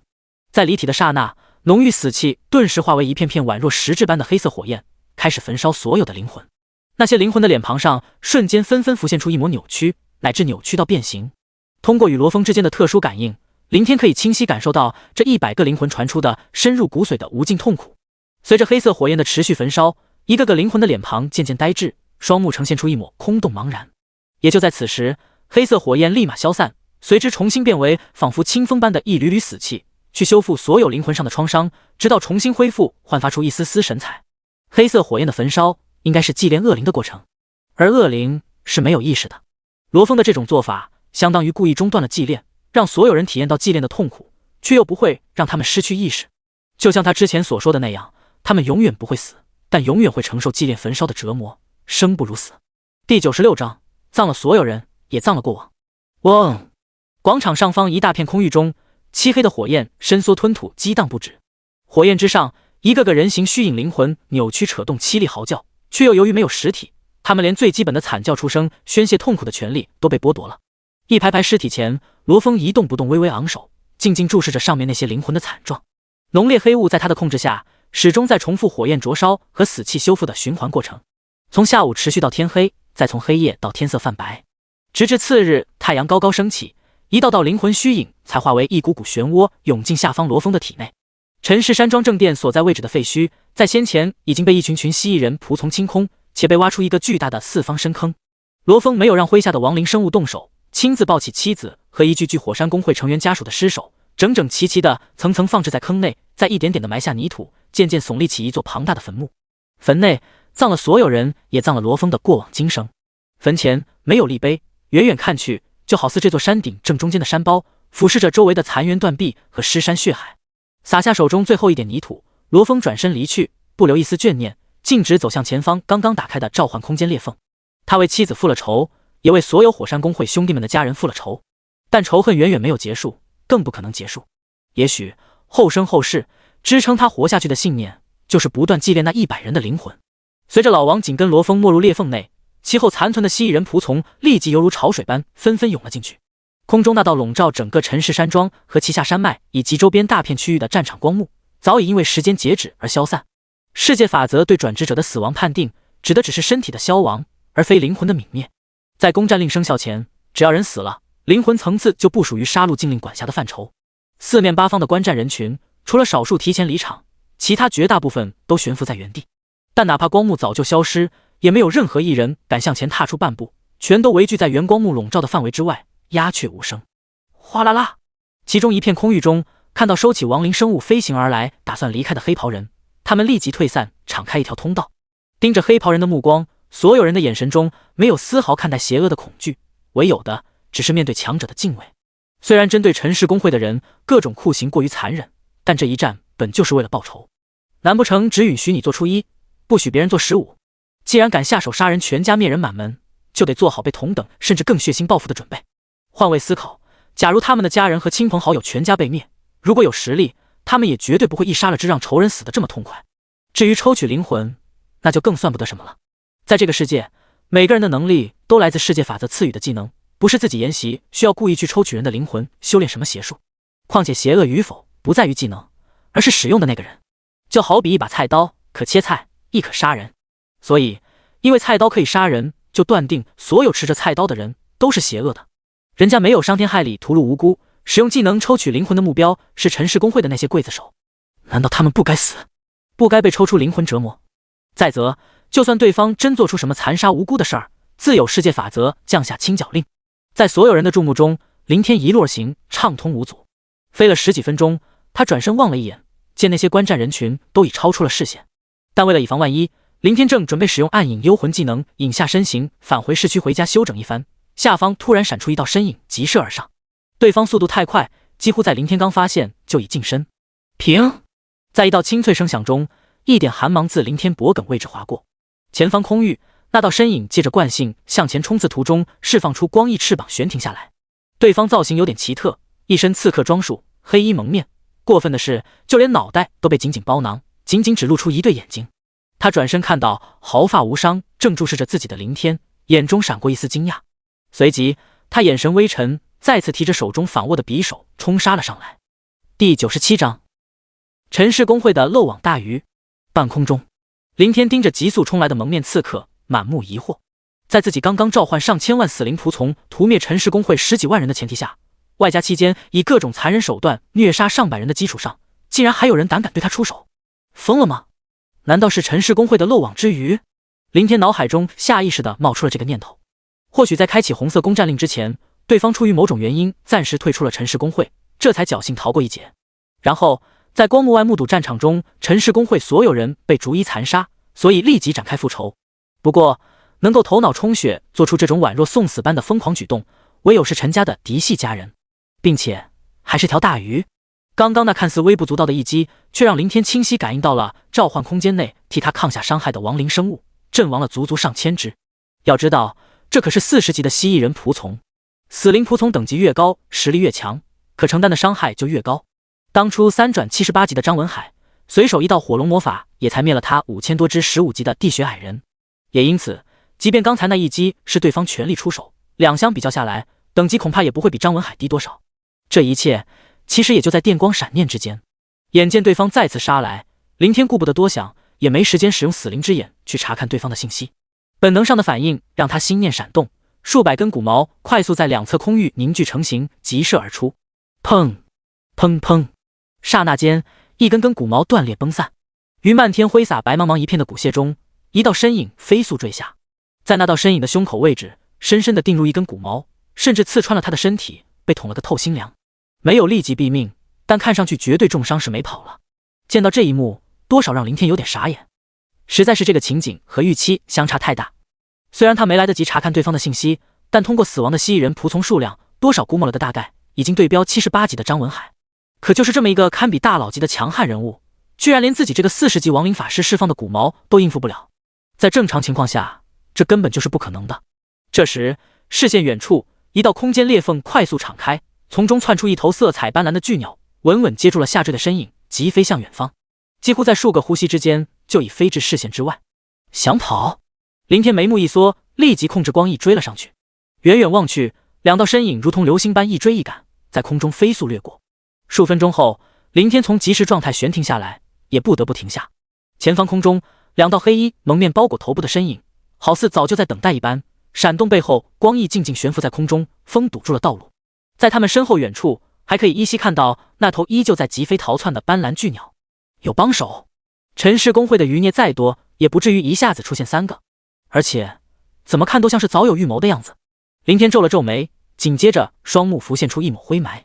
在死灵之眼下，两道信息顿时显现了出来：姓名西口一郎，职业忍者4转，等级80，力量3890，体质2789，精神2675，敏捷4380。姓名小松泽阳，职业忍者4转，等级80，力量3776，体质3013，精神2794，敏捷4527。在看到信息的刹那，首先让林天惊讶的不是两人高达4转80级的等级，也不是3、4千点的逆天4维属性，而是这名字肯定不是龙国的，还有忍者这个职业，在龙国也绝对没有。所以，包括前面逃跑的那个在内，3人全都是小日子。第98章，小日子的异界复刻版。小日子只是林天习惯上的称呼，在这个世界，准确来讲，应该叫樱花国的人。当然了，两者其实也大差不差。在林天看来，这个世界和前世的地心基本没有太大区别，俨然一个平行世界。只不过，在世界法阵降临后，让这个世界从科技文明走向了另一个被创造出来的转职者文明体系。但各个国家的历史渊源，诸如或敌对或友好或中立的关系，因为不同国家的主体人群没变，从而都完整的保留延续了下来。在前世地心，龙国最后一次国难，也可说是整个民族的生存危机，就源于那个小小的岛国，导致数千万国人的死亡。说难听点，如果不是有其他大国的支援和介入，甚至有亡国灭族的可能，那是不共戴天的血海深仇。可就在林天穿越前，重振辉煌的龙国依旧没能报上这刻骨的仇恨，反而人家不道歉不说，还死不承认曾经在龙国大地上做出的种种灭绝人性的事情。这个世界也是如此，樱花国等于是复刻版的小日子。在第2次开启7星任务发展蜥蜴人仆从军团期间，林天从罗峰口中得到了曾在饭馆中无意听到且让他疑惑的国战内幕详情。所谓国战，就是各个大洲间各个相邻国家的大混战，每10年开启一次。届时，世界法则将会取消禁令，无限杀戮。首次国战，由于龙国的各种原因致使战败，被樱花谷破了国门，冲进国内大开杀戒，损失惨重下才将其赶了出去。正因为这一战，强烈的存亡危机感让整个龙国出现了前所未有的大团结，加之本就庞大的人数，让龙国的转职者数量和质量这种等同综合国力的战斗力量一步步提升，在接下来的一次次10年国战中渐渐变强，直至上一次国战，龙国达到了真正的巅峰，数百万高等级强者横扫亚洲区，傲视诸国。也就在这次国战中，让龙国人彻底爆发。历史上的仇恨加上无数次国战中埋下的积怨，在樱花国全部连本带利的找了回来。仅樱花国强者就屠了几十万，又冲进樱花国国土，杀了他们不知多少的低级转职者以及生活职业者，屠的人太多，根本没法去统计。最后还逼迫樱花国低头，签了各种辱国条约和不知反几的赔款。到了现在，樱花国分期赔偿给龙国的钱财还没有还完，每年依旧在定期缴纳。得知了这些信息，让林天终于明白数字工会为什么要这么急着开启10星工会任务了。不是当初他想象的被小小岛国压了一头的不服，而是下一次10年国战就快要开启了。而樱花国其中一个工会成功晋级10星工会，10星是工会等级的封顶上限，难是真的难，需要集举国之力。但同样的，带来的 buff 增幅效果也十分恐怖。在这个世界中的工会，不似游戏中那般有什么人数限制。说白了，这些工会就像是一个个公司，樱花国完全可以暂时搁置本国各个工会之间的一切矛盾，靠这个10星工会把所有工会里的人先全部招收进来，进行全国性的培养，为国战做准备。利用10星 buff 效果的加持，可想而知会让樱花国在短短时间内发展到何其可怕的程度。到时国战一开，在上一次国战中积攒的屈辱仇恨下，已经无法想象被樱花国杀进国内会做出什么样的疯狂举动。估计连给龙国签订不平等条约的机会都没有，他们会杀尽所见到的每一个人，不论男女老少，一直屠到国战结束才可能停止。这2人，还有前面逃跑的那个，都是潜伏进来的间谍。林天盯着前方空域悬停的2道身影，又望了望他们身后几乎已消失在视线中的斑斓巨鸟。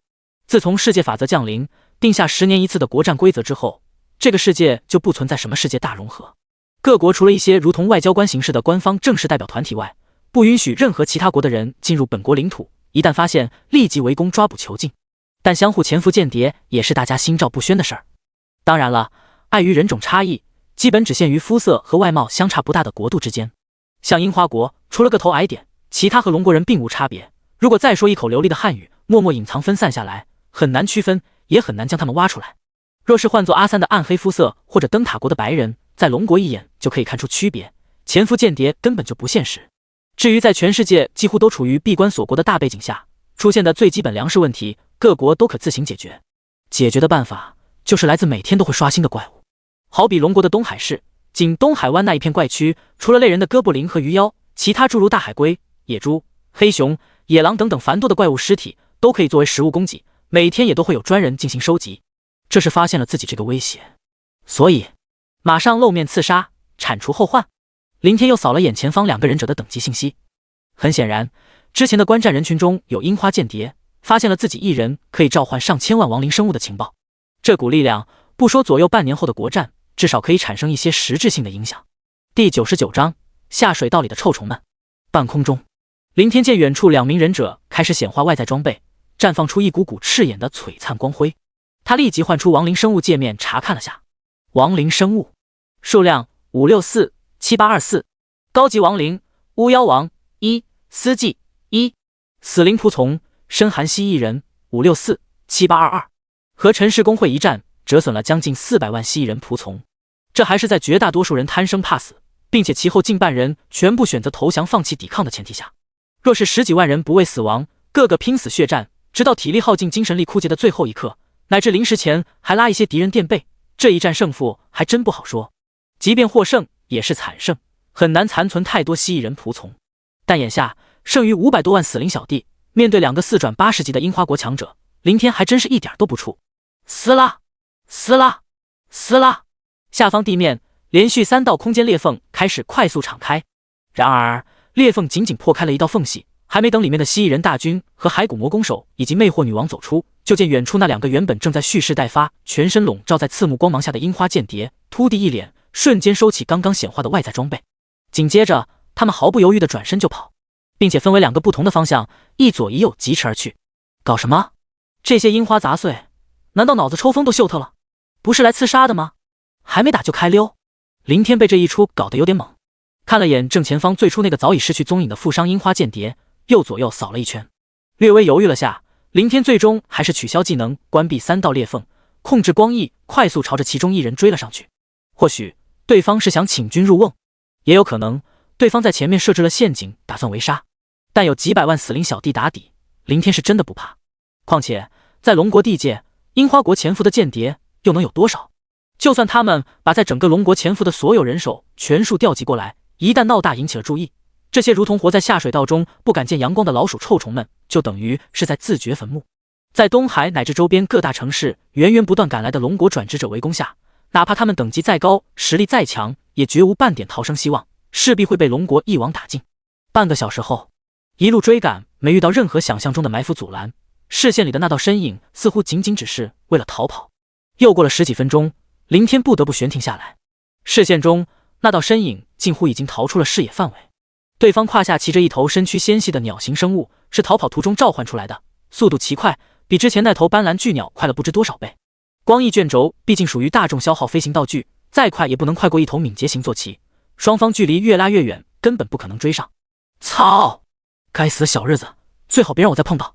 林天恨恨地望着渐渐消失的身影，这个时候他有点怀念那只疾风兽 BOSS 仆从了，心下也确实有些后悔，不该当初在复活罗峰时没能留下他，否则如果有他在，仗着他的速度和不知疲倦的特征，哪怕追到天涯海角，把对方的坐骑活活累死，也绝必要将其逮住慢慢刨落。不管樱花国此次有什么意图，想玩什么猫腻，既然盯上了自己，恐怕就不大可能会半途而废。暗影幽魂，随着默念释放出技能，林天的身体渐渐虚化，整个人快速消失，隐身回到华西小区的别墅家中。刚浮现出身形，眼前一连串提示信息就主动跳了出来。你的工会收到了消息，消息来源赵氏工会。消息内容：您好，尊敬的天灾军团工会会长，很冒昧打扰到您，我是赵氏工会的会长赵华强。首先，本盟在招收陈氏工会之前，并不知道他们竟然做出灭门这种人神共愤的事情，他们死有余辜。您做得好，为东海荡清了污秽，咱们东南联盟的人也是咎由自取，死不足惜。我代表东南联盟，无意和您为敌，并且祈求得到您的原谅和宽恕。其次，我得到了消息，您的生命受到了严重威胁。我知道您非常强大，有数之不尽的亡灵生物军团，但请您一定要相信我，对方完全有能力和实力杀死您。具体详细情况，我需要和您面谈。3日后，东海城外的九幽山，我们不见不散。第100章，请做好终生残废的准备。几个意思？是真的诚恳道歉，还是下套设伏打自己的主意？林天盯着眼前浮现的工会消息寻思道。从话语间不难看出，这个叫赵华强的赵氏工会会长大概就是东南联盟的盟主。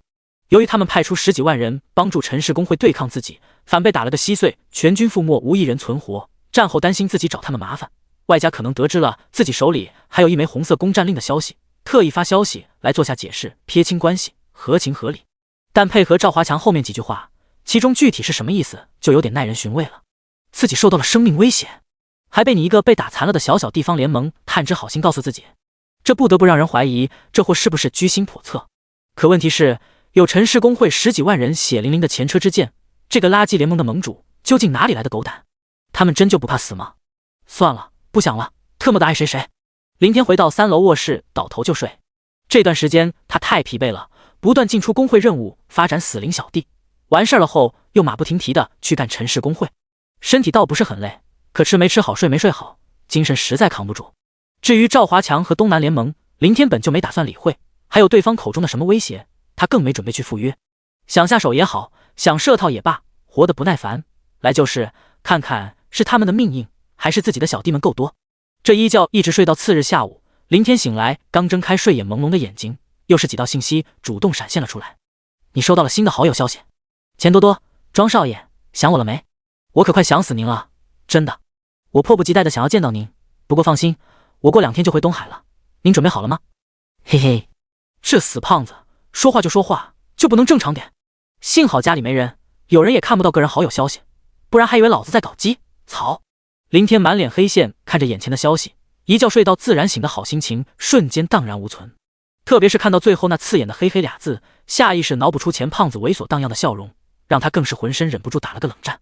不过林天也能理解前胖子的心情，这一趟外出这么久，收获肯定不菲，买到了不少的技能书。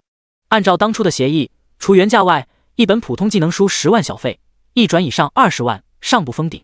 假如这次前胖子收刮到了几百本，仅小费就能得到数千万，简直赚钱赚到手软，能不让他高兴到语无伦次吗？准备好了吗？这是让自己准备好钱啊！哎，又 TM 的是钱。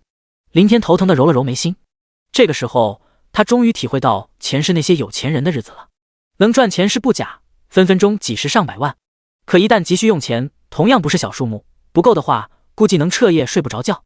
就好比此刻，如果像以前那样，林天自然不用为这个犯愁，整天混在副本里，打到的装备获得的钱财足够了。这也是他当初能够豪气的向钱多多开出天价小费且上不封顶的原因和底气。但人生无常，他万万没想到会发生其后一系列的事情。这将近1个月时间，怪没少杀，加起来屠了有1-2千万。坑爹的是，2转任务和工会任务里的怪物是1星怪，都他娘的不爆装备，剩下1张100万定额卡，还有几百件装备，全部卖了可能也就几百万。林天从随身空间内把所有家底取出来，清点了一番。最初连续刷了1个多月深渊谷地副本升到40级的装备收获，卖了1亿多，但为了保障顺利完成2转隐藏任务，基本都购买了各种魔法卷轴，在追杀灰岩部落牛头人溃军几乎消耗一空，专门留下这张100万定额卡。当时主要是想着用于2转后下副本的启动资金，几百件装备还是在深渊谷地副本复活罗峰时顺手涂的那5万深渊牛头人爆出来的。看钱胖子这兴奋劲儿，收到的技能书绝不会太少，最低可能都有几十本，2天左右赶回东海，这就需要在2天内搞到几千万甚至几个亿，去刷副本、贷款，或者干脆卖掉手头里的那枚红色攻占令。一个个快速搞钱的办法在林天脑海中闪过，又一一否决。时间太短，2天之内靠刷副本打装备很难赚到数千万乃至上亿的钱财。况且连续忙碌了这么久，林天是真心想休整1-2天。贷款呢又太亏，利息高不说，也不一定能够贷下来。几百万还好说，靠战斗职业者的身份就成，但几个亿的巨额资金，没有哪个商铺敢随意放款。即便可以放款，也免不了需要一些繁琐手续和认证有无还贷实力，太麻烦。红色攻占令又稀缺无比，上次刷深渊谷地副本运气爆表出了俩，天知道什么时候才能再次获得。同时作为核武级别的威慑力量，若不是万不得已，林天不想为了区钱财白白浪费。而且东南联盟似乎想搞事情，万一那个叫赵华强的盟主真活腻歪了呢？到时没了红色攻占令，你拿人家毫无办法，你气不气？东南联盟，赵华强。想到这里，林天突地神色一动，马上唤出昨天赵华强发来的工会信息，重新查看了一遍。半晌后，林天挑眉嘿嘿笑道：不好意思，赵盟主，我现在手头缺钱，既然你主动跳出来，那可就别怪我不客气了。市区一家豪华酒店内，赵华强打开房门，刚走进来没几步，就猛地停下了脚步，意外地盯着眼前浮现的几道提示信息。你的工会收到了消息，消息来源天灾军团工会，消息内容：陈氏工会是我天灾军团的死敌，一切企图帮助或已经帮助他们的任何个人与工会，都将是本工会不死不休的敌人。赵会长，你应该感到庆幸，如果不是你及时做出解释，在昨天，你的赵氏工会就应该收到了本工会的强战令。我可以原谅你的不察，但无法宽恕你的过错。你派出10几万人手助战陈氏工会，让我平白无故损失了数百万亡灵生物仆从，这些损失需要得到赔偿，请准备好2个亿的战争赔款。当然，你也可以选择拒绝，同时立即解散赵氏工会来逃避攻战令的开启。但请做好余生被本工会追杀的宿命，也请做好终生沦为残废的准备。第101章，既要钱，还得要命。勒索！他这是赤裸裸的勒索，2亿赔款，他怎么不去抢？他天灾军团简直欺人太甚！曝光！我们要把他的无耻行径曝光出去，让他受到东海乃至整个龙国的谴责和唾弃。哼，曝光有个鸟用，直接干他娘的！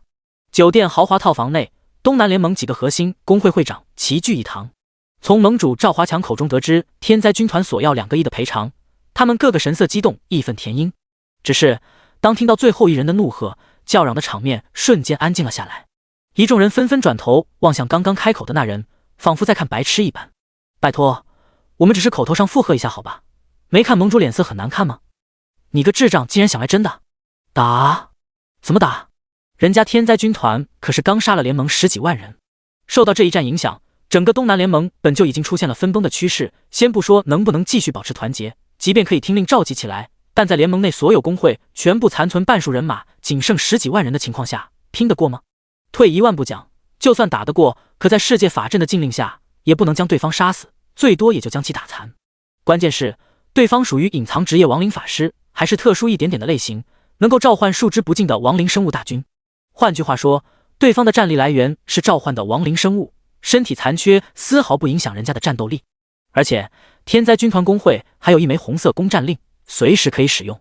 假如对方在东南联盟几十个工会里随机抽选一个幸运儿强开攻战令，面对无数的亡灵生物，区区一个工会的力量根本无法抗衡分毫，100%覆灭，绝无任何幸存的可能。没人能保证自己不会成为这个幸运儿。所以你个傻逼自个儿想找死，可千万别拉上我们。行了，说正事。客厅沙发上，赵华强脸色阴郁的抬手示意了下，目光逐一在几人脸上扫过。事实上，他心里十分清楚这些人在打什么算盘。工会之间的联盟体系仅仅只是人类间的自发组织，不是世界法则制定的规则产物，也就不被认可。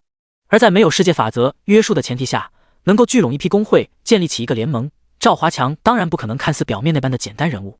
他的做法没错，火中取栗，冒点风险，派出半数联盟人手助战陈氏工会。不管陈氏工会做了什么伤天害理的事情，被人惦记上了，以至于下攻战令，但话语权终归掌握在胜者手中。此战一旦赢了，东南联盟的威望必将大涨，众多工会慕名加入，势力飙升，不说整个龙国，至少会跃升成为东海这一带的霸主龙头地位。若是输了，发展做大是甭想了。像眼下的惨败，又惹上一个强敌，加上陈氏工会做的缺德事儿渐渐传开，越闹越大，作为助战一方，东南联盟不可避免的会被扣上助纣为虐的帽子。在这种形势下，能够维持联盟不崩就已经很不错了。开战前，盟内所有工会都另派了人前去观战，及时向自家会长通传消息。在工会战还未结束，战场光幕还未消散，但助战陈氏工会10几万人死亡过半，剩余人全数投降的那一刻，赵华强其实就收到了好几家工会会长发来的退盟消息。大难临头各自飞，连夫妻都尚且如此，何况一个没有太大约束力的松散联盟。树倒猕猴散本是常态。就在今天，赵华强还在安抚盟内剩余的工会成员，而眼前这些所谓的核心会员还能站在这儿一副愤愤不平的姿态，真的出于对自己的忠心。他们为的不过是考虑到半年后的国战需要仰仗他的关系罢了。扫视一圈，赵华强收回目光，缓缓开口道：人为刀俎，我为鱼肉，这点浅显的道理相信大家都懂。别说2亿，就算对方要10亿，我们也得答应。赔偿从联盟经费里扣。这一战，联盟里的各个工会都损失不小，想维系东南联盟的架子，不至于分崩离析，对盟内工会的基本抚恤金还是要给的，加上2亿的赔款，联盟经费可能不够，缺额由我赵氏工会补上。实际上，比起上面交代的任务，这些钱财上的得失都是小事。大家都是明白人，应该都清楚，如果此次针对天灾军团工会的任务成功，将会意味着什么？意味着不久后龙国将改朝换代，意味着那3个最强工会势必跌落神坛，同时也意味着将来由我和在座的各位以及咱们的东南联盟主宰整个龙国。哼，同意了。华西小区88号别墅内，刚洗漱完毕的林天看着眼前来自赵氏工会的回复消息，轻笑道，心下也没感到太大意外。对于交战双方而言，战败方没有任何话语权，特别是他手里还掌握着一枚核武，对方根本就没得选择。不给，敢不给试试？这倒不能算恃强凌弱，东南联盟出动这么多人，让他折了几百万死灵小弟，提出赔偿本就无可厚非。再则，对待敌人还客气个什么劲儿？不过答应的这么爽快，是不是要少了？哎，大意急切了，早知就应该狮子大开口，要他个10亿8亿的，狠宰一笔。林天无奈嘀咕道，心里确实有点惋惜，但事已至此，他也懒得改口提高价码。兔子急了还咬人呢，真把东南联盟给逼狠了，来个鱼死网破就得不偿失了。他的目的是尽快搞到钱，可没心思把时间和精力真的都浪费在追杀这种破事上。出了别墅，林天释放一张光翼，直飞城外而去。借东南联盟这次送钱的机会，他也想顺便听听赵华强口中的生命威胁到底是什么鬼。当然，为了预防万一，确保安全，时间上肯定不能由对方来定。在见面之前，一些必要的后手还是要布置一下。对方如果真想搞鬼，向自己下手，那就别怪他黑吃黑了，既要钱，还得要命。第102章，看看谁才是那只鳖。东海市10几公里之外，林天玄停下疾飞的身形，在他的下方是一片连绵的群山，从空中望去，总共有9座凸起的峰顶，山中的树木十分茂盛高大，宛若原始森林，将庞大的山区地貌都笼罩在幽暗阴影之中。根据山体特征，东海本地人将其取名为九幽山，或者叫九幽山脉。在九幽山以及周边大片区域，没有空间通道刷怪点，自然也就没有转职者前来光顾，名副其实的人迹罕至区域。但越是偏僻无人，往往就越适合做些见不得光的事儿，比如埋葬罗峰妻子以及火山公会成员家属的尸坑，就是在这座山内。当初陈飞宇命手下深夜把所有尸体运出城，扔进怪区里为怪物，后被庞和那个小胖子暗中出钱贿赂收买，让其下葬。为免出现意外，那些运尸的人当然不敢在城外随便找个地儿掩埋，所以九幽山就成了埋尸的首选。而昨天赵华强发消息约定的地点也是这儿，这不得不让林天下意识怀疑其心叵测。真抱着请求宽恕的心态提醒自己生命受到威胁，在市区找家娱乐场所见面不香吗？需要大老远特意跑到这个鸟不拉屎的深山里，在山中事先埋伏好大批人手，然后等自己赴约时突然袭击围杀。之前林天没打算搭理，没去在意，现在既然决定见面拿钱，顺带探探口风，他肯定得掌握主动权，做出最坏的打算。倘若对方真像他猜测的那样，想先引军入瓮，再来个瓮中捉鳖，那行吧，看看谁才是那只鳖。高空中，林天环视一圈九幽山的地形，随即飞至山脉中心地带，意念闪动，撕拉！下方林地间一道空间裂缝当即敞开，密密麻麻的蜥蜴人仆从随之急速翻涌而出，如流水般扩散开来。不得不说，九幽山确实非常适合埋伏，整整9座连绵的山脉区域够大，树木又够密，隐藏几百万伏兵绰绰有余。特别是亡灵生物，借着茂盛的树林遮掩身形，如雕塑般一动不动，不但肉眼无法察觉分毫，你连感应都感应不到，因为它们本就全是死物。略微调整几处树木较为稀疏区域内的蜥蜴人仆从，确认没什么纰漏后，林天这才收回目光，换出工会界面。工会天灾军团，星级7，职位会长，成员1，贡献44785000，仓库无，任务无，效果力量正10%，体质正10%，精神正10%，敏捷正10%，精神力恢复速度正10%，经验获取正30%，幸运正1%，每月额外获得5天双倍经验时间。第2次开启完成的7星任务，成功让工会晋级到7星。除了提升的一大堆工会增幅效果外，变化最大的就是工会的贡献点达到了数千万，这些都是杀工会晋级任务怪获得的。世界法则对工会贡献的计算方式是怪物等级除以10，比如最初1星任务里的1万只10级怪得到了1万点贡献，2星任务5万只15级怪就是7.5万，以此类推。而7星任务开启了2次500万40级怪，一次2000万，2次就是高达4000万。在世界法则的规则中，只有工会成员拥有个人贡献值，会长没有这个数据。毕竟工会属于会长的个人产业，可以随意支配工会里的贡献点。也因此，林天这个会长一人杀的1000多万任务怪，获得的贡献点都累积显示在工会信息界面上。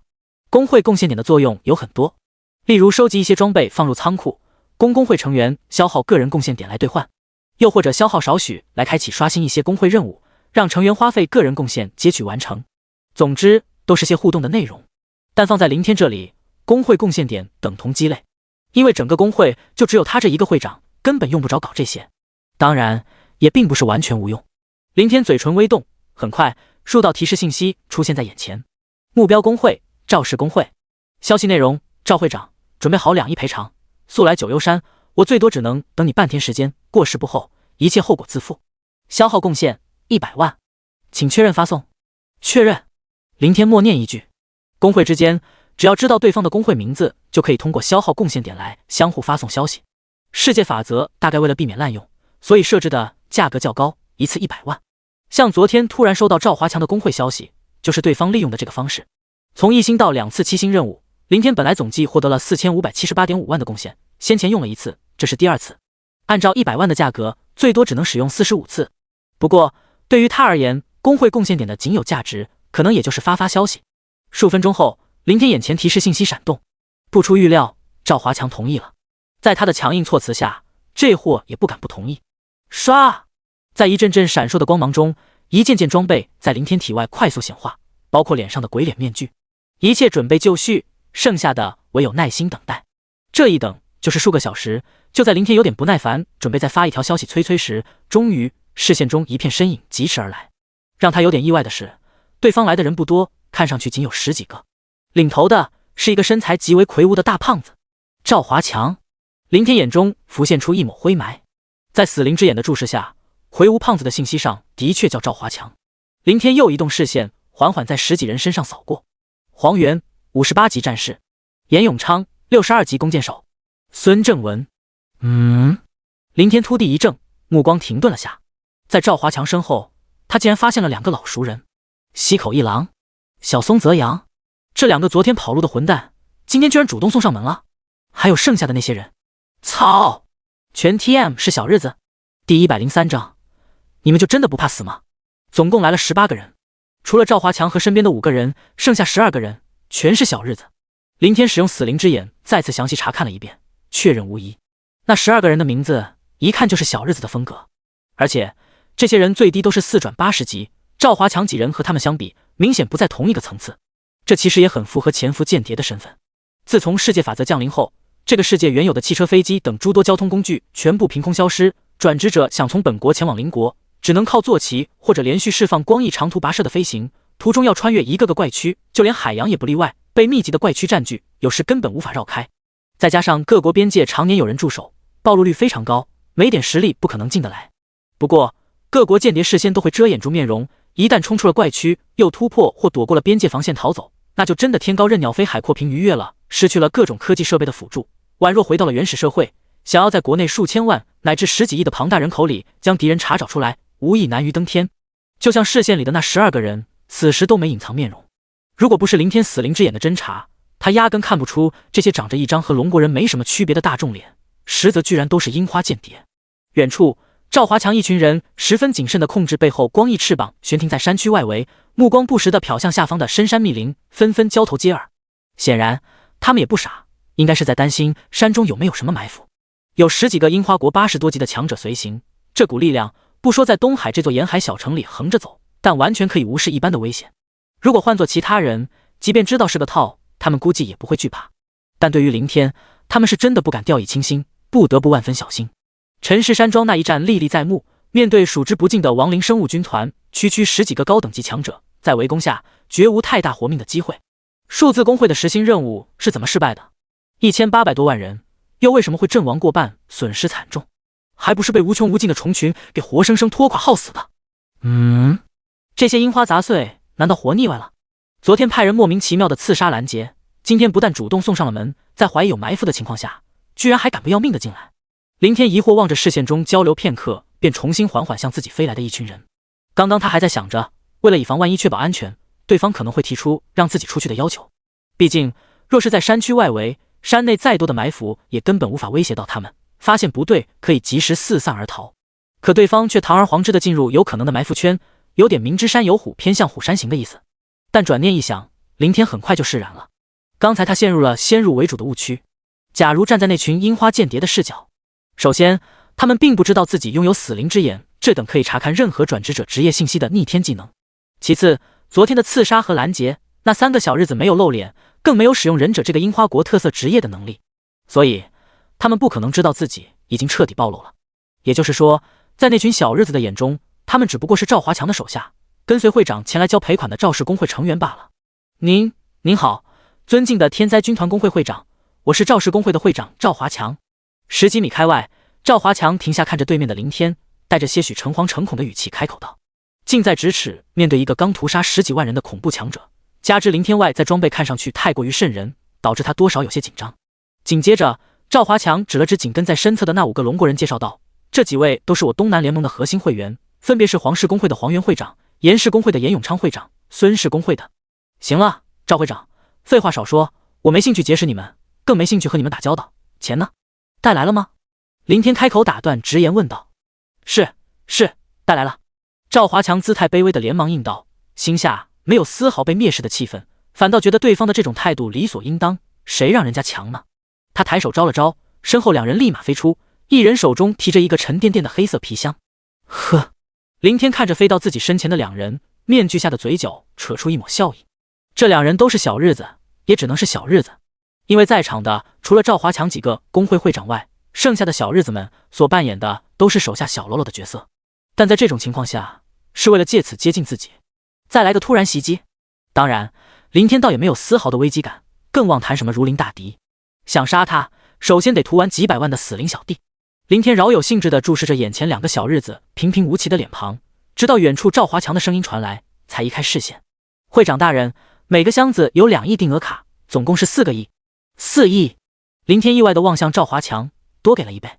见身前2名小日子打开手中皮箱，他又下意识收回目光看了过去。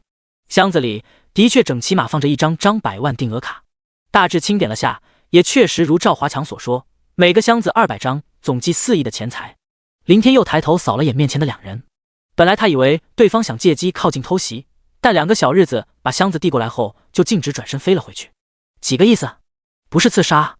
这搞得林天有点不会了。呵呵，赵会长，你们可真大方，要2亿，给4亿。林天眯眼寻思了下，随即一边把2个皮箱收进随身空间，一边缓缓扫视了眼对面一群樱花间谍，最终把目光落在赵华强身上，好笑道：“既然你赵会长这么有诚意，我们之间可以一笔勾销。不过，赵会长，你还有你身边的那几位，你们就真的不怕死吗？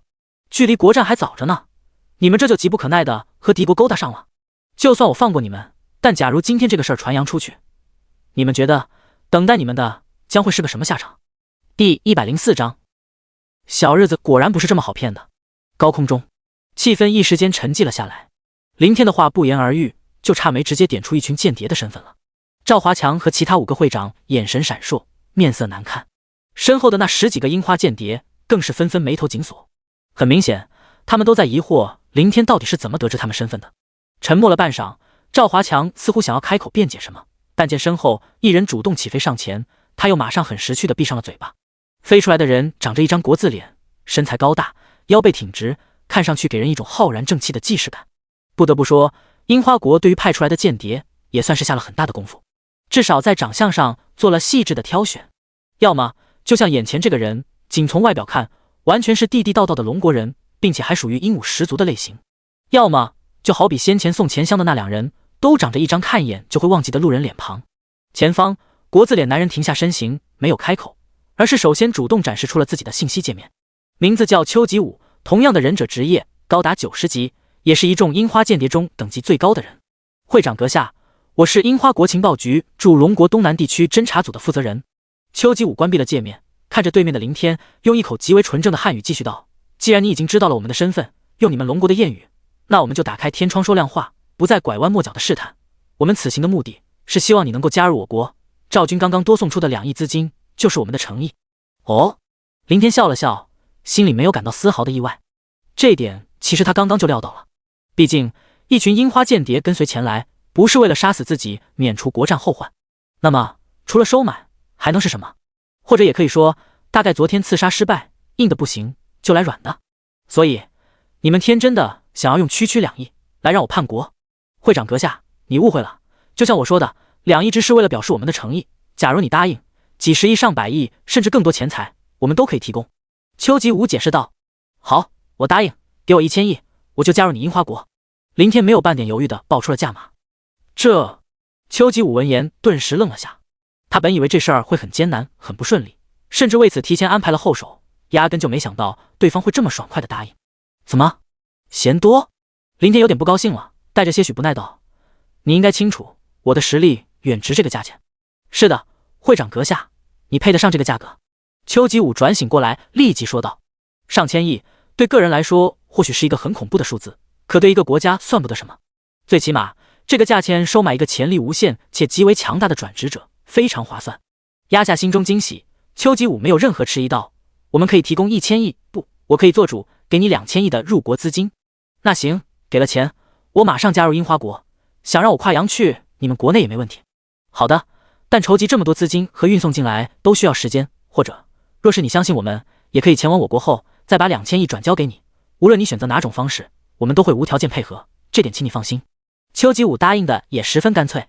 顿了顿，他又道：“不过在此之前，还请你派出亡灵生物军团屠了东海市。”林天：“是的，这或许会让你感到为难，我们理解，毕竟都是你的同胞，况且风险较大，触发了世界法则的禁令，会让你遭到龙国所有工会的追杀。如果无法及时撤退到我国，对你就会构成生命危险。”等待了惠梅的回应，邱吉武又马上非常贴心的改口道：“要不等会找个怪区，你出手杀死一个转职者队伍就行了，这样风险就会小很多。然后我们再派出人手护送你回国，应该不会有。”等等，难道你们不相信我？林天无语打断道：“会长阁下，这不是信任问题，是为了让你表示出加入我国的决心。”林天心下暗叹卧槽，小日子果然不是这么好骗的。他明白邱吉武的意思，杀了龙国的人，主要目的是触发禁令。在世界法则的规则中，是针对被杀人的国别来发布对应的清剿任务。比如死的人是龙国人，世界法则会向龙国所有工会发布清剿凶手的任务。同理，若死的是樱花国的人，世界法则会向樱花国发布清剿任务。简单来说，邱吉武让他杀死一个龙国的转职者队伍，触发了禁令，就必然会遭到整个龙国工会的围剿，那样他就等于和龙国对立，除了鱼死网破，剩下的出路只能逃出龙国，前往其他国家。会长阁下，你考虑的怎么样了？如果你觉得麻烦，我们可以代劳抓来一些人，你只需要出手将他们杀死。考虑你 M。 林天毫不客气地对了一句。既然骗不到钱，他也懒得继续装模作样，虚情假意。你觉得我会像姓赵的那几人这么贱，为了点钱财，真的去做你们樱花国的狗？闻言，邱吉武的脸色渐渐冷落了下来，心中的喜色也缓缓消散。收买敌国叛徒，让其卖国，对于有些人来说可能很简单，但对于另外一些人而言，千难万难，完全不切实际。但思量一番，大概是想到林天确实太过重要，邱吉武耐着性子还是想争取一下，开口道：“会长阁下，你应该清楚，我国已经成功晋级一个实心工会，整体实力正在飞速增长。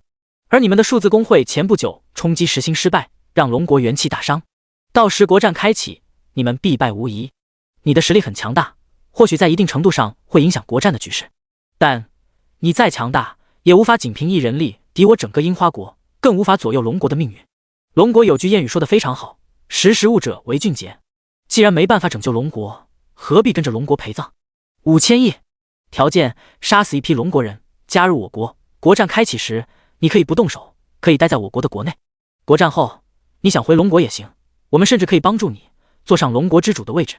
这是我们的底线，否则，自今日起，你将面临我国永无止境、不死不休的追杀。第105章，亡我之心不死。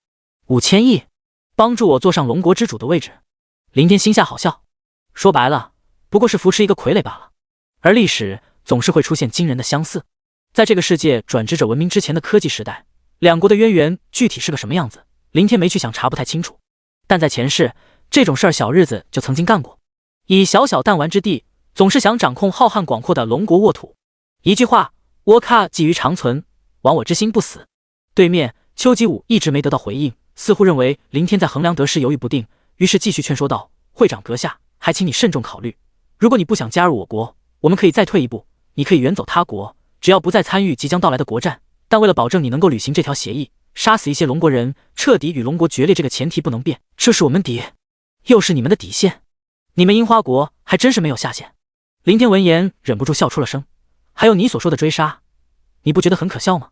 在我们龙国地界追杀我这个龙国人，如果放在科技文明时期，通过各种科技设备和摄像网络，想找出一个人不难，这种威胁或许还有点分量。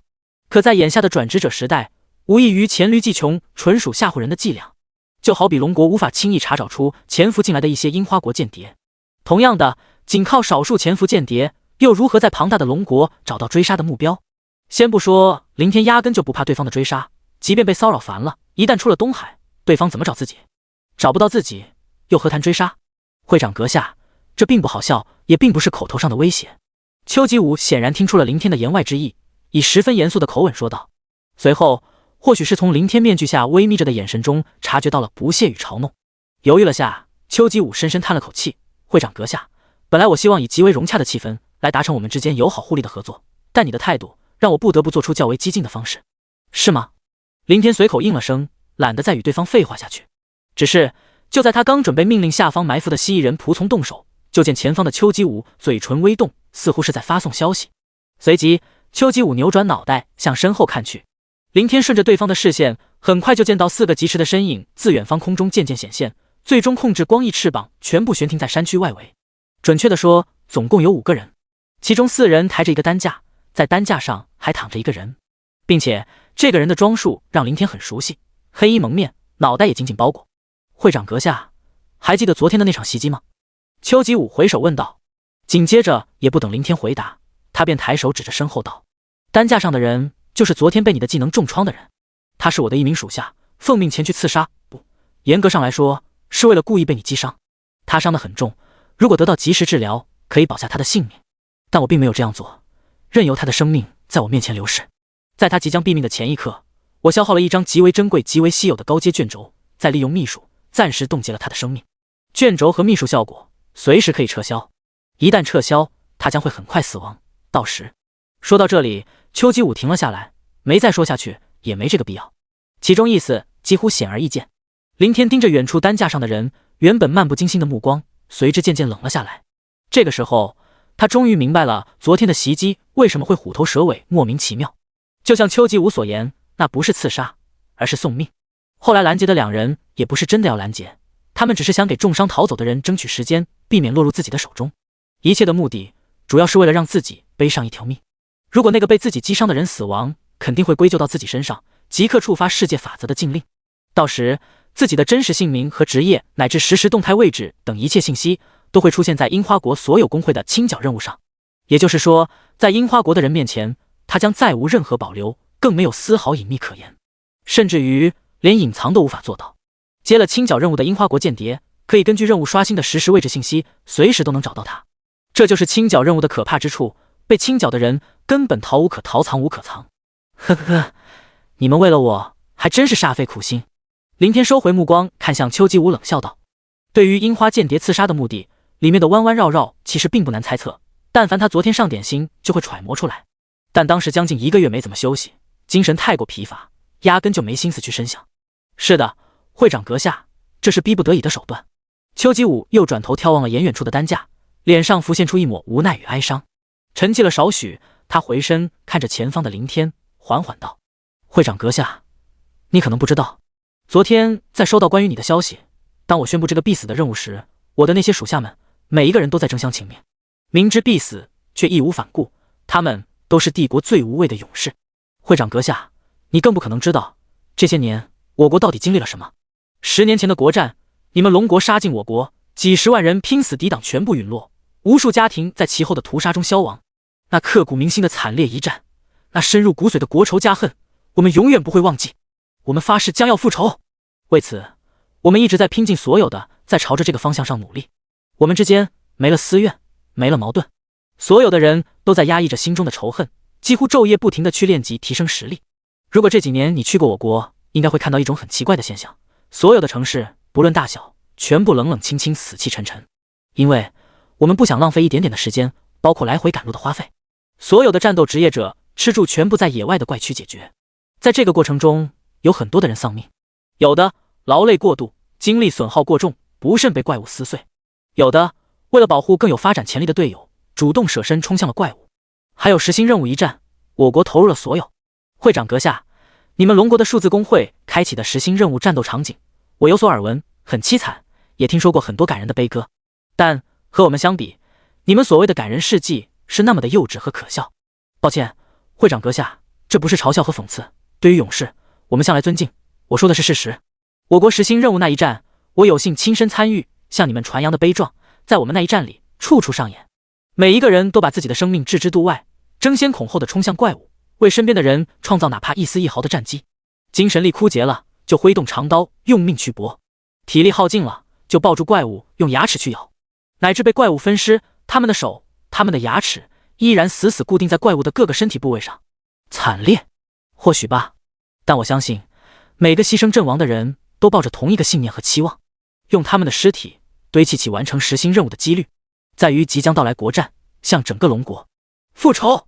第106章，你触发了杀戮禁令。高空中，林天默默听着对面邱吉武的阐述，脑海渐渐浮现出其话语中的悲壮场面，内心中没有任何的感人肺腑的触动，有的只是无尽的颤悚和惊惧。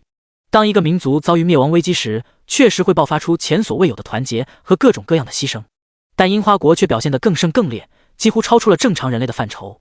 由此可见，这个民族的背后又是怎样的冷血和残忍。他们对自己狠，对待敌人只会更狠。哼，说得好听，多么的大无畏，多么的悍不畏死，多么的可歌可泣。然后呢？林天冰冷地盯着邱吉武，不耻道：然后你们从来不会自我反省，你口中的刻骨铭心国仇家恨是谁挑起的？没有首次国战你们冲进龙国肆意杀戮，会遭致上一次国战的疯狂报复，只许你们破他国国门大肆屠戮，不准别国进你樱花国大开杀戒。你们樱花国的人性命珍贵，龙国的人命就不值钱。国家战士没有对错，没有对错，那你还在这矫情个什么劲儿？10年前的国战，龙国的做法不是很正常吗？在我看来，上次国战龙国还是太仁慈了，就该一鼓作气灭了你整个国家，免得出现眼下这种无穷的后患，徒增无数人的死伤。行了，会长阁下，言归正传，我给你最后一次机会，加入我国，答应我的条件，我会命人杀死那名性命垂危无力回天的手下，替你抗下世界法则的禁令，保留你的隐私，不然在无休止的追杀下，你绝无活命机会。邱吉武失去了耐心，缓缓抬起了手。我死不死不知道，但你们今天必死无疑。林天同样抬起了手，且先一步挥下，嗖嗖嗖，嗖嗖嗖，嗖嗖嗖。下一刻，铺天盖地的长矛急速宣泄，宛若一片片漆黑阴云般自下而上覆盖向高空。林地间，老王和罗峰分散两处，浑身浓烈的死气早已荡漾开来，弥漫在密密麻麻的蜥蜴人仆从之中。死气是亡灵生物复生的基础，也是支配他们的媒介。高级亡灵通过扩散自身的死气和仆从身体上的死气连接在一起，等同形成一个庞大的网络，既可以相互沟通交流信息，也能够掌控麾下无序列的死灵仆从们，做出最为精准的攻击。就好比此刻向上抛射出来的成片长矛只集中在两处，一处是邱吉武所在的位置，另一处是赵华强以及剩余人聚集的区域，并且毫不杂乱，井然有序，一波紧接着一波，避开赵华强几人，专攻10几名樱花间谍。嗡！空中林天的身体急剧虚化，滚滚黑雾涌动而出，死神之镰同时在手中浮现。他身形一闪，快速升高几十米，咻咻咻！几乎在刚悬停下来的刹那，一根根密集的骨毛凝聚成形，抛射而下。一只只恶灵更是无声嚎叫着从镰刀内挣扎涌出。眨眼间，整个天空已然完全化为了骨毛和长毛交错的海洋，漫天的死灵拖扯着黑色尾迹，狂舞穿插。在上下夹击突遭攻击下，邱吉武以及那些樱花间谍都没有太多的慌乱，或许他们都做出了被埋伏的心理准备和应对手段，也有可能他们生死看谈，并未在意自己的性命。总之，近乎在下方长矛出现的瞬间，一道道椭圆形光芒护盾快速将他们笼罩。砰砰砰，在一阵阵剧烈爆响中，骨毛和长毛纷纷碎裂，化为迸散的粉尘。随着强大的撞击惯性，一道道身影顿时四处飞舞，远远看去就像是一个个翻飞不止的圆球。但好歹护盾抵挡住了第一波攻击，刚稳住身形，包括邱吉武在内，所有樱花间谍立即同时攀升，冲向林天所在的方位。平平平，一片片骨毛洒下，又一片片的断裂。最前方的邱吉武完全诠释了他90级的实力，挥舞手中发出璀璨光芒的匕首，完全呈摧枯拉朽之势，击碎迎面而来的密集骨毛，又顶着不断挥洒的粉末直冲而上。片刻之间就来到林天的跟前。唰！林天无视对方闪烁赤芒的匕首，手中镰刀斜劈而下。与此同时，1000多只恶灵集体扑来。恶灵没有实体，对方体外的护盾无法抵挡分毫，顷刻间便被一只接一只的恶灵穿透而过。来自灵魂上的伤害让丘吉武的脸容出现一抹扭曲，甚至在恍惚下几乎失去了对护盾的控制，导致不停闪烁一副将要消散的迹象。林天手持镰刀，没有丝毫停顿和犹豫，直劈丘吉武的脑袋。若是换作先前，顾及世界法则的禁令，他压根就没打算下死手，最多将这群樱花间谍打残扔给东海的官方部门处理。像出现眼前这种情况，肯定也会错开对方脑袋部位，避免真的被自己劈死。但现在无所调位了，也就在镰刀即将触及丘吉武体外那层暗淡护盾的瞬间，远处山区外围担架上的那名樱花间谍，在刚刚丘吉武挥手示意撤去秘书下，咽下了最后一口气，彻底失去了声息。同一时间，一连数道提示信息当即在林天视线内浮现：你触犯了杀戮禁令，被杀人姓名原田祥太，被杀人国籍樱花国，开始发布清剿任务。第107章，想打我神器的主意。天空中，受到眼前突然跳出来的信息影响，出于本能反应，林天止住手中挥动的镰刀。前方不到1米处，丘吉武猛地停下了身形，双目中带着一抹被恶灵伤害的痛苦余烬，注视着眼前，似乎也在查看信息内容。不单是他，就连远处疾驰飞来的10几名樱花国间谍，同样全都悬停下来，保持一动不动的姿态。世界法则的提示文字信息只针对转职者个人，外人无法看到，因而从远处看去，空中所有的人仿佛被凝滞了般，从原本的激烈冲杀到眼下的瞬间息止。但这种情况并没有持续多久，下方的老王和罗峰可不会受到提示信息干扰，依旧在指挥一群蜥蜴人仆从抛射手中的长矛，一波紧接着一波的长矛雨几乎片刻未停。10几名樱花国间谍可能也就大致扫了一眼，便重新起飞，一边躲避身下射来的长矛，一边继续冲来，快速逼近。与此同时，丘吉武也移开了目光，先前遭致恶灵攻击后造成的精神恍惚，经过短暂调理，已经渐渐恢复。他微微眯着眼睛打量着身前的林天，宛若在看一只被拔了毛的鸡鸭。至少除了面具下的面容，此刻的林天在他眼中确实失去了之前的神秘感。名字叫林天，40级亡灵法师，10组序列，10组之力天赋，6个技能。还有，丘吉武转向悬停在半米外的巨型镰刀，眼中金光闪烁，这居然是一把七彩神器，死神之镰。显然他和10几个手下都是樱花国某个公会的成员，没有因为不远万里来到龙国潜伏而退出原来的公会。而世界法则发布的清剿任务属于强制性的，被杀之人所在国度的所有公会成员都会自动接收。也因此，刚刚在林天接到触犯杀戮禁令提示的同时，对方也立即收到了针对他的清剿任务以及职业信息。不错，就是老子，死去吧！林天脸色冷厉，重新挥起手中的镰刀。哪怕他做好了触发禁令被曝光的准备，但被敌人当面戳穿一切，还是让他心里很不爽。唰！死神之镰划过一道轨迹，急速落下。硕大的巨型刀口在阳光下反射出刺目的锋芒，急速挥动，甚至能发出一丝破空之音。转职者无论等级高低强大与否，都是血肉之躯。如果不做防御，或者无法及时做出防御，再强也能够被杀死。就像此刻劈向丘吉武脑袋的这一镰刀，若是命中，他必死无疑。但理想很美好，现实却非常残酷。平，在一声剧烈碰撞声中，丘吉武手中的匕首轻而易举架住了上方劈来的镰刀。假如换作先前丘吉武被恶灵影响，林天的这一刀不说一击必杀，最起码会造成一些效果。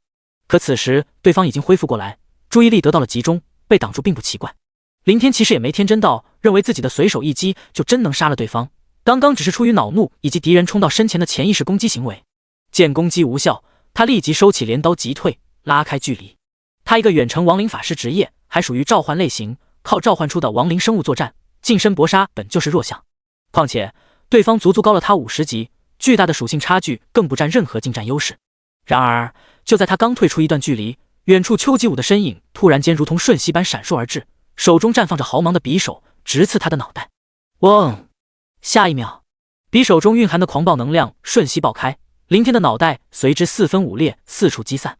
当然他此时已经化身为死神形态，整个身躯都是由黑雾凝聚而成的虚无体，脑袋爆裂对他并无影响。咦，不对，阵亡了好几千死灵仆从。林天将昏暗的视线投向下方密林，在脑袋被绞碎之后，他明显感应到有不少蜥蜴人仆从毙命。技能攻击，林天又把视线看向再次扑来的丘吉武以及对方手中闪动翅芒的匕首，心下有所明悟。死神状态下可以免疫普通物理伤害，比如当初陈天鹤挥刀劈砍的方式，但并不能无视技能效果。技能里蕴含的伤害会同等作用在他身上，随后触发10组之力的被动转移给了死灵仆从。咻咻咻！就在林天思索间，一道道樱花间谍的身影先后赶来，他们没有任何停顿，纷纷手持匕首，爆发出一股股技能光芒，连同丘吉武一起疯狂攻击摧残着他失去脑袋的黑雾身躯。下方抛射出来的成片长矛也如影随形覆盖了过来，再加上重新俯冲而下的1000多只恶灵，一时间让以林天为中心的这一小片区域完全处于极度混乱之中。一片片长矛形成的黑影接连呼啸而至，一群群恶灵尖啸往返来回穿插，而那10几个樱花间谍如同疯了般仗着体外的护盾，浑然不顾上下夹击，被长矛连同护盾撞翻出去，马上稳定躯体重新杀来。被成群结队的恶灵透体而过，更是强忍住灵魂上的撕裂感，咬牙硬挺。他们的目标始终直指早已变得支离破碎的林天残体。这些该死的杂碎，攻击没用还这么拼！林天努力控制飘散在各处的黑雾向中间汇聚，试图重新凝结出身躯。就在这时，他突然注意到不远处的丘吉武身形折转，向侧前方疾飞而去。在那个方向上的半空中悬浮着散落出去的死神之镰，在镰刀的刀柄位置还握着由黑雾凝聚的半条断臂。林天心神一动，马上就明白了对方的意图。操，这傻逼，这是在打我神器的主意，想抢夺过去。第108章，为什么这么玩命啊？在这个世界，世界法则对装备的判定和游戏不同。游戏中被杀死可能会爆出身上穿戴的装备，也有可能会掉落背包里的物品。而这个世界毕竟是现实，转职者死亡不会掉出身上的装备以及随身空间里的任何东西，但如果装备离身，即视为丢弃。这就像一个人把身上的衣服脱下丢出去，或者扔掉手里的刀子是一个道理。又比如当初陈天鹤被恶灵连续攻击，精神恍惚下导致手中史诗级的紫芒长刀脱离出去，从而丢失了这把武器。其后面对蜥蜴人仆从的围攻，他也只是从随身空间里取出新的武器进行抵抗。眼下林天化身的死神形态属于死神之镰的其中一个效果。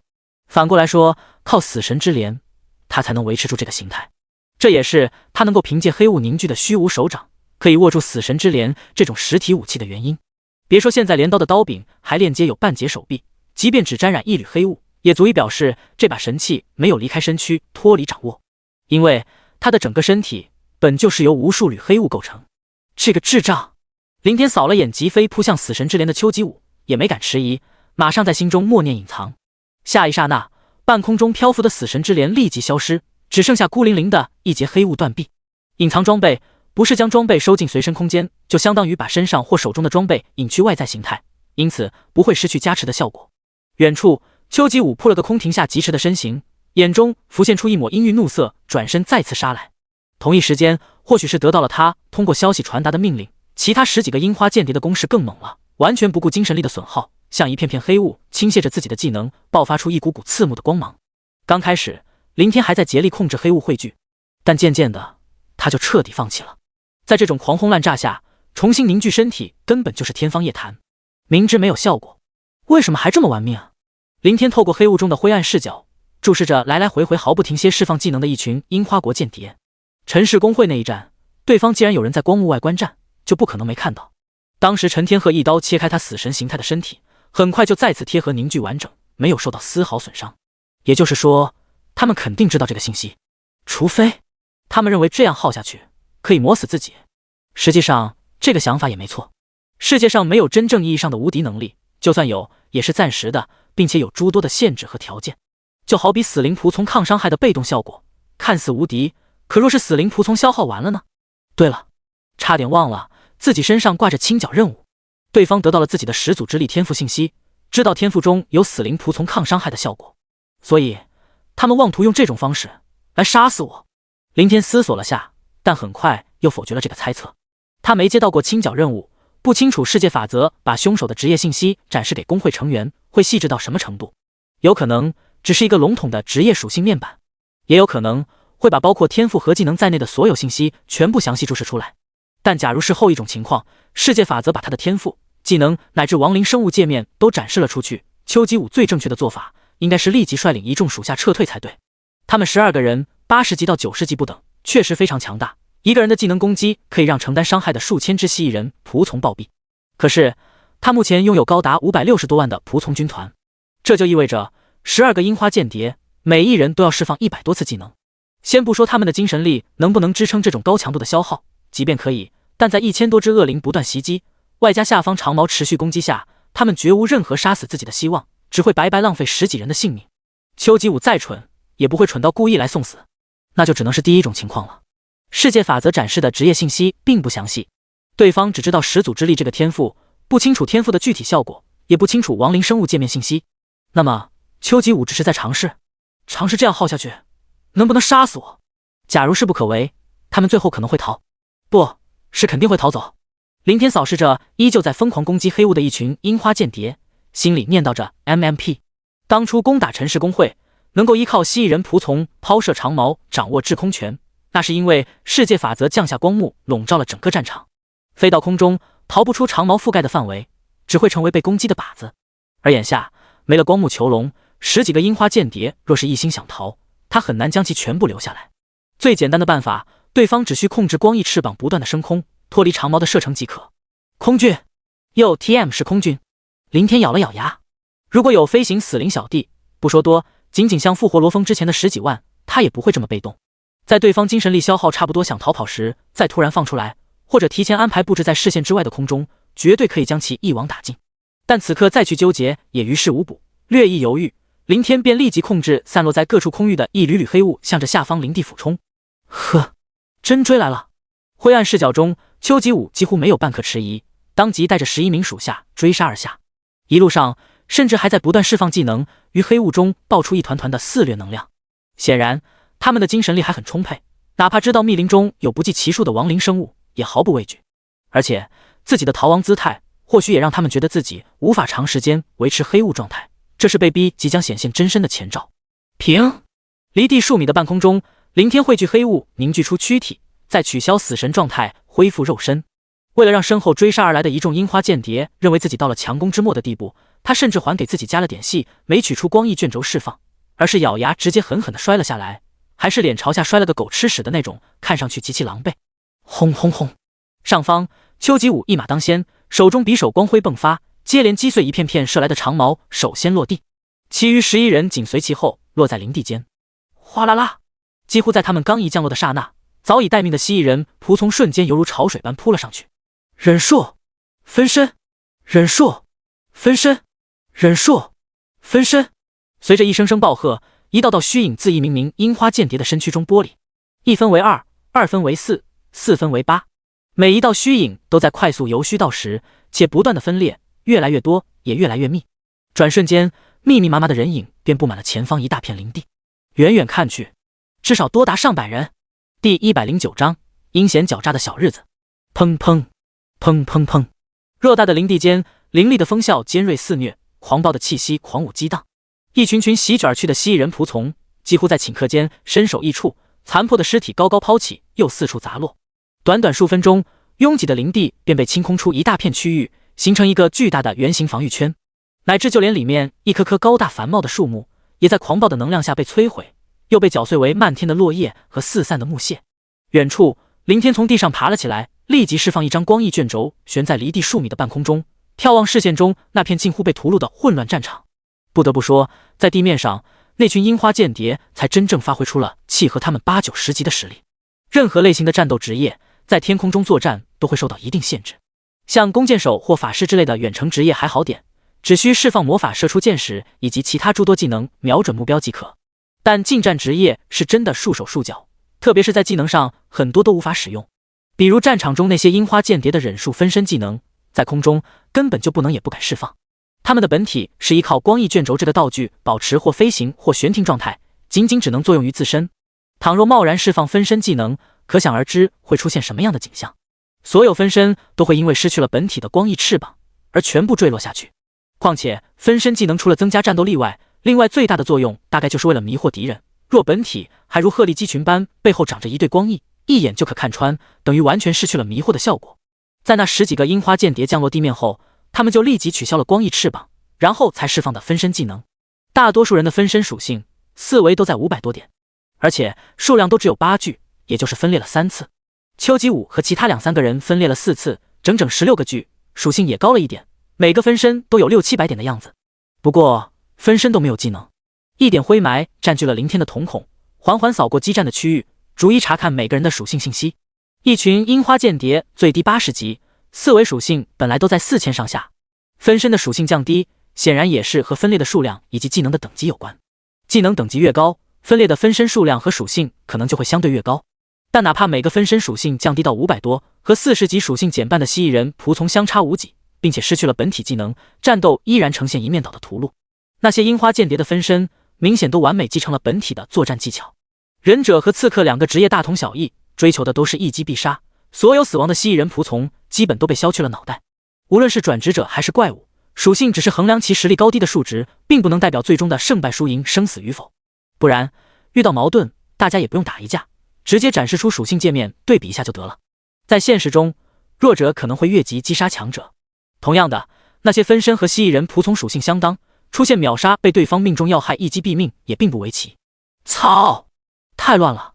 半空中，林天努力透过灰暗的视角，试图查找出10几名樱花间谍的本体，奈何那些分身和本体长得一模一样，再加上密集的数量和混乱的战场，即便有死灵之眼查看属性信息来甄别，一时间也很难定位。通常刚看到一个本体，下一秒就因为快速的移动以及一大片扑过去的蜥蜴人仆从的遮挡而失去了踪影。过了好一会儿，林天不得不放弃徒劳的搜寻。正当他准备命令老王释放王者之怒技能，让蜥蜴人仆从攀爬叠加而上，把那片区域淹没了去求，罗峰的提醒突然出现在脑海中：始祖，隐身的敌人正在向您靠近。哦，林天通过罗峰传来的方位，下意识地环视了一圈。灰暗的视线中，左右两侧区域的确有一道道人形的影子在缓缓逼近，数量不多不少，正好12个。这些阴险狡诈的小日子，本体竟然在不知不觉间全部隐身退出了战场。不对，他们隐身了，还能被我看到？难道死灵之眼还有看穿隐身的效果？透过王者的双目看破一切虚妄迷幻，确实有点道理。林天意外地念到了句技能信息，这个变异了的辅助技能几乎是一而再再而三地刷新他的认知，给他带来一次次的惊喜。从最初可以查看高于自身等级的怪物信息，到可以查看转职者的职业信息，再到具备鉴定装备功能，鉴定出了皓月之杖七彩成长武器，最终变异出死神之镰。现在还能侦破隐身。技能信息内容虽然坑了点，但不可谓不强大，堪称神技。既然死灵之眼有其他众多功能，那么骨毛炼狱和暗影幽魂呢？这两个技能介绍同样都很坑爹，描述的不清不楚，兴许也有一些还未被发现的效果。有时间必须得好好研究一下。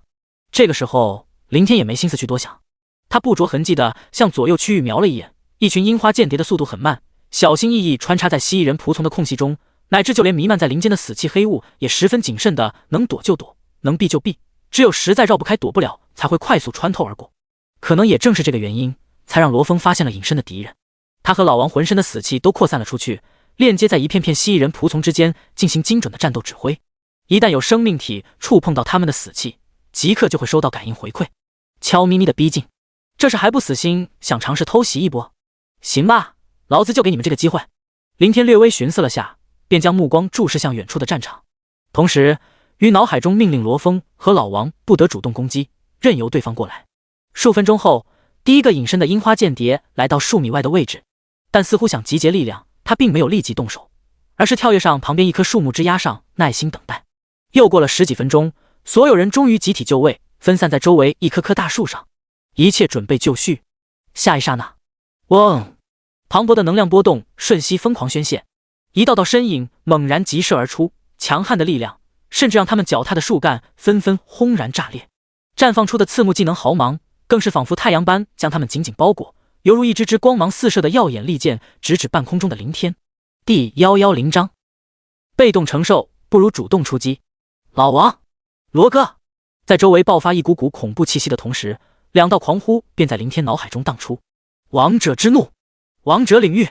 下一刻，一声浑厚和一道冰冷的灵魂波动瞬息响起，刹那间，弥漫在整个林地间的其中一部分死亡黑雾顿时仿佛沸腾了般剧烈伸缩激荡而起，更多的则是急速回缩进远处的罗峰体内，再猛然爆开，飞速扩展，形成一个巨大的黑色幕罩覆盖在林地上空。而密集的蜥蜴人仆从在沸腾的死气支配下，瞬间扭转身躯，纷纷手脚并用，犹如发狂般朝着林天所在的位置扑来。轰！半空中，一柄柄散发赤眼光辉的匕首几乎在同一时间狠狠袭击在林天身上，传出一阵阵震耳欲聋的爆响。紊乱的狂暴能量更是如同狂风般四处横扫，疯狂向外宣泄。近乎在眨眼间便将附近几棵拦腰粗的大树以及刚扑来的一群蜥蜴人仆从搅碎为粉末。更远处，在席卷而来的气息余烬下，一棵棵树木被吹拂得呼呼尖啸，蜥蜴人仆从成片成片的被掀飞滚落。强烈混乱的能量波动一直持续了数分钟，才渐渐息止。中心位置，一名名樱花间谍同样被这股能量掀翻在地，有的脸色发白，有的嘴角甚至在不断的溢出鲜血。但当看到空中碎叶木屑消散，渐渐露出来的那道完好无损的身影，所有人的瞳孔都不由得猛地一缩。这怎么可能？地面上，嘴边还挂着一丝血渍的丘吉武，撑着虚弱的身躯，抬起颤颤巍巍的目光。能够穿越海洋上的众多高级怪躯，又突破龙国边界防线，存活潜伏下来的人，无一不是强者。他高达90级的等级，外加一群80多级的手下，就是最好的证明。这股力量，就算放在目前正在飞速发展的樱花国，也属于顶尖层次。可整整12个顶级强者，刚刚释放出各自最强的技能，又是在极限生命使用秘术加持威力的情况下，不但没能杀死对方，竟然可耻的连对方身体都未能撼动，衣角都没破损丝毫。对方真的只有40级，四维属性真的只有几百点，不然怎么会这么强？难道是那把神器镰刀附带的无敌效果，或者是对方天赋的无敌能力？上方空中，林天一时间也是有点懵。10几个樱花间谍联手一击的威力，确实远远出乎了他的意料。在暴力的能量迸发的那一刻，几乎让他生出一股被杀死的冰冷感觉。不过这只是心理作用，只要麾下还有足够的死灵小弟垫底，他就绝不会被杀死。他受到的任何性质伤害都会被转移出去。像陈氏公会那一战，最初那些悬浮在空中法师们的魔法盾技能，或者先前那些樱花间谍释放的类似防御卷轴形成的护盾，可以抵挡技能攻击和物理伤害，但却无法卸去撞击上的力量惯性。这就导致了他们被大片长矛击中，会在惯性带动下不断的在空中翻滚。而始祖之力的被动抗伤害效果，连这点惯性力量都没放过，全部转移给了死灵仆从，从而让他保持岿然不动的姿态。当然，在这种情况下，死灵仆从的损伤也非常大。就好比刚刚承受的10几道攻击，林天压根就没办法感应出到底死了多少蜥蜴人仆从，几万还是10几万，数量太多，远超出了他的感知。回过神，林天把目光转向下方，大概是受到的震撼和打击太大，10几个樱花间谍依旧处于一副不可置信的呆滞状态。在战场中，任何细微的疏忽都可能致命，更别提持续发愣了。假如在袭杀失败后第一时间释放光翼起飞逃亡，他们或许还有一线生机。但眼下，哗啦啦，原本在罗峰王者领域覆盖的昏暗林地，在重新疯狂扑来的蜥蜴人仆从堆叠下，顷刻间变得幽暗下来，又近乎在短短不到1分钟的时间里，完全陷入了一片伸手不见五指的漆黑。嗡！林天释放死神之镰的附带效果，化身死神状态径直向外飘去。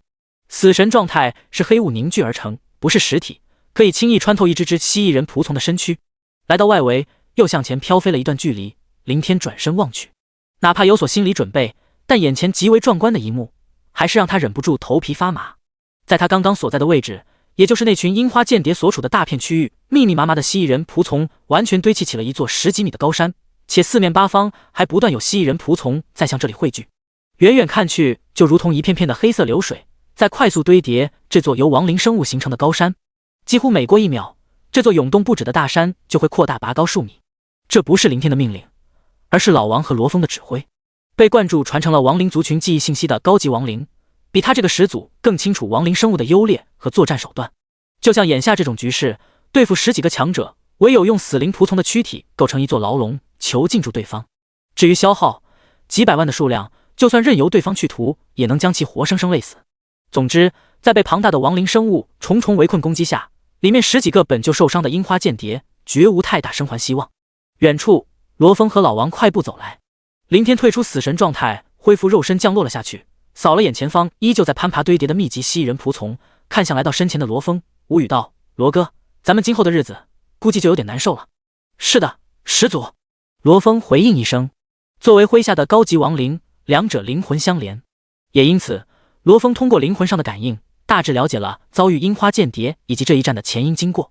为了避免半年后国战出现什么波折，樱花国势必会像丘吉武所说的那样，源源不断派遣强者前来暗杀，而被迫触发了禁令，背上清剿任务，又让对方可以实时掌握他的具体位置。他在明，敌在暗，说不准在赶路或者打怪时，身边就会突然冒出来一个忍者，有始祖之力的被动效果。他虽说不怕死，但烦不胜烦。始祖，奴仆有一个建议。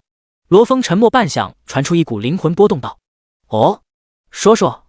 既然不死不休的刺杀不可避免。”罗峰顿了顿，眼眸红光闪烁了下，继续道：“被动承受不如主动出击，所以奴仆建议跨越海峡，率领亡灵生物军团，踏平灭绝整个樱花国。”第111章，少说话，多做事。主动出击，杀进樱花国。林天点了点头，与其被动挨打，不如掌握主动权，显而易见的道理。不过，我们首先得发展出足够多的死灵仆从，做好万全准备，特别是会飞行的空军仆从，数量越多越好。若是触发禁令前，事先得知樱花国打自己的主意，不用罗峰建议，他马上就会毫不犹豫的启程。依靠始祖之力的被动成伤效果，还有暗影幽魂的隐身以及死神形态，穿越海峡密集的高级怪区，绝对没什么问题。到了樱花国，可以在对方的怪区一边发展死灵仆从军团，一边屠杀对方的转职者练级队伍，而且想打就打，想跑就跑。相对浩瀚的龙国地域来说，樱花国的国土确实堪称屁眼大的地方，可对一个人而言，完全可以称之为辽阔。想找个藏身的地方太容易了，到时对方找不到自己，只能眼睁睁地看着国人接连被杀，就问他们气不气。但现在问题是，他背上了清剿任务，樱花国的所有工会成员都可以通过任务刷新的信息来实时掌握他的具体位置，这就相当于世界法则在他身上装了个定位器。在这种情况下，可以想象会发生什么。估计在他刚出龙国边界，就会被樱花国即刻知晓，然后等待他的可能是几十万转职者敌人的空中拦截，也有可能对方干脆出动数百万人下个套，将其团团围困。以目前区区几百万不会飞行的蜥蜴人仆从，怎么打？一旦仆从死亡殆尽，他就真的危险了。前方，蜥蜴人仆从堆积而成的高山已经蔓延至身前，让林天不得不立即后退一大段距离。而整座高山已经拔高到几十米，且时不时的向外膨胀，又向内塌陷。塌陷的一段段区域，很快又被外围攀爬而上的蜥蜴人仆从填满。其内最中心位置，10几名樱花间谍背靠背围成一个圈，竭力抵挡四面八方扑来的亡灵生物。漆黑一片的环境中，让他们完全失去了视线。这个时候也无需用眼睛去分辨，反正周围全都是敌人，他们只需倾泻各自的技能就行了。有几人在被逼无奈下试图隐身，但根本无济于事。他们的忍术隐身技能等级或许很高，可也只是屏蔽视觉的能力，无法做到像林天那样化身为虚无形态，自然不可能穿过密密麻麻层层叠叠的亡灵生物躯体。在被重重围困下，就基本注定了他们死亡的命运，剩下的只是时间上的问题。倘若对方有类似法师的职业，释放出大型范围魔法，或许能够打开一个缺口，逃出升天。可惜包括丘吉武在内的12个人全是忍者，实际上这也是各国派遣间谍的常态和基操。就像龙国派往周边国家的情报人员，大多数都是刺客这类会隐身的职业。隐身状态下能够更容易穿越怪区和边界防线，即便在对方国内被发现，也有很大概率突围隐身逃走，降低折损率。山体中心区域内渐渐的堆积的尸体越来越多，这些残破的亡灵生物残尸限制了敌人的进攻，同样也严重限制了10几个樱花间谍的反击。没有太多可施展的空间，让他们不可避免的出现损伤，手臂或前胸被亡灵生物挥来的利爪抓伤，一缕缕黑色死气自一些人的伤口部位侵入腐蚀，一点点灰白开始占据他们的瞳孔，一块块尸斑也逐渐从他们的体表浮现。与此同时，外面距离高山不远那处最初的战场区域，有可能失去了主体的濒死影响，也或许是技能时限已过，一具具分身逐一凭空消散。期间他们大概在主体的控制下数次尝试前去营救，但都被罗峰指挥的大片蜥蜴人仆从层层阻拦。10几分钟后，整座巍峨涌动的高山终于彻底息止了下来。一只只蜥蜴人仆从一层层的快速剥离向下滑落，又向周围林地扩散。很快，所有存活着的死灵仆从尽数散开，露出里面的另一座山，一座完全由残肢肉块堆积的尸山。哗啦！在林天宇脑海中传达的命令中，一群群刚退下来的蜥蜴人仆从当即又重新扑了上去进行清理。始祖，那几人该如何处理？旁边的罗峰忽然传出一股灵魂波动，询问道：他们居然还没跑？林天扭头顺着罗峰的视线，意外看着悬停在远处高空中的赵华强5人。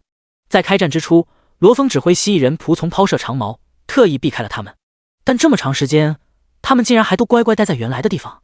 如果罗峰不提，他差点都忘了这几人。是的，始祖，奴仆一直在盯着他们。罗峰红色眼眸转向远方一片林地，弥漫出去的死气黑雾泛出一丝波动。下一刻，随着一阵阵尖锐呼啸，一大片长矛瞬间从那处林地中急射而出，形成一个硕大的圆形，将赵华强数人四周的区域全部覆盖了进去。显然，这是一种警告，呆着不动就不会遭致攻击。哪怕赵华强等人认为林天不会，也不敢真的杀死他们。但万一呢？再则，若是不小心被长矛刺中，手脚成了残废，对他们来说也是不能承受的后果。处置。林天寻思了下，正准备开口，这时，另一边的老王秃地踏前一步，闪动着绿色眼眸，传出一道瓮声瓮气的灵魂波动。始祖奴仆建议将他们全部杀光。林天呼吸一滞，但心里也大致明白老王为什么会突然来这么一出。可能是他觉得先前被罗峰抢了先，也有可能是为了在自己面前凸显一点的存在感，发挥出他的作用。要知道，高级亡灵都拥有生前的智慧，而智慧多多少少会让他们滋生出些许情感。当然，他们的情感仅仅只针对自己这个始祖。所以，林天觉得有必要一碗水端平，不能厚此薄彼。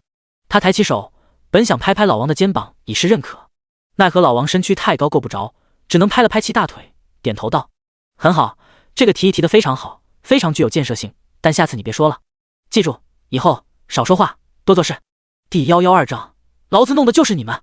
作为一名怪物转化的高级亡灵生物，老王自然不清楚人类转职者间的事儿，更不知道世界法则的禁令，也并不关心。或许在他简单有限的思维认知里，消灭一切对始祖不利的敌人，本就是理所应当的。不过，得到了林天的认可，不管提的建议有用没用，还是让老王很激动，乃至就连传来的灵魂波动都带着一股振奋和雀跃。是，始祖，奴仆记住了。林天随口回应一声。见前方死灵小弟们还在清理尸山，他便朝着赵华强几人下方的那片密林而去，没释放光翼翅膀，而是直接徒步行走。随着他的到来，密密麻麻的蜥蜴人仆从立即向两侧快速退散，敞开一条道路。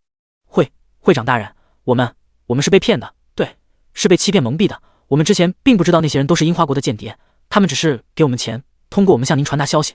半空中，赵华强见到出现在下面的林天，马上带着一抹惊慌喊道，甚至在慌乱下编出一个可能连他自己都不相信的可笑措辞。行了，赵会长，我说了，你既然赔偿了2亿，那我们之间就一笔勾销，也没兴趣理会你们和樱花间谍之间有没有什么皮肉交易。反正他们都被我杀了，我将你们留下来，主要是想询问一些关于樱花间谍的细节问题，顺便向你们确认一下他们的身份。林天高喊道。可以，会长大人，您想知道什么尽管问，我们必定不会有任何隐瞒。赵华强抹了把脸上冷汗，心底长长松了口气。行，那你们下来吧。下去。怎么，想让我就这么仰视着你们说话？林天压低了些语气，继续道，还有，不下来怎么确认那些樱花间谍的身份？难道让我把尸体亲自送到你们面前？可是什么？想对你们出手，还需要等到现在？况且有世界法则的禁令，你们怕个屁！林天有点不耐烦了，几乎毫不遮掩地威胁道：行，你们可以拒绝帮助我，受到世界法则的限制，我肯定也不会真的命令亡灵生物去攻击，万一失手把你们杀了，就太亏了。你们现在就可以飞回东海，但你们以后最好小心点，说不定我哪天心情不爽，就会开攻战令，或者找点人泄愤什么的。赵华强的脸色瞬间变得难看无比，他和身边5人对视一眼，又见到下方林天失去了耐心，转身打算离开，只能控制背后光翼快速落了下去。他们始终待在这儿没敢离开，除了下方长毛羽的威胁外，最主要是不想得罪这个天灾军团工会的会长，否则即便不使用珍贵的红色攻战令，但就像刚刚对方说的那样，时不时找他们工会成员的麻烦就非常难受了，打不过又惹不起，所以他们只能认怂。然而就在几人刚降落在林地间，周围黑压压的亡灵生物顿时涌了上来，瞬间将他们淹没。扑哧扑哧，啊呀呀！随着数道凄惨的嚎叫，几人的一条腿纷纷被长矛钉死在地上。会长大人，你说过一笔勾销的，你言而无信，你卑鄙无耻，杀了我们，你就等于和整个龙国为敌。几人强忍痛疼，愤怒高喝，大声叫骂。呵，林天毫不在意地笑了笑，他本以为把眼前这几人勾引下来，对方多少会反抗一下，让他损失点蜥蜴人仆从，远远没想到会这么简单。但其实也没什么可奇怪的，一来对方压根就没打算抵抗，二来这几人大概常年管理各自的工会，疏于练级，导致等级都在60级左右，连那些8、90级的樱花间谍都折了，他们这点实力又怎么可能翻出什么浪花来？确实，我说过2亿赔偿到位，不计前嫌，但那指的是你们联盟对我的亡灵生物造成的庞大损失。现在你们和樱花国间谍也就是我的敌人勾结在一起，我心里有点不爽，打断你们一条腿不应该吗？况且对待你们这些走狗，还谈个屁的诚信！老子弄的就是你们，不服干我啊！林天对了几句，便没再搭理。回到先前的战场，蜥蜴人仆从已经将尸山清理完毕。12个樱花间谍，场地中只剩下8具较为完整的干枯躯体，其他4人应该都被碎尸万段，成为了满地的碎肉。林天来到近前，查看了一圈，在其中一具半张脸皮被抓烂的人身前停下，看其容貌，大概就是丘吉武无疑了。就在林天的打量中，丘吉武和其他几具躯体缓缓爬了起来，他们双目惨白，空洞而又茫然，凝滞了一会儿，才转向前方的林天，纷纷匍匐下自己衰败的身躯。转职者人类也属于生命体，而任何生命体都可以被死气转化。当初陈氏公会一战，10几万人全数死无全尸，复仇当然是其中一个原因，另一个原因就是为了避免转化成死灵仆从。除了考虑到不好的影响外，最重要的是，在庞大的观战人群众目睽睽下，见到死而复生的人，势必会被人探知到亡灵生物的发展模式。姓名：丘吉武，等级90，类型：死灵仆从，力量1868，体质1276，精神1585，敏捷2070，技能无。姓名：上川太郎，等级81，类型：死灵仆从，力量1345，体质885，精神1050，敏捷1565，技能无。果然都失去了技能，但属性怎么会这么低？按照丘吉武之前的90级属性，转化为死灵仆从属性减半，4维应该都在3000多才对，其他80多级也应该有2000左右。林天皱眉扫视一圈几人的信息，但很快心中就明白了过来。丘吉武4维能够达到6000多，显然是身上众多高等级品质装备的增幅加持，而死灵仆从无法穿戴装备，在他们变异后，装备增幅属性自动消失，因此他们目前的属性只是他们自身的基础光板属性，不包含装备。还有一个身躯保留十分完整的人，居然没被转化。林天目光落在始终躺在地上保持一动不动的一人身上，死亡没被转化，那就只有一个可能。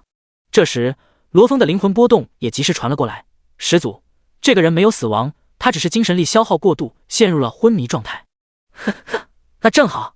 林天闻言情不自禁地瞄了眼赵华强几人所在的林地方向，碍于世界法则的禁令，他确实不能下杀手以绝后患，但完全可以让几人生不如死，且后半辈子都将生活在暗无天日的小黑屋中。第113章，敢有反抗者全部打残。在东海市市中心区域有一栋几十层高的大厦，大厦的名字就叫做东海大厦，也可以称为官方大厦，因为这座大厦基本集合了整个东海市所有的官方部门。自从转职者时代来临后，在世界法阵的强行干预介入下，这个世界上的所有国家全都改变了原有的体系，没了集权，没了传统的官僚阶级，也没了警察军队等系统。毕竟这些东西都会阻碍转职者的发展，容易致使国内转职者被某个人或某一些人集中掌控。至于经济和民生两大问题，各国几乎都处于闭关锁国状态，安心发展各自的转职者，无需像原始那样去互通有无，更无需去发展科技。或者说，在世界法则降临的那一刻，这个世界杀伤性科技就被断绝了，只保留一些必要的服务型科技设施，比如便捷的定额卡和计时钟表以及录制影像设备之类的。而最基本的民生保障也有数之不尽的怪区解决，庞大可食用的怪物每天都会刷新，可谓源源不断，取之不绝。像现阶段各国的官方部门只是在固有国家架构上做出的调整，由各大工会派出的人任职，权力上大幅度降低。换句话说，这些所谓的官方部门实际上仅属于辅助体系，真正掌控各个国家的是世界法则认可的各大工会。一些小事琐事，各个部门可自行决断处置。若是遇到某些大事，诸如关系一国命运的事件，则由国内众多的工会联合决议。工会的星级越高，势力越强，话语权自然也就越重。大厦第18层是东海市的情报处，隶属京城情报部，职责是管理国外的情报人员和搜捕隐藏在国内的外国间谍。一大早，冯志国就推开了处长办公室的门，来到办公桌后便匆匆投入到工作中，审阅和归纳众多情报文件。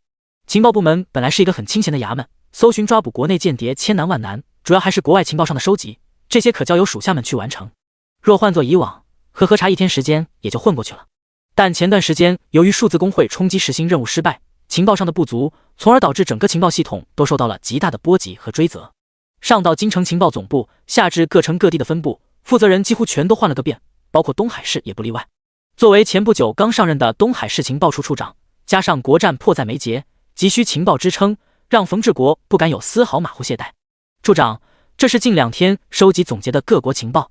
随着一阵敲门声，一名年轻的秘书走进处长办公室，把手里的一大堆文件放在桌子上，又把另一份厚厚的文件放在一旁道：“这是按照您的吩咐单独整理出来的樱花国情报。”“知道了。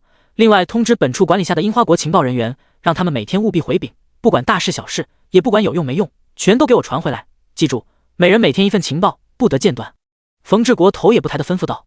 转职者之间的联络功能极大方便了情报体系，只要双方加了好友，并且都处在这个人类世界中，没有进入秘境一星球之内，就可以通过发送消息来及时传达命令和传送情报信息。而且联络功能属于世界法则的产物，还不用担心出现像科技时代那般被敌国截取解密。对了，天灾军团工会查的怎么样了？冯治国突然抬头问道。处长，时间太紧，我们还没有查到任何关于天灾军团工会的信息。算了，查到什么最好，查不到也无大碍。这件事已经远远超出了我们的职权范围，上头会派人接手。那处长，我们还要查下去吗？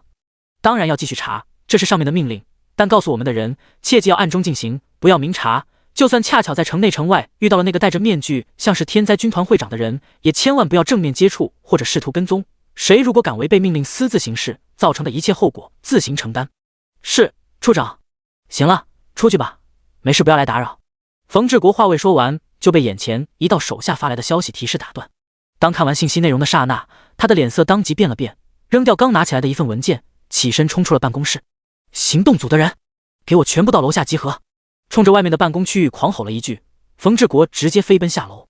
大厦前此时已经聚集了不少人，在人群最中心位置躺着7个人，在每个人的脖子上都挂着一块木板，其中6人颤颤巍巍，面若死灰，一条腿被刺穿，鲜血淋漓，脖子上的木板用鲜血写着樱花走狗4个大字。剩余1人陷入昏迷中，木板上写的是樱花间谍。这个长得人模狗样的人居然是樱花杂碎。那6个人，我没看错的话，好像都是东南联盟的人。没错，那个大胖子我见过，是东南联盟的盟主，叫赵华强。操，他们竟然勾结了樱花国，会不会有什么误会？误会个蛋！刚刚我可是目睹了全过程，这些人都是天灾军团工会会长率领一群亡灵生物送来扔下的。对，我也看到了，那个戴着鬼脸面具穿着黑袍的人绝对是踏平陈氏工会的天灾军团工会会长，还有那些亡灵生物也全都一模一样，那就更让人值得怀疑了。陈氏工会是东南联盟的会员，又派遣了10几万人助战，所以我猜测这很有可能是天灾军团工会在栽赃陷害，蓄意报复。报复你妹！我说你这么向着东南联盟，是不是和他们有一腿？先声明，我是土生土长的东海人，和他们绝对没有1毛钱干系。而且老子早就看他们很不顺眼了，能招收陈氏工会的联盟，能是什么好货色？他们背后勾结樱花国，其实我一点都不惊讶。呸！一群吃里扒外的狗东西！周围的人群指指点点，哄闹一片。散开，都散开！这时，一大群身穿黑色制服、隶属情报处行动组的人快步奔来，将围观人群全部隔开。冯治国来到场内，刚在外围听到人群议论本就阴沉的脸色，在亲眼看到7人脖子上的木板后，更低沉了几分。天灾军团！冯治国深深吸了口气。陈氏工会那一战，天灾军团工会的名头传遍东海，且正在疯传全国。这不但惊动了总部，还引起了京城3大工会的注意和重视。根据他接到的命令推测，3大工会巨头甚至有可能会亲自接手。所以在即将到来的国战威胁下，冯治国十分清楚目前天灾军团工会在龙国的分量。但凡涉及到这个工会的事情，他都不得不小心慎重，一个处理不好，责任可就大发了。这7个人全部带走，严加审讯，另外安排好牧师，绝不能让他们轻易死了。冯治国挥了挥手，沉声喝道。寻思了下，他又马上转向跟在身边的年轻秘书道：“我立马上报总部，请求指示。但想来不会有什么差错。你即刻联系附近几个城市内的情报分部，让他们组织好人手，准备彻底清查、抓捕东南联盟所有工会的成员，包括这几天退出东南联盟的工会以及退出工会的成员，绝不能放过一人。敢有反抗者，全部打残。”第114章集中力量，不惜代价。西江市区一栋酒店内，3名中年男人齐聚在一间宽敞的客房中，脸上俱是带着一抹风尘仆仆的余韵和疲倦。其中一人面容消瘦，身材矮小，整体看上去完全可以称之为又矮又丑。另一人长相谦和，或许是出于习惯，还戴着一副眼镜，凸显出一分文弱气息。剩下一人脸庞浑厚，身材适中，可也平平无奇。但人不可貌相，就是这么三个没什么特色气质，看似普普通通的人，却是一手掌控龙国最强工会的三大巨头：阿里工会的会长马天瑞、企鹅工会的会长马宏志，以及刚上任的数字工会会长楚振国。客厅中，马天瑞端起刚冲泡的一杯浓茶喝了一口，浓烈的苦涩让他微微抽了抽本就消瘦的面容，但强烈的味觉刺激还是多少消除了些许精神上的疲靡。他放下茶杯，身体重重往沙发上靠了靠，开口道：“老楚，真的没必要急于一时，我们现在需要的是休息。你非要硬拉着我们再开个会，这件事在大方向上我们已经达成了一致，剩下的一点分歧，等到了东海再谈也不迟。”是啊，楚会长，京城到东海正常需要3天，我们持续飞行了1天1夜，按照坐骑的速度，估计明天下午就能到达，这已经把时间压缩到了2天。况且，即便我们不眠不休，我们的坐骑也需要休息一下。马宏志习惯性的扶了扶眼镜，又抬手揉了揉眉心，附声道：“两位会长，以目前我们龙国的形势，这个人的重要性，难道还要我再重复一遍吗？”楚振国拧着眉头，顿了顿，继续道：“半年后就是国战，不出意外，面对拥有10星工会加持飞速发展起来的樱花国，我们无力抵抗，必败无疑。战败会遭致什么样的后果？我想你们比我更清楚。樱花国绝不会心慈手软，但这个人的出现，等于让我龙国看到了希望和契机，甚至能够反败为胜，再现上次国战的辉煌和盛举。我们当然明白这个道理，否则也不会收到消息后就马不停蹄的和你一起亲自大老远从京城赶过去。”马天瑞点了点头，随即又皱眉道：“不过老楚，我们也不能把所有希望都寄托在这个人身上，因为我们对他一无所知，不清楚他以什么样的手段召唤出的庞大亡灵生物军团，会不会有什么极为坎坷的条件限制，或者召唤的那些亡灵生物就是他的极限。不错，根据情报部上报的预估数据信息，陈氏工会一战，这个人出动了大概1000万左右的亡灵生物，战斗损失十分严重，估计至少达到了一半，仅剩余500万上下。这股力量确实非常强，简直前所未有。但先不谈他能不能继续召唤更多的亡灵生物，就算可以，如果限制太大，无法在国战前召唤足够的数量，对国战来说，最多也只能造成一定影响，无法改变结局。我清楚这里面有很多不确定因素，所以我们才需要尽快赶到东海，和他面谈确认。”楚振国道：“老楚，我懂你的心思，你们工会冲击10星任务失败，导致损失惨重，对国战等于雪上加霜。你和钱会长都心怀愧疚，也更加急迫想要拯救龙国。但开启任务是我们共同的决议，并且全力资助。要说责任，我们也有。是的，楚会长，事已至此，你也不必再去介怀。不管最终形势如何，半年后国战开启，樱花国想冲进我们龙国，首先得杀进我们3大工会以及其他众多工会的所有成员。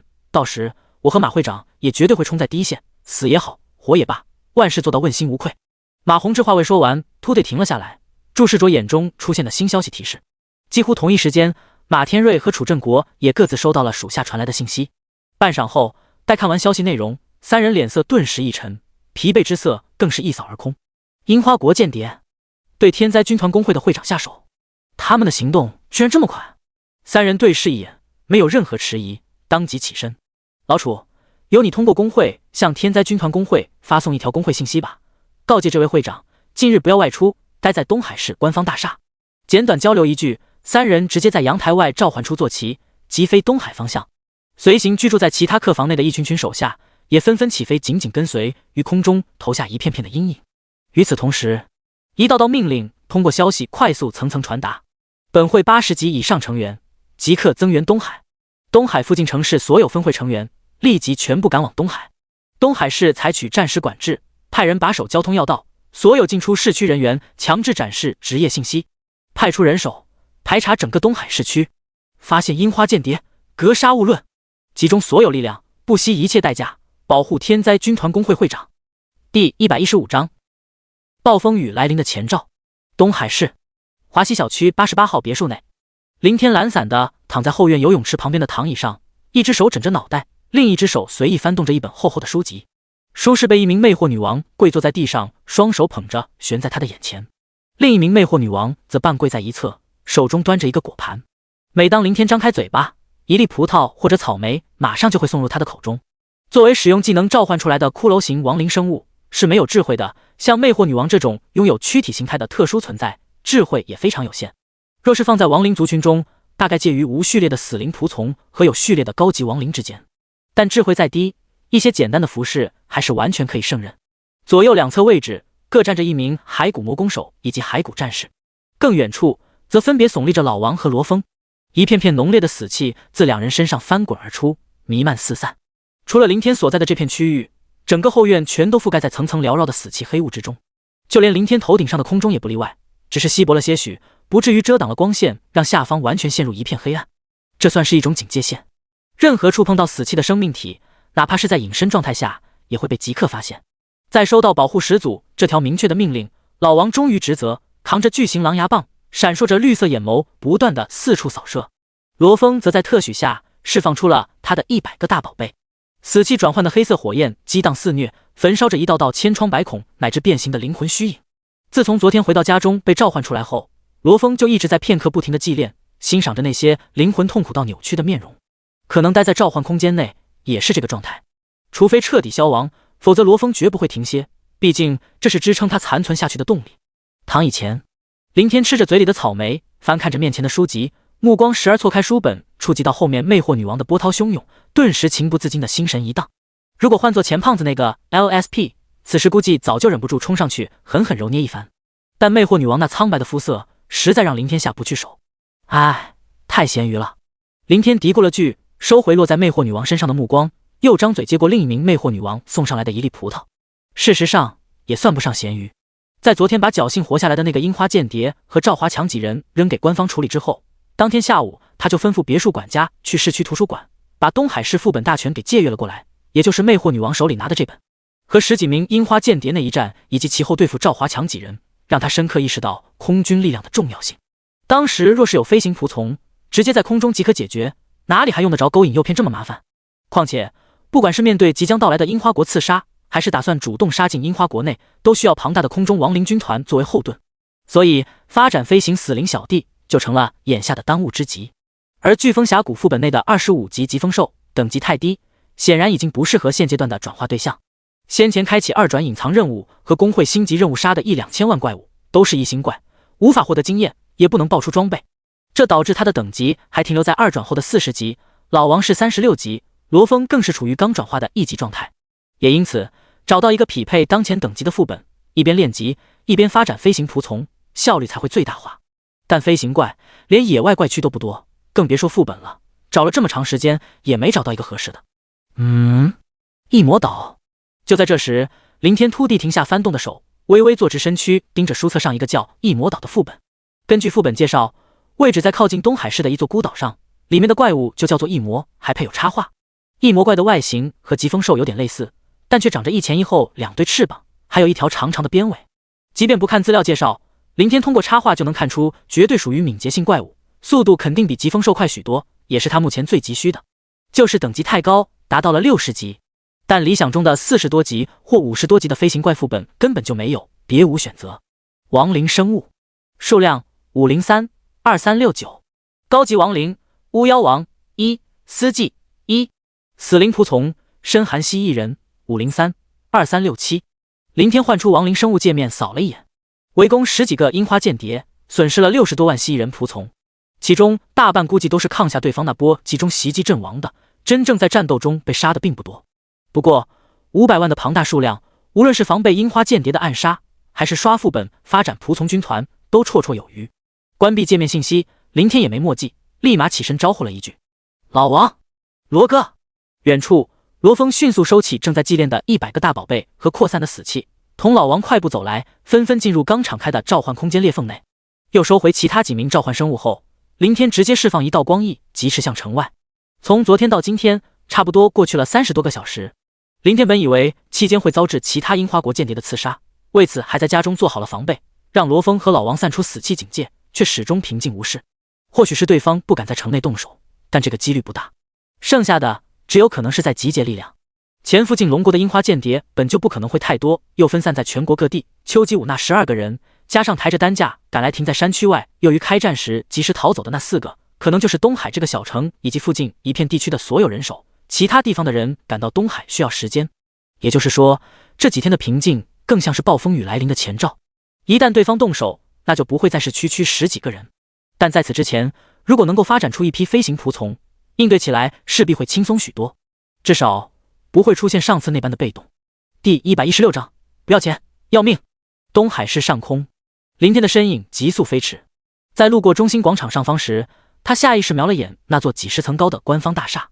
距离把那个樱花间谍和赵华强几个走狗交给官方部门，已经过去了1天1夜外加大半天时间，可官方一直没什么动静。但和樱花国间谍准备的刺杀一样，不动则已，一旦动起来就不会是小事儿。这个期间应该是在忙于严刑审讯，获取各种信息，所用的手段估计只会比罗峰施加在陈氏工会的酷刑更狠更残忍。毕竟这个世界没有太大的律法约束，并且已经上升到国家博弈的层次，外加国战在即，审讯对象还是敌国的人，那就更加无所顾忌了。只要是人，哪怕是经过严格训练的间谍，只怕也撑不了多长时间。具体反响，林天估摸不准，但有一点他还是非常笃定，那就是东南联盟绝对彻底玩完。在遭受樱花国入侵威胁的大环境下，证实了樱花走狗的身份，可想而知等待他们的将会是什么样的命运。出了城，林天一路径直向着东海湾方向疾驰。也就在他刚飞离不久，一群身穿制服的人从官方大厦冲天起四散而出，周边一座座城市内更有一批接着一批的人群起飞，疯狂飞驰。如果自遥远的高空中向下俯视，可以清晰看到大地上一道道完全由人组成的硕长黑色线条正在急速延伸，连绵不绝，而所有线条的方向全部直指东海。一魔岛位于东海湾东南方向，全速飞了大概半个多小时，林天就隐隐看到了一个半圆形的岛屿影子，空中怪物组成的黑点密密麻麻。距离岛屿周围数千米外的一片片礁石上，各耸立一座2层小楼，4个方向总计4座楼。这些建筑应该就是副本管理员所在的办公楼。岛屿形成的副本不像陆地上那些封闭副本区域，四面八方皆可进入，没有唯一出入口，也就不能让阵法师布置屏障。但总归属于东海市的官方财产，还是需要缴纳费用。设置4座管理员办公楼，主要是为了防止转职者不交钱白嫖。不过没了阵法师布置屏障和后期维护的庞大开支，费用相对降低了许多。一般陆地上的60级公众副本价格最低500万起步，而根据副本资料显示，一魔岛只需400万，包场同样10倍打底，续费1天追加400万。几乎在林天刚出现在视野范围，正对着沿海方向的那栋办公楼中，就有5道人影迅速升空悬浮。海上不同于陆地副本，只有1名管理员，因为有可能要前去阻拦和抓捕一些不知好歹试图蒙混进副本白嫖的转职者，若是管理员太少，就会导致顾此失彼。似乎见到林天直飞而来，没有妄图闯入的迹象，那几人又很快纷纷降落。等林天飞来落在办公楼延伸出来的平台上，只见到一个年岁较大的老人，其他人应该都回到了楼内休息。可能常年待在海上风吹日晒，老人肤色暗黑，满是皱皮。你好，我来下副本，包10天。林天没有废话，直接取出一个装着2亿的皮箱，清点出80张100万定额卡递了过去。按照10天包场算，费用是7600万。然而对面的老人看也没看送上来的定额卡，只是盯着林天微微摇头道：你下副本不要钱。不要钱？是的，不要钱。老人顿了下，随即目光微微一缩，高喝道：要命！话音落下的刹那，嗖嗖，周围连续4道手持赤眼光芒匕首的身影急射而出。一切发生的太快，等林天注意到暴起的袭击，已经做不出其他的反应，或者说也根本没必要闪躲。轰！在一阵阵剧烈的音爆中，4柄匕首同时落在林天的身体上，一击命中，4道身影当即飞退。反身看到站在中间毫发未损的林天，4人似乎并不是太惊讶，立马再次携着耀眼的光芒杀来。呵，林天轻笑一声，浑然不在意几人的连续攻击。再锋锐的武器，再强的技能，落在他身上也无法撼动分毫。把手中的定额卡放在钱箱中，又将其收进随身空间。做完这一切，林天才抬起头，闪动着灰霾的眼眸，缓缓扫视了一圈，最终落在前方满脸惊愕的老人身上。孟文山，72级弓箭手，你是龙国人，但却被樱花国收买，叛了国。这里的其他管理员呢？全部被杀了。还有我的身份，我的能力，这些樱花国间谍难道没告诉你吗？林天瞄了眼楼内，又回首看着老人已经转变为震惊的神色，好笑道：一魔岛周围的每一座办公楼中都会有好几个管理员驻守，除了眼前叫孟文山的老人，其他正在对他倾泻技能，连脑袋都紧紧包裹的蒙面人，全是小日子，忍者职业。哪怕不使用死灵之眼侦查，从他们的装束上就可以一眼看出来，所以其他管理员只能被事先处理掉了。孟文山既然表现出这种表情，显然也不清楚自己的身份信息。至于在这里遭遇刺杀，林天确实有点意外，但并不惊讶。有可能这4人就是上次抬担架逃走的那几个，也有可能是提前赶到东海的人手。不管怎样，他们或许是通过清剿任务发现了自己出城的踪迹，再根据路线估摸出最终地点，最后提前埋伏的这场刺杀。上一战，邱吉武和一群手下同时出手偷袭失败，虽说出于本能震惊，错失了逃跑的一线生机，致使被几百万的蜥蜴人仆从淹没，但关于自己可以无视攻击伤害的能力，肯定被对方发送消息传了出去。这就是联络功能的便捷以及最恶心人的地方。传送情报只需要动动嘴皮子，把内容发送给好友就行了。这大概也是身边4个樱花间谍见到攻击无效却都不惊讶的原因，他们肯定事先知道了这个信息。你……林天看向孟文山，正准备询问一些疑惑，眼前突然闪现出一连串提示：你的工会收到了消息，消息来源数字工会，消息内容林会长，我是数字工会会长楚振国，请立即前往东海市官方大厦，我们已安排好人手，在那里你将获得绝对的安全保障，我们正在竭力赶往东海，不日即可到达。为了防止再次遭受樱花国的人刺杀，在我们赶到前请不要外出，等级上的事情也请不要急于一时，如果有可能，我们将会倾尽举国之力倾注一切资源，助你一人提升实力，具体情况面谈。第117章全部杀光，不留活口。楚振国，数字工会的会长，不是姓张吗？林天本能的疑惑了下，但很快就明白了过来。数字工会冲击实心任务失败，损失惨重，牵连极大。据前段时间在饭馆听到的消息，针对实心任务做出误判的整个研究组成员全部畏罪自杀，以平民愤。身为会长，辞职卸任也再正常不过。所以这个楚振国大概就是新上任的数字工会会长。其实就算不清楚里面的弯弯绕绕，林天也不会怀疑其中真假。工会之间互传消息是世界法则赋予的功能，还没有哪个工会或个人有能力去擅自篡改。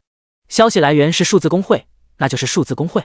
能够消耗工会贡献发送消息内容，也只能是数字工会的会长。对方直接称自己为林会长，看来是知道了自己的名字，或许还得到了自己更详细的职业信息。这一点林天倒毫不惊讶，也早有预料。信息途径肯定是来自那个被连续审讯了1天1夜的樱花国间谍。官方有太多的手段来从其口中挖出所知道的一切。昨天把这个间谍主动送上门，主要目的是为了借官方彻底解决掉东南联盟。不谈他们走狗的身份，仅仅和自己结怨这一点就足以让林天这么做。之前没打算搭理，是没有机会，既然有这个契机，当然要往死里整。天知道这点自己目前看不上眼的小麻烦，往后会不会给自己造成某种致命后果。而当时如果单单把赵华强几人扔过去，无凭无据，很难定论。假如他们再咬死被自己栽赃陷害什么的，就更难将其整垮。不过送出一名樱花间谍，林天也做好了全面曝光的准备。事实上，在被动背上樱花国清剿任务的那一刻，就已经基本注定了这个局面。樱花国大大小小所有工会成员都接到了任务，得知了自己的信息。就算没有这个间谍，龙国高层也完全可以通过潜伏在樱花国的情报人员打探到，只是早晚的事儿。讲真，在心理上，林天不愿成为被万众瞩目的焦点。做明星自然爽，身份耀眼，光芒四射，可同时也意味着没有一点点隐私可言，估计你连拉屎都不得安生，烦不胜烦。做幕后大佬多安逸，这也是他攻打陈氏工会时故意遮掩面容的原因。但眼下没得选择。砰砰砰，周围4名樱花间谍依旧在持续攻击，没有间断片刻。时而飞身袭来，手持绽放赤眼技能光辉的匕首狠狠刺向林天；时而站立远处，撒出一片片暗器形成的密集黑点；时而双手翻飞，带出道道残影，结出各种印记，释放出一股股冲击波或雷电火焰等忍术技能。明知无效，却又毫不停歇。加上对方千奇百怪，简直让人眼花缭乱的攻击方式，所以这是很明显的试探。通过花样繁多的攻击来试图找出林天无敌能力有可能存在的漏洞，以及无敌的极限时间。一群二缺，林天扫视了一圈，任凭对方如何试探，也绝对不会想到他的无敌来自于麾下的死灵仆从。最后又瞥了眼前方神色呆滞的孟文山，林天直接释放出一张光翼起飞，没有飞向一魔岛，而是转身疾驰向东海市。身边有几个樱花间谍骚扰，想再去安心发展飞行仆从完全不切实际，将其解决也不太可能。这个狭小的海上办公楼平台根本容纳不了多少蜥蜴人仆从，最多几十只，这点数量于事无补。对付4个80多级的樱花间谍，罗峰等级太低，老王势单力薄，很容易被围攻陨落。魅惑女王和骸骨魔弓手以及骸骨战士这些召唤生物，由于技能等级都没提升上来，导致属性差距太大，同样不是对手，只能图耗精神力。若是仅靠骨毛这个目前唯一的攻击技能，也很难杀死对方。总之，只有回到了陆地，才能掌握主动权。到时，不管借助楚镇国口中的官方力量，还是几百万的蜥蜴人仆从军团，都足以灭了这4个杂碎。暗影幽魂刚飞上天空，林天便立即释放出了隐身技能，整个身躯快速转变为肉眼不可见的幽灵虚影。下方4个紧跟上来的樱花间谍眼睁睁看着目标消失，出现了片刻凝滞，但很快他们的目光纷纷闪动，似乎在查看视线内的任务信息。下一刻，嗖嗖嗖，4人化为一道道利剑，持着匕首同时杀向一处空荡荡的区域。紧接着他们又立即折身而返，冲向前方另一片空域。操！这该死的清剿任务！林天一边控制被同化为虚影的光翼向前疾飞，一边咬牙看着身边一次次杀来的4个樱花间谍。隐身状态下，对方肯定看不到自己。他们之所以能够精准摸清自己的位置，显然是通过清剿任务显示出的方位做出的预判。嗡！遭到10几次袭击后，林天干脆取消了技能，在一阵颤动的波纹中显现出了本体。既然隐身无用，那就没必要继续维持。全力飞驰了20多分钟，海岸线终于遥遥在望。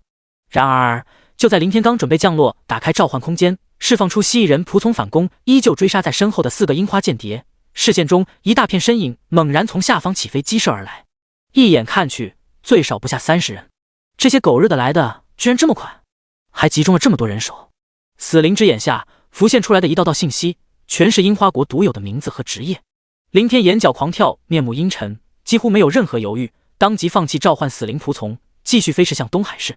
与此同时，嘴唇快速蠕动，发送出一条工会消息。若是像之前区4人还好，但现在又冒出来了30人，外加或许都得到了丘吉武发送的那一战详情，对方不可能再傻乎乎的自投罗网，落在地面追杀自己。在这种情况下，召唤出无法飞行的死灵仆从起不到多大作用。最重要的是，蜥蜴人仆从手中的长矛都是生前所持的武器，人手一根。连续经过2场战斗，损耗太大，哪怕战后回收了一些没被击碎的长矛，也残存不多。一旦消耗殆尽，将彻底失去对空能力，只能任由对方宰割。轰轰轰！一阵阵爆响于空中，片片传荡，一道道技能爆发的耀眼光辉更是连绵不绝。一大群樱花间谍宛若疯了般狂追不舍，持续不断向前方疾飞的林天身上倾泻着自己的技能。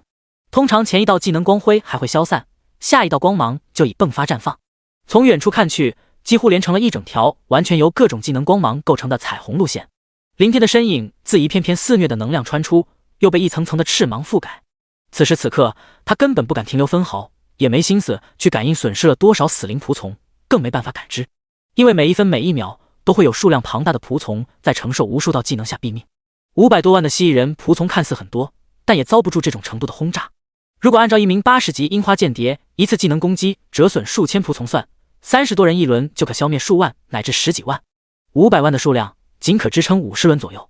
最好 TM 别让我活下去，不然老子发誓必将荡平整个樱花国。林天极池中的脸色微微有些发白，额头上更溢出一些冷汗。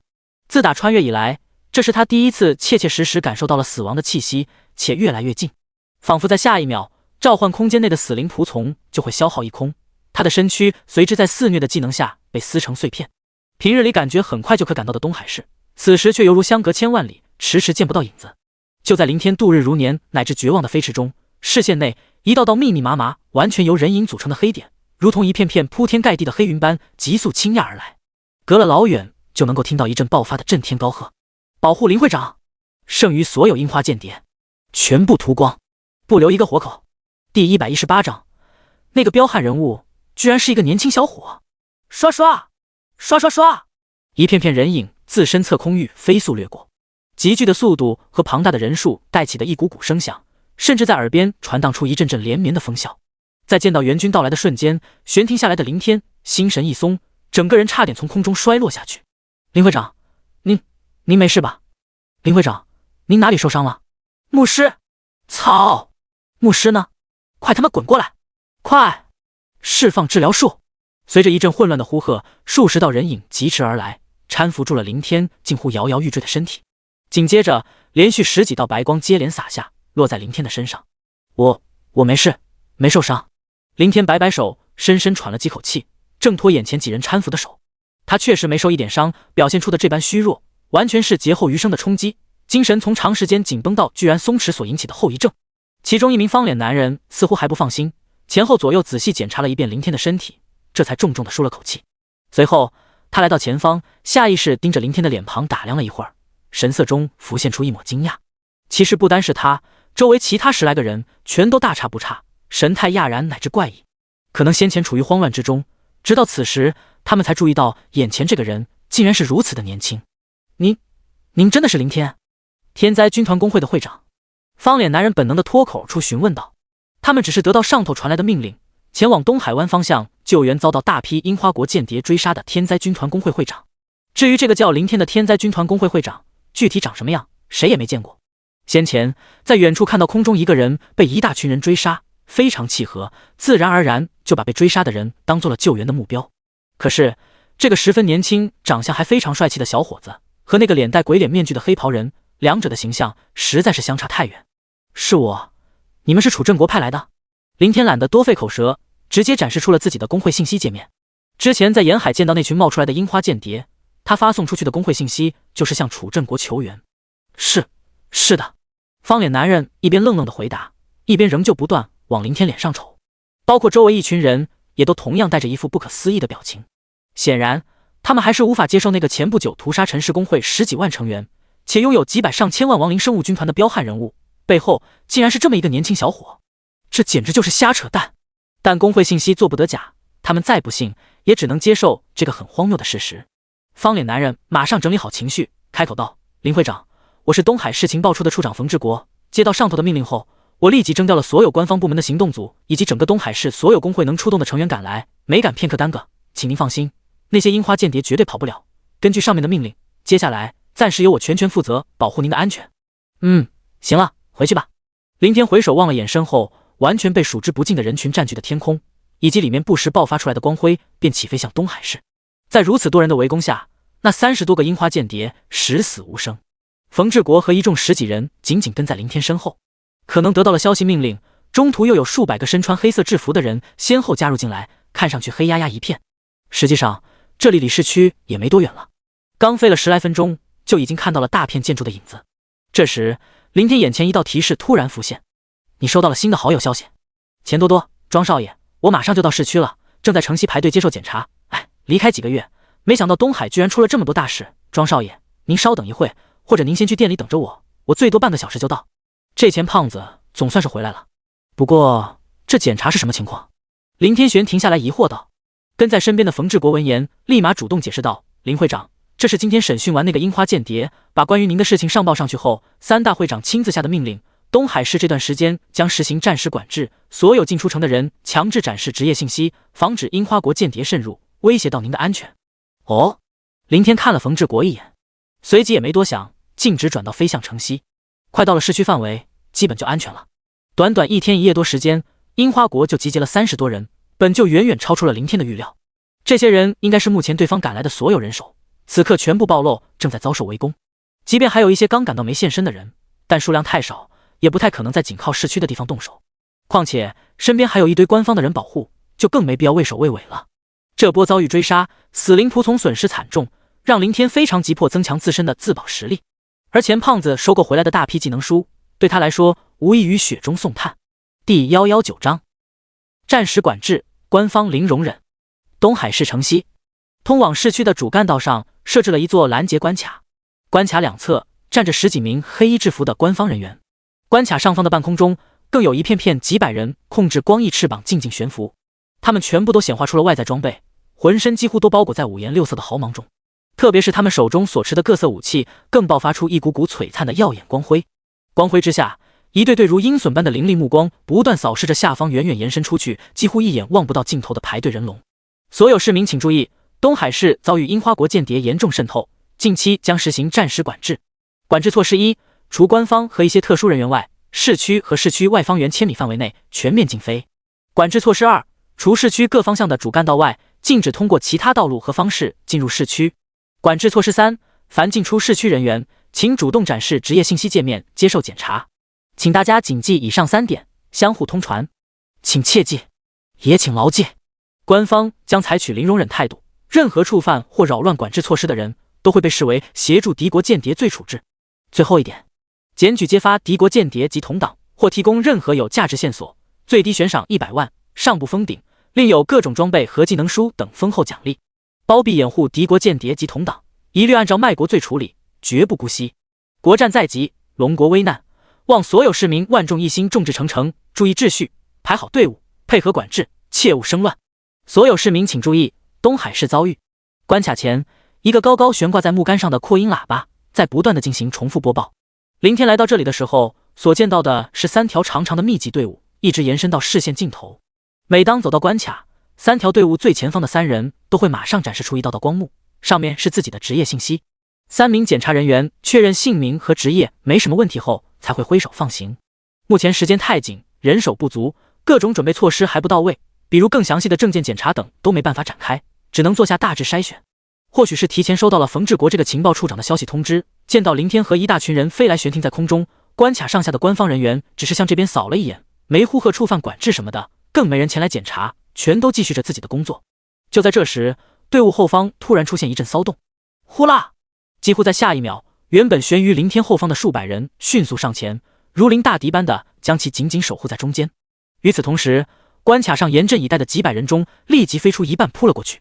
队伍后方，一个刚被人推出队伍，正在愤怒破口大骂的秃顶男人，转眼望着汹涌而来的大批官方人员，脸上怒色顿时消散无踪，慌忙高声喊道：“等等，我是东海市民，这是我的职业信息，我只是想插个队，不是扰乱管制措施者，按照协助敌国间谍罪处置。”冰冷的呼喝瞬间打断了秃顶男人的喊叫，压根就没去理会对方展示出来的职业界面。一大片扑来的官方人员丝毫未停，最前面几个弓箭手更是于中途拉开手中弓箭，急射出一支支绽放刺目光芒的箭矢。轰！在一阵剧烈爆响声中，秃顶男人整个人瞬息倒飞，滚落了出去，在地面上划拉出一道清晰的硕长血痕。待停歇下来，秃顶男人抱着血肉模糊乃至可以清晰看到断裂骨骼的双腿，放声凄厉，惨嚎不止。悬停在四面八方空中的官方人员依旧没有放松警惕，手持武器，爆发翅芒，蓄势待发。直到几名战士职业者降落而下，将秃顶男人捆缚押送回城，他们这才转身飞回关卡上方待命。呸！活该！让你插队！老子最恨插队的人，就他急着回家，别人就不急。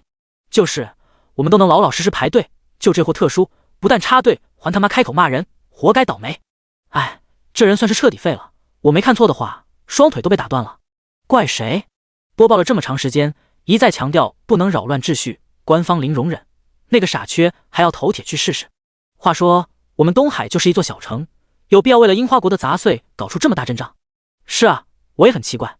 刚刚我联系了其他城市的朋友，他们那里一切如常，好像就我们东海突然开始管制。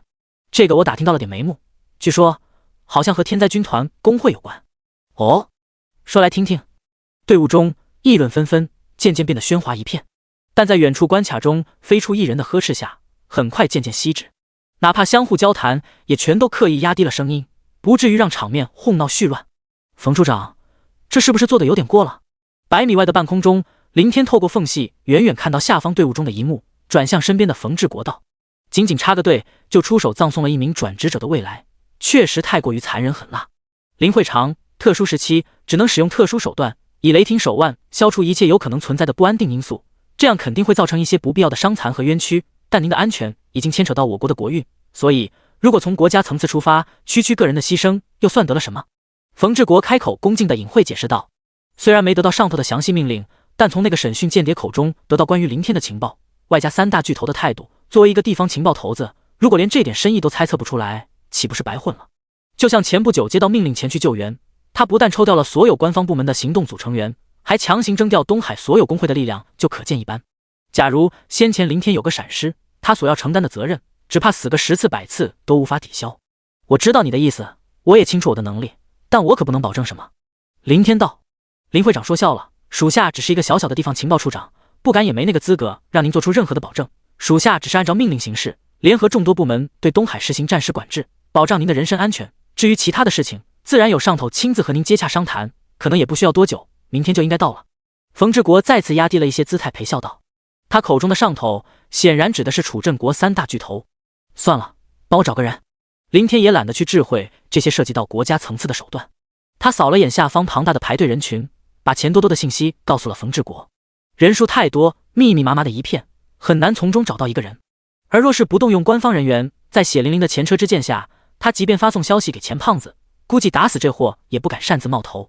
第120章上百技能，输液价格。关卡前，一名像是官方的负责人取下木杆上的扩音喇叭，关闭上面的播报，随即起飞悬停在半空，对着喇叭高喊道：珍宝阁经理，昵称叫钱多多的市民，请释放光翼出列。珍宝阁经理，昵称叫钱多多的市民，请释放光翼出列。一连喊了好几遍，中间一条队伍后半段位置，一个大胖子才颤颤巍巍地控制一对光翼翅膀，缓缓飞了上去，速度很慢很慢，似乎生怕一个不小心就会不先前那个秃顶人兄的后尘。如鹤立鸡群般的姿态，开始有越来越多的人把目光汇聚过来，让胖子如芒在背，脸色渐渐发白。不清楚官方的人为什么点名找上自己这个啥也不是的小人物，甚至吓得连脑门上的冷汗都冒了出来。直到眼前一条消息提示浮现，才让胖子消解了一点不安情绪，转头望向远处那片同样穿着制服的官方人员。就这，他还是磨叽了好一会儿，又在连续2条提示消息的催促下，才一步一停缓慢飞来，可谓把怕死演绎到了极致。最后见喇叭重新恢复播报，那些关卡上空的官方人员也没搭理自己，胖子终于彻底放下悬着的心，加快了飞行速度。停下，展示职业信息。出于职责，悬停在保护圈外围的2人立即主动迎了上去，检查了一番，确认胖子只是生活职业，没有任何威胁后，他们才让开身形。身后一层层的人群也随之向两侧散开，露出了被严密保护在里面的林天身影。庄少爷，真的是你？哈哈，吓了我一跳，如果不是亲眼所见，我还真有点不敢相信呢。不过也对，以庄少爷您的显赫家世和崇高身份，调动一些官方人手确实理所当然，理所当然。见到林天的刹那，钱多多心底仅存的那一丝忐忑瞬间消散，同时一记马屁毫不犹豫地拍了过来。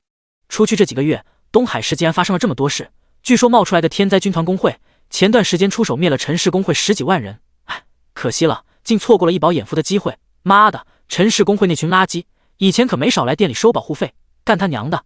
那些钱大部分可都是我的老婆本，店里不给报，那些混蛋死得好。还有，刚回来我就听说东海冒出了不少樱花国间谍，钱多多飞上来就啰里巴嗦废话连篇，根本不给林天开口的机会。不得已下，林天只能抬手打断道：胖子，废话咱们就别说了，技能书收了多少？哦，对了，差点把正事给忘了，庄少爷，要不我们先回店里坐下来慢慢谈。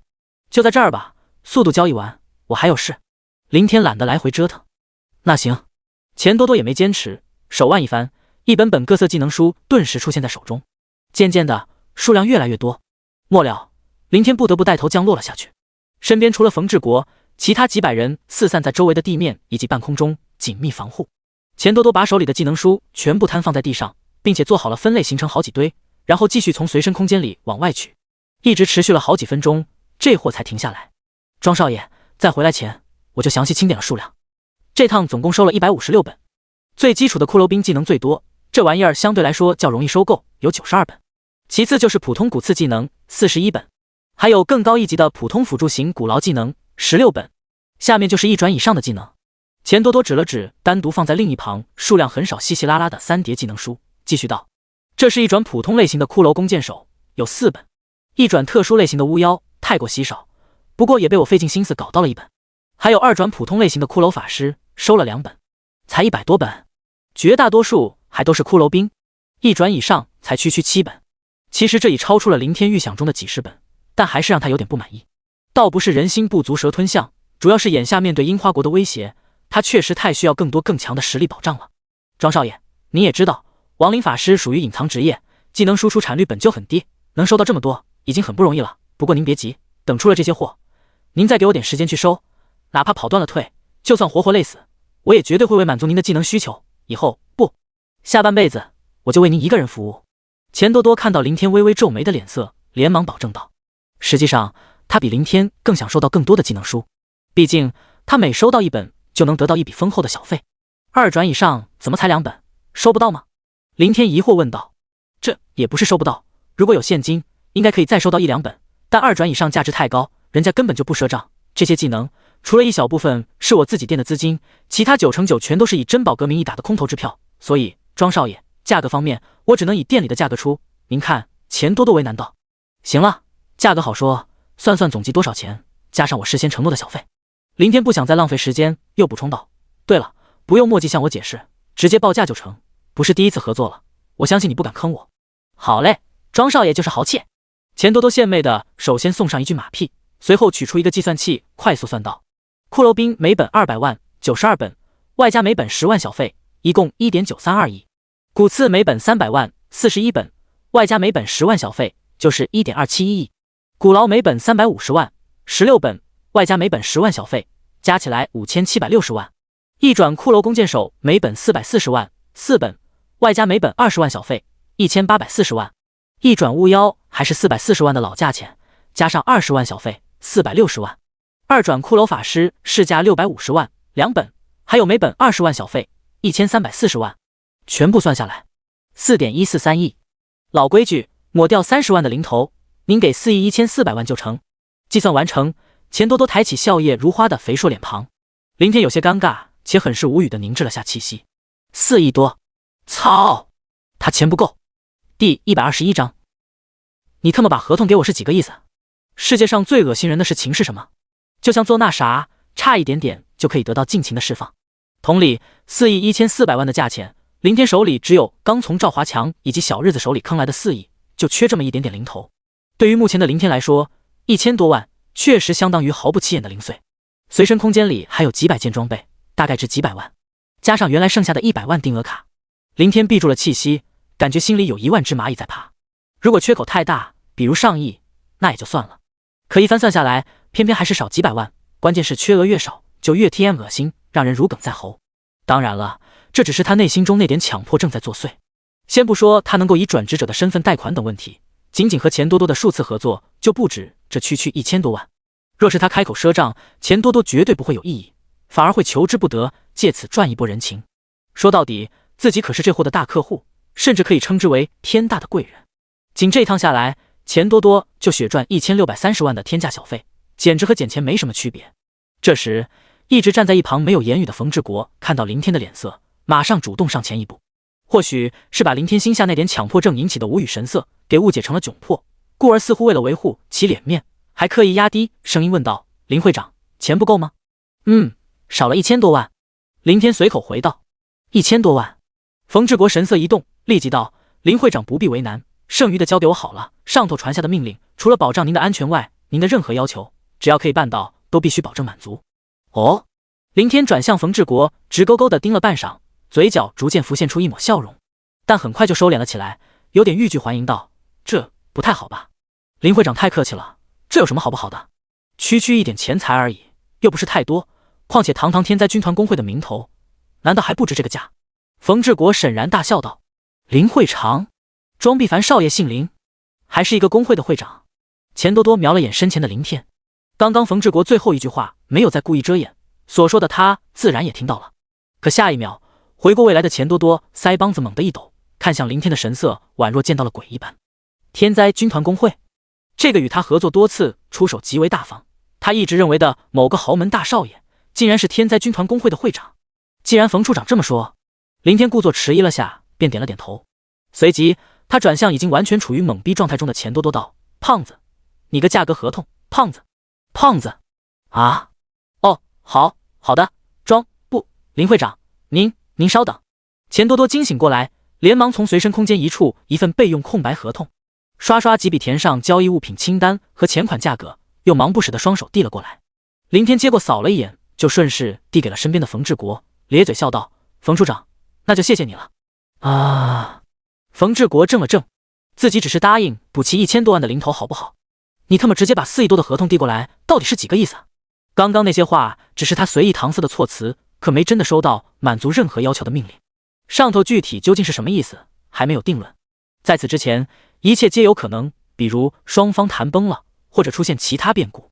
但不管如何，若是区1000多万挪用下情报处的活动资金，问题都不大。可4亿多显然超出了他的权力范围，再多的手段估计也填补不了这么大的窟窿。这应该的。凝滞了下，看着一直处在自己面前的合同，冯志国只能硬着头皮，艰难挤出一丝苦笑，伸手带着些许的颤抖接了下来。本来薄薄的一张纸，拿在他手中却仿佛重若千钧一般。林天没去理会冯志国，谁让这货背后代表官方呢？谁又让对方好死不死主动冒头呢？不坑他坑谁？况且这点钱对于官方而言，连根毛都算不上。把地上100多本技能书全部收进随身空间，林天带头起飞入城。管制措施的对象不包括官方的人，连冯志国这个情报头子都跟在身边，自然一路畅通，无人阻拦。进了市区，林天直飞西华小区。期间，冯志国本来提议前往官方大厦，但被他毫不犹豫地拒绝了。对此，冯志国也没坚持，他要保护的目标是林天这个人，又不是一个死物，在哪其实都一样，只需把保护力量调过来就成。吩咐一名手下带着钱多多前往大厦情报处财务科取钱后，一大群人浩浩荡荡降临在小区中的88号别墅。别墅外，冯志华忙活着调派人手布置防卫。别墅内，林天坐在客厅中，迫不及待地取出一堆技能书。随着他默念使用，一本本技能书快速于手中消失，化为一道道白光注入体内。眼前一条条信息提示完全如同流水般急速浮动又飞速流淌。你学会了技能骷髅兵，在始祖之力的影响下，骷髅兵发生了变异，自动脱变为骸骨战士。你已学会了骸骨战士技能，技能自动升级。骸骨战士升级了，骸骨战士升级了，骸骨战士升级了，骸骨战士升级了。你学会了技能骨刺，在始祖之力的影响下，骨刺发生了变异，自动脱变为骨毛炼狱。你已学会了骨毛炼狱技能，技能自动升级。骨毛炼狱升级了，骨毛炼狱升级了，骨毛炼狱升级了。你学会了技能骷髅弓箭手，在始祖之力的影响下，骷髅弓箭手发生了变异，自动脱变为骸骨魔弓手。你已学会了骸骨魔弓手技能，技能自动升级。骸骨魔弓手升级了。你学会了技能巫妖，在始祖之力的影响下，巫妖发生了变异，自动脱变为魅惑女王。你已学会了魅惑女王技能，技能自动升级。魅惑女王升级了。你学会了技能骨牢，在始祖之力的影响下，骨牢发生了变异，自动脱变为白骨禁区。你学会了技能骷髅法师，在始祖之力的影响下，骷髅法师发生了变异，自动脱变为邪灵暴君。第122章彪悍小弟逆天技能骸骨战士，等级101，力量3030，体质3030，精神3030，敏捷3030，技能狂暴一击被动。狂暴一击攻击时有一定几率造成10倍伤害。骸骨魔弓手，等级5，力量1500，体质1000，精神3500，敏捷4000，技能破魔剑被动，穿甲剑被动，灵魂收割被动。破魔剑攻击时有一定几率射出一支破魔剑矢，无视目标的魔法防御。穿甲剑攻击时有一定几率射出一支穿甲剑矢，无视目标的物理防御。灵魂收割攻击时有一定几率收割低于自身精神属性的目标灵魂。魅惑女王，等级2，力量400，体质600，精神2400，敏捷600，技能勾魂之眼主动，夺魄之瞳主动，勾魂夺魄主动。勾魂之眼在勾魂的眼神注视下，低于自身精神属性的目标将会丧失理智，陷入迷幻状态。夺魄之瞳在夺魄的目光凝视中，低于自身精神属性的目标将会与其建立灵魂连接，双方命运相连，同命相依。勾魂夺魄绽放勾魂夺魄的魅力，周围所有低于自身精神属性的目标都将受到勾魂之眼和夺魄之瞳的效果影响。客厅中，刚被召唤出来的3名亡灵生物并排站立在林天眼前，他们的外形倒没有丝毫变化，但浮现出来的属性信息和之前完全天壤之别。特别是骸骨战士，就像当初林天所想的那样，这种亡灵法师最基础的技能书，相对其他更高级的技能书更容易收购，也就更容易升级，追平甚至超越骸骨魔弓手和魅惑女王是迟早的事情。在首次进入深渊谷地副本刷牛头人升级前，钱多多为他收到了8本，从1级升到了9级，再加上刚刚获得的92本，狂升到101级。按照基础属性成倍增加，4维全部达到了3000多，和想象的一样。除了技能外，在属性上几乎追平5级骸骨魔弓手的最高2项属性，更完全超越了仅仅只有2级的魅惑女王。41本骨刺技能让骨毛炼狱也成功升到了42级，但由于属于攻击性技能，除非外出找一只野怪实验，否则仅从毫无变化短小无力的介绍上根本看不出什么。而且林天眼下也根本没心思去试手，刚学习的2个新技能不出意外，在始祖之力天赋下全都发生了脱变。骨牢变异为白骨禁区，骷髅法师变异成了邪灵暴君。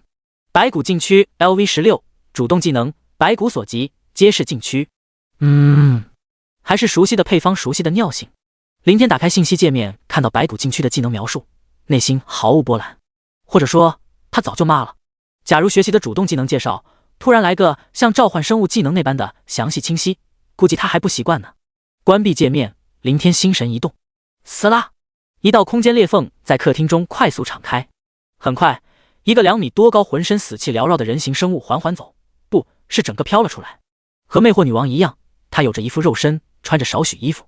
和魅惑女王同样也相差无几的是，除了脑袋上遮掩面容的罩帽稍微完整外，下摆袍子宛若破烂布条悬浮摆动，底部没有双脚。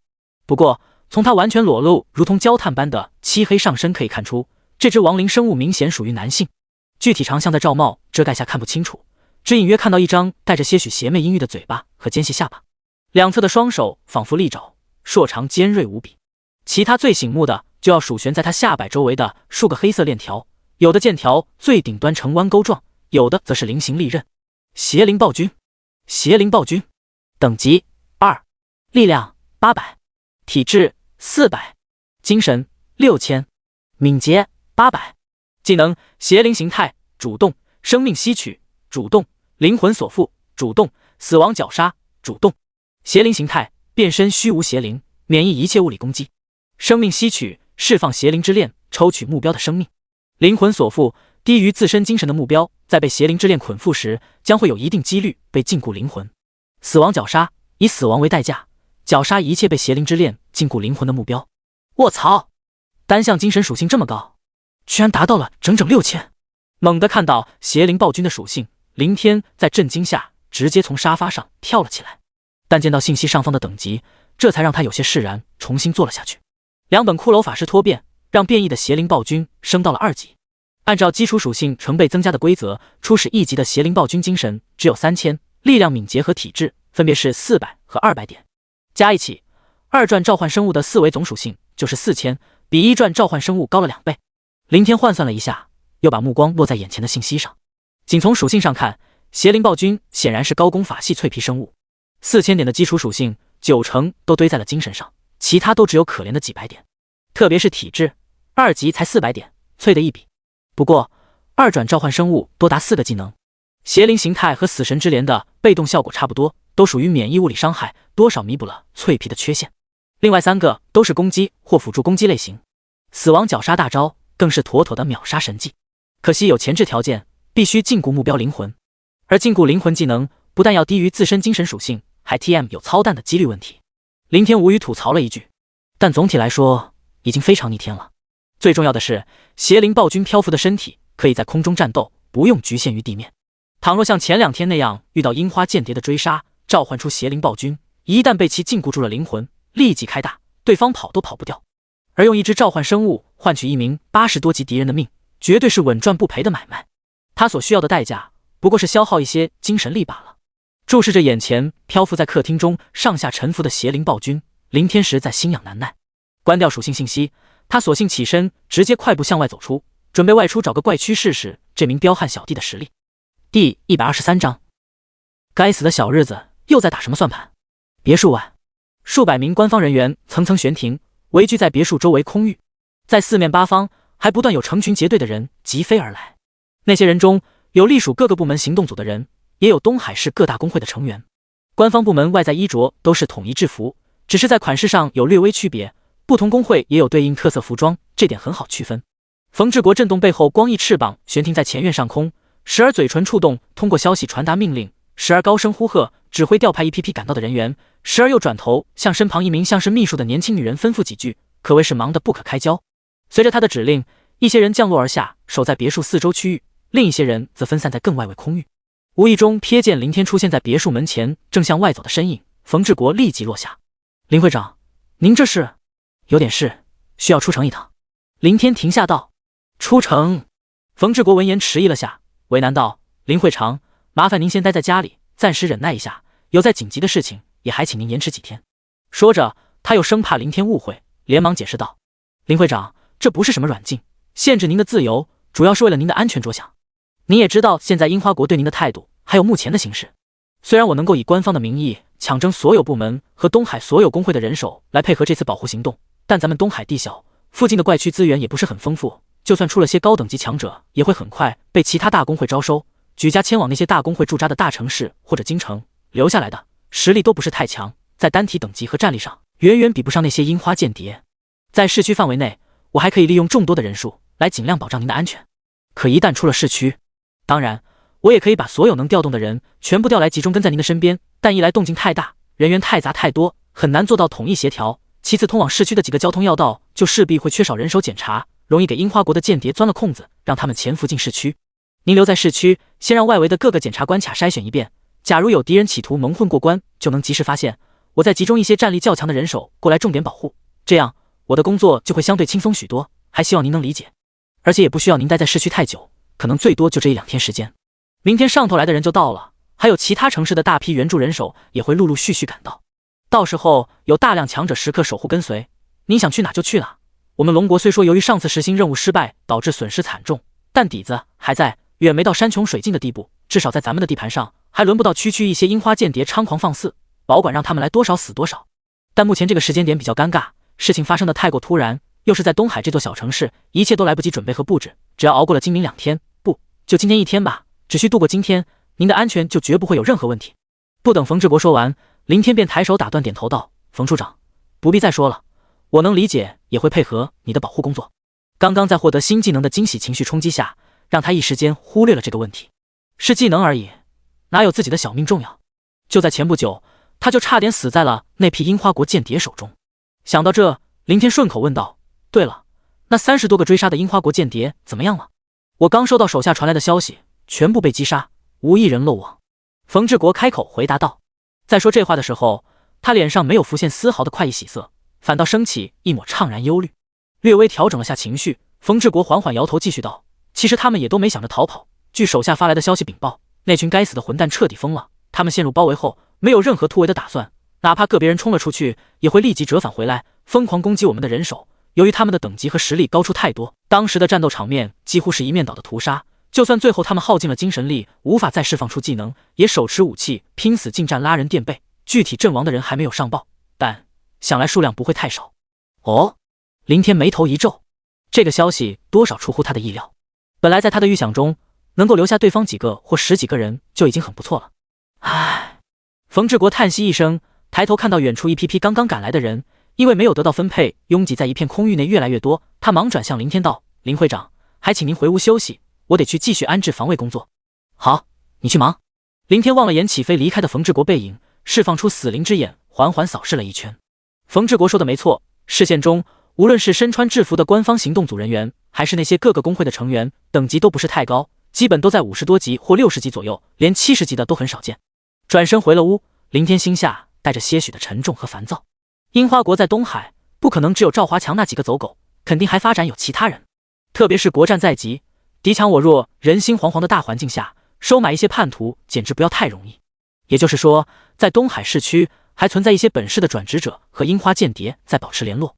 全市官方部门行动组和所有工会人手进出前去救援，闹出这么大的动静，他们不可能没有提前收到消息。在明之前有大批援军的情况下，30多个樱花间谍依旧穷追不舍，从沿海地区一直追杀到临近市区。这还可以理解为想要尽可能多的试探出自己的无敌极限，或者干脆尝试能不能杀死自己。但看见视线中数之不尽的援军赶到，他们完全可以提前转身逃跑，不说全部安全飞离，最起码可以撤走绝大部分，保存下实力。可是他们却没有这么做，眼睁睁看着自己所有人全数陷入重围。按照冯志国收到的禀报所说，有些人明明冲出了包围，却不顺势逃亡，又主动折返冲杀。要知道，这些人可都是好不容易潜伏进的龙国，整体等级基本都在80级以上，堪称樱花国内的精锐力量。哪怕樱花国正在依靠实心工会的增幅飞速发展，也不至于奢侈到浪费大批精锐的地步。再则，这批人死战不撤，根本就毫无意义。他们的目标是自己，而自己已经逃出了他们的追杀。回到空荡荡的客厅中，林天重重坐在沙发上，揉了揉头疼的脑袋，脑中思绪繁杂。所以30多个樱花间谍送死般的奇怪举动，究竟是什么目的？阴险狡诈的该死小日子，在背后打的又 TM 是什么算盘？第124章，请拿出东海人的血勇和龙国人的血性。时间在快速流逝，88号别墅外的防卫布置工作也在冯志国的指挥下有条不紊地进行。事实上也没什么繁琐的，无外乎将整栋别墅里3层外3层的层层围堵住。冯治国所要做的，主要在于按照等级高低、实力强弱以及职业类别上的安排，比如实力较强的在内层，较弱的散在外围，再或者让有固定队伍的转职者集中在一起，最大化发挥出团队的战斗力。最后就是划分东南西北以及天空5个防守片区，每个片区再任命一个负责人，以便命令层层传达，不至于出现混乱。在太阳落山前，一切安置就绪。高空中，冯治国俯视着下方4个方位宛若墙壁般层层叠起的密集人群，又扫视了一圈周围悬浮在空中如同盖子般将整个空域彻底封死的数层转职者队伍，确认没什么纰漏后，他瞥了眼正下方中心区域内被防护的密不透风的别墅，随即震动光翼起飞向上，来到了最顶端空域。冯治国伸出手，那名一直跟在身边的年轻秘书立即把手中的扩音喇叭递了过去。注视着下方庞大的人群，冯治国持着喇叭开口沉声道：“各位官方行动组成员，还有诸多工会派来的工会成员们，首先我很感激大家能够听令调遣，配合此次的保卫工作。保护的对象大家想必都清楚，天灾军团工会的会长林天，一个很年轻的小伙子。他的职业和能力想必所有人都亲眼见过，没见过也应该有所耳闻，可以召唤几百万甚至上千万的亡灵生物。这种职业自从转职者时代开始至今，前所未见，绝无仅有，强大已经远不足以来形容。或许正如林会长创建的工会名字，他一人就是一整个军团。前段时间被林会长消灭的陈氏工会10几万人，也直观印证了这一点。那一战是对是错，孰是孰非，我不予评判，公道自在人心。我想大家心里都会有答案。我想说的是，因为这一战让林会长的实力展示了出来，从而引起的麻烦和对于我龙国的意义。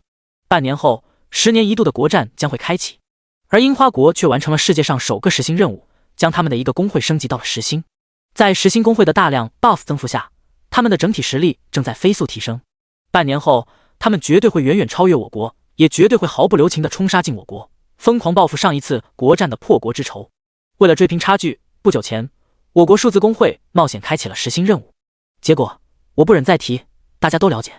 总之，如果按照这种形势下去，半年后的国战，我龙国绝无任何侥幸必败无疑，将会遭受有史以来最凄惨最严重的损失，会有数千万乃至数个亿的国人因此丧命，更会有不计其数的人家破人亡。但林会长的出现让我们看到了希望，如果他能继续发展数千万或者更多的亡灵生物，完全有可能在国战中反败为胜，绝地反杀。即便不能像上一次国战那样再破樱花国的国门，最少也能够抵挡住樱花国的进攻，保下千千万万龙国人的性命。我们知道这一点，但樱花国他们也十分清楚这一点。因此在这短短几天时间内，他们已经数次派出潜伏的大量间谍，针对林会长进行刺杀。特别是今天，若不是我们救援及时，林会长很可能已被对方杀死。若林会长一死，国战开启，樱花国将再无任何威胁和阻碍。所以林会长对我龙国的重要性，我无需再多言。现在各城各地的大量强者正在命令下飞速赶来，但赶路需要时间，不可能一下子就来到这里。在此之前，林会长的安危只能仰仗东海，仰仗诸位。如果平安无事，再好不过。但万一樱花国贼心不死，想再来一次刺杀，我希望到时候所有人都能够拼死抵挡，哪怕舍去自己的性命，包括我在内也是如此。我可以保证，也可以向世界法则发下血誓，除非从我的尸体上踏过去，否则别想动林会长分毫。因为我明白一个道理，今日救下林会长，就等于在他日救下我的父母，救下我的妻儿，救下所有让我珍惜的人。我一人的命可以换回他们所有人的命，让他们得以在将来平安的活下去。这个道理并不复杂，它很简单，大家都应该想得通。最后千言万语汇成一句话：倘若敌人来袭，请拿出东海人的血勇，也请拿出龙国人的血性，和敌人拼杀到底，战至最后一刻，哪怕我们全部死绝，也在所不惜。别墅内，林天听着外面慷慨激昂的话语，本就有点忐忑的心情，在感染下更不由得沉重了几分，仿佛在下一秒就会冒出成千上万的樱花国强者杀来，斩下他的脑袋。当然了，他清楚这只是冯治国以防万一的手段。樱花间谍分散在整个龙国，数量再多，也不可能一下子全部汇聚到东海。就算其后有刺杀，规模也不会太大。但不怕万一，就怕1万。外加冯治国应该也想到了之前30多个樱花国间谍集体送死般的奇怪举动，让他不得不做好最坏的打算，多做少错，免得事发突然被打个措手不及。冯治国提前激励士气，长篇大论下的话语其实并非夸大，更不是虚言妄骗。自家人知道自家事，其他人不清楚，但林天知道自己的底细。如果给他时间，完全可以发展出能够对抗一国的亡灵大军。先不提家国情怀，也不谈如冯志国所言那般拯救龙国、拯救千千万万的家庭，仅仅出于个人安危，就足以让他率领亡灵军团去踏平整个樱花国。而这一切的前提，首先得活下来。撕拉，撕拉，撕拉！随着林天念头闪动，一个个空间裂缝接连敞开，从中走出一道道身影。老王，罗峰，2名骸骨战士，2名骸骨魔攻手，2名魅惑女王，还有2名漂浮在空中的邪灵暴君。截止目前，这几乎是他全部的力量。亡灵生物数量52764，高级亡灵巫妖王1，司祭1，死灵仆从深寒蜥蜴人52762。林天盯着刚换出的亡灵生物界面，实际上在先前逃出升天的那一刻，他就立即查看了下死灵仆从的残存数量。被4名樱花间谍从异魔岛追杀到沿海，又被突然出现的30多人一路疯狂追杀到接近市区。在这个期间，他根本数不清到底承受了多少次技能攻击，但召唤空间内负责抗伤害阵亡的死灵仆从完全可以诠释这一切。整整500多万的数量巨降到仅剩5万多，这也是当时他吓得摇摇欲坠，差点坠落的其中一个原因。若是冯志国再晚到那么1-2分钟，估计他就彻底交代了。5万多的数量，如果按照80多级的樱花国间谍算，最多只能抗下10几次技能。林天心中微微有点发凉，转向窗外渐渐暗淡下来的天色，只能暗自祈祷，希望今夜无事。第125章，今夜之后，他们再无机会。别墅内，宽敞的客厅中，顶端悬挂的吊顶散发着洁白的光芒，将屋内照耀得一片通透。但再明亮的光辉，也无法驱散此刻屋中一片逼人的阴气。4种召唤生物，总计8名亡灵躯体排排耸立在林天所坐的沙发身后，其中2大2小4具骷髅架子，森然的白骨触目惊心。另外4具身躯倒是呈人形结构，可一种肌肤苍白如同死尸，一种皮肤漆黑宛若焦炭，外加一侧扛着狼牙棒宛若巨人般的老王体外那翻滚不止的浓烈黑色死气。如果再换出几只恶灵凌空飞舞，完全就是名副其实的凶宅，用鬼哭狼嚎、阴风阵阵来形容也不为过。哪怕林天早已适应了职业带来的影响，也习惯了一众召唤生物的恐怖形态，但把如此多的亡灵全部集中起来，又处于客厅中这个不算太大的空间环境里，还是让他有点发毛，乃至心底生出一丝凉意。当然，这股凉意更多的来自于目前的形势。事情就是这个样子。那么，罗哥，你觉得今晚会太平无事吗？林天看向坐在对面沙发上的罗峰，把这2天发生的事大致说了一遍。其实他与麾下的高级亡灵生物之间灵魂相连，即便不细说，罗峰也大致知晓事情的来龙去脉。师祖，你已经知道了答案。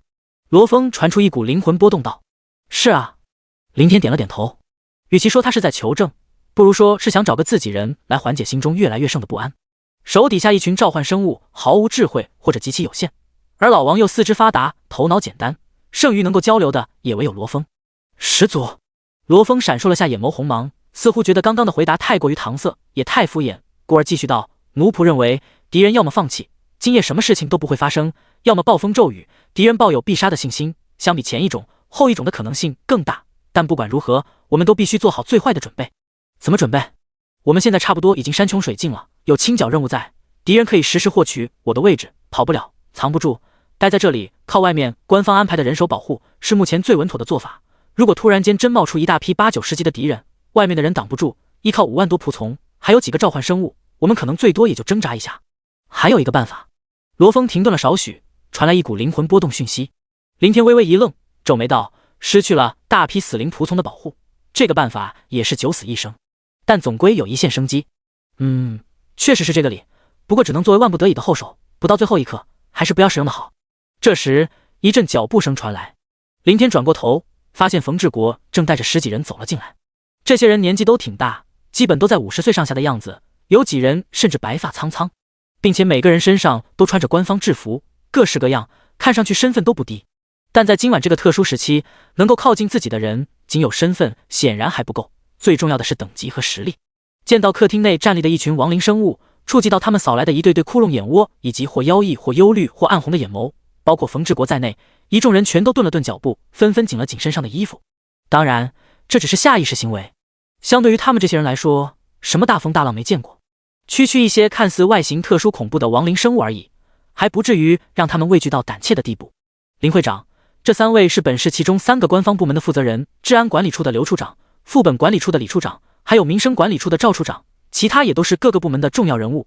今晚将由我们来贴身保护您的安全。冯志国带头走了过来，指着身后跟着的10几人，重点介绍了下3个处长，其他人一言带过。多谢各位。林天一边起身，一边释放死灵之眼，环视一圈，所浮现的等级信息，除了冯志国和另外3个处长80多级外，剩下的人基本都在75级以上。林天突地一怔，目光停留在一个较为眼熟的消瘦男人身上。眼熟指的不是相貌，而是对方的名字和职业。张主任，好久不见。林天开口笑道。这个人就是当初想要强行招揽他的副本管理处主任张文海，一名78级的火系法师。记得当时他还利用对方的猜测，仗着死灵仆从抗伤害，无视对方的火龙攻击，强行装了一波笔，最后还威胁其不得暗查自己的身份。张文海有没有被唬住，他不得而知，想来大概是没敢再调查自己，否则应该有点接触才对。呵呵，林会长，好久不见。人群中本来故意靠后遮掩身形的张文海见林天认出了自己，不得不硬着头皮站出来，笑着回应一句。当初他确实打消了招揽林天的念头，比起仕途，他的命当然更加重要。但陈氏公会一战，在观战人群中，他一眼就认出了戴着鬼脸面具、身穿恶灵黑袍的林天。碍于强行招揽的事儿，他没敢声张，权且当作什么都没发生，什么都不知道。若不是此次被拉壮丁，不能违抗命令，他也绝不会冒头。毕竟在他看来，两人之间多少有点间隙，连豪门少爷的身份他都惹不起，更别提能够召唤无数亡灵生物，一举当灭10几万转职者的彪悍人物。两位认识？冯志国略显意外地问道。算是吧。林天没打算解释，更没打算在此时为了当初那点破事儿去为难一个保护自己的大佬级强者。示意众人落座后，他看向冯志国，踌躇了些许道：冯处长，今晚一过，明天我就会安全了是吧？那是自然。冯志国想也没想地说道，明天楚会长和2位马会长都会赶到，他们的实力和等级绝对可以保证您的安全，加上还有跟随而来的一批强者，应付樱花国的刺杀，基本不会有什么问题。那后天呢？林天又问道。后天？冯志国奇怪地看着林天，不清楚为什么要明知故问，但他还是马上回答道：后天陆续会有周边城市的强者到达东海，更不会有任何问题，而且每过1天，汇聚的强者就会越多，到时除非樱花国举国跨海入侵，不然他们甭想动你一根毫毛。林天赞同道，樱花国也是这么想的，今夜之后他们再无任何机会。接着他看了眼冯志国，又望了望在座的另外3位处长，继续道：所以各位请换位思考一下，如果你们是樱花国的首脑们，会怎么做？第126章，今夜东海注定无眠。客厅中气氛瞬间沉寂了下来，冯志国紧皱眉头，没有回答林天的问题。另外3个处长同样沉默不语，眉目紧锁。作为东海市的情报头子，身为官方部门的负责人，绝不会是无能的废物。对于这个问题，他们当然想过，还花费了点时间专门讨论过。之前冯志国面对别墅周围守护人群慷慨激昂的讲话，就是讨论的结果。不管有没有刺杀，都得做好血战的准备。气氛凝滞了一会儿，治安管理处的刘安山抬起满是皱皮的苍老脸庞道：我们会不会太过于杞人忧天了？我们抽调了所有官方部门行动组和本市所有工会50级以上的人手，整整数万人，樱花国肯定会得到这个消息。这股力量，就算他们集中了几十名80级以上的间谍，也等于是来送死。如果几百人或者更多，他们又根本不可能办到。坐在另一边，同样满头银发的民生管理处处长赵怀民点头道：别说几百人，就是老刘说的几十人也很难实现。他们前前后后损失了将近50个间谍，估计是东海和周边这一片地区的全部潜伏人手，再多的人怎么敢来？难道凭空冒出来？假如对方真的玩一出大变活人呢？开口的是副本管理处的李明国处长。这个人表面看上去也就比冯志国年长几岁，不到50岁的模样。看到刘安山和赵怀民集中过来的目光，他寻思了下道：刘老、赵老、林会长的安危干系太大，一旦出了什么差错，说难听点，我和您2老再加个小冯，我们4个人的命都不够抵的，就算杞人忧天，我们也必须得去忧。那你的意思呢？出动整个东海所有战斗职业者，不论等级高低，最大程度加强警戒力度。李明国立即说道。这……刘安山和赵怀民对视一眼，迟疑了少许，他们最终还是点头同意了这个方案，纷纷看向冯志国道：再大的动静也就这一夜而已，小冯传令吧。冯志国闻言没有丝毫犹豫，马上答应一声，起身朝外走去。他虽被任命为这次保卫任务的负责人，但刚上任情报处处长，若是没有这2位资历深厚的老处长支持，即便传下了命令，也很难得到有效执行。反之，一切就顺畅多了。一道道命令通过好友消息快速层层传达，分散在市区各处住家中的各大工会会长纷纷走出了家门。工会中的成员正在吃夜宵的，匆匆吃完走出了饭馆；入睡的也逐一被人喊醒，乃至就连今年刚毕业还住在学校里的转职者新人们，也全都跑出了宿舍。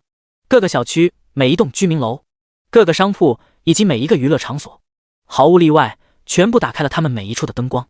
渐渐的，一团团耀眼的光辉开始洒遍市区，照亮了如同星星点火、基本被黑暗笼罩下的东海市，直至宛若白昼。光辉之下，所有的街道以及市中心区域人头密布，挤挤攘攘。光辉之上，或震动光翼翅膀，或骑着各种坐骑的身影密密麻麻，层层悬浮。听说今晚将会有数百个樱花国间谍入侵东海。真的假的？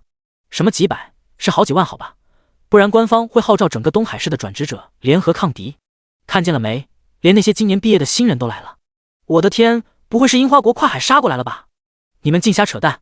我刚刚问了咱们会长，是有可能遭到樱花间谍的大规模袭击，注意，是有可能。对，我也问了会长，请大家不传谣不信谣。我知道点内幕，据说是为了保护天灾军团工会的会长，就是前段时间灭了陈氏工会的那个。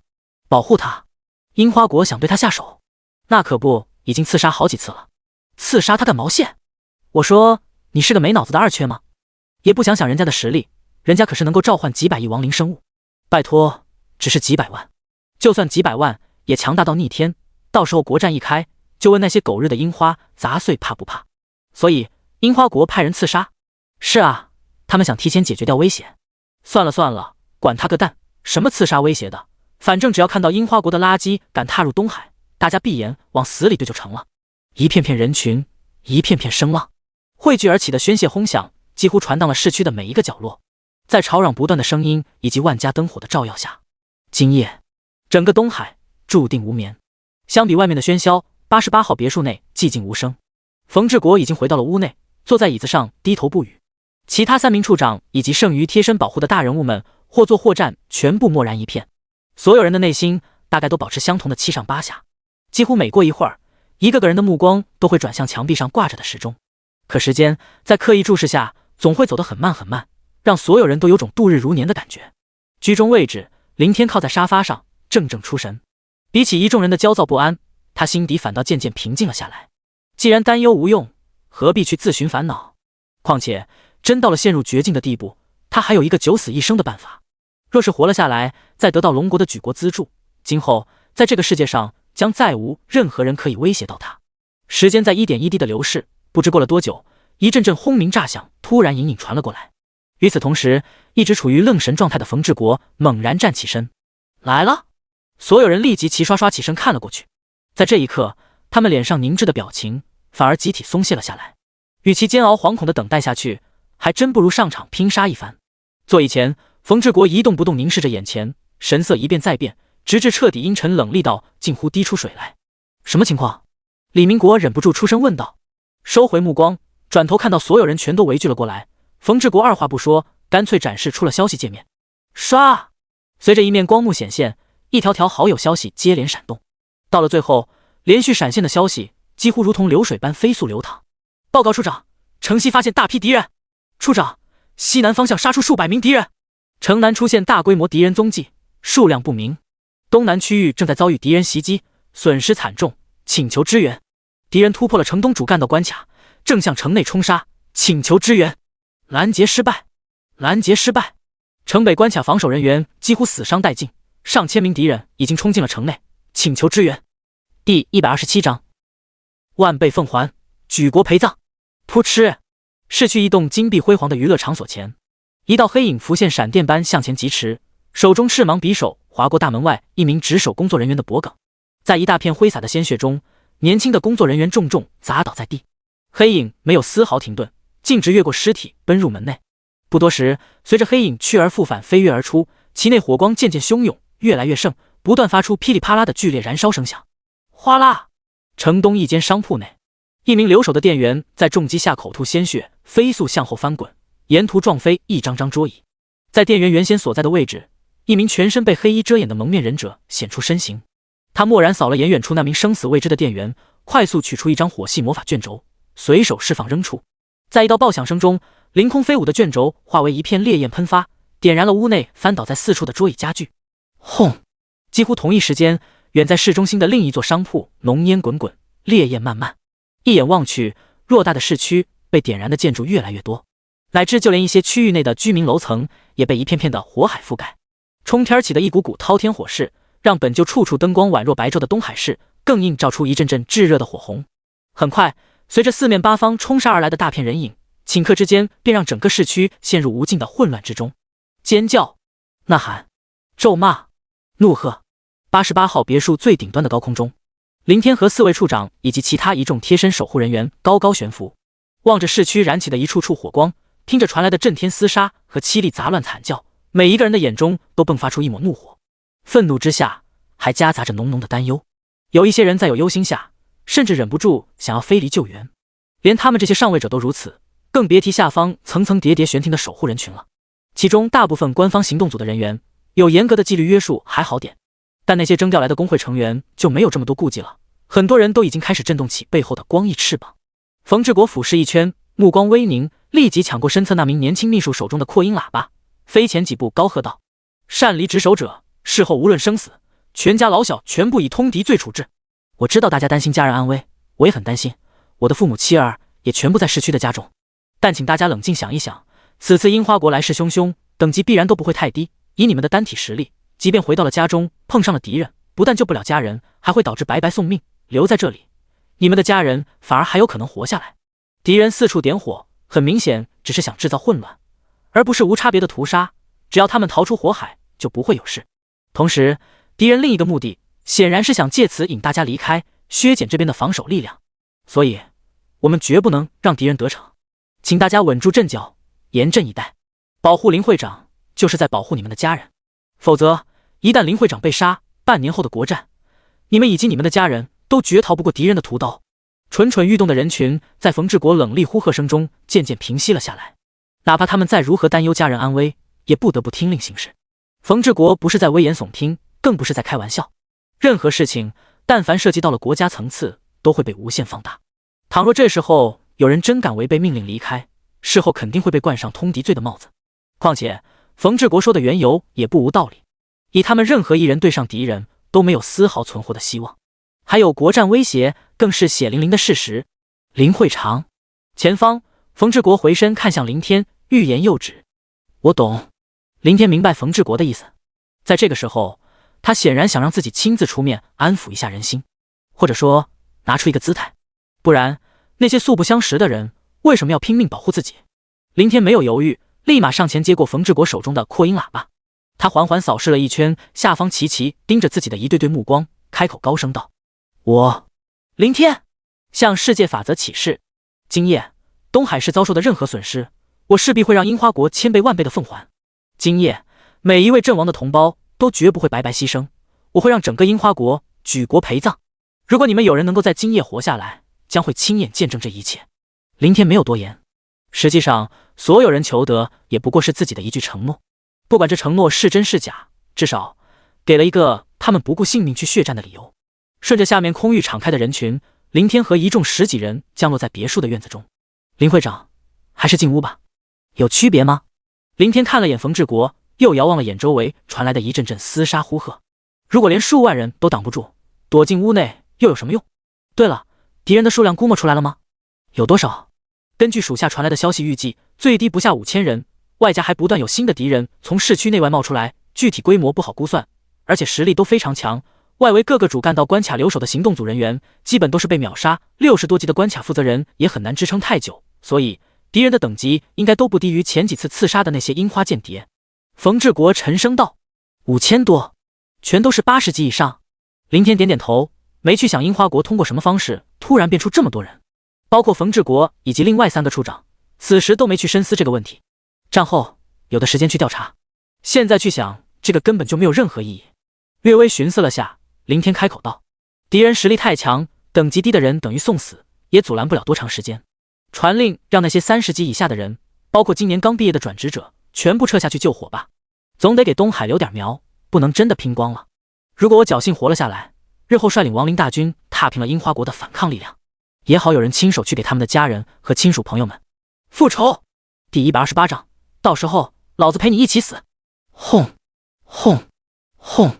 偌大的市区范围内，一座座燃烧的建筑不时发出剧烈的爆炸，燃起一股股冲天的火光。一处处大大小小的战斗空域内更是光辉闪烁，迸发出一片片刺眼的技能翅芒。翅芒之中，一道道失去生气的尸体犹如雨点般往下跌落。那片绿雾有剧毒，小心，不要接触！所有近战职业全部散开，围攻两侧敌人。远程职业准备技能，集中瞄准攻击那片绿雾。位于城北一片空域战场中，混乱的呼喝此起彼伏。其他方向冲进来的敌人少则100人左右，多则数百。在东海转职者前赴后继的拼死围攻下，这些敌人的移动速度非常缓慢，有的甚至寸步难行。可城北这处空域，敌人的数量却高达1000多人，庞大的数量也吸引了几乎小半个东海转职者的目光。地面上、天空中黑压压的一片片人群，完全把1000多敌人团团围聚在中间。但哪怕占有人数上的巨大优势，依然无法拦截住这支敌人主力队伍分毫。包围圈内，一片覆盖几十米范围的浓烈绿雾一马当先，向前急速飘飞。凡是触及到雾气的转职者，立即身躯剧颤，脸庞发青，自空中摔落下去。一双宛若青蛙肢体般的硕长扁平双手，时而从雾气内闪电般探出，抓住外面没来得及退散的转职者拖了进去。不到10几秒功夫，一具仿佛失去水分的尸体便被扔了出来。在这片绿雾的上方，一名身穿青色长袍、看不清面容、手持一根魔杖的男人，震动着背后光翼翅膀，亦步亦趋。在他的身后，还跟着一群身穿阴阳双色长袍的男男女女。而在这群类似法师职业的敌人两侧空域，紧紧守护着一名明手持纤细长刀的战士，向后远远延伸。整支1000人的队伍凝聚成一个 V 字结构，就这么疾驰向前，一路完全成摧枯拉朽之势。咻咻咻，嗡嗡嗡！一片片箭雨，一阵阵各色魔法组成的耀眼光芒，自下方地面和上方天空猛然掀起，急速覆盖向那片绿雾。但或许是有克制手段，也有可能等级层次相差太大，所有没入绿雾中的攻击没起到丝毫效果。一支支箭矢成片的从雾气内无力飘落洒下，上面还沾染湿漉漉的水渍以及粘液。烈焰冰刺锋刃等等无数道魔法也瞬间化为无形，没有搅散雾气，更没能杀死或击伤里面的那头未知怪物。扑向两侧空域的转职者，完全像是在排排送死。那些手持细刀的敌人每挥出一股赤芒，就绞杀一大片人，有的甚至直接冲杀而出，在人群中肆无忌惮地屠杀一番，再起飞追上队伍，落于原来所在的防守位置。敌我双方实力差距太大，根本不是一个层次上的战斗。在如同屠戮般的震慑下，整支敌人主力队伍快速疾飞，阻拦的众多东海转职者不得不一退再退。队长，前方空域中，一名大胡子男人猛然向侧方翻飞一段距离，刚稳下身形，他就急忙转过身，却只能眼睁睁看着推开自己救了自己一命的队长被大片绿雾吞噬了进去。每个转职者固定队伍，常年相处在一起打怪练级，积攒了深厚的感情，甚至堪比真正的亲人。贪生怕死的有，但极少，否则也不可能一直待在一个队伍。像这种遇到危险，保护队友完全形成了本能，在危急时刻也顾不得去深思熟虑。我操你老了！大胡子看着被抛飞出来完全认不出人形的干尸，目瞪欲裂，在怒火攻心、悲愤欲绝下，瞬间失去了理智，扇动翅膀疯狂越过绿雾，冲向上方的青袍男人。嗡！在大胡子男人几乎刚飞入绿雾范围，雾气瞬息翻滚上涌，将其覆盖。与此同时，一只偏平前肢迅捷伸出，抓住大胡子的脚，把他整个人猛然扯了进去。很快，又一具干尸被丢了出来。平！敌人主力队伍左侧空域，一名中年转职者在承受一股挥来的纤细刀芒下，急速向下砸落。他的胸口被整个洞穿，留下一个拳头大的孔洞，人还没落下，便没了声息。飞速滑落的尸体狠狠撞在一名刚起飞上来的少年身上，双双翻滚落下。砰！地面上另一个身躯消瘦的单薄少年立即冲上前，接住了同伴的身体，不至于让其活活摔死。干他娘的！少年爬起来，不由分说，脸红脖子粗的就想再往上冲，却被垫底的少年拉住。小浩，你他妈不想活了？我让你别去送死，你偏要去。我是队长，你连队长的话都不听了是吧？消瘦少年一边龇牙咧嘴揉着传出剧痛的身体站起身骂道，一边却依旧死死攥住同伴的衣角不松手。在他的身侧分别耸立着2名骷髅兵和2名骷髅弓箭手，不远处还站着2男1女3名脸色苍白的年轻队友。滚！乔飞，你他妈怕死，老子不怕，老子就算是死也要拉一个樱花砸碎垫背。孙浩扭头愤怒瞪眼道：“我怕死。”乔飞呼吸一滞，嘶哑着嗓音，扭曲着脸庞，怒声道：“我怕死就不会出宿舍，我怕死就不会站在这里指挥2支骷髅弓箭手去攻击敌人。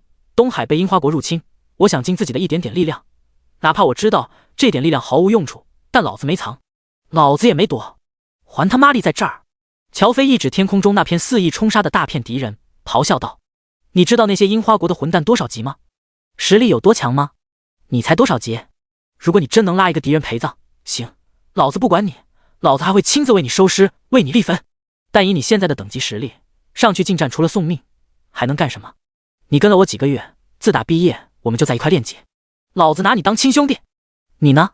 今天你还拿我当队长，当朋友就听话，别他妈去送死。就算要死，也要死在半年后的国战中，到时候老子陪你一起死。”第129章，援军一到，绝对会让他们死无全尸。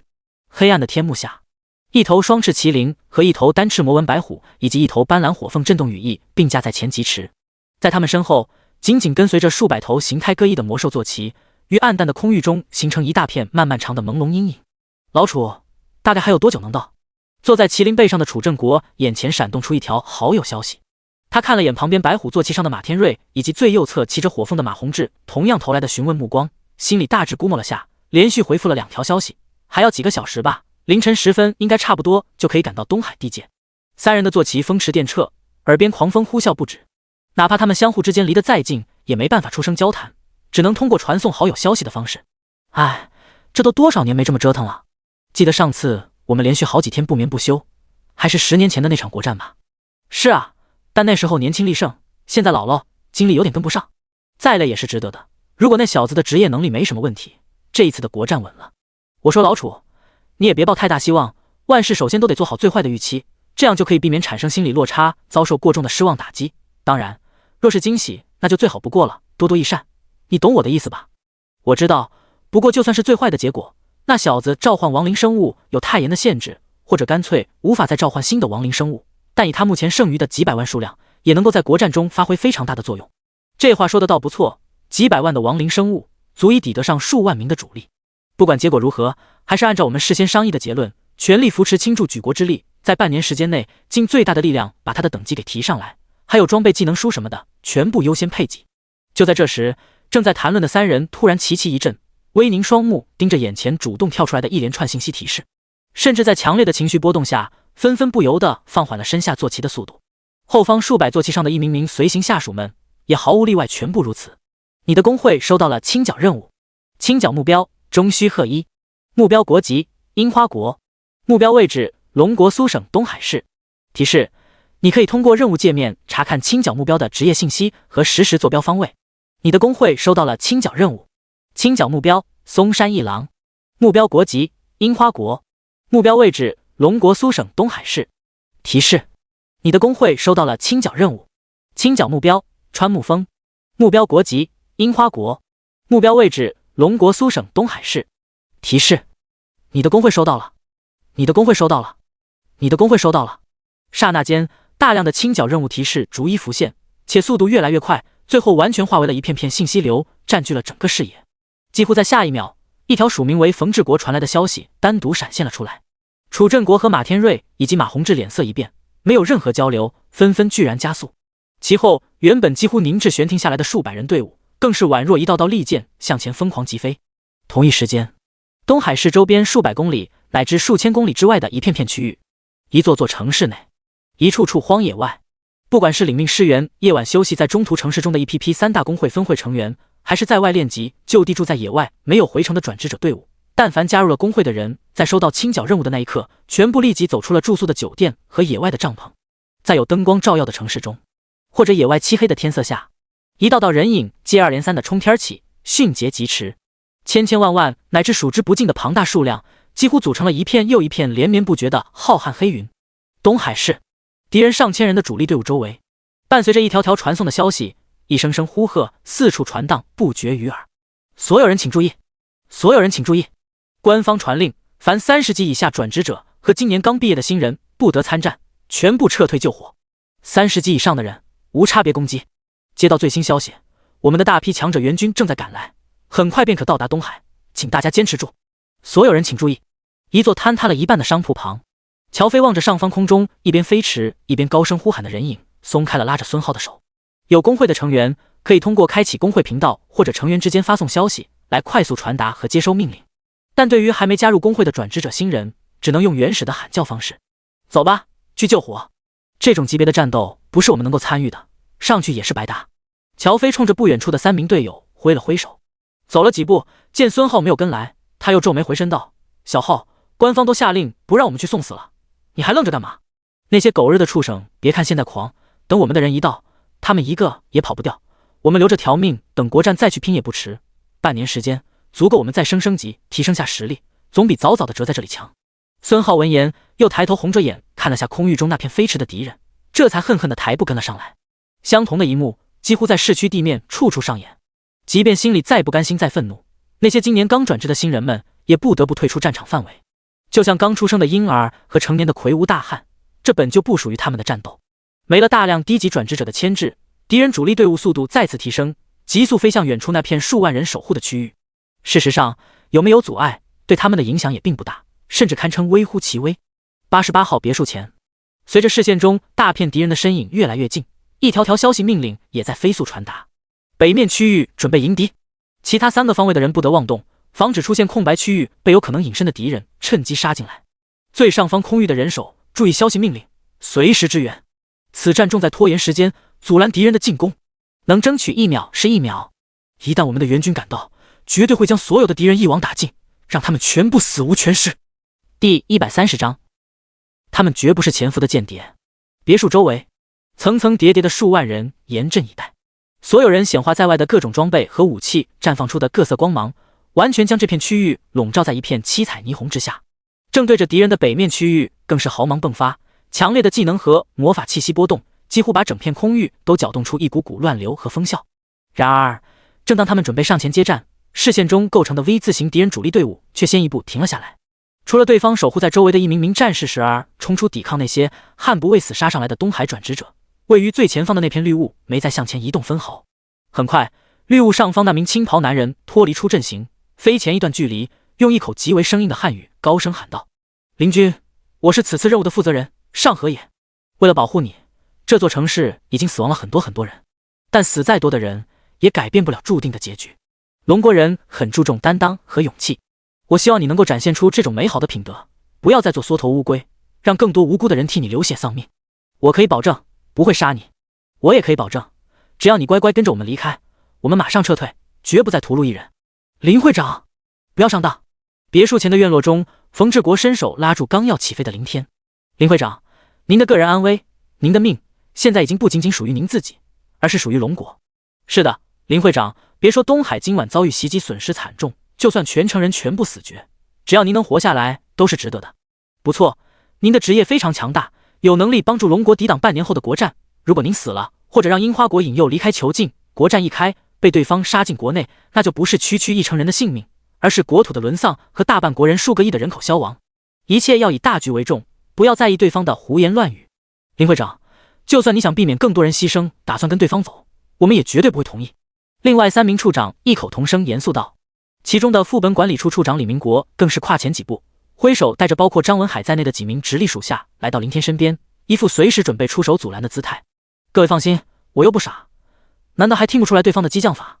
林天微微摇头道，你们说的大道理我都懂，我也有信心在国战或国战前召唤出不计其数的亡灵生物，消灭整个樱花国的转职者，以目前一部分东海人的死亡来换取数亿人的存活。从国家大局出发，说句难听却很实际的话，这买卖非常划算。但我们现在缺的是时间，既然对方想谈，我为什么不上去和对方扯嘴皮争取时间？冒点险，多争取一点时间，就可以少损失一些人手，这买卖也很划算。况且也谈不上冒险，有你们保护，难不成对方还能隔这么远距离杀了我？如果对方真有这种逆天手段，早就使用了，还能等到现在？闻言，4位处长对视一眼，迟疑了下，最终还是纷纷点头同意了这个办法。但李明国还是开口着重沉声提醒道，林会长，如果万一出现什么危险，我们来不及反应，还希望您千万不要有任何妇人之仁之心，更不要顾及任何的脸面，一切以活下来为前提，能逃就逃，能拉人挡就拉人挡，包括我在内，还有另外3个处长都可以为您牺牲，毫无怨言。再则假如您死了，我们几个除了以死谢罪别无选择，更会累及家人，成为千夫所指，万人唾骂。好，我知道了，多谢。林天点头致意了下，深吸了口气，释放光翼翅膀起飞而上。4位处长和其他一众10几人立即紧紧跟随，呈圆形将其守护在中间。与此同时，在冯志国发送出去的消息命令下，一直没有停歇冲杀的东海转职者们渐渐息止，不再做无意义的牺牲，只是层层悬停在外侧，将1000多人的敌人主力队伍团团围聚在中间。对方两侧区域手持细刀的一名名战士，可能也得到了上河野的消息指令，没再主动出击。当然了，市区其他地方大大小小的一片片战场依旧没有停止，也不可能停下。大概接到了冯志国的传令，那些战场反而纷纷加剧了攻势，避免让敌人汇聚到这里，进一步增加防守的难度。不过，至少于这片即将开战的空域，在双方的默契下，难得保持了一种暂时的对峙局面。顺着上方人群散开的通道，林天来到最顶端空域，在他的周围各有一位处长负责贴身保护，或者叫随时舍身抵挡有可能出现的任何攻击。其他10几人则平均分散在四周紧密防护。通过身前李明国微微让开的一点缝隙，林天散发一点灰霾的双眼注视向远处空域中的男人。在死灵之眼下，对方的信息很快浮现在眼前，名字确实叫上河野，等级却达到了100级，职业是傀儡师。林天又缓缓移动目光，逐一扫视向上河野身后的一道道身影。虽然知道今夜袭击的敌人实力都很强，但当看到显现出来的一个个信息，还是让他忍不住有点心惊。和之前几次刺杀的樱花国间谍全数单一忍者职业相比，此次来袭的人职业可谓是丰富了许多。除了和上河野一样的傀儡师，还有阴阳师、魂师，以及数量最多的浪人和武士，也就是那些手持纤细长刀的战士。而所有人的等级更超出了先前的预料，最低90级起步。林天收回死灵之眼，眉宇间下意识泛出一抹疑惑：这么多的职业，还有这么高的等级，他们绝不是潜伏的间谍？难道都是樱花国国内的人手？短短1天时间，他们不可能仅靠飞行不远万里来到龙国地界，这么多人更不可能悄无声息不被发现。所以，对方究竟用了什么方法，在1天之内把几千人从樱花国本土给直接送到龙国的东海市？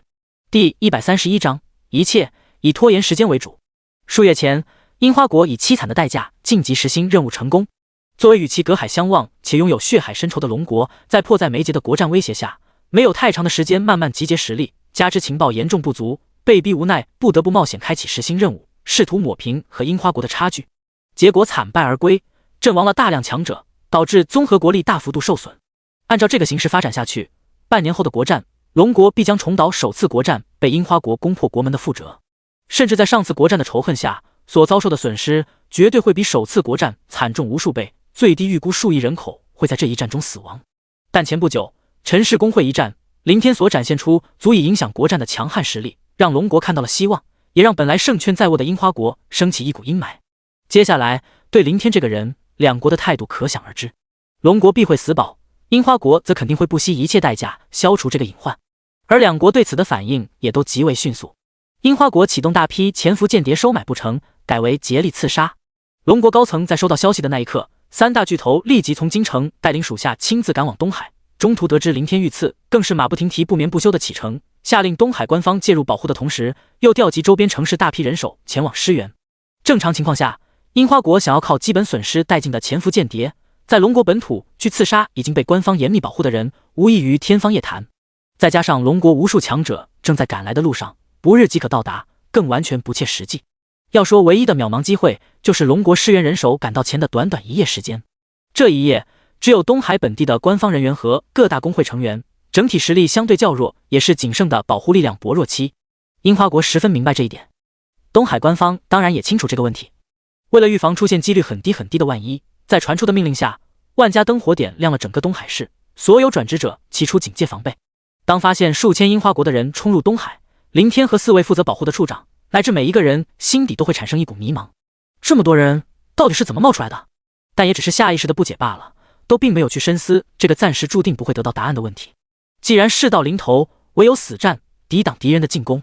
而此时此刻，林天通过死灵之眼查看到了敌人的整体实力等级，也仅仅出于心惊下的本能疑惑。甭管敌人是不是来自樱花国本土，也甭管樱花国使用了什么逆天手段来降临人手，眼下他要做的就是想方设法活下去。一旦他没死在今晚，不谈国家利益，仅个人恩怨算是彻底记上了。无论今后有没有得到龙国资助，也不管在国战前后有没有发展出足够多的死灵仆从大军。总之，余生后世，他唯一的目标就是和樱花国不死不休，直至将其灭族灭国。收起杂乱的思绪，林天伸手接过身旁冯志国递来的扩音喇叭，开口高喊道：“我是林天，你们通过清剿任务应该可以确认我的位置和身份。我知道你们非常强大，区区数万人肯定挡不住你们。就像你刚刚说的，继续顽抗下去没什么意义。我最终无论如何也逃脱不了被你们杀死的命运。说实话，我不想死，也不忍心看着这几万人为我牺牲性命，所以我可以答应跟你们走，但我需要你能够确保我的安全，不会事后食言杀了我。”林君，你清楚我们的目的是什么？远处上河也很快做出了回应，高声道：“我们要的只是你不会参与半年后的国战，在这个基础上，你是死是活并没有任何区别。林君，请相信我们的诚意，只要你乖乖跟着我们回国，我绝对可以保证你的人身安全。你也可以不用为我国效力，只需待在我国国内即可。我国甚至可以提供给你一栋豪华住所和挥霍不尽的钱财，保障你下半辈子衣食无忧，永享富贵。我说了，我需要得到实质性的保证，而不是你的口空白话。”林天立即说道：“我无法做出具体的保证。”上河也顿了顿，又补充道：“或者，林君，如果你有什么能够让你放心的建议，可以提出来。”建议？林天微微皱眉嘀咕道：“上河也说的没错，他确实没办法做出具体保证。对方的要求是让自己跟随前往樱花国，答应不会杀自己，以此为前提，除了口头上的承诺，还能有什么实际性的办法？”不过，林天下意识顺着这个思路思考下去，突然眉目一动，还真让他想到了一个相对来说较为稳妥的折中方法。当然了，他也没急着开口，他冒险上来只是为了和对方扯淡，拖延点时间等待援军，不是真的脑残到深入虎穴。退一万步说，即便对方没有骗他，不会下杀手，反而会提供住所和钱财，但叛国离家过着如同软禁般的牢笼生活，再富贵又有什么意思？就算此时想到了一个办法，既能摆脱被樱花国掌控，又能保证安全自由自在，乃至可能地位高高在上，他也没打算履行。一切以拖延时间为主。直到过了将近10分钟，听到上河也不耐烦地催促了几声，林天才不得不开口道：“我有一个非常好的提议。”林君请说。我对工会功能不太了解，只知道各国内可以通过消耗100万贡献点的方式，向其他知道名字的工会发送工会消息，所以我想首先确认一点，不同国家的工会可以实现跨国传送消息吗？比如我国的某个工会能不能向你樱花国的某个工会发送工会消息？林天反口问道。可以，但跨国工会消息需要达到9星工会级别，而且每一条消息都需要消耗10倍，也就是1000万的贡献点。上河也回答道。那就行。林天点点头，犹豫了下，详细说道：“我的办法很简单，你们樱花国现在就传送一条跨国工会消息，对象就大洋另一边的灯塔国吧。你们将我的职业信息告诉灯塔国的高层，我想以我的实力和发展潜力，灯塔国应该会很感兴趣，并且欢迎我加入他们的国家，让他们做出担保，同时派人前来接我回国，这样就能够达成你们避免我参与国战的目的，也可以保障我的生命安全。”第132章，你的工会收到了跨国消息。从某种意义上，林天口中的折中办法完全可以看作是另一种形式上的政治避难，只不过避的不是本国，而是樱花国。以上河野的等级和实力，在樱花国的身份，哪怕不是高层也相差无几，这点政治手腕基本了然于胸，一听就明白了。但他没急着回应，反而出声问道：“林君，你应该知道，这个世界各国之间虽然因为世界法则的原因导致都处于闭关锁国状态，可在每个国家内都互相驻扎着一定数量的外交官员。我很好奇，你为什么要我们消耗庞大的贡献点去发送跨国工会消息，而不是通过好友联系外交官员，再让外交官联系灯塔国的高层？”林天愣了愣，这一点确实被他给忽略了。毕竟他不是这个世界土生土长的人，而这个世界的国家体系和前世相似，却又有很大差别。像外交官之类的事情，莫说他本就不太清楚，就算从哪里听到过，估计也没放在心上。事实上，若早知如此，他就不会急着提跨国消息，能够多磨叽一点时间，何乐而不为？不过林天反应也很快，马上回答道：“这正是我的诚意所在。你们在龙国其他城市肯定还有很多潜伏间谍，或许早就收到了不少消息禀报，因此你们可能比我更清楚，此时此刻有多少的龙国强者正在飞速赶来。所以你们这几千人还能耗在东海多久？当然，假如你们有这个时间去通过外交官中转联络灯塔国高层，我也无所谓。好了，这是我的条件和底线，让灯塔国出面担保。你可以选择上报你们的高层，然后去联络灯塔国，也可以拒绝尝试突破数万人的防护来杀死我。具体如何抉择，你们看着办。说完，林天就径直降落了下去。刚落在别墅前院中，一旁的冯志国就迫不及待却又很是迟疑的道：“林会长，您真的是想……放心吧，冯处长。”林天看了眼吞吞吐吐的冯志国，又望了望正紧紧盯着自己的另外3位处长，以及他们脸上挂着的凝重忧虑，淡淡道：“拖延时间，仅仅只是拖延时间的手段而已。”那就好。我相信林会长的为人，龙国危难在即，您绝不会在这个时候弃国求生。冯志国微微松了口气，其他3位处长也缓缓敛去脸上的神色。过了片刻，冯志国又一律开口道：“但这个办法，对方会答应吗？这要看樱花国高层对林会长具体是什么态度了。”李明国寻思道：“假如真像那个上河野说的那样，他们的目的只是避免让林会长参与国战，应该会选择联络灯塔国。是啊，10年一次的国战是按照各个大洲单独划分的，我们龙国和樱花国以及周边几个国家属于亚洲国战区。若是林会长加入灯塔国，只会对灯塔国所在的北美洲国战区造成影响，不会威胁亚洲战区。所以话不能这么说。”年迈的刘安山皱眉瞥了眼冯志国，开口打断道。随后他刻意提高音量，若有深意道：“如果我是樱花国高层，对待林会长肯定会不惜代价灭杀，没有任何余地。”冯志国一怔，立马会意道：“不错，斩草除根，以绝后患，这是万年不变的道理，特别涉及到国战层次更是如此。我猜测，即便樱花国答应了林会长的要求，也绝对会暗藏祸心。或许樱花国会向灯塔国许以重礼，以此引诱林会长离开龙国，再于半路联合灯塔国一起围杀。灯塔国很注重利益，只要有好处，他们什么事情干不出来。如果樱花国勾结灯塔国向林会长动手，我一点也不会惊讶。”赵怀民和李明国2位处长也纷纷你一言我一语，大声附和道。一众人从刚开始的讨论猜测，瞬间齐口同声转移矛头。显然他们在刘安山的提点下，都意识到林天有可能会选择保全性命离开龙国，从而加重措辞来挑拨离间。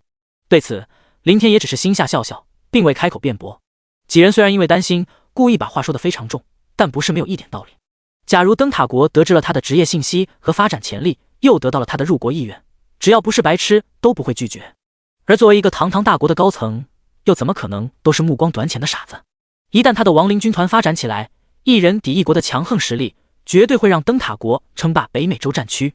但也不能排除樱花国杀他的决心，倘若不计损失，给予灯塔国等同或远远高出他个人能力的巨大利益呢？国家之间只会存在利益，包括龙国也是如此。相比之下，林天作为龙国人，外加有国战威胁，龙国绝不会做出有害于他的事情，其他国就说不定了。时间在一分一秒的过去，上河野那边一直没有进攻的迹象，也暂时没有做出任何回应。大概他正通过好友消息来上报樱花国的高层，等待那些上位者们来做决断。也有可能对方的高层们同意了林天的要求，正在联络灯塔国。不管怎么样，拖延时间的目的基本达到了，区别只是长短罢了。这时重新把注意力转移到传达和接收消息命令的冯志国突然转向林天道：“林会长，我刚收到楚会长的消息，他们在5个小时内就能赶到东海，其他距离最近的支援人手大概也要5个小时左右，所以我们只要挺过这5个小时，您就彻底安全了。”“好，我知道了。”林天应了一声，本想开口询问一下楚镇国的情况，眼前突然闪现出数条信息提示：“你的工会收到了跨国消息，消息来源宙斯工会，消息国籍灯塔国，消息内容：亲爱的林天先生，你好，我是灯塔国宙斯工会的会长。在正式交谈前，你有必要简单了解一下关于我国的工会体系。在灯塔国，宙斯工会主宰一切，它的强大令敌人胆寒，更超乎了你的想象。我收到了樱花国传来的消息，得知你有意加入我国，我代表宙斯工会衷心欢迎你的到来。为了彰显我的诚意，在你到来后将担任宙斯工会的副会长职务，权力仅在我之下。你的安全问题也请放心，用你们龙国人的语言，这里面不会存在任何猫将。哦，该死，我忘了这个让人绕口的词语，但相信你应该明白这个意思。稍后我会联系我国驻守在所有国家的外交官员，让他们向整个世界的国家宣布你加入我国的消息，并且以宙斯工会的名义担保你一路上的安全，同时会派出一批人手前去护送你回国。如果在我们的人到达前您遇到危险，或者遭受不守信用的樱花国袭击，我将会率领整个灯塔国所有工会的成员跨越海洋，大举讨伐樱花国，甚至会参与亚洲区国战，协助龙国打败樱花国。至于北美洲国战区，抱歉，我国已经征服了这个战区中的所有国家，请相信我们的实力和信念。最后，我期待你的到来。第133章，为了复仇，樱花国也是够拼的。院落中，林天看完眼前一大段跨国工会消息，脸上浮现出一抹诧异。樱花国答应条件联络灯塔国，以及灯塔国直接向自己发送来一条跨国工会消息，他并不意外，这本就是预料之中。让他略感惊讶的是，灯塔国的态度和这个主宰灯塔国名字叫宙斯公会会长的承诺，在世界法则降临之初就抹杀了这个人类世界所有国家的军、政、官三大固有阶级，并且不允许再出现，相当于人类的社会结构重新洗牌，建立以世界法则认可的工会组织为主、少数官方部门为辅的新秩序。简单来说，就是工会管理各个国家，官方部门为工会服务，处理大小琐事。工会越强，权力自然就越大。在最初始阶段，各个国家内先后涌现数量繁多的工会，相互之间不可避免地为争权夺利进行了一场大混战。有世界法则的杀戮禁令约束，这里的混战指的不是胡乱杀伐，而是在不死人的前提下，使用各种手段互相打压。在这个混乱时期，有无数的工会衰落，也有无数的工会崛起，但发展至今，各国的权力秩序基本都稳定了下来。多的有10几个大工会联合掌控本国，少的像龙国只有3大最强9星工会，国内其他大大小小工会纷纷依附其中一个9星工会，形成3个势力相互制约。只有极少数如灯塔国这般，仅有一个工会站在金字塔最顶端，主宰一切。如果换作世界法则降临之前，宙斯工会的会长就等同灯塔国的总统，而对方承诺的副会长，这里面或许会进行权力限制，甚至对一个外国来的副会长直接架空权力，有名无实。但灯塔国昭告世界的行为等于坐实了这个许诺，也就是说自己真去了灯塔国，肯定会担任副会长职务，就算只是个头衔，那也是名义上的一国2把手。若是在穿越之前，林天做梦也不会想到，有一天只要自己愿意，就能成为一个堂堂大国的副总统。为了报复上一次国战之仇，樱花国确实够拼的。林天心底多少有点感叹，樱花国必然把他的职业信息不做任何保留和隐瞒的告诉了灯塔国，应该还包括一些实质的证据，否则灯塔国绝不会轻易做出这个决定。而且通告全世界所有国家来担保他的安全，等于消除了2国可能存在的任何勾结，更堵死了樱花国事后反悔的念头。樱花国的高层只要不是白痴，就不会主动触怒另一个强国。假如他们其后动手袭击杀了自己，不管是为了在世界上维护本国脸面，还是强国的威严，灯塔国都肯定会跨洋远征。反过来讲，樱花国所求的，就像上河野所说，避免自己参与国战。在这个前提下，一切都可以舍弃。没了自己这个变数，半年后的国战，他们对龙国的复仇将一马平川。还有这灯塔国是准备开启10星工会任务了。林天又扫视一遍消息内容，前有樱花国10星任务的成功，后有龙国的失败，两相比较，基本可以让世界各国判断出10星任务是根据自身综合国力来自动调整难易的规则。如果有自己加入，庞大的亡灵生物军团势必能够降低灯塔国在10星任务中的人数损失，这大概也是对方不惜通传整个世界来做担保，让自己放心前往入国的原因。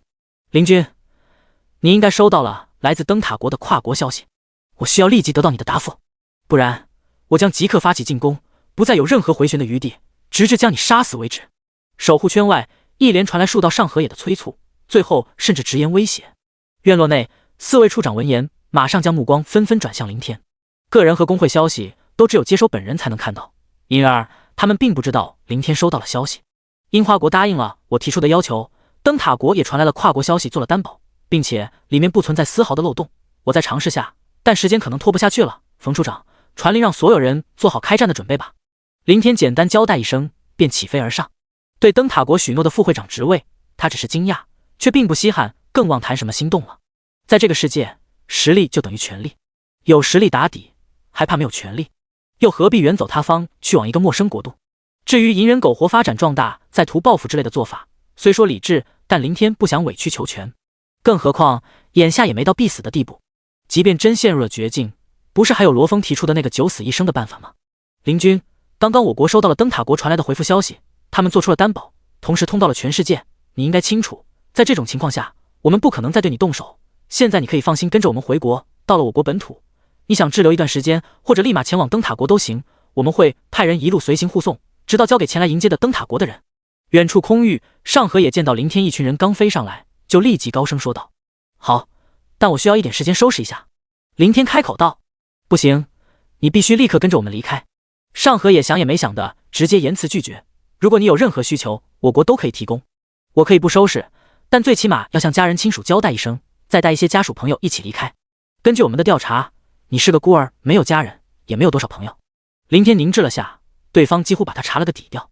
确实知道了他的名字，加上差不多刚毕业的年纪，再从今年各大院校的毕业学生中摸排一遍，查出他的底细很简单。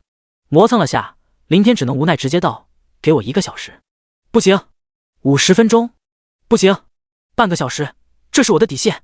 远处，上河也似乎失去了耐心，没再开口。过了几分钟，他凝视了下前方，拧眉的神色突然松弛了下来。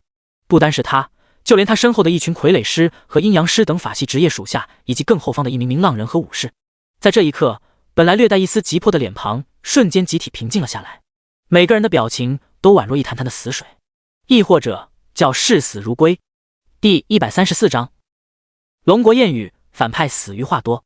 林君，你是觉得我蠢，还是认为我国的高层都是一群白痴？远方空中，上河也盯着数万人上方被层层保护在中间内的林天，缓缓开口。和之前相比，他的言语中明显没了丝毫的焦虑感，显得很是从容淡定。你知道吗？此时此刻，在我国樱花大厦最顶层的会议室中，聚集了数百人，彻夜未眠。这些人里面有总会的会长和各个分会的会长，还有许许多多的智囊团成员。他们正在时刻紧密地关注着这边的局势。虽然世界法则抹去了各种科技设施，无法像古时那样通过卫星和无人机来观看到这里的影像画面，但好友消息的便捷性，可以让我们把这里发生的情况实时传送回去。他们知道这里发生的一切，也掌控这里的一切。这并不是在吹嘘我们是多么的强大和无所不能。实际上，换做你们龙国在我国策划一场针对个人的刺杀，也会做到这个程度，甚至会更好。我想表达的意思是，你所面对的不是我一个人的智慧，也不是我身边的这些人，而是我们背后一个国家的智慧。根据调查，我们其实早已得出你不可能抛弃龙国离开的结论。我们的智囊团也极力建议将你击杀，不要抱有任何的幻想。但参与此次行动的整整8000人，90级和100级不等，这个等级目前在我国已经处于最顶端层次。如果全部牺牲，对我国也是一种损失。所以总会会长力排众议，答应了你的要求，争取一丝渺茫的希望。这次行动时间非常紧迫，可在智囊团的集体努力下，也做了十分精准的规划，细致到每一分每一秒。比如通过潜伏下来的人手传来的消息，估摸出你们支援强者赶到东海的时间，还有撤退路线，以及完成这次行动后安全撤离所需要的时间。在10分钟之前就已经到了智囊团给出的撤离时间极限。如果那时候你跟着我们走，我们只需要安排一部分人断后，大多数人还是能够活着安全撤回国内。但现在已错过了这个机会，即便你答应，我们也很难逃过你们龙国的追杀。更何况你的一再拖延，本就没有离开的打算。总会长不想损失我们这些人，但并不表示不能。我们也确实都不想死，但并不是没有赴死的决心。我们都是帝国最忠诚的勇士，在来之前都已留下了遗书，安排好了后事。为了国战，为了复仇，我们可以奉献出自己的一切，包括生命。说到这里，上河也顿了顿，微微歪了歪脑袋，徒弟轻轻呵呵笑了笑道：林君，或许在这个时候你心里会觉得我傻。你们龙国有句谚语，好像叫反派死于话多，是吗？你故意保持沉默，倾听我的这些废话，以此来继续拖延时间。但我并不在意这点时间上的浪费，我只是想在死前多说一些话，来释放自己的情绪。况且就像我说的，智囊团对此次行动做了极为精准的计划。带你走可能需要很长时间来逃避龙国的追杀，可是不再撤退，自绝后路，拼掉8000名我国顶级强者来杀你，1-2个小时就足够了。我们知道你拥有某种能够无视攻击的无敌能力，但无敌真的能够持久吗？前几次刺杀已经得到了很好的证明。事实上，那几次袭击试探都只是为了此次行动所做的准备而已。话毕，上河也抬了抬手，下一刹那，唰！一大片飓风突然于林天头顶上空掀起，飓风之内，一道白色的毛茸茸身影携着2点猩红光芒闪现而出，挥下一柄纤细的弯刀。对方速度太快，几乎刚察觉到异常，锋利的刀芒就已斩下。好在一众人本就早作提防，武器都纷纷显化了出来。位于最外侧的张文海头也没抬，手中魔杖当即绽放一股强盛的魔力波动，直接释放出一道烈焰魔法盾，将众人笼罩。平！在一声猛烈的炸响中，刀芒斩在烈焰盾上，爆出一大片四溅飞舞的火星。但这种魔法防御技能终究无法和林天的始祖之力被动抗伤害相比，虽勉强挡住了突袭，但在恐怖的力量惯性下，只剩淡薄一层的护盾瞬间带着一群人急速坠落了下去。不过也不是没有坏处，至少借此脱离了那道白色身影的攻击范围。老鼠怪，手臂长着镰刀的老鼠怪。在坠落而下的刹那，林天透过暗淡几近泯灭的护盾以及上方疯狂冲上去的守护人群缝隙，大致看清了那道身影。那是一头大半个人高的怪物，双目猩红，白色皮毛，身体构造很像是巨型的老鼠，两条前肢外侧却各长着一柄镰刀般的武器。弑神莲佑！噗嗤！于半空中，张文海张嘴喷出一口鲜血，脸色出现一抹潮红。显然，这一击让他承受了不小的伤害，但他依旧手持散发魔力波动的法杖，努力控制护盾技能，卸去惯性冲势，将一众人稳稳送回别墅前院的地面上。那是对方阴阳师职业召唤出来的弑神，名字叫莲佑，速度非常快，全速移动肉眼基本无法捕捉，缺陷是攻击低。年纪最大的赵怀明似乎对樱花国的职业体系较为了解，他看了眼上方空中几乎化为残影，在人群中冲杀带起大片血雾的白色怪物，又看了眼被李明国搀扶着的张文海，面色沉重，继续道：但既然能够一击击伤张主任，这个阴阳师的等级肯定很高，很有可能就是对方少数几个100级的人之一，而且莲佑弑神技能等级也非常高。还有那个叫上河野的人，他脚下那片绿色毒雾中的怪物也像是河童弑神，但又有点不一样。总之，小冯，传令让咱们的人去拼死围攻那些自身防御较低的阴阳师，只要杀死或重创他们，这些召唤出来的弑神不攻自破。第135章无解困局，指路明灯。轰轰轰！随着谈判破裂，且守护区域突遭一头弑神的袭击，远处空域中密密麻麻的东海转职者瞬息涌动，宛若一片片黑云般铺天盖地，疯狂朝着被围聚在中间的敌人冲去。与此同时，一名名浪人和武士也震动背后光翼翅膀，如同天女散花般四面八方迎了上去。几乎在刹那间，技能闪烁的耀眼光芒漫天爆发，凌厉混乱的能量波动处处宣泄。外面空中的东海转职者等级都在30到50级之间，而他们的敌人却在90级以上，2倍等级的巨大差距，加上对方各个穿戴的高品质装备加持下的高额属性增幅，整个战斗场面可想而知，完全就像一头头饿狼冲进了羊群，被肆意屠戮。哪怕有数倍乃至几十倍的人数优势，悍不畏死的拿命去填去后，可也无法在短时间内拖垮敌人。近千名的浪人和武士仗着强大的力量，四面散开，轻松抵挡住层层冲来的东海转职者，形成一个庞大的圆形真空区域。很快，猩红的片片鲜血漫空挥洒，一条条残肢断臂四处飞舞，一道道或重创或彻底失去生息的身躯更如同雨滴般向下坠落。偌大的市区，一座座燃烧的建筑大部分都已被扑灭，失去救援价值，没有被扑灭的也基本被阻断的火源，避免火势蔓延。救火期间，有些人碰到了疑似樱花国的忍者，但没来得及出手便失去了敌人的踪迹。隐身离开的忍者也没去屠杀碰到的人群，他们的任务和目标不是屠城，杀再多的人对他们来说也没有任何意义，只会浪费体力和精神力。一处处地面上，一群群生活职业者和转职者新人集体仰头望着空中惨烈的厮杀，神色黯然。特别是一些战斗职业的新人，纷纷死死握着手中的武器，目光憎恨，却又显得十分苍白无力。他们拥有战斗的力量，可微弱的力量在这场战斗中根本发挥不了任何作用，连那些40、50级的人都近乎被一面倒的屠戮，更何况是他们。快救人！一阵阵呼喝突然响起，处处传荡，惊醒了面色惨然的人群。下一刻，一片片身影快速起飞而上，接住了坠落而下的一具具残破躯体。大部分阵亡的尸体全部被小心翼翼安置在一处空荡的区域，少数还有气息重伤的人纷纷进行全力抢救。有牧师职业在场的转职者立即挥动法杖，洒下柔和的治疗光芒。没有的地方只能采用最原始的包扎方式止血。一眼望去，整个地面区域混乱吵杂，到处都是呼喊的人声和紧急起飞又急速降落的身影。空中的战斗同样絮乱惨烈，爆起的血雾混合着刺目的技能光辉成片成片的迸发。位于最前方一小片空域内最为激烈，悬浮的东海转职者层层叠叠，几乎密不透风。他们或抵挡飞舞杀来的一头头是神怪物，或拼死向内冲杀。中间区域，一名目光冰冷的小女孩当空悬立，双手撑开，满头的白发四散狂舞。一层层暴风雪和冰刺在她的控制下，急速在其周围旋转不止，构成一个严密的防护层。防护层之外，又是一片片浓郁的绿色毒雾和浮现其中的河童怪物。双层防御结构将里面的上河野和几十名阴阳师和傀儡师保护在其内，外加几十头弑神在外冲杀，团团围聚的东海转职者根本奈何不了他们分毫，更无法阻碍他们的速度。仅用了10几分钟，对方就来到了距离88号别墅几十米之外的空域。杀！伴随着震天的厉喝，北面数千名防守人群顿时一涌而上。同一时间，另外3面区域立即补位回缩，将里面的别墅重新严密围绕在中心。上方空域中，那头莲又是神依旧在用肉眼无法看清的速度急速移动，锋锐的刀芒带起阵阵血雾。但同样布置的数千人防护层，即便让他屠，一时半刻也杀不完，更没办法突破冲下来。下方别墅前院中，浓郁的死气黑雾处处弥漫。黑雾之内，老王魁梧的身影和罗峰的身躯若隐若现，一对幽暗绿芒以及猩红眼眸四处扫视。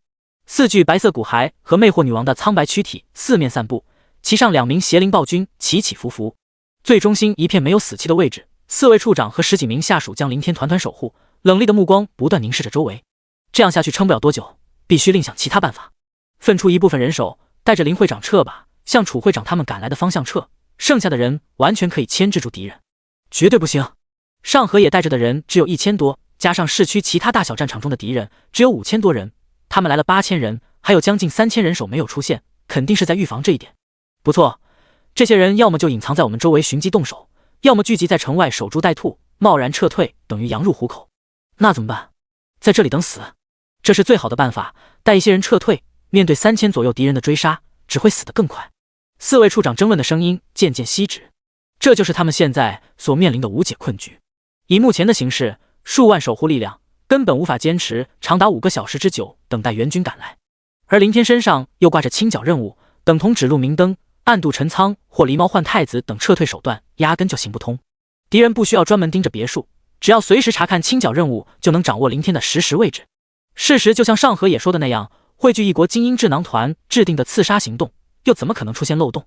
他们会提前想到任何会发生的情况，并做出对应措施。就像派出的8000人，其中一小半没有动手杀人，触发清剿任务隐藏下来，防的就是林天这个目标出逃东海。而别墅周围的守护人群没有全数出动围攻上河野，反而收紧防护圈，也是为了防止周围有可能存在的敌人。嗡！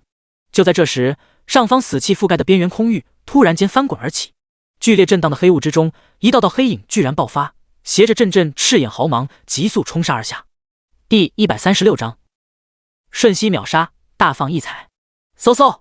在黑雾涌动的刹那，2名骸骨魔弓手立即抬起巨弓，射出一道道箭矢。2名魅惑女王同时扭动身姿，绽放一片绚丽的绯红光芒。2名悬浮在空中的邪灵暴君，周身黑色链条瞬间如同灵蛇般飞舞而上。老王更是直接一登地面，魁梧的身躯拔地而起，巨型狼牙棒带起呜呜风啸横扫而去。平轰！随着一连串震天爆响，其中一名邪灵暴君猛然炸开，恐怖的能量波动自黑色链条飞速蔓延，涌入被捆缚的一道身影体内，瞬间让其身躯剧颤，转眼间便失去声息，软绵绵的尸体坠落而下。另外一名邪灵暴君延伸出去的几条黑色链条牢牢缠绕住剩余3道身影，将他们凝滞在半空。也就是这片刻的滞缓，一支支黑色能量箭矢从他们的身体上透体而过，老王的巨型狼牙棒紧随而至，重重把他们扫飞。而邪灵暴君的黑色链条并没有因此断裂，持续拉长，完全如影随形，捆缚着3人一同砸落向地面。下一秒，一股股绿色气息自3人体内弥漫出，顺着硕长的黑色链条快速流淌向邪灵暴君的身躯。落回地面的老王马上连同2名骸骨战士快步冲了上去，狼牙棒和骨锤如残影般接连挥落，直至将地面3具躯体砸成一滩滩的肉泥。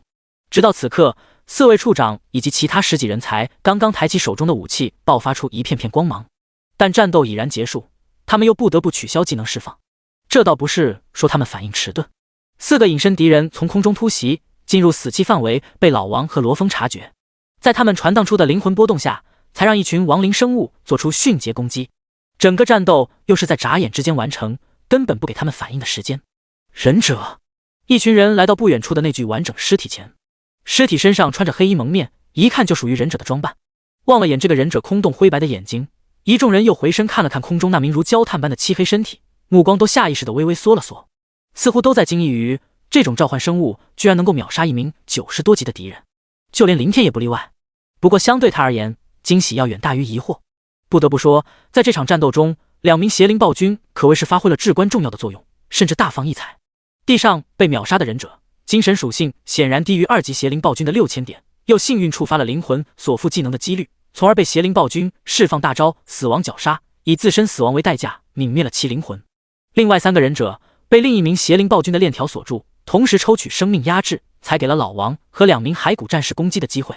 否则，即便可以解决突然出现的4个敌人，也势必要花费一点时间，不可能这么快结束战斗。相比之下，另外3种召唤生物的用处就弱了许多。抛却成长起来却无法对付空中目标的骸骨战士不说，剩下的骸骨魔弓手只能说勉强有点攻击力。魅惑女王干脆就是一花瓶，哪怕刚刚第一时间释放出大招勾魂夺魄，可也根本无法影响到比他们精神力高的敌人。当然了，主要原因还是目前技能等级太低，一旦拥有足够的技能书升级，作用不会比邪灵暴君差。撕拉！随着一道破空声，一名邪灵暴君从敞开的空间裂缝中飘出。可惜了，有召唤数量限制。林天望着空中重新汇聚在一起的2名邪灵暴君，亡灵法师所有的召唤技能都是2名上限。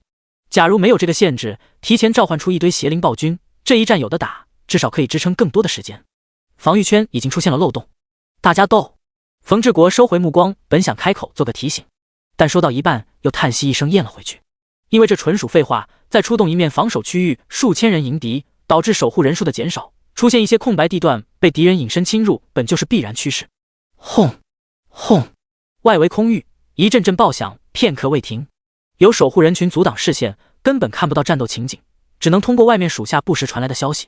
比起那些30到50级的东海转职者，北面迎敌的数千守护人群都在50级以上，实力强了许多，但也并未坚持多久。经过了20多分钟，冯志国得到了属下禀报，就不得不传出命令，派出东面数千人。几乎在这群人刚飞离，还未等西面和南面的人手重新收缩合围，一连10几道进入死气黑雾中的身影被老王和罗峰感知。战斗在刹那间爆发，一支支黑色箭矢疾飞而出，一条条黑色锁链窜动狂舞，横扫挥砸的狼牙棒和魅惑女王无用却依旧绽放的绯红光芒。多了数倍的敌人，已经无法再像先前那样瞬息结束。紧跟着一群亡灵生物之后，是数十道散发炙热烈焰的咆哮火龙，以及包括冯志国在内手持紫芒长刀冲上去的身影。原本沉寂的院落内，当即便陷入了能量四溢、热浪滚滚的混乱战斗之中。在冯志国发出的命令下，周围的守护人群没有前来支援。若是让他们出手，出现空白区域，只会让外面隐身的敌人源源不断地杀进来。砰！数分钟后，最后一名忍者倒在冯志国的刀下。然而，还不等一众人喘口气，四面八方又冒出一群20多名敌人。与此同时，在上方一阵杂乱惨叫中，那头莲佑式神终于突破了层层防护，化为一道白影直冲而下，几乎在瞬息之间就闪身飞至众人头顶上方。在灯光照耀下，他前肢闪烁的耀眼镰刀径直劈向林天的脑袋。第137章，很蠢的办法，不得已的抉择。平平平平，反射出刺目锋芒的2柄镰刀带起一道道残影，急速斩在林天脑袋外浮现的浅檀光幕上。在老王和罗峰以及一群亡灵生物外加所有人反应过来前，上方那头莲佑便闪身化为一道迅捷白光脱离。18000多只仆从毙命。林天脸色铁青，死死盯着眼前浮现的亡灵生物信息界面。在承受了连续数次莲佑的攻击，原本52000多只蜥蜴人仆从骤降到34000多，这点数量只能勉强扛住那头畜生的2波袭击，甚至还不够，从而沦落到老王和罗峰头上，让这2位高级亡灵在替他承受的伤害中阵亡。一旦失去了所有亡灵生物，只需那头莲佑或者其他突袭进来的忍者随手一击，就能轻松斩下他的头颅。唰！林天伸手一招，巨大的死神之镰显化在手中。与此同时，在一股股涌动的黑气中，他的整个身躯飞速虚化成一道黑影。但这并不保险，死神形态只能免疫物理攻击，对技能攻击无效，这在丘吉武那一战中就得到了证实。如果被技能命中，伤害同样会全数转移到召唤空间中的死灵仆从身上。那头莲佑前置的镰刀看上去只是普通寻常的物理攻击，但天知道里面会不会夹杂技能效果。嗡！两侧空中，2名邪灵暴君感应到命令立即飘来，悬浮在林天头顶上空。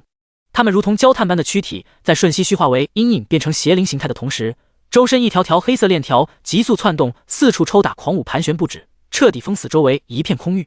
这一切都是在顷刻间完成，乃至身边4位处长和10几名下属都还处于本能的震惊状态。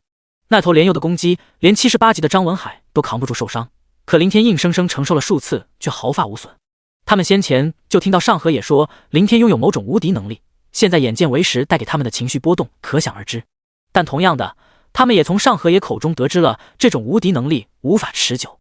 这并不是对方的无端猜测，应该是真的，否则林天又何必要他们保护？但不管怎么样，此刻形势紧急，也容不得他们多想。一众人迅速后退，相互靠拢，紧密地将林天护在中心，聚集在上方2头邪灵暴君封锁的空域之下。冯志国和李明国以及一些战士职业在外，另外2位老处长与剩余的远程职业位于其内。这是要被动死守的姿态，也是被逼无奈的举动。视线所及的防御圈内部别墅附近区域，一道道忍者身影正在缓慢逼近。或许是之前的袭击失败，让对方打消了偷袭念头，全部取消了隐身现出身形，准备明面上的硬拼。一眼扫去，至少有20多人。若是像第2波侵入的10几人，他们或许还能在2名邪灵暴君的协助下主动出击。但眼下比他们多的敌人数量，外加一头疾飞在周围空域完全看不到身影的莲佑式神，时刻窥伺，分散出去只会被逐个击杀。嗖！在一阵疯笑声中，原本飞至别墅正上方的莲佑几乎以瞬移的速度出现在前院，在其后窜来的几道链条追逐下，又瞬间化为一片狂风疾驰而去。这该死的畜生！林天移动目光，透过死神状态下的灰暗视角注视着飞离的白影。刚刚他命令其中一名邪灵暴君伸展链条，试图杀死或者击伤这头对他们威胁最大的式神，可完全跟不上对方的速度，反而差点被其寻个空档再次近身。眼看一名忍者已经跳上了前院3面围墙，林天只能无奈放弃了追杀，命令2名邪灵暴君继续封锁头顶空域。但这也就意味着2名最强的战力被那头莲佑牢牢牵制住，无法再去对付周围的敌人。而没了邪灵暴君的支援，仅靠身边10几名80级左右的人，又如何应付一大群20多个90多级的忍者？漫天火雨，地狱烈焰，雷电领域。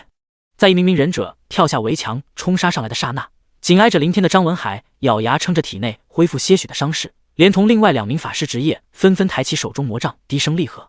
随着魔杖绽放出的耀眼技能光芒以及宣泄而出的浓郁魔力波动，一阵阵火雨漫天洒落，覆盖了左侧整个空域。炙热的烈焰从右侧院落地面窜出，将其完全化为一片片火海。正对着大门区域，狂暴的雷电肆掠而起，密集轰击。在无差别的攻击覆盖下，其内一道道身影周身迸发出一层层卷轴护盾，顶着火焰雷电即刻如潮水般退去，重新跃上围墙。数分钟后，烈焰消散，电芒熄止。在站在围墙上的一名名忍者跃跃欲试中，3面院落内再次闪电狂舞，火焰漫漫。范围型魔法太消耗精神力，我们撑不了多久，能撑一会是一会，绝不能让他们靠近。张文海和另外2人没再多言，一边维持技能的释放，一边硬挺着到脑海中精神力急剧消耗引起的虚脱感。实际上，这是一个很蠢的办法，但也是迫不得已的抉择，以范围魔法来阻碍敌人的进攻，尽可能的拖延时间，不然让敌人冲上来近战，外围的冯志国几人根本挡不住。连续循环释放了10几次范围技能后，张文海和2名法师在严重透支的精神力下先后晕倒。寒冰风暴，大地之怒，飓风结界。在3人倒下的瞬间，另外3名法师职业立马接替，一起释放出各自的范围型技能。轰！就在这时，一阵爆响突然自北面防护区域传来，外面的防守力量被击溃了。中心位置，林天刚把目光转过去，下一秒，东面、南面以及西面，乃至就连上方空域中的守护人群，集体传出一阵阵剧烈的混乱骚动。动乱之下，是一道道处处闪烁交织的耀眼技能光辉，伴随着一声声惨叫，一具具尸体不断从别墅周围的空中向下跌落。望着这一幕，林天内心几乎在瞬间沉入谷底，但随即又恢复一丝平静。该来的总是会来的。四面所有守护力量同时被袭击，很明显，并不是上河野所在的北面防线被突破，而是敌人隐藏下来的剩余3000多人同时发起了总攻。第138章，洗干净脖子等着举国陪葬。别墅周围层层叠叠的人群，一眼望去，处处都是飞舞的混乱身影，也处处都是绽放的技能光芒。在漫天溅射的血雨下，一具具身躯接二连三的坠落，绝大多部分人都彻底失去了气息，变成了冷冰冰尸体。只有极少数人还能再次拖着一条独臂或者一条断腿，重新坚持起飞，以同归于尽的方式疯狂冲向空中的敌人。前院中，林天和一众人望着周围一处处凄厉混战，面色黯然，却又无可奈何。就像面对潜入进来的一群群敌人，他们没让外围守护的转职者进来支援一样。眼下，他们除了眼睁睁看着外面的厮杀乃至屠戮，根本别无选择。在林天身旁，已经倒下了9个精神力严重枯竭晕倒的人。刘安山和赵怀明2位处长已经亲自出手，连同另外一个老者，正在维持3面区域内的范围型魔法。这是他们仅剩下的最后3名法师。而3面围墙上以及围墙外的一片片区域内，此时完全聚集满了密密麻麻的数百名敌人，每个人都是相同的黑衣蒙面装束。换句话说，隐藏下来的3000多人全部都是忍者职业。他们露在外面的双眼，冰冷地注视着院落内被大片魔法遮掩的10几人。远处空中，上河野带着一群阴阳师和傀儡师下属已经悬立了良久，在他头顶上空漂浮着那名只有10几岁大的白发女孩。通过赵怀明，林天得知这个小女孩也是一个式神，名字叫雪女。不过连续抵挡了不知多少东海转职者以及一群50多级的守护人员的自杀式袭击，这个雪女式神早已不似之前那般摧枯拉朽的姿态，整个人变得极为萎靡憔悴。包括那只赵怀明口中的河童也是如此，甚至连绿色毒物都无法再维持，全部收回了体内，显露出了她的真身，飘在雪女一侧。远远看去，就像是一只各种动物拼凑起来的四不像，长着鸟的喙和青蛙的四肢，却有着猴子般的身体，后背上还背着一个王八鞘。最可笑的是，他的脑袋上顶着一头宛如茶壶盖般的枯黄头发，最中心的头发中间还飘着一滩如同鼻涕一样的粘液。但不可否认，看上去极恶心又丑陋的外表下，却有着极为强悍的实力。死在他手里的东海转职者不知道有多少。在雪女与河童周围，还悬浮着那头来去无踪的莲佑以及其他10几只千奇百怪的式神怪物。同样的，经过长时间的消耗，让他们各个状态消沉，都已到了极限，甚至完全失去了力量。上河野等人只能依靠身边汇聚的几十名忍者保护，否则他们又怎么可能耐心等在那儿？和林天的亡灵法师职业一样，樱花国的傀儡师和阴阳师基本靠召唤的傀儡和式神作战，即便有攻击手段，在维持召唤生物高强度战斗下，剧烈损耗的精神力也不足以让他们释放出来。林会长，你……院落中，脸色宛若白纸般苍白的赵怀明哆嗦着嘴唇，转向身旁的林天。他似乎想说什么，但说到一半，整个人就在过度透支的精神力下直接栽倒了下去。刘安山和另外一名老者更是连话都来不及说，眼前一黑，紧随着倒在地上。三面区域中宣泄的狂暴魔法随之渐渐消散，下一刹那，没有任何言语。哗啦！围墙上，围墙外，一道道黑影即刻如同潮水般瞬息倾泻扑杀而来。奇迹，最终还是没有出现吗？林天空洞的目光恢复一丝聚焦，在他身侧仅剩的8个人同时面现一抹绝望。就在前一刻，他们心底还在抱着最后一点点希望，幻想发生一个奇迹，在最危急时刻，楚会长等人或者其他支援的大批强者神兵天降，这也是他们坚持下去的动力。但现在，林会长，您一定要活下去。林会长，如果您活了下来，切记要告诉上面，老子是堂堂正正战死的。假如有一天您当灭了樱花国，记得让人烧点纸，告诉我们，让我们在下面乐呵乐呵。哈哈，对，让我们知道我们他妈的没有白死。在一声声释然的狂呼大笑声中，冯志国一马当先，和剩余的最后7名近战职业一起手持各色光芒的武器，主动迎向冲来的数百名忍者。哪怕他们心里明白，面对数量众多的敌人，林天不可能活下来，但这是他们仅存的拼杀信念，或者说是一种自我安慰。砰砰砰，一柄柄长刀于一群群黑影中绽放出一阵阵绚丽的技能光辉。可区区8人，在密集的敌人内，就犹如一艘艘小船漂浮在暴风骤雨、电闪雷鸣的深海汪洋中，一切都显得那么的渺小而又微不足道。远处，林天孤零零地站在原地，望着视线中一道道被击飞四处衰落的身影，望着他们溅射出的鲜血以及逐一倒在血泊中的尸体，内心说不触动是假的。虽然他清楚那8人死战并非完全是为了自己，就像最初李明国说的那样，如果自己死在樱花国手中，在事后追责下，他们除了以死谢罪外，还会牵连家人被人唾弃。但终归，这些人是为了保护自己而死。最让林天心中感到十分可悲的是，自己并不认识他们，除了4位处长，他甚至不知道其他人的名字。还有今夜东海市无数战死的人，他们都是谁？他们又都叫什么？嗖嗖嗖！一阵剧烈的风啸让林天回过神。上方空中，2名邪灵暴君感知到周围成群冲来的敌人，自动下压飞舞旋转的链条，形成一个锥形防护层，把下面的林天和老王以及罗峰笼罩保护在内。林君，不要再垂死挣扎了，你身边负责保护的人都死了，没死的也失去了战斗力，外面剩余的那些低级职业者突破不了我们的拦截。今夜你没有任何逃生的希望，你的无敌能力也绝对维持不了多久，放弃吧。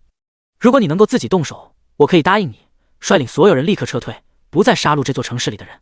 远处空中，上河也缓慢飞来，开口劝说道。呵呵，林天笑了笑道，撤退？你们还能撤到哪里？况且你不是说过吗？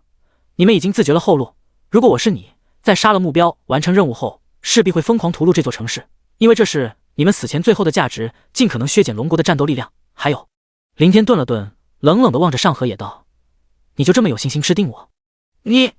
上河野眉头一皱，随后似乎想到了什么，迟疑说道：“我们的智囊团想到了你还有一种逃脱方法，但这种方法对于现在的你根本就没有太大的生存希望，你活下去的概率微乎其微。看看你也说了，只是微乎其微，并不是十死无生，所以我为什么不赌一把呢？”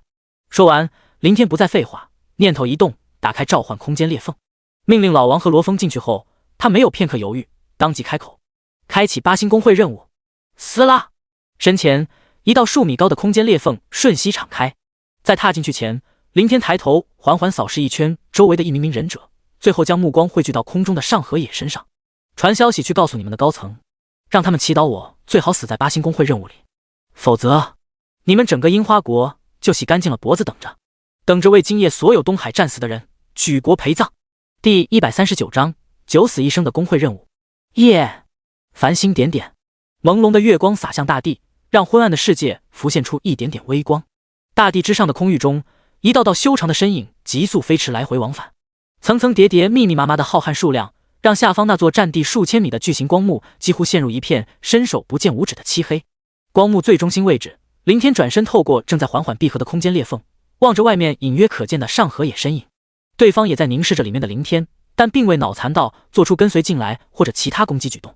非本公会成员无法进入公会晋级任务区域，而世界法则赋予在裂缝入口看似一层淡淡的阻隔薄膜，哪怕再强大的转职者也无法撼动分毫。直至裂缝完全闭合消失，林天这才回身抬头看向光幕外的天空中，如同群魔乱舞的场景，眼角禁不住一阵狂跳。由于视线太过黑暗，加之距离太远，根本看不清那些怪物的具体长相，但通过阴影的浓郁程度，还是能大致判断出怪物群的分布。正前方覆盖光幕的大半个空域，数量最多，越往后数量越少。在正后方的视线尽头，甚至能够看到一丝朦胧的暗淡月光。林天环视一圈，立即释放光翼翅膀起飞，疾驰向出现光亮的后方区域。数分钟后，来到边缘位置，见光幕还未完全消散，他念头微动，换出任务界面。8星公会任务，目标铁翅暗魔族，等级45，数量2000万只，时限8天。提示：任务区域为秘境，成功或失败前将不可退出，请谨慎开启。提示：超过时限，任务失败，存活公会成员将会自动传送出秘境。飞行怪，45级，2000万只。林天压下有些涌动的情绪。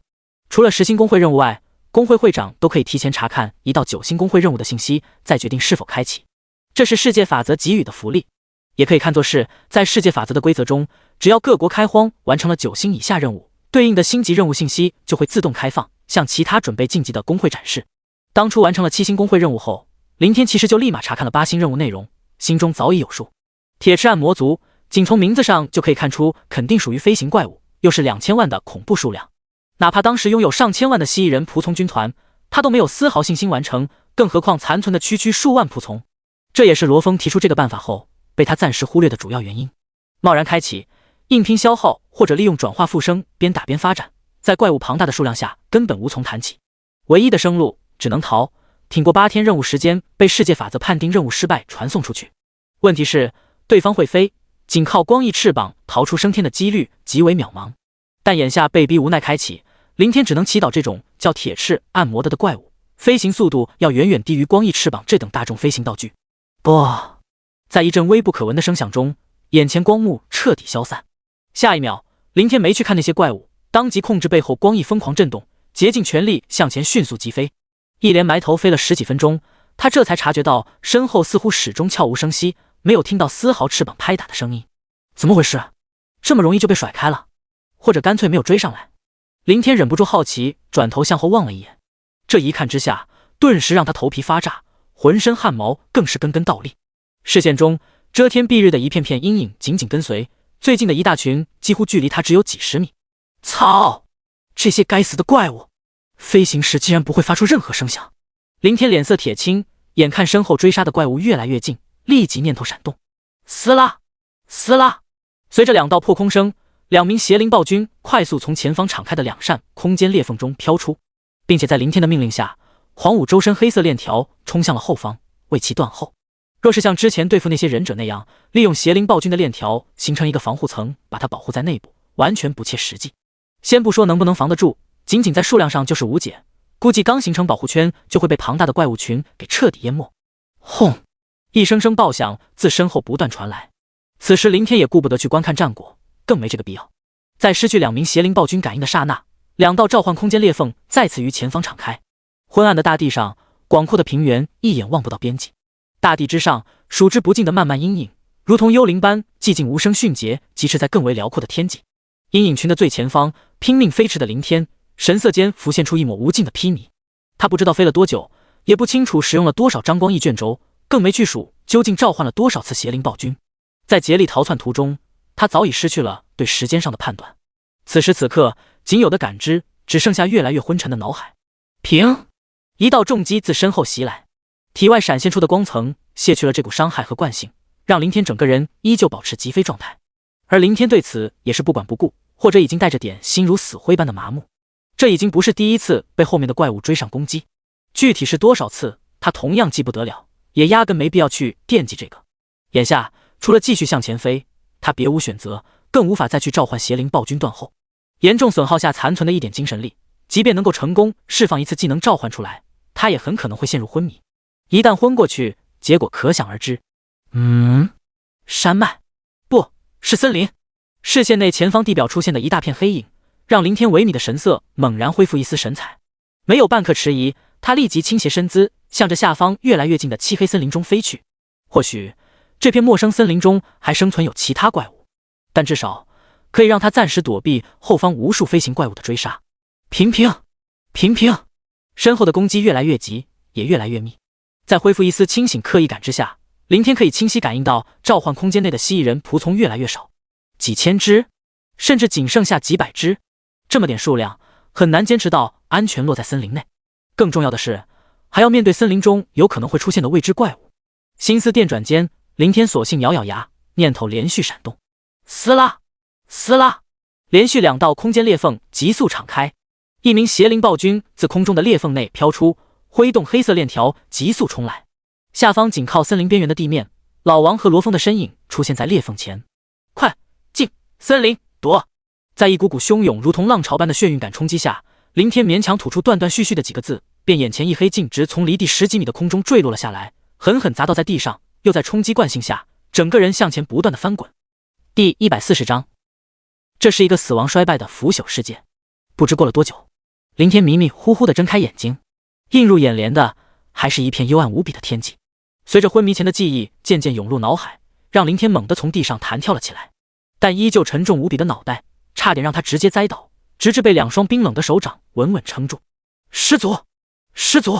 林天转过头，看到身侧站着的老王和罗峰，这才缓缓放下悬着的心，抬手一边揉了下昏沉的脑袋，一边下意识问道：这是哪里？进森林了？那些怪物呢？始祖，这里是召唤空间。罗峰传出灵魂波动，回答道：召唤空间？怎么回事？林天揉着脑袋的手顿了顿，皱眉看向罗峰。始祖，您从空中摔下来后，在地上翻滚了一段距离，最后直接翻滚进了正对着的召唤空间裂缝内。这里真的是召唤空间？林天怔怔的转头，扫视着周围死气沉沉、毫无生气的焦黑地面，以及不远处零零散散站着的10几只蜥蜴人仆从。愣了良久，他猛地抬起头，愤怒地望着天际。狗日的世界法则！我操你8辈祖宗！怒吼一声，林天又无力地跌坐在地上。储存死灵仆从的召唤空间裂缝入口，只有转化的亡灵生物才可以进出，比如罗峰和老王以及蜥蜴人仆从等。以前在副本刷怪无聊时，林天也曾实验过几次，他这个有血有肉的人类是进不去的，裂缝口有一层光膜阻隔。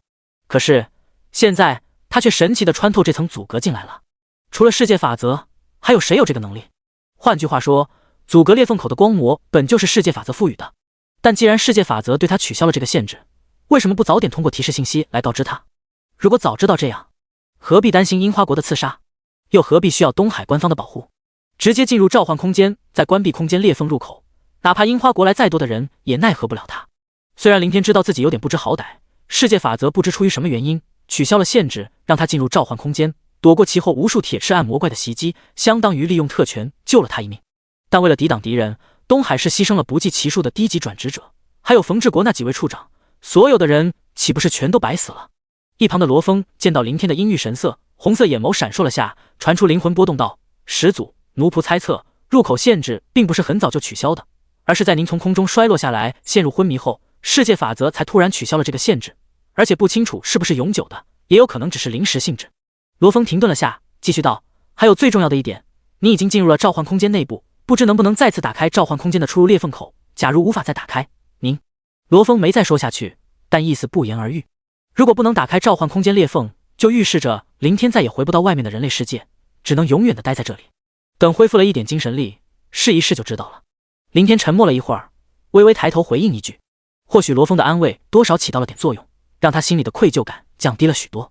再则，胳膊拗不过大腿，对他以及外面的人类而言，世界法则就是天。他想让谁生，谁就生；想让谁死，谁就得死。像这种在生死一线间给予他一条活路，也就是世界法则的一念之间。况且退一步说，事已至此，再去想东海无数转职者的生生死死，根本就毫无意义。这就是你们一直待着的地方吗？也是一颗星球？林天站起身，重新仔细打量着这片所谓的召唤空间，一眼扫去，一片死寂，没有任何的生命气息。脚下的地面是一层如同被烈火焚烧过的焦黑沙砾，远处区域还零星立着一些枯木，光秃秃的树干枝桠上没有任何绿色可言。总而言之，这是一个死亡衰败的腐朽世界。不过，在周围以及头顶上空的视线尽头，可以大致看到一层淡淡的光幕笼罩，而在空中的光幕之外，是如同黑云般剧烈翻滚涌动的浓郁黑色雾气。一些光线时不时透过移动的黑气层照射进来，让这片空间不至于显得太过黑暗。是的，始祖，但奴仆无法确定这里是不是一颗星球。罗峰回答道：因为光幕阻隔，出不去。奴仆没有尝试过。林天一时无语，但心下也能理解。对于现在的罗峰来说，可能任何事情都引不起他的兴趣，更不会关心。在未被召唤出去待在这片空间的数月时间里，他唯一的行为大概就是周而复始不间断地祭炼那100个灵魂。你呢？林天又转向身旁的老王。始祖，奴仆也没有试过。老王立马传来一道瓮声瓮气的灵魂波动。行吧，那就一起去看看。在好奇心驱使下，林天无奈招手在老王的搀扶下，带头向着远方走去。走了没多久，就看到一只只蜥蜴人仆从的尸体远远铺成在地面上，密密麻麻的数量完全填满了地上的空隙。这些显然都是承受伤害死亡的，如果按照原本蜥蜴人仆从的规模，应该有500多万。没有下脚的地方，林天只有一路踏着尸体，走了不知多长时间，才终于来到光幕的边缘区域。和以往工会任务区域以及之前铁翅暗魔怪的那层透明光幕不同，眼前的光幕漆黑一片，根本看不到外面的情景。站在漆黑光幕边缘，林天伸手向前探去，但在即将触碰前又顿了下，想了想，弯腰从地上捡起一柄散落的蜥蜴人长矛，触碰向光幕。不，出乎林天的意料，长矛竟毫无阻碍地穿透了进去。漆黑光幕就仿佛平静的水面，甚至随着长矛的穿入荡起一片片扩散的涟漪。收回长矛，上面没有任何变化。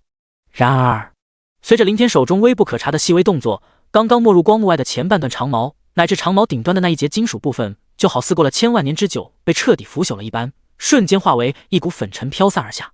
第141章，数天内发展一批高级亡灵军团。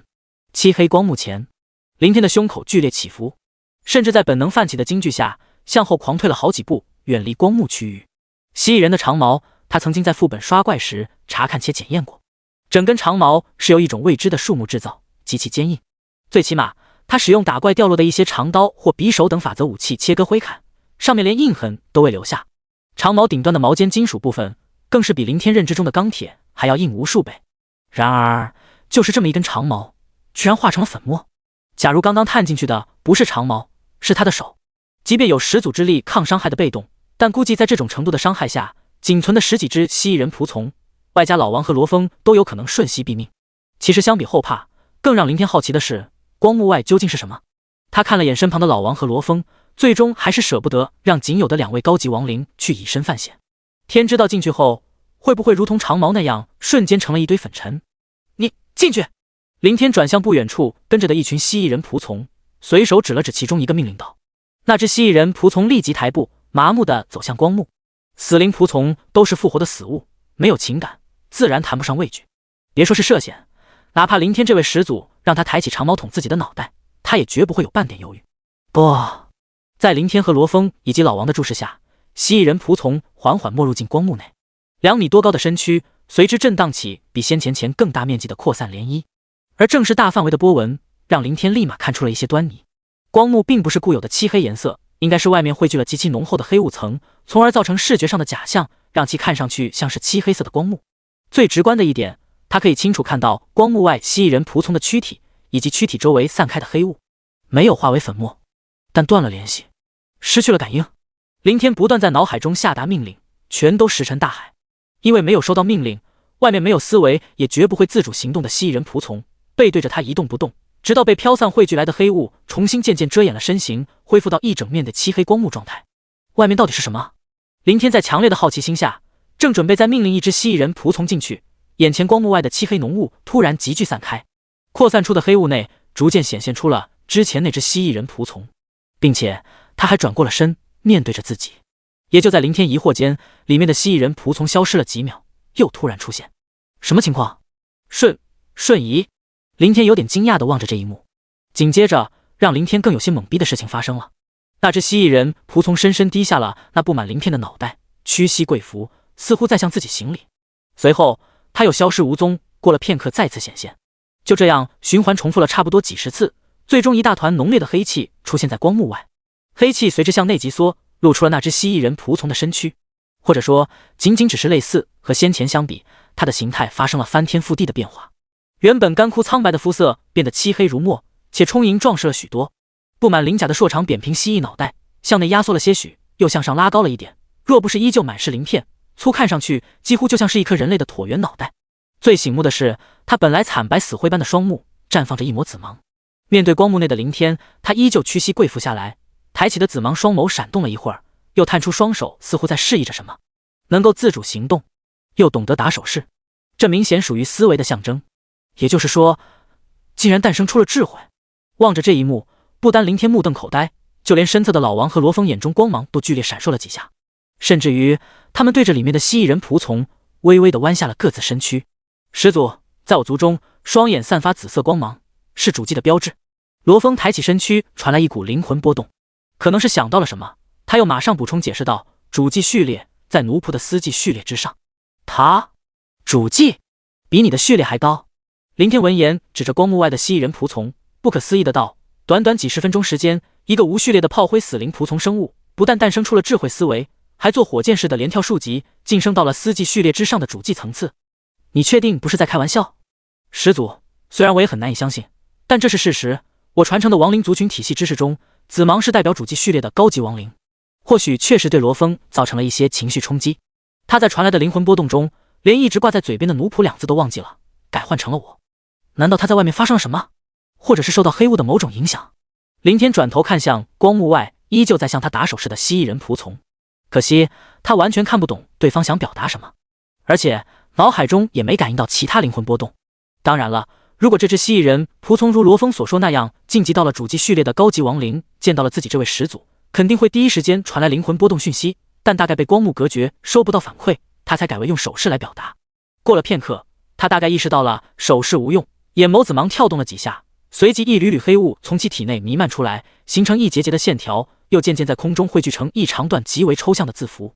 蜥蜴人文明的文字，林天马上就明白了，可他依旧看不懂这些鬼画符般的文字是什么意思。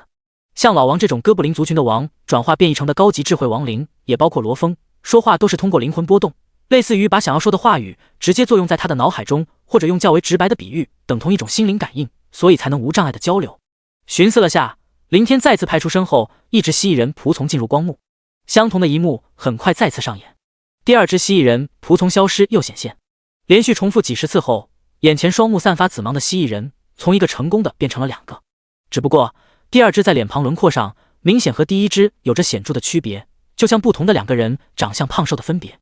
始祖，这时罗峰似乎想说些什么，但老王却突然抢先一步来到林天身前，传来一大段灵魂波动。始祖，奴仆认为光幕外的黑气属于十分精纯又非常特殊的死气能量，两只无序列的仆从正是靠这些能量才晋升到了主祭，所以奴仆建议把剩余的10几只仆从都派遣进去，我和闵大人也一起进去。对了，还有地上所有仆从尸体也全部投入进去，这种死气能量说不定能够让他们集体复生，或许还能让他们晋级到主祭，这样我们就可以在几天之内发展出500多万全部由主祭序列组成的高级亡灵军团。第142章，这单纯的傻孩子老王，还记得我在前段时间和你说过的话吗？林天听完老王的一连串建议，反口问道。前段时间首次遭遇10几个非常强大的敌人，把他们全部解决之后，讨论怎么处理赵华强，就是那5个人类时，我和你说过的话。林天提醒道。5个人类？老王绿色眼眸闪烁了一会儿，随之又快速平复下来道，奴仆记得当时始祖和奴仆说过，少说话，多做事。你的提议非常好，但继续保持我和你说的这6个字。是，始祖。老王马上咧嘴回应一股略显激动的灵魂波动。对他来说，能得到林天这个始祖的认可就是最大的激励。至于更深层次的具体含义，他没去想，也没这个智商。这单纯的傻孩子。林天摇摇头嘀咕道，没法，手底下人急于表现又不夹杂任何私心，他总不能太过苛责。而老王呢，虽然有智慧，但却不多，连他都能想到光幕外的黑雾可能是死气，自己和罗峰这2个纯正智慧人族又怎么可能想不到？毕竟死气是支配亡灵生物复生和晋升序列的基础。可问题是，外面2只升到主机序列的蜥蜴人已经证实了他们被光幕阻挡回不来，否则又何必打手势以及利用死气展示他们的文字来交流？换句话说，笼罩在这片召唤空间的光幕层属于单向通道，只能出不能进。所以在这种情况下，送出去再多的死灵仆从去晋级，对他又有什么卵用？打水漂？以后你有空研究下这个光幕层，或者再派遣一些仆从进去，具体怎么做你看着办，试试找到某种返回的方法。还有这2只蜥蜴人主祭也要留意一下，看看能不能破解他们的文字语言。等会我精神力恢复了一些，尝试能不能打开召唤空间的裂缝出入口。如果可以打得开，出去后有机会我再转化几个人类进来穿透光幕。林天转向罗峰道。但说到这里，目光触及到后面站着的剩余蜥蜴人仆从，突然想到了什么，连忙问道，对了，我记得转化了包括丘吉武在内的8个樱花国间谍，他们人呢？在很早之前，记得貌似威慑张文海的时候，他就摸清楚了一个规律，亡灵生物替他承担伤害并不是随机的，而是谁弱谁先死。既然还残存下10几只蜥蜴人仆从没死绝，综合属性更高更强，目前仅在老王之下的8个樱花国间谍仆从肯定都还活着。丙始祖他们在进入召唤空间后，由于属于人类比较特殊，被奴仆安排在距离蜥蜴人仆从较远的地方。罗峰道，让他们过来，我亲自传令。林天立即在脑海中传出一道汇聚的指令。身为始祖，可以无视距离向麾下死灵仆从传达命令，这更是在最初刷矮人地穴副本时就通过老王确认并成功实验过。简而言之，就是更加高级的无线 WiFi。等了很久，视线内终于出现了8具人类的干枯破败身影。刚赶到停下，其中耷了半张脸皮的丘吉武就在林天的命令下走进光幕。这货生前是樱花国潜伏在龙国东南沿海这一片地区的间谍头子，能够流利的说汉语，自然也会写汉字。若是像前2只蜥蜴人仆从那样晋级成高级亡灵，恢复了记忆，完全可以让他用死气线条凝聚出汉字来描述外面的具体情况。然而丘吉武刚进入光幕，整个身躯瞬间寸寸化为了粉末。怎么回事？林天皱眉，又命令一名樱花国间谍进入。在他的疑惑注视下，这位同样步了丘吉武的后尘。思索了下，林天干脆直接命令剩余的6名间谍和所有的蜥蜴人仆从全数涌了进去。以他目前的现状和需要对付的敌人，留着区10几个仆从也没用。像丘吉武这几个人类仆从，属性确实很高，单体实力也的确比蜥蜴人仆从强，但没了技能，失去了智慧，不会躲避，只知道一味的根据命令向敌人冲杀，再强也极其有限，远远没有多发展一些怪物仆从来的划算。至少让这几个间谍仆从去对付数千或上万的蜥蜴人仆从，他们绝不是对手。哗！在一阵阵剧烈荡起的光幕波纹涟漪中，有些蜥蜴人仆从和樱花国间谍仆从直接粉身碎骨，有的闪烁了数次就再也没有出现。最终这一批投入进去的仆从停留在光幕外，眼眸绽放紫芒的仅剩下3人，还全都是蜥蜴人，6个间谍一个也没活下来。到底是什么情况？是人类仆从无法兼容外面的死气，还是有什么限制，或者存在某种概率问题，甚至干脆是世界法则发现了这个 bug， 出手给堵死了。但若是世界法则介入干预，不应该还留下3个晋级的蜥蜴人主祭才对。算了，以后你待在召唤空间里慢慢研究。林天懒得再去胡猜乱想，一边向罗峰吩咐道，一边又情不自禁地瞄了眼光幕外最初的那2个蜥蜴人。不得不说，这俩货可能完全就是运气使然，搞得他还以为但凡送个死灵仆从进去都能晋升为高级亡灵。带着老王和罗峰返回原来的地方，林天换出任务界面查看了下，上面显示的任务时间还在1分1秒的减少，这预示着8星公会任务仍然在持续，并没有因为他进入召唤空间而中断。同时也可能表示，不管能不能打开裂缝出入口，一旦8天任务时间截止，被判定任务失败，他应该就会被世界法则传送出去。说到底，这片召唤空间是在世界法则的掌控之中。更何况，如果真把自己困死在这里，世界法则又何必多此一举，专门开后门留他一命？无论怎样，对于能不能出去，林天并不是太担心。始祖，林天一目看向身侧的罗峰，感应到对方传来欲言又止的灵魂波动，摆手道：“想说什么就说吧。”是，始祖。罗峰红色眼眸闪烁了下，似乎还是有点犹豫，墨迹了好一会儿才继续道：“始祖，奴仆觉得您之前和上河野说的那些话，有点不太明智。”上河野，你指的是开启8星公会任务后，进入任务区域的空间裂缝入口之前说的？是的，那样。罗哥，我知道你想说什么。林天笑着抬手打断了罗峰，他明白罗峰的言下之意，直言以举国陪葬来威胁，假如他在8星公会任务中活下来，重新出现在东海，势必会更加坚定樱花国杀他的决心。一般情况下，这种想法顺理成章的确没错，但罗峰却忽略了，对方不是一个人或者一群人，而是一个国家，而一个国家的意志所做出的全盘利益考量，绝不会因为一句威胁而转移。第143章，始祖，你变了。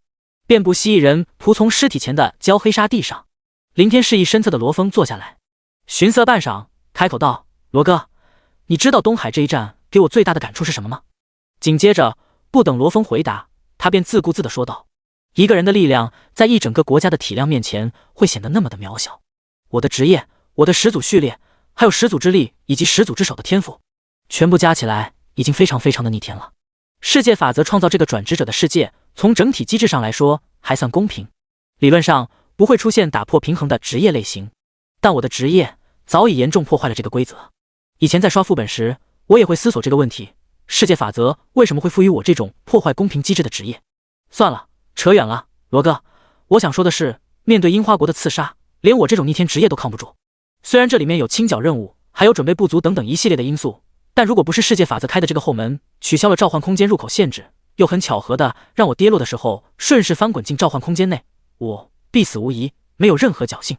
这就是一国的力量，一个人的智慧又怎么可能比得了集合一整个国家顶级精英的智慧？他们先让我背上清剿任务进行定位，堵死了我的逃跑和隐藏退路，然后又数次刺杀试探，最终派出8000名最顶级的强者。这个数字不是随意为之，而是综合东海市的现有转职者人数以及官方的保护力量等情报得出来的必然结果，相当于出动这8000人可以做到绝杀，不会出现力量上的不足。就像上河也说的那般，他们的智囊团对刺杀行动做了极为细致的规划，比如行动时间上的把控、撤退上的安排，还有隐匿3000多人，防止我被人掩护逃离东海等等各种细节问题。总之，他们会想到了一切有可能会出现的情况，同时做出针对性的措施。还是像上河野所说，换作龙国或者这个世界上的任何一个国家想要计划杀死某一个人，那么这个人基本都难逃死亡的命运。这就是国家力量和个人力量的区别。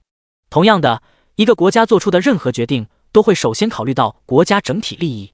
当你以生死威胁一个人时，对方或许不会有丝毫犹豫来先下手为强，铲除自己的敌人。而换成国家呢？这个国家的智囊团不会被个人恩怨仇恨冲昏头脑，也绝不会允许出现这种情况。他们会从全局出发，综合衡量这个敌人值不值得本国耗费大量人力物力，不惜代价，会不会让本国利益受损。换句话说，铲除这个敌人对自己的国家是利大于害，还是害大于利？所以，罗哥，有没有我那句威胁措辞，并不会影响樱花国对我的态度。如果樱花国发现我没死，被龙国数之不尽的强者保护起来，在这种情况下，他们不会去想我的那句威胁，而是会考虑值不值得倾注人手继续刺杀。派来的人数太少，比如之前的8000人，在明面上硬拼肯定打不过；人数太多，例如倾注全国人手，需要跨越海峡，经过海上的无数高级怪区，不远万里来到龙国，等同于主动舍弃实行工会优势，放弃得到的大量 buff 加持和发展时间，提前和龙国开国战。总体来说，对我的后续态度，杀与不杀，主要取决于我的威胁程度，绝不会是我口头上的威胁话语。这其中的界限就是半年后的国战。假如他们得到确凿的证据表明，我一个人的力量在半年后可以对国战造成倾覆性的影响，能够攻破他们的国门，杀进国内，甚至屠灭他们的国家，没有退路下，他们只能提前倾国而出和龙国决战。若低于这个界限，比如只能在国战中堪堪抵挡他们的进攻，减少龙国的损失，或者形成势均力敌，你觉得他们还会不惜一切代价提前来杀死我吗？而根据他们目前掌握的情报，我仅仅只会对国战造成一定影响。以这个作为前提，能杀死我当然最好。如果阻力太大，乃至需要动用全国力量，为了国家利益考虑，他们除了放弃，还会有其他的选择。身侧，罗峰坐在地上，静静听着林天长篇大论的分析，眼中的红色光芒从刚开始剧烈闪动下的思考，到渐渐的完全平复。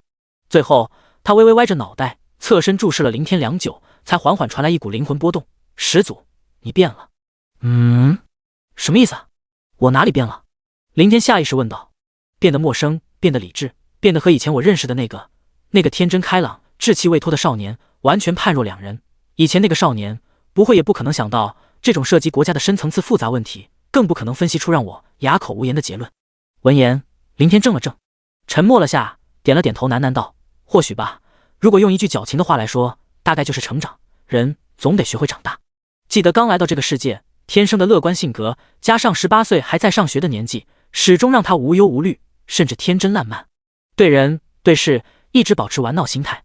但龙国上千万人的阵亡，举国哀悼的悲伤气氛，以及东海市的压抑氛围，加上其后又遭遇罗峰这个熟人的灭门事件，让他本就沉重的内心一时间被愤怒填满。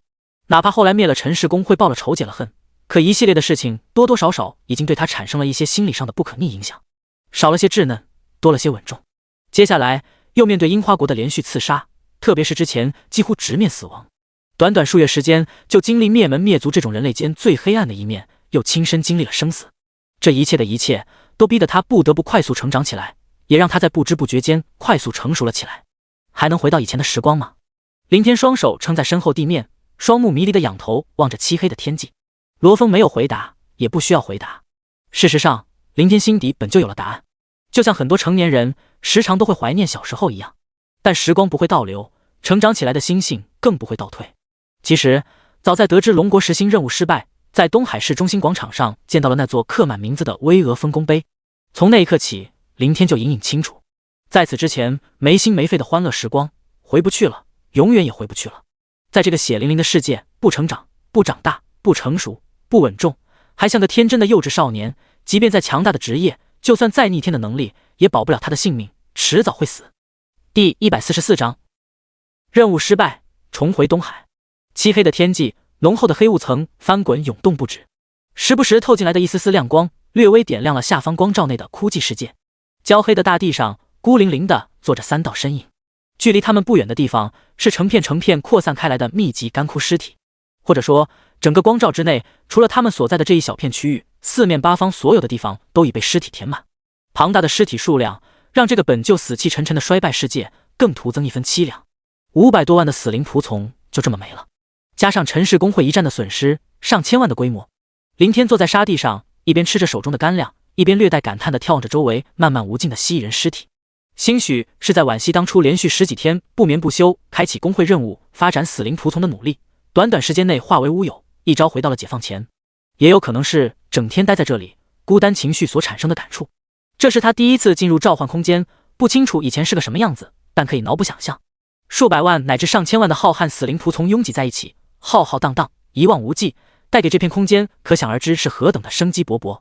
至少不像眼下这般，能动的就只有3人。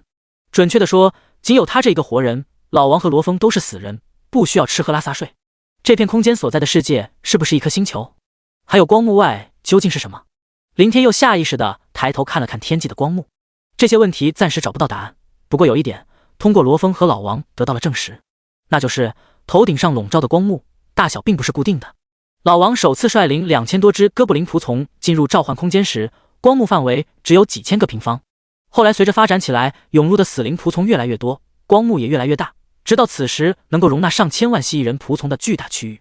简单来说，世界法则会根据其内的死灵仆从数量来调整光幕笼罩的范围大小。这也契合了始祖之力其中一个被动效果的描述，你将拥有一个无限大的召唤空间来容纳麾下的亡灵生物。世界法则到底是什么鬼？竟然拥有这种恐怖的手段！林天收回目光，继续吃着手里的肉干。这本来是他实在无聊透顶下的无病呻吟，自言自语。但如小山般坐在旁边的老王误以为林天在询问，故而马上传出灵魂波动，以一种十分笃定的语气问声道：“是天神？”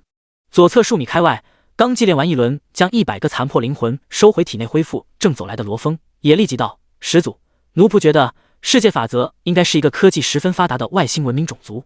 老王曾是哥布林族群的王，原来生存的世界大概和当初二转隐藏任务里满是牛头人族群的艾泽斯大陆一样，都属于原始部落。对他来说，世界法则就是天神。而罗峰虽然出生于转职者时代，但图书馆里有历史书，也大致了解世界法则降临之前的古代人类社会。那时候的人类是一个科技文明，科技程度大抵和凌天穿越前的地球相差无几，刚发展到外太空，建立了太空舱，对外星有了一定程度的认知。所以他认为世界法则就是某个强大的外星文明。两人都以自身的知识以及所能想象的极限，对世界法则做了自己的猜测和判断。包括凌天自己能够想到的也就和罗峰差不多。但一个外星文明先进到何种程度，才能破开一颗颗星球之间的空间裂缝，又以天神的形式掌控无数颗星球上的原始生命族群，还赋予人类各种强大的职业能力，这真的是一个未知的种族能够做到的。他抹杀人类的科技，强行转变人类的文明形态，创造出一个转职者世界，目的又是什么？凌天想象不出来，也没必要去深究这些暂时注定无解的问题。吃完了手中肉干，凌天从随身空间取出一瓶水喝了一口，查看了下工会任务界面，站起身道：“时间快到了，罗哥、老王，做好战斗准备。虽然出去遭遇樱花国的人概率很低，但也不能不防。”“是，师祖。”“是，师祖。”老王立即从地上爬起来，顺手提起巨型狼牙棒。罗峰也在同时荡出周身一股股黑色死气，相对罗峰来说确实非常尴尬。由于前段时间都在刷工会星级任务，里面的一星任务怪不爆装备也没有经验，导致他的等级还是原始的1级。仅有的2个技能，其中一个灵魂祭炼，由于深仇大恨，一直反复祭炼修补100个灵魂，没让其炼化成死灵，自然无法驱使作战。而另一个王者领域技能又是群体加持状态，让领域内的亡灵生物击伤敌人时，有一定概率直接转化为死灵仆从。关键是3人现在都是光杆司令，之前残存下来的最后10几只蜥蜴人仆从和几个樱花国间谍全部投入到光幕实验中，等于说罗峰的2个技能都没用，自身战斗力为0。但没办法，目前凌天麾下就剩下这2个高级亡灵生物，哪怕让罗峰释放领域给老王加状态，或者散发黑雾遮挡下敌人的视线也是好的，总比待在召唤空间替他承受伤害毙命的强。嗡！凌天伸手显化出死神之镰，与此同时身体快速化成一片虚影。这不是死神之镰的死神状态效果，而是暗影幽魂隐身技能。撕拉！在凌天意念下，前方一道空间裂缝急速破开。早在进入召唤空间当天恢复一些精神力后，他就尝试打开召唤空间的空间裂缝出入口，结果没有任何悬念，即便身处召唤空间之内，他也能顺利开启出入的裂缝口。注视着眼前的工会任务界面，等待了片刻，凌天飘飞没入裂缝。裂缝之外所处的位置依旧是那片森林边缘，天色也仍然处于深夜时分。在森林上空，同样围绕盘旋着密密麻麻不计其数的遮天阴影。几乎就在凌天刚刚飘出裂缝，天空中的片片阴影就当即旋转俯冲而下。不知是铁翅按魔怪的本能特殊感知，还是世界法则赋予的工会任务规则，能够屏蔽视线和高级强者感应的暗影幽魂隐身技能对这些怪物毫无作用。当然，在8天前的一路追赶逃亡途中，凌天也尝试过隐身飞行，知晓无效，对此没感到丝毫意外。再则，他提前隐身出来也不是为了躲避这些任务怪。离开8天，即将重回东海，工会任务所在的一星无法传送好友消息。在这种情况下，天知道市区现在变成了什么样子，会不会还有樱花国的人？最重要的是，有少数一星和外面的人类世界会存在时间流速不对等的坑爹现象，比如当初的牛头人星球，太阳移动了一点点位置，外面的人类世界却过去了10几天，而工会任务时间又是以一星来计算。如果这颗铁翅按魔族的星球像牛头人星球那样还好说，但假如相反呢？里面的8天等于外面的几个小时甚至几十分钟呢？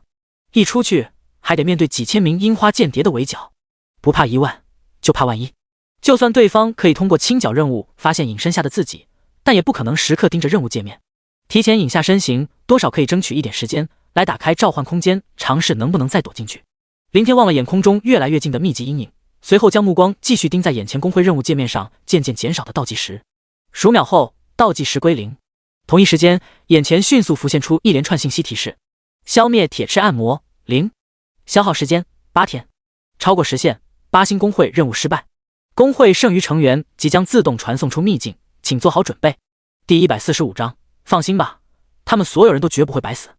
在信息提示出现的下一刹那，林天本就如同幽灵形态的虚影躯体，瞬间更深层次的消散分解，整个视线同时陷入一片漆黑中。待恢复了视觉，眼前出现的景象当即让他心脏狂跳。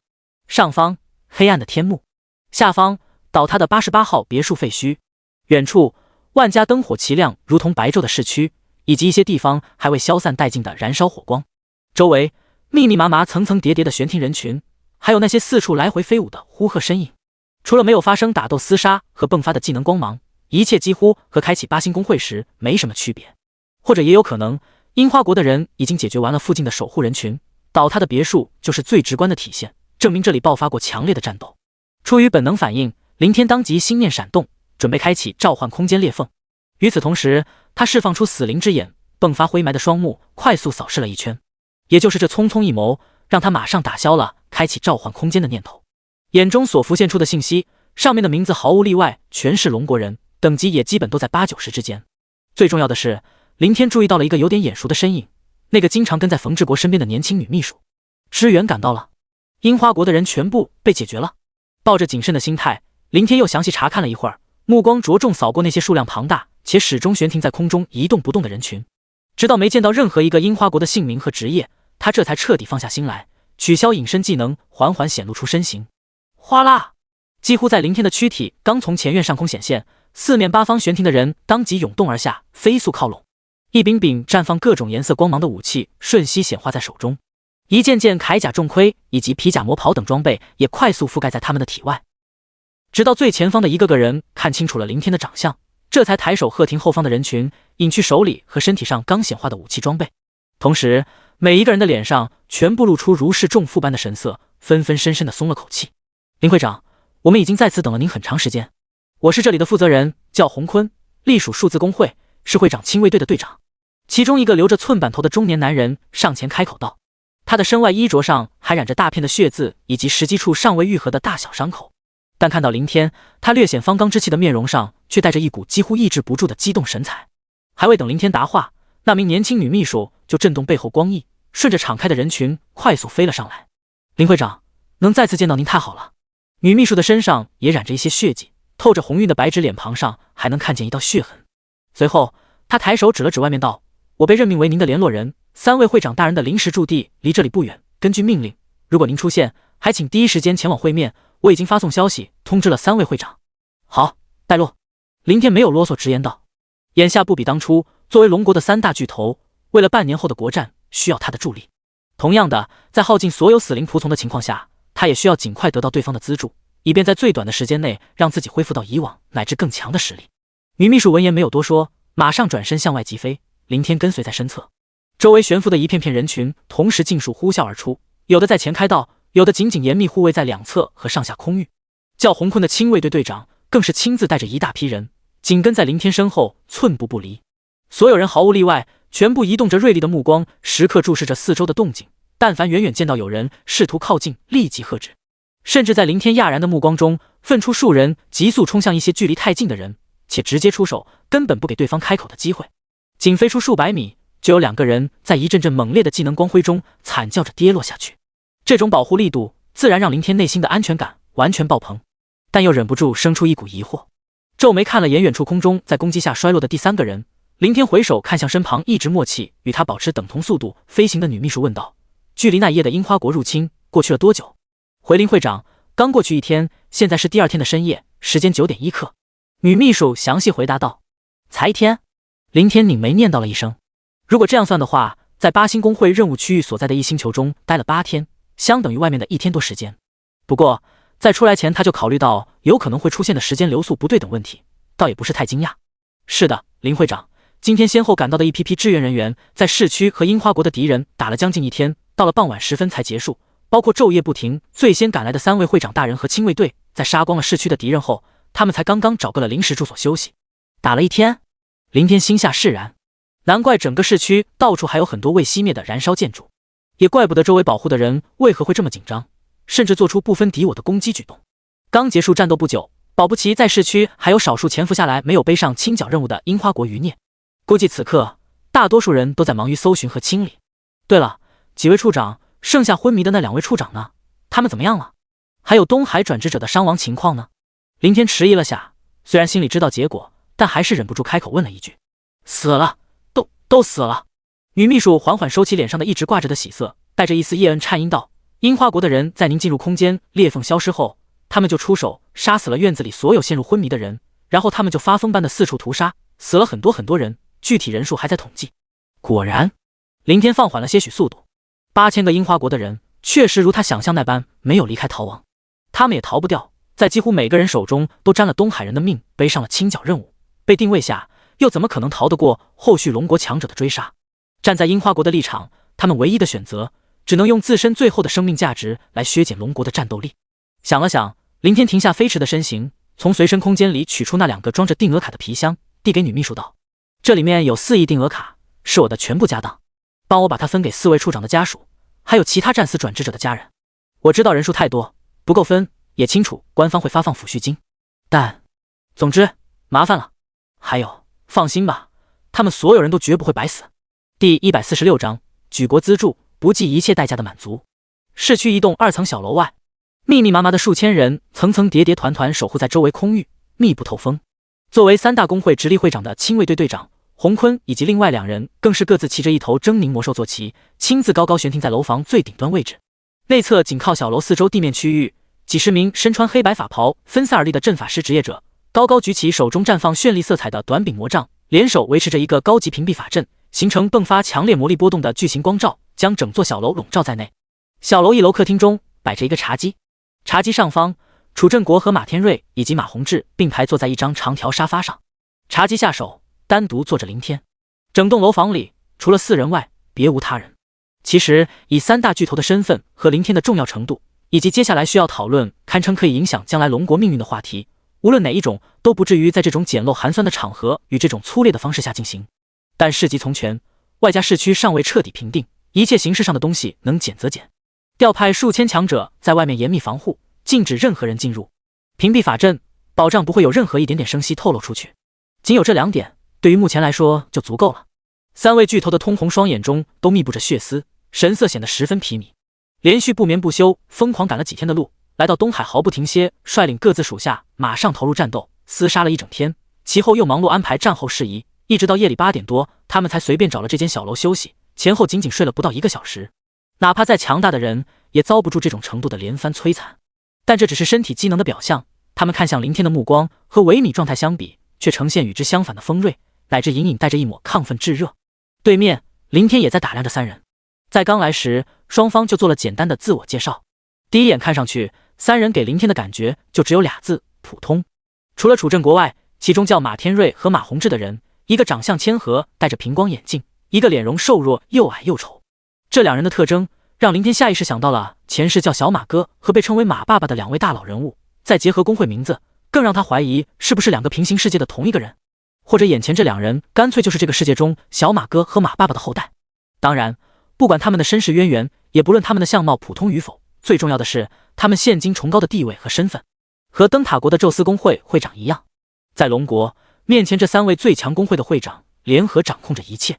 3大公会之下，依附着许许多多大大小小的其他公会，形成3大势力，主宰龙国事务，包括官方部门也都为他们服务。如果用通俗点的意思来讲，3人就等同于前世龙国的最高首长，只要他们点头，获得龙国资助，快速恢复势力，将不会有任何阻碍。3位会长大人，在商讨关于我的问题前，我想先询问一个问题。林天首先打破气氛，开口说道：“林会长，请讲。”坐在中间位置的楚振国立马抬手示意，言语间没有丝毫身份上的倨傲和架子。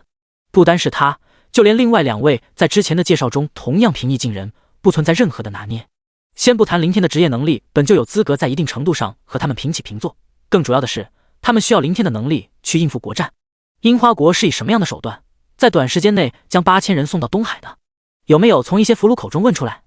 或者有没有通过樱花国内的我国情报人员查出些眉目？这是林天迫切想要知道的问题，同时也影响到接下来一段时间他能不能放开手脚，无所顾忌的去发展提升实力。3人闻言对视一眼，凝滞了下，最后还是楚振国皱眉回答道：“市区的敌人全都是死士，我们今天本来想活捉一些人，但被击成重伤后，他们就纷纷全部自杀死亡，还有很多敌人在耗尽精神力时就提前抹了脖子，没能留下一个活口俘虏。樱花国那边对这个事情也保密极严，可能只有少数高层知道，加上时间太短，我们的潜伏情报人员暂时没打探到任何有关这方面的消息。不过，林会长，左侧的马天瑞接话道，我们虽然没有查到确切信息，但大致也能猜到一些缘由。哦，是什么？一般情况下，把樱花国本土几千人凭空送到另一个国家，这是根本不可能的。我们龙国以及世界上没有任何一个国家可以办到，但既然樱花国做到了，那就只有一个可能。右侧的马宏志习惯性的扶了扶眼镜，望着林天继续道，林会长，你可以想象一下，樱花国和龙国以及世界上的所有国家相比，有什么是他们拥有，而我们却暂时没有的东西？实心公会。林天了然的点了点头，心下也没感到太多意外。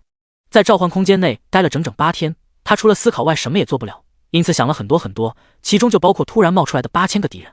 思来想去，唯一的可能性就只有樱花国利用实心公会某个新出现的功能。这个功能大概类似于一种大型群体传送能力，可以将几千个人传送到这个世界上指定的某个区域。和实心公会晋级任务需要倾注全国之力的难度比起来，拥有这种强悍功能并不奇怪。林天专门询问，主要是想证实一下。不错，林会长，你应该想到了，樱花国可能是使用了实心公会新开启的某种传送功能，但林会长请放心，根据我们推测，世界法则肯定会对这种完全能够扰乱秩序的传送功能做出限制，比如使用次数，或者代价非常大，并不能连续使用。楚正国十分笃定说道，随即又马上补充道，退一步说，就算樱花国可以连续把人传送过来，想对你继续下手，在目前几乎全国高级强者都在向东海市汇聚的情况下，他们根本不可能对你造成一丝一毫威胁，保证让他们来多少死多少。我知道了。林天没在意楚正国口中的威胁，他多此一问本就不是担心自己的安全，而是考虑到对今后实力发展提升的影响多寡。收起思绪，林天抬头望着眼前3人，道：好了，3位会长大人，下面我们可以谈谈上次楚会长说的资助问题。是的，林会长，我们决定倾注全国力量来帮助你提升等级，还有高品质装备，甚至你想要的一切资源，任何东西，只要你提出来，我们都会不择手段不计代价的去满足。我们的目的你也应该清楚，更相信你会同意。楚正国立即严肃地开口道。顿了顿，他又继续道，现在的形势容不得我们去像以往那样打些上层人之间的腔调，说些模棱两可的试探，让你自己去揣测。有什么话我就直接说。愚公，你是我们龙国人，在有能力的前提下，你不会坐视自己的国家在国战中国破家亡，无数人惨死。于私，你连遭樱花国数次追杀，差点丧命，报复反击是人之常情。所以我们并不担心你在接受举国资助成长强大起来后会倍加弃国，但在此之前，我们首先需要了解一下你的能力情况。比如最重要的一点，你能不能继续召唤数量庞大的亡灵生物？其中有没有什么限制？如果有限制，能不能有解决的办法？第147章，灭其国，夷其族。茶几前，林天放在沙发扶手上的手指下意识快速点动着，微皱着眉头。对于楚正国的这个问题，实际上他待在召唤空间期间就预料到了。毕竟想让对方倾注整个龙国的资源来帮助你，人家肯定需要掌握你的能力上限，但这又涉及到了他的底牌。目前为止，他总共就2个主要底牌手段，其一就是楚正国提到的这个死灵仆从的发展模式，其二，死灵仆从抗伤害的无敌被动。而第一个是他绝大部分的战斗力来源，几乎占据9成9的程度，剩下的就只有自身的技能和2名高级亡灵生物。更重要的是，死灵仆从的数量多寡还直接关系到第2个无敌底牌的持续时间。倘若泄露出去，被敌人得知，敌人完全可以从源头上掐断他战斗力上的补充，比如封堵住怪区，防止他继续转化死灵仆从。假如出现这种情况，他只能去刷工会任务来发展死灵仆从。可问题是，8星工会任务里都是飞行怪，不发展出至少数百万上千万的飞行死灵仆从，根本刷不了。所以这2点完全就是环环相扣且自相矛盾。林会长请放心，即便召唤亡灵生物存在很大的限制，甚至无法再进行召唤，你剩余的500多万亡灵生物也是一大助力，我们承诺的举国资助不会改变。马天瑞见林天一直沉默不语，忍不住出声道：哦。林天抬头看了对方一眼，很显然马天瑞和刚刚开口询问的楚正国以及马宏志都认为他的死灵仆从是召唤出来的。当初为了借官方之手彻底铲除东南联盟，他把赵华强等5人扔到官方大厦时，附带了一个没死的樱花国间谍。那时他已经背上了清剿任务，这个间谍知道自己的信息，可能通过不择手段严刑审讯，3人从这个间谍口中得到了自己的职业、技能以及天赋等一系列信息。但同样的，肯定不清楚天赋的详细效果，因而三人大概误以为自己是使用天赋效果来召唤出的庞大死灵仆从军团，这很符合亡灵法师这个职业。说到底，亡灵法师主要是依靠召唤亡灵生物作战，大多数技能都是召唤类型，天赋应该也不例外。马会长，我的500多万亡灵生物已经全部死亡殆尽。林天开口道。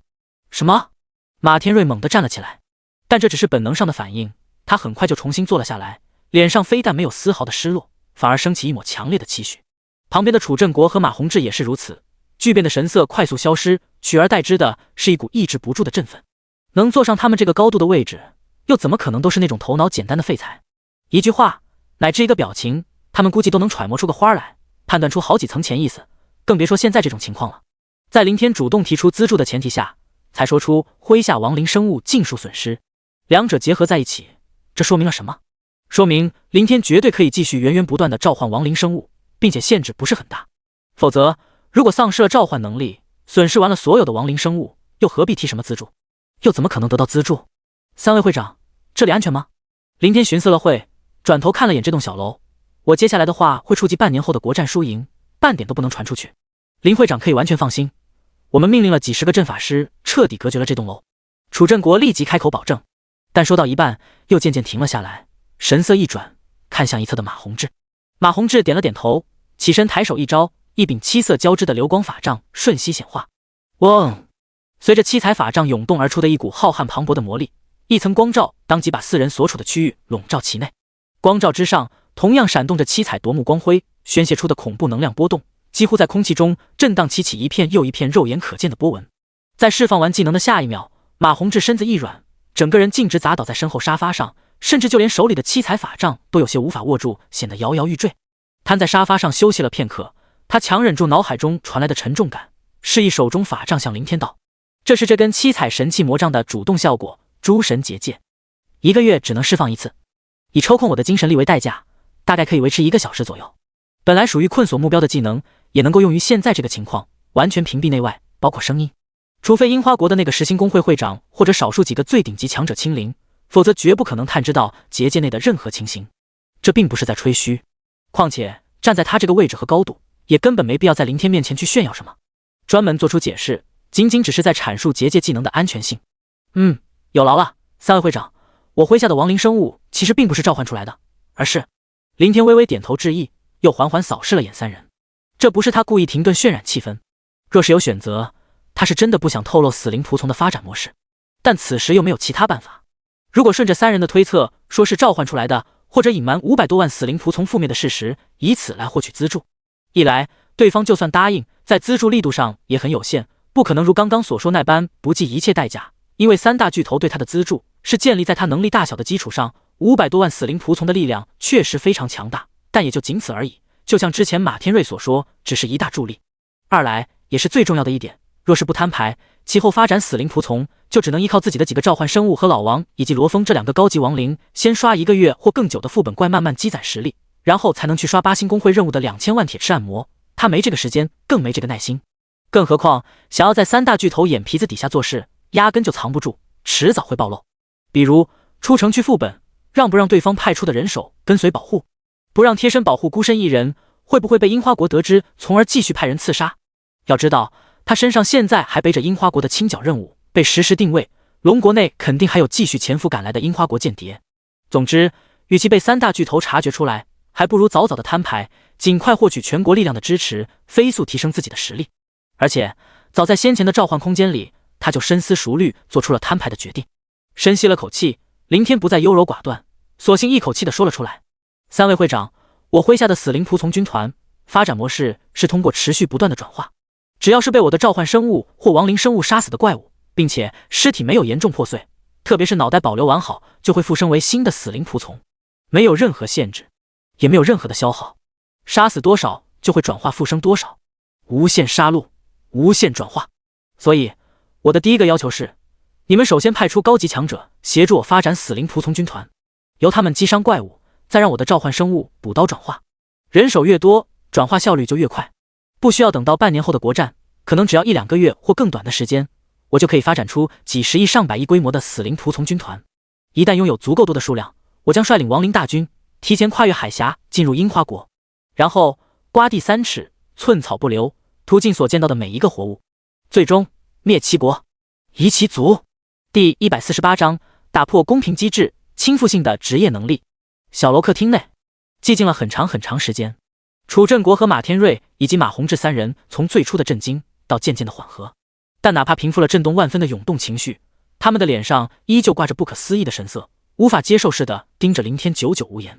当初通过东海的下属禀报，得知一个叫天灾军团工会的黑袍人会长，也就是后来浮出水面的林天，召唤出上千万亡灵生物对陈氏工会强行开战，最后以损失近半的代价屠尽10几万陈氏工会成员，已经够让他们心惊到难以置信的地步。以一人之力荡灭10几万转职者，这简直史无前例，闻所未闻。不过那时候远远没有此刻带给他们的冲击感强烈。根据他们的判断，林天的召唤能力限制势必会非常大，代价也肯定极其恐怖。毕竟自世界法则降临以来，虽然在很多地方都没有做到绝对的公平公正，有许多漏洞可循。当然了，也有可能是世界法则压根就不在意规则上的 bug， 或者说对人类持着一种漠不关心的冷淡态度。但不管怎么样，世界法阵在赋予人类的职业能力上，还从未出现过某些严重破坏转职者之间公平性的逆天类型。像林天这种召唤能够召唤上千万亡灵生物的职业，其实已属严重打破了公平机制，若是再不加以限制，根本就不可能。然而此时听到林天的话，几乎让他们的脑袋瞬间陷入持续一段很长时间的宕机空白中。没有限制，没有消耗，杀死怪物就能够将其复生，无限杀戮，无限转化，这哪里是什么打破转职者间的公平规则，完全就属于彻彻底底的倾覆。像这样无休止的转化下去，发展出无穷无尽的亡灵生物军团，谁还是他的对手？别说某一个或一群转职者，哪怕是一国力量，甚至是全世界所有国家的转职者，全部加起来都只有覆灭的份。在这颗星球上，人类的数量再多也有限，就算加上生活职业和那些18岁以下未转职的学生以及刚出生的婴儿，总计也就几十亿人。而怪物，每一个怪区和副本刷新点的空间通道里面，都是一整个怪物世界，或者叫一整颗的怪物星球。还有数量繁多的工会晋级任务区域，同样如此。并且这些被世界法则称之为秘境的工会任务世界，绝大多数都不重复。也就是说，很多工会接到的晋级任务所面对的怪物世界都属于刚刚诞生的，相当于世界法则一直都在没有停歇的殖民一颗颗全新的生命星球，掌控后将其作为人类各个工会任务晋级之用。也因此，可供林天发展亡灵生物的怪物星球，完全就是取之不尽，用之不竭。假如给他安心转化的时间，发展出的亡灵生物就不能用多少只来衡量了，而是多少颗星球的亡灵生物。下手位置，林天端起面前茶几桌面的茶水，慢悠悠地品着，没去打扰眼前3大巨头的愣神。他所说出来的信息对3人的情绪冲击太大，肯定需要一点时间来消化缓和。至于摊牌后对方知晓了自己死灵仆从的发展模式，会不会给自己造成什么危险，这个林天并不担心。若是放在以往，得知自己的职业能力，3大巨头为了各自势力的利益，绝对会进行一场对自己拉拢的疯狂角逐。为此，甚至有可能不惜相互开战，因为按照自己职业的发展潜力，加入谁的工会，谁的势力就会瞬间直线飙升，横压其他2大工会，快速成长为像灯塔国的宙斯工会那般，站在龙国金字塔的最顶端，以唯一的一个工会掌控整个龙国。而在这场为争夺自己的角逐中，失败的另外2个工会也肯定会秉承一个万年不变的原则，得不到的就毁掉。可以想象其后自己会面临怎样的情景，遭遇其他2大工会的追杀几乎成了必然。但眼下国战即将开启，数字工会的晋级失败又让龙国元气大伤。在这种情况下，林天压根不需要考虑3大工会的拉拢以及拉拢失败后所要面对的危机。任何国家，任何民族面临国破衰落和民族危亡的外患入侵威胁，都会自发众志成城的团结起来，拧成一根绳。当年首次国战被樱花国破了国门，损失惨重后，龙国如此。10年前的国战被团结发展成长起来的龙国破了国门，杀进国内后，樱花国也是如此。10年后的现在，龙国再次将要面对首次国战时的局面，甚至要远远更为严重无数倍。一旦国战开启，被樱花国冲进国内大肆屠戮，必将导致数个亿乃至龙国大半人口的消亡。在这个大背景下，作为龙国的最强势力，身为龙国的最高掌权者，3大巨头怎会去自相残杀？他们又怎么敢无视外患再去窝里斗？第149章，狠辣无情，迫不得已的手段。寂静的小楼客厅，直至过了良久，才缓缓恢复一丝动静。3大巨头微微坐直了身体，脸庞上纷纷透着一抹浓郁的凝重。就连精神力亏空的马宏志也不例外，或者说他已经顾不上脑袋里传来的虚弱感，强迫让自己挺起了腰杆。林会长，楚振国慎重地盯着林天，哪怕内外有2层屏蔽技能防护，他在本能下还是刻意压低了些许音量。关于你的亡灵死灵仆从发展模式，除了我们3人，还有没有外人知道？或者有没有人看到了你发展死灵仆从的过程？不错，林会长，如果有，还请你务必说出来，包括你怀疑的目标。马宏志接口道。林会长，这事干系太大，就像你说的，涉及到国战输赢，绝不能泄露出去半分。你只需要说出名字，或者描述一些时间地点等情形，剩下的就交给我们去查。除我们外，所有知道的人必须尽快灭口，宁可错杀不放一人，铲除一切有可能的后患，哪怕让一部分下属背上清剿任务而死，也在所不惜。马天瑞也十分严肃地开口。说完，他似乎生怕林天不明白其中道理，又立马详细解释道：林会长，这不是我们狠辣无情，而是涉及到龙国的安危，不得不做出的手段。你试想一下，假如你的死灵仆从发展模式泄露出去，被樱花国得知，你觉得他们会怎么做？如果给予你安稳的发展时间，正如你之前说的，不需要等到国战1-2个月就可以发展出灭绝樱花国的力量。所以樱花国一旦得到这个情报，他们绝对会倾注全国转职者齐出，第一时间跨海举国入侵，提前和我们决战。若是没有你的出现，这其实是我们最想看到的。林会长，和你说句实话，在没得到你的消息前，实际上我和老楚以及马会长已经在计划准备率领我国绝大部分转职者近期跨海杀进樱花国，孤注一掷，提前和他们开战，不给他们利用实心工会 buff 加成的发展时间。至于再次汇聚全国力量开启一次实心任务，一来时间不够，二来伤亡肯定会很严重，就算成功完成实心任务，存活下来的人手也无法对抗发展起来的樱花国。只有提前决战，才能尽量抹杀掉他们的有生战斗力量，为之后的国战解围，尽可能的让我国少死一些人。但林会长，你的职业能力让国战形势发生了逆转，我们不必牺牲全国绝大部分转职者的命去和樱花国硬拼，反而要极力避免他们提前和我们开战，至少需要1-2个月的安稳时间，让你的死灵仆从军团发展壮大起来。在这个时间之内，绝不能让樱花国探查到一丝一毫关于你的发展模式情报。为了大局，为了让更多的国人存活下来，暗中灭杀掉少数有可能知情的人，实在是无奈之举，也绝对值得这么做。不得不说，能够坐上3大工会会长的职务，一手掌控龙国，都不会是简单的角色。3大巨头甚至都连眼神都没有交流，瞬间就默契地想到了这一点。而且处在他们的位置上，所考虑的显然是全局，并非区个别人的生死。城外35级深渊谷地副本管理员，名字不清楚，长相黝黑，性格沉默寡言。25级飓风峡谷副本管理员，昵称叫风三娘的中年女人。还有，林天没有深想，直接就说出了2个目标。犹豫了下，他还是继续道，还有15级幽暗地穴副本管理员，昵称叫光头强。其实就算3大巨头不说，他也会主动提出来。待在召唤空间里的那几天时间，他基本对所有的细节问题都梳理了一遍。刚刚马天瑞所说的泄密问题，更是他思虑的重中之重。整个东海有概率知道他发展死灵仆从模式的人，也就曾经刷过3个副本中的管理员。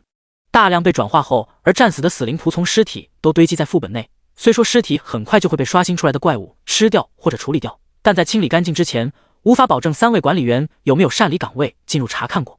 事实上，就算看见也无大碍，反正都是些残破的尸体，干枯衰败的残尸也很契合亡灵法师的技能效果。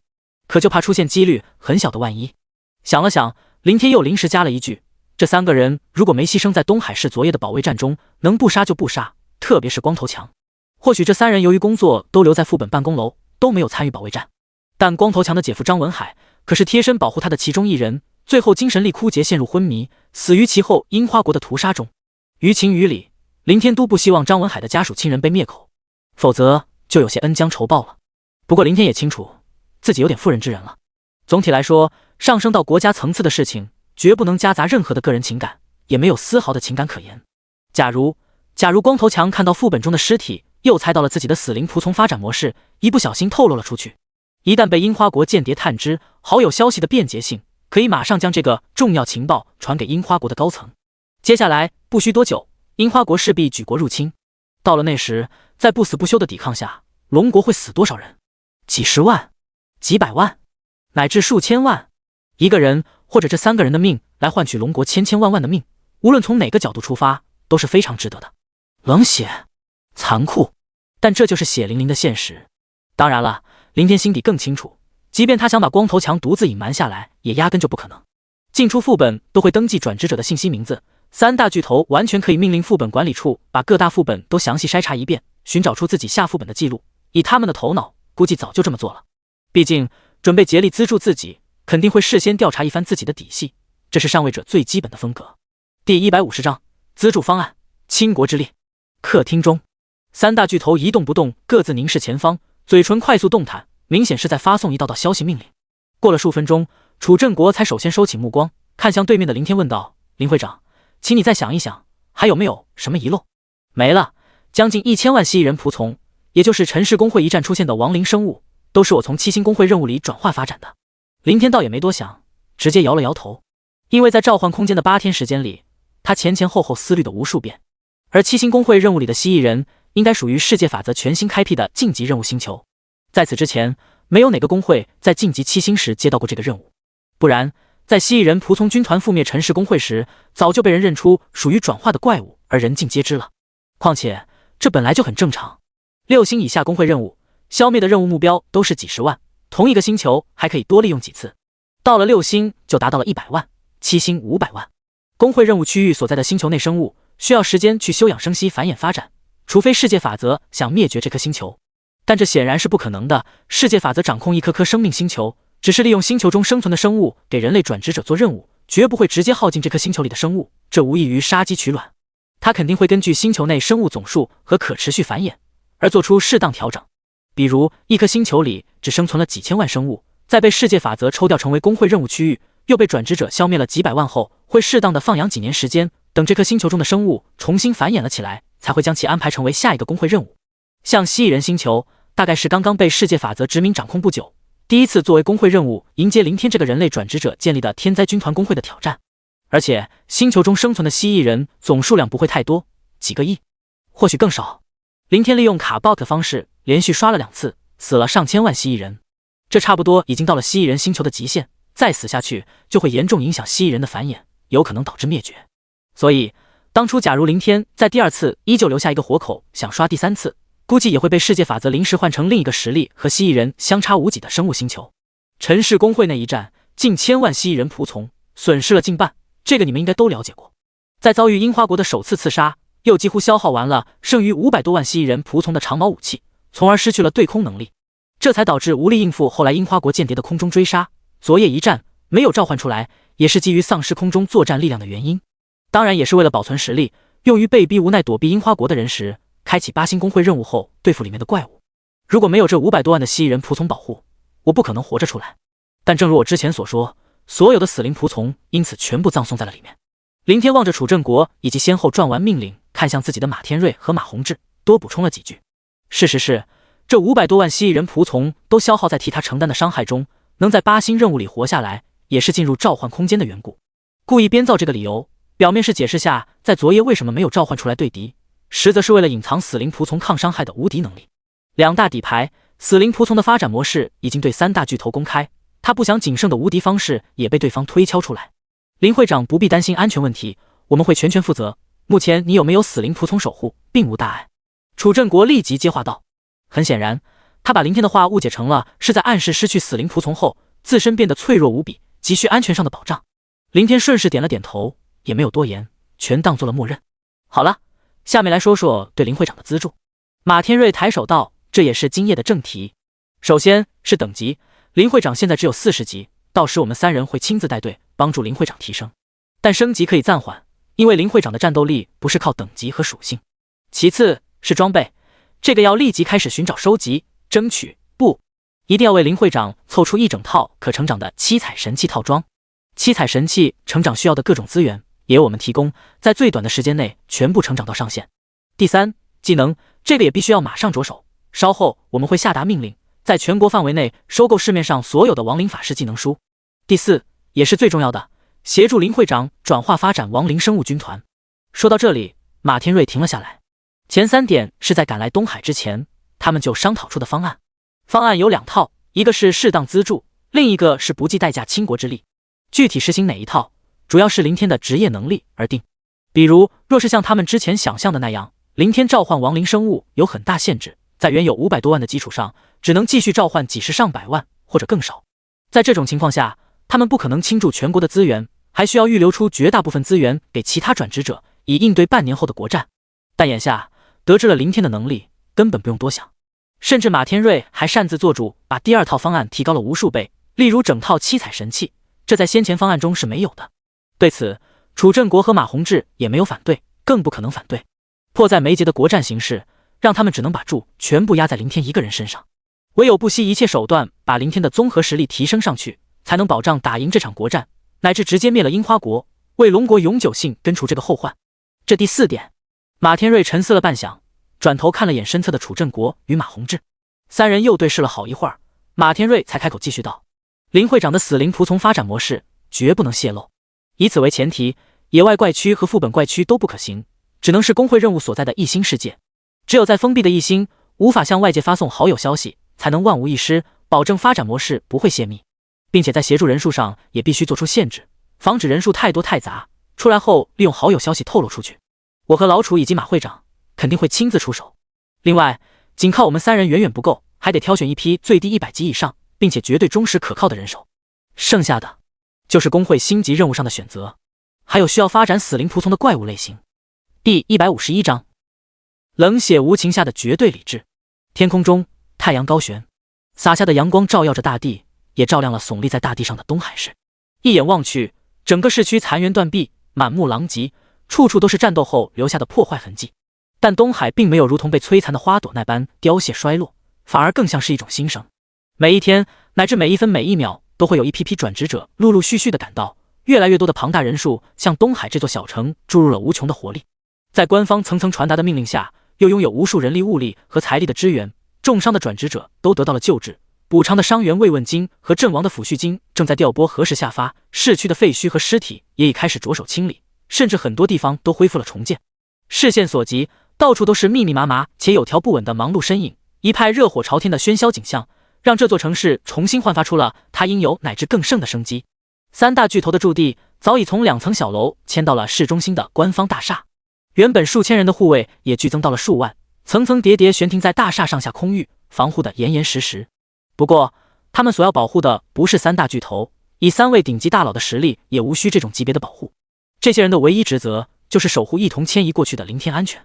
官方大厦前设置了层层关卡，在每一层楼出入口也都安排了大量的检查站，没有特许，并且不展示职业信息，任何人不得擅自进出，没有经过3大巨头的共同许可，任何人更不得靠近林天100米范围。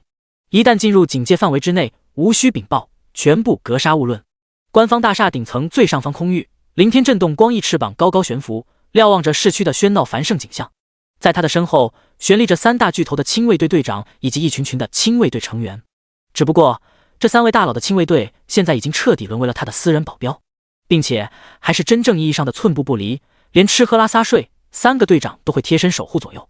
就像眼下，哪怕林天只是出来透一透气，就搞得一群亲卫队紧张不已，甚至为此特意抽调了几千人封死了头顶以及4面空域，只在面向市区的方向留下一小片缝隙供林天赏景。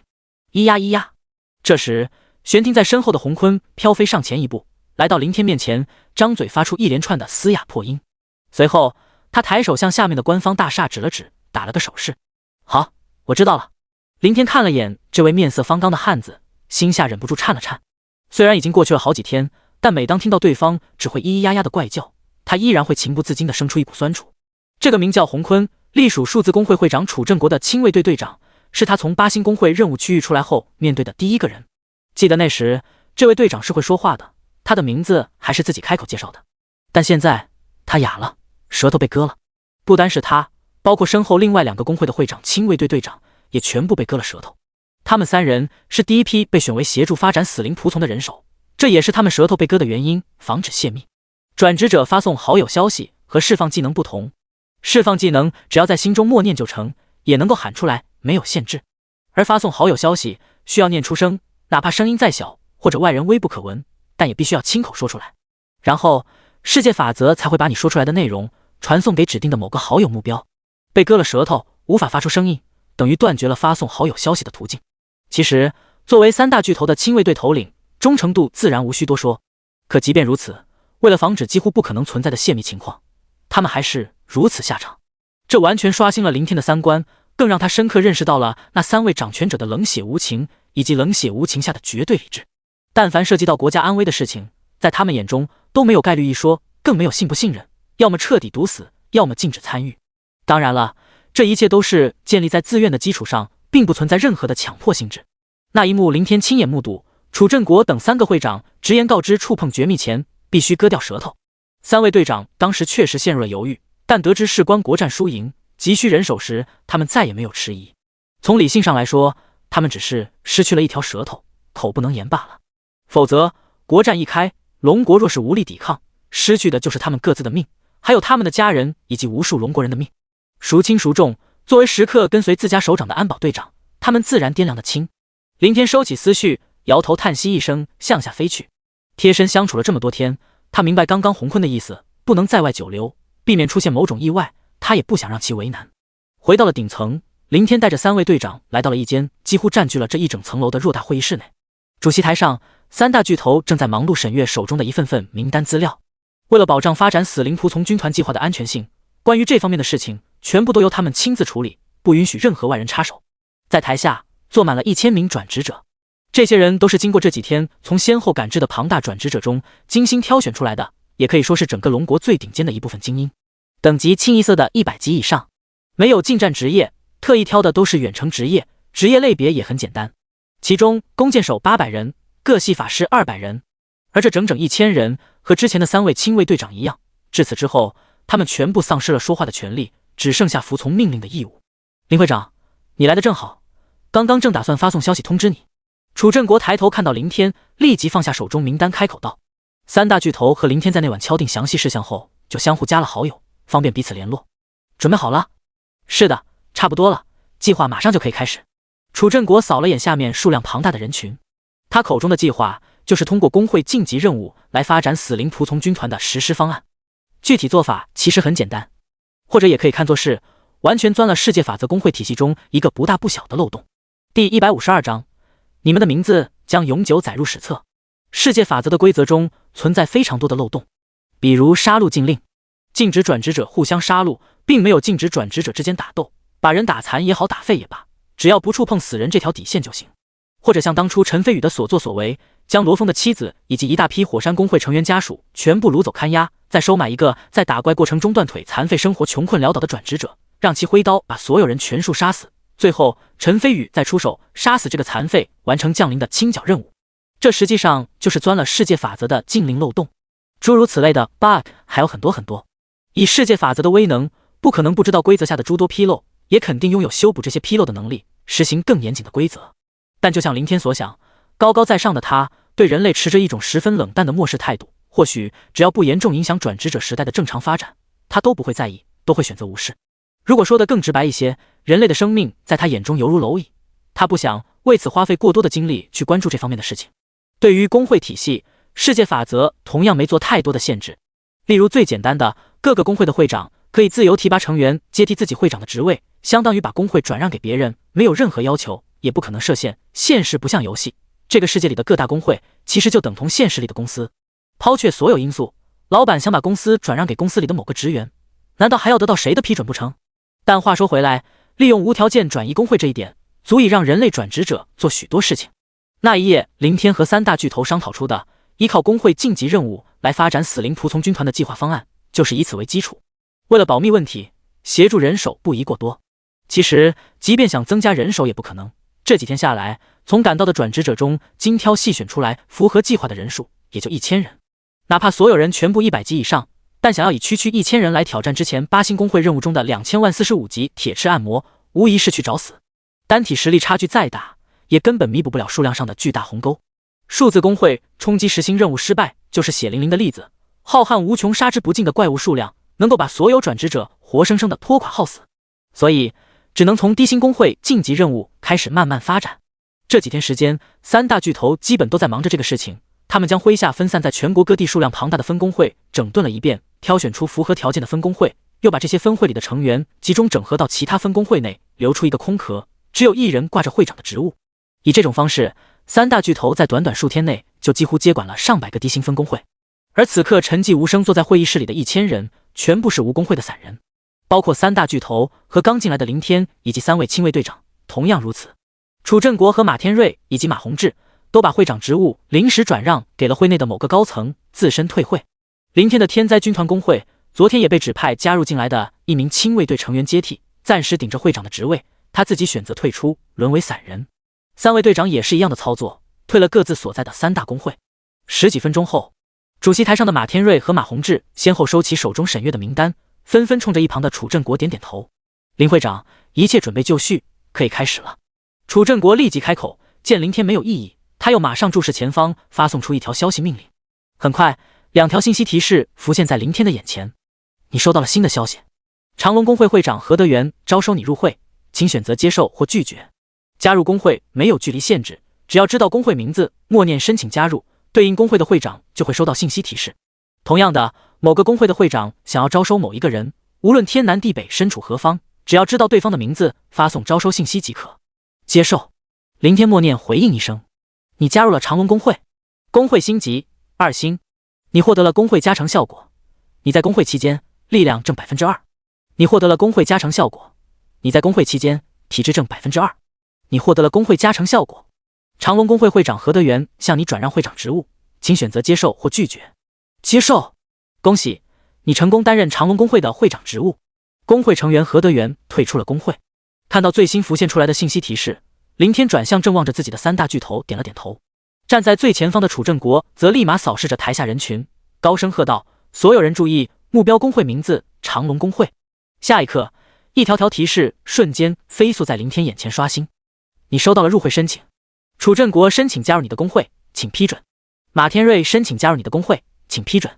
马宏志申请加入你的工会，请批准。洪坤申请加入你的工会，请批准。于天乐申请加入你的工会，请批准。浮现出的申请提示数量不多不少，加上3大巨头和3位亲卫队长，总计1006人。被割了舌头无法发出声音，不会影响到在心中默念申请加入工会，只是断绝了发送好友消息的途径。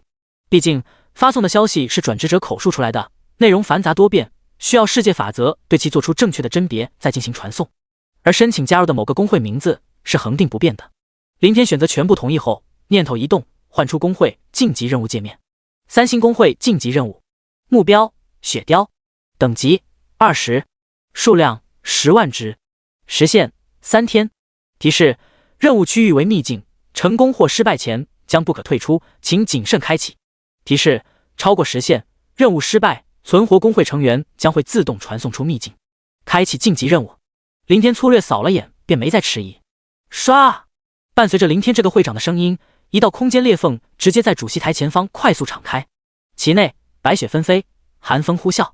3星工会任务，林天刷过一次，所不同的是怪物的类型以及不似当初那般孤零零的一人。林天首先踏入裂缝，其后3大巨头紧紧跟随，但位于最后的马天瑞在进入前又停顿了下。他转身望着后面3名亲卫队长以及齐刷刷起身正走来的1000名下属，消瘦的脸庞上浮现出一抹作为上位者的天生威严和冷然。我再强调一次，一旦进入任务区域，就意味着触碰到绝密的所有人在数月时间内不得离开大厦最顶层半步。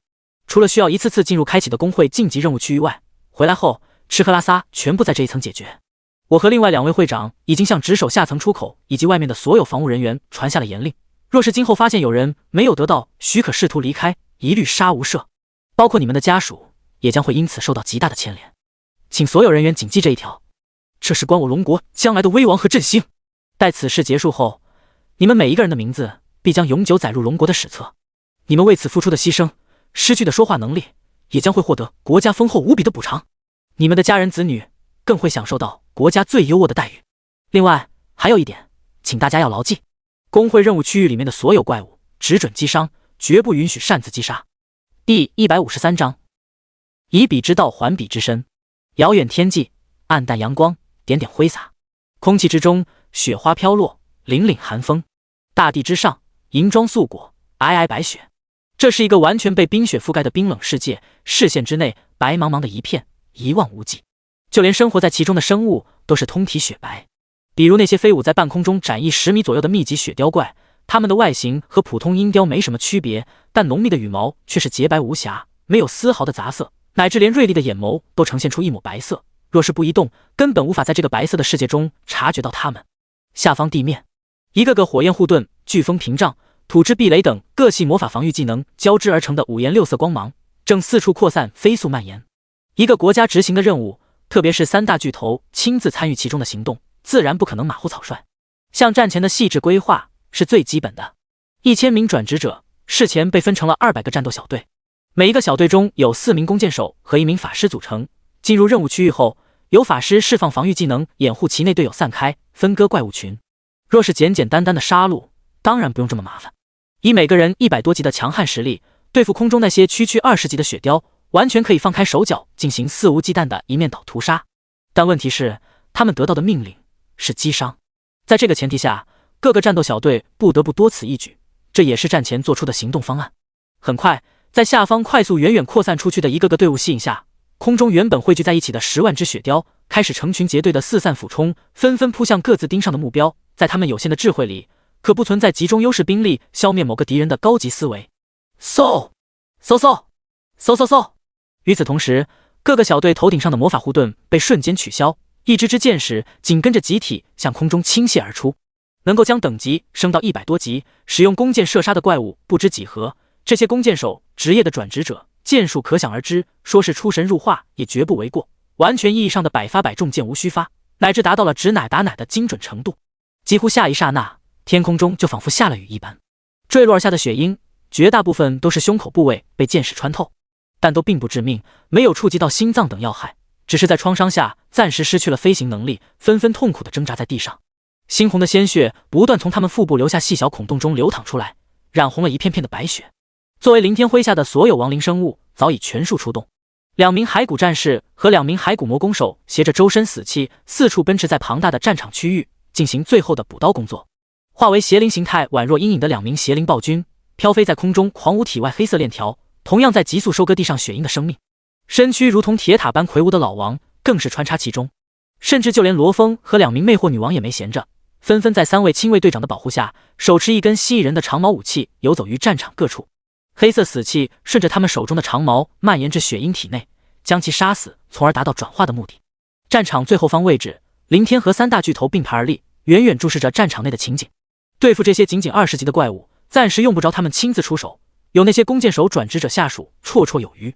过了没多久，一只只被补刀杀死的雪鹰开始震动干枯衰败的翅膀，纷纷腾空而起，并且在林天宇脑海中传出的命令下，快速向这边汇聚，悬停在上方的空中，数量越来越多。他们体内滋生出的黑色死气渐渐覆盖在苍白的破败躯体外，在这片白茫茫的世界中，宛若一片片乌云般极其醒目。见到这一幕，本来脸上还带着些许忐忑的3大巨头立马集体松弛了下来。虽然3人不认为凌天敢在这种时刻谎言欺骗，但事关太大，终归有点不放心。或者会不会存在夸大其词？眼下亲眼所见，算是让他们彻底消除了最后的一点点疑虑，平复掉了心中的那点不安，抽出精力放在空中那边黑云上。紧接着便让3人纷纷升起一股几乎抑制不住的惊叹。林会长，不得不说，你的这种能力真的非常神奇。确实，这种能力实在是太强大了。假以时日，别说灭绝樱花国，就是横扫全世界都不是什么问题。幸好林会长生在我龙国，不然若是在其他国家，简直不敢想象。是啊，如果蛰伏发展，再一朝现世，只怕我国会因此灭。3大巨头微微摇头，面色十分复杂，有庆幸，有欣慰，有担忧，也有深沉的恐惧，还有一抹微不可察的贪婪，但更多的还是一股深深的无奈。假如没有樱花国的国战威胁，身为掌权者，他们势必会不惜代价将凌天收为麾下，将其完全掌控为己所用。到时有凌天发展出的无穷无尽的死灵仆从军团，不但能够瞬间主宰龙国，甚至可以一统整个世界，成为全世界的主宰者。这对于任何一个上位者来说，都是一种致命的诱惑。但迫在眉睫国战形势，让他们根本不敢动这个心思。倘若控制失败，遭致凌天反感离开龙国，龙国在国战中战败，被樱花国冲进国内屠戮一番，这还是最好的情况。若是双方彻底闹翻，导致敌对，又被凌天逃离远走他国，一旦将麾下死灵仆从军团发展起来，回国复仇，本就在国战中伤亡极为惨重的龙国，将无任何幸存下来的可能，国灭几乎成了必然。谁能承担这个责任？谁又敢背上致使国灭罪魁祸首的千古骂名？仅仅想一想，就让3人心下颤悚不已。就如同古代时那些皇朝的皇帝，越是身处这个位置，就越会在意后世对自己的评价和所谓的后世名声。这一点，普通小老百姓无法理解，因为他们要忙于生计，都在为物质上的需求而奔波。而那些物质得到完全满足的掌权者，追求的精神上的需求和寄托，竟敢违抗命令！我一再强调不准击杀。这时，重新把注意力转向战场的马天瑞，看到一些区域内死于箭矢下的血鹰，眉头当即皱了皱。一侧的楚振国和马宏志更是忍不住沉了下脸色。没事儿，少数死伤在所难免。林天抬手阻止了下正想传达命令的马天瑞，让一群100多级的转职者去对付20级的怪物，关键是不能击杀，确实太过于强人所难了。哪怕那些弓箭手没有使用任何技能，射出去的仅仅只是普通箭矢，外加都提前脱下了各自高品质装备，丧失增幅加持的属性和各种效果，以尽可能多的降低实力，但自身的基础属性还是比血鹰高了几十倍，稍有一点不慎就会秒掉目标。林天望了眼战场方向，转而继续道：10万只血鹰，损失1、2万无关大局。转化这些低级仆从，主要只是为了配合这1000人，以滚雪球的方式更快发展出更高级的死灵仆从军团。就像我们那晚商议出的计划方案，最终目标是2000万的45级铁翅按摩，反复多刷几次。如果有时间，也有那个条件，就继续冲击9星和10星工会任务。樱花国不是会利用10星工会的传送功能，在东海玩一出大变活人吗？那么，我们就来个以彼之道还彼之身，直接在樱花国的中枢京都降下亡灵天灾。第154章，我国输不起，也绝对不能输。樱花国，京都樱花大厦，一名肤色暗黑的中年男人站在最顶层的落地窗前，目光空洞地遥望着下方市区。他的相貌同样极其寻常，看不出丝毫特别之处，但面无表情的普通脸庞上却带着一抹不怒自威的神色。作为上位者，并不是天生都自带威严，更多的还是久处高位首长滔天权柄慢慢后天滋生出来的气势。窗外，在他注视下的市区内几乎了无人烟，看上去非常荒芜。哪怕此时正值中午饭点，偌大的城市里依然没有太多声息，就像是一座暮气沉沉的死城。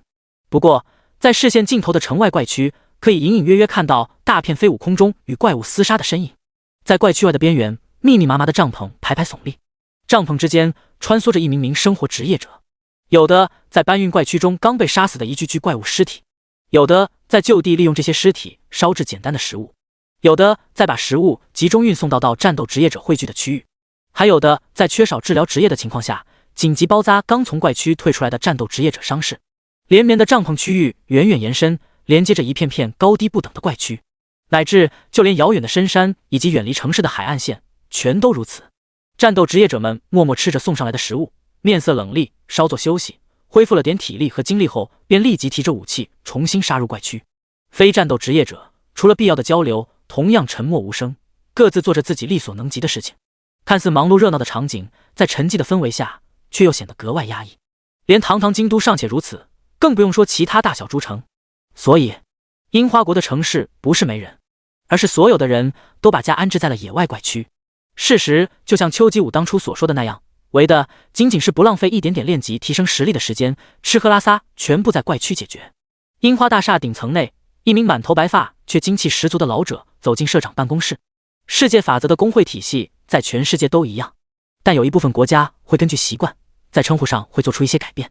比如樱花国前不久晋级10星的樱花工会，名字不变，但在会长的叫法上还延续着原始的社长称谓习俗。进入办公室的老者看到站于窗前的社长，欲言又止，最终还是默然束手退在一边，静静等待。10几分钟后，落地窗前的中年男人眼中才恢复一丝聚焦，没有回身，只是淡淡的吐出一个字，说：社长，我们还是没有打探到任何情报，龙国的防守十分严密，特别是这段时间一批批赶到的人手，庞大的数量几乎把东海市区填满，也完全把城外四面和空域覆盖。他们轮值接替，不留一丝空隙，这让我们的情报人员越来越难以潜伏进去。市中心的那座官方大厦更是他们防守的重中之重，被将近10多万人围了一圈又一圈。用龙国的话说，就像是一座铁塔，水波不进。而且里面的人至今都没有一人出来，一日3餐有专人送达，每天定时定量。送餐的人也无法进入，都是由防守成员层层向内部递送。我们唯一得到的情报，只能从餐食数量上大致判断出大厦内约有5000人左右。不过，这和以前官方大厦内的任职人员数量相当，无法具体分析出更为有效的情报。前几天，我联络了我们在东海市发展出来的所有龙国县人，包括一些身份地位较高的人，让他们想办法尝试进入大厦和打探消息。但毫无例外，全部失败。所有试图靠近大厦或者稍微透露出想要打探大厦内部情况的人都遭到抓捕严刑审讯。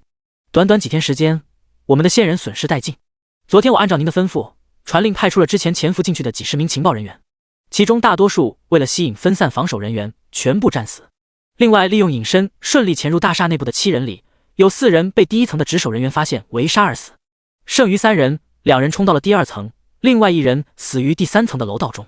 因此，社长阁下，我们已经彻底失去了对东海那座大厦的侦查能力。老者躬身十分详细的禀报道。坂田君，中年男人迟一下，开口问道：“你觉得龙国的高层和那个人在大厦里到底在做什么？”情报不足，属下没办法猜测。老者立即摇头回答道。随后他目光一冷，弯腰沉声道：“不过，社长阁下，那个人拥有可以召唤死灵大军的能力，对我国威胁太大。那夜的行动失败，在我们的预料之内，被他躲进工会任务区域，也在我们的设想之中。但他居然能够完好无损的活着出来，这远远超出了我们的预测。虽然我们没有得到任何有价值的情报，不清楚他们在大厦内在做什么，可是龙国高层对这个人的态度，滴水不漏的保护措辞，几乎可以证明他拥有继续召唤死灵大军的能力。现在距离那晚的行动已经过去了将近1个月，时间拖得越久，就越让我不安。我们绝不能这么坐以待毙下去。所以，属下建议派出一股最低10万规模的人手，进行一次试探性的进攻。假如能够冲进东海那座大厦内，杀死那个人，是最好的结果。如果不能，至少也要打探出他的虚实。社长阁下，请恕我直言，我们输了上次国战，但10年后的这一次国战，我国输不起了，也绝对不能输。第155章，龙国的隐藏目的。是啊，我们不能输。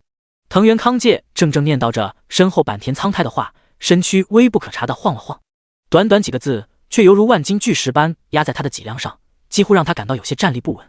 这不是孩童之间的玩闹，在输和赢的背后，代表的是数百万乃至上千万国人的生命和一个国家的兴亡。深深吸了口气，平复了下情绪，藤原康介恢复原本的淡漠沉稳道：“坂田君，你身为总会社的副社长，本不应该这么几近昏聩。不，这不是你的错。你这2天忙于那座大厦的侦查工作，没有参加昨天的高层会议。如果你参加了会议，相信以你的头脑，不会说出刚刚那个愚蠢的提议。坂田君，我想问一句，你知道现在的东海市有多少人吗？正在赶来的又有多少？”不等坂田苍太回答，藤原康介就自顾自地继续道：“是的，你只清楚很多很多，填满了东海市，覆盖了城外4面区域。但我给你一个情报总长禀报上来的较为详细的数据。截止昨天会议前，东海市总人数已经达到了将近300万，全国各个城市正在赶往东海的大约还有900多万。请注意，坂田君，这里的人数仅仅指的是等级在60级以上的战斗职业者，不包括60级以下和那些生活职业者。总共1200多万60级以上的人，这基本是龙国现存的所有高端战斗力量。坂田君，你应该清楚，我们无法再使用空间之门批量将人送到龙国，想要发起进攻，只能长途跋涉，靠飞行跨越海峡。海洋中的密集怪区最低80级，普遍90级，还有一些100多级的怪区。因此，我们只能派遣全部90级以上的人员，才能以最小的伤亡代价通过。但庞大的人数不可能不引起龙国的注意，而且龙国潜伏在我国的情报人员也不是废物，大规模的调动根本无法隐藏，可能不等我们集合的进攻人员启程，龙国的高层就会收到这方面的情报，他们肯定会提前派出大量人手在沿海一带设防堵截。综合我们跨越海峡和突破拦截到达东海的时间，大概需要半个月，或许会更久。根据我们的预测，半月后，东海市汇聚的高端战斗力量将有可能达到1000万。那么，坂田君，你提议的10万规模的试探性进攻，是让我们的勇士全部去送死吗？以区10万人，能突破龙国沿海地区的拦截吗？就算提前化整为零，从漫长的海岸线一批批潜伏进去，最后汇聚在东海市，然后呢？10万对战1000万，你觉得有半点胜算可以冲杀到市区那座大厦？藤原康介缓了口气，也没转身去看身后坂田苍太早已色变的脸庞。停顿了一会儿，他又道：“龙国高层对那个叫林天的转职者重重保护的目的有2个。第一是明面上的目的，就像你说的那样，这个人可以继续召唤死灵大军。这里面又可以单独分为2种情况，一个是能够召唤的数量不多，另一个是数量非常庞大，足以帮他们打赢国战。从龙国高层不惜调遣全国所有高端战斗力量齐聚东海市的保护措施来看，很有可能就是第2种情况。不过，这又涉及到龙国暗藏的第2个目的。”说到这里，藤原康介停了下来，没再说下去，反而特意回身盯着站在身后的坂田苍太，问道：“坂田君，假如你是龙国的高层掌权人物，又假如那个凌天无法召唤死灵军团，面对半年后必输的国战，你会怎么做？”坂田苍太微微拧了拧满是皱纹的眉头，沉思片刻，回答道：“我会率领龙国所有战斗职业者，提前跨海和我们决战。”不错。藤原康介眼中迸发出一丝锋芒，续而转身望向窗外道：“这是他们被逼无奈的办法，也是最理智的做法。在我们利用实心工会的加成效果发展壮大实力之前，和我们拼命，最大程度削减我们的战斗力量。如果我们损失了绝大部分人手，剩下的一小部分，就算可以打赢国战，杀进龙国，对龙国造成的损失也不会太大。但若是他们准备提前和我们开战，倾注上千万转职者，这么多人，仅仅通过海峡的众多高级怪区，就会造成非常严重的折损。估计等来到我国的沿海，只能剩下6-7成。所以，龙国隐藏的第二个目的，就是以那个凌天为诱饵，故意营造出他可以召唤数量庞大、可以打赢国战的死灵大军，来引诱我们倾尽所有战斗力量，提前跨海和他们决战。这样，他们就能以逸待劳，在龙国本土和我们拼个同归于尽。根据我们的情报，龙国正在调派全国大量物资向东海市运输，以供养1200多万人的生活所需。或许在国战开启前，这1200多万人都将会驻守在东海这座小城市里。有可能，这些人就是为了达成隐藏目的后和我们在龙国本土决战所做的战前准备。当然也不能排除，这股举国战斗力量仅仅只是明面上的简单目的，保护那个凌天。第156章召唤技能的第二次变异。落地窗前，坂田苍太静静听着社长的分析，眉目愈发的紧锁。半晌后，他忍不住开口道：“但社长阁下，这又回到了之前的问题，我们首先要探查清楚那个人的虚实。”是啊，如果能够查到他的真假，一切就好办了。藤原康介无奈摇头道：“坂田君，其实在你领命侦察东海那座大厦的任务时，我就没抱任何的希望。我们面对的敌人不是一个人或一个势力，而是一个地域比我们辽阔20多倍，人口也是我们10多倍的浩瀚古老国度。他们的高层不顾一切想要保守的绝密，又怎么可能让我们探查到？难道我们什么都不做吗？我国经过这段时间利用实心工会加成效果的发展，加上龙国冲击实心任务失败造成的巨大损失，此消彼长下，整体实力已经和龙国相差无几，可能还要强上一些。假如那个林天真可以召唤出打赢国战的死灵大军，只有在此时举国齐出提前开战，才能有一丝赢面，不然给了对方半年发展，我们很有可能在最后的国战中战败。”坂田苍太依旧慎重地说道。“呵呵，假如。”藤原康介笑了笑，缓缓移动目光，伸手指向窗外的市区，带着一抹感触和肃穆道：“坂田君，请抬起你的脑袋，睁大你的眼睛，看看这座城市，看看这座我国曾经辉煌繁盛的京都，再放眼去看看全国的其他城市，全部冷冷清清，荒无人烟。在10年前的国战战败后，我国就变成了这个样子，城市没了生气，国人的脸上也没了笑容。所有的人为了替他们死去的父亲、母亲、妻子、儿女以及亲属们复仇，不分昼夜的拼命在怪区升级提升实力。正是靠着所有国人心中的那份执念，才让我们在尸山血海中成功完成了实心晋级任务。实心工会提供的恐怖加成效果，可以保证我们在半年时间内整体综合实力得到飞速提升，远远超越目前的龙国，让所有国人去完成他们的复仇夙愿。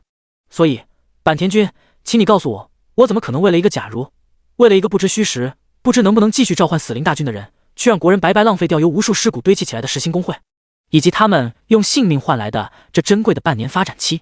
如果提前举国齐出，损失惨重，打赢后却悲哀地发现一切都只是龙国的骗局，那个凌天失去了召唤能力，那我们残存的人手怎么去打国战？还有更为重要的一点，我们的敌人除了龙国，还有北面一直对我们怀恨在心的高丽小国。高丽国的实力虽弱，不堪一击，但若是我们损失太大，难保他们不会落井下石。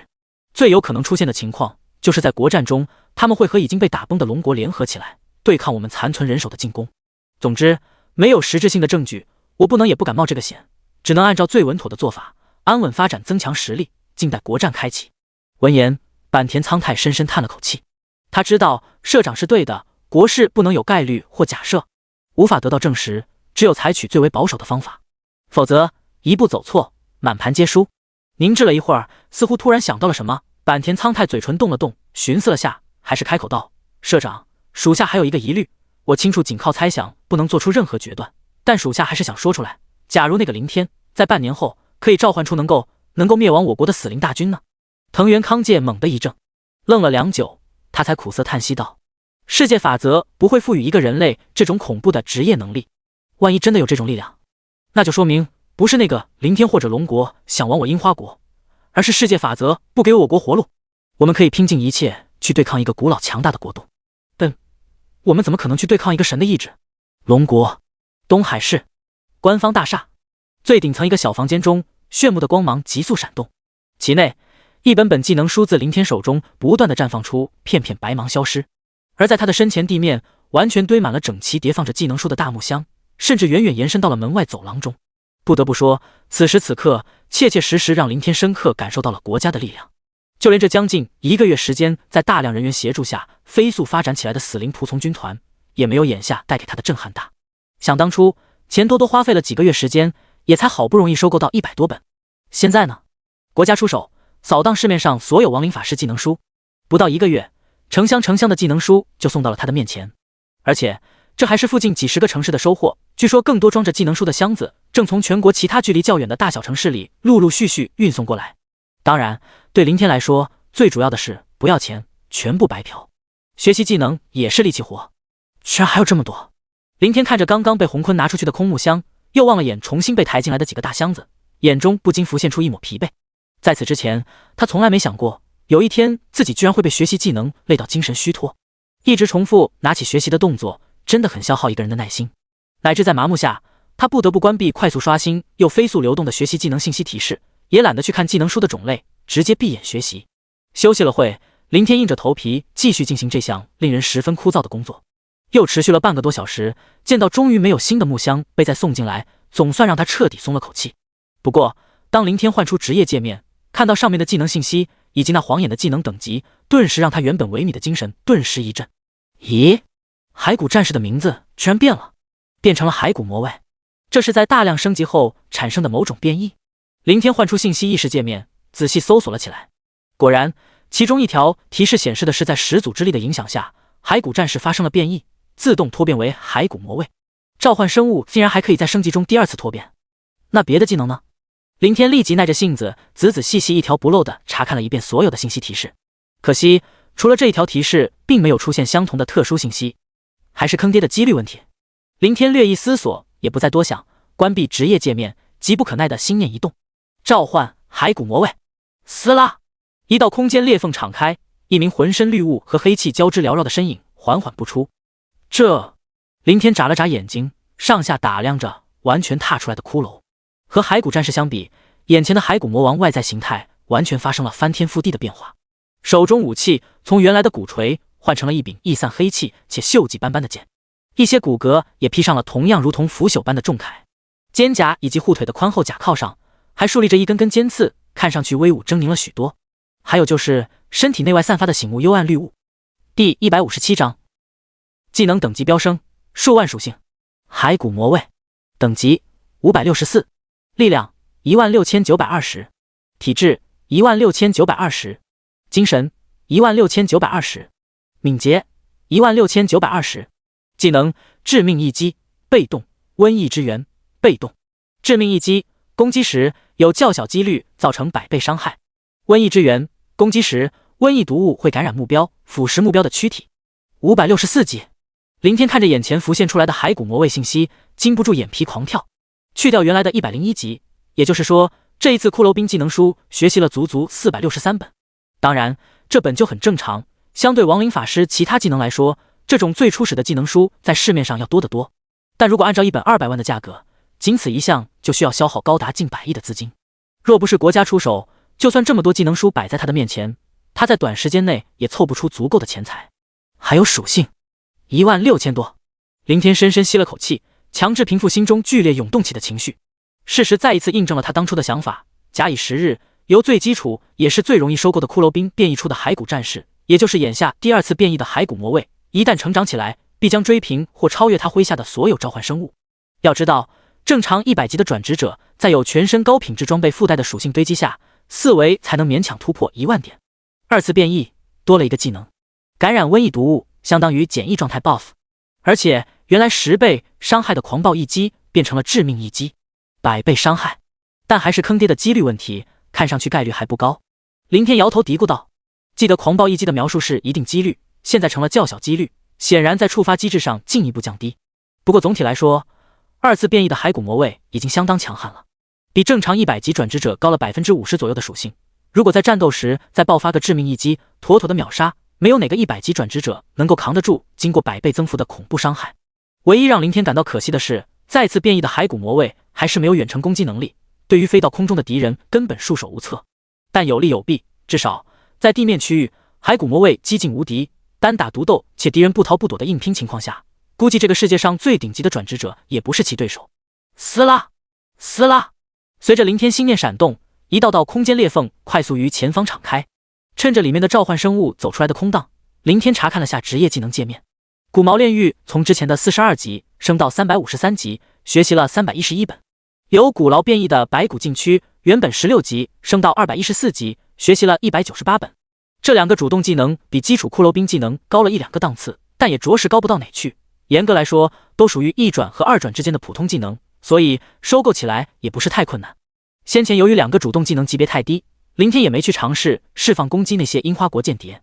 就好比东海保卫战那一晚，敌人的人数太多，等级又全部高达90多100多级，以他40级区几百点的精神属性释放出来，除了浪费精神力徒增笑话外，压根就毫无意义。但现在不同了，2个技能都升到了200-300级，哪怕他自身精神属性再低，技能威力也不可小觑。如果等发展死灵仆从军团的事情结束，抽空让3大巨头带着把等级提升起来，再穿上对方口中承诺的一整套七彩神器，精神属性大幅度飙升下，随手一片骨毛下去，秒杀一群100级上下的樱花国间谍也不是不可能。按照预定计划，今天下午就应该会开启8星公会任务，到时候拿那些45级的铁翅暗魔怪试试这2个主动技能的威力。关闭职业界面，林天抬头扫视着已经站于自己身前的3名1转和2转召唤生物。骸骨魔弓手，等级38，力量11400，体质7600，精神26600，敏捷30400，技能破魔剑，被动穿甲剑，被动灵魂收割，被动破魔剑，攻击时有一定几率射出一支破魔剑矢，无视目标的魔法防御。穿甲剑，攻击时有一定几率射出一支穿甲剑矢，无视目标的物理防御。灵魂收割，攻击时有一定几率收割低于自身精神属性的目标灵魂。魅惑女王，等级7，力量1400，体质2100，精神8400，敏捷2100，技能勾魂之眼，主动夺魄之瞳，主动勾魂夺魄，主动勾魂之眼，在勾魂的眼神注视下，低于自身精神属性的目标将会丧失理智，陷入迷幻状态。夺魄之瞳，在夺魄的目光凝视中，低于自身精神属性的目标将会与其建立灵魂连接，双方命运相连，同命相依。勾魂夺魄，绽放勾魂夺魄的魅力，周围所有低于自身精神属性的目标都将受到勾魂之眼和夺魄之瞳的效果影响。邪灵暴君，等级6，力量2400，体质1200，精神18000，敏捷2400，技能邪灵形态，主动生命吸取，主动灵魂锁缚，主动死亡绞杀，主动邪灵形态，变身虚无邪灵，免疫一切物理攻击。生命吸取，释放邪灵之链，抽取目标的生命。灵魂锁缚，低于自身精神的目标在被邪灵之链捆缚时，将会有几率被禁锢灵魂。死亡绞杀，以死亡为代价，绞杀一切被邪灵之链禁锢灵魂的目标。除了魅惑女王，骸骨魔弓手和邪灵暴君的单项属性全部突破到了上万，特别是骸骨魔弓手2项属性更是达到了2-3万。林天注视着眼前浮现的一个个信息界面，难免有点心潮澎湃。在3大巨头举国之力的资助下，短短时间内自身实力就膨胀到了几十倍上百倍，和1月之前完全天差地别。最简单的对比，倘若再遇到像当初异魔岛面对4名樱花间谍乃至后来30多人的追杀，他根本就无需逃跑，甚至于在不依靠目前发展起来的死灵仆从军团参战前提下，仅靠召唤出来的一群召唤生物就可以将其全数杀绝。第158章，千万规模再登巅峰。小房间内，林天从3名召唤生物身上收回目光，打开亡灵生物界面。亡灵生物数量19646886，高级亡灵巫妖王1，司祭1，死灵仆从独角飞蟒18753445，雷翼兽893439，将近2000万的死灵仆从。林天盯着界面上那一连串数字，眼眸闪动，心下难免有些感触。1个月前，他被樱花国追杀的狼狈逃窜，被逼躲进8星公会任务区域，麾下所有蜥蜴人仆从几乎覆灭殆尽。而短短1个月之后，在3大巨头率领大量100多级转职者的奋战协助下，不但重登1000万规模，还远远超过了当初1000万的蜥蜴人仆从军团，达到了迄今为止的巅峰。最重要的是，发展的近2000万死灵仆从全部是飞行物种。在最初从8星工会任务区域出来后，他与3大巨头在那栋2层小楼中商讨了一整夜各种行动方案和发展计划。其中有一点，林天着重提醒并一再坚持的，就是转化死灵仆从的对象必须会飞。这是他经历了一系列的樱花国追杀得出的血泪教训。之后，3大巨头亲自选择掌控上百个名下空出来的分工会，也是秉承这个条件。这些工会星级从2星到7星不等，还有几个8星作为替补。但无论是星级高低，所有工会的晋级任务怪清一色全是飞行种类。这点很好操作，因为9星以下工会都可以提前查看晋级任务，从而筛选出合适的目标。像雷翼兽就是其中一个5星分工会晋级6星的晋级任务，35级的实力，100万的数量。前段时间利用留一个活口故意造成晋级失败的 bug， 把这个6星晋级任务刷了4次，攒了300多万雷翼兽死灵仆从。有了足够的实力，才开启下一个6星分工会的7星晋级任务，500万的40级独角飞蟒。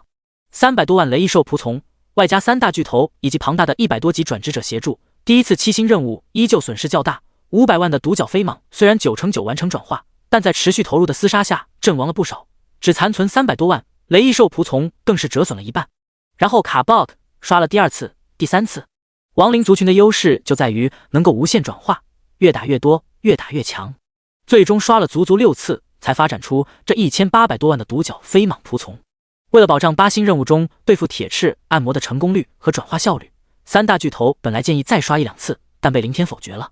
一来，以目前的近2000万仆从数量，完全可以应付2000万头铁翅按摩，这不是和对方硬拼消耗，而是能够源源不断在战场中转化复生新的仆从，再投入战斗。更何况还有一群成长起来属性达数万的召唤生物和一大批100多级转职者队伍的协助。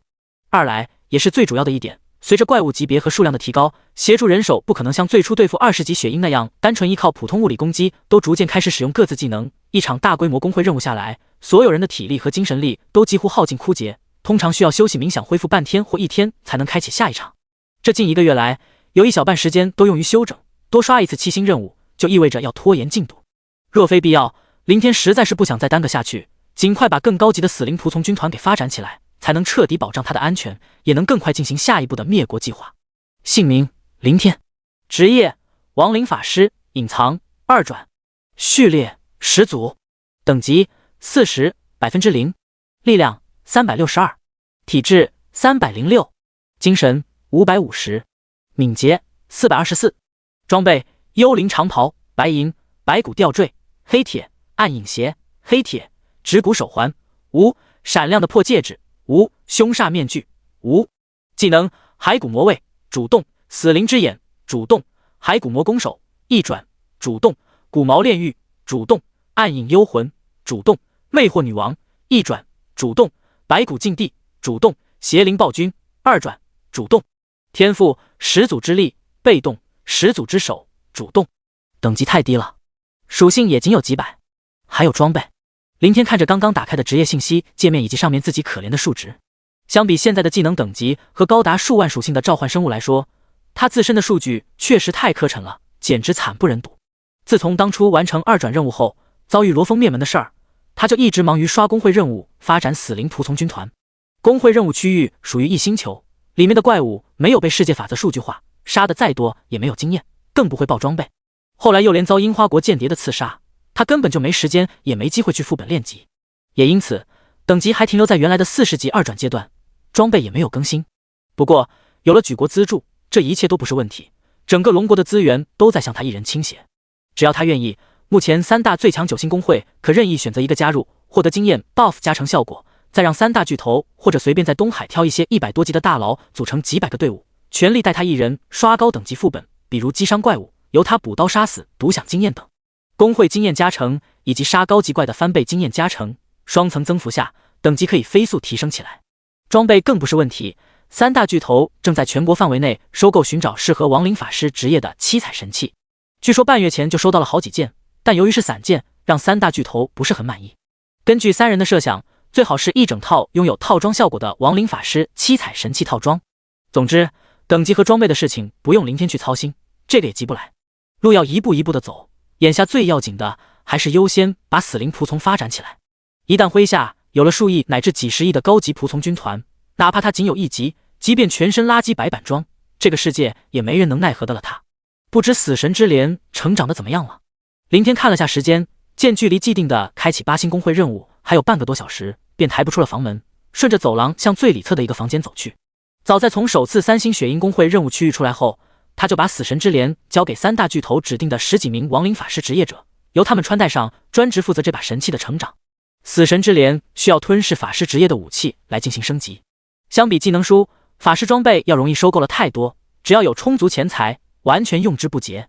而掌控无数分工会和名下经营无数商铺的3大巨头，恰恰不缺钱。换句话说，他们本就手握整个龙国的财力，所以一个国家还会为钱财发愁？这段时间，每一天都会有一批批数量庞大的装备储存箱从全国各城汇聚运送过来，再集中到同一个房间外。10几名亡灵法师接替轮换，完全昼夜不停的升级，持续了长达半个月时间。死神之镰会成长到多少级？又会诞生出什么样的新能力？林天可是清楚的记得死神之镰的吞噬特性有这么一条详细注释：该装备可通过吞噬武器部件进行升级，吞噬时将有一定几率增加新的未知效果。第159章，3人之下，万万人之上。走廊尽头，远远的就看到2排20多名转职者耸立守卫在房间外，他们的装备全部显化在外，手握代表神话级品质的红色长刀，寸寸刀芒向外吞吐，伸缩不定，浑身被一副绽放橙色光辉的传说级连体铠甲包裹，乃至就连脑袋也遮盖在重盔之内，只露出一对漆黑的眼睛。房门外有几个人不断进进出出，把房间内的空箱子拿出来，又抬起外面堆积如山的箱子往里搬。更远处还陆续有成批成批的箱子被运送过来，码放整齐。整个走廊后半段区域几乎完全被成堆的箱子填满，只留出中间仅有1人宽的狭窄地方供人出入。守卫人员最前方站着这支守护小队的队长，身材极为魁梧，配上套在外面的重装铠甲，整个人足足有2米多高，如同一座铁塔般，手里杵着一柄1米长的巨型铁锤，透过头盔缝隙里的眼眸，冷厉扫视着外面的一举一动。见到顺着走廊走来的林天，他立即收起手中武器，向旁边让出一步，同时微微躬了下身：“林会长，辛苦了。”林天随意打了声招呼，脚步未停，带着身后始终跟随着自己寸步不离的3位亲卫队长向内走去。还未进屋，就听到里面传来的一阵阵唉声叹息。我说老陈，怎么样了？还没要升级的迹象吗？别急，按照时间算，应该马上就要突破了。我没记错的话，这都连续吞了3天了吧？或许是临界点的缘故，前段时间到50级的时候不也是这样吗？现在99级，突破到100级大概也是一个坎。哎，神器不愧是神器，强大是强大，消耗也同样恐怖。这要是搁在咱们手里，谁能养得起？是啊，刚开始我还心里默默数着，这么长时间下来，早就忘记到底消耗多少件武器了。妈了，估摸着有几万，可能也有10几万的样子。啧，这简直就是把吞金兽，这么庞大的武器数量得要多少钱？几10亿。不过咱们就是有这么多钱，估计也舍不得。这几天送来的装备品质可是越来越高了。对，刚刚你们休息的时候，我还见老陈吞了把橙色法杖，传说级武器啊。这老货也不心疼，连眼睛都不眨一下。我心疼个屁，又不是我自己的装备，反正都是公家的东西，咱们就是一打工仔而已，闭眼给这把神器吞噬升级完成任务就行了。难道你还敢动贪念私藏？送来的装备都记录在案，有专人负责清点，而且外面还有人时刻盯着。确实，上面下了严令，一旦发现咱们不守规矩，真有可能性命不保。可以理解，毕竟是非常时期。就算没这条命令，咱们也不能昧着良心动什么歪心思。据说这可关系到国战输赢，那可不，也不看看这是谁的武器。讲真，我是真心羡慕林天那个小伙子，人比人气死人，大家同样都是亡灵法师，差距怎么就这么大呢？你可拉倒吧，就咱们这垃圾亡灵法师职业能和人家比？连给人家提鞋都不配，也就像现在这样给人家打下手。我一直很好奇，他能够召唤几百万亡灵生物的能力到底是怎么来的？真像传说中的那样，天赋的主动效果？嘘，小声点，你 TM 不想活了？这可是官方的绝密，私下议论和打听都会视为奸细，一律逮捕入狱审讯。我也就好奇，算了，其实就算人家没这个能力，也远远不是我们能比的。他的技能召唤出来的亡灵生物就没有一个是和我们一样的，据传都非常强大。这个倒不是什么秘密，东海被樱花国入侵那一晚，侥幸存活下来的少数内围保护圈的人都看到了。难道这也是和他传说中的天赋有关，天赋能够召唤几百万亡灵生物。卧槽，你能不能别一直提这个事儿？你他娘的想蹲大牢，可千万别拉着老子下水。本来议论纷纷的房间，随着林天的出现，瞬间变得鸦雀无声。除了最中间坐在椅子上低头依旧给手中镰刀继续吞噬装备的半百老者，其他10几人全部立马站起身。可能是在担心他们刚刚的讨论话题，所有人躬身低下的脸庞上都带着一抹浓郁的惶恐和不安。毕竟以眼下东海的局势，就凭他们刚才的话，就有可能被扣上樱花国间谍的帽子。对于任何私下打听林天能力或者大厦内部情况的人，官方始终都秉承着宁可错杀不放一人的零容忍态度。前一阵子抓捕的一批人就是个例子，其中里面还包括很多地位显赫的大人物。特别是他们讨论的时候还好死不活的恰巧碰上了林天这个当事人，那就更为严重。以林天目前在东海的身份和重要程度，完全可以说是3大巨头之下，万万人之上，甚至只需一句话就可以判定一个人乃至一群人的生死。站在房门内，林天没去理会这些，更没这个心思。在他进来的第一时间，目光就被老者手中那把夸张的巨型镰刀深深吸引。和当初相比，死神之镰再一次变大，看上去完全超过了3米，宽硕的前段镰刀刀锋就像个门板一般。你……林天上前几步，正要开口询问，只见老者手中的镰刀突然爆起一股耀眼黑芒。与此同时，一直处于忘我状态没有注意林天到来的老者猛地站起身，脸色通红，语无伦次兴奋道：突破了100级，竟然还发生了变异，再次增加了一条特殊效果。第160章100倍提升，恶灵大军。啊，林会长。老者抬头突然看到站在前面的林天，顿时惊呼出声，脸上潮红快速收敛，同其他人一样躬身行礼。看老者50多岁的年纪，至少也是林天的父亲1倍。但在这个转职者时代，人们只崇敬强者，可不分年纪高低。更何况眼前的年轻人还关系到半年后国战的输赢，一手掌握数亿国人的生死，几乎堪称龙国的未来兴亡。陈氏公会一战早已传遍全国各地，东海那一夜更是搅动整个龙国风云，人人皆知，所以私底下多多少少会流传出一些小道消息。像这种事情根本压不住，3大巨头也没下令去遮掩，都是些真真假假的东西，没有确凿证据，出现数量繁多的版本传闻，反而还会起到混淆视听的效果，影响樱花国的情报分析判断。不管如何，只要不触及到死灵仆从发展模式这条核心绝密，对于这类事情都听之任之。老者见林天一直盯着自己手里的巨型镰刀，这才一下子反应过来，连忙默念脱下装备，上前一步，双手递了过来。林天伸手接过死神之镰，猝不及防下，手中一沉，差点掉落下去。武器巨大的体型自然匹配与其相对应的重量，不过这主要是源于林天等级过低，力量属性也极其垃圾，仅有几百点的缘故。当他默念穿戴，得到了死神之镰的属性加成，手里几乎宛若千斤般的沉重感瞬间消散无踪。下一刻，唰！随着林天的念头闪动，一大片密密麻麻的属性效果浮现在眼前。死神之镰，成长等级100，职业限制亡灵法师，类别武器，品质七彩，类型神器，可成长吞噬，属性精神加500，体质加500，敏捷加500，力量加500。附带效果死神形态主动，祭献灵魂，化身为虚无死神形态，免疫一切物理攻击。附带效果恶灵怒啸主动，释放恶灵冲击目标区域。附带效果灵魂吸取被动，被死神之镰所杀的生物将自动被吸取灵魂。附带效果恶灵炼化被动，封印在死神之镰内的灵魂将会随着时间被自动炼化为恶灵。附带效果气血认主主动，死神之镰与指定目标缔结契约，灵魂绑定，除契约之主外，任何人无法发挥死神之镰的属性和效果。当前契约之主林天。附带效果炼化增幅被动，炼化灵魂为恶灵的效率提升100倍。附带效果死神之怒主动，祭献灵魂，释放死神之镰投影攻击目标，祭献灵魂越多投影越大，威力越强。附带效果恶灵变异被动，炼化灵魂时将会有一定几率诞生出一头恶灵王。灵魂储量17697，恶灵储量51861，恶灵王储量0。不愧是神器，居然又增加了3条附带效果。林天带着一抹惊叹，先在死神之镰的属性上扫了一眼，100级500点的全属性加成，完全和他现在的自身属性相当。仅这一件武器，就让他的4维属性翻了足足1倍，达到了1000多点。若是再得到一身七彩神器，全部成长到100级所带来的属性加成，哪怕以他目前40级的等级，就能够堪比一些普通8、90级的转职者。随后，他又在第5条附带效果上停留了下，便将目光看向最后3条。气血认主这条新增效果他是知道的，并且还是出自他自己之手。由于死神之镰是触发始祖之力变异而来，一旦凌天脱下，就会退化成原来的皓月之杖。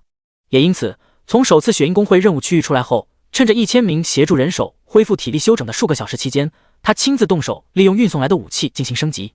记得貌似吞噬了一把传说及外形十分奇特的橙色法杖，具体什么属性凌天没去看，然后就增加变异出这么一条效果。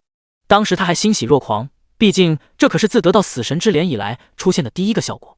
结果看到详细介绍，让他大失所望，缔结契约，灵魂绑定，其他人无法得到死神之镰的属性加成和无法使用其附带能力。说白了，对他而言就是一条极为激烈的辅助性效果。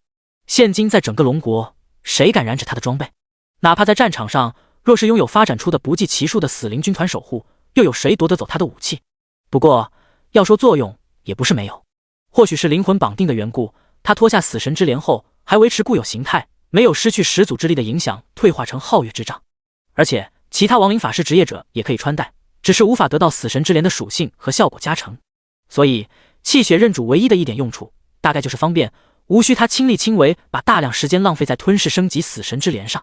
第6条新增加的炼化增幅，100倍提升恶灵炼化效率。原来是1小时炼化1头恶灵，1天24头，100倍提升，1天就是2400头，难怪恶灵储量飙升到5万多。凌天盯着信息界面震惊道，记得他把死神之镰交给眼前这10几个专职负责升级的亡灵法师时，恶灵才只有区1000多。怔了片刻，随之而来的就是让凌天生出一股难以抑制的激动。如果照这个速度炼化下去，岂不是说他很快就可以拥有一支10几万甚至更多数量的恶灵大军？试想一下，高空中如漫天黑云般的恶灵大军汹涌狂舞，下方半空区域无穷无尽的死灵仆从军团席卷飞驰。仅仅想到那个震撼的画面，就让凌天兴奋不已。到了那时，谁能扛得住？樱花国？呵，压住涌动的情绪，凌天继续看下来。第7条死神之怒，投影攻击目标，远程攻击吗？和死神形态一样，也需要祭献灵魂才能释放，威力还和祭献的灵魂多寡有关。但不管怎么样，总算多了一种攻击手段。最后一条恶灵变异，应该就是刚刚突破100级新增的效果，炼化灵魂会诞生恶灵王。不知道比普通恶灵强了多少，可惜里面还是存在坑爹的几率问题。凌天也没再去关注这个，因为但凡涉及到几率上的东西都没办法人为控制，就俩字：看脸。还剩余不到2万点灵魂。凌天拧眉看向最下方的几个数值信息，灵魂点还是当初刷深渊谷地副本时收集的，他亲手操刀收割10万牛头人，吸收了整整10万灵魂。按照那时1天24头恶灵的缓慢炼化效率，足足可以支撑10几年。其后陈氏工会一战和再后来应付丘吉武那10几个樱花间谍，虽说使用死神形态消耗了一些灵魂，但也没维持多长时间。具体凌天没有细看，大致剩余7万左右的灵魂量。可眼下不论是飙升100倍的炼化率，还是新增加的主动攻击技能，都需要庞大的灵魂作为支撑。这时一条好友信息主动跳了出来，凌天扫了眼，是楚镇国发来的准备开启8星工会任务的消息。关闭界面，他索性念头一动，隐藏手里的死神之镰，转而看向眼前的10几名亡灵法师道：武器我暂时需要用一下，不过可能时间不长，大概1、2天吧，麻烦你们先待在这儿，等用完了还得交给你们继续升级。交代一句，凌天便在10几人唯唯诺诺的答应声中转身径直离开。根据计划方案选择的8星工会任务是他自己的天灾军团工会晋级任务，目标2000万铁翅按摩。他打算在任务区域试试死神之镰新增主动效果的威力，同时顺便收集一下残存不多的灵魂储量。当然了，其实相比这些，更让凌天好奇的是铁翅按摩到底是什么玩意儿。当初这种该死的怪物追杀了他不知多久，飞行无声无息又奇快无比，硬是让他没看清这种怪物的详细形态。第161章10年河东10年河西。官方大厦最顶层的会议室中，室内的座椅早已被全部清理了出去，以腾出更多的空间。即便如此，此时庞大的人数还是完全填满了每一处位置，人挨着人，密密麻麻。为了应付任务里越来越多的怪物，从50万的5星工会任务开始，3大巨头就已经在逐步增加人数，从最初的1000人到2000，再到3000，最终到眼下整整5000人。根据3大巨头手中的统计资料，整个龙国100级以上的最顶尖转职者以前总共有13000多人，看似很多，可放在一个国家层面上，几乎堪称微不足道。龙国人口10几亿，去掉未转职的孩童以及大量生活职业者，战斗职业至少有4-5亿人，100级以上的顶尖力量占比大约1/4左右。也就是说，4万人中才仅有1人达到这个等级高度。后来因为数字工会冲击实行任务失败，又损失了5000多人，以致龙国100以上的高端战斗力骤降到9000人上下，丧失了一小半。原本3大巨头打算继续增加，投入全部高端人手，若是不够，再降低等级要求，从90级、100级中挑选。按照他们的意思，只要能快速发展出足够覆灭樱花国的死灵军团，哪怕让数万甚至10几万人全数变成哑巴，也在所不惜。和国战惨败、死亡数亿的庞大人口比起来，区区一部分人丢掉舌头，失去说话能力，又算得了什么？所谓大局为重，就是这个道理。在国事上，任何个人利益都可以牺牲舍弃，但这个疯狂的念头被林天毫不犹豫地拒绝了。这不是心慈手软忍不忍心的问题，而是根本就没这个必要。在大规模战争中，个人战力被无限压缩，敌人数量越多，所产生的影响就越小。在刷100万6星工会任务期间，几千名协助人手实际上就已显得捉襟见肘。到了7星500万的独角飞蟒，这些人更是干脆成了辅助性质，主力完全被几百万的雷翼兽仆从所取代。现在面对2000万的铁翅暗魔怪，5000名协助人手的作用势必进一步降低，除非直接倾注几百万转职者才能起到主要战力效果，否则根本无济于事。而为了保密，割掉几百万人的舌头，就算3大巨头能够做到，哪怕这几百万人也全部愿意，整栋官方大厦也远远容纳不下。更何况还需要投入数倍上千万的防卫人手，避免几百万人随意外出，人多杂乱，风险太大，基本失去了保密的意义。来到会议室，林天直接走到主席台，与那名等候多时挂着天灾军团工会会长职务的亲卫队成员进行交接。像这种来回加入工会担任会长，开启晋级任务，刷完后又退出再加入其他工会，这近1个月时间反复操作了10几次，早已习惯了，也就多费些，口舌繁琐了点。你加入了天灾军团工会。天灾军团工会会长陈远志向你转让会长职务，请选择接受或拒绝。恭喜，你成功担任天灾军团工会的会长职务。工会成员陈远志退出了工会。你收到了入会申请，楚镇国申请加入你的工会，请批准。在一连串的信息提示中，会议室中所有人全部进入天灾军团工会。林天也没耽搁，冲着身旁的3大巨头点了点头，念头转动间，一扇空间裂缝急速于前方敞开，裂缝外依旧朦胧暗淡。所不同的是，天际边还挂着一抹夕阳的余晖，所以这个世界中也是有太阳的，只是可能白昼较短，黑夜时间较长罢了。在光幕区域外的漫漫空域中，也依然有不计其数的身影飞驰盘踞，迅捷的速度只能看到一抹抹黑影轨迹。1个月前拼命逃亡，狼狈不堪，差点丧命。1个月后，林天仰头望了眼汇聚在头顶上如同一层层黑云般的怪物，随后他又看了看身后涌出的一批批转职者，以及另一侧刚刚打开的召唤空间中正宛若海浪般倾泻而出又迅速扩展开来的一群群独角飞蟒仆从军团。这一幕让他下意识想到了前世很著名的一句话：10年河东，10年河西。而他无需等待漫长的10年时间，短短1个月就足以翻盘。第162章死神之怒，超巨型死神之镰。天际尽头，西落的太阳倔强地散发着它最后一丝丝余晖，努力试图照亮这个朦胧的世界。天际之下，渐渐被黑暗吞没的空域，一道道黑影漫天飞驰，迅捷无比的速度，仿佛一片片急射的激流，剧烈涌动不止。在被他们密集身影所完全遮盖的光幕之内，同样密布一头头长着巨大翅膀的蟒蛇怪物，庞大的数量丝毫不逊色多少。远远看去，从东到西，从南至北，寸寸铺开，远远扩展。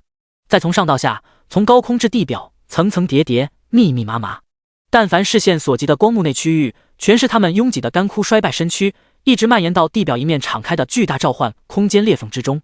好似感受到来自冥冥中的意志，所有双翼蟒蛇怪全部抬起他们布满鳞片的枯萎脑袋，用一双双早已失去生机的惨白眼眸，死死盯着上方急速穿梭的黑云，张嘴发出一道道无声的怒吼咆哮。下方地表，在紧贴着光幕边缘的一段段区域，5000名几乎代表人类最顶尖战斗力的转职者排排分散，象征着史诗、传说乃至神话级的紫橙红3色光芒，不断从他们显化在外的装备上交织绽放，爆发出一股股绚丽夺目的赤眼光辉。所有的人同样高高昂着头，注视着高空中剧烈翻涌的黑云，躯体紧绷，蓄势待发。其中一处位置还站着4具骷髅，2名骨骼瘦小，单手提着一把与其身材毫不匹配的巨型骨弓，另外2名粗硕的骨骼躯体被一层衰败腐朽且密不尖刺的铠甲覆盖，黑绿相间的浓烈雾气不断自其体外扩散激荡。而在上方不计其数的亡灵生物群最顶端位置，凌天震动背后，光翼翅膀悬空而立，左右两侧三大巨头紧紧守护。身前空域2名邪灵暴君浮浮沉沉，他们漆黑如墨的身躯已经在邪灵形态下开始渐渐虚化，一条条黑色如灵蛇的链条更是从他们躯体四周探出，迎风暴涨，四处狂舞，发出一阵阵宛若鬼哭狼嚎般的破空凄厉淫笑。即便声势骇人，哪怕脚下还有数之不尽的亡灵生物军团，三大巨头此时依然显得有些惶惶不安。只不过他们所担心的并不是这一战的胜败输赢以及自身的安危。眼看头顶上隔绝铁翅暗魔的光幕层已暗淡到几近消散，楚正国终于忍不住向身边的林天沉声道：“林会长，这里太危险了，我看你还是降落在地面观战最为妥当。不错，我们现在所处的位置是战场的最前线区域，光幕一散，这里势必首当其冲。林会长，怪物数量太多，单体战力又比你的死灵仆从强，一旦被对方冲散阻拦杀下来，单靠我们3人和你的2只召唤生物，无法100%确保你的安全。这种时候应当小心谨慎为上，千万不能有任何大意。”另一边的马天瑞和马宏志也当即纷纷接口，神色十分严肃。前面开启的10几场工会任务，林天不用他们操心，始终老老实实的待在战场大后方。就算最后一次刷7星任务发展出了1000多万的庞大规模，对付区区500万的独角飞蟒，在数量占据绝对优势的情况下，林天也没有涉险，从未离开半步。可现在首次开启8星任务，面对整整2000万的怪物，却破天荒的一意孤行来到战场前线。关键是这位主决定国战胜败龙国兴亡，眼下又重新掌握了近2000万亡灵军团的恐怖实力，位置和高度早已拥有了和他们并驾齐驱的资格。3人不可能像对待下属那般出口命令，哪怕平时交流也是保持商议的口吻，从未逾越。所以出现这种冒险的事情，他们只能委婉劝说。3位放心吧，我死不了。林天淡淡一笑，无论是审讯当初那个樱花国间谍，还是东海那夜保卫战士上河野毫无遮掩的透露，三大巨头都绝对得到了他有某种无视伤害能力的消息。其后见面，以3人的城府和头脑，都很默契的没去刨根究底追问自己的这个底牌，心里有数就成。但或许是关心则乱，此时他们都俨然忘了这个问题。当然，即便想到这一点，出于安全考虑，他们也肯定还是会开这个口。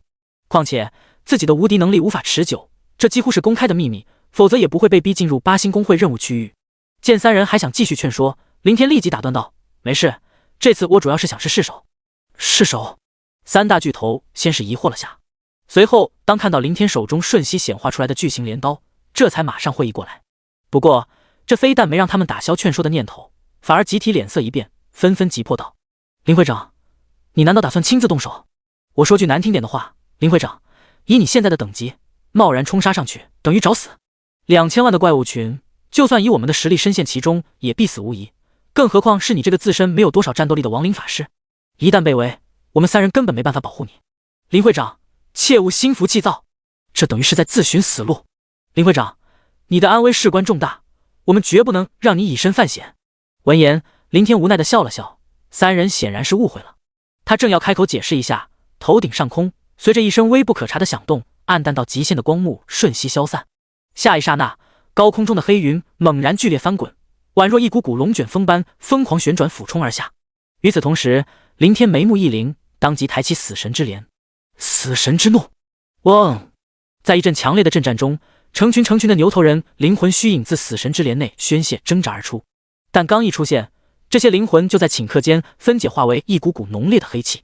黑气顺着死神之镰急速向上蔓延攀升，一柄镰刀的投影随之凝聚成型，且飞速膨胀，越来越大。短短数秒就已长大到上千米，如同一根浩瀚的擎天之柱般浮空旋立。唰！林天双手持着死神之镰本体，下意识地拼尽全力挥舞劈下。高空巍峨如山体的超巨型镰刀虚影如影随形，同时急速当空斩落，劈向正汹涌而来的那片铁翅暗魔群形成的漫漫黑云。第163章瞬息秒杀，一刀10万。高空中，超巨型镰刀虚影飞速劈斩，毁灭般的气息划破空气，就如同一柄1000米长刀劈开海洋溅出的滔天巨浪，向两侧掀起阵阵浩瀚的恐怖气旋。在最下端的镰刀刀尖处绽放出的一点黑色锋芒，乃至可以隐隐看到一丝丝的裂痕。在这一刀之下，好似就连空间几乎都要被破开了一般。哗！在一阵阵激荡而出的风啸声中，超巨型镰刀落入铁翅暗魔群形成的黑色旋风之中。镰刀只是投影，并不是实体，因此没有传出任何的激烈碰撞，更没有溅射下丝毫的鲜血残肢，径直穿梭透体而过。但镰刀投影所过之处，一只只铁翅按摩的生机瞬间泯灭，疯狂旋转而下的黑云旋风随之崩溃瓦解。刹那间，整个天空就如同下了一场倾盆大雨般，不计其数失去生息的黑影尸体密集坠落。同一时间，数之不尽的灵魂虚影从那些尸体中剥离，化为一团团密密麻麻的黑气，飞速涌向死神之镰所在的本体。空域上方，三大巨头早已目瞪口呆，其中仅靠凌天的楚正国和马天瑞两人，甚至还保持着起飞探手，想要将中间的凌天强行护送降落的姿态。另一边的马宏志已经抬起手中七彩魔杖，准备释放技能进行断后。但在镰刀巨影冲天起时，他们就同时僵住了。当看到远处视线中镰刀投影斩下无数尸体洒落而下的震撼一幕，他们的眼睛更是不由自主地瞪了起来。被这一击杀死的怪物究竟有多少只？几万？还是十几万？以他们的等级和实力对付区45级的怪物，自然同样可以做到轻容无比的秒杀。可如此规模的批量瞬秒，就是马宏志的范围型魔法也远远无法做到。即便是凌天自己见到这个场景，同样懵逼，当场有点心惊肉跳。为了试试死神之镰的死神之怒这个主动效果，外加扑来的铁翅按摩怪实在太多，他刚刚倾注了全部剩余的近2万灵魂储量。这么庞大的消耗，他想过威力肯定不会小到哪去，也做好了心理准备，却还是没想到会呈现出势如破竹般的一幕。目光触及到漫空飘来且尽数钻入手中镰刀内的灵魂黑气，凌天这才回过神，连忙查看了下死神之镰的信息。灵魂储备98856，近10万灵魂，这一刀竟秒了近10万的怪。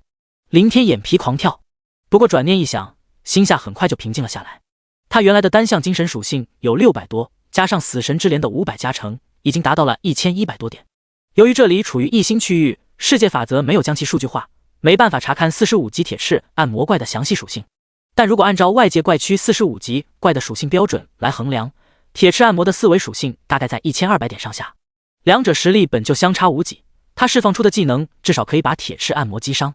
再加之死神之怒消耗了2万灵魂，威力大幅度加持下，出现秒杀铁翅按摩怪并不足为奇。至于近10万的规模，主要是镰刀投影不是实体，属于灵魂层次上的攻击，不会出现被层层逐渐抵消减弱的情况。另外，铁翅按摩数量太过于密集，批量拥挤在一起，否则分散开来，肯定达不到秒杀这种规模的效果。好，这时一声声咆哮将凌天惊醒，抬头看去，距离他数十米开外，还零散漂浮着几头漏网之鱼，他们纷纷悬停在空中，扭转身躯，张嘴冲着斜下方的凌天等一群人类发出一阵阵嚎叫，但似乎也被刚刚那一击威力强悍的镰刀投影所震慑，并没有立即再次扑来。而短短几十米的距离，也总算让凌天大致看清了铁翅按摩的形态。这是一种类似豹子般的怪物，豹子的头颅，豹子的流线型矫健身躯，但却没有毛发，全身披着一层层黑色甲壳，包括脑袋的颜色全部漆黑如墨，前肢后面长着一对如鱼鳍般的狭小锋锐翅膀，尾部拖着一条粗壮硕长的尾巴。铁翅按摩猛地看上去给凌天一种极为奇怪的感觉，但此时他也来不及细看，因为那几头铁翅按摩在度过生物本能的惊慌后，再次凶猛扑了下来。唰！凌天手持镰刀一挥，一道缩小版仅有数米长的镰刀投影瞬息凝聚成形劈了过去。随后他也没敢迟疑停顿，毫不犹豫地收起死神之镰，直接转身快速向地面降落。刚刚灭掉的10万铁翅按摩只是最先俯冲下来的一小部分，在2000万的庞大数量面前完全不足一提。况且试手的目的已经达到，根本没必要冒险继续留在这处交战最前线。死神之镰的威力再大，也不可能在短时间内屠尽这么多的怪物，一旦不慎被围，四面八点都是怪群，再想突破出来就难了。三大巨头这时也反应过来，望了眼视线中更多过黑云龙卷风覆盖席卷而下，立即跟随凌天的身形急剧下落。与此同时，周围漫空悬浮着的独角飞蟒仆从随之剧烈涌动，纷纷迎向高空中俯冲而来的茫茫黑影。刚一落至地面，凌天马上反身抬起头，所见到的一幕顿时让他感到一阵牙疼。独角飞蟒的外在形态和他们的名字差不多，除了脑袋上的一根螺旋形独角，整个就像是一条几十米长的巨蟒，长着一对与身躯相匹配的巨大翅膀，看上去无比臃肿，导致速度也不是太快。反之，高空里的那些铁翅按摩流线般的躯体急速飞驰，如同一只只穿梭的利剑。如果从地面上看去，两者就好比运输机和歼击机的区别。不过好在数千万级别的密集战争无限压缩了双方速度和灵活上的优劣。转瞬间，视线尽头处的空域，两股漫漫无边的黑云狠狠地碰撞在了一起。由于距离太远，视角被阻严重受限，在地面上根本看不清空中的战斗详情，唯有漫天洒落而下的尸体以及宛若雨滴般的残肢，在诉说着前线交战空域的激烈厮杀。收回目光，林天见已经降落在自己身旁的三大巨头，一副欲言又止的模样，心下了然，也不等他们忍不住开口询问，伸手显化死神之镰，径直展现出镰刀的属性界面。这把神器是3人安排的人手，负责吞噬成长，隐藏不住，也无隐瞒的必要。大概这段时间，他们都在忙于处理外面繁多的杂事，还没顾得上过问死神之镰的成长，不然也不会表现得这么惊讶。居然又新增了几条效果。刚刚那道镰刀虚影就是死神之怒，消耗的灵魂越多，威力越强。看到死神之镰的大片属性，3人啧啧叹道，甚至脸上都禁不住浮现出一抹羡慕之色。哪怕是马宏志的那把七彩法杖，也只有5条附带效果，还远没有死神之怒威力可自由调控且无上限这般的逆天。当然了，他们也仅有羡慕，绝不夹杂丝毫想要占为己有的贪婪。从大局出发，林天越强大，他们只会越安心。隐藏下死神之镰的外形，林天抬步走到不远处一头铁翅按魔怪尸体旁。这具尸体应该是死神之怒斩杀的，保留得很完整。仔仔细细观察了一番，林天终于明白了之前心中冒出来的那点疑惑。他指了指铁翅按摩前置后的狭小翅膀，转头看向跟上来的3大巨头道：“你们不觉得奇怪吗？这玩意儿身体这么大，翅膀却非常小，根本不成比例。所以他们是怎么飞起来的？速度竟然还出奇的快，完全违背了物理定律。”第164章，不给他们国战上场的机会。高空漫漫数千米的交战线，混乱而又暴力。独角飞蟒扇动巨大翅膀卷起的气流，呼啸激荡，夹杂着铁翅按摩的低吼咆哮，几乎在处处传荡。转为死灵仆从后，独角飞蟒丧失了自独角释放的魔法技能，只能仅靠肉搏。蟒大无毒，同样适用于这种生物。独角飞蟒没有毒牙，但却有一对如弯钩般的獠牙撕咬目标，剩下的就是靠他们那柔软硕长的蟒身缠绕，绞杀对手。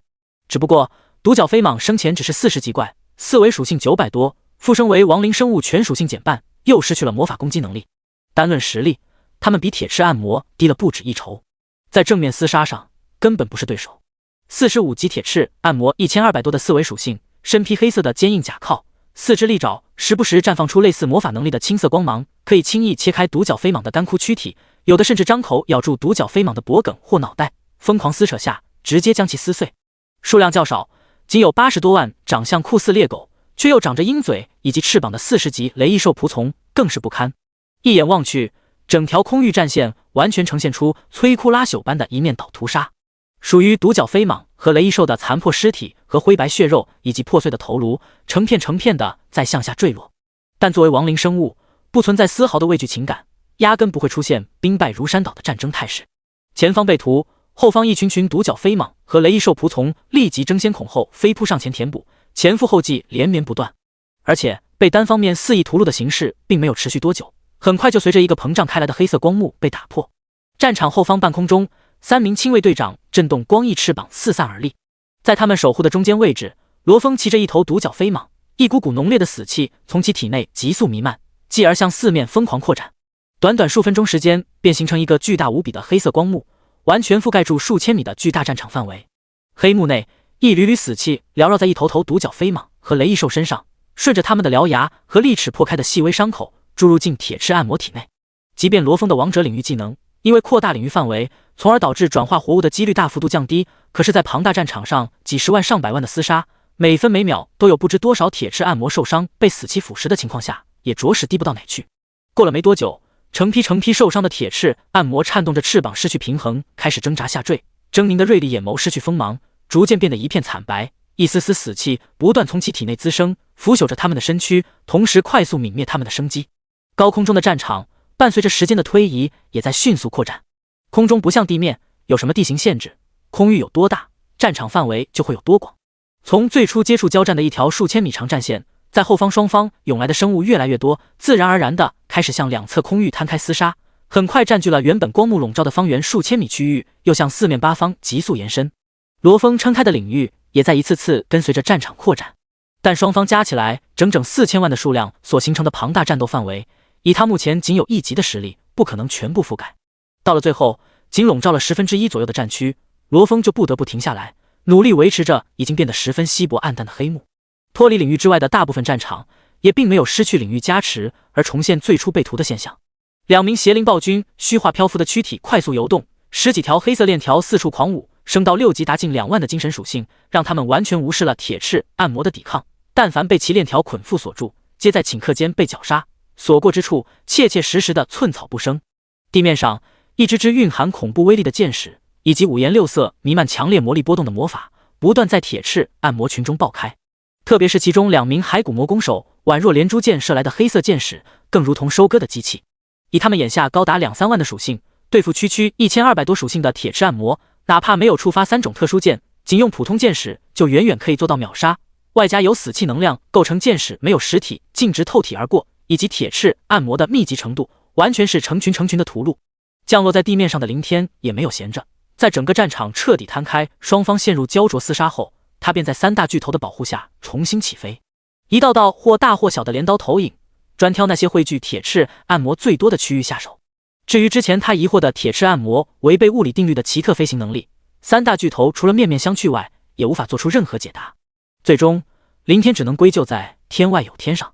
他的物理认识，包括楚正国等3人，都是建立在自身所在世界的基础上，而他们世界的科技文明都刚踏上太空，科学体系和各种知识基本都局限在星球内，对无限星空宇宙中生存在其他星球内的生物了解完全一片空白。出现一些打破既定认知规则超出眼界的生物并不奇怪，更何况外面世界法则强行干预诞生出的转职者时代，本就是一件不可思议的事情。高空战场，凌天和3大巨头的身影处处闪动，一柄柄镰刀投影时不时的斩落，投影劈斩之下是不计其数的坠落尸体，少则数万，多则10几万。若单论杀敌效率，凌天一人足以抵得上地面成百上千名的转职者，就是2名骸骨魔攻手拍马也赶不上。时间在快速流逝，胜利的天平也几乎以肉眼可见的速度在向亡灵族群一方倾斜。空中正面战场有数量相当的死灵仆从军团不计生死的纠缠拼杀，其中一部分区域还有罗峰的王者领域加持和邪灵暴君的杀戮。地面5000顶级转职者以及2名骸骨魔攻手的群秒，加上凌天这个收割机和源源不断复生从地上起飞投入战斗的铁翅暗魔仆从，这一战的结局可想而知，基本没有任何的悬念。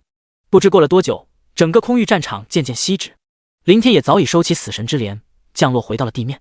不远处，一头断了翅膀的铁翅暗魔被老王踏在脚下死死压制着，这是专门留下的活口。凌天扫了一眼，意念转动间，亡灵生物界面瞬间浮现在视线中。亡灵生物数量10356444，高级亡灵巫妖王1，司祭1，死灵仆从铁翅暗魔10356442。转化了多少？站在一旁的楚正国看了眼空中遮天蔽日悬停的铁翅暗魔仆从，转向凌天问道：1000万多一点，独角飞蟒和雷翼兽全部损失殆尽，比预期差一点，但也在范围之内。楚正国点点头，旁边的马天瑞和马宏志也都没有多少失望之色。2000万铁翅暗魔在战斗中有一小部分尸体损坏严重，诸如脑袋破碎等无法转化，剩下转化出来的还需要持续投入战斗，势必还会阵亡一些，最后能残存下一半的数量已经很不错了。至于折损的近2000万独角飞蟒和雷翼兽就更没什么了。开启8星公会任务本就是为了发展实力更强的高级仆从取代低级仆从，按照设定好的发展计划，故意造成8星任务失败传送出去后，需要重新开启几次7星公会任务，发展出足够数量的低级仆从，再继续刷铁翅暗魔。计划中不管刷多少次，都要把45级的铁翅暗魔仆从军团最低发展到1个亿的规模，多多益善。之后是提前跨海前往樱花国开战，还是开启天灾军团工会的9星任务晋级，或者干脆从3大9星工会中选择一个开启10星任务，再利用10星工会有可能出现的群体传送功能，直接降临樱花国京都，一切只能视情况而定。简而言之，就是要看消耗的时间多寡，至少要秉承一点，必须赶在国战开启之前灭了樱花国，不给他们国战上场的机会。第165章，鸡肋，食之无味，弃之可惜。在龙国，东海只是位于最东边沿海地区的一座小城市。100年前的科技时代，各国由于通商贸易、经济需求上的红利，让东海这个原来的小渔村得到飞速发展，从一个县辖市到地辖市，再到省辖市，不出意外，最终应该发展成一个经济贸易十分发达的直辖市。但世界法则的降临，转职者时代的开启，改变了这一切。在世界法则的间接干预下，导致各国实行闭关锁国的政策，断绝了经济往来，自然就没了通商的需求。再加上东海市周边高级怪区资源匮乏，到了一定等级的战斗职业者基本都会拖家带口离开，前往资源更丰富、大工会也更集中的内地大城市发展，从而造成了严重的人口流失。时至今日，东海已经沦落为一个人口仅有上百万的地方小城。不过，这座小城因为樱花国的大规模入侵而彻底改头换面。1个多月之前的深夜，樱花国数千强者的大肆杀戮，触发的全国性清剿任务，外加官方的举国动员，让整个龙国各个地区的转职者成批的赶来，庞大的人数早已让东海这座小城重新焕发出了繁盛的生机，甚至严重过剩。这1个多月时间，仅60级以上的转职者就达到了上千万，还有60级以下自发前来的人，如果全部加在一起，至少不低于3000万。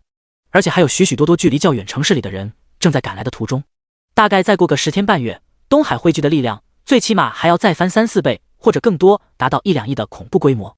源于这次事件，整个龙国近半的战斗力基本都来到了东海，特别是60级以上的高端战力，更是没在其他城市保留，几乎全部集中于此。放眼望去，眼下的东海市大大小小的街道上，处处都是人山人海，轰响震天。也得益于庞大人力上的支援，东海市区早在10几天前就焕然一新，一栋栋崭新的建筑从被摧毁的废墟上拔地而起，还临时新建了不少，完全看不出一丝一毫战斗过的痕迹。但人数上的暴增随之也带来了很多问题。首先就是安置，以小小的东海市区，即便目前的3000多万人也容纳不下。好在官方也早有安排，在提前调集来的物资和发布的政令下，一座座帐篷绕着市区围了一层又一层，密密麻麻，一眼看不到边际。其次是治安方面，若是换作以往，这么庞大数量的外地人涌来，势必会造成极大的混乱，比如繁多的寻衅滋事问题。但幸运的是，迫在眉睫的国战形势，凝结的民心民意，反倒让这个隐患消除无形。在这个堪称国难前的特殊时期，谁敢带头闹事，就等于人神共愤，成为全民公敌，甚至会被直接扣上一顶卖国贼的帽子。在前段时间，官方果断出手，严惩了少数一些挑事的傻缺后，更是彻底稳住了局势，让所有人都老老实实的安分守己。最后就是食物问题，假如放在科技时期，这本来是最令官方头疼的，可处在转职者时代，这压根就不是个事儿。城外大大小小的无数怪区，每天都会刷新的可食用性怪物，就是人们无穷无尽的粮仓。很多转职者嫌市里人多太挤，干脆自己动手丰衣足食，杀死一些怪物，直接来个野炊烧烤，足以保证每天所需。总之，在官方一系列的措施下，加上人们全都自觉遵守秩序，至少在国战开启前，激增的数千万乃至上亿的人数不会给东海造成什么隐患。市中心的官方大厦，自从前一阵子冒出来的一小股试图突袭被尽数消灭的樱花国间谍后，始终安稳无事，但并没有因此麻痹大意。外面层层守护的几十万转职者每天按时轮换，其内的防务人员也依旧尽忠职守。防卫最为严密的大厦最顶层，除了会议室内每隔一段时间从敞开的空间裂缝中涌出来的一批批满脸疲态的转职者时才会出现一些响动外，其他绝大部分时间都沉静一片，静无声息。即便这些数千名转职者重新回来时，同样也没闹出太大动静，因为他们都是哑巴，开不了口，说不了话。就在这股沉寂而又略显压抑的气氛中，一天天快速过去，会议室中的空间裂缝时而敞开，时而闭合消失。持续近1个月后，林天和3大巨头齐聚在最里侧一间小办公室内。经过短暂的沉默，楚振国揉了揉满是披靡的脸庞，首先开枪道：计划赶不上变化，有好有坏。好处是林会长的天灾军团工会8星晋级任务里的铁翅暗魔星球物种单一，可能整个星球就只有铁翅暗魔这一种怪物，数量也极其庞大。连续刷了这么多次，世界法则也没有变更怪物类型，让我们成功发展出1亿3000多万铁翅暗魔仆从军团，这已经达到了计划中的数量，还超出了不少。坏处是耗时太长了，林会长从零开始到发展出足够实力，第一次开启8星任务前就用了快1个月。发展铁翅暗魔军团，我们本以为任务区域和外界存在时间流速不对等的优势，最多再消耗几天时间就可以完成1亿的规模，但却又消耗了长达1个月。每刷一次出来，5000名协助人手全都精疲力尽，精神力枯竭，大部分时间都耗在休整上。时间上的浪费严重影响了后续的计划，让我们处在一个很尴尬的局面上。我们一直在说半年后国战，实际上哪里还有什么半年？当初我们数字工会开启实心工会那会，的确还有半年多的时间，可连续数月下来，按照10年前的国战日期，如果不变的话，算算日子只剩下3个月多点。根据原来的计划，应该会剩余4个多月，还算充裕。但是3个月，这是一个非常尴尬的时间点。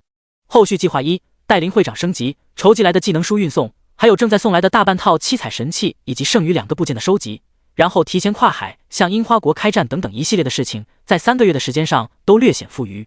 后续计划2，继续发展更多的死灵仆从军团，从我们3个9星公会中选择一个，开启10星晋级任务，最后以10星公会可能会新增的群体传送功能，直接传送降临樱花国开战。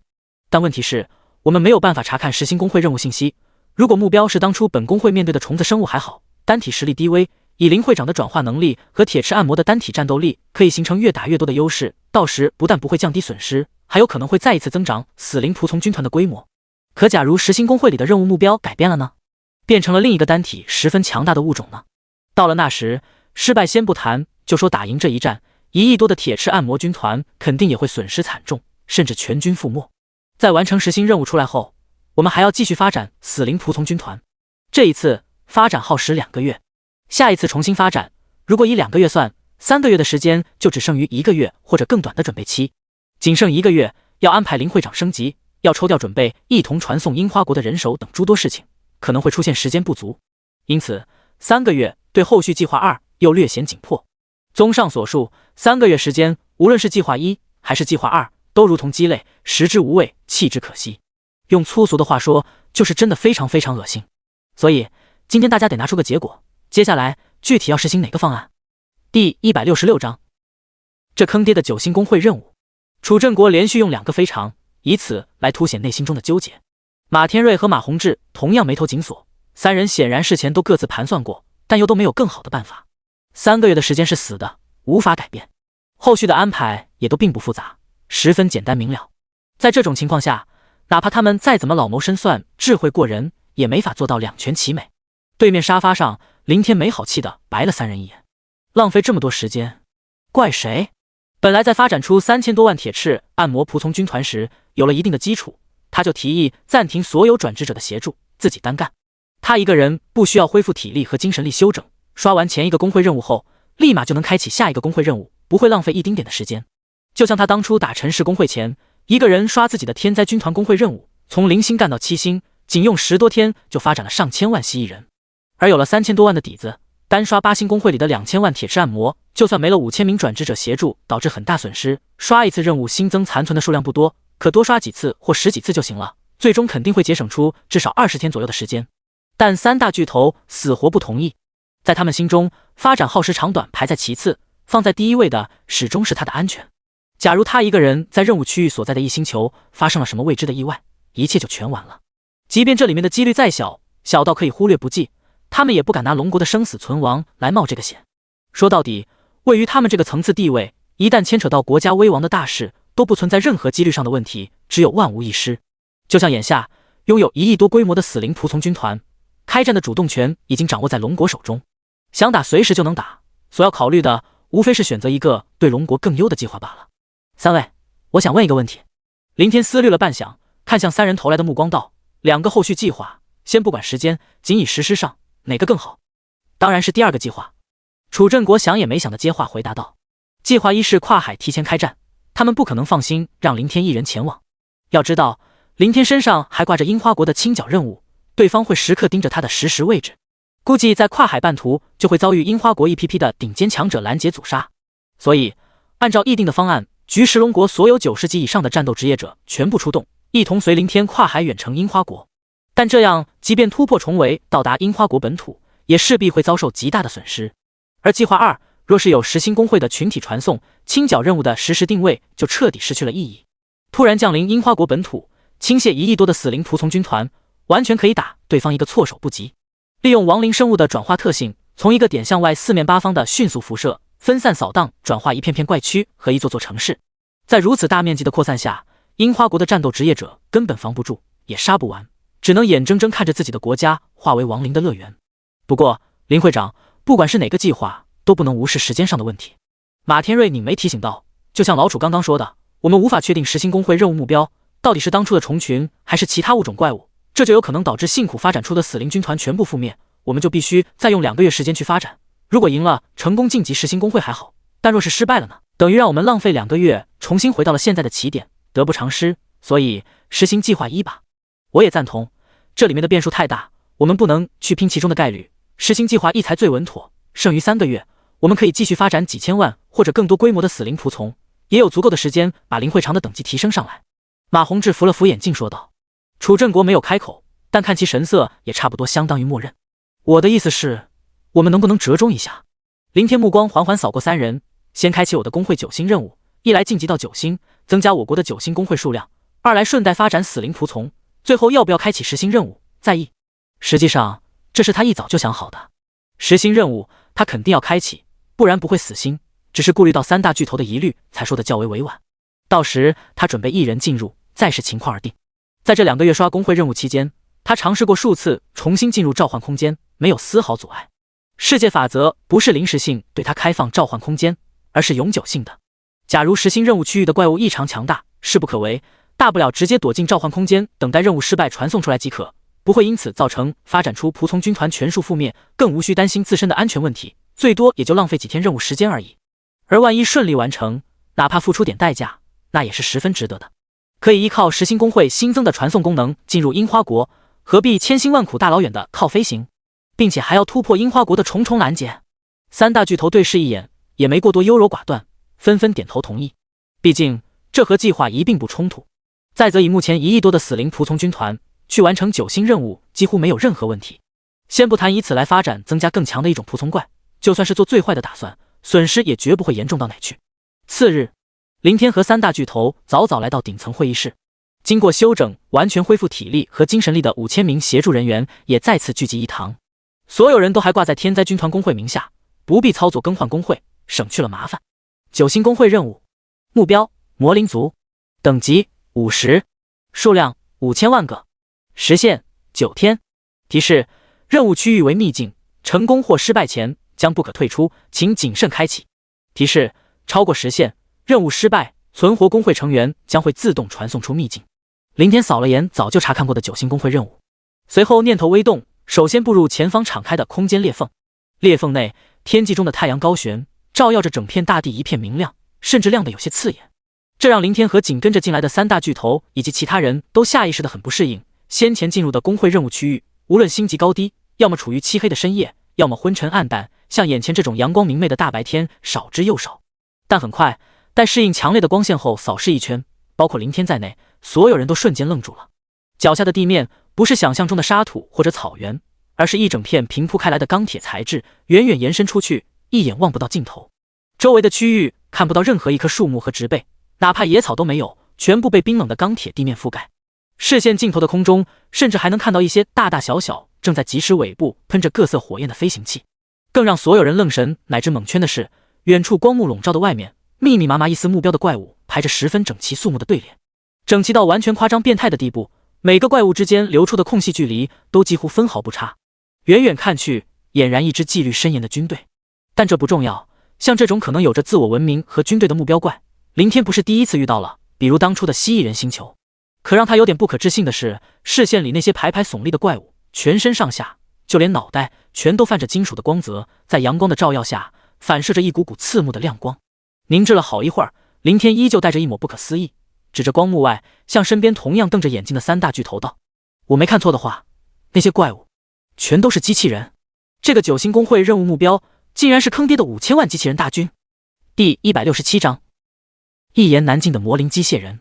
光幕笼罩下的中心最顶端空域，林天震动着背后的光翼翅膀悬浮而立，在他身旁是同样煽动光翼的3大巨头，下方地面则是刚出来的3位亲卫队长带领的5000名转职者。此时此刻，几乎每个人都保持相差无几的复杂神色，紧皱眉头，满脸的惊讶和慎重。特别是林天，从他这个高空位置，加上白天视线清晰，地表的一切一览无余。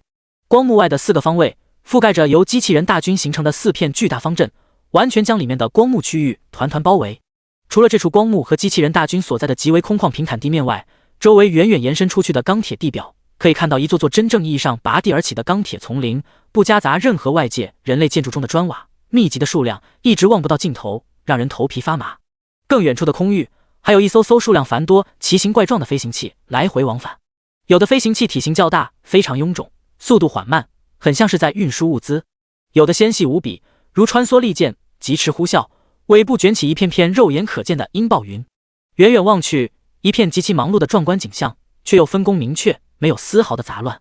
在视线尽头的极远处，林天甚至还隐隐见到了一艘犹如火箭般的科技产物，喷着醒目的巨大蓝色火焰冲天而起。所有人的目光都本能地随着冲天火箭向上移动，只是或许属于某种试验品，在火箭升到数万米高空时，猛然爆炸为一团绚丽夺目的烟花，紧接着就看到密密麻麻的各种飞行器向残骸坠落的位置疯狂飞去。很明显，这颗星球里的文明科技程度似乎并不高，可能刚发展到太空阶段，连外界古时100年前的人类科技都不如。那个火箭大概就是刚开发的航天器具，初次尝试升上太空导致失败爆炸坠毁。当然了，并不能十分确定，毕竟仅从这点信息上很难做出精准判断，火箭也有可能是某种科技更高的太空试验品。但不管怎样，这个世界都没有因为几千名陌生人类的突然到来而受到丝毫干扰影响，该干嘛干嘛。或许他们派遣5000万机器人，只是为了应付世界法则的差事。换句话说，林天等人只需对付这支机器人大军即可，无论胜败，只要不踏出光幕内外的空旷区域，就不会遭致攻击。想通这一点，林天的脸色虽然有所缓和，可依旧难看无比。把目光重新转向下方四面的机器人方阵，他喃喃开口道：“那些机器人可以被转化吗？”话刚一出口，林天就意识到自己下意识地说了句废话。亡灵生物转化的前置条件必须是生命体，那些没有灵魂也没有肉身，完全由铁疙瘩和程序组成的机器，怎么可能被转化为死灵仆从？世界法则是怎么回事？难道出故障了？世界法则又不是机器，怎么会出现故障？那这又是什么情况？三大巨头也是脸色铁青，更是满头雾水。自从世界法则降临以来，莫说龙国，就是整个世界也没听说过哪个工会任务的目标是一个科技文明，更别说机器人了。这还是有史以来的第一次。毕竟转职者的能力偏向对能量上的运用，完全和科技属于2个不同层次的东西。而且对付科技文明的热武器、超远距离打击和火力覆盖压制，转职者会非常吃亏。不对，你们发现了吗？那些机器人手中好像并没有枪械之类的武器，身上也似乎没有类似的挂件。楚镇国微凝双目突然出声道：“外界的人类在100年前也是一个科技文明，还发展到了太空初始阶段，只不过被世界法则强行干预，转变了文明形态。也因此，通过史书的记载和传承，他们对热武器都并不陌生。”闻言，林天和马天瑞以及马宏志齐齐一怔，当即拍打光翼翅膀飞向正前方那个机器人方阵所在的光幕边缘位置。面对快速飞来靠近的4个人类，或许是没有接收到程序指令的缘故，最前面一排排站立的机器人纹丝未动，仿佛一个个木雕。而随着距离的拉近，林天也终于看清了这些名为魔灵族的机器人外形。粗看之下，简直一言难尽。如果非要形容的话，就好像乱七八糟的黑色不知名铁块拼凑起来的2米高产物，浑身上下到处凹凸不平，只有脑袋保持浑圆结构，缩在一层金属壳内，脸上有眼睛和鼻子，没有嘴巴和耳朵。但机器人或者叫机械人的特征还是非常显著的，两侧异常巨大的手臂处，还有双腿内，可以大致看到里面的铁质骨骼和经脉。最重要的是，楚镇国说的没错，所有机械人的身上都没有热武器，他们的双臂下半段，一条化为一根纤细锋利的刀刃，另一条像是人类的手，但只有2根细长尖锐如利爪的手指。这应该就是他们的战斗武器。原始魔灵机械族，有兴趣可以看看上本书发展到宇宙及硬刚宇宙亡灵帝国的魔灵机械族外形。原来如此，我知道了。林天明悟的点点头，三大巨头也在同时纷纷释然，铁青的神色随之消散。或许这个星球中的机器人文明的发展形态没有热武器类型，不过这个可能性很低，那些战斗机和火箭的存在基本间接证实了他们对能效的熟练运用。但不管有没有，世界法则都肯定做出了限制，只允许他们出动近战类型的战斗机械人，否则不说如林天认知中那些威力强大还是大范围覆盖伤害的导弹、炸弹甚至核武，仅仅是普通的子弹，在整整5000万机器人的恐怖密集火力倾泻下，数量再多的转职者都很难突破封锁，也远远超出了9星工会任务应有的难度。见前方的阻隔光幕渐渐变淡，即将消失，林天也来不及多想，一边招呼3人返回，准备开启召唤空间，放出铁翅按摩仆从军团，一边转头向楚镇国道：机械人军团很有可能没有远程攻击手段，传令下去，让所有人立即开启光翼升空，有多高就升多高，但不能离开这片空旷的安全地域范围，同时做好战斗准备，防止这些机械人拥有飞行能力追上来进战。第168章，哈哈，笑死我了！早已闭合的空间裂缝前，得到了命令，一名名转职者纷纷释放光翼，迅速飞上天空，全部汇聚在最顶端还未完全消散的光幕下。在紧靠他们的下方空域，一道召唤空间形成的裂缝急速敞开。召唤空间没有固定的位置限制，一切取决于召唤职业转职者的意念而定，可以是高空，也可以是地面上方。在裂缝打开的一刹那，铺天盖地的黑影犹如利剑般穿梭而出，飞速蔓延。铁翅按摩在附身后，飞行速度比生前降低了许多，但也差不到哪去，至少比独角飞蟒那种运输机要快数倍。几乎在片刻间，他们漆黑衰败的身躯就完全铺满了光幕内这片不大的空域范围。最上方，林天和三大巨头悬浮不动，严阵以待，似乎是接收到了某种指令。视线中那些机械人原本毫无光泽的双眼，开始逐渐绽放出一抹抹红色粒芒，一个接着一个，一片连成一片。入目之处，竟是如同塔罗牌般一层层亮起的猩红光芒。从高空中向下看去，庞大浩瀚的数量让这一幕变得极为壮观，也极其摄人，就好似一头头被激活的战斗怪物。操！林天忍不住在心里骂了句。如果早知道信息上所谓的魔灵族竟是一个该死的机械族群，他绝不会脑残到开启。不管是正面还是侧面以及任何方面，机械族都是亡灵族群的克星。在他们面前，他麾下的亡灵族彻底失去了最大的转化优势，就连仅有的亡灵生物不畏死亡的这点区区优势也完全失去了。机械人同样没有生命，没有情感，自然不会畏惧死亡，直至战斗到丧失行动力乃至报废散架为止。所以和他们只能去硬拼消耗，这简直血亏，亏得不要不要的。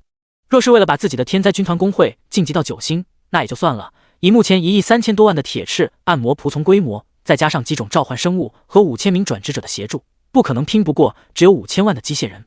关键是他的目的仅仅是尽可能再多发展一些死灵仆从，为实行任务做准备。现在倒好，发展就甭想了，这一战下来不知会损失多少，哪怕1换1，最低也是5000万的数量。这还是最保守的估计，因为魔灵族机械人的实力水准对标的可是50级怪物，换算成数据，4维属性在1500点上下，对付附身后全属性减半，仅有600点左右的45级铁翅按摩仆从，能打个2换1就非常不错了。这样算下来，可能会损失1个亿的仆从军团，几乎让1个月的发展努力付之东流。计划中开启实行任务将无从谈起，只能老老实实按照三大巨头的提议实行计划1，最后大老远的跨海远程樱花国。也因此，林天此刻的心情可想而知，眼下他只能祈祷下面那些铁疙瘩不会飞。嗡！在一阵微不可闻的震战中，浅淡到极点的光幕缓缓消散。与此同时，地面东南西北4处方位上的4个巨型机械人方阵集体齐刷刷地抬起头颅，将他们猩红的一对目光投向高空中的敌人。林天的一颗心也随之提了起来，死死盯着下方。在这一刻，几乎让他有种度秒如年的感觉。1秒、2秒、1分钟、2分钟，时间缓缓流逝，直到差不多过了5分钟的样子，林天才终于确定了一件事，同时长长的吁了口气。随后，他的嘴角情不自禁地露出一丝笑容，弧度越来越大，到最后几乎笑出了声。哈哈哈，笑死我了！那些魔灵族的近战型机械人，他们竟然真的不会飞。哼，若不是亲眼所见，我还有点不敢相信。是啊，一个科技文明，还有可能是纯正的机械族群，他们的战斗机械人居然没有添加最基础的飞行功能，简直难以置信。按理说这是不太可能的，唯一的解释只能是世界法则的限制，这个概率也不大。如果世界法则命令魔灵族派出5000万不能飞行的机械人，不就等于送死吗？确实，我们拥有制空权，可以远程攻击。假如此次来的是几百万转职者，飞在空中使用远程技能轰炸，完全能够不死一人完成这个9星任务。这么大的漏洞，世界法则不会给我们钻。那这是怎么回事？难不成是运气？魔灵族糊弄世界法则，只派了些淘汰的劣等机械人型号。哼，不管怎么说，这对我们只有好处没有坏处。可惜了，我们只有5000人，加上我们3人和3个队长以及林会长，就算释放技能，全部耗空精神力，也绝对杀不完5000万的机械人。林会长的铁翅按摩仆从又丧失了本体技能，只能近战拼杀，要不然轻轻松松完成9星晋级任务。得了吧，能够避免损失就很不错了。三大巨头这时也放松了绷着的神经，有说有笑道。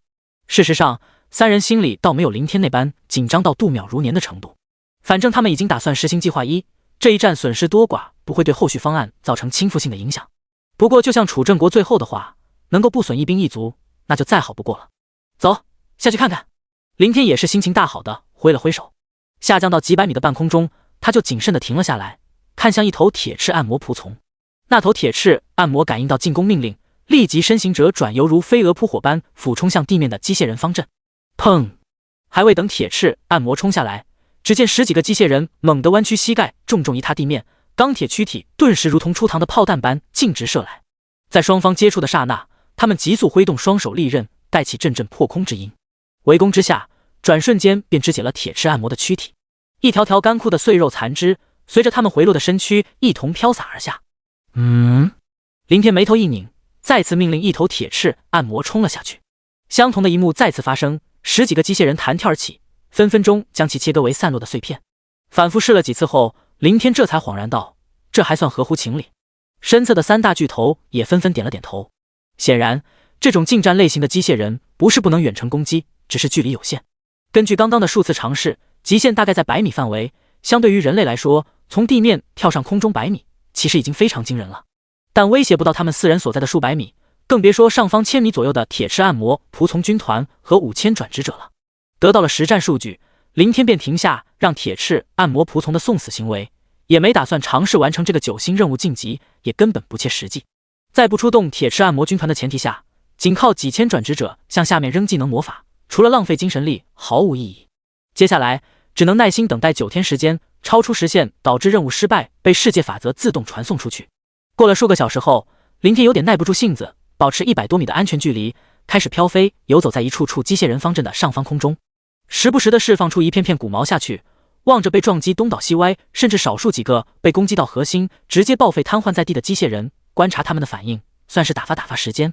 最后就连法师职业的马宏志也忍不住出手，丢下一枚枚不需要消耗多少精神力的基础火球魔法。末了，一些弓箭手以及拥有远程攻击能力的转职者也加入了进来。实在是什么也不做，一直飘在空中太过于无聊。随着加入攻击的人数越来越多，地面如同靶子般一动不动的机械人，伤亡也越来越大。从空中看去，几乎可以看到一处处倒下的大片机械人形成的空白区域。然而就在所有转职者玩得正起劲时，一道异常愤怒的咆哮突然从下方机械人军团中传了上来。够了，一群卑鄙无耻的混蛋，别得寸进尺，再无辜屠杀我的子民，我马上派出大军灭了你们。在这声毫无征兆的怒吼下，100米之外的空中，所有人瞬间集体僵住了。林天和3大巨头面面相觑，一脸的不明所以，神色更是连续变换，意外中带着一丝惊讶，惊讶下又夹杂着一股浓浓的疑惑。如果说机械人能够发出人类的声音，他们还可以理解，但让他们懵逼的是，刚刚这道声音说的居然是纯正的汉语。最让他们不解的是，这么明显的情绪波动，机械人会有情感，还是这么的强烈？这几乎如同天方夜谭般让人不可思议。第169章，你才是东西，你全家都是东西。对于机器人，林天并不陌生，包括3大巨头以及所有的转职者全都如此，至少与想象中非常熟悉。在外界人类100年前的科技文明时代发展起的各种科幻文化电影中，机器人是必备素材，再通过史书画册传承下来。而林天前世更是经历了不知多少科幻大片的洗礼，从心理上很容易接受。再则连外面一个只能存在于游戏中的世界都能适应下来，还有什么是无法接受的？像之前出手攻击只是出于无聊打发时间，外加见到活生生的机械人时的猎奇心理，但对机械人没有生物情感的固有思维不变，而且很符合常理，一堆金属和程序组成的冰冷机器怎么可能有生物的感情？然而不可能却成了事实。下面的魔灵族机械人不但有了情绪，那句一群卑鄙无耻的混蛋还极度富含人类独有的感情色彩。简而言之，他在骂人。林天抬手谨慎地打了个手势，周围一名名先前降落的转职者立马紧急升空，全部重新升到1000米高空中戒备。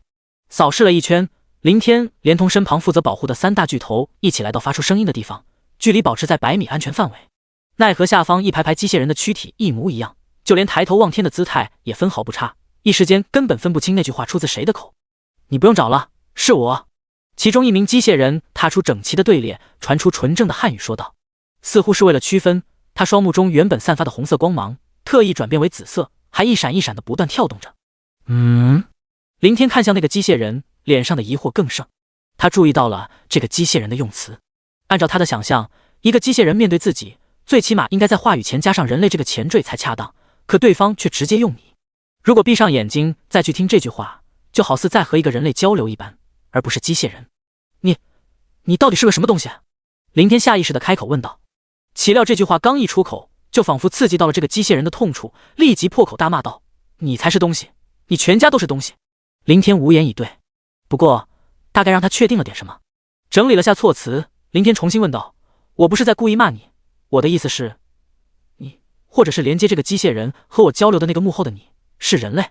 更准确的说，这颗星球是人类主宰的世界，机械人只是你们的军队，关你屁事。我主要是来警告你们，不要再肆意屠杀我的子民，他们都是最低级的原始版本，没有得到升级，为了节省资源，也没有加装飞行装置，这才给了你们钻空子的机会。但你们别忘了，这里是我的世界，我的地盘，再敢随意杀害我的人，我一发核弹直接送你们上西天。哦，林天笑了。对方看似没有正面回答他问题，且一再威胁的短短话语却透露出了太多的东西。林会长，和我们交流的幕后之人八成就是一个人类。不错，这颗星球也应该是一个纯正机械统治的世界，但可能就只有这一个人类，而且这个人的精神貌似有点问题。三大巨头在旁边低声提醒道，显然他们也从对方的话中听出了蕴含的深意。其实这一点本就不难判断，只要稍微有点智商的人都能揣摩出来，更别说主宰龙国的三大巨头了。一来，对方的语句连贯，条理清晰，情感丰富，没有丝毫机械应有的逻辑术语，简单来说就是机械式的语言。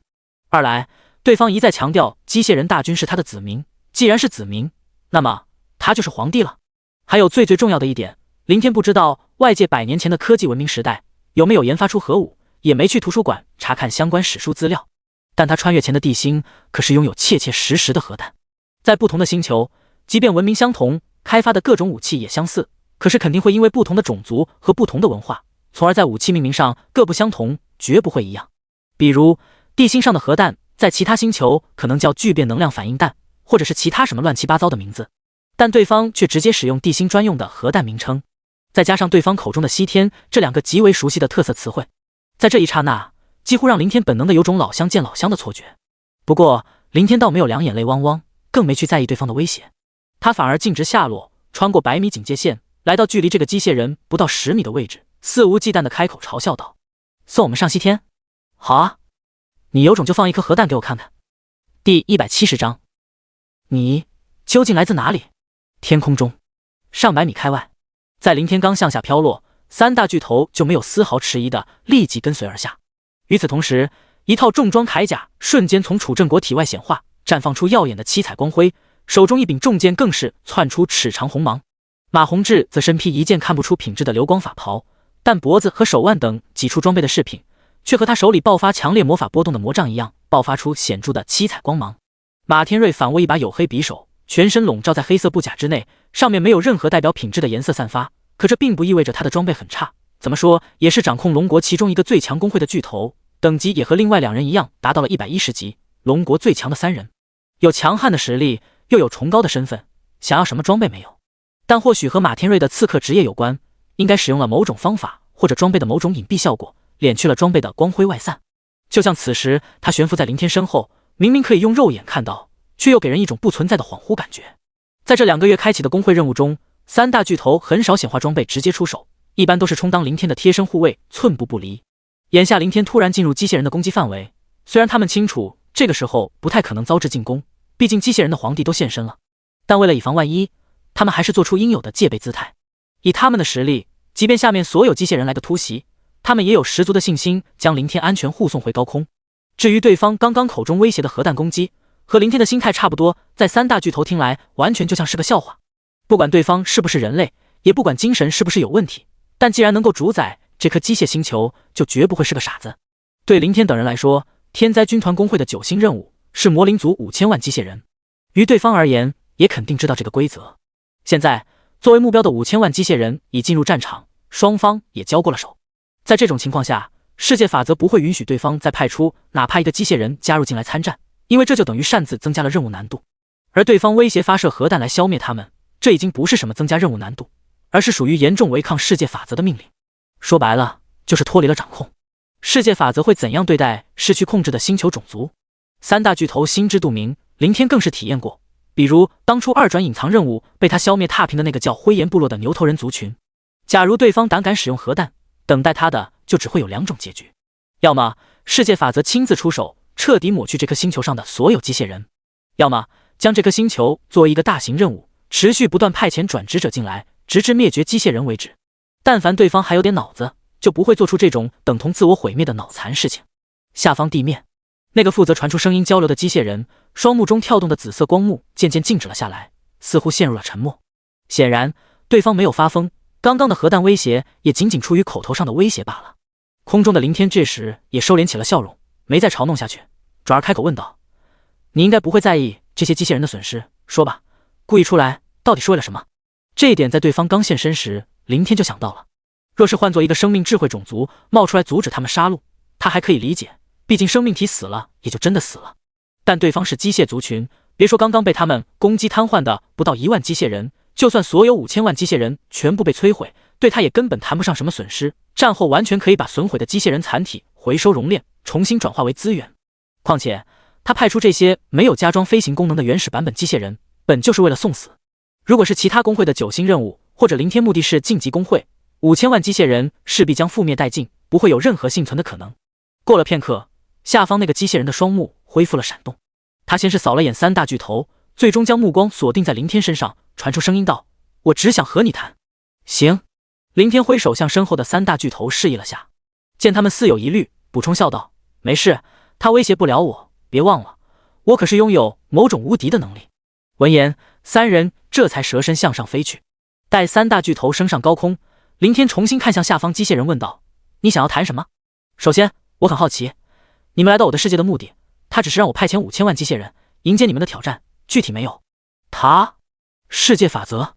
林天忍不住打断道：“在你们的世界，它叫世界法则。”机械人传来的语气中明显带着一抹惊奇，随即又冷哼道：“狗屁的世界法则，一个仗着强大实力的该死殖民者而已，等老子发展壮大起来，第一个就灭了。”说到这里，机械人似乎意识到了不妥，马上打住转移话题道：“你还没有回答我的问题。一个任务？任务？是的，我的世界是一个……游戏你应该懂吧？就相当于是一个游戏世界，所有的人类都可以拥有像玩家那样的各种职业，能够通过打怪的方式获得经验提升等级，以及各种技能和装备。所以，你的机械人在我们眼中就等同怪物。”林天直言不讳，没做什么隐瞒。反正属于2个世界，没有世界法则开启空间裂缝，永远不可能有交集。而且，世界法则是以外面人类的世界为中心，其余他掌控的所有星球生物都是为了人类转职者服务，不用担心透露了自己世界的信息而遭到文明入侵。一句话，只要世界法则在，这些星球文明就翻不了天，都得乖乖的替外界人类打工。另外，林天主要还是想以此来摸清楚对方的底细。游戏世界？真有这样的世界？有意思，如果不是，真的很想去看看。呵，林天眯眼笑了笑，不知对方是头脑简单，还是觉得没必要在自己面前隐藏，说话方式始终没做任何遮掩。不过，后者的概率显然要更大。说到底，一个能够统治机械星球的人会是个简单的角色。行了，你的问题我回答了，为了公平起见，现在该换我问你了。林天盯着机械人寻思了下，一连串问道：“首先，这颗星球是不是除了机械人外，就只有你一个生命体？其次，你的生命形态是不是像我这样的人类？最后，你对世界法则了解多少？你说他是殖民者，难道见过他？他到底是什么？一个很强大的文明种族。还有一点，也是最重要的，你究竟来自哪里？是不是来自地球？”第171章魔灵机械族的合作提议。地球这2个字刚一出口，林天就出于本能的死死盯着下方那名机械人，试图捕捉到一点蛛丝马迹。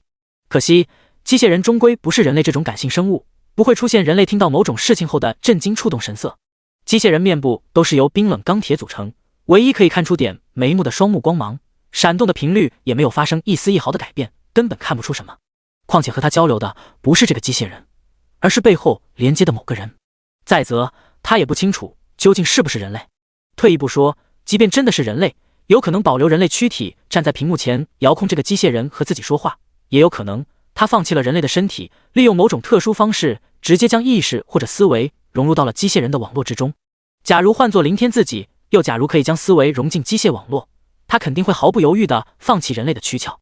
人毕竟属于群居生物，若是整颗机械星球只有自己一个活人，没有其他人交流，迟早会疯掉。就算把思维融进了机械网络，在还保留人类情感的基础上，也忍受不了这种无穷无尽的孤独。比如这个背后的疑似生命体，在刚现身时，为了麾下几千子民的损毁而咆哮大怒，因为一句口误你是什么东西又破口大骂，在明知世界法则的规则下，他又开口威胁核弹攻击。诸如此类的一系列事情，不难看出这个人的精神恐怕就如同先前楚正国说的那样，已经出现了点问题。简而言之，就像个神经质似的。下方那个负责传声交流的机械人一直陷入沉默状态。等了好几分钟，对方终于才再次开口道：“这颗星球是不是机械星球？还有我是不是生命体？是不是人类？是不是来自你口中的地球或者其他星球以及本星球土著？这是我的秘密，我不会回答。想知道，你可以自己判断。至于你说的那个世界法则，抱歉，我没见过它，它也从来没有以某种实体降临。我只知道它很强大，无法违抗，不然我的星球将无法幸存。殖民者的身份也只是我的分析推断。”相比之前，对方的语气明显变得冰冷内敛了许多。神经质归神经质，但和弱智完全是两码事。外面人类的转职者世界就相当于是世界法则的亲儿子，林天可以放心大胆地透露自己的世界信息。如果出了什么事情，自然有世界法则兜底。而对方的这颗星球连世界法则的干儿子都算不上，更像是喂养亲儿子长大的可怜食物。也因此，涉及到自己星球信息的时候，对方不得不万分谨慎，最起码不会如同傻缺一样主动泄露给等同敌人的外界人类转职者。不过这显然让林天很不满意，所以呢，我的问题你一个都没回答，那还谈什么？没事陪你在这儿聊天解闷。好吧，我可以同等回答你的一个问题。对方犹豫了片刻，继续传声道：“你猜得不错，这颗星球的确是一个由机械人统治的世界，其他的我不想多说。之所以回答这个问题，主要是为了方便接下来的合作。”合作？是的，合作。机械人抬起脑袋，转移视线，将目光落在上千米高空中一直敞开的那道召唤空间裂缝上。根据智能程序计算分析，那个裂缝内大概就是你储存那些死亡生物的地方，对吗？你想说什么？林天拧眉问道，没去正面回答。但对方能够判断出这个结果，心里也没有太多的意外。一来，铁翅、暗魔仆从都是从里面飞出来的，这点对方亲眼所见；二来，召唤空间裂缝和最初世界法则开辟供他们进入这个星球任务区域的空间裂缝，虽然两者表面看起来差不多，但内在却天差地别。召唤空间裂缝里面绝不会是人类转职者的世界，况且仅凭林天的能力也没办法破开人类世界和这颗机械星球之间的空间裂缝，那是世界法则才拥有的手段。从另一方面来说，他能够开启召唤空间裂缝，也是世界法则赋予的。下方机械人收回目光，转向上空的林天道：“下面为了顺畅交流，我将它替换成你口中的世界法则。我不知道世界法则是什么，是不是判断中的某个强大文明种族？当初世界法则降临在我的星球时，只是一道声音，但就是这个声音，仅仅一句话，就在转瞬间摧毁了我近半的机械人军团，星球中整整20亿的数量。这让我无力反抗，也没办法反抗，因为我根本不知道对手是谁，在什么地方，我只能屈服。本来我以为接下来会降落一些宇宙飞船，来到我的星球进行殖民占领，可是并没有发生。自从世界法则迫使我臣服后，就好像完全消失了。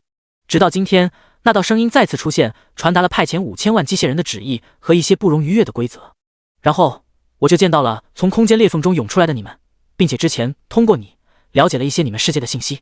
我恍然大悟，原来世界法则殖民我的这颗星球，只是为了做一个历练场，供你们这些玩家做任务或者升级。刚刚经过我们大量的数据分析验证，得出一个概率很高的推论，像这种历练场所应该有很多很多，否则无法满足你们这些玩家的庞大需求。以世界法则的滔天能力，也很容易做到这一点。掌控一颗星球，它只需要一句话或者一个念头。其他世界的统治者不想被一念灭绝，只有和我一样选择低头臣服。所以得出了这个结论后，我临时决定了一个对你我双方都有利的合作。内容是希望你利用你储存死亡生物的地方，暂时存放我派出的一批机械人大军和机械装置，在你去其他一些生物实力低微的世界做任务时，放出我的机械人和机械装置，他们会按照提前制定的程序命令计划自动进行星球殖民发展。当然，你也可以让他们协助你清剿目标来完成你的任务，只要在离开前把他们留在任务世界中。作为回报，稍后我可以给5000万机械人下达指令，主动配合你顺利完成目前的这个任务。这个合作很公平，是你占了天大的便宜。你只需储存和放出我的机械人和装置就行了，没有任何的损失，他们反而还会帮你完成任务，而我则会因此付出5000万子民的庞大代价。第172章，你一直在作弊。开辟一星殖民基地。林天目光闪动，对方废话一大堆，其实总结起来很简单。这个机械星球，林天不清楚科技到了什么程度，有没有发展到太空进行外星球开发，仅从那个发射失败的火箭很难做出判断。就像他之前所想，不一定是太空起步阶段，也有可能是科技更加高级的太空产物。但不管如何，这颗机械星球的资源利用都应该到了极限。所以对方在大致搞清楚外面转职者的世界，又知晓了自己的召唤空间，才提出借此进行一星殖民发展。机械族不同于人类，宇宙中除了一些大气星球外，机械族在剩余的绝大部分星球中都可以生存下来。他们毕竟都是金属机器，而且他们的科学技术都可以储存移植。只要让智能程序和必要的机械设备在一星扎了根，靠着等同母星的技术为基础，采集资源，持续不断的批量制造其他机械工具，可以飞速发展起来。但人类对知识只能学习，无法复制粘贴。就算是人族的科技文明，也有设备储存技术，可也需要人从零开始学习掌握，才能使用这些技术。还有寿命以及苛刻的生存环境等诸多条件限制，其他星球中的有害气体乃至高低的温度都能对人类致命。向外界转职者开启的一个个工会任务，进入的外星任务区域能够安然无恙，要么是世界法则在茫茫宇宙中特意挑选出的对人类无害的星球，要么是世界法则出手改造的结果，将这些任务星球改造为适宜人类生存。但无论是哪一种，都可以看出世界法则是何其恐怖。再加上人类世界大大小小不计其数的工会开启的工会晋级任务，有些重复，还有很多不重复。也就是说，任务星球的数量至少了人类工会数量的7、8成左右，最低10几万。此外，世界法则每时每刻都在掌控增加全新的任务星球，就好比这个魔灵族星球。如此庞大的手笔和能力，林天已经无法想象世界法则到底是个什么东西。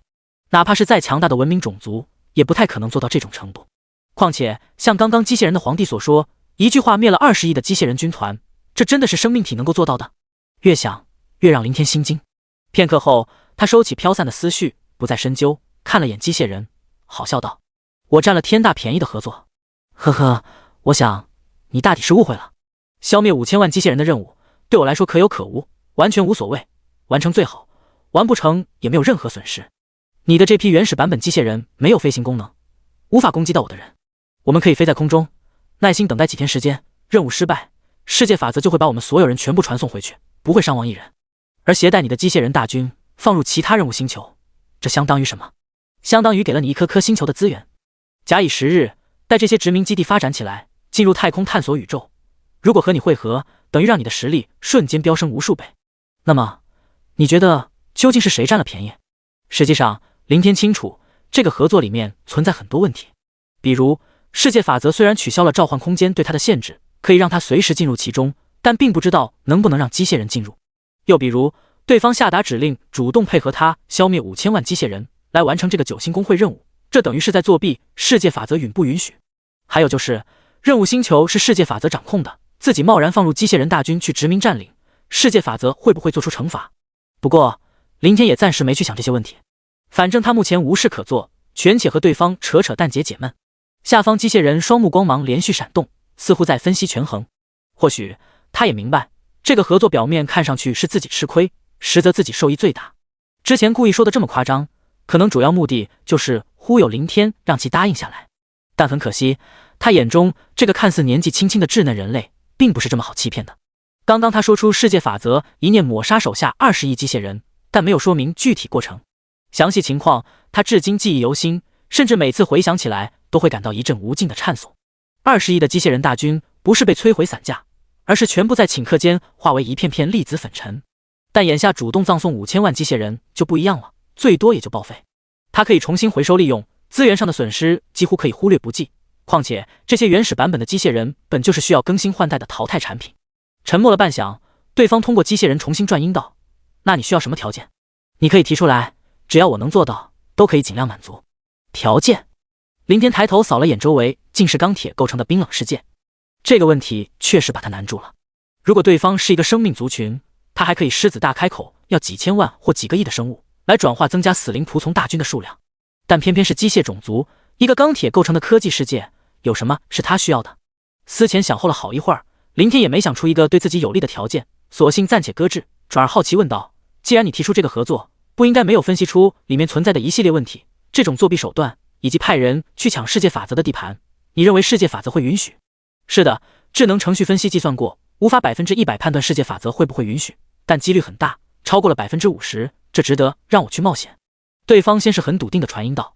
见林天皱眉的疑惑表情，对方控制机械人抬起手，指向悬停在高空中的3大巨头以及一群群转职者道：“在你们来到我的星球杀戮我的子民时，我就命令智能程序通过扫描分析，计算出了你们所有人的战斗力指数。计算术语很复杂，为了让你听得明白，我就用数字来代替。通过计算，空中最前方的那3个人战力指数最高达到了1万点以上，其他人都在5000到8000点不等。而你自身战斗力指数很低，只有区区几百点，但你打开了一个裂缝，召唤出了很多的死亡生物。具体数量，由于不清楚裂缝内还有没有更多的死亡生物，可能这只是你的一小部分。缺乏关键性数据，我们没办法准确的分析，只能做出一个模糊性的计算。如果加上你的死亡生物，你的战斗力指数最低达到了100万点。上方空中，林天闻言笑了笑，1亿3000万铁翅暗魔仆从军团的实力确实比3大巨头强了上百倍不止，但对方显然不知道死灵仆从的转化能力，因为机械人没办法转化。倘若对方得到了这个信息，估计会毫不犹豫地把他的战斗指数后面再加几个0，或者直接用来表示。下方机械人没注意到林天的神色，继续长篇大论道：假如是一个自主发展起来的世界，战斗力指数会因为各种各样的原因，比如资源的集中分配等问题，会导致相互之间存在非常大的差异性，出现100万点和普通几百点战力的人类是很正常的。可是你的世界是世界法则创造出来的，它掌控无数个星球来供给你们这一个世界发展，在这种情况下，它应该不会允许个人间的战力出现太大的差异才对，否则他为什么不将所有资源集中去主动喂养某一些人类，这样就可以在短时间内培养出大量的高战力人类。特别是你所说的世界法则创造的是一个游戏世界，我对游戏有些了解，十分清楚里面平衡的重要性和必要性，这就更加不会出现战力差异太大的现象。但这种不可能却又发生了，你的100万战力指数和空中那些最高只有1万多战力指数的人类，一个天上一个地下，完全打破了平衡局面。所以智能程序分析出了一个可能性，世界法则无视你破环平衡的战力指数，只能说明这是他想要的结果。简单来说，世界法则创造人类游戏世界，目的只是为了培养你这一个人。当然，这仅仅是一个可能，并不能确定。它太过神秘，也太过于强大，以我现在拥有的智能程序和科技程度，无法分析出它这样做的意义是什么。但就是这样的一种可能，才让我提出和你进行这个作弊式的合作，而不太担心他会不会允许，也不太担忧来自他的惩罚，因为你以及你所掌握的能力本就是一直在作弊。第173章，世界法则的天选之子。钢铁地表尽头，一大片由装甲车构成的钢铁洪流滚滚而来。那些装甲车的外形很奇特，整体像是没有炮口且放大了数倍的坦克，远远望去就如同一辆辆几十米长的全封闭式重装卡车。车辆底盘喷出4股红色火焰，支撑着装甲车离地半米多悬浮向前移动，速度极快。但在下方两侧又有类似坦克的履带轮子，应该是普通动能装置。果不其然，在装甲车群即将来到战场边缘区域，纷纷收起底盘火焰，稳稳地降落下来，利用履带又向前移动了数米。战场边缘上空悬停着等待多时的林天，在其下方地面站着那个负责交流的机械人。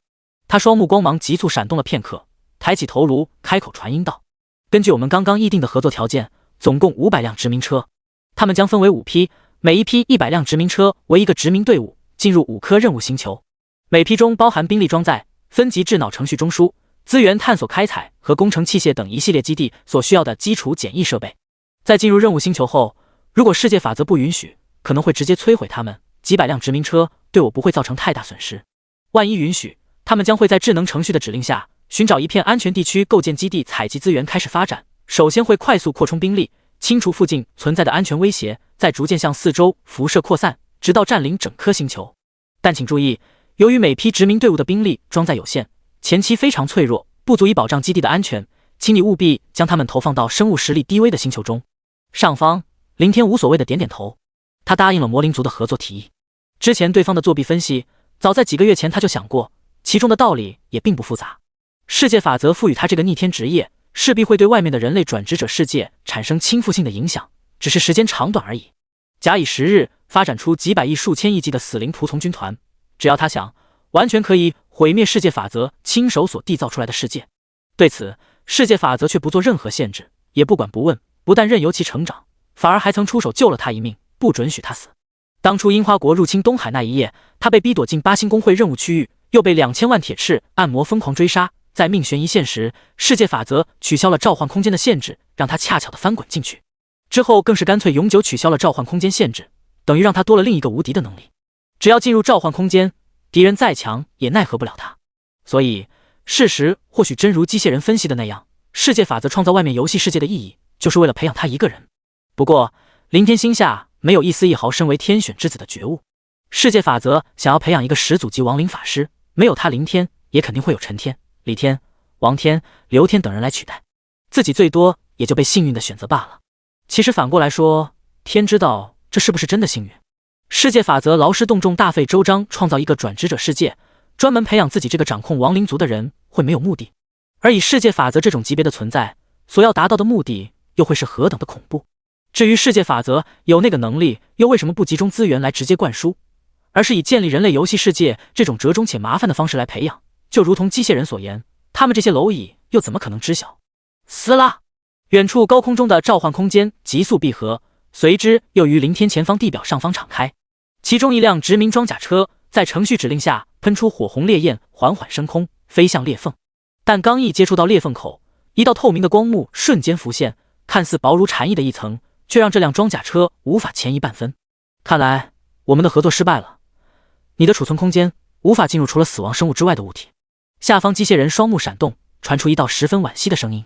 合作的基础是召唤空间能够储存魔灵族的殖民车，以便让他们去开辟异星殖民基地，否则一切将无从谈起。空中的林天见此倒没有太多意外，本就是一次尝试，也在意料之内。假如召唤空间可以随意进出其他人或者机械人，那么世界法则赐予他这个安全港湾又有什么意义？但即便早有预料，林天眼底还是闪过一丝失望。天灾军团的9星公会任务完不成没什么，可如果有办法完成晋级，岂不是更好？微微摇了摇头，林天正准备转身返回，突地一怔，似乎想到了什么。等等！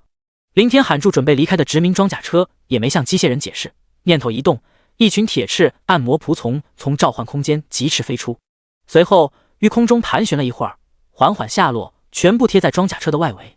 下方机械人双目快速闪动，或许明白了林天的想法。在其传达的指令下，那辆装甲车主动熄火，收起喷出的烈焰，仅用某种特殊功能保持浮空状态。不多时，完全被铁翅暗魔仆从紧紧包裹、覆盖极为臃肿的装甲车再次向召唤空间裂缝内漂浮移动。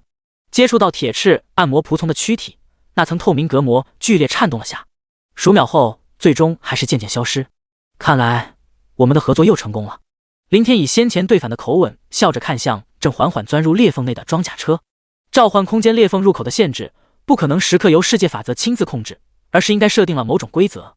规则大概可以自动检测进出单位，做出隔绝和准许进入的判断。刚刚可能检测到死灵仆从准许进入，又检测到里面的装甲车拒绝进入，从而产生判断上的絮乱。但允许死灵仆从进入显然是第一条准则，所以在犹豫了几秒，只能放开限制。注视着装甲车全部顺利没入进裂缝内后，林天收回目光，转向下面的机械人。合作基础达成，接下来就是对方的许诺。两者的合作条件不变，还是原来那个提议：一方储存和投放殖民车，另一方配合完成9星公会任务。魔灵族的机械星球没有林天需要的东西，除非让对方派遣一支机械人大军供自己驱使。但先不说能不能过世界法则那一关，仅仅让一批机械人长期驻扎在召唤空间内，就是个极大的安全隐患，等同定时炸弹。况且想要实力，何不多发展点死灵仆从来的放心。至于吃亏与否，林天心下笑了笑，呵，自己真的会吃亏，而对方又真的会占到一丁点的便宜。第174章，如若违反，直接送你去见上帝。是的，成功了。站在地面上的机械人传出一声略显激动的回应。不知道对方连接这具机械人到底是以什么样的方式，是将自己的意识融入机械网络，还是没有舍弃身体站在屏幕前。总之，在说出这句话时，这个机械人的双目光芒闪动频率明显的加快了不少。半晌后，他似乎才压下情绪波动，抬起来的跳动双目恢复了正常。我已经给机械人军团发送了战斗指令，你现在可以派出你的死亡生物。闻言，林天忍不住拧起了眉头，无语道：直接让你的5000万机械人自毁不行吗？非得让我损失些死灵仆从？之前议定时，对方答应配合完成任务，却一再坚持必须派出最低1000万规模的死灵仆从打一场。简单来讲，就是走个过场。这在林天看来，完全是多此一举。是的，这很有必要。在看到你使用这个办法让我的殖民车进入裂缝后，我更加确信这一点。对方控制机械人抬手指了指地面上方的召唤空间裂缝，继续传音道：用我的世界语言描述，就是世界法则在裂缝入口设置了权限，有优先级之分，这才让你取巧成功。在其他方面同样会设定权限，比如你这个任务成功和失败，因为你较为特殊，这种权限或许会对你赋予一些优待，允许你在一定程度上作弊，但绝不会让你愉悦，否则就会造成全线从根本逻辑上崩塌瓦解。1000万是最低标准，其实按照智能程序计算，最好5000万才能保证。行了，就1000万，开始吧。林天被对方的机械术语绕得云里雾里，不得不开口打断道，但大致也弄懂了对方想要表达的意思。和召唤空间相似，世界法则不会亲身掌控每一个任务细节，同样会制定规则来对任务成功与否进行判定。由于它的特殊性，规则会对它网开一面，睁只眼闭只眼，但不能影响到规则本身。比如让5000万机械人自杀来完成任务，任务这方面的规则若是判定成功，那如何再去判定其他工会的任务？这会让规则从一个点的混乱弥漫到整体，最后出现严重错乱，致使全面崩溃。高空中，之前涌出来准备就绪的1000万铁翅按摩仆从感应到命令，集体振翅俯冲，宛若一片片漆黑阴云般当空下压。战斗也在顷刻间爆发，有的如同炮弹径直砸落，掀翻一片机械人的同时，躯体也如烟花般炸裂四散；有的急速飞掠，探出枯败利爪袭击机械人的躯体，利爪撞断后便改用嘴里的獠牙撕扯。而5000万机械人军团在接受到的作战指令中，没有弹跳拦截，也没有爆发出应有的战斗力，仅仅只是用他们左臂利刃进行极为有限的反击，或者很多在被铁翅按摩撞出去时没有卸去惯性，反而脚踏地面，主动加重自己被撞飞的力量，砸倒后方一群群自己的同类，一起爆成满地的零件碎片。虽然作弊的嫌疑很明显，但至少从表面看上去，整个战斗场面异常激烈凄惨，到处都是爆飞四溅的碎铁和干枯肉块。空中与地面的战斗不需要像地表那样摊开冲锋厮杀，导致时间上的大量浪费，并且此时双方都没去做任何战术上的保留和安排，反正只是为了走个形式，全部一窝蜂的倾巢出动。铁翅按摩仆从以自杀般的全体俯冲，仅仅一个回合就葬送了绝大多数。机械人在自我摧残式的反击下，更是成片成片报废。短短十几分钟，巨大的战场区域就堆满了好几层厚厚的残肢碎片，剩余还在交战的数量几乎肉眼可辨。另一边，战场边缘位置，一群群铁翅按摩仆从飞出，开始包裹剩下的499辆殖民装甲车进入召唤空间。与此同时，机械星球某栋参天巍峨的钢铁建筑中，一道道冰冷的机械声正在于空荡的内部空间传荡。2号兵力装载车开始进入裂缝，信号丢失。3号兵力装载车开始进入，信号丢失。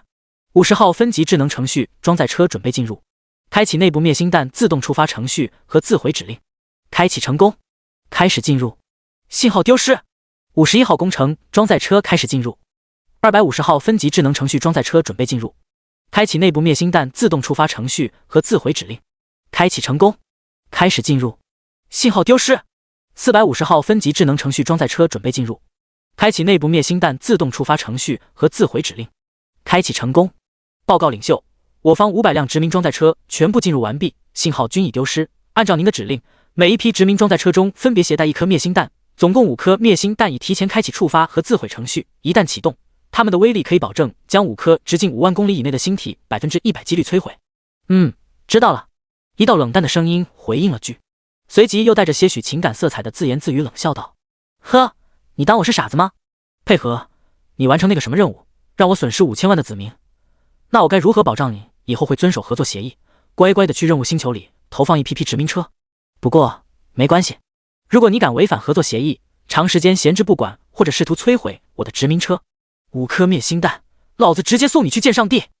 第175章9星公会的恐怖增幅。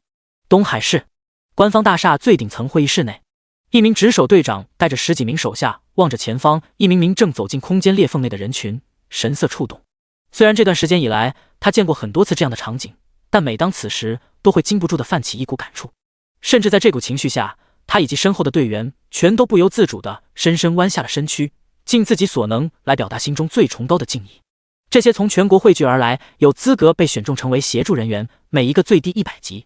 如此高的等级和实力，放在任何一个城市，其地位都可堪称在万万人之上，一言九鼎的存在。然而，就是这么一个个身份显赫的大佬级人物，为了龙国能打赢这场国战，却全部甘愿割去舌头，沦为哑巴，不畏生死。这样子的一群人，又如何不让他们敬佩？直到主席台上的空间裂缝缓缓消失，值守队长这才直起身子。只是就在他挥手准备命令一众手下收拾打扫下空荡的会议室，刚闭合的空间裂缝突然间又急速敞开。什么情况？值守队长愣在了原地，后面站着的一群队员同样一脸的不明所以。看到3大巨头首先踏出裂缝，值守队长完全出自本能的上前一步开口问道：“会长大人，9星任务完成了。”楚正国随口应了一声，随即又抬头看了眼值守队长的惊异神色，奇怪道：“怎么了？会长大人，你们才刚刚进去，连1秒钟都没过。”值守队长说道。哦，紧随其后出来的林天闻言怔了下，但也没继续智慧这个事情，显然还是时间流速的问题。8星任务铁翅暗魔怪所在的星球里面的8天相当于外界的1天左右，同理，魔灵族星球位于的空间10几个小时或者更久，大概等于外界的1秒。至于两者的具体差异，由于林天之前没去注意过了多长时间，自然也就没法做出详细的估算。工会天灾军团，星级9，职位会长，成员5007，贡献14648623775，仓库无，任务无，效果力量正30%，体质正30%，精神正30%，敏捷正30%，精神力恢复速度正20%，经验正200%，幸运正5%，每天额外固定双倍经验增幅，每月额外15天5倍经验增幅，每月额外5天10倍经验增幅，每月额外1天100倍经验增幅。魔灵机械族的那个皇帝分析的不错，象征性的战斗确实没遭到世界法则的刁难，成功让天灾军团工会晋级成功，贡献点达到了14亿多。可惜除了发送100万一条的垮工会消息，完全没什么卵用。林天看着出现在视线中的工会界面嘀咕道，在开启9星任务前，他就曾查看过工会信息，记得当时的贡献是12亿多。2000万45级的铁翅暗魔，一直 4.5 贡献，刷一次9000万，1个月时间刷了15次，本来有 13.5 亿，但这其中有5000多协助人手，杀了不少怪，总共分走了1亿多贡献。9星工会任务里的5000万50级机械人，每支5点贡献，由于基本都死在最后和1000万铁翅暗魔仆从的送命战斗中，总计 2.5 亿的贡献倒是几乎都算在了林天这位会长头上，让工会界面上贡献点飙升到14亿多。9星工会的增幅效果，林天早已知晓，曾好奇询问过3大巨头的9星工会，但此刻看起来，至少在情感上完全不可同日而语。这毕竟是自己一手创建起来的9星工会，200%的经验增幅，还有每天额外固定双倍经验，加一起就是4倍，还有半个月的5倍，5天的10倍，1天的100倍，算起来最高1天就可达到119倍的经验加成，1天的练级效率等同4个月的辛苦努力。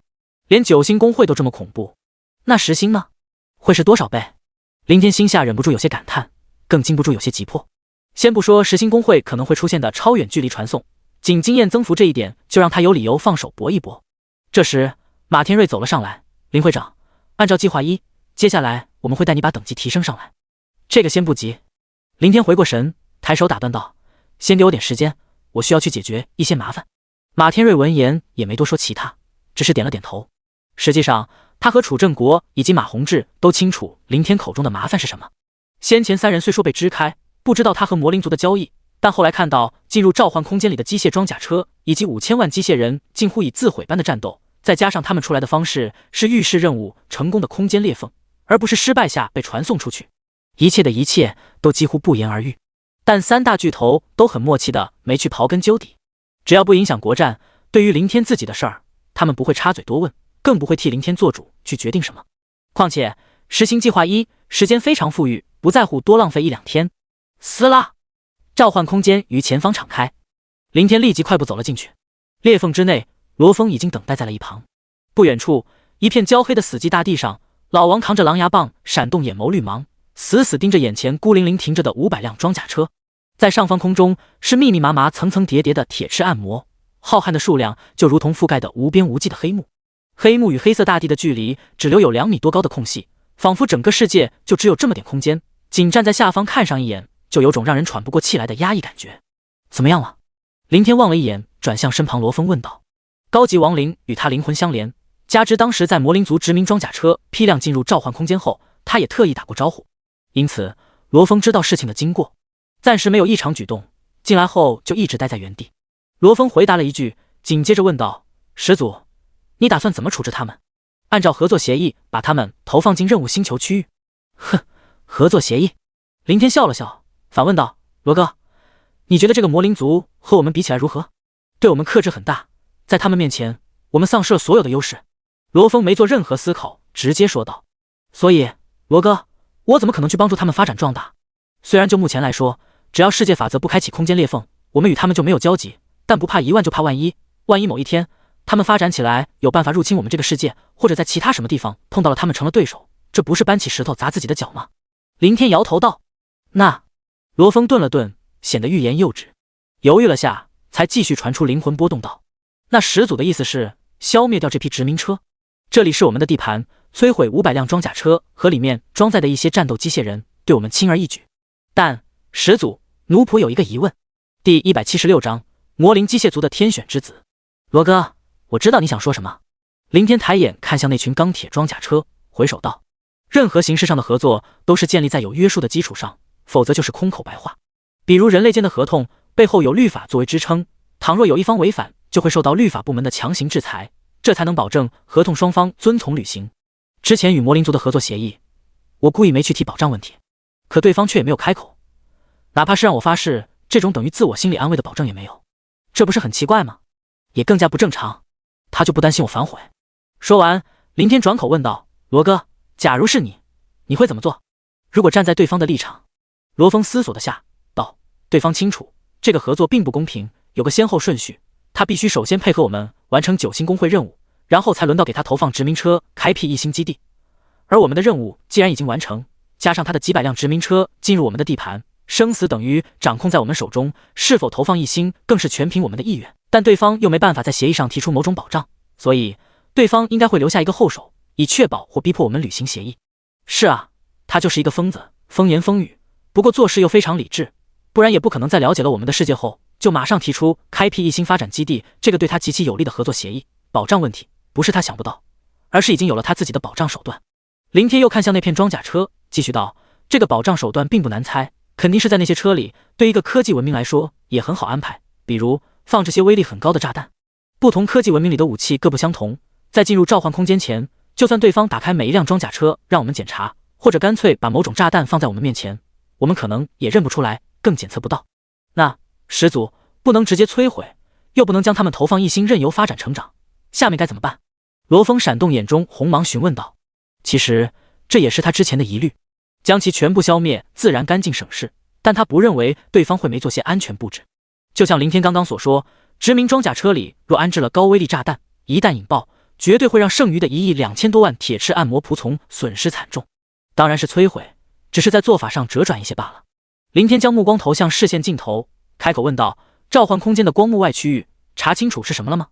这个还没有，始祖想查清光幕外的情况，只有转化复生一批人类死灵仆从，再让他们进入光幕，然后通过提升的序列增长的智慧，以死气化为线条凝聚文字的方式进行交流，才能得知外面的详细情况。罗峰突地顿了顿，双目红芒跳动了下，他大概明白林天多此一问的目的了。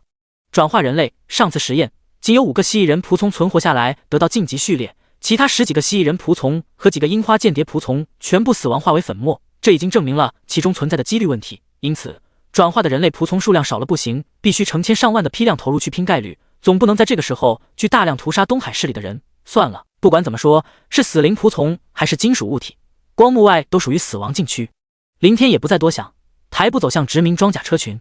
不能直接动手，那就使用间接手段，比如让那些铁疙瘩开进光幕外的死亡禁区。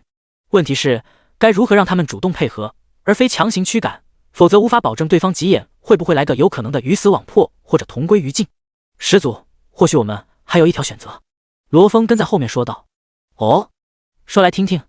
您曾说过，魔灵族在协议中答应了可以让他们殖民车中装载的机械人部队替我们完成一些任务，我们为何不把他们投放进10星工会任务星球，借10星工会任务怪解决掉他们？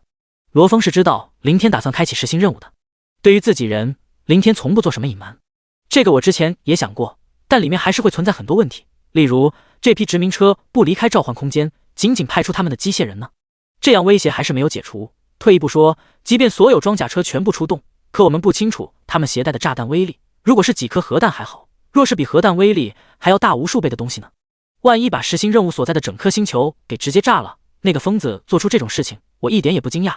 总之，一旦10星任务星球没了，导致规则出现严重絮乱，进而引起世界法则的注意，察觉到了这一切，他会不会觉得我这颗渺小的棋子肆意妄为玩过火了，然后抹掉我这颗棋子，重新选择另一颗老实安分的棋子替代掉？罗峰闪了闪眼眶里的红芒，他本来想说始祖你太杞人忧天了，世界法则会在意区区一颗任务星球的毁灭，会因此抹杀你。但又想了想，虽然几率很小很小，可也不是完全没有这个可能。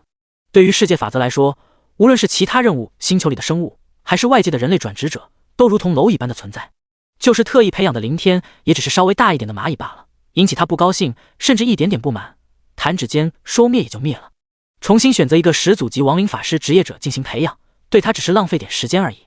更何况，时间在世界法则这种层次的面前，早已失去了任何意义。始祖，您后悔吗？罗峰看了眼凌天，传出一股略带感叹的灵魂波动。后悔给自己招来这个麻烦？后悔？不存在的。凌天无所谓的笑了笑，再来一次，我还是会做同样的选择。魔灵族的合作协议对我有利，至少目前来看没有损失。让任务以近乎可以忽略的极小代价完成晋级成功，等于白送了我一个9星级的工会。这个麻烦也可有可无，如果势不可为，那就把他们投放进1星开辟基地好了，避免他们发展壮大，只是预防万一。将来的事情谁又说得准呢？况且，难道没了这批殖民车，对方就发展不起来了？如果世界法则允许，他们终将发展到……说到这里，凌天停顿了下，收敛笑意，微微拧起了眉头。至始至终，让他疑惑乃至震惊一直缭绕在脑海中挥之不去的是魔灵机械族那个皇帝的身份。魔灵族星球很明显绝不是地球，而对方却知晓很多地球上的术语，所以对方到底是谁？是不是地球人？或者是和他一样，从地球穿越到了魔灵族的星球？普通人类无法在一个机械人统治的星球里生存，除非依旧和自己一样，以世界法则天选之子的头衔，拥有各种无敌能力加持，一步步成长壮大，最终彻底掌控主宰了魔灵机械族。假如这一切猜测属实，那么世界法则先后从地球选择2个人类穿越到异星世界，又让其掌握2个潜力非常巨大的族群，到底是想搞什么？第177章，一个逻辑上的漏洞。召唤空间内500辆殖民装甲车汇聚的前方，凌天停下脚步，抛去心里暂时注定无法知晓的疑问，看向老王，于脑海中传出一道命令，去叫一个机械人出来说话。是，始祖。老王回应一句，立即大踏步上前。他叫人的方式简单粗暴，直接抬起手中狼牙棒，就向外围一辆数米高的巨型装甲车砸去。砰砰砰砰砰，狼牙棒敲击在装甲车钢铁外壳上，传出一阵阵刺耳沉闷声响。一连10几棒子下去，这辆装甲车没动，倒是远处停在内侧的另一辆装甲车轻微震颤了下，缓缓于尾部打开一扇收缩门。显然，那辆装甲车里装载的应该是机械人部队或者其中一个分级智能程序中枢。凌天抬眼看去，果然，只见一个机械人从车内跳了出来。但很明显，这个机械人不属于战斗类型，身高只有1米多，娇小玲珑，浑身没有之前见到的那种金属铁块堆砌起来的杂乱，反而包裹着一层非常光滑的银白色钢铁外衣。肩膀上的脑袋也没有缩在铁壳内，如人那样凸了出来。最重要的是，他的双手没有战斗机械人那般的尖锐利刃和利爪，而是5根机械手指，脸庞上的五官也很清晰，甚至在眼眶里还有一对仿真眼珠子。唯一的缺憾就是双目中同样点亮着淡蓝色的光芒。总之，除此之外，以及银白色的钢铁质感，整个躯体看上去和人类并没有太大的区别。而且，从较为柔和的五官和前胸那对显著的凸起来看，还属于人类中的女性。不知是出于结构特征需要，还是那个疯子空虚寂寞无聊下捣鼓出来的杰作。仿真女性机械人来到凌天面前，闪动双目蓝色光芒，传出一道冰冷的机械声音：人类，我是第5批450号殖民基地分级智能程序连接体，根据领袖的指令，450号分级智能程序被暂时赋予最高权限，负责与你交流，也负责监察前4批殖民车进入星球建立基地。按照协议内容，你需要尽快提供5颗殖民星球。领袖是那个疯子？应该是了，只有那个人才能给这批殖民智能程序中枢下达指令。凌天上上下下打量了女性机械人一眼，开口道：你的意思是，你是这500辆殖民装甲车的首领？可以做主。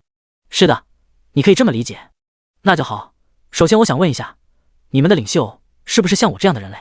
凌天试探问道。超出权限范围，无法回答。你们的星球是怎么发展起来的？凌天换了一个问题。超出权限范围，无法回答。你们的星球最初有没有人类或其他生命体？超出权限范围，无法回答。你们的领袖有没有名字？形态特征？是怎么成为领袖的？你们的星球目前还有没有生命体？你们的科技呢？发展到了什么阶段？有没有开拓进太空？有多少机械人军队？高端武器有哪些？超出权限范围，无法回答。凌天呼吸滞了滞。很显然，这个女性机械人虽然套着一个类人的躯壳，但内在还是程序在控制，死板生硬，没有一点人类那般的委婉灵活。该死的权限把他拿捏得死死的，任何超出权限的问题都不能回答，或者说，即便能够回答，他的程序储存里可能也没有这方面的信息。沉默了半晌，林天还是有点不甘心的皱眉问道：“那有什么是在你的权限范围之内？”根据第1条指令，你需要尽快提供5颗殖民星球，5批殖民车将会按照序号分批进入建立基地开拓发展。林天深吸了口气，觉得和这个机械人交流简直就是在浪费时间。只是很快，他神色一动，立即问道：“第1条指令，所以还有其他指令？”“是的。”领袖传达了2条指令。那第2条指令是什么？超出权限范围，无法回答。哦，呵呵。林天笑了笑，心下没有丝毫刚刚听到这句话时的无语。之前的那些问题，或许这个分级智能程序真的不知道，因为储存程序里没有这方面的信息内容。毕竟他们即将进入外星球建立殖民基地，假如某天被一个科技程度更高更强的文明种族给反殖民了，对方就有可能通过这些智能程序中枢得到关于背后魔灵机械族的信息，甚至可以掌握魔灵族母星的具体位置。这就等于引狼入室，那个疯子没这么傻。而现在第2条指令的问题，连接450号分级智能程序的这个女性机械人，她口中的超出权限不是没有对应的信息答案，而是应该设置了保密限制，不能回答。第1条指令是协议内容，这个很正常。第2条指令藏着掖着，会是什么？又能是什么？无外乎在发现自己不打算履行合作协议后，启动后备的逼迫反制手段。逼迫不成，若是完全确定自己违反协议，那估计就是同归于尽一起玩完的局面。经过对方这一番言外之意，如果说先前只是猜测，那眼下林天就几乎能够笃定了。行了，废话少说，殖民星球我已经给你们准备好了，你们现在就可以开拔进去。林天抬手指向视线尽头光幕外的黑暗区域，道：“那里有广阔无垠的土地，足够你们建立基地。”对面女性机械人没有回首去看林天手指的地方。对于机械族来说，也不需要用视线和声音去观察或接触外界。之所以派他出来现身面对面的交流，大概是为了照顾林天这个人类的习惯。女性机械人双目光芒持续闪动，可能是在接收和交换来自分级智能程序的数据信息。数分钟后，她眼中光芒稳定下来，传出声音道：“人类，这个世界在我们刚进入时就曾做过扫描分析，这里没有生机，属于一片死亡区域。刚刚我们又尝试扫描你所说的地方，但很可惜，和进入时一样，我们的扫描波无法穿透那层未知隔膜，无法计算出外面的场景。主程序传来指令，我们拒绝进入未知区域。你需要提供出可以让我们分析确认的星体。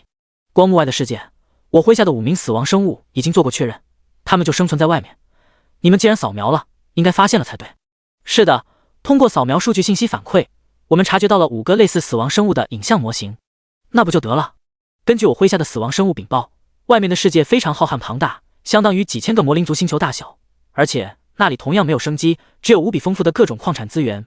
这点正好符合你们领袖的要求，没有任何生物会对你们构成威胁，你们只需要安稳建立基地发展即可。所以，你们5批殖民车可以一起开赴进去，那里的资源足够建立5个基地，绰绰有余。”林天胡扯道：“我们拒绝，你必须提供可供判断的星体，那里就是我提供的星体。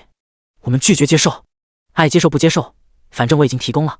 人类，根据你的语言逻辑，主程序计算出你倾向否定履行第1条优先级指令中的协议内容。再重复一遍，你必须提供可供分析的星体。如果你拒绝这条提议，我们将会启动第2条次级指令。”呵，林天盯着眼前的女性机械人冷笑一声，狐狸尾巴露出来了，随即又眉目一转：“优先级？次级？”细细思量品味了一番，林天突地笑了起来。他貌似发现了对方一个逻辑上的漏洞。第178章，一个无解的死循环。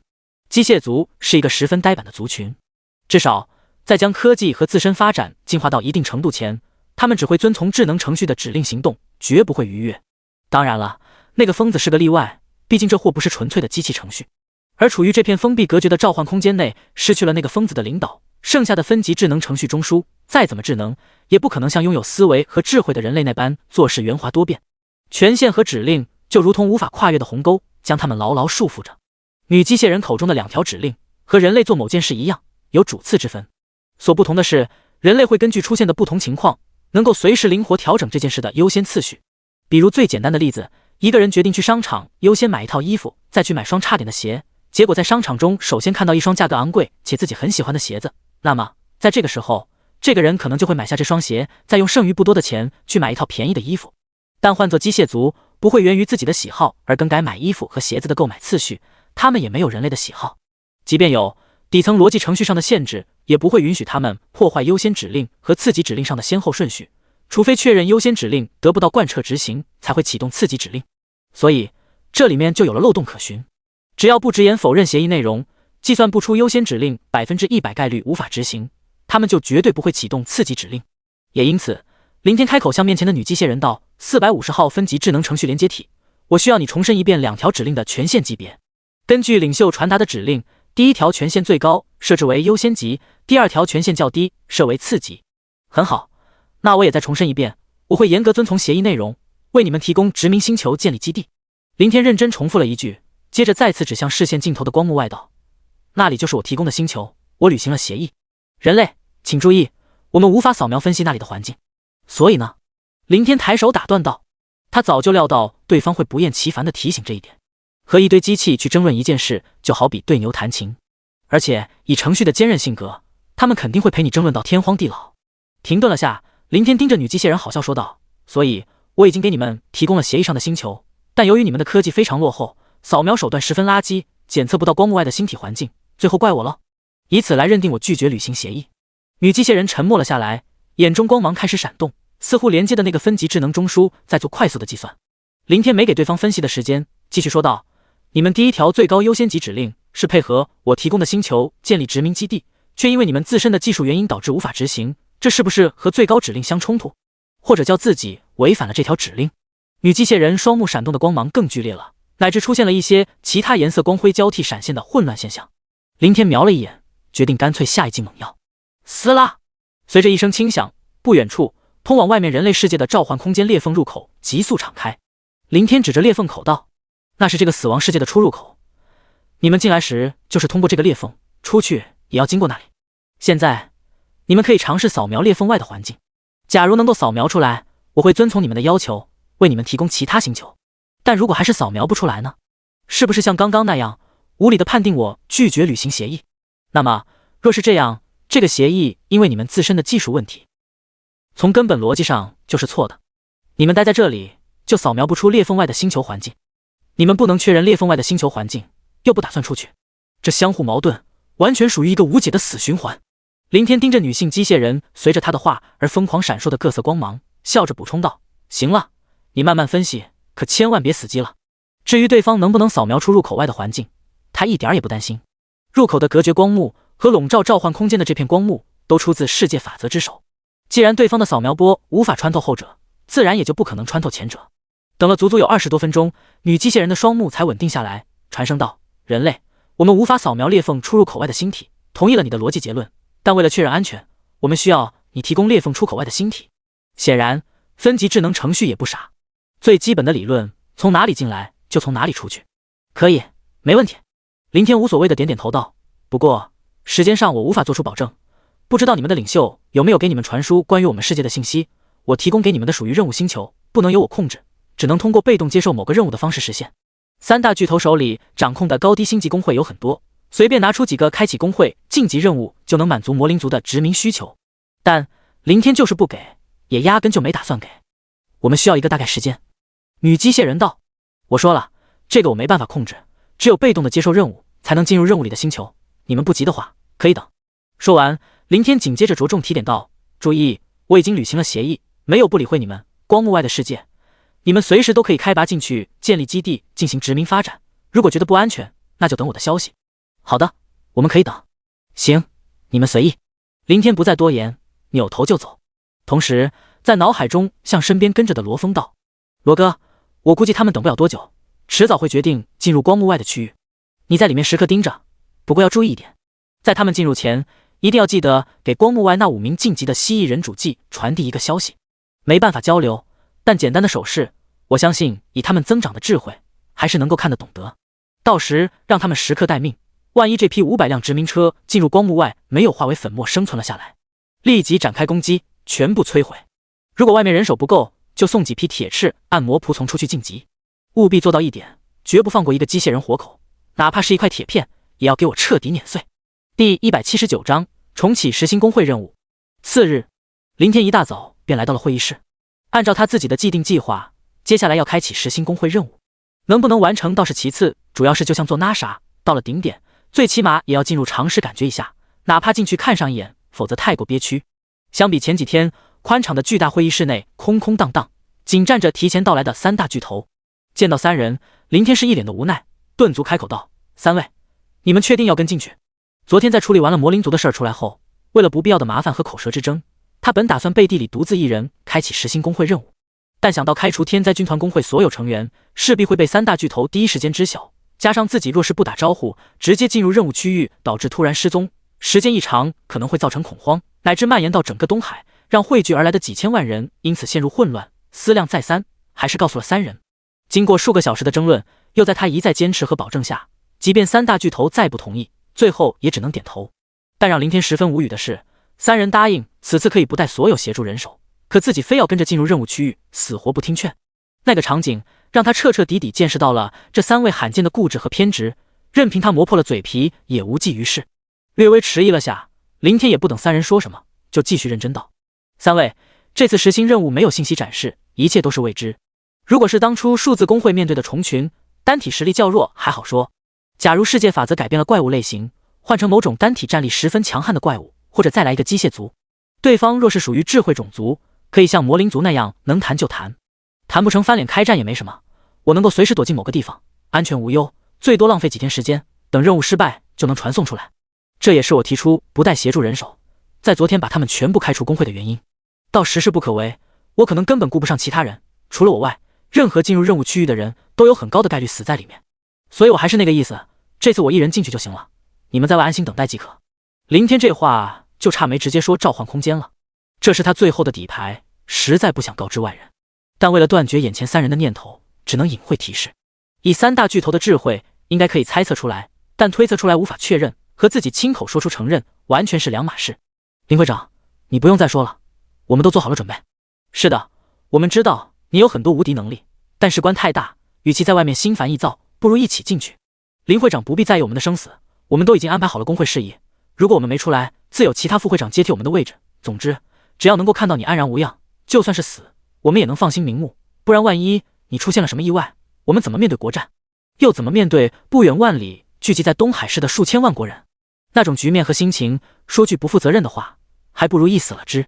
三人没有犹豫的纷纷开口说道：“事已至此，行吧。”林天闻言没再劝说下去。总体来讲，三大巨头把所有赌注都压在了自己身上，根本无法承受哪怕一点点的意外发生。现在就算他把召唤空间的事情说了出来，并且亲自演示一遍，三人可能还是不会妥协。就像刚刚楚正国所说，一旦自己出了意外状况，国战的重担和一片灰暗的未来，完全可以将他们压垮。这倒不是说三大巨头意志力薄弱，无法承担压力，关键是局面如此，以龙国目前的实力水准，已经可以清晰看到未来的国战场景，绝对挡不住樱花国的疯狂进攻。大半数国人消亡，几亿人惨死，不计其数的家庭破灭，这不是任何一个人能够担负得起的。这时，一阵脚步声传来，一名中年男人走进了会议室。这个人长相很陌生，至少在这2个多月来，林天没在这栋大厦的顶层见过此人。他的身材看上去比马天瑞还要瘦弱单薄，只是个子高了些，1.78米的样子，加之略微白净的脸容，承托出了一副弱不禁风的模样。但在其右脸颊上，可以清晰看到一条硕长的狰狞疤痕，一直延伸到脖颈处。不过，既然对方能够出入这里，且三大巨头没做什么反应，想必身份也不简单。中年男人来到林天跟前，深深弯下了腰，面无表情道：“林会长，我是张千明，请允许我加入这次任务。”张千明，林天眉头一皱，名字有点熟悉，但脑海中并没有这个人的印象。他正想开口询问，一旁的楚正国很识趣的立即上前一步，带着些许不便明说的委婉解释道：“林会长，这位是我数字工会的上一任会长，身份特殊，也比较，还请你特许他加入这个任务。”数字工会的原会长，那个带领数字工会开启实行任务，最终战败导致损失惨重的人。林天心下恍然，难怪对方的名字他觉得好似在哪里听过般的耳熟。当初这件事在龙国闹得沸沸扬扬，大街小巷都在传言，他即便想不知道这个名字都难，只是时间久了有点淡忘模糊了。好，林天点头答应，打开工会界面，把张千明招收了进来。对方想加入实行工会任务，也在情理之中。那场失败造成的千万人阵亡，作为领头发起人，可想而知心中会是何等的愧疚。没有如同研究组成员那般在举国民怨下自觉谢罪，估计仅仅只是为了准备以残存之躯战死国战中。而眼下即将重启实行工会任务，不管输赢成败，他都不会错过。身上背着上千万条人命，他也更不敢错过。这种事儿，林天没办法拒绝。况且，既然多了3个人，也不在乎多加1个。若是最后形势不妙，4人也并非必死无疑。或许可以像之前魔灵族殖民装甲车那样，尝试利用铁翅按摩仆从包裹送进召唤空间。于情于理，在有能力的情况下，林天总不能眼睁睁看着龙国的几位支柱葬身在任务区域里。实行工会任务，目标未知，等级未知，数量未知，时限10天。提示：任务区域为秘境，成功或失败前将不可退出，请谨慎开启。提示：超过时限，任务失败，存活工会成员将会自动传送出秘境。随着林天的意念转动，实行任务的信息展示了出来，和预想中一样，全是未知。在他默念开启后，没有像以往那样立即打开一道空间裂缝入口，首先浮现出一连3道提醒确认文字：警示：任务极度困难，请慎重开启。警示：任务极度困难，请慎重开启。警示：任务极度困难，请慎重开启。字体猩红，刺目逼人，无形中渲染出一副肃杀瘆人的可怖气氛。确认开启。唰！前方一扇空间裂缝瞬息成型。林天深吸了口气，调整了下情绪，率先踏入进去。裂缝之内暗淡无光，黝黑一片。但这并不是这个世界的环境，或者处于夜晚时分，而是被数之不尽的漫漫怪物所填满。高空中、半空内、地面上、入眼之处、视线之内，尽是各种各样的狰狞怪物群形成的浩瀚大军，仿佛整个世界每一处角落都被无穷无尽的怪物群占据，不留一丝一毫的空隙。第180章，实行工会任务的目标，虫群。林天举目眺望，心下顿时松了口气。仅粗略扫视了一圈，他就基本确定了这次实行任务目标怪的类型。因为盘踞在光幕外的密密麻麻怪物，他们身上的甲壳和尖刺以及支撑起身体的刀腿等虫类特征实在是太显著了。转头看到紧随其后4人脸上的表情，林天更加确认了这一点。楚振国和马宏志以及马天瑞3人原本紧绷的慎重神色，此时和自己一样，明显缓解了不少。当初他们从首次实行任务幸存下来的人的口中，肯定都得到了关于虫群的外貌和实力等各种信息。现在见到外面的怪物形态，应该是符合了这些信息的描述，忐忑的情绪自然会得到舒缓。相比遇到某种未知强大的任务怪，交过一次手的虫群显然要更加容易对付。至少他们属于生命体，可以被亡灵生物转化，并且单体实力较弱，能够轻易杀死来源源不断补充兵力，持续投入战场。而位于最后的张千明，双目早已布满了可怖的血丝，通红一片。他死死盯着视线中虫群形成的黑色浪潮，紧咬牙齿，面容近乎扭曲，甚至浑身都开始止不住的微微颤抖起来。唰！一把绽放七彩光芒的钢刀瞬息显化在他手中，炙热的滚滚烈焰从刀尖喷涌而出，几乎延伸半米多长，疯狂伸缩激荡。一套同样散发七彩翅芒的重型铠甲紧随着于他身外急速浮现，将其笼罩在内，仅仅只露出一双仿佛喷火般的冷厉眼眸。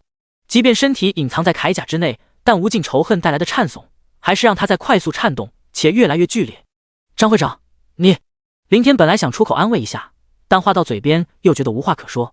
没有经历过那场血战的人是无法体验到那种场景，哪怕是想象，也只能脑补出一个数字，比如几十上百万人被虫群撕碎，最后残存下来的数百万人在精疲力尽穷途末路下被赶尽杀绝，逐一惨死，形成一堆堆尸山血海残体遍地的血腥画面，却没办法真正身临其境感同身受。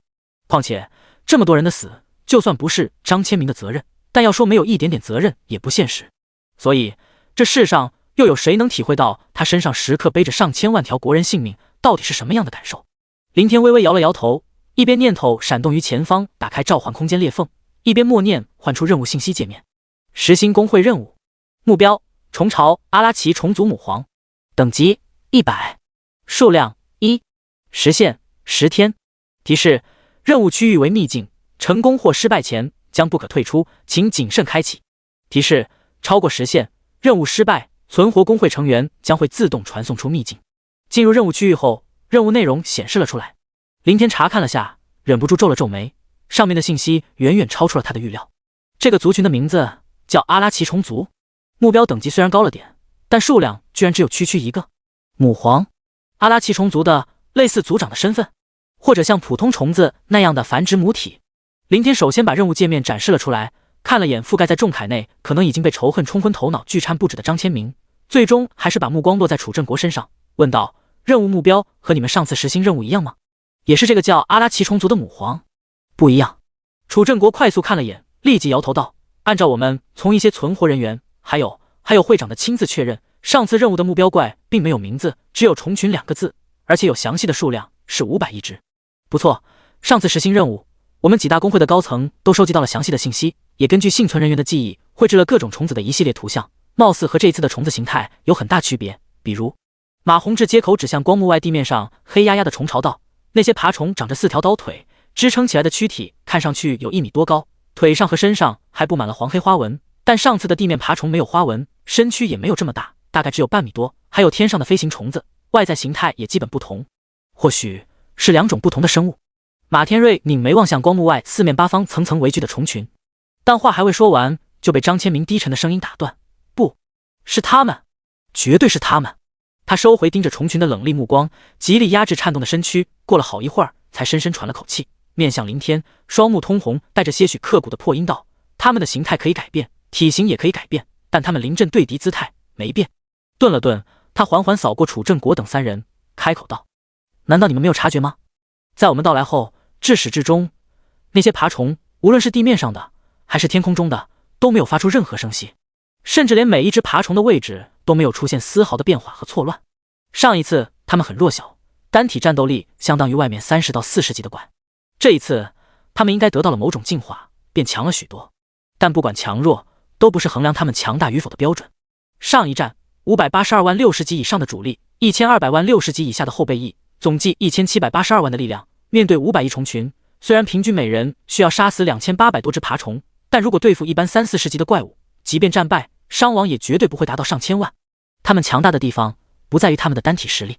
张千明指了指光幕外围，恨声道：“他们强势之处是不知生死，一波接着一波向我们发起死亡冲锋，不给我们一点点休息恢复的时间。如果仅仅只有这一点，还不至于让我们损失1半人手。我们也可以悍不畏死，我们也能派出一批人以死抵挡，为后面的人争取宝贵的喘息时间。但他们最恐怖的是拥有我们永远也望尘莫及的极致协调性。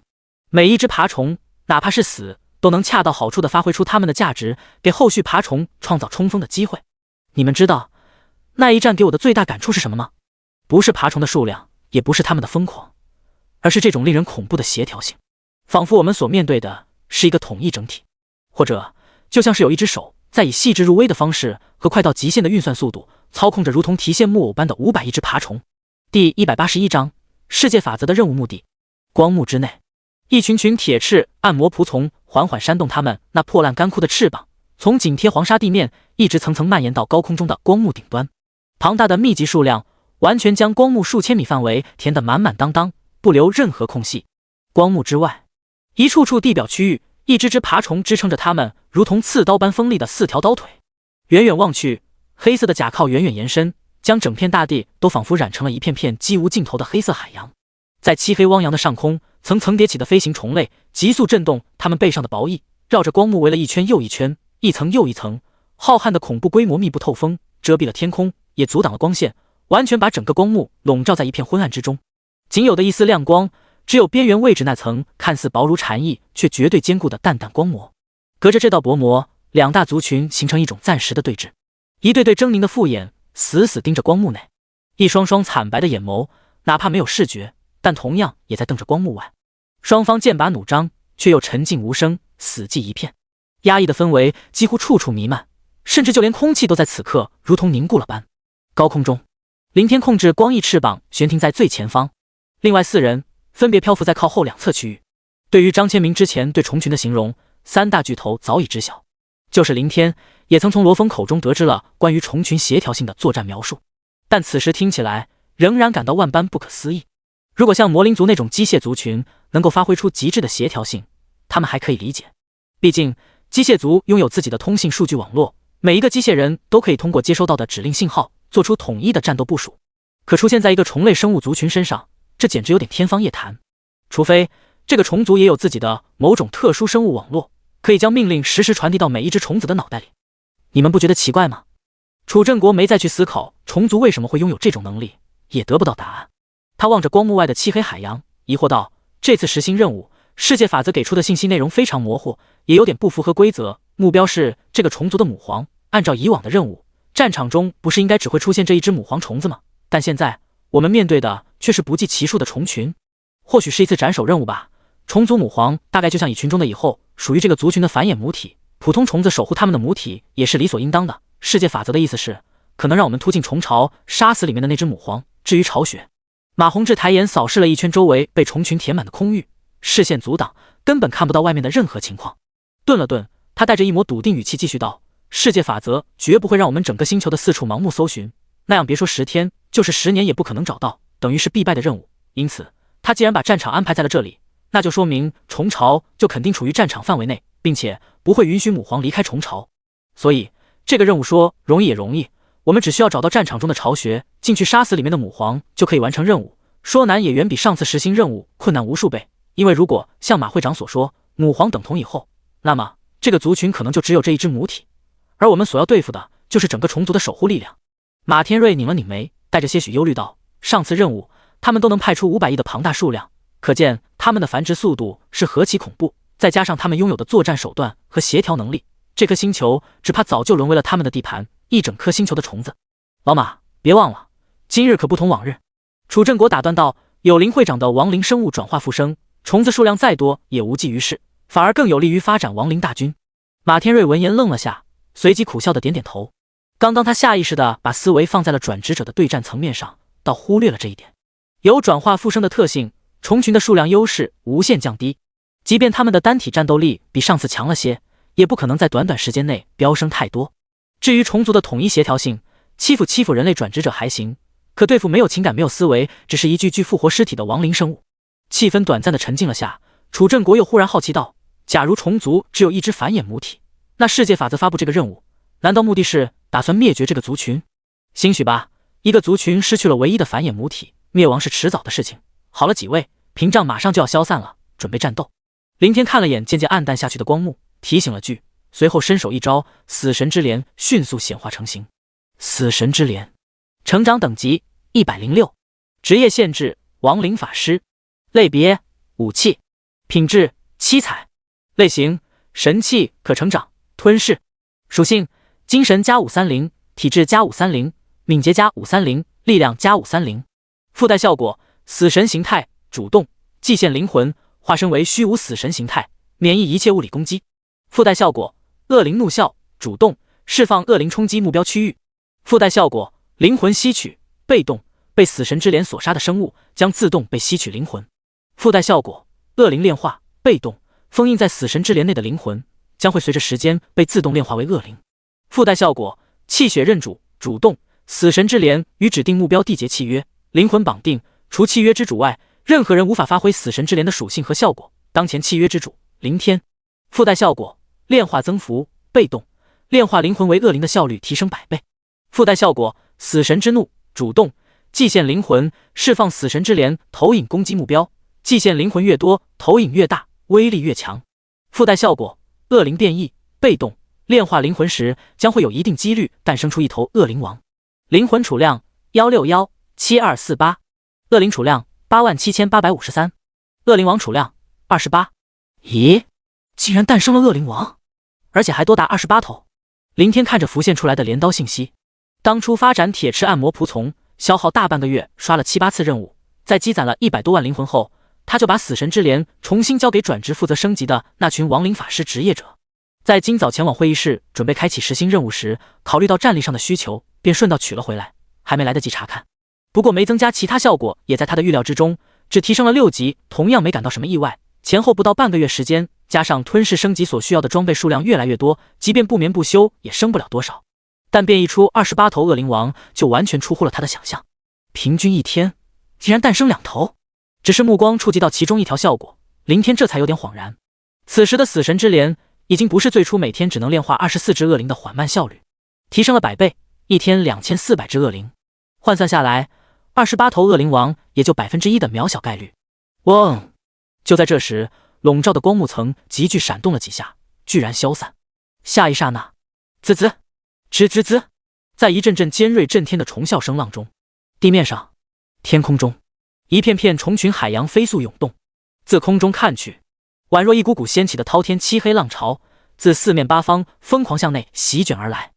第182章，他的身后有千军万马，砰砰砰砰砰，在一片片冲天响起的虫鸣嘶啸中，光幕内外两股黑压压的浪潮狠狠冲撞在了一起。顷刻之间，撞击爆出的漫天声音几乎与整个战场空域处处宣泄。好！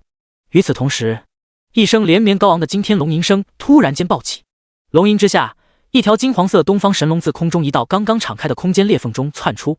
金龙一侧，张千明双手持着战刀缓缓抬起，他死死盯着远处空域正与铁翅按摩仆从激烈厮杀的飞行虫群，本就通红的双目瞬间犹如染上了一层鲜血，心中压抑已久的刻骨仇恨似乎在这一刻得到了彻底的释放。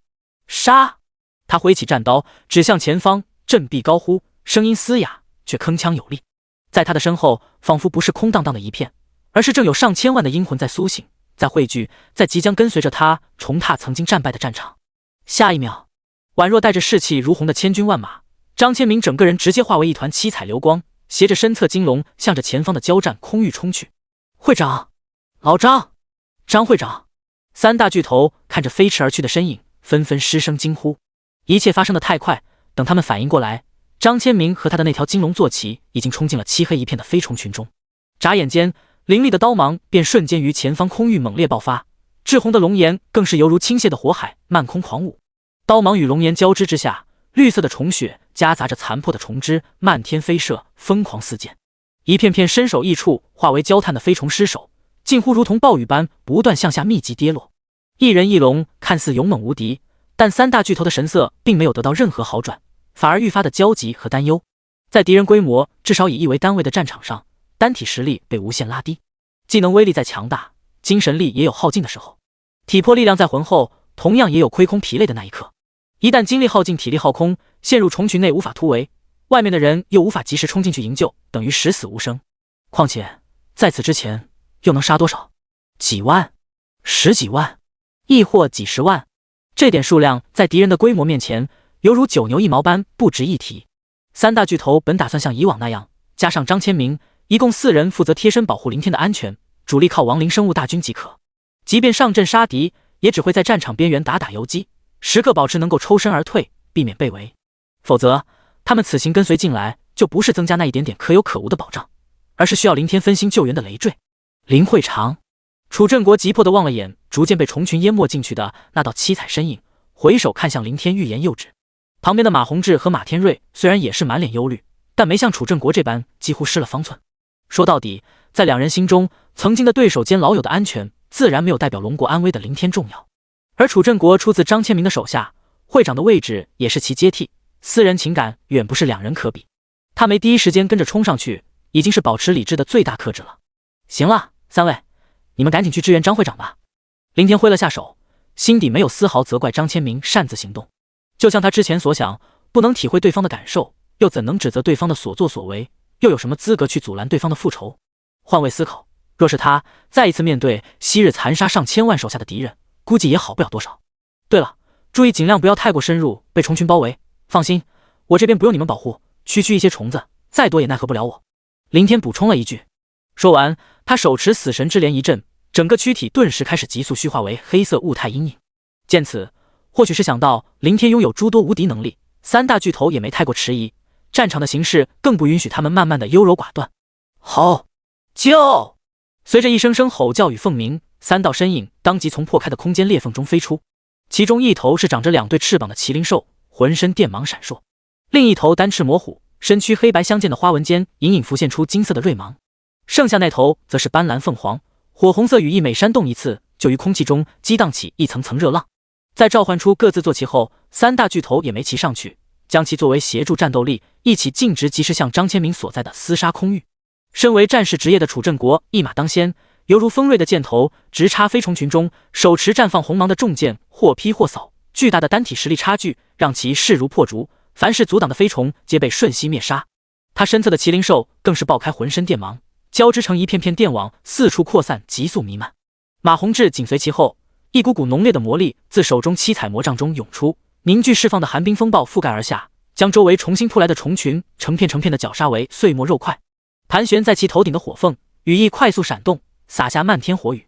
一只只飞虫的薄薄魔翼被点燃熔穿，失去飞行能力，尖锐嘶鸣着挣扎下落。最后的马天瑞则化为道道残影，连同金芒闪耀、坚不可摧，直接将身体作为武器的花纹模糊，清理途中的漏网之鱼。在3人的配合下，不到片刻便打开了飞虫群试图闭合的包围圈，显露出其内依旧在疯狂杀戮的张千明和那条金龙。不愧是龙国最顶尖的强者，这战斗力！林天远远看着那片完全被屠戮的空域战场，如果用一个词来形容的话，那就是摧枯拉朽的势头。但凡沾上他们3人以及3头坐骑的攻击，乃至被鱼尾扫中的飞虫，非死即伤，且还是彻底失去战力跌落下去的重伤。前10几次刷工会任务，3大巨头很少出手，就算出了手，也只是小打小闹，适可而止。眼下基本算是第一次展露全部的实力。也就在这短短不到1分钟时间，那处战线中的虫群就被屠杀殆尽，形成一个巨大的真空区域。如果以高空视角，可以看到被虫群团团围聚的菱形区域，其中一个边缘方向前突了几10米，而且还在飞速向周围延伸扩大。重新扑来试图填满战线的飞虫群，甚至跟不上屠戮的速度。飞来一群，死一群；涌来一片，死一大片。不过想想也是理所当然。以3大巨头目前110的实力，加上一身的7彩神器加持，对付那些相对十分弱小的飞虫，比杀鸡宰狗难不了多少。但这只是暂时的，等他们的体力和精神力下降到一定程度，势头一弱，扫荡的战线很快会被虫群夺回去。主力还是得靠自己的死灵军团。林天收回目光，移动变得灰蒙蒙的视线缓缓扫了一圈战场，四面八方铁翅暗魔仆从和飞虫群相互疯狂扑杀，每一秒都有成千上万的尸体坠落。虫族的飞虫形态和地面上的爬虫类似，浑身乌黑，下肢长着4条刀腿，也是他们的武器。虫族飞虫手绘，在战力上，他们和铁翅暗魔仆从相差不大，甚至还要弱上一筹。漫长的交战区域中，飞虫坠落的尸体明显要比铁翅暗魔仆从多一些。如果对比外面的怪物，飞虫大概相当于30-40级，四维属性在500多点，略逊于45级下降1半属性的铁翅暗魔仆从。张千明口中的虫群进化变强，指的应该是地面作战单位，飞行单位没变。或者说，飞行虫类以前就比地面爬虫弱，进化了一次，也就堪比上次地面爬虫的战斗力。想到这儿，林天下意识向地面瞄了一眼，这一看之下，当即让他眉头一跳，瞬间有种头皮发炸的感觉。在开战时，双方的战场由于都完全集中在空中，因此林天没理会地面涌来的虫海，反正那些爬虫不会飞，威胁不到铁翅暗魔仆从。然而此刻，那些早已填满下方光幕内地面区域的爬虫，竟然正在飞速的相互攀爬，视线之内尽是剧烈蠕动的庞大黑色虫团，一片接着一片，一层叠着一层，仅在林天观望着数秒时间，就向上疯长了10几米，甚至在最顶端的爬虫几乎已经可以接触到低空中的交战区域。吱吱吱，随着一阵阵刺耳尖鸣，那些顶层的爬虫成群的居然弹跳而起，跳上空中，他们的刀腿相互践踏，丝毫不顾被刺伤的同伴躯体，宛若发了疯般一次次借力向上再向上的玩命冲刺，为的仅仅只是能够攻击到低空里的敌人。第183章，该死的虫巢到底在哪儿？平平，在一声声利刃刺穿躯体的密集声响中，血腥而又混乱的厮杀瞬间于低空区域展开。在不断的借力弹跳下，一只只爬虫跃上空中，挥舞着他们锋利的刀腿，劈刺向眼前的铁翅暗魔仆从。哪怕大多数攻击都纷纷落空，或者仅仅只是在铁翅暗魔仆从干枯躯体上留下一条微不足道、更无关痛痒的划痕伤口后，自身就不得不随着重力向下坠落，但他们却仍然乐此不疲，一群接着一群宛若扑火的飞蛾般跳跃飞扑。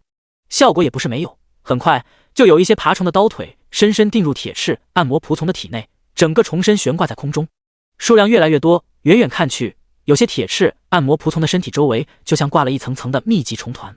庞大的虫身重量让他们无法在空中保持平稳，纷纷扑扇着破败翅膀，挣扎着坠落，瞬间淹没在下方的虫海内。但相比被同类践踏刺伤的爬虫数量，被杀死的那些铁翅暗魔仆从根本不值一提。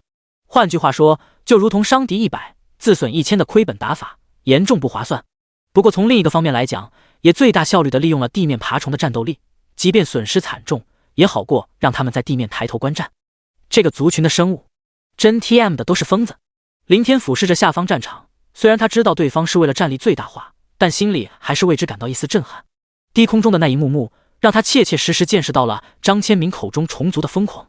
他们为达目的，不顾自身死亡，更不会顾及同类的死亡，仅此一点，就是人类拍马也赶不及。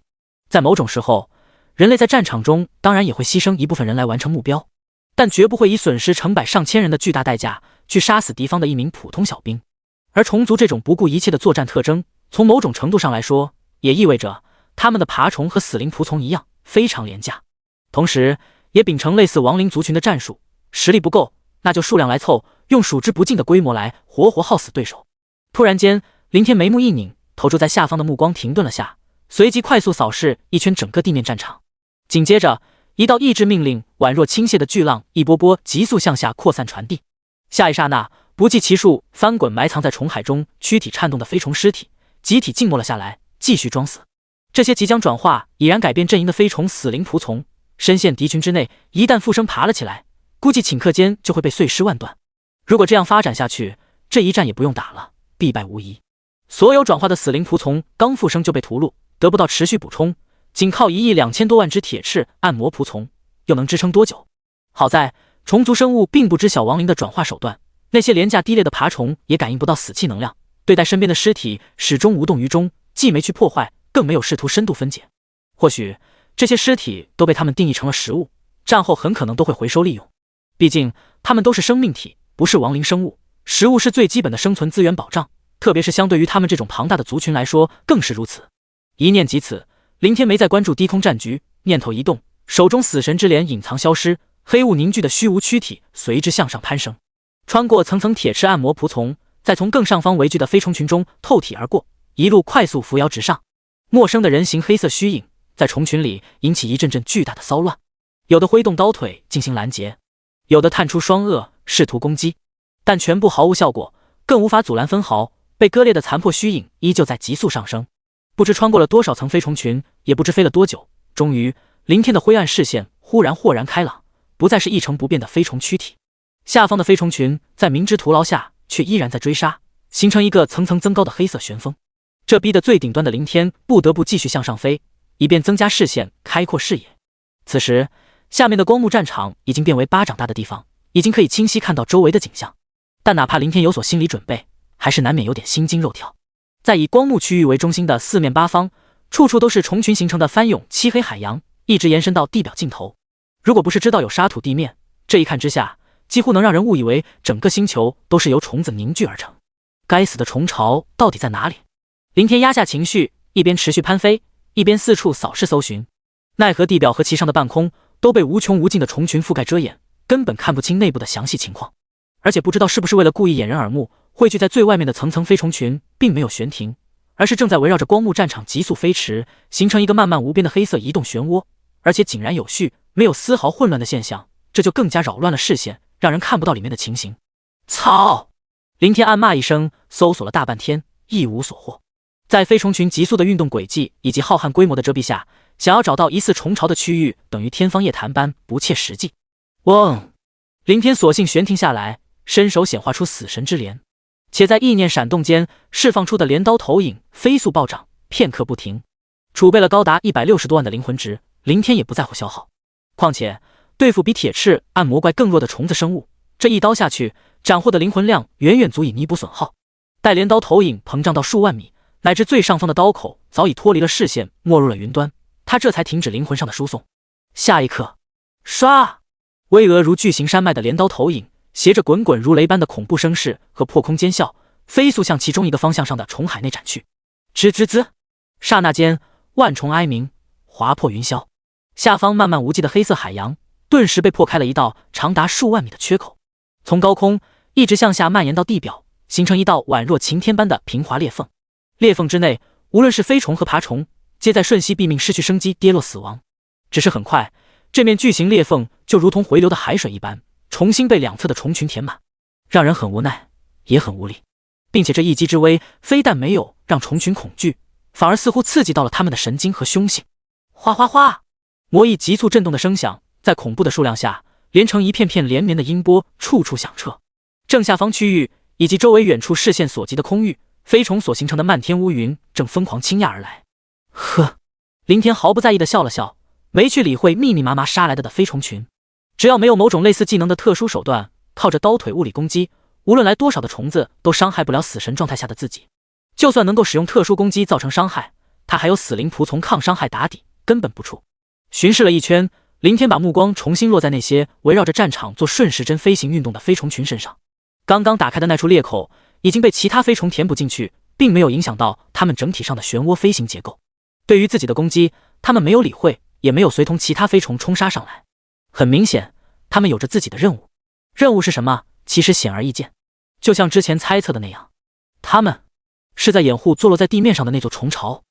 第184章，小孩子才做选择题，我看你们还能挡多少刀。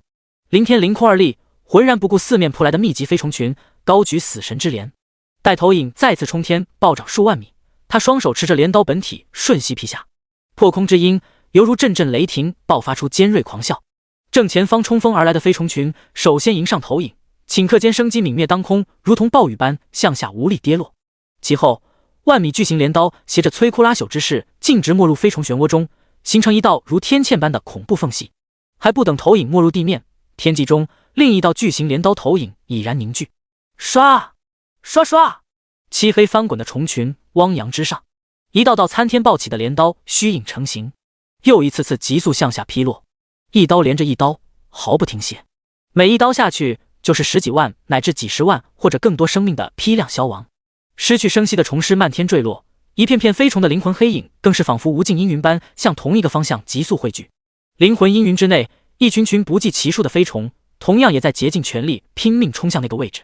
如果自远方视角看去，林天化为死神形态的虚无躯体就犹如站在巍峨的高山之巅，山巅下的四面八方是无穷无尽试图攀登而上的飞虫群。只是在接连劈斩的镰刀投影下，一切都是徒劳，视线可及的距离却又如同相隔万里，遥不可及。这一刻，他们俨然化为了真正意义上的扑火飞蛾，明知必死，却义无反顾，争先恐后。高空中，镰刀投影从最初的定点打击，早已变成了360度无死角的全方位火力覆盖。攻击方式也不再仅限于下劈，时而斜斩，时而横扫。唰！林天挥动镰刀本体，带动上空巨型投影劈散左侧下方空域已冲到100米开外的飞虫群，而后又立即折转身体，凝聚出投影，回向右侧另一股距离数百米的虫群。微微停歇了下，林天又不得不再次提起镰刀扫向后方。虽说他不怕飞虫袭击，可一旦被大规模近身，就彻底遮住了视线。想要观察到下面的情景，就得再次上升，导致时间上的大量浪费。也好在他之前是从光幕战场向上直飞，现在所处的空域位置相当于飞虫漩涡的上方最中心区域。消灭扑来的虫群同时，无论从那个方向落下去的镰刀投影都会顺势命中漩涡的结构。击落后方飞虫群，林天正准备反身对付前方迎头上的另一批。忽然间，移动中的视角余光似捕捉到了什么，立马转头集中目光看去。在他的右侧方位，刚刚劈出去的那一刀投影瓦解了这个方向上的飞虫漩涡，打开了一条硕长的裂口。此时更外围正有无数飞虫紧急填补进去，差不多已经补上了裂口。但在仍露出的一些空隙中，林天隐隐约约看到了内部的情况，里面似乎不是层层叠叠的密集即时飞虫躯体，更像是一座漆黑色的高山。由于飞虫很快闭合空隙，重新遮住了视线，看不真切，不过运动的虫身和静止不动的物体相对来说还是很容易分辨的。呵，找到你了。林天挑眉一笑，同时心下也不免长长的松了口气。这短短十几分钟，他持续挥了不下上百刀。虽说镰刀投影消耗的是储存的灵魂，不会损耗精神力，有屠戮的飞虫灵魂补充，也不用担心投影攻击中断，在死神形态下的虚无躯体更感觉不到疲惫，但长时间重复一个枯燥的动作，作为生物本能上的精神萎靡感还是非常清晰的。估计用不了多久，他就会支撑不住。简而言之，虫群以自杀的方式，用数之不尽的命去堆，也最终会把他拖垮，最起码会逼得他不得不中断杀戮休息一番。发现疑似虫巢，东北方向2000米之外的漆黑高山，带上张会长全部向那里集合，我会负责接应。林天收起死神之镰，立即向3大巨头分别发送了一条好友消息。所有的异星任务区域，世界法则都没有将其大规模数据化，从而导致转职者无法查看敌人的属性信息，但自身信息和技能还是都可以使用的，包括联络功能也是如此，只是无法向外面的人类世界传讯，同处异星的人不受影响。否则，在异星作战本就处于劣势的转职者们将会更加举步维艰，甚至会因此无限增加伤亡率和失败率。毕竟工会任务动辄都会投入十几万、几十万或几百万的庞大人数，若是相互间联络闭塞，造成指挥不畅，进而引起自上而下的一连串混乱局面，还怎么打？各杀各的，只会被怪物群分割消灭。发送完消息，林天当即控制虚无身体凌空疾飞，喊上三大巨头和张千明，主要是为了对付虫族的母皇考虑。母皇等级高达100级，自己这边必须要有相匹配的高战力人手，不然即便冲进了虫巢，也很难将其杀死。当然了，林天也不可能这么快杀死母皇，至少要发展出足够数量的死灵仆从。但在此之前，将母皇控制在手中，做到稳超胜券，万无一失。既要最大效率的利用10天时间发展仆从规模，又要保证在实现前一刻解决掉母皇，确保完成任务成功将工会晋级实星。总之一句话，小孩子才做选择题，他全都要。第185章聚集兵力围剿虫族母皇。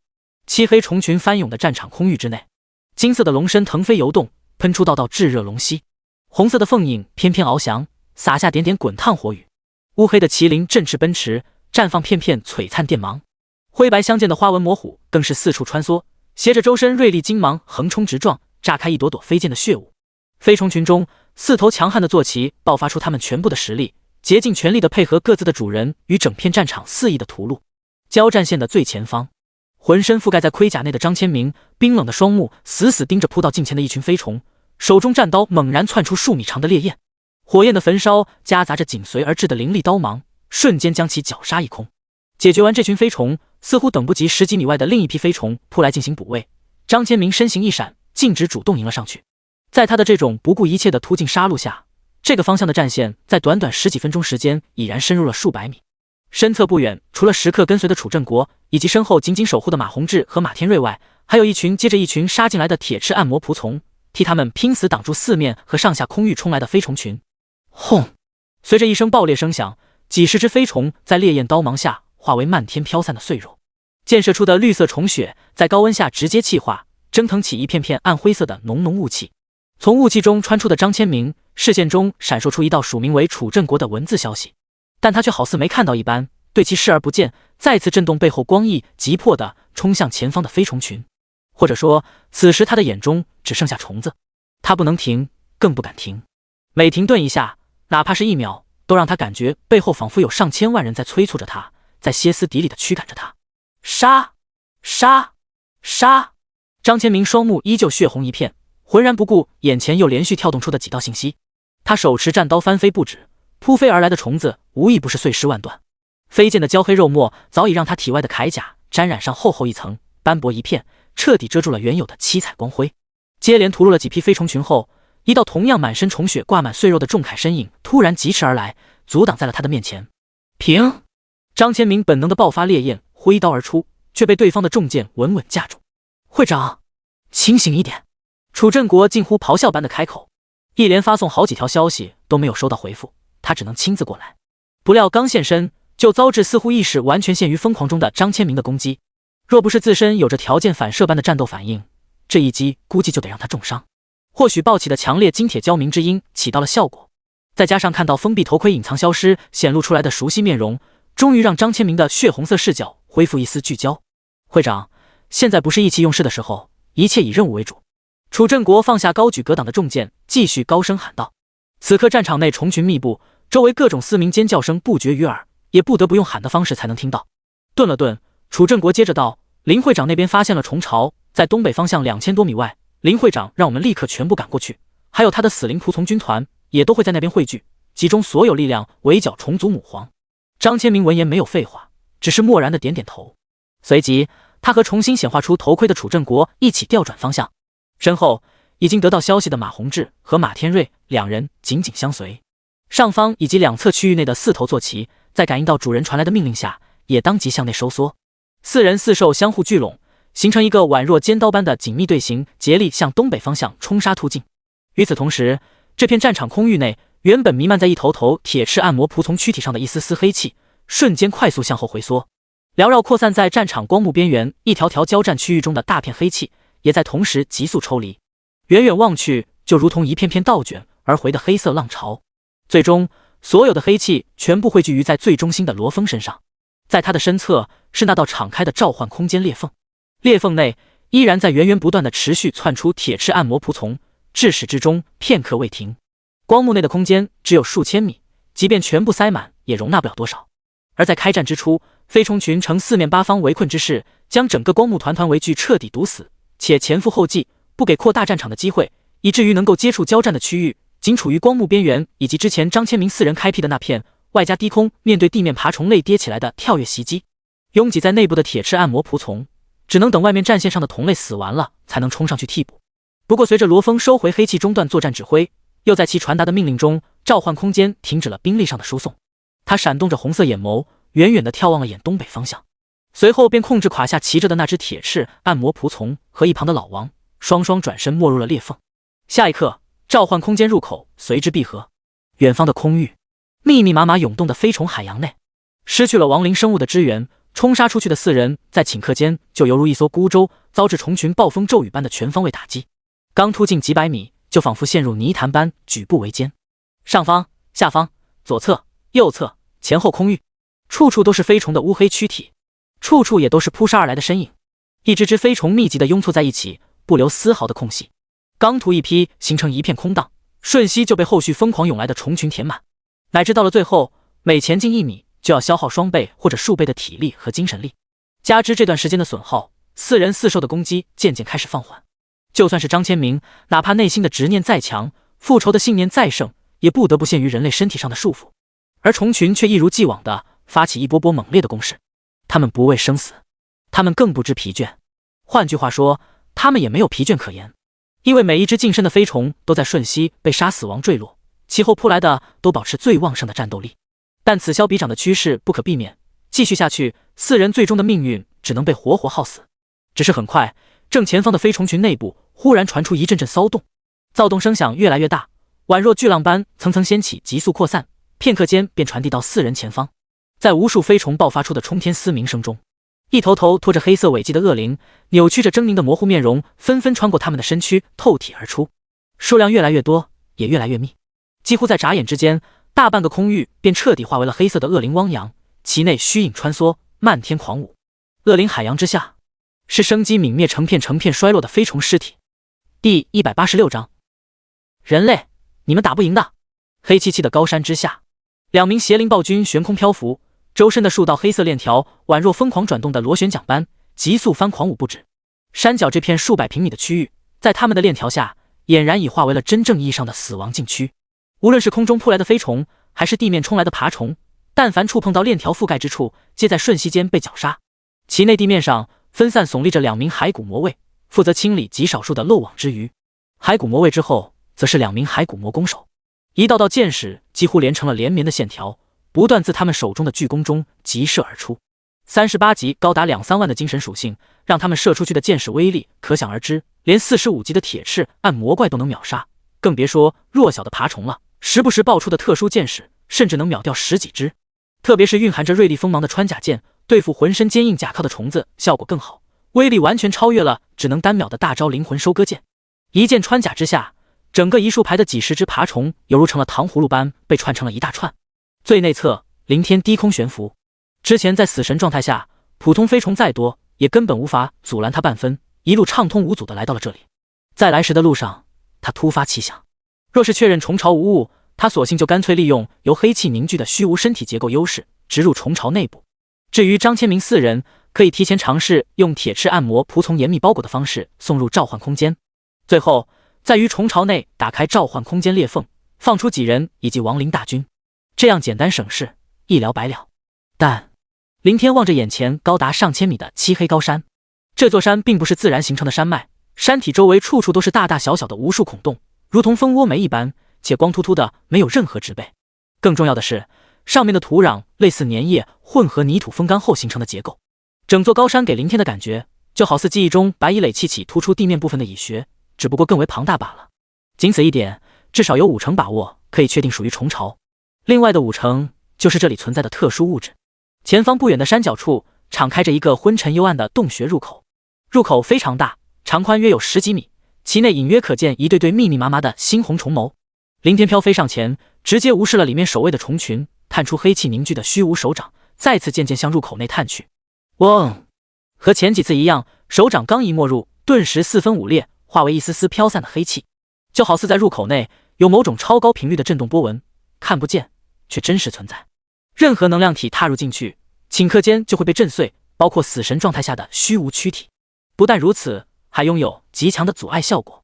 黑气汇聚的死神状态，哪怕被割裂成无数段，林天依旧可以控制。就像当初被秋吉武那群樱花间谍使用技能搅碎了躯体，他仍然可以操控下落，在地面重新凝聚出人形身体。如果虫巢入口的震荡波仅能震碎虚无身体，他完全可以控制碎裂的一缕缕黑气继续飘飞进去。但他尝试了几次，无一例外的失败。这种超高频率的震动波让他控制力下降不说，还犹如深陷泥潭，根本无法寸进分毫。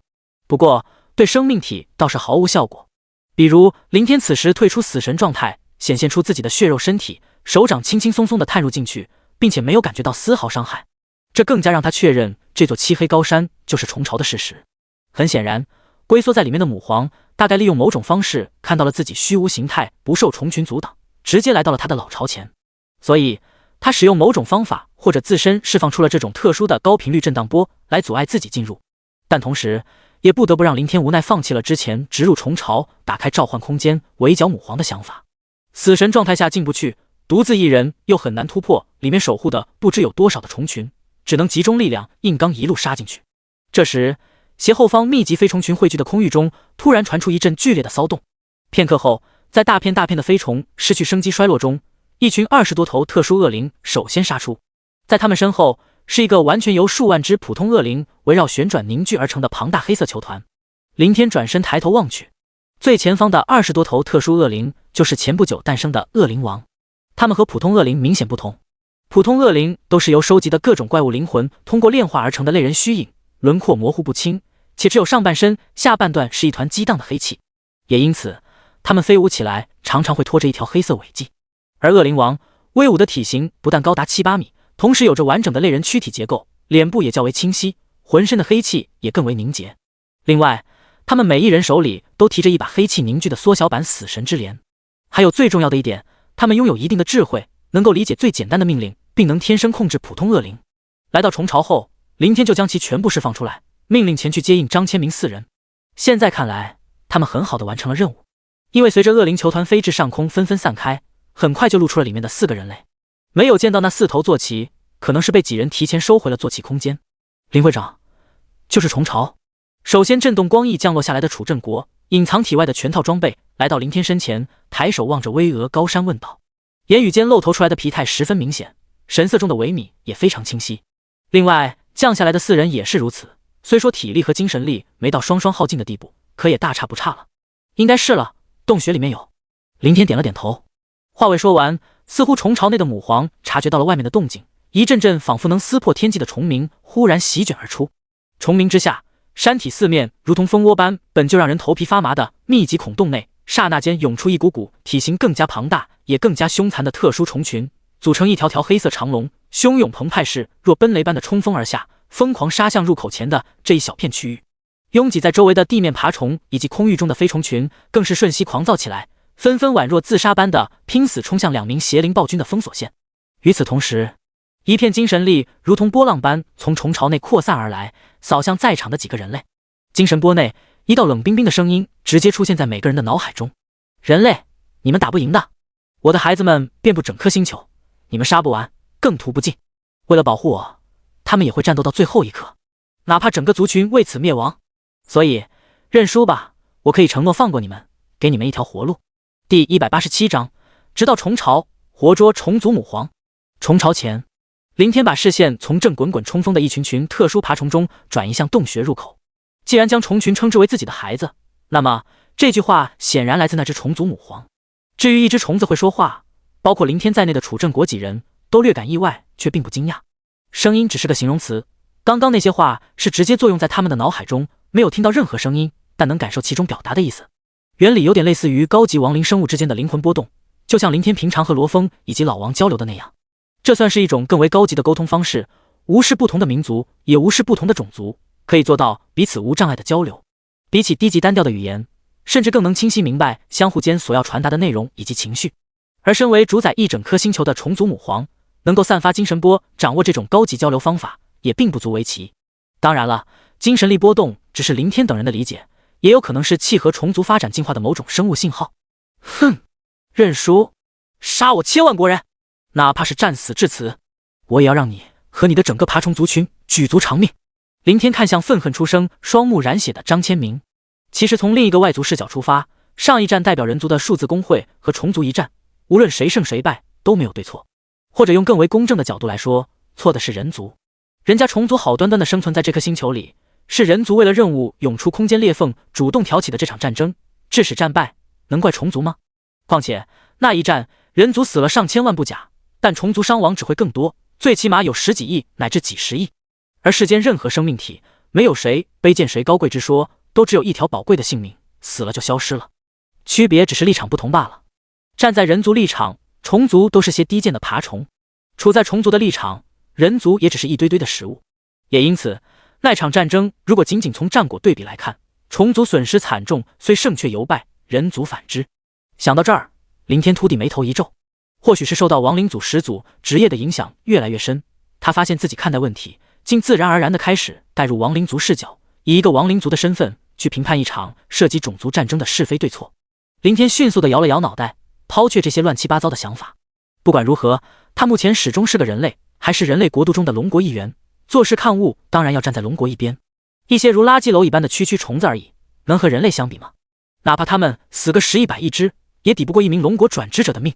虫巢之内，可能是那个虫族母皇明白了张千明话语中的意思，没再做出回答，或者说他已经做出了行动上的回应。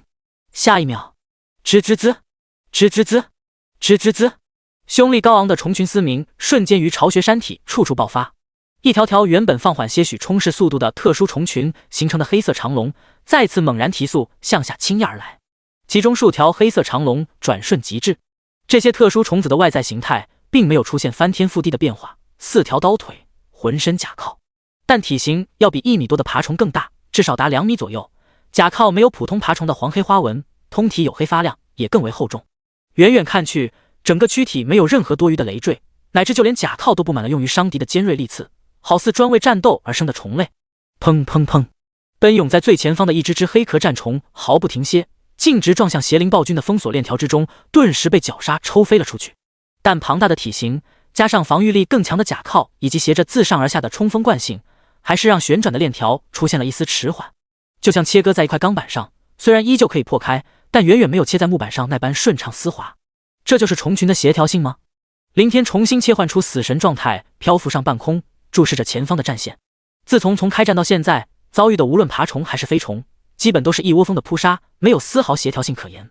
但眼前那些排成一个个整齐队列的黑壳战虫，相互间全部相隔1米上下，彼此错开，再接连向下俯冲，这样就能够避免可能出现的拥堵，做到战力最大化。简而言之，就是让每一只战虫死的都有价值，不至于窝在一起，宛若木雕般一动不能动，被敌人轻松收割。效果也显而易见，在一只接着一只完全没有停歇的黑壳战虫持续冲撞下，邪灵暴君狂舞的链条受到的阻碍越来越大。很快，迟缓下来的链条封锁线不可避免地出现了漏洞，让一些战虫突破了进来。轰！被林天调来防守的2名骸骨魔卫当即飞奔上前，高达16000多点的4维属性，让他们对付虫族的这些战虫，并不比杀戮那些普通爬虫困难多少。黑色死气与绿色瘟疫毒物交织的锈迹长剑挥舞而出，简直如屠猪狗，甚至不需要蔓延出去的毒物去腐蚀。但仅有2名，即便加上2名骸骨魔弓手调转目标进行配合，数量终究还是太少了。在无穷无尽的数量面前，再强悍的单体战斗力所能发挥的作用也极其有限。撕拉！一阵破空之声中，召唤空间裂缝瞬息敞开，骑着一只铁翅暗魔仆从的罗峰首先飞出，老王紧随跃其后，双手持着巨型狼牙棒杀了上去。在之后，密密麻麻的亡灵大军飞涌倾泻，扑闪着破败翅膀，如同炸开的烟花般，从停止舞动的链条封锁线中，呈4面8方飞速扩散开去，迎向周围所有的爬虫、飞虫以及战虫。4位，你们抓紧时间原地休息，等恢复了体力和精神力，随我直捣虫巢，活捉虫族母皇。林天附身交代了一句，紧接着整个虚无躯体冲天起，天际一道恢宏浩瀚的巨型镰刀投影急速凝聚成型，随之狠狠劈落而下。第188章，人类，你们败了。嘶鸣、虫啸、碰撞、翻飞，混乱而又远比原光幕战场激烈无数倍的厮杀，转瞬间于虫巢前拉开序幕。一群群铁翅暗魔仆从疾飞冲向4面8方，又一群群的被锋利刀腿切割成飞舞的碎末肉条，一片片虫群悍不畏死的扑来围堵，同样一片片的被撕咬成4件的残肢肉块。两大没有丝毫情感，更无任何畏惧之心的族群生物，于此刻展现了他们前所未有的疯狂，同时也让这场战争变得更为纯粹，乃至枯燥和单调。单调的成批冲上去，单调的成批死亡，再单调的成批冲上去，如此循环往复，不死不休，直至其中一方全部死绝，方可息止。其上高空，凌天双手持着死神之镰本体，飘在原地，整个人呈360度旋转。镰刀前方的巨型投影随之被带动，发出阵阵狂风尖啸，犹如排山倒海般向周围区域急速横扫。虽然漫天空域和茫茫大地上皆是黑压压一眼望不到尽头的虫群海洋，无论是下劈还是斜斩都不存在任何落空的情况，也能大规模收割虫群的生命，但远远没有旋转横扫的效果大，也更能最大程度发挥出每一道投影的威力，不浪费丝毫。直到前一道投影于连续消耗中消失无踪，凌天才重新凝聚第二道投影，继续转动自己的身躯。面对数之不尽的虫群，他只讲求实效，而非什么形象，哪种方法可以最大化杀敌，当然用哪种。旗下地面，楚镇国4人席地而坐，闭目冥想，努力恢复损耗的精神力。在他们的旁边站着红色眼眸急速闪动的罗峰，浑身死气弥漫扩散而出，正在进行指挥作战。同为有序列的高级亡灵生物，老王源于生前的生物形态导致智慧不高，让他带着亡灵大军横冲直撞扑向敌阵，兴许还行，可指挥什么的就属实有点太难为他了。事实上这也不是老王的强项，他的能力和属性都注定了隶属战斗类型，而罗峰生前属于人类，天生的智慧优势加之便捷的死气，可以让他很好的胜任指挥的工作。况且指挥战斗也并不复杂，无外乎填缺补漏，就如同之前在光幕战场时掩护楚镇国4人，命令铁翅按魔仆从冲进4人开辟的空域内抵挡虫群，防止被合围。但即便如此，也让罗峰除了展开王者领域之外的价值呈指数倍上升。在一场庞大规模的战斗中，有没有一个统一指挥体系，本就是天差地别。对于亡灵这种没有畏惧、不会反抗质疑命令的族群，更无限凸显和扩大了其中的效果。也因此，就算罗峰目前还处于原始的1级状态，所发挥的作用也远远要高于老王。只是和凌天传递命令的方式不同，凌天作为亡灵族的始祖，拥有的始祖之力天赋就相当于是一切的起源。假如他不慎死亡，没了始祖之力的死气转化效果，哪怕剩余再多的亡灵生物也将失去根基，从而渐渐没落灭绝。所以凌天是麾下复生的亡灵生物所存在的意义，也是死灵仆从可以为其抵抗伤害的根本原因。他不亡，整个亡灵族这就不会灭。同时作为从凌天这条根基上发展起来的亡灵生物，自然可以感应到他的命令。而罗峰就好比从根基上生长出来的一条粗壮枝丫，同属一棵大树，也就没有凌天那种无视距离传达命令的能力，只能通过扩散自身死气链接上每一只死灵仆从，再将灵魂波动顺着死气进行蔓延，从而做到命令上的传达。步骤虽繁琐了点，却更为精准，就仿佛亲手操控一个个木偶，比虫群的协调性差不了多少。虫巢山体扑下的一只只黑壳战虫，间隔发起冲锋，将每一只的战斗力发挥到最大。同样的，在罗峰的命令下，一只只铁翅按魔仆从间隔的迎上去，双双爆成一地的残肢，完全将其抵消。换作人类，哪怕能够以命换命，也做不到这种程度。因为人类有情感，有恐惧，有各种本能上的迟疑，在战场上任何一点点的犹豫都有可能引发一连串摧枯拉朽式的连锁雪崩效应。但亡灵生物都是一具具复活的尸体，给予他们一个指令，哪怕是让他们自杀，也不会有半点犹豫。傻了点，也呆了点，可是却能无条件的执行任何命令，万不会造成纰漏，导致战争出现崩溃局面。在罗峰的这种细致操控下，加上有几名单体战力彪悍的召唤生物协助，特别是上方死神之镰投影的火力压制，除了虫巢前的一片战线在黑壳战虫同归于尽打法下无法寸进外，其他无论是地面爬虫还是天空中的飞虫战线，都在铁翅按摩仆从的攻势下缓慢推进。时间在快速流逝，地面上堆积的虫群和死灵仆从尸体越来越多，渐渐堆成了一座座尸山。由于虫群是攻击一方，为了避免被尸山阻拦限制作战空间，他们一次次的主动配合转移战场。每从一处区域转移到另一个区域，就意味着一座巨型尸山的形成。虫群的四面围困，双方接触的交战面积有限，注定了这一战不可能在短时间内结束。厮杀从日升持续到日落，又从黑夜战斗到黎明，半刻未停。天空中，凌天除了不时需要降落，重新在新开辟的战场中打开召唤空间，剩下的时间基本没有停歇镰刀投影的屠戮。和搜寻虫巢不同，之前是为了保持视野，被逼只能连续挥刀屠杀扑来的飞虫群，此时掌握主动，时不时的可以休息一下，再继续凝聚投影。一天一夜下来，在死神状态下倒也没感到太严重的精神疲惫。再则，心中有了目标，做起事来也就没了枯燥。唰，林天旋转的身体随着镰刀本体前的投影消失而停了下来。他正准备再次凝聚，忽地有所感应，向下瞄了一眼，立即收起死神之镰，快速降了下去。下方，铁翅暗魔仆从正分散四面区域扑杀御敌。这里是双方不知多少次转移的战场，也算是最后的一处战场。因为处于最中心的召唤空间内，已经没有新的铁翅暗魔仆从飞出，仅剩余的只有此刻交战的那些。反观周围的虫群，不管是天空飞虫还是地面爬虫，都和先前一模一样，依旧是黑压压的一片翻涌虫海景象。唯一的区别就是数量不多的黑壳战虫早已退出了战场。不过这根本不影响虫群的战斗力。事实就像那个虫族母皇所说的那般，虫族的数量杀不完屠不尽。人类，你们败了，你们丧失了战力上的补充，而我的孩子们还有很多很多。如果你们在1天前接受我的提议投降，还可以有一条生路，但现在你们失去了生存的资格，你们每个人将会成为我的食物。有了你们的基因，或许会使我族得到新一轮的进化。在一片片如清风中扫来的精神波动中，再次传来了虫族母皇的冰冷声音：呵呵，是吗？林天退出死神状态，冷笑回应一句。随后他看了眼已经恢复到最佳状态的楚镇国4人，又抬手望了望视线中几乎数不过来的一座座上千米高尸山。下一刻，切！林天开口低喝，不大的声音伴随着疯狂席卷而出的灵魂命令。一片片漫漫无边、几无尽头的尸山，在顷刻间，一座接着一座开始震动，开始坍塌，开始解体。第189章，数十亿规模，败亡起始。轰轰轰！连绵成片的巍峨尸山，一座紧接着一座爆开，就如同无数枚在土黄色大地上猛然绽放的黑色巨型烟花般，璀璨绚丽而又震撼人心。哪怕提前知晓这一计划，但此时楚镇国4人还是呆住了，乃至就连林天也难免心情激荡地望着这极为壮观的一幕。之前他没有火急火燎的第一时间进入虫巢，除了楚镇国几人体力和精神力损耗过大，需要休息恢复外，最主要的目的便是积累死灵仆从。因为这一战不同于8星公会任务里的铁翅暗魔群，铁翅暗魔都飞在空中，战死的尸体落在空旷地面，可以让转化复生的死灵仆从安全地飞起来，重新投入上方空域战场。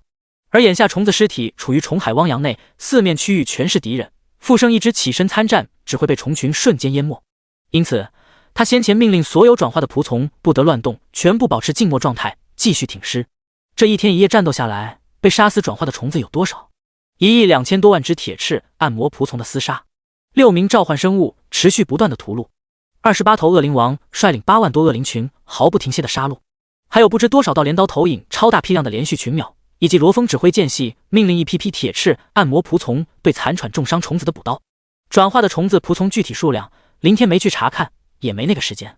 他只知道有很多很多，就比如此刻爆炸的尸山，从这处战场周围成片成片的向外席卷，一直蔓延到视线尽头，还未息止。视野之内尽是漫天狂舞的破败尸体，炸开四散的密密麻麻飞虫仆从，疯狂地扑向空中的目标。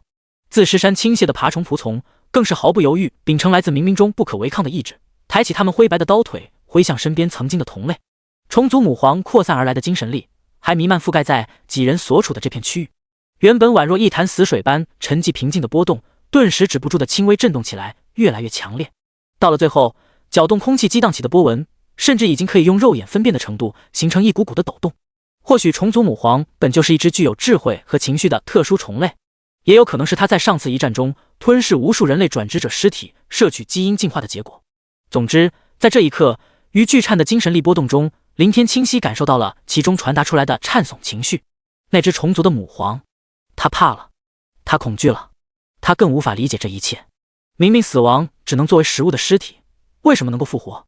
而且这些尸体还都是他曾经的孩子，复活后却倒戈成为敌人的一员。正是源于这些不能理解的一连串问题，可能让虫族的母皇陷入了思维混乱中，以至于在面对同类扑来时，只知服从命令，智慧有限乃至没有智慧可言的虫群集体处于茫然状态。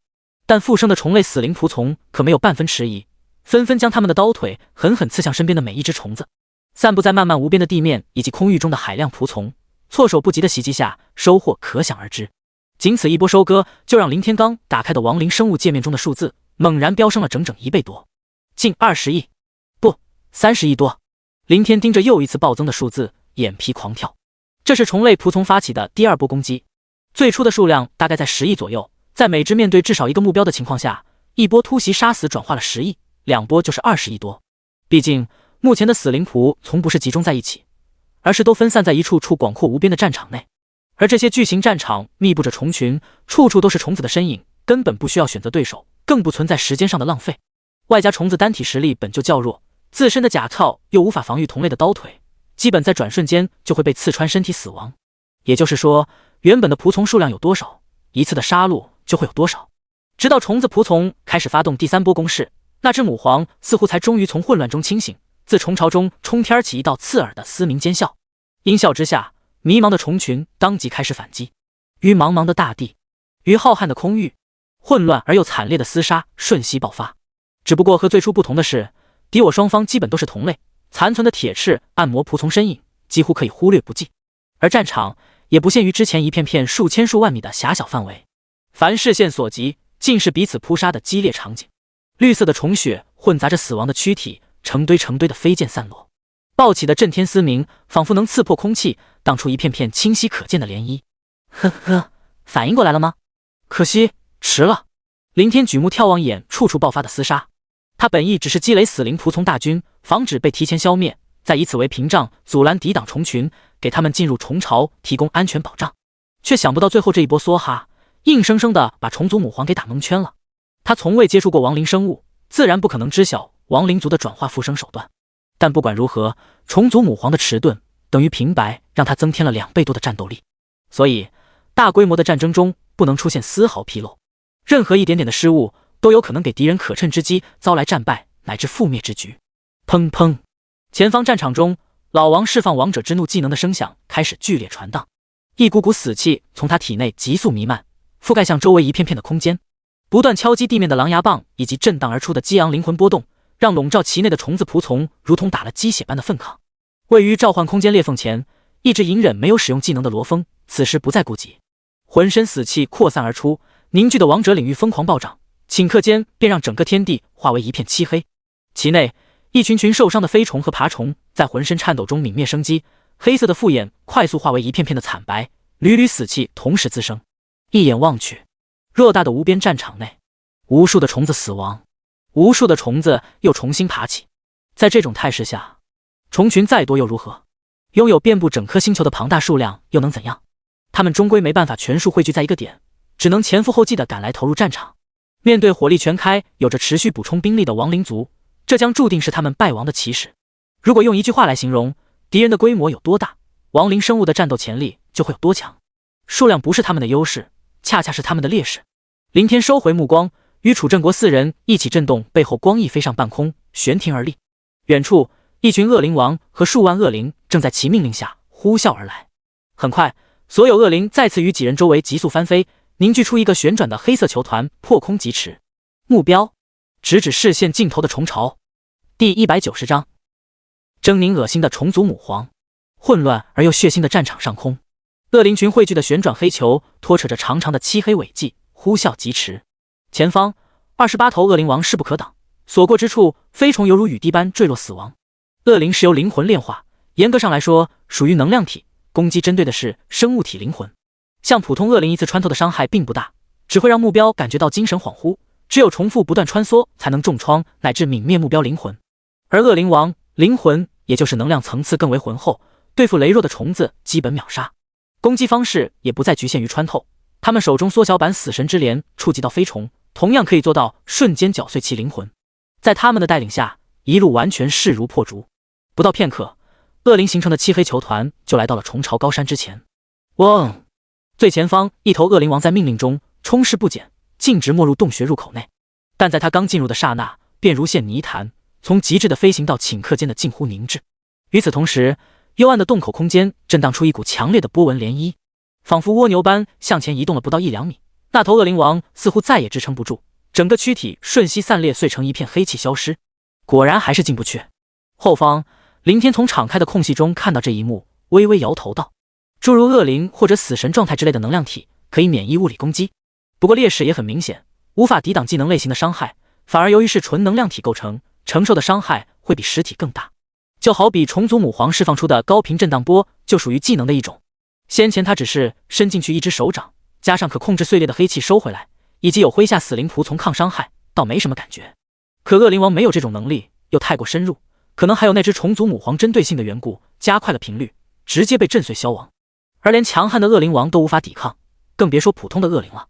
本来林天还想着能不能让他们突破进去，那样对付里面防守的虫群要容易许多，甚至畅通无阻。可惜，但话说回来，假如恶灵能够直入虫巢，估计他早就单枪匹马化身死神状态杀了进去，哪里还会这么麻烦？收！林天举起手掌，意念闪动，周围密密麻麻的恶灵群，包括剩下的27头恶灵王，当即如同潮水般全部钻入手中显化的死神之镰内。几位，等会遇上虫族母皇，重创即可，不到万不得已，不要急着将他杀死。任务还有9天时间，可不能白白浪费掉发展亡灵生物的机会。林天交代一句，特别着重地看了张千明一眼。3大巨头不用多说，自然是以他的实力提升为中心，唯一的变数就是心怀仇恨的张千明。实际上，眼下由于虫族母皇的失误，导致短时间内就发展了30亿多的死灵仆从，这已经远远超出了林天最初的心理预期。虫类仆从单体实力虽弱，没有铁翅暗魔仆从那般强，可如此庞大的数量完全可以弥补这一缺陷。但人心不足蛇吞象，有契机发展出更多亡灵大军，林天当然不可能放过。一众人落于地面，数道裂缝同时急速敞开，从中走出林天的一群召唤生物。进入巢穴入口，2名骸骨魔卫与2名邪灵暴君在前打头阵，其后是张千明和楚振国2个战士，林天与马宏志以及2名骸骨魔弓手位居中心，最后方则是马天瑞这个刺客。呼啦！在连续2道声响中，张千明和楚振国2人手中战刀窜出一股烈焰和一道红芒，相互交织下，照耀出的火红光辉顿时点亮了昏暗的洞穴。刚没走出几步，视线中一大群黑壳战虫便凶悍地扑了上来，在他们身后几乎是连绵成片的晃动黑影，一直蔓延到视线所能及的尽头。在明知几个人类的意图下，里面的虫族母皇可能倾尽残存的所有战虫群，塞满了整个通道。单体战力更强的黑壳战虫早早退出战场，大概也是为了保存实力，在此刻守护巢穴。轰！2名骸骨魔卫立即迎了上去。即便黑壳战虫比普通爬虫强，也不会太离谱，绝不可能是他们的对手。骸骨魔卫手持绿芒死气环绕的锈迹重剑，或扫或斩，阻挡的虫群如摧枯拉朽般的成片死亡，碎裂的甲壳和残肢四处飞溅。但虫子胜在数量众多，一波波仿佛自杀般的冲来，几乎连绵不绝。深入不到100米，速度明显逐步下降。最后，在虫子尸体彻底堵塞了通道的情况下，一群人不得不融化开一个缺口，艰难前行，慢如蜗牛。又向前走了几十米，周围墙壁渐渐出现一些磨盘大的孔洞，数量越来越多，压力也随之倍增。一群群爬虫不断从中钻了出来，疯狂地发起死亡冲锋。离地漂浮的2名邪灵暴君开始挥舞周身链条，四处绞杀。一支支黑芒剑矢从2名骸骨魔弓手的巨弓中持续疾驰。本打算保留体力和精力的3大巨头和张千明，也被逼使用物理攻击手段击杀近身的爬虫，乃至到了最后，就连林天也释放出一片片骨毛，四面支援。好在这条长宽10几米的通道应该是通往虫穴内部的主干道，不用担心在四通八达、错综复杂的密集孔洞中迷失方向。几人的速度虽慢，但好歹也在逐渐向内深入接近目标。或许在这颗已经被虫族完全占领的星球中，没有本土敌人存在，建造这座巢穴时自然也就忽略了迷惑敌人的因素。一路上对付扑来的虫群，基本靠6个召唤生物，林天和4人能不出手就不出手，保留实力。即便如此，在穿过并不算太长的通道豁然开朗时，他们还是显得有点气虚喘喘。整个虫巢内部结构是完全中空的，也正是因为这种空心体，才让主体通道仅有几百米长。在几人的眼前，约10几米宽的主干道路继续向前延伸，但在通道两边没了墙壁，而是呈梯田式的向下蔓延，下方深不见底，漆黑一片。站在边缘区域，给人一种处于悬崖边的既视感。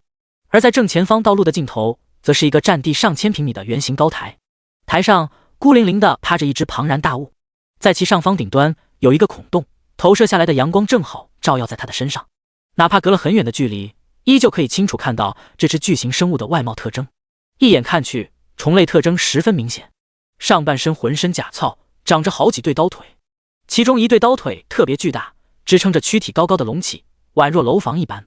在它下半身的庞大腹部长满了密密麻麻的肉瘤，且向后伸展，仿佛一条尾巴。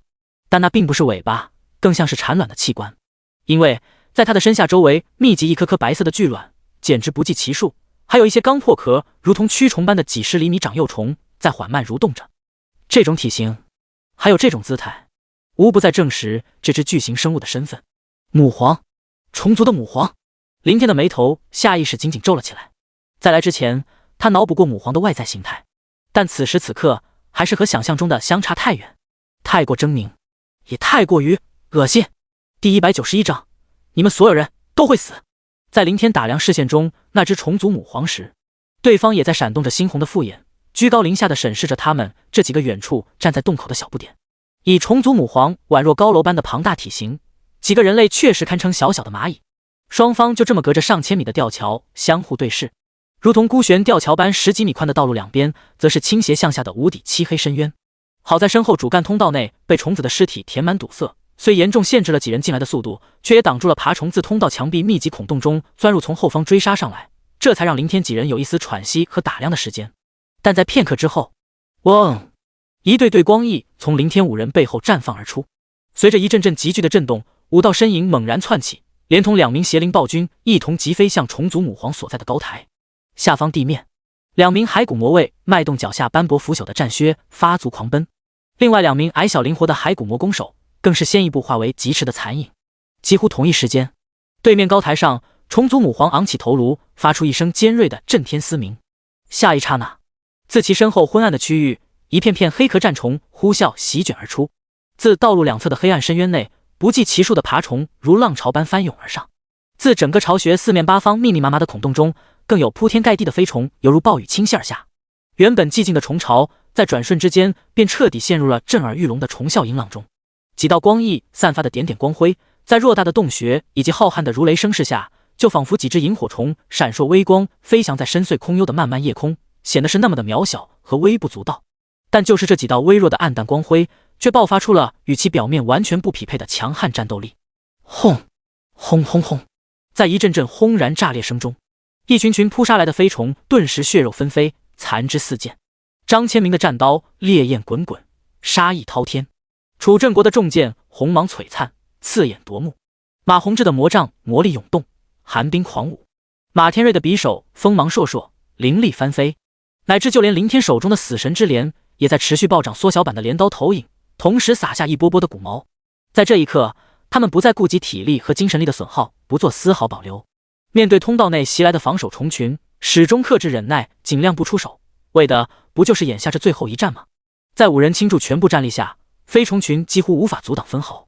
他们的身形自起飞的那一刻起，更未曾停顿半分，从一片又一片的血与碎肉中不断穿梭而出，冲向高台。在大规模战争中，单体实力确实会被无限拉低，所能起到的作用同样可以忽略不计，因为敌人杀之不尽的恐怖数量能够将其拖垮，活活累死。但如果仅仅只是想要突袭某处区域，依仗强大的战力又会变得非常容易，特别是路线处于半空，拥有广阔的战斗空间，且对手还是羸弱不堪的飞虫。在这种情况下，再多的敌人也没办法有效抵挡。相反，若是失去了飞行作战优势，即便能突破重围，也会耗费很长时间。比如下方的2名骸骨魔弓手和2名骸骨魔卫，很快就淹没在扑来的黑壳战虫以及数之不尽的爬虫群内。从空中望去，只能看到黑色虫海不断掀起一股股的翻滚波浪。被堆在里面的4名召唤生物没死，显然还在厮杀，可一时半会根本杀不出来。不过这一战林天也没指望靠他们，最多也就是召唤出来后的废物利用，最大程度发挥这4个地面召唤生物的存在价值。空中势如破竹般的疾驰，让区区上千米的距离转眼即至。唰！近乎在5人刚飞上高台范围，母皇的一条巨型刀腿就携着呜呜呼啸声急速劈来。在顶端孔洞投进来的阳光照耀下，刀腿上的甲靠闪闪发亮，边缘的利刃以及上面密布的利刺甚至反射出阵阵寒芒。散！林天呼喝一声，控制背后光翼立即向侧方躲闪，身侧2名邪灵暴君紧紧相随守护，其他4人也纷纷快速四散开来，暂避巨型刀腿的锋芒。能够轻松避开，何必去硬抗？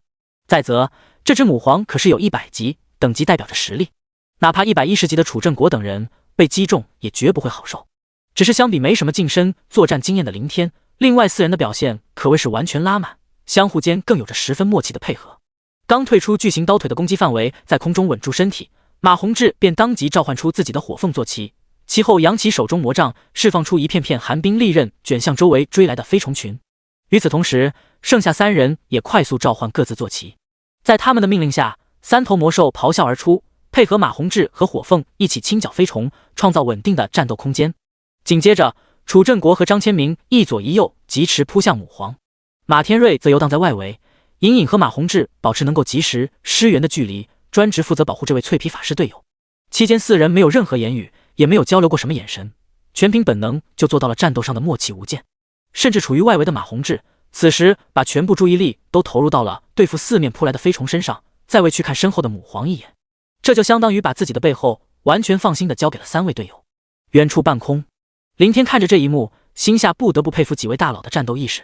和几人相比，自己就如同一个萌新，事实也大差不大。毕竟4位大佬升到110级，经历了不知多少的杀戮和战斗，而他等级一直停留在40级，厮杀场面极其有限。况且打怪都是靠麾下的亡灵大军扫荡，近战搏杀经验基本等于0。望了眼灵活飞舞在母皇周围寻机进攻的楚正国和张千明，林天想了想，还是放弃了前去协助。毫无高规格战斗经验下，贸然冲上去，不但帮不上忙，估计还会打乱2位大佬的节奏。林天身形一闪，带着身边的2名邪灵暴君，直接飞向外围，准备连同张千明去清理围上来的飞虫群。也就在这时，一股股精神力波动再次横扫而来，波动中传出母皇一如既往的冰冷声音：人类，凭你们的战力是无法杀死我的。身为整个族群的母皇，我拥有你们无法想象更无法抵抗的力量。趁现在还有机会，停手吧，不然触怒了我，你们将会永远的埋葬在这里，你们所有人都会死。第192章被逼出来的大招。当当当，伴随着巨型刀腿划过空气卷起的阵阵呼啸，一声声金铁交鸣之音接连响起。大有大的优势，小也有小的好处。好比母皇挥动2条巨大刀腿攻击眼前楚正国和张千明这2个小不点，无异于大炮打蚊子，不但每次都被他们轻松避开，还趁机将武器重重斩在刀腿甲靠上，不断传出沉闷的撞击声响。在母皇的攻击范围之外，一片片冰刃形成的风暴自马宏志手中魔杖内宣泄，卷向扑来的一群群飞虫，以一人之力封锁住了2面以及头顶上方3处战线。4头魔兽坐骑飞驰扑杀在另外2面空域，死死挡住飞虫的一波波袭击。马天瑞游荡在马宏志周围，偶尔出手清理一些漏网之鱼。远处高台边缘上空，林天的身影来回疾驰，手持死神之镰不时挥动，将一道道缩小版镰刀投影劈向下方层层堆叠起来的黑壳战虫群。另外一边，2名邪灵暴君也在做着同样的事情，一边快速飘动，一边伸展周身链条，飞梭狂舞，绞杀而下。高台上试图相互堆叠攀爬而上的涌动虫团，几乎刚一形成2-3米高，就在针对性的攻击下呼啦啦的散落一地。有的被镰刀投影直接抹去生机，有的被链条绞碎为4件的残肢，但更多的还是成片的被掀翻滚落向高台外的深渊之中。这种态势已经持续了将近半个小时，若不是高台面积有限，绝大部分飞虫和战虫的尸体都掉落了下去，只怕早已被填满。即便如此，还是需要林天和2名邪灵暴君时不时的出手清扫，把台上堆积太多的尸体扫进下方的深渊，否则地面上的黑壳战虫完全可以爬上尸山，影响到楚正国和张千明这2个攻击母皇的主力。持续半个小时的战斗，几人倒也分工明确。至于之前重组母皇口中的威胁，不说另外4人，就是林天也没去搭理，甚至各自的动作都没迟钝分毫。完成实心工会任务势在必行，怎么可能在最后临门一脚的时候停下来去讲和？况且对方若真有能力杀死他们，早就出手了，何必开口避避？反过来说，出口威胁其实就已经暴露了对方的心虚和底气不足。呼，林天停下疾驰的身体，趁着下方虫团尚未形成，快速调整了下略微有些疲惫的精神，喘息了几口，他抬起胳膊，手背上的细小汗毛依旧在剧烈抖动。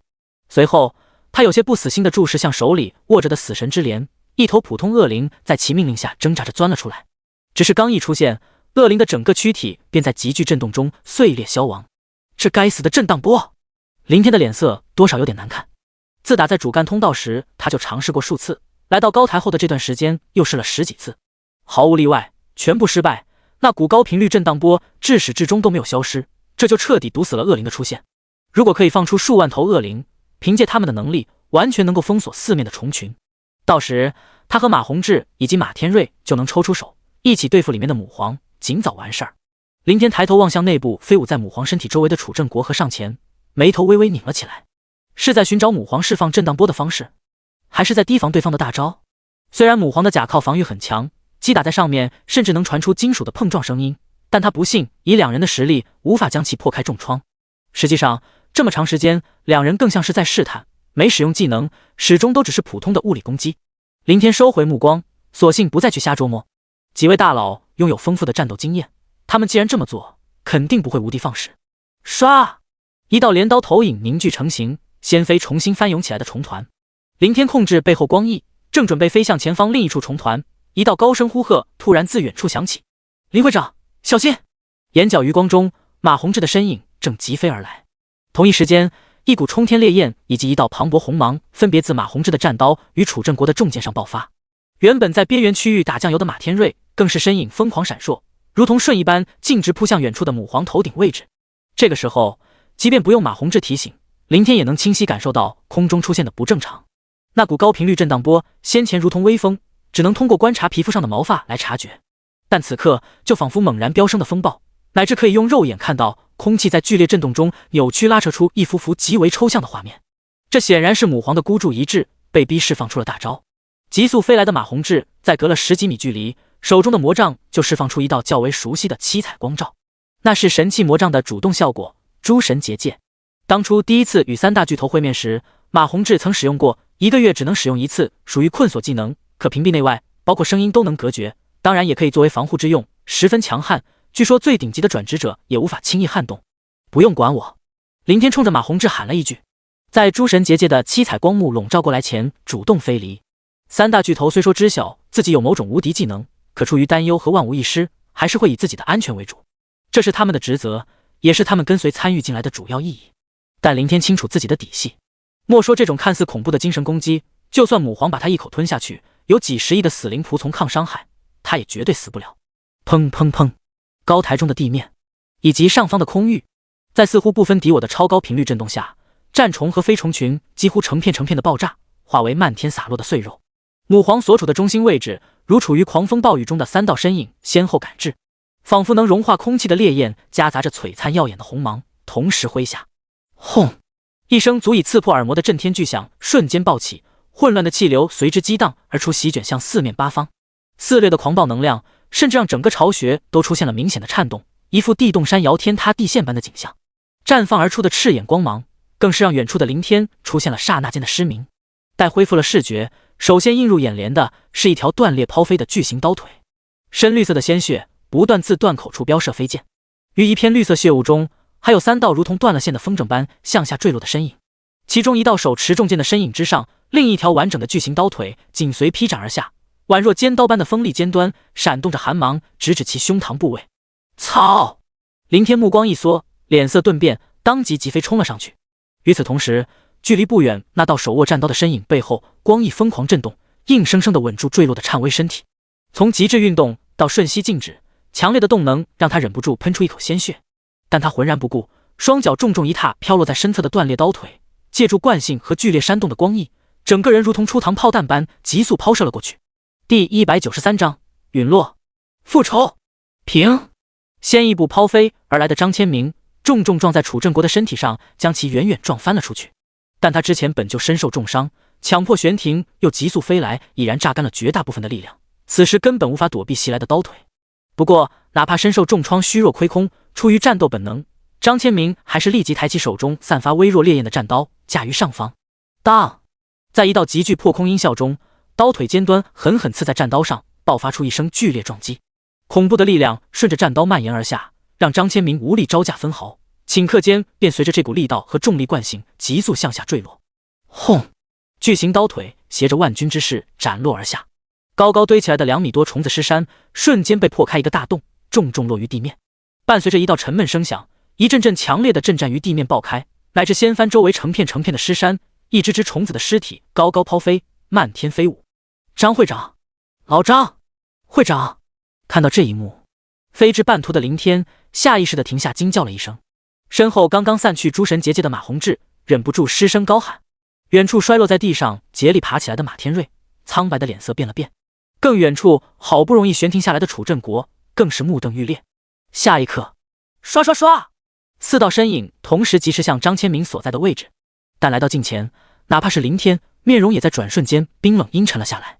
张千明的身体深深陷入了地面之内，沾染猩红血液和绿色虫血以及碎肉的七彩战刀跌落在一旁，他胸膛部位的铠甲已被刀腿尖端完全击碎刺了进去，甚至整个胸膛彻底被相对于人类身体仍旧十分巨大的刀腿尖端部位填满。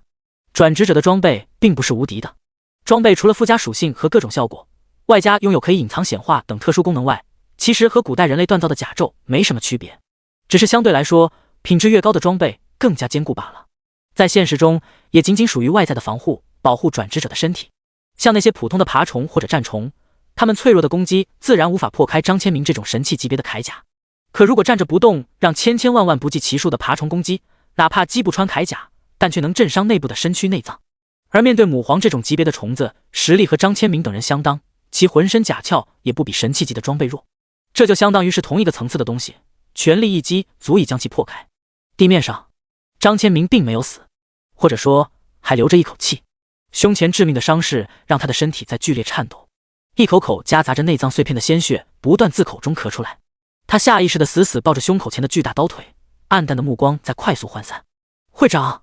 楚振国扑倒跪在张千明的身前，早已泪流满面。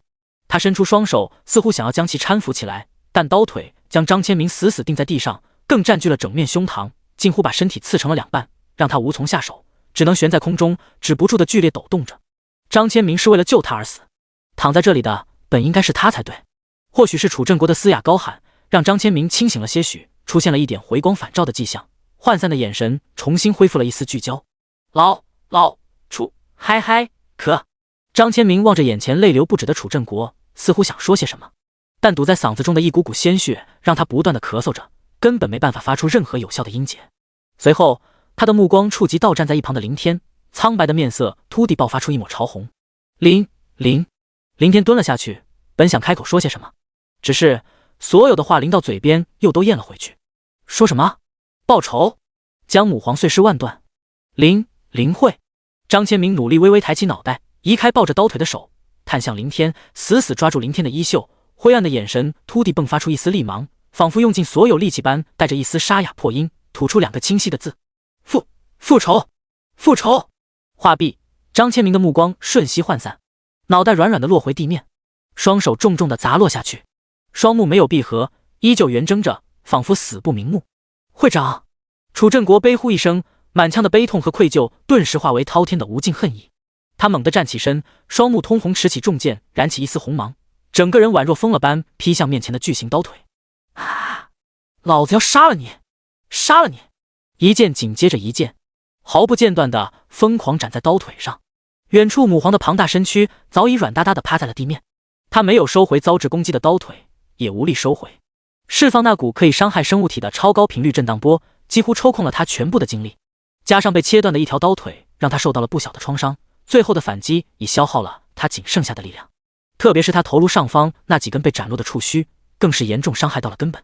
之前张千明4人的攻击确实如林天猜测的那般在试探，但并不是单一的寻找母皇释放震荡波的方式或提防对方的大招，而是两者皆有。最后母皇突然爆发，让他们找到或者是感应到了震荡波的源头。几人的战斗意识根本无需交流，张千明和楚振国拼尽全力，成功配合马天瑞毁掉母皇脑袋上释放震荡波的触须，但代价不可谓不大，处于震荡波中心的3人重创，甚至因此陨落了1人。砰砰砰砰砰，沉默的撞击声急剧响彻，一道道越来越刺眼的红芒不断自重剑上喷发。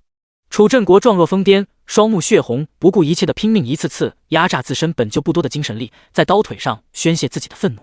林天没去阻止，身侧的马宏志和马天瑞也没去阻拦，最终3人眼睁睁地看着楚振国在严重透支下直挺挺地倒了下去，陷入了昏迷状态。在这个时候，昏迷未尝不是一件好事。哗啦啦，远处四面八方一片片的飞虫和爬虫再次重新疯狂扑来。林天扫了一眼，伸手一招，显化出死神之镰。在巨然震动中，一只只恶灵从镰刀内挣扎而出，总计8万多只的庞大数量，宛若旋风般高速旋转于高台四周，形成一道漆黑的流动屏障。凡是扑进恶灵群漩涡之内的虫子，皆在瞬间被抹去生机，构成一条死亡界线，彻底封锁高台与外界区域。就在这时，其内趴在地上的母皇忽然挣扎了起来。林天面目一沉，当即踏前一步，挡在几人身前。眼下张千明战死，楚镇国昏迷，遭受震荡波袭击的马天瑞面色发白，目光甚至还有点恍惚。也就马宏志还保留着一战之力，但残存的精神力可能也不多。倘若母皇还能奇迹般的爬起来出手，只有他能挡一挡。在林天冷冷的注视中，母皇抬起那条断裂的刀腿根部，似乎想支撑起身躯，过程相当缓慢，肉眼可见对方的极度虚弱，仿佛动弹一下都艰难万分。磨蹭了10几分钟，母皇才终于撑起身体，但没有如林天想象中的爆发某种潜力发起攻击，而是微微低下头颅。他的身下遍布一枚枚巨型虫卵和一些蠕动的几十厘米长肥硕幼虫。在先前的战斗中，他一直将这些卵和幼虫严密保护着，没有波及分毫。他想干什么？林天顺着母皇的视线看向那些卵与幼虫，满目疑惑。只是很快，他的目光便缩了缩，其中一些幼虫身上居然开始绽放出一抹抹的白芒，白光越来越盛，也越来越耀眼。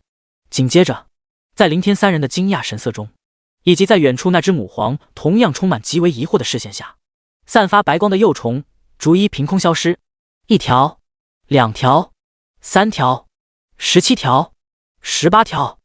第194章，在另一个世界中，我族将得到新生。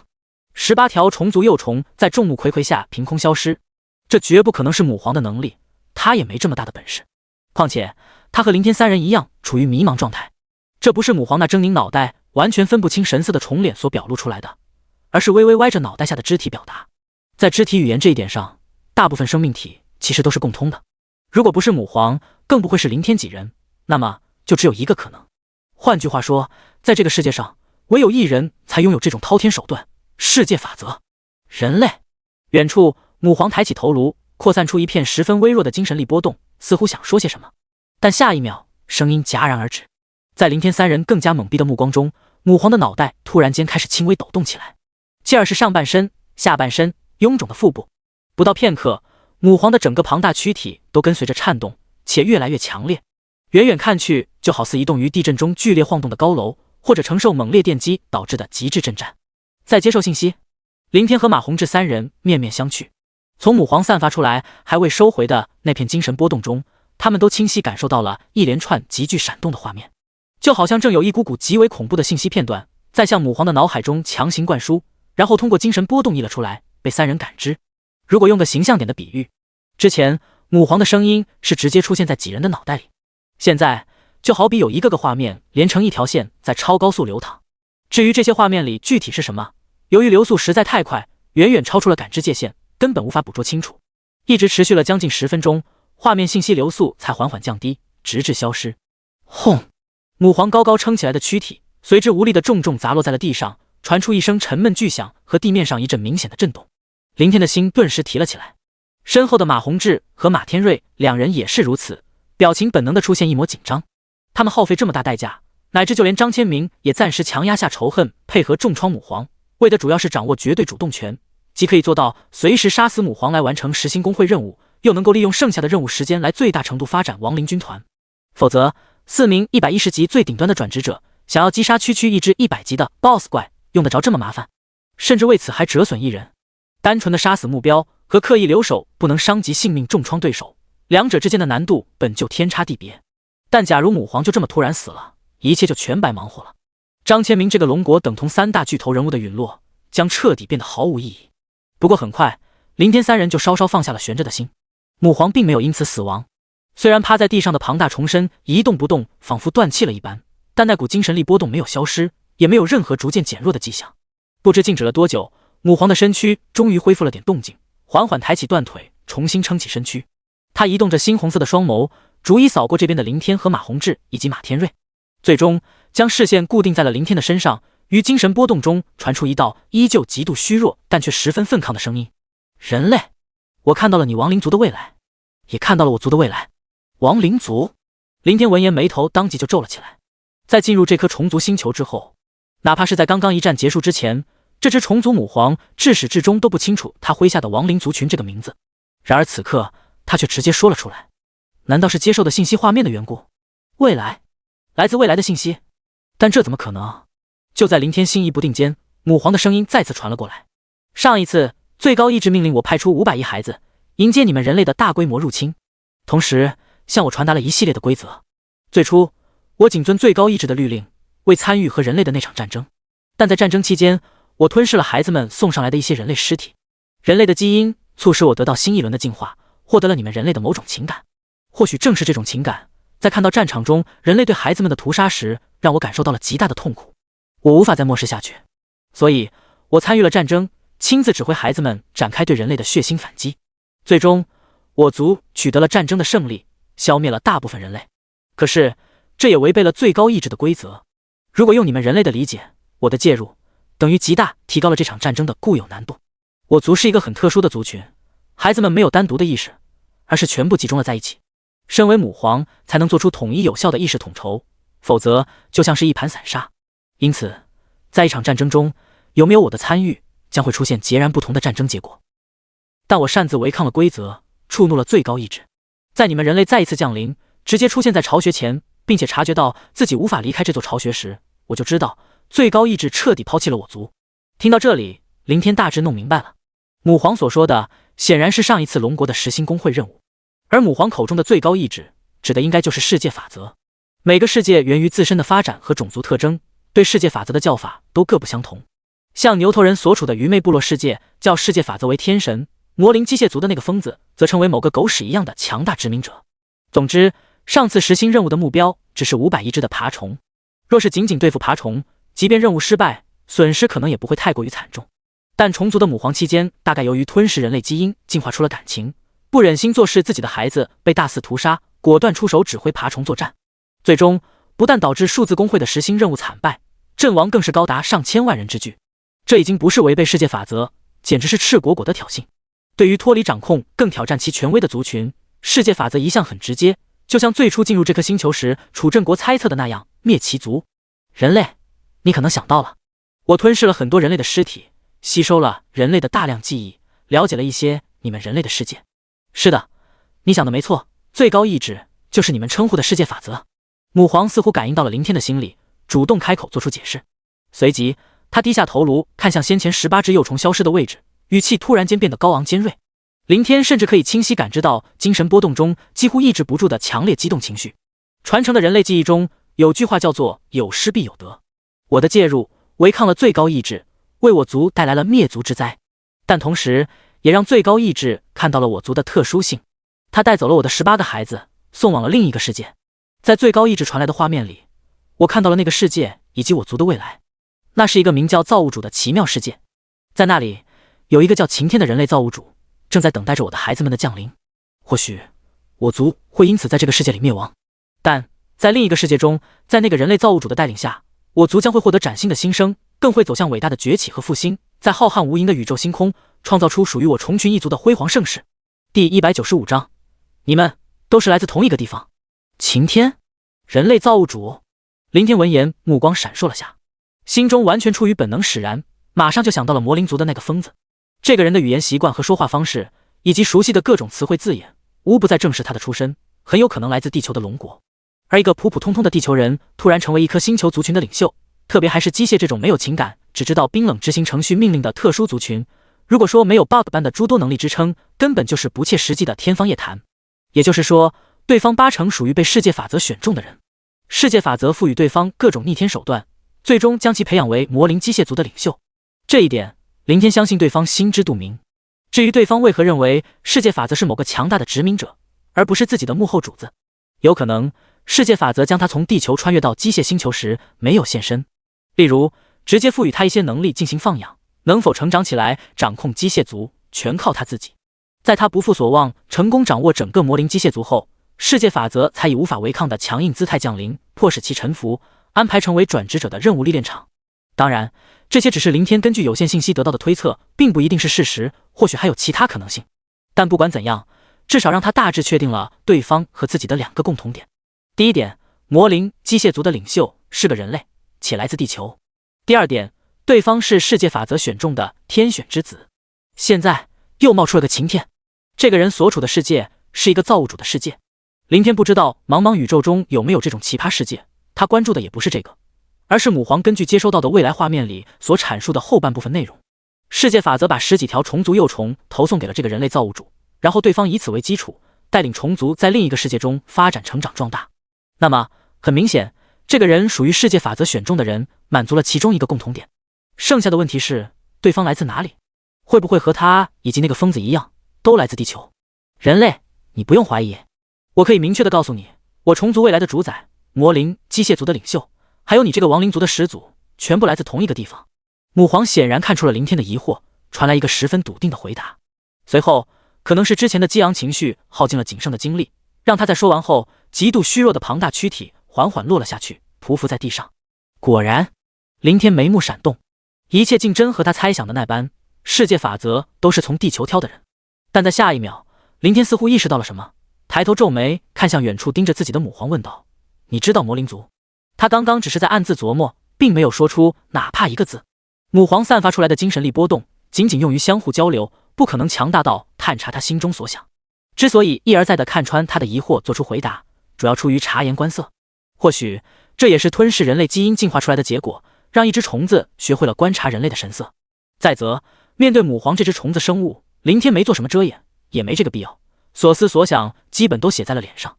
人类，我说了，我看到了未来，包括你的亡灵族未来。哦，那我的未来具体是什么样的？林天好奇道。很强大，非常的强大，驰骋星空，屠灭不计其数的生命种族，控制浩瀚无边的宇宙疆域，没有任何对手。母皇突地停顿了下，似乎在做努力的回想。片刻后，他望着林天，带着一抹空幽的语气道：“人类，你错失了一个机会，在你进入魔灵族所在的星球时，应该不惜一切代价灭绝他们。可惜，在我看到的未来画面中，魔灵机械族将会是你的族群在宇宙里所遭遇的最强大的敌人，他们会严重阻碍你的发展扩张。”呵，林天听了只是笑笑，并没去过分在意，权且当个故事听听。毕竟未来的事情谁说得准呢？或者说，未来本就代表着未知。如果是已经被提前知晓的未来，还是未来吗？就算退一万步讲，假如母皇说的是真的，再假如他当初知道了这个事情，但以他当时麾下区1亿多的铁翅暗魔仆从军团，外加几千名转职者，如何防患未然去灭绝一整颗星球上几十亿乃至上百亿拥有繁多热武器的魔灵族？若是那时他踏出世界法则划定的战场安全范围，谁消灭谁还说不定呢。本就是不靠谱的事情，林天心下自然不会生出任何的遗憾和后悔。想到刚刚母皇的话，林天饶有兴致的道：“这么说，你不但看到了未来，还看到了我的过去。”他进入魔灵机械族的星球是开启的9星公会任务，时间点可是在目前这个10星公会任务之前。是的，那些画面里有你们3个人类的未来，也有你们的过去。那你看到的画面中有没有更加遥远的事情？林天忽然神色一动，紧接着开口追问道：“比如，世界法则为什么都是从地球挑人？挑的还都是一个国家的人，让我们分别掌控一个种族，最终目的又是为了什么？”第196章，你终将会成为一个疯狂的亡灵族始祖。偌大的虫巢中，一群群密密麻麻的飞虫依旧在顺着四面八方密集孔洞内源源不断地钻进来，但渐渐的，一些飞虫死灵仆从开始混杂其中，跟着一同钻入巢穴，数量越来越多。双方于空中扑杀，相互在对方身体上疯狂倾泻着自己的刀腿。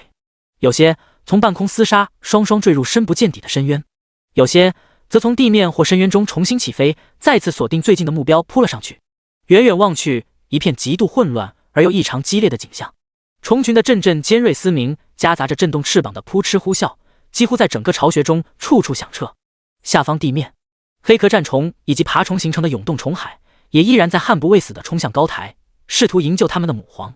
一群恶灵王带着数万头恶灵，同样在高速穿梭飞速移动，构成的旋转风暴封锁线将高台围得密不透风，水泼不进。一片片的虫海席卷而来，又一片片的被抹去生机死亡。数量庞大的尸体高高堆起，乃至形成了一层层10几米的半圆形尸墙。几乎每时每刻都可以看到最顶端的尸体在虫群攀爬中坍塌，滚落而下，坠向边缘外的漆黑深渊。相比外面的血腥混乱以及刺耳尖笑，高台内部却十分平静，犹如静如止水的湖面，一片沉寂无声。张千明的尸体已经从深陷的地面内抬了上来，安置在一旁。他胸口处的刀腿也已被拔出，肉眼可见一个占据整个胸膛的巨大窟窿。那头长达几十米、尚未被收回坐骑空间中的金龙，此刻盘绕在一侧，匍匐在旁边，一边发出低沉的咽恩，一边不断用龙手轻轻拱着张千明的尸体，似乎想让自己的主人醒过来。转职者的坐骑是通过契约类装备与魔兽签订的契约，若是转职者死亡，未被脱下的装备将会统统失去效果。所以金龙已经恢复了自由，但很显然，金龙属于智慧类物种，陪伴了张千明不知多少年，相互之间早已培养出了深厚的羁绊。也因此，哪怕他摆脱了契约束缚，却也没有就此飞离。迪恩的声音中可以清晰感应到其中的浓浓哀伤。在另一侧站着马宏志和马天瑞，两人看着眼前的张千明，目光怔怔无神，仿佛在回忆以前彼此之间的种种过往。也有可能无法接受这个曾经的对手兼老友真的就这么死了。在他们身后，林天席地而坐。由于母皇传送的声音只针对他，所以另外两人并没有听到，更无法察觉。对于他之前的问题，远处的母皇也一直没有做出任何回应，不知是无法回答，还是没有关于这方面的未来画面。沉默了良久，母皇的头颅才稍微动弹了下，声音再次出现在林天脑海中。我接收到的信息很零碎，都是一些很杂乱的场景，还有很多非常的暗淡模糊。这里面或许会有更遥远的未来，但我没办法清晰的梳理出来。不过通过各种展现出来的场景，有一点让我十分确定，最高意志从你口中的地球选择3个人类，并非随机挑选的结果。至少在性格方面，你们3人有着显著的区别。或许即便随机挑选，最高意志也会在后期对你们的心性进行干预和矫正。就像魔灵机械族的领袖，他的秉性表面癫狂，做事却极为理智，而你恰好相反。我看到了你的过去，知道你以前是个什么样的人。曾经的你，如果用你们人类的词汇，就像是一个只知玩闹的稚嫩孩子。可是现在呢？你难道没觉得你的性格发生了翻天覆地的变化了吗？可能你认为你的改变是源于见到了人类间的黑暗一面，还有亲近的人惨死，以及上次你们人类战败导致大批量死亡下的悲惨气氛影响等等因素，导致你快速的成长起来，变得稳重，不再像一个孩子。但真的是这样吗？不是这样的。我吞噬了很多人类，也获取了很多记忆，这让我对你们这个人类族群有了一定的了解。你们人类的性格变化和我族的进化很相似，都有一个循环渐进的缓慢过程。那些一系列的事件会对你造成冲击，但在这么短的时间内，绝不可能让你改变这么大。所以这是最高意志矫正的结果，它会在不知不觉中以你无法察觉的方式来渐渐修改你的秉性。用人类的词汇来形容，它就好比在精心雕刻一件工艺品，直到达成他心目中的完美要求为止。不管你以前什么样，但最终你只会按照他的意愿走向一个极端。现在的你很理智，做事手段也没有脱离人类的界限。可是在未来，在他的雕刻修改下，你终将会成为一个极度疯狂的亡灵族始祖。这很契合亡灵族群的特征，你的亡灵大军将会屠灭一颗又一颗生命星球，在浩瀚的宇宙中缔造出一个波澜壮阔的亡灵帝国。而我族未来的主宰，那位叫做晴天的人类造物主，性格介于你和魔灵族领袖之间。他极为理智，却又十分疯狂。在那些画面里，我没有看到最高意志对他的干预和修改，因此这应该是他的天性，可能也是最高意志选择他的原因。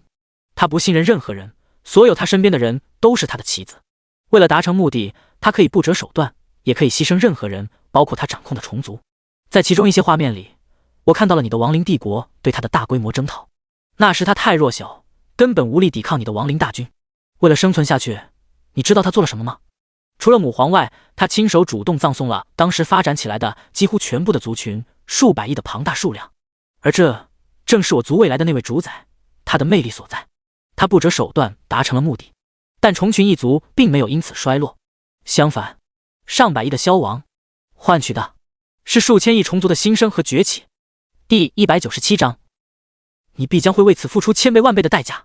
林天抬手揉了揉嗡嗡发胀的脑袋，母皇最后几句激昂的话语近乎宛若一道道炸雷般在他的脑海中回荡，似乎每当说起那位叫晴天的未来虫族主宰，都会让母皇陷入彻底的情绪失控状态，就好像一个忠诚的信徒在狂热无比地述说着主的伟大。但愤抗过后，情绪回落，本就十分虚弱的母皇再次萎靡了下去，刚抬起一点的头颅重重砸落在了地上。3个天选之子，3种不同的性格秉性。林天看着远处趴在地上的母皇，对方啰里吧嗦一大堆，无外乎就是这个问题。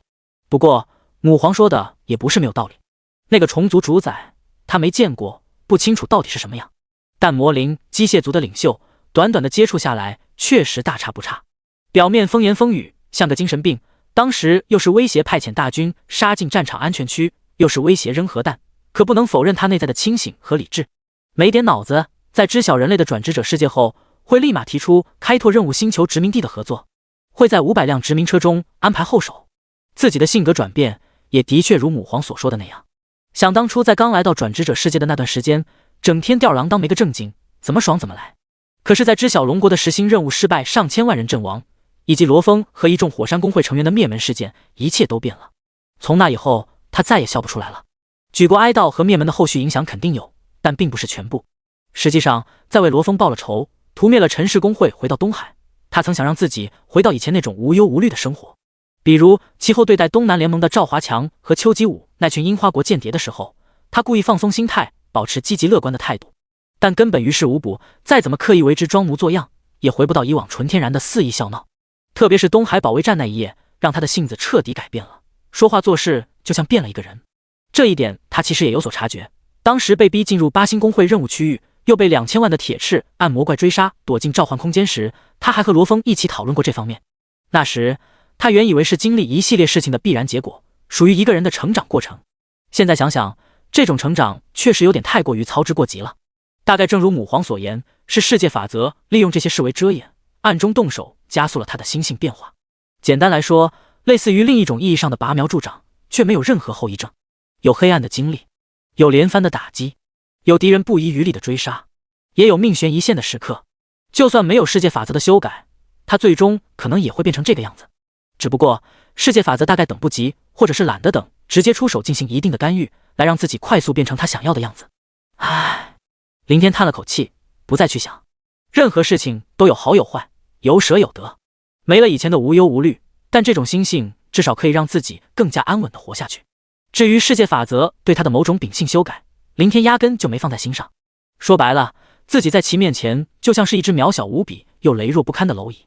别说对他动手术改他的性格，就是碾死他，可能也就一念之间，没法反抗，更不知反抗什么。毕竟他目前连世界法则到底是什么鬼都不清楚。收起心绪，林天又看了眼母皇，似乎突然想到了什么，开口好笑道：“你把未来的事情告诉我，不是在坑你的那位主宰吗？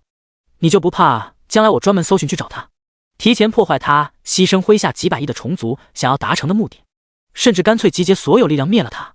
不，人类，我所说的是必然会发生的未来，不会因为我的这些话而改变。”母皇传来的虚弱声音中带着明显的自信。顿了顿，他又继续道：“或许正是因为你知道了这些事，才会导致这些未来的发生。而且最高意志把未来画面传输给我，本就是为了通过我来告知你。他没有直接向我传达命令，但我可以在冥冥中感应到这个意图。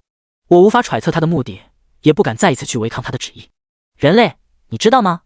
就在刚刚。”说到这里，母皇动了动，努力微微抬起头颅，闪动着猩红的眼眸盯着林天道：“刚刚我突然想明白了一些事情，这可能并不是最高意志对我族的惩罚，而是一种恩赐。在这颗星球中，我族早已发展到了极限，整颗星球地表遍布我的孩子。若是没有新的更高层次的基因促使进化上升到星空，我族终将会被困守在这颗星球中，慢慢衰落灭绝。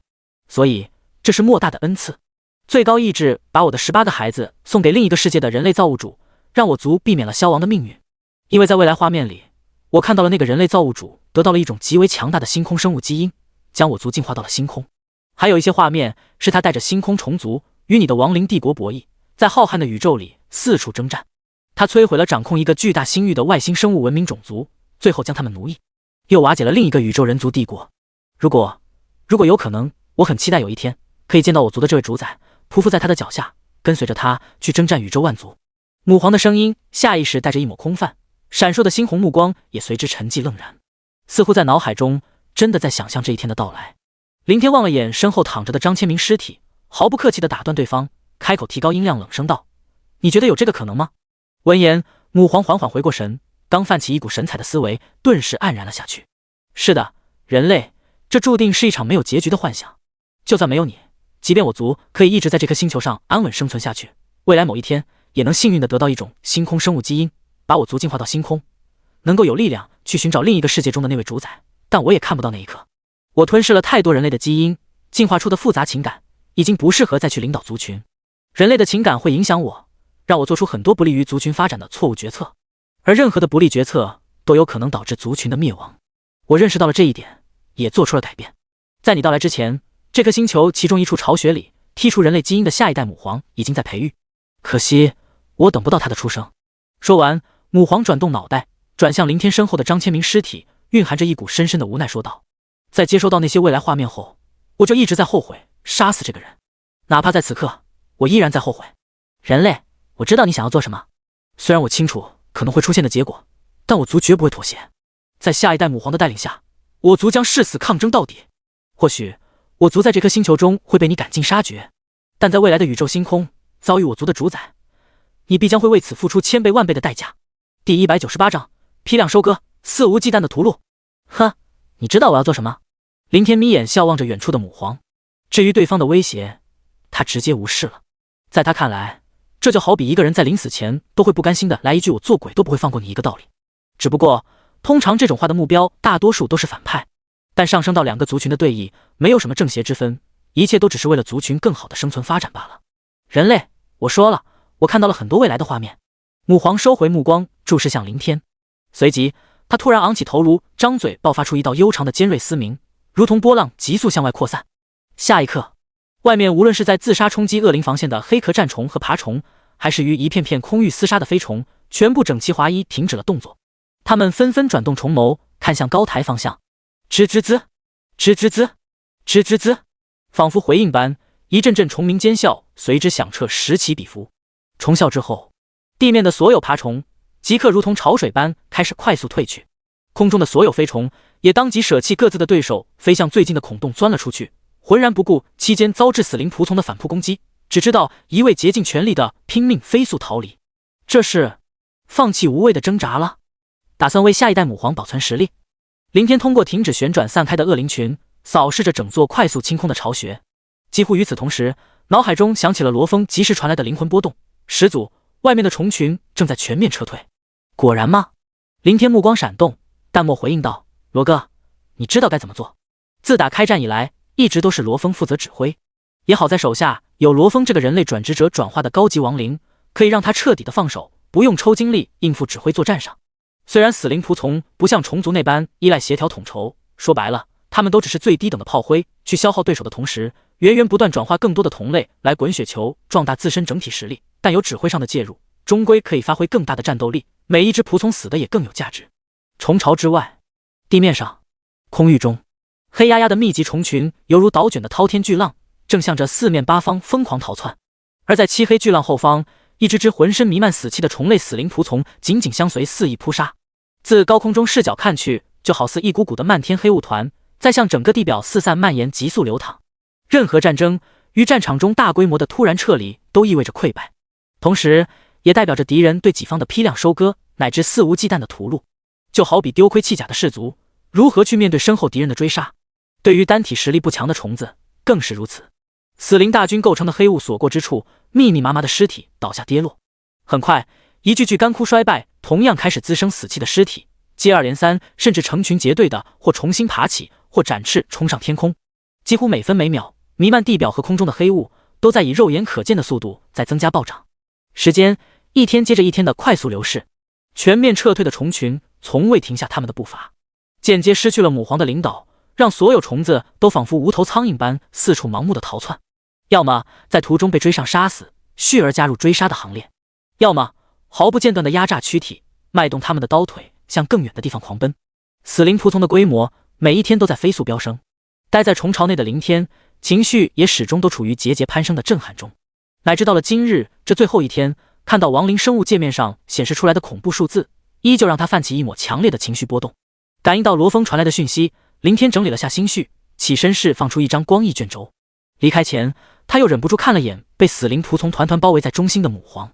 最初他认为这只母皇命令所有虫子撤退只是出于保存实力考虑，可这几天下来，见到疯狂暴增的死灵仆从，又立马打消了这个想法。全面撤退只会导致损失更为惨重，反之，竭力正面拼杀才会将损失降到最低。这个浅显的道理，母皇不可能不清楚，更不会犯这么低级的战略错误，但他却明知故犯。唯一的解释，林天只能想到是世界法则的干预。可能世界法则降下意志，让母皇不得抵抗，以此来间接提升自己麾下死灵大军的规模和实力。可惜，自从命令所有虫子撤离后，母皇就一直装死，不再发一言，无法为他解答这个问题。摇了摇头，带着一丝疑惑，林天震动光翼冲天起，飞向上方的孔洞。在其身后是抬着张千明尸体的马宏志和马天瑞，以及早已苏醒的楚振国三人。虫巢外，入眼之处皆是乌黑一片的浩瀚景象，天空中的飞虫层层叠叠，片片蔓延，直至视线尽头。地面上的爬虫四面延伸，远远铺开，遮盖了大地无穷无尽，一切近乎和10天前相差无几。所不同的是，此时的虫海个个身躯衰败，死气缭绕，再无一丝生机。在虫巢正前方数百米处，召唤空间裂缝敞开着。准确的说，林天在数天前就已打开了召唤空间。一群群虫类死灵仆从也早在前几天就开始如滚滚的黑色洪流般在不断的向裂缝内流淌，但哪怕持续了好几天时间，依然没有结束。实在是死灵仆从的数量太多了，如果不是事先知道召唤空间内部能够实时扩张，甚至都让林天怀疑能不能容纳得下。林会长，楚振国上前一步，神色复杂，显得欲言又止。林天望了他一眼，又看了看一旁放置在地上的张千明尸体，也没多言，心念一动，信息界面顿时浮现在眼前，目光巡视了下，最终定格在第2个天赋上。始祖之首，身为亡灵族始祖，你代表生命的凋谢，你代表生命的绽放，你手指所向，可万物寂灭，也可万物复苏。在始祖之手的掌控下，你可以主动祭献麾下的亡灵生物，自爆杀敌。在始祖之手的掌控下，你可以抽取麾下亡灵生物的死气，主动将指定区域内的尸体附身为死灵仆从。在始祖之手的掌控下，你可以抽取麾下亡灵生物的死气，注入一具尸体内，被灌注的尸体将有更高几率变异为高级亡灵，注入的死气越多，变异的几率越大。在始祖之手的掌控下，你可以抽取麾下亡灵生物的死气，注入一名死灵仆从体内，被灌注的死灵仆从将有几率变异为高级亡灵，注入的死气越多，变异的几率越大。在始祖之手的掌控下，你可以抽取麾下亡灵生物的死气，注入一名高级亡灵体内，被灌注的高级亡灵将有几率提升序列，注入的死气越多，提升序列的几率越大。第199章，从这一刻起，举世无敌。始祖之手天赋总共有5个能力，并且全部属于主动类型。除了当初为了复活罗峰使用了第3条能力外，其他4个林天一次也没用过。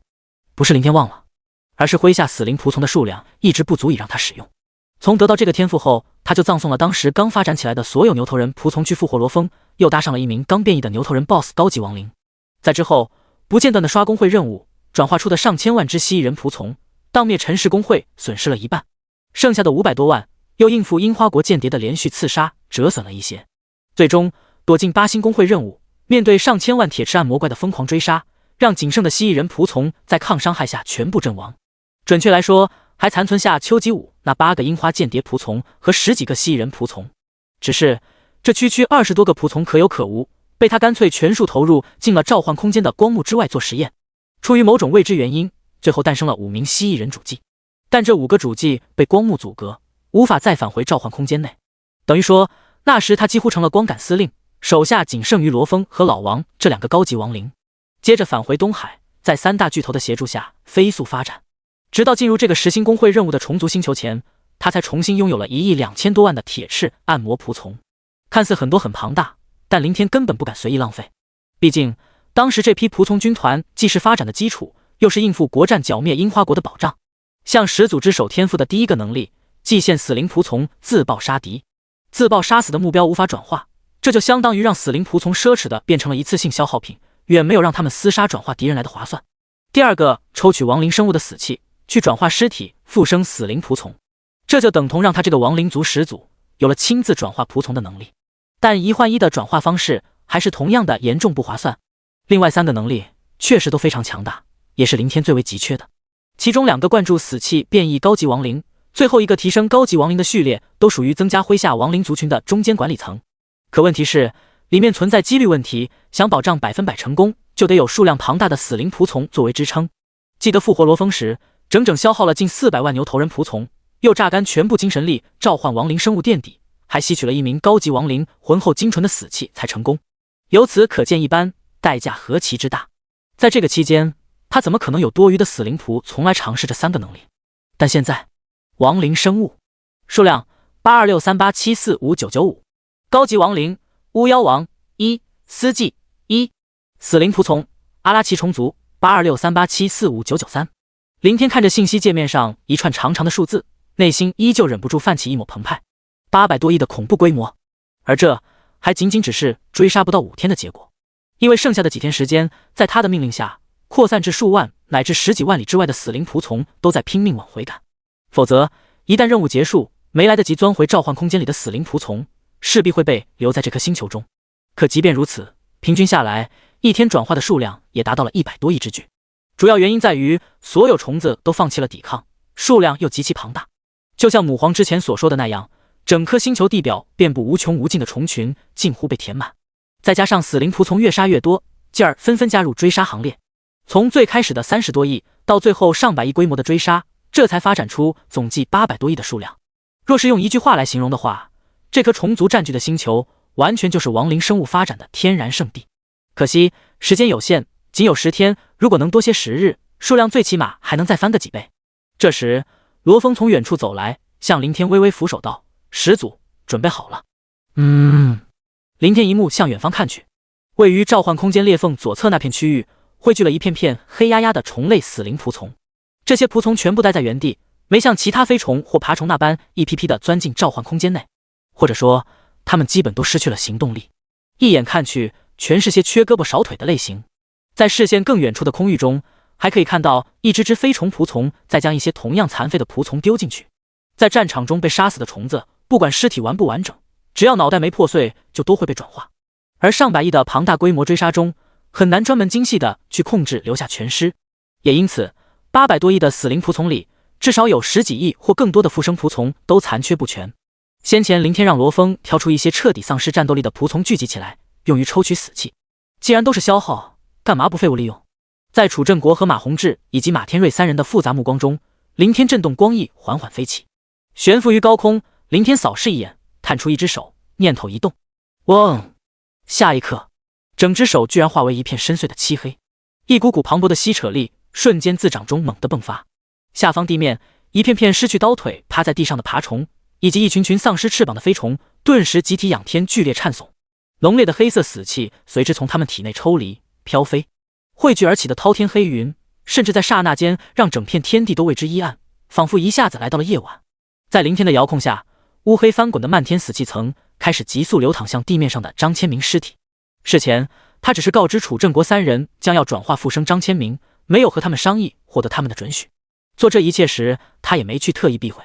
在转化出数百亿死灵仆从大军的那一刻起，就意味着他今后做事将再无任何顾忌，更无需得到他人的首肯。用句现实的话，他将肆无忌惮。此时此刻，哪怕泄露了召唤空间的秘密，即便主动向所有人宣告死灵仆从抗伤害的底牌，又能如何？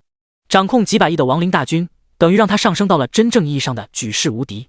任何的个人，任何的国家，乃至全世界的转职者联合起来，都注定会在亡灵军团形成的浩瀚洪流中烟消云散。第200章100亿灌输，最高序列。举世无敌并不是林天的妄想。放眼龙国，战斗职业者4、5亿人，不到总人口的1/3。如果按照1/3来大致推算，全世界80亿人，战斗力量满打满算只有20多亿。虽说虫族仆从单体实力羸弱，但同样的，这20多亿转职者中也并非都是强者，等级实力高低不一。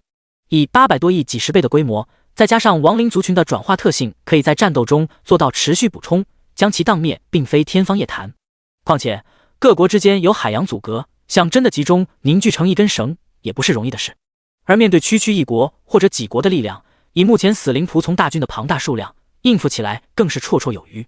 下方地面，在浩瀚死气不间断灌注下，张千明的尸体很快便开始强烈的震颤，仿佛死不瞑目般，一直无法闭合的惨白双目，几乎以肉眼可见的速度染上一丝越来越明显的色彩。片刻之间，于层层覆盖的死气黑雾内，2点绿芒随之乍现。死气没有停歇，在林天的控制下，依旧在疯狂注入。眼下拥有海量的死灵仆从，足够他肆意挥霍，并且这些被抽取死气的死灵仆从，全属于丧失战斗力的类型，等于废物利用，大批量的损耗根本毫无感觉。在林天的注视中，黑雾内的色彩急速变化，从象征着巫妖王的绿芒，渐渐化为丝迹序列的红芒，又从一对红芒变成2点紫芒。紫芒是主祭序列的标志，但林天依然没有停止，反而迸发出意志，探出漆黑如焦炭般的手掌，加大抽取死气力度，源源不断地灌注其内。有近乎用之不竭的死灵仆从打底，他很想看看在主祭之上还有没有更高级的序列，或者达到最高序列的高级亡灵又会是什么样子。漫漫无边的死气自远处的死灵仆从聚集地中，一片紧接着一片的玻璃上升，又飞速飘飞，乃至到了最后，虫巢前的这一大片区域，以及整座虫巢上千米的高山附近，全部陷入伸手不见五指的黑暗中。位于正中心的张千明尸体，宛若无底洞一般，仅仅十几分钟，至少数亿只残缺的死灵仆从便消耗一空。可张千明的尸体仍然没有达到吸收死气的极限。林天没打算就这么放弃，探手遥指另一片区域。那片区域聚集的死灵仆从更多，躯体状态同样残缺不全，但要比之前的好点，尚保留一点战斗力。嗡！随着林天爆发出无法违抗的意志力，相同的一幕再次出现。密密麻麻的死灵仆从集体颤悚，浓烈的死气抽离，形成一股股恐怖的黑色死气层席卷而来。半个小时后，那片汇聚了十几亿的死灵仆从区域再无一丝死气可供抽取。但林天双目微沉望着下方闪烁着的2点紫色光辉，不够，还是不够，再来！林天心下发狠，没有太多迟疑，立即将手探向召唤空间裂缝之前那些完好的死灵仆从。这时候中断死气的灌输等于前功尽弃，不能进一步提升序列，无疑白白浪费了前面十几亿只死灵仆从。嗡！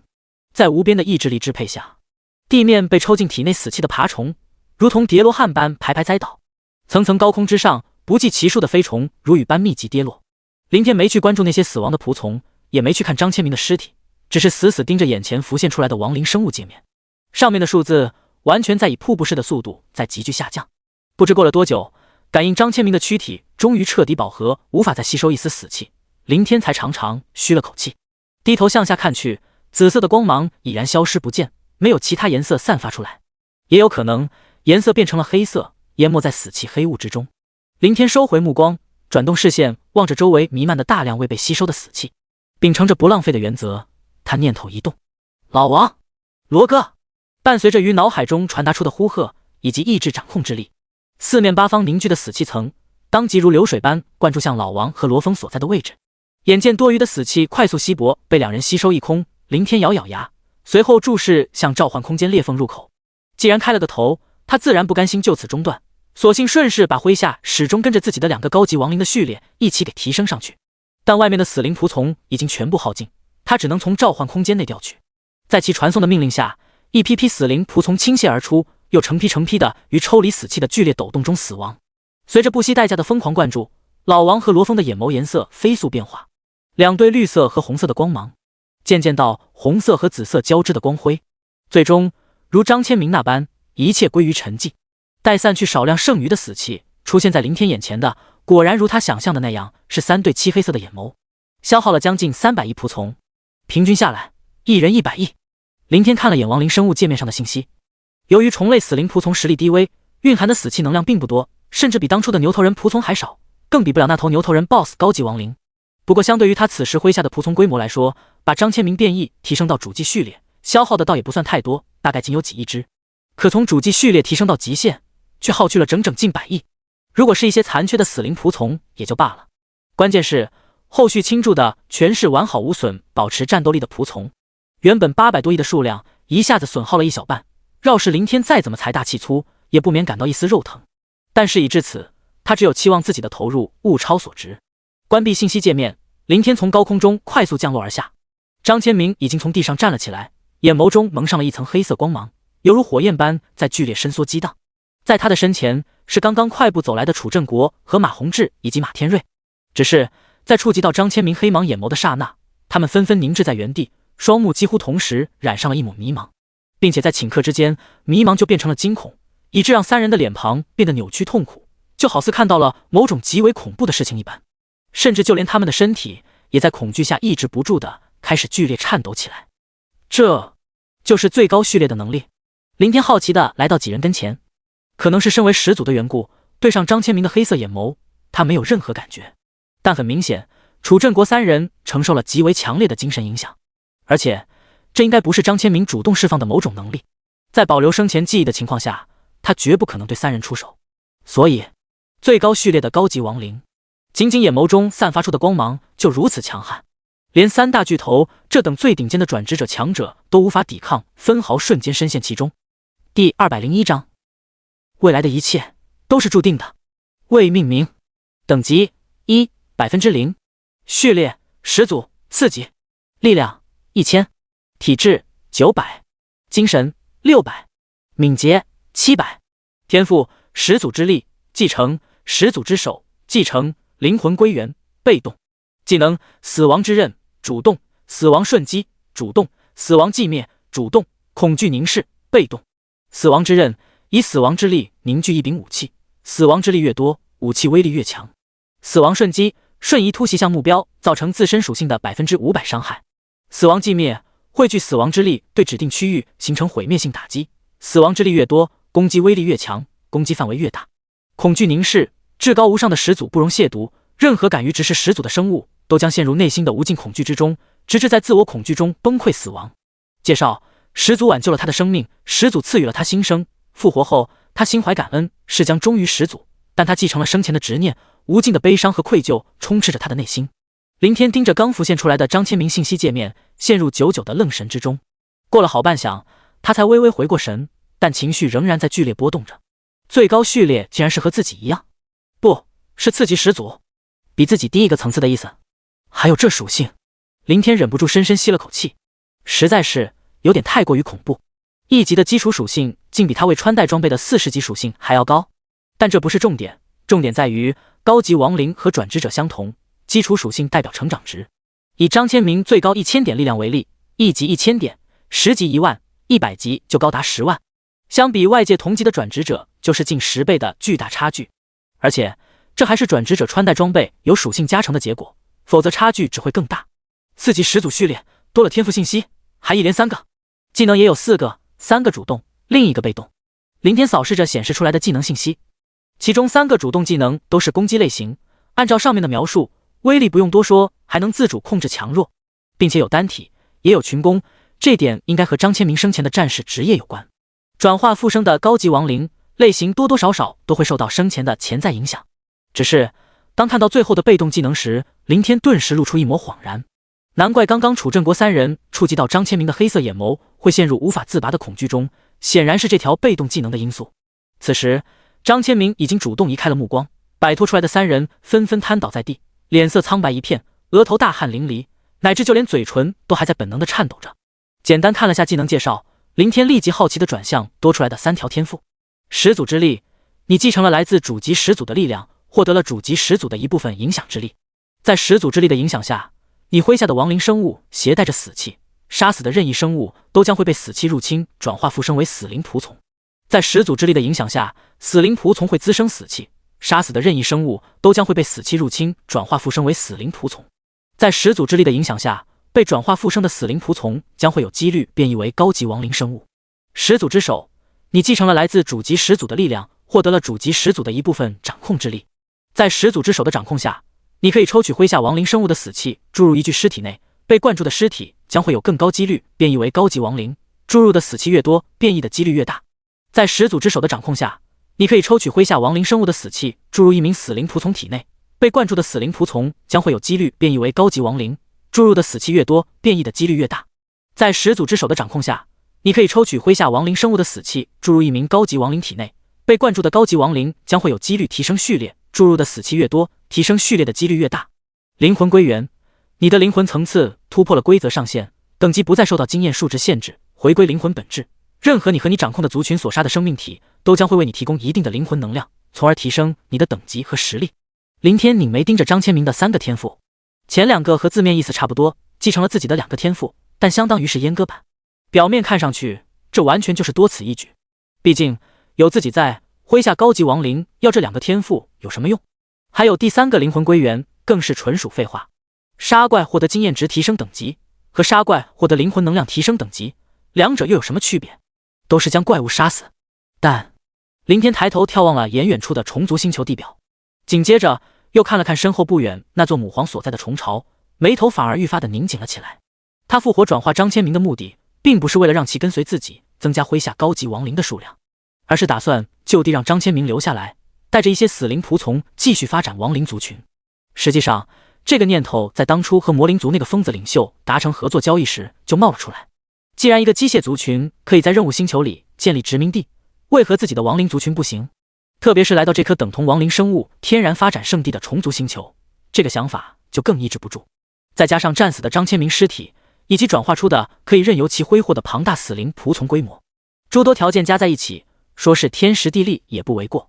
唯一让林天有点忧心和不确定的是，等他离开这颗星球，回到了外界，那么处于不同的两个世界，没有了自己的天赋，留下的张千明和其他死灵仆从，会不会失去死气转化的能力？再则，无法在外界打怪提升等级的张千明，1级的单体实力太弱，会不会在此期间被虫群围杀陨落？可是眼下，一切都不再是问题。复活的张千明的3条天赋，就好似专门为这个计划量身打造的一般。阉割版的始祖之力和始祖之手这2个天赋，等于补充了转化上的漏洞。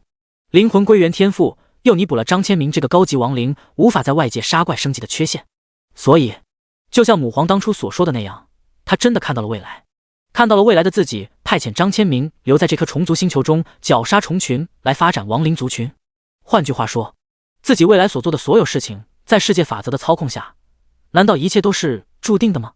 第202章，人类又岂是这么容易掌控的？师祖！一道传来的灵魂波动，把林天从思索中拉了回来。张千明已然消化完传承的亡灵族信息，站在眼前，微微伏低身姿。大概是受到老王和罗峰的影响，缭绕在他全身的死气黑雾也全部收回了体内，在林天面前露出了自己干枯衰败的身躯，只是在前胸部位还残留下一些，堵住了那处刺眼的巨大窟窿，让人看上去不至于太过瘆人可怖。打量了一眼，林天心底突然迸发出一个猜测：如果所有事情都是注定的，那张千明的死会不会也是注定的？也就是说，为了亡灵族在这颗虫族星球的发展计划，哪怕之前张千明没有进入巢穴对付母皇，也肯定会死在外面。甚至思维再延伸下去，与魔灵族达成合作交易，作弊式的完成9星任务，以及龙国的10星任务失败，一切的一切就仿佛棋盘山的棋子，都是在按照世界法则制定的方向在发展。微微摇了摇头，林天看着张千明，想了想，开口道：我可以给你2条选择。第一，留在这颗星球，带领一些死灵仆从继续绞杀虫族发展族群。第二，跟随我离开，回到外面的世界。不久之后，我们将会率领亡灵军团和龙国的转职者一起开赴樱花国，将其覆灭。顿了下，林天又着重补充道：我可以尊重你的选择，但你最好想清楚，若是选择留下，世界法则可能永远也不会再打开与外界的空间裂缝，我们进不来，你也出不去。这就意味着你再也见不到外面的家人，你的余生很有可能都会在这颗星球上孤零零的度过。或者在未来某一天，当亡灵族发展到足够强大时，会以另一种形式来到这颗虫族星球所在的宇宙。到了那时，你或许会与我以及其他高级亡灵重新汇聚，不再孤单一人。但你和外界的家人，自此之后将再无见面机会。距离10星任务结束还有一点时间，你可以慢慢考虑。闻言，张千明的黑色眼眸剧烈闪动了下，但很快又沉淀了下来，几乎没有半点犹豫地传出灵魂波动，带着一抹决绝道：师祖，奴仆愿意留下。果然吗？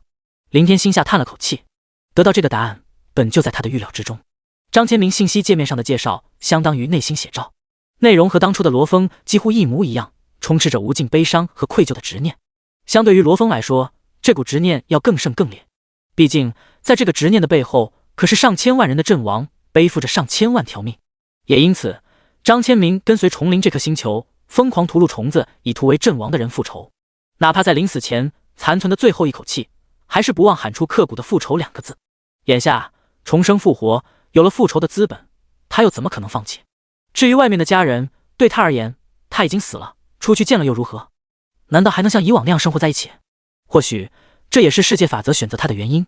换句话说，当初10星任务失败，就算张千明想死在里面，世界法则也不会允许。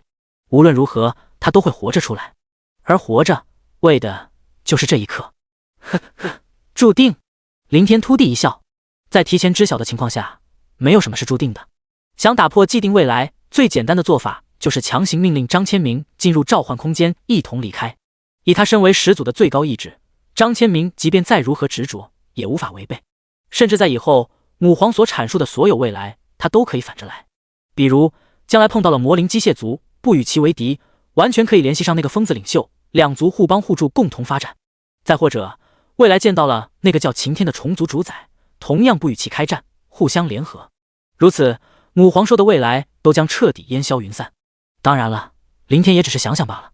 母皇口中的未来对他没有什么不利，反之，亡灵族将发展壮大，驰骋星空，无人能敌，掌控庞大的宇宙疆域，建立起一个浩瀚的亡灵宇宙帝国。在这种情况下，他怎么可能去主动打破这个未来？况且目前和世界法则对着干，无异于作死。不管怎么样，即便想摆脱世界法则的控制，翻身做主，那也是以后的事情。魔灵族的疯子领袖和虫族的那位主宰都不是傻子，势必也不会甘心一直沦为傀儡。三方可以打，自然也能够罢手联合。总的来说，选择人类统治3个拥有无限发展潜力的族群，或许是世界法则犯下的最大错误。人类又岂是这么容易掌控的？你自己取个名字吧，或者也可以用原来的名字。林天看向张千明道，作为人类转化的高级亡灵，他给予的待遇和罗峰一样。张千明转动黑色眼眸，看了眼另一侧的罗峰，沉思片刻，可能也是想和前世告别，没有用自己的本名，而是传出同样的一个单字：商。好，你以后就叫商，未来我们或许会再相见。林天开口确认了下，一幕转向远处的召唤空间。嗡！在其迸发的意志命令下，一波波虫类死灵仆从瞬间犹如潮水般涌了出来。先前那些未进入召唤空间的上百亿残缺以及完整死灵仆从，本是他留给张千明在这颗星球发展的战斗兵力，但所有仆从已然全数耗尽，加上老王和罗峰序列提升的消耗，还倒贴了不少。此时他只有再次从召唤空间里划拨。数个小时后，裂缝入口流淌而出的死灵仆从渐渐息止。与此同时，在楚镇国3人极为复杂和纠结的目光中，张千明在林天的示意下转身走进了身后的虫巢。这一走可能就是永世相隔。他们本想说些什么，特别是楚镇国在消除了脑海中的恐惧后，就似乎有无数的话想说，但最终什么也没说出口，相对默然无言。说什么？为你照顾好家人，为你管理好工会，为你守护好国门，为你覆灭樱花国，铲除龙国的后患，这些事情不是理所应当的吗？还需要专门交代一下？数分钟后，一连串提示快速于林天眼前闪动浮现。消灭目标：虫巢阿拉奇虫族母皇1。你完成了10星工会任务，你的工会成功晋级为10星，你的工会获得了新的效果加成，对工会所有成员自动生效。你的工会。同一时间，前方一道空间裂缝瞬息敞开。林天望了眼重新走出虫巢，孤零零站在洞口前的张千明，挥了挥手，首先走进了裂缝。身后，楚镇国3人凝滞了下，纷纷弯腰行了一礼，带着一抹诀别，沉默着逐一离开。不多久，空间裂缝随之闭合。然而，就在林天几人出现外面会议室的刹那，一道如雷般的声音忽然间响起。声音恢宏而又浩瀚，似远在天际尽头，又似近在耳畔。不单是林天，包括楚镇国等人，还有会议室的值守队长以及几10名成员，乃至东海市偌大的龙国以及其他大大小小的国家，无论身处何方，只要处在这个世界内的所有人，无一例外，全都在这一刻清晰地听到了这股声音。世界公告：恭喜龙国天灾军团工会成功晋级为全世界第2个10星工会，获得丰厚的加成效果，开启全新的工会功能，请各国工会再接再厉，继续努力。这一刻，全国沸腾，举世哗然。第203章，国战一开，血债血偿。10星工会？真的假的？废话，这可是世界法则的世界公告，怎么可能有假？但为什么事前没见到全国性的召集转职者？别说召集了，我们连开启10星工会任务的一点点消息都没收到。还有这个天灾军团工会是从哪里冒出来的？晋级10星的不是应该是3大工会吗？你傻了吧？连咱们东海赫赫有名的天灾军团工会都不知道？我昨天刚到东海，难怪。告你啊，天灾军团工会那位叫林天的会长，就是前不久樱花国几千人入侵东海要刺杀的对象。3大巨头全国动员转职者齐聚东海，保护的就是他，也是你来这里的原因，懂了吗？原来是这位大佬啊！据传言，这位大佬的职业是亡灵法师，可以召唤很多的亡灵生物。那可不，当初他一人率领几百万亡灵生物屠灭陈氏工会那些坏事做尽的毒瘤，东海可是有很多人都亲眼所见。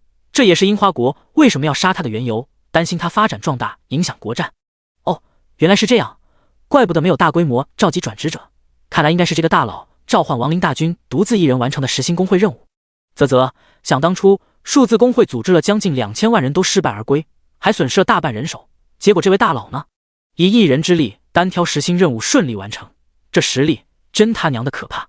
行了，想这么多干嘛？这种大人物我们比不了，也没法比。就是眼下的重点是咱们龙国也终于有了10星工会。哼，狗日的樱花国前些日子仗着10星工会不是很嚣张吗？竟敢派人来咱们的地盘为非作歹，大肆屠杀，现在看他们还怎么跳。目前距离国战还有2-3个月，足够拉平和他们的差距。那是我们的转职者人数本就比他们多，等我们批量加入天灾军团工会，得到经验增幅效果加成，努力练级2个多月，再加上凌天大佬的亡灵大军，绝对可以荡平他们。妈的！到时国战一开，铁定要他们血债血偿。他们在东海市杀死的每一个人，势必要让他们千人万人奉还。随着世界公告一出，东海乃至全国大大小小无数个城市内，人们从初始的惊愕到渐渐的哗然，直至所有人的情绪全部化为仇恨即将得到宣泄下的群情昂扬。灯塔国宙斯公会大厦会长办公室内，一名身材高大魁梧的金发中年男人猛地起身，一巴掌重重拍在了办公桌上。法克，这怎么可能？龙国刚损失了上千万人，他们怎么可能还有力量完成实行工会任务？哦，该死，我想起来了，天灾军团就是那位凌天先生名下的工会。记得几个月前通过樱花国传来的信息，我还发了跨国消息邀请他加入，结果没得到回信。他的工会晋级到了10星，是他召唤数之不尽的亡灵生物完成的。是的，肯定是这样。樱花国的信息居然是真的！天哪，我到底错失了一个怎样的机会？法克，法克，那些该死的樱花矮子，一群废物，一群蠢货，等着灭亡吧！不行，我们大灯塔国绝对不能再落后于他国。金发男人脸色阴郁地发泄一通，随即看向刚走进来的卷发大波秘书道：卡罗琳，给我立即通知工会的所有高层去会议厅开会。另外，再以我和宙斯工会的名义，向全国传下征召令，所有40级以上的人全部集结。10日，不，5天后开启实行工会任务。高丽国，一大群男女站在大厦顶层，齐齐眺望着龙国所在的方向，每个人的神色极肃穆又凝重，但在凝重之下，又纷纷透露着一股卸去如山般压力的轻松。哎，这就是堂堂大国的底蕴，刚损失惨重，相隔数月，却依然能够再次完成实行任务。不过，这对我们来说未尝不是好事。是啊，以往国战，我们与龙国没有什么仇怨，反而有着共同的敌人。呵呵，本来我们还打算在这次国战中和龙国联合抵抗樱花国，现在看来不需要了。既然龙国晋级了实行工会，自然看不上我们这点本就可有可无的力量。现在第2个实行工会出现了，其他大国肯定也坐不住，估计再过不久就会涌现出越来越多的实行工会。那会长，我们呢？要不要也尝试一下？随着话音，所有人立马将目光汇聚向站在最前方的一名老者身上。老者满是皱皮的脸色浮现出一抹红光，显得有点跃跃欲试，但很快又渐渐收敛暗淡了下去，叹息一声，开口道：我们不比强大的龙国，综合实力太过微弱，假如贸然开启任务，毫无疑问必定会惨败收场。等等吧，等多收集点其他大国关于实行任务的情报再说。而且国战快开始了，这一次的敌对目标不变，还是樱花国。有了恢复实力的龙国在前，兴许不用我们出手，守护好我国的国门就行了，尽可能的保存下实力。国战过后，收集够了情报，有较大成功几率的时候，再去开启实行任务吧。至于国战后的局面，再视情况而定吧。不出意外，还是像原来那样，以龙国马首是瞻。樱花国，京都樱花大厦，藤原康介像往常那般，依然站在办公室的窗前，望着下方空荡幽静的城区。所不同的是，他的身躯在禁不住的微微颤耸着，嘴唇也在轻微的抖动着，黝黑的脸色更是泛起一丝苍白。在几分钟之前，他整个人就仿佛被瞬间抽空了所有力气一般，甚至需要用双手撑着面前的栏杆，才能堪堪稳住极度虚弱的身体不倒下去。在他的身后站着身为副社长的坂田苍太，在之后则是紧急赶制的上百名高层，庞大的人数把这个本就不是太大的办公室几乎挤得满满当当。所有人的面色都相差无几，同样的微微发白，同样的微微颤悚，同样如坠深渊般的绝望。刚刚那道世界公告就如同一柄巨锤，将他们这几年来所有的努力，所有的希望，所有的一切的一切，在刹那间全部被击得粉碎。过了良久，藤原康介才好似恢复了点力量，他没有转身，只是抬起手挥了挥，吐出极为简短却又万分沉重的2句话，把所有国人召集至京都备战。第204章，就让他们全部去死吧。世界公告。林天听着响起的恢宏之音，怔了下，看向身后跟出来的3大巨头。他一直认为世界法则是个哑巴，毕竟每次信息提示都是以文字浮现的形式。3大巨头看到林天投来的疑惑目光，同样都有点迷惑，似乎是在奇怪林天为什么会露出这种表情。世界法则的公告不是很正常吗？虽然世界法则牺牲如命极少开口，但也不是什么大不了的事情。远的有每10年一次的国战公告，近的还有数个月前樱花国第1个完成实行工会任务晋级成功的公告。并且这种公告针对的是全世界所有的人类，也就是说，哪怕当时林天没有毕业成为转职者，也肯定会听到。奇怪归奇怪，一旁的马宏志率先反应过来，还是马上解释道：只要是某些重大事件，世界法则一般都会进行全球公告，估计前3个晋级成功的实心工会都是这个待遇。哦，林天点了点头，心下立马就明白了3人的怪异神色。在这个世界，世界公告应该是人人皆知见怪不怪的事情，可他居然不知道。不过这对林天而言确实是头一次，因为当初樱花国完成实心工会任务发生在他穿越到这个世界之前，但林天也懒得解释，更不可能去坦诚自己来自另一个世界。实际上以他目前麾下亡灵军团的规模，即便说出来也没什么。自从完成实心任务，或者在更早之前，4人间的地位其实就已经悄然发生了转变。任何世界都是实力说话，没有例外，哪怕处于和平年代也是如此，只不过和平时期的实力转化成了身份和财富罢了，结果都一样。而在这个转职者世界，要更加的赤裸和直接。如果说之前仗着职业的无限转化天赋带给龙国的重要性能够和3大巨头平起平坐，那么眼下他已然站在了龙国这座金字塔的最顶端，3大巨头则下降到了第2阶梯，甚至和他所在的最顶端的差距几乎遥不可及。别说1人或者1个工会，就算是如龙国这般的转职者大国，也根本无法抵挡几百亿死灵仆从。或许集合整个龙国的全部转职者力量，总计4-5亿人，可以抗衡当初实心工会任务里的500亿虫群，但虫群没有死灵仆从的天然转化优势，特别是在外界有着不计其数的怪区，一旦放出死灵仆从四处扫荡，一边开战，另一边在怪区疯狂发展，持续壮大，龙国4-5亿人又怎么可能是对手？死灵仆从越打越多，转职者死了就死了，不会复活，只会越打越少，迟早会被消耗殆尽。当然了，这只是实力上的对比和参照，并非是要和龙国为敌。对了，林会长，实心工会有多少加成效果？还有之前公告说的新功能又是什么？马天瑞忍不住开口问道。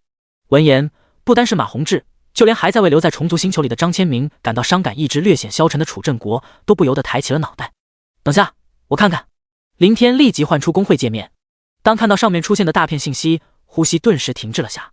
工会天灾军团，星级10，上限，职位会长，成员4，贡献323615282995，仓库无，任务无，效果力量正100%，体质正100%，精神正100%，敏捷正100%，精神力恢复速度正50%，经验正500%，幸运正10%，每月额外固定5倍经验，每月20天10倍经验，每月15天100倍经验，每月10天1000倍经验，每月5天10000倍经验，每月1天10万倍经验。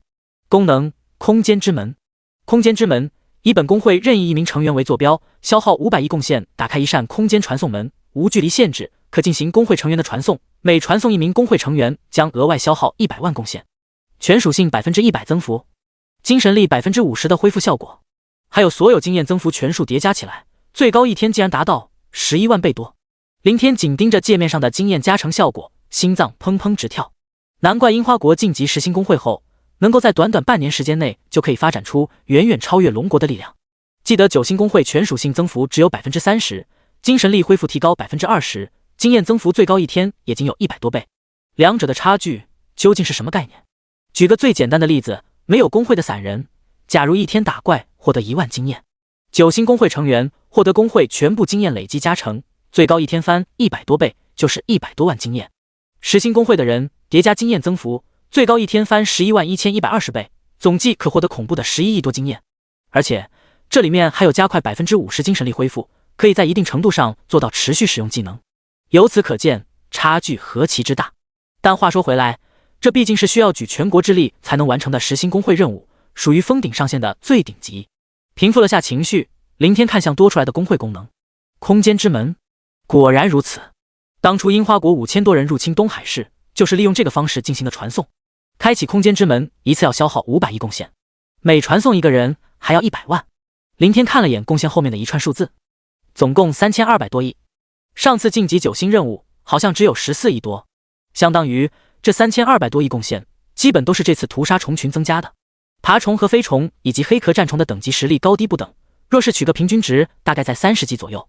以贡献来换算，一只3点贡献3200多亿的贡献就等于杀了1000多亿只虫子，但发展出的死灵仆从只有800多亿，少了200多亿。这其实也很正常，在战场中会存在于厮杀中尸体破碎无法转化的类型，还有许多死灵仆从战死。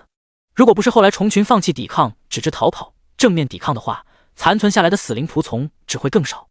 林会长，林会长，怎么样了？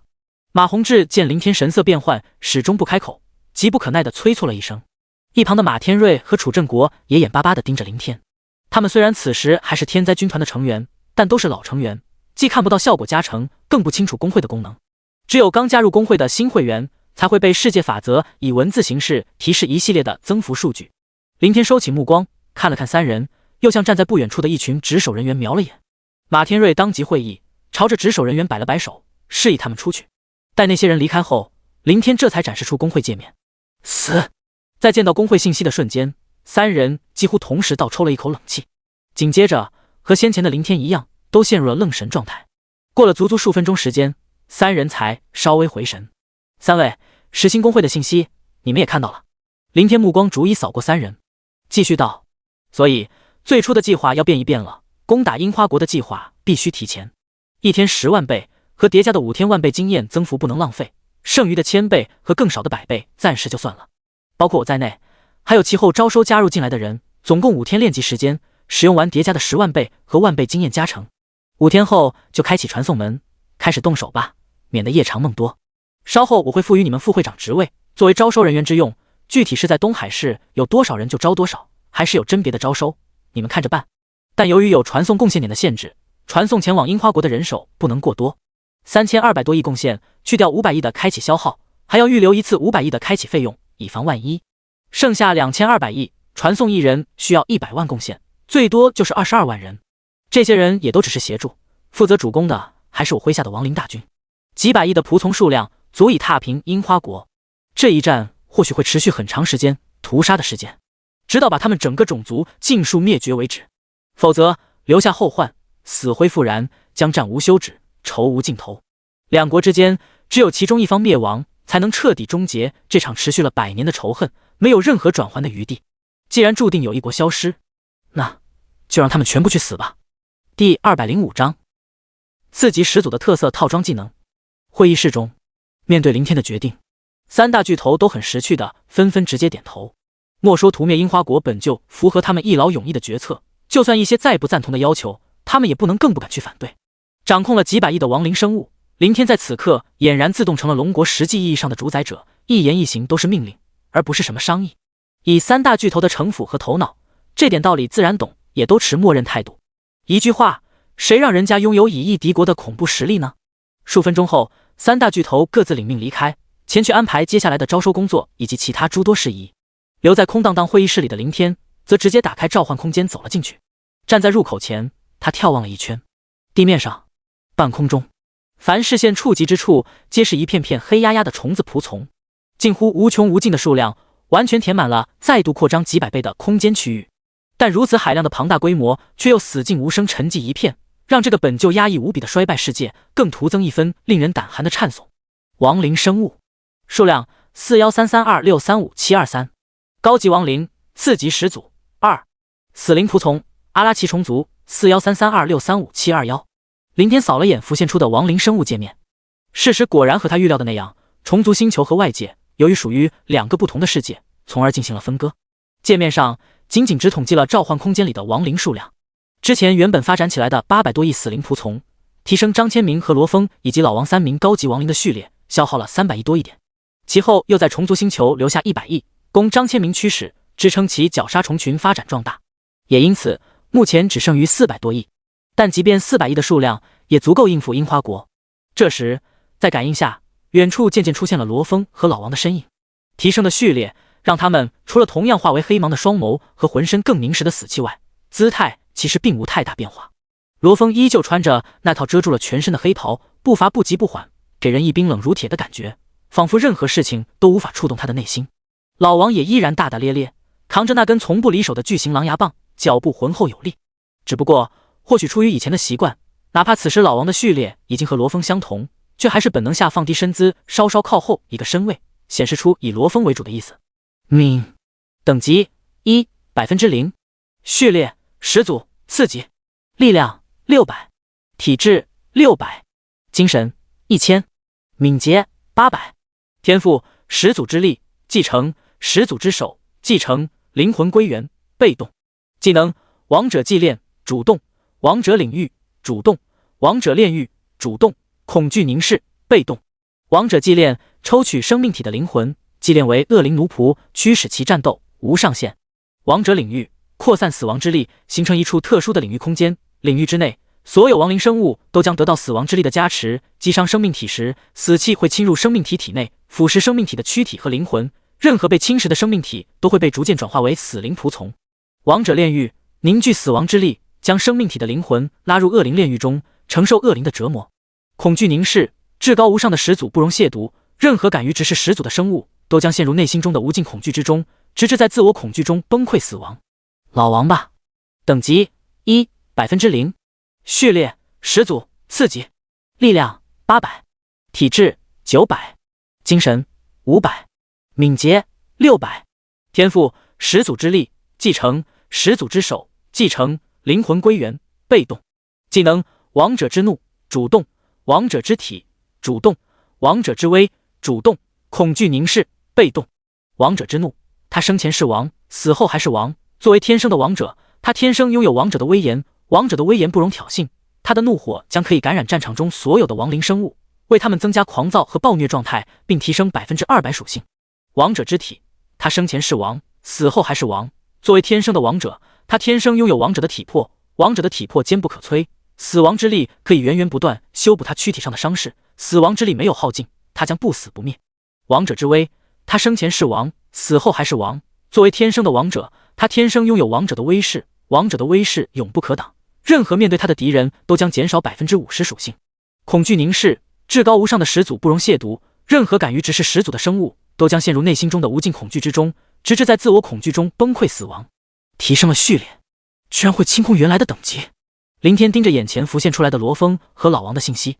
罗峰还好说，他本来就是1级，一直没来得及升，而老王之前可是升到了36级，现在却也回到了原始1级状态。不过这倒不能算是倒退，和张千明一样，罗峰和老王的次级始祖序列都让他们的属性得到大幅度飙升。极高的基础属性就代表着极高的成长。像老王以前36级的4维属性，最高的力量才不到3000，现在只需升4级就达到以往36级的程度。两人的天赋和张千明也全部相同，大概通用于所有的次级始祖。技能同样都增加到了4个，3个主动和1个被动。最初身为司技序列的罗峰，其中2个原始技能名字有了些许变化，也得到了跨越式的增强。灵魂祭炼变更成了王者祭炼，描述没什么差别，但祭炼恶灵的数量从之前的100个名额直接拉满无上限要求。王者领域技能更是没了转化上的概率问题。简单来说，一旦处于领域范围内的敌对目标被死灵仆从击伤，就必然会转化，没有侥幸一说。新增的第3个主动技能名字同样以王者为前缀，这就是传说中的王者套。林天怪异的嘀咕一句。第3个技能叫王者炼狱，从介绍上来看应该属于单体攻击技能。剩下的被动恐惧凝视显然也属于次级始祖的通用类型。老王的3个主动技能一看就是王者套。当初老王还是巫妖王序列时，只有王者之怒这1个技能。接连跨越司技和主技序列晋升到次级始祖后，这个技能没了持续时间上的限制，且对死灵仆从的增幅达到了2倍，这就相当于完全抵消掉了死灵仆从转化后的属性减半劣势。比如一只怪4维属性假设是10点，转化成死灵仆从降低到5点，但在老王的王者之怒200%效果加成下，再次提升到10点，等同怪物生前的实力水准。增加的王者之体技能可以让死气源源不断持续恢复伤势，几乎让老王成了打不死的小强。剩余的王者之威减少敌人50%的属性，又是一个极为强悍的技能。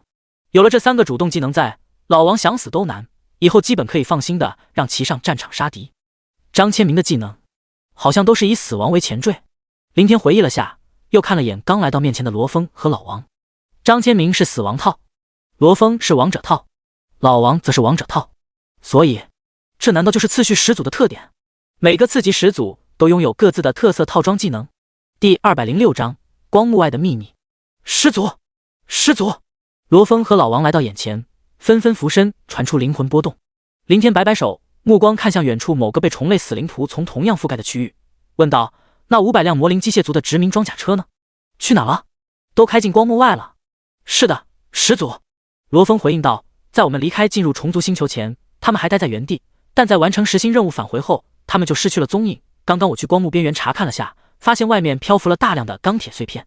哦，林天抬手示意罗峰在前带路，一路向东北方向走了不知多久，视线里终于出现了笼罩在黑色地面上的那面光幕层。远远的，林天就依稀看到了外面飘荡在浓烈黑雾中密密麻麻的细小碎块，在碎片之间，一对对紫色眼眸时不时的一闪而逝，速度极快，完全如同瞬移。魔灵族的装甲车竟然没有在光幕外消融化为粉尘。林天看了眼那些明显属于装甲车以及机械人的残体碎片，又望了望那些数量极多的紫色眼眸，随后看向罗峰问道，所以他们都是被外面的主机们摧毁的？应该是这样。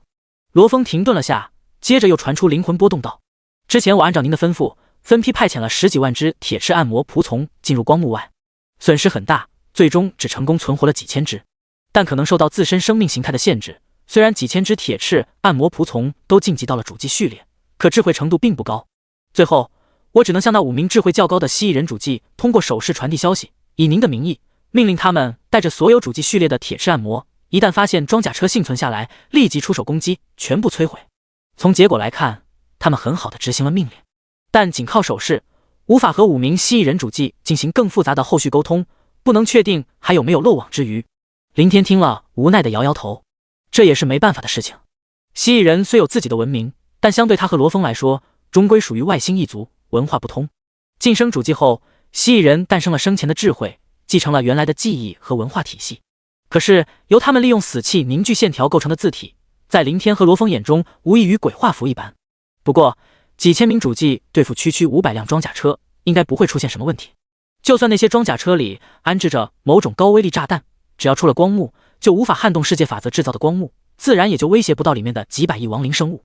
林天没再去纠结这个事情，他望着眼前的光幕层以及外面的浓郁黑雾区域，目光闪动，从虫族母皇口中得知了关于自己的未来，还有对世界法则一系列安排的延伸猜想，以至于再次见到这个光幕时，隐隐中似乎让他意识了什么。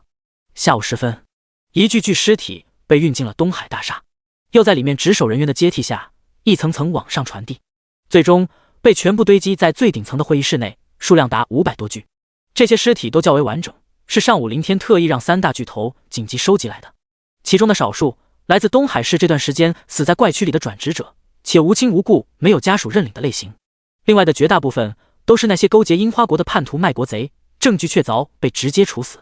会议室的中间位置，老王站在召唤空间入口前，正在使用继承的阉割版始祖之手天赋。召唤空间之内，在其探出的漆黑手掌下，一批批虫类死灵仆从被抽空死气倒地而亡。召唤空间之外，一具具人类的尸体在他遥控死气灌注中剧烈颤动。当尸体变异成功，出现象征着巫妖王最低序列的绿色眼眸时，老王便立即收手，绝不多注入一分。如此循环，直至把所有尸体全部变异完成。近1个小时后，500多名巫妖王序列的高级亡灵站在会议室中，闪烁着一对对绿色眸子。随着老王的命令，他们齐刷刷地迈动脚步，浩浩荡荡地涌进召唤空间，又在感应到的意志下，一同快速奔向同一处区域。视线尽头，光幕边缘位置，林天转头望了眼刚刚赶到汇聚在身后的密集高级亡灵，也懒得去逐一查看他们的属性和技能，直接在脑海中传出一道道命令。交代了一番，他抬起手随意地挥了挥。下一刻，所有巫妖王序列的高级亡灵立即毫不犹豫地纷纷冲向光幕。不，一片片涟漪波纹瞬间荡起，顺着光幕层向外缓缓扩散。在林天以及身旁罗峰的漠然注视中，进入光幕内的身影一道接着一道化为粉尘消散。1人、10人、20人、50人，直到死亡了100多人。终于有一道身影停在了光幕外，没有如先前那般瞬息分解。光幕外的黑雾到底是什么？能够融化比钢铁还要坚硬的蜥蜴人武器长矛，却又对魔灵机械族的装甲车无效。对于进入其内的死灵仆从，又存在不确定的几率问题。所以，到底是死气，还是其他的特殊能量体？林天抬手示意暂停剩余巫妖王们继续送死的行动，目光死死盯着外面那个站在原地一动不动的背影。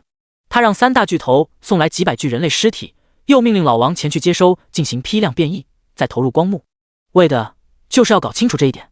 很快，光幕外的身影像当初那般瞬间消失，紧接着又于原地出现。如此循环了几10次，那道身影才归于稳定，转身面对里面的凌天跪伏了下来。他双目原本代表着巫妖王序列的绿芒，已经顺利变成了主祭序列的紫芒。站起身后，外面的人类主祭按照凌天事前的交代，控制一缕缕死气，快速于眼前汇聚出线条，构成一个个汉字，再由汉字组成一句句话，渐渐揭开光幕外的秘密。但看到上面的语句解释，凌天紧皱的眉头不但没有松弛分毫，反而下意识拧得更深了。这怎么可能？第207章，世界法则的最终目的。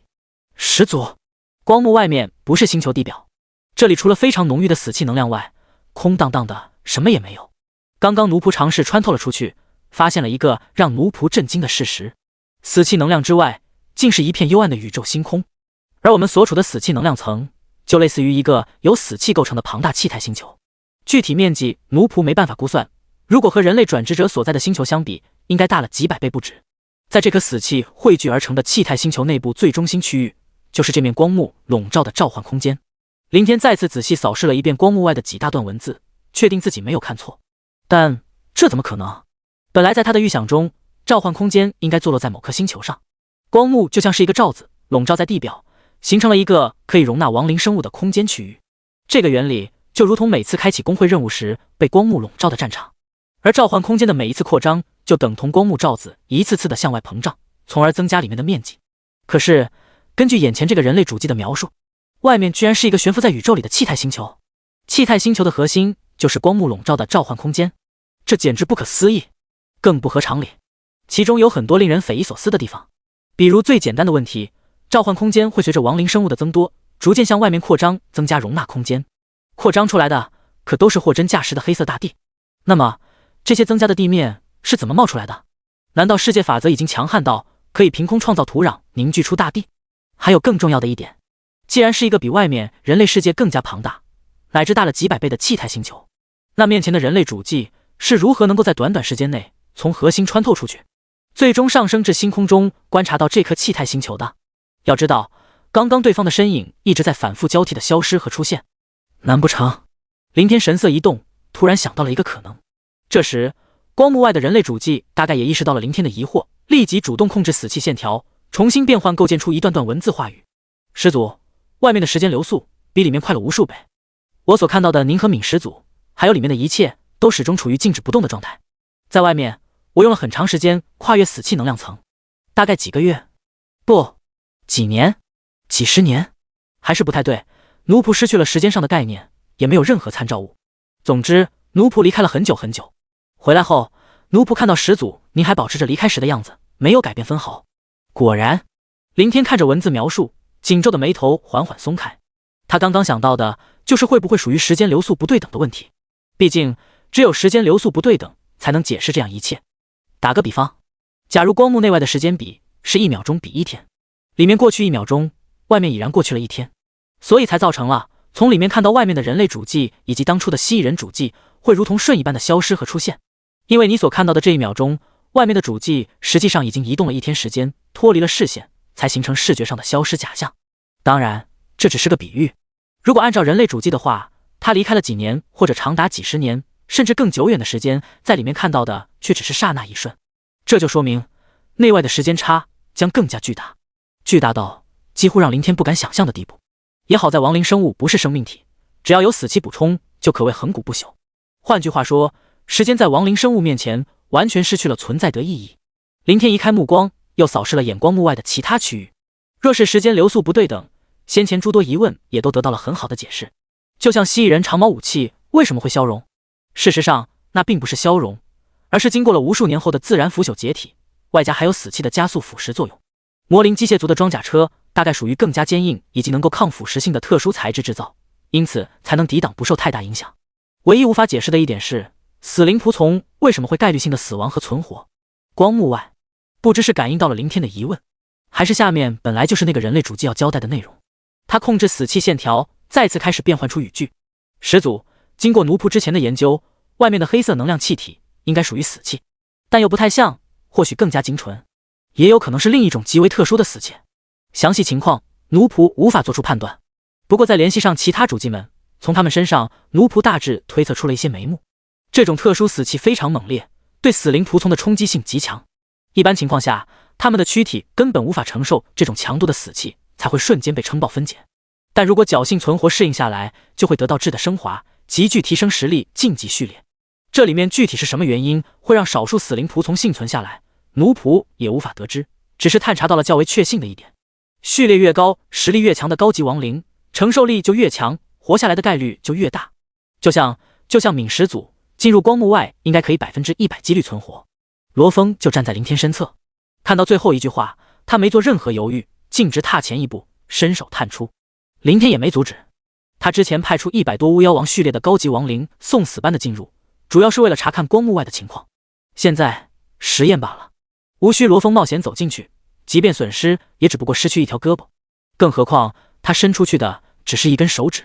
不，随着一片涟漪荡出，罗峰的手指穿透过光幕，停顿了些许，就缩了回来。他说的没错。罗峰看了眼完好无损的手指，转向林天，传出灵魂波动，说道：确实。林天点了点头，随后把目光再次投向光幕外，沉静了下，迟疑说道：罗哥，你真的认为世界法则对我放开召唤空间入口的限制，仅仅只是给予一个保命的安全港湾吗？始祖的意思是……呵。林天冷笑一声，抬手指了指外面，目的已经很明显了，他最终应该是让我以及我掌控的亡灵族群走出去。第208章，此次一别，即是千万年之久。光幕前，林天看了眼似有不解的罗峰，继续说道：其实早在虫族星球时，我就一直有个疑惑，世界法则为什么要通过母皇的口间接向我传达那些关于我的未来？而且那些未来里面有很多自相矛盾的地方。最明显的一点就是我和魔灵族以及虫族之间发展时间上的问题。魔灵机械族倒好说，关键在于那位虫族主宰。我现在实力并不强大，至少和母皇口中掌控浩瀚的宇宙疆域，屠灭无数颗生命星球，距离还极其遥远。但那位叫擎天的主宰已经得到了10几条虫族幼虫，开始进行发展。哪怕他再蠢再笨，但以虫族恐怖的繁殖力，发展速度也不可能太慢。更何况根据母皇所说，这位叫擎天的人类造物主还是一个为达目的不择手段的狠蜡烛。无数年后，当我成长到掌控无边宇宙疆域时，对方就算略逊一筹，也绝不会差距太大。可是母皇口述的未来画面却与之相反，那位虫族主宰非常弱小，弱小到了他甚至需要通过主动牺牲几百亿的星空虫群才能达成目的，来躲避亡灵大军的进攻。所以这不是很矛盾吗？我们几乎同时发展，为何他却不合常理的发展这么缓慢？但现在我明白了。说完，林天回首眺望了眼虫类死灵仆从密布的召唤空间，最后再度将视线转向光幕外，喃喃道：世界法则放开召唤空间对我的限制，如果只是出于安全保障，那么他完全可以对笼罩的光幕层做出隔绝措施，让死灵仆从无法走出去。相信以他的能力也能够很轻易地做到这一点，但他却没有。他利用人类的好奇心，让我主动去探查光幕外的世界，最终也成功让我探知到了外面的一些信息。其中最重要的就是内外存在极大的时间流速不对等，内部短短一瞬就等于外面的几十年，甚至可能更长时间。因此刚刚和虫族主宰关于发展时间上的问题也就不再是问题。或许虫族主宰所在的世界同样和光幕外的宇宙存在十分巨大的时间流速不对等，而现在只要我走出光幕外的宇宙去发展亡灵族群，就能够拉开和对方的发展差距。毕竟我在外面的宇宙发展几十年、上百年乃至几万年、几十万年，可能就相当于对方的几天时间，如此就完美对应上了母皇所说的未来画面。听到这里，罗峰忍不住传出灵魂波动，插话道：可是始祖，您是人类的血肉之躯，不是真正的亡灵生物，如果现在贸然进入光幕外，您很有可能会在庞大的时间流速下瞬间老去，甚至立即死亡。因为您不可能整个人一下子出现在光幕外，身体会有一个进入的过程。当您前半个身躯来到光幕外，时间会流速极快，而您的后半个身躯在光幕内，时间流速又极慢。一具躯体即承受最低几十年的时间流速，又要承受最高只有1秒钟的时间流速，这就会让你的身体产生一个时间上的严重错乱，很大概率就是直接死亡。即便有几百亿的死灵仆从承担伤害，也有很大不确定的风险。林天抬手打断罗峰，笑道：刚刚我只是个比喻，又不是打算真的马上就进去。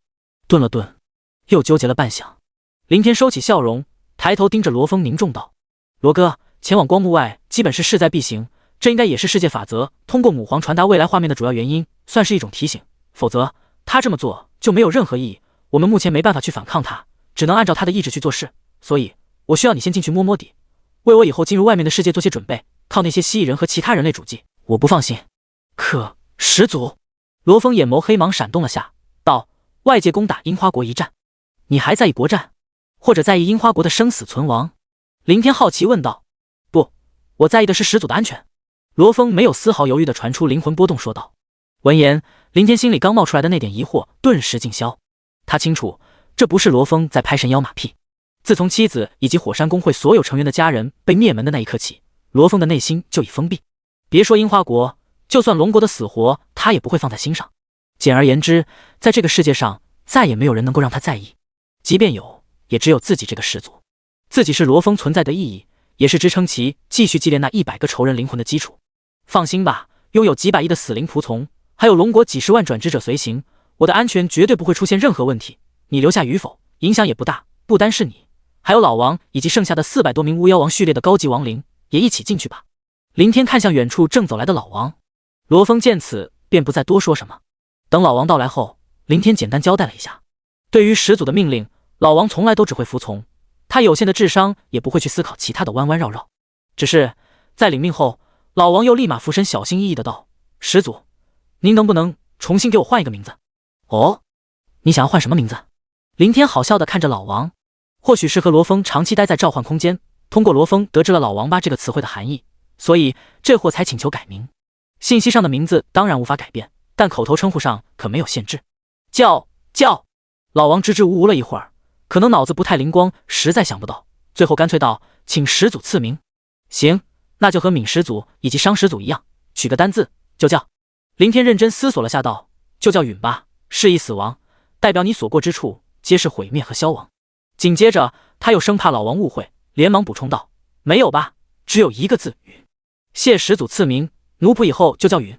老王立即躬身，眼眸内剧烈闪烁的黑色光芒显示出了他内心中的激动。出去后记住，不得擅自行动，任何事情都要听令于闵始祖，并且闵始祖的安全要高于一切，知道吗？林天着重提醒了下老王，随即看向罗峰，带着些许沉重道：罗哥，光幕外所在的宇宙星空对我们来说是未知的，你此行的主要任务以探索周边区域为主，量力而行，一切以安全为前提。我可不希望将来出去时发现你已经死亡很久很久了。是，始祖。罗峰答应一声，闪动黑色眼眸盯着面前的林天，片刻后毅然转身踏进了光幕，其后老王紧紧相随。在之后，400多巫妖王以及10亿飞虫死灵仆从涌动着滚滚而入。林天没去关注还能残存下多少的高级亡灵和仆从，他只是静静地望着光幕外转过身面对着自己的罗峰。此次分开于他而言也许用不了多久，处理完了樱花国的事情，若是得到了某种可以安全进入光幕外的办法，他就准备立即行动，估计几个月，或者再稍微长点。但巨大的时间差，即便是1个月，哪怕以内外1秒比10年来算，对罗峰来说也过去了足足2500多万年之久。这还是按照最低的标准计算出来的，实际时间可能只会更长。可就算这个最低标准，也是一个极为恐怖的数字，2500多万年。到了那时，自己见到的又会是一个怎样的情景？罗峰还在吗？老王呢？还有所有投入进去晋级的主祭们呢？会不会遇到某种危险，全部阵亡殆尽？或者反之，出现在自己眼前的是一个波澜壮阔而又恢宏灿烂的浩瀚盛况？光幕之外，在罗峰传送的命令下，包括老王在内的所有高级亡灵当即四散而出，探查整颗死气构成的气态星球以及更外围的宇宙星空。而罗峰自己则立在光幕前，同样在怔怔望着里面的林天。就像先前那个人类主祭所说的那样，此刻内部极为缓慢的时间流速，让林天整个人看上去一动不动，宛若雕塑一般。不知过了多久，躯体出现的异常让罗峰猛地抽回思绪，略微感受了下，他眼眸的黑芒当即禁不住急剧跳动了起来。来到光幕外，信息界面虽然已然失效，看不到详细的属性，但并没有消失。此时此刻，罗峰可以清晰感应到疯狂暴增的实力。如果用等级来换算，在这短短片刻间，他感觉最起码提升了几百级，并且没有丝毫停下来的迹象，等级实力继续在以极其恐怖的速度在飞速攀升。难道这些特殊死气中蕴含着极为庞大的灵魂能量？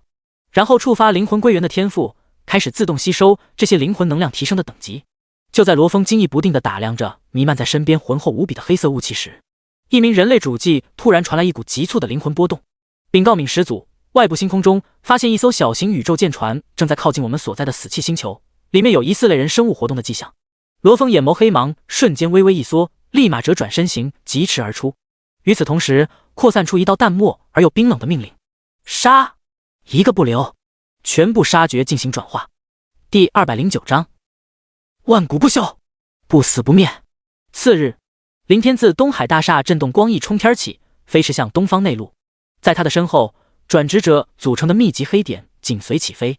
一众人浩浩荡荡疾驰而行，毫不停歇，越过一片片森林，掠过一座座高山。随着偏离城市越来越远，越来越人迹罕至，所遇到的怪物也越来越强大。直到疾飞了小半日，又连续翻过了3座山脉后，林天才降落在一片广阔的平原边缘。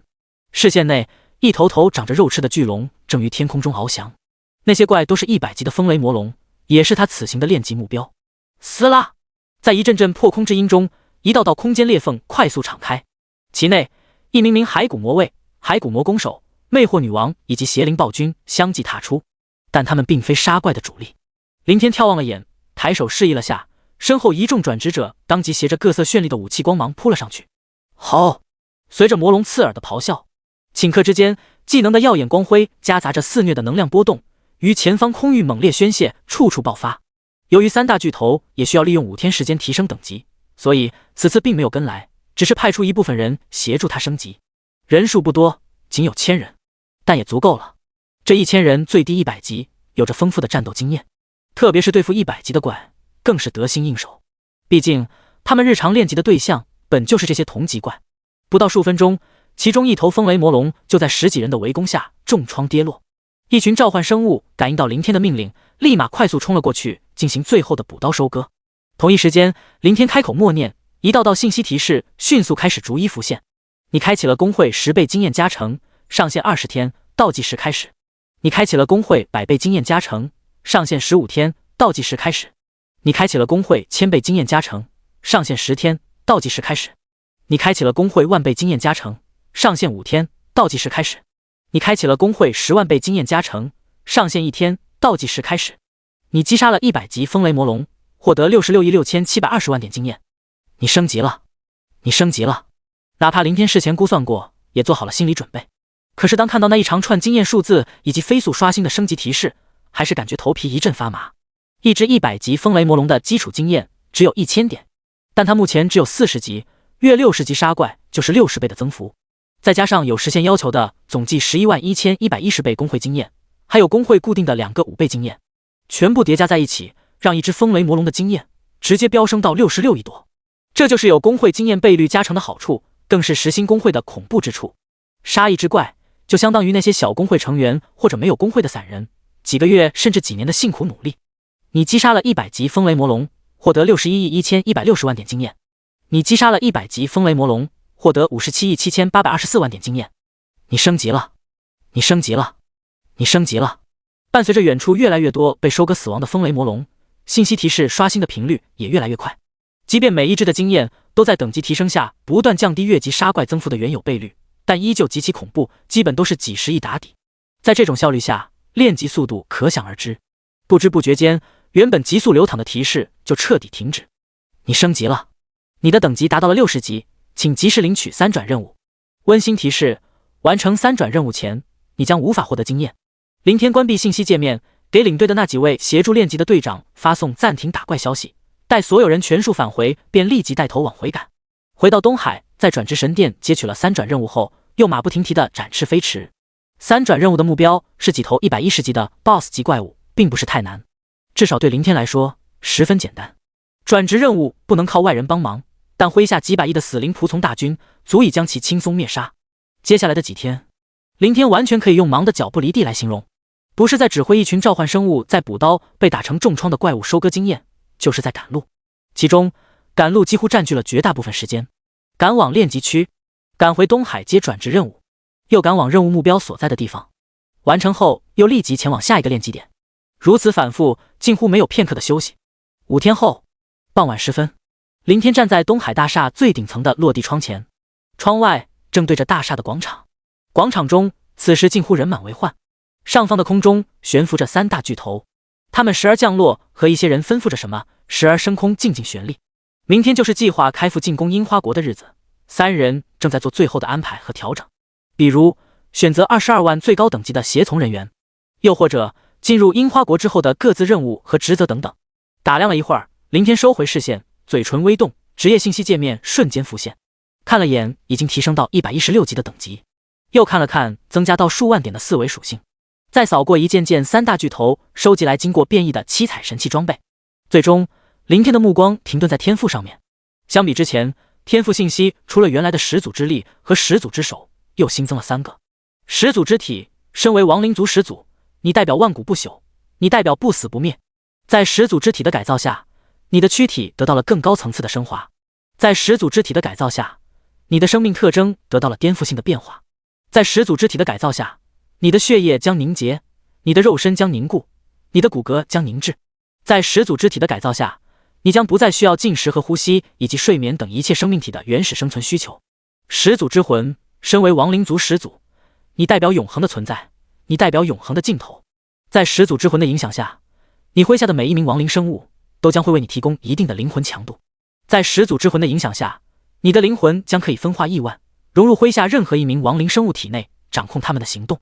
在始祖之魂的影响下，你融入麾下亡灵生物体内的每一缕灵魂都将会单独承载你的完整意识和记忆。在始祖之魂的影响下，你可以主动选择苏醒任意一缕融入亡灵生物体内的灵魂，取代主体进行复生。灵魂归元，被动，你的灵魂层次突破了规则上限，等级不再受到经验数值限制，回归灵魂本质。任何你和你掌控的族群所杀的生命体都将会为你提供一定的灵魂能量，从而提升你的等级和实力。这3个天赋分别是完成3转60级和4转80级以及5转100级转职任务后随机得到的。说是随机，但事实呢？呵，真够刻意的。林天面无表情的扯了扯嘴角。如果是数月前，他完成一次次转职任务，获得了这些强大到逆天的天赋，可能会激动到发疯。但在通过母皇的未来描述，从而推测出了世界法则的最终目的后，再次面对这些天赋时，他完全没了丝毫的惊喜感，不但没有丁点喜悦，情绪反而古井不波，甚至感到很可笑。始祖之体天赋让他完全脱离了作为人类的生命界限，他不需要吃喝，也不需要呼吸，更不需要睡眠，这就相当于把他彻底变成了另一种意义上的亡灵生物，不会像生命体那样随着岁月死亡。始祖之魂天赋更是让他多了无数个分身，哪怕他的本体损毁，也能通过融入其他亡灵生物体内的一丝灵魂复活。总的来说，只要他麾下的亡灵生物没有覆灭殆尽，他就永远也不会死亡。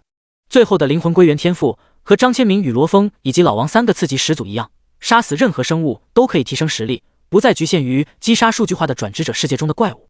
简而言之，世界法则赋予的这3个天赋，就好似专门便于自己穿透召唤空间的光幕，前往光幕外的宇宙而量身打造的一般，实在是太刻意了，刻意到乃至根本不加以掩饰。林天秃顶眉头一皱，在没有他开口确认关闭的情况下，眼前的信息界面居然在自动消失。紧接着，一个红色界面随之浮现了出来，上面是一个任务，还是一个不容他拒绝的强制性任务。任务内容不多，只有简短的几句话。看到内容时，林天心底仍旧没有泛起任何的波澜，一切正如他所推测的那样。只不过看到最后，林天的脸色止不住的渐渐冷了下来。在任务内容最下方标注了一行极其醒目的字体，并且还特意渲染出一抹仿佛染血般的刺目猩红。任务失败，抹杀。第210章，恭迎始祖。恭迎始祖。樱花国京都，在高层传达的全国紧急召集令下，这几天几乎每分每秒都有一批批的转职者先后赶至，忍者、浪人、武士、阴阳师、傀儡师以及秘术师等等，完全囊括了樱花国所有的战斗职业体系。但庞大的人流注入并未让这座中枢城市焕发出应有的生机，反而依旧死气沉沉，寂静一片，仿佛一座诡异的死城。数天前，龙国晋级实心公会的世界公告一出，举世哗然。可对于樱花国来说，除了意外和震惊，仅剩的唯有彻骨的绝望。所有人都清楚这将意味着什么，意味着他们数年的努力彻底化为乌有，他们复仇的希望完全无从谈起。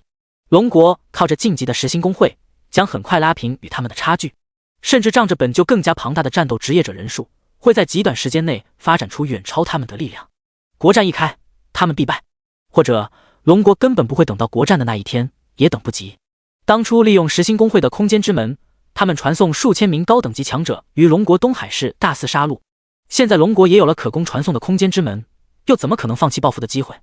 事实上，高层传达召集令，汇聚转职者前往京都，本就说明了这一切。为了提防龙国极有可能的大批入侵，樱花大厦偌大的会议厅内，数百名樱花国高层齐聚一堂，但和城内的沉寂一样，所有的高层全都神色低沉，默然无言。包括坐在首位上的社长藤原康介也是如此。开这个会议只是出于习惯，没有任何方案，更没办法探讨出任何有效的抵抗计划。他们使用过一次空间之门，深知其原理，以本工会内的任意一名成员为坐标，打开用于传送的空间之门，好有消息的便捷性，可以及时传送消息交流。加入工会又没有距离限制，只要知道本国对应工会的名字，就可以发送加入请求。在这种情况下，龙国潜伏的任何一名情报人员都能成为坐标点。虽然樱花国比不上拥有辽阔国土的龙国，但相对一个人而言，地域还是非常庞大，能够藏人的地方太多了。比如偏远的城镇，又比如某个更偏僻的野外怪区。因此他们根本不可能找到某个龙国潜伏下来用于传送坐标的情报人员。也就是说，龙国的空间之门可以出现在任何地方。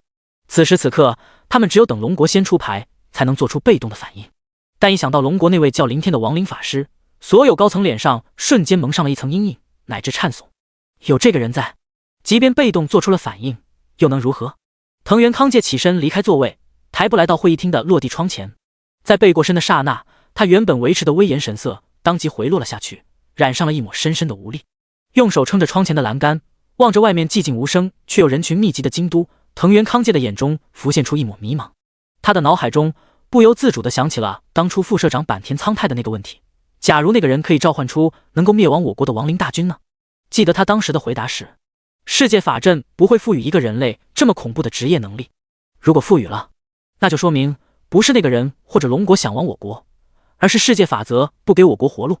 我们可以拼尽一切去对抗一个古老又强大的国度，但我们怎么可能去对抗一个神的意志？现在一切有了答案。虽说龙国把东海释放得密不透风，但在其他城市还有很多潜伏的间谍。他没有收到任何龙国大规模召集转职者的消息，更没有传出任何的动静，但实行工会任务却在悄无声息间突然完成了。这代表着什么？几乎不言而喻。藤原康介望着窗外京都，喃喃茫然道：所以真的是世界法则想灭了我樱花国吗？距离樱花国京都数百公里之外，一名刺客于前行隐身状态渐渐显现出身影。他警惕地四处打量了一圈，随后来到一处极为开阔的平原地带。不多久，一点白芒在他头顶位置突然出现，且向外急速膨胀，越来越大，最终敞开了一座散发着朦胧白芒的巨门。门内偌大的广场中，人影涌动。看到一名年轻人首先震动，光翼飘飞而出，下方那名刺客立即低头俯身：林会长。空中悬停下来的林天看了眼下面长相普通的中年男人，微微点了点头，随即目光看向一侧。撕拉！随着一阵破空音效，召唤空间裂缝瞬息敞开，几乎在空间之门蜂拥而出一群群转职者的同时，无穷无尽的虫类死灵仆从瞬间开始倾泻，并且在林天的意志命令下，犹如漫天的黑色潮水般铺天盖地疯狂席卷了出去。所过之处，无论等级高低，也不管实力强弱，所有怪区里的怪物皆在顷刻间被潮水覆盖淹没。有些较强的怪物还能挣扎一下，但更多的则是很快在浪潮下倒地而亡，随之又很快爬起死气缭绕的干枯身躯，加入冲锋的行列。高空中，林天看了眼亡灵生物界面上急剧暴涨的数字，又移动视线望了望。从他这个位置上看去，下方大地自召唤空间涌出的死灵仆从正在由一个点飞速扩展到一个越来越大的面。当初本来按照他的设想，是打算在樱花国的京都放出亡灵大军，直接荡平了对方那座京都城，再去四处扫荡。但那时他并不知道有世界公告，抱着打对方一个措手不及的目的。现在对方既然通过公告得知了龙国晋级实心工会成功，这个计划自然就行不通了。前几日三大巨头收到的情报也证实了这一点，樱花国各城各地的转职者正在向京都城紧急汇聚，若是降临京都，势必会遭到对方的顽强抵抗，远没有这般来的轻松。林会长，我们潜伏在樱花国京都的情报人员刚刚传来消息，对方开始大规模离城，正向我们这个方位全速飞来。还有那些数量庞大尚在半路还未赶到樱花国京都的人，也全部调转了方向，朝我们而来。站在身后的马宏志凝视了眼前一会儿，开口向林天禀报道：被发现了吗？林天目光微微眯了下，心里倒并不觉得奇怪，这里如此大的动静根本无法掩藏。再则眼下死灵仆从已经远远席卷了出去，途中肯定免不了遭遇一些樱花国的转职者。便捷的好友消息可以让他们把消息及时性的传送至京都，甚至在综合接收到的一条条消息，让樱花国高层能够大致推断和掌握死灵仆从的动向。但同样的，对方的任何行动也会被龙国潜伏的大量情报人员通过消息及时报告上来。在情报获取上，因为有了极为方便的好友消息，让双方基本旗鼓相当。不过，迟了。林天望着下方地表完全占据了整片视野，乃至渐渐消失在四面八方视线尽头的黑色洪流。完成实心任务发展出的虫类死灵仆从本来有410多亿，去掉跟随罗峰进入光幕外的10亿，外加这几天完成转职任务的消耗，还剩余390多亿只。假如这一战双方排兵布阵，来一场正面决战，胜负还真不好说。根据三大巨头收集的情报显示，樱花国的战斗职业者大概有1亿人，比例和龙国差不多，占总人口的1/3左右。虽然樱花国的原有主力都投入实心工会任务上，损失严重，补充上来的都是些原始等级较低的人或者刚毕业的新人，但经过这几个月的练级，在实心工会的经验增幅下，这1亿人的等级也基本都提升了上来。正面硬刚，只有30级且属性减半的虫子死灵仆从只能去拼消耗，最后即便能够战胜，也是损失极大的惨胜。但像眼下这般倾泻死灵仆从横扫各大怪区，持续不断的转化补充发展，再加上逐渐扩展四面分散，范围越来越大，对方怎么抵挡，又如何去清理？况且这短短5天时间，从其他地方赶到京都的樱花国转职者又有多少？据情报信息，不过30多万人罢了。这主要和樱花国的国土还有他们强烈的复仇信念有莫大关系。为了于国战中向龙国复仇，他们所有的转职者都没有待在城市中，全数分散在全国各地的偏僻边远怪区练级。樱花国的国土地域虽小，却狭长无比，这就导致了在数天时间内，他们根本来不及汇聚集中起来。绝大多数人都还在赶来的半路上，京都城的30多万人都只是在附近怪区练级的人手。等这些人跨越几百公里来到此处，死灵仆从也应该早已蔓延了出去。嗡！林天目光低垂，无边的灵魂意志瞬息宣泄而下，新涌出来的地面爬虫仆从继续向远方奔赴冲杀，而飞虫死灵仆从则齐刷刷盘旋四散，随即悬停待命。将近100亿的庞大数量，层层叠叠，密密麻麻，犹如一片片浩瀚无边的乌云。漆飞乌云之前，则是漂浮着刚飞出空间之门的22万龙国转职者。最前方单独悬停着林天以及3大巨头，在他们的对面是樱花国京都的方向。林天没打算离开，去和对方玩什么猫捉老鼠的游戏，掌控足够强的实力，也没这个必要躲躲藏藏。数个小时后，直到负责扫荡的剩余300亿死灵仆从渐渐消失在四面八方，视线内终于出现了一片片黑压压的身影，数量之庞大，几乎一眼看不到尽头。当然，这只是相对而言，在近100亿只飞虫、死灵仆从以及22万龙国转职者面前，简直犹如溪流与海洋之间的差别。远远的，那片看似浩大的密集身影便从集市中停下。不多久，一个身材高大、肤色黝黑的中年男人单独飞了过来。林天认识这个人，在来之前，3大巨头就把樱花国的一些重要人物资料给他看了一遍。根据资料，这个长相看似寻常的男人，就是樱花国实心工会那个叫藤原康介的会长。远处，藤原康介停在数百米开外，他脸色发白地扫视了一圈地表尽头，还隐约可见的一股股黑色浪潮，又嘴唇略微发颤地看了看密布在空域中完全数之不尽的狰狞飞虫，以及他们浑身缭绕的黑雾。紧接着，把目光投向绽放各色炫彩流光的一群群龙国转职者，最终落在了前方的林天身上。凝滞了半晌，藤原康介深深吸了口气，强压下心中迸发的无尽绝望。随后，他面对着林天，深深弯下了身躯，开口带着一抹恳求乃至哀求的语气道：“林君，请放过我国，收回您的亡灵生物吧。我可以向您保证，从今以后永世不与龙国为敌，我国甘愿俯首称臣，并且我可以答应您提出的任何条件。”显然，藤原康介也明白眼下的局势。作为樱花国实际意义上的主宰者，肯定不会是昏聩无能的人。假如只是对付几百亿亡灵大军，他也不至于如此卑微低声下气。就算他们不敌，也还有那么一丝侥幸打赢的希望。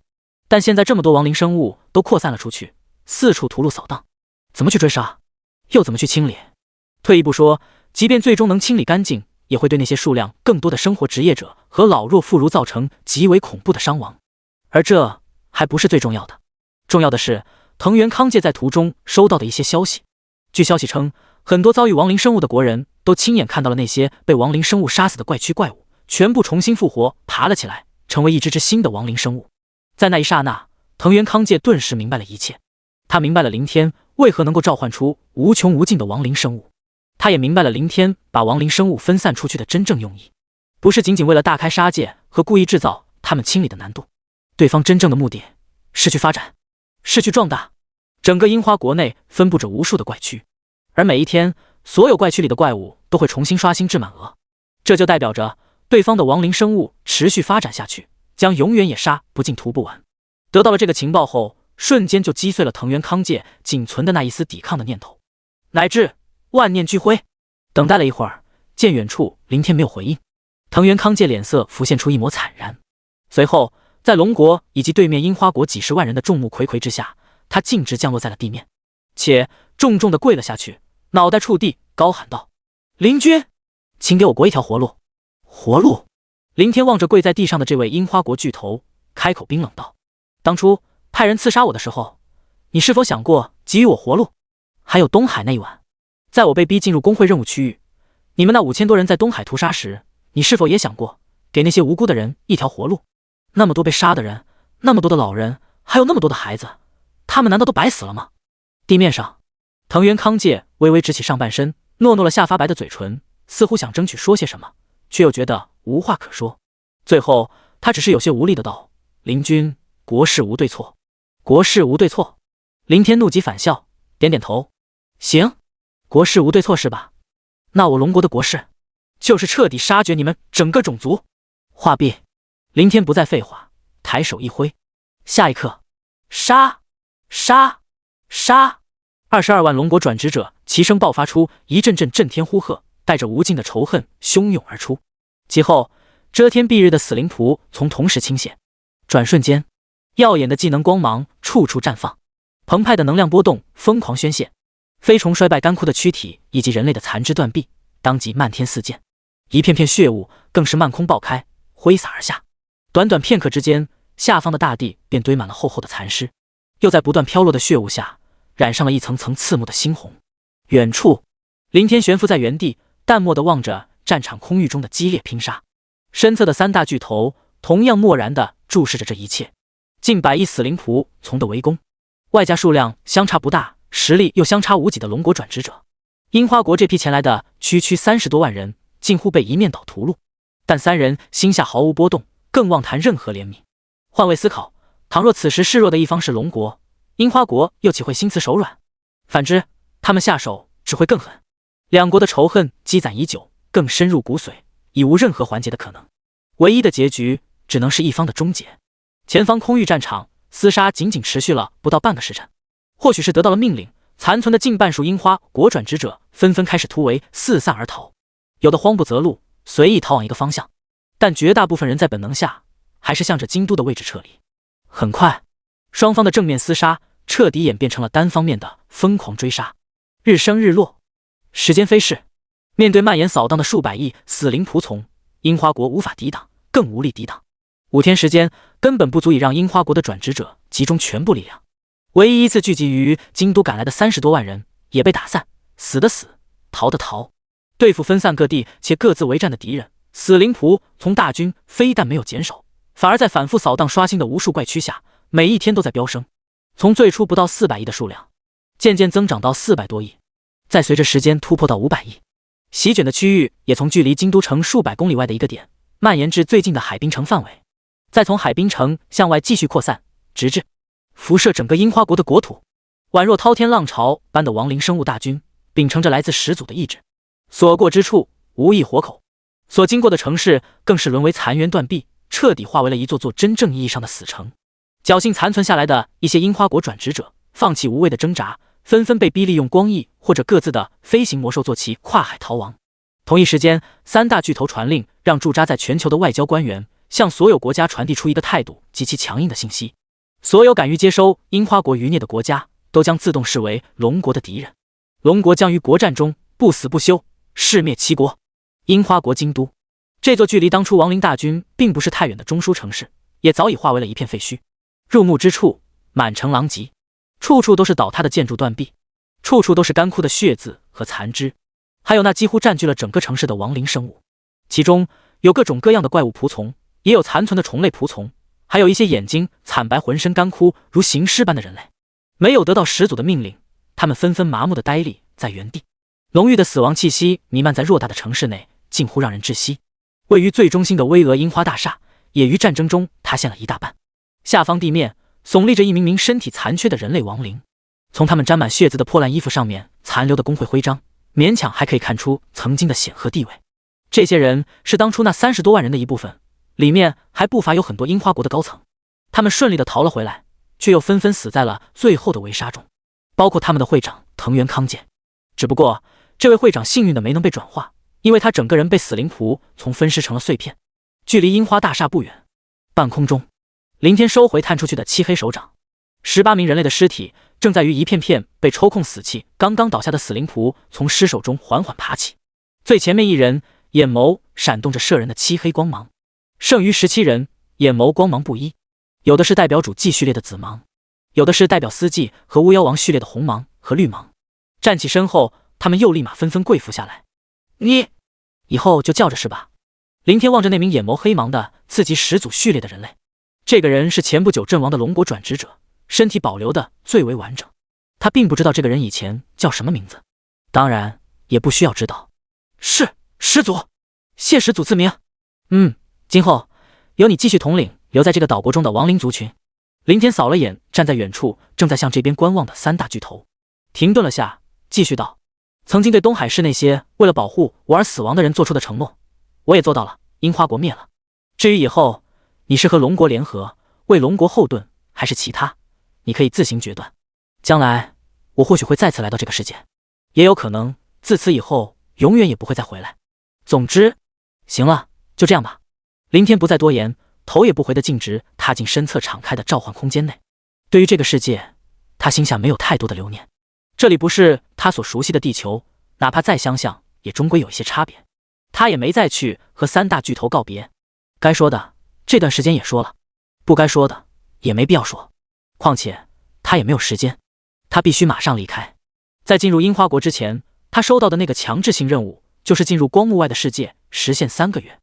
今天是期限中的最后一天，否则一旦超期被判定任务失败，就会遭致世界法则的强行抹杀。世界法则可以赋予他不死不灭的能力，自然也有办法收回将他抹去。召唤空间内，死灵仆从依旧密密麻麻，只是不像当初那般满是虫类仆从、乱七八糟的怪物以及人类应有尽有。3个月来，在樱花国无数个怪区转化发展出的近1000亿死灵仆从，除了留下的半数，剩下的全在这里。光幕外，黑雾也依旧浓烈无比，可是同样的，再次让林天很是失望的空无一物。外面3个月，光幕外的宇宙究竟过了多久？几千万年？几亿年？甚至几10亿年？几百亿年？这么长的时间，罗哥怎么样了？老王呢？还有那些主祭们呢？林天怔怔看着光幕之外的黑雾，内心突然感到无比的空落。这3个月以来，他无数次的来到这里，可惜毫无例外，没有再见到哪怕一名高级亡灵。包括罗峰和老王在内，当初他派出去探索的所有人手，仿佛凭空蒸发，消失了一般。按理说，罗峰若是还在，应该会派出几名高级亡灵驻守在这里，随时联系自己。可是，收起低落的情绪，林天环视一圈，整整500多亿的死灵仆从当即涌动而起，扑向光幕之外。与此同时，林天深深吸了口气，抬步踏了出去。然而，就在他进入光幕的刹那，浩瀚恐怖到极致的灵魂猛然注入他的脑海。林天神色一动，低沉的面色瞬间泛起一抹抑制不住的激动。这是始祖之魂天赋的其中一个效果，麾下的每一名亡灵生物都会为他提供一定的灵魂强度。如此庞大的灵魂，这就意味着光幕外的宇宙拥有着同样庞大数量的亡灵生物。嗡！就在这时，眼前的浓郁黑雾突然急剧向两侧翻滚，敞开一条极其巨大的裂缝。裂缝尽头，点点星光闪烁的幽暗宇宙之中，一道熟悉的消瘦黑袍身影悬空而立。在他的身旁是那个扛着狼牙棒同样熟悉无比的身影，而在他们的身后，一对对闪烁着紫芒的眼眸层层悬浮，远远铺开，几乎数之不尽。更远处，一头头身躯极为巨大，宛若高楼般的宇宙亡灵生物，漫漫无边，几无尽头。还有那一艘艘由各种巨型骨骼凝聚出的宇宙战舰，更是密密麻麻，多不胜数。哗！就在林天震惊的打量间，整个浩瀚无垠的星空宛若瞬息沸腾了一般，所有的宇宙亡灵生物如同层层下叠的海浪，匍匐下他们巨大的身躯，所有闪动各色光辉的眼眸全部下移悬空跪伏，扛着狼牙棒的魁梧身躯低头俯首。最前方那道身影也同样弯下了自己的消瘦身躯。刹那间，一股股仿佛鬼哭狼嚎般的灵魂波动，犹如排山倒海之势，瞬间席卷而出，响彻星空，刺破苍穹。恭迎始祖！恭迎始祖！恭迎始祖！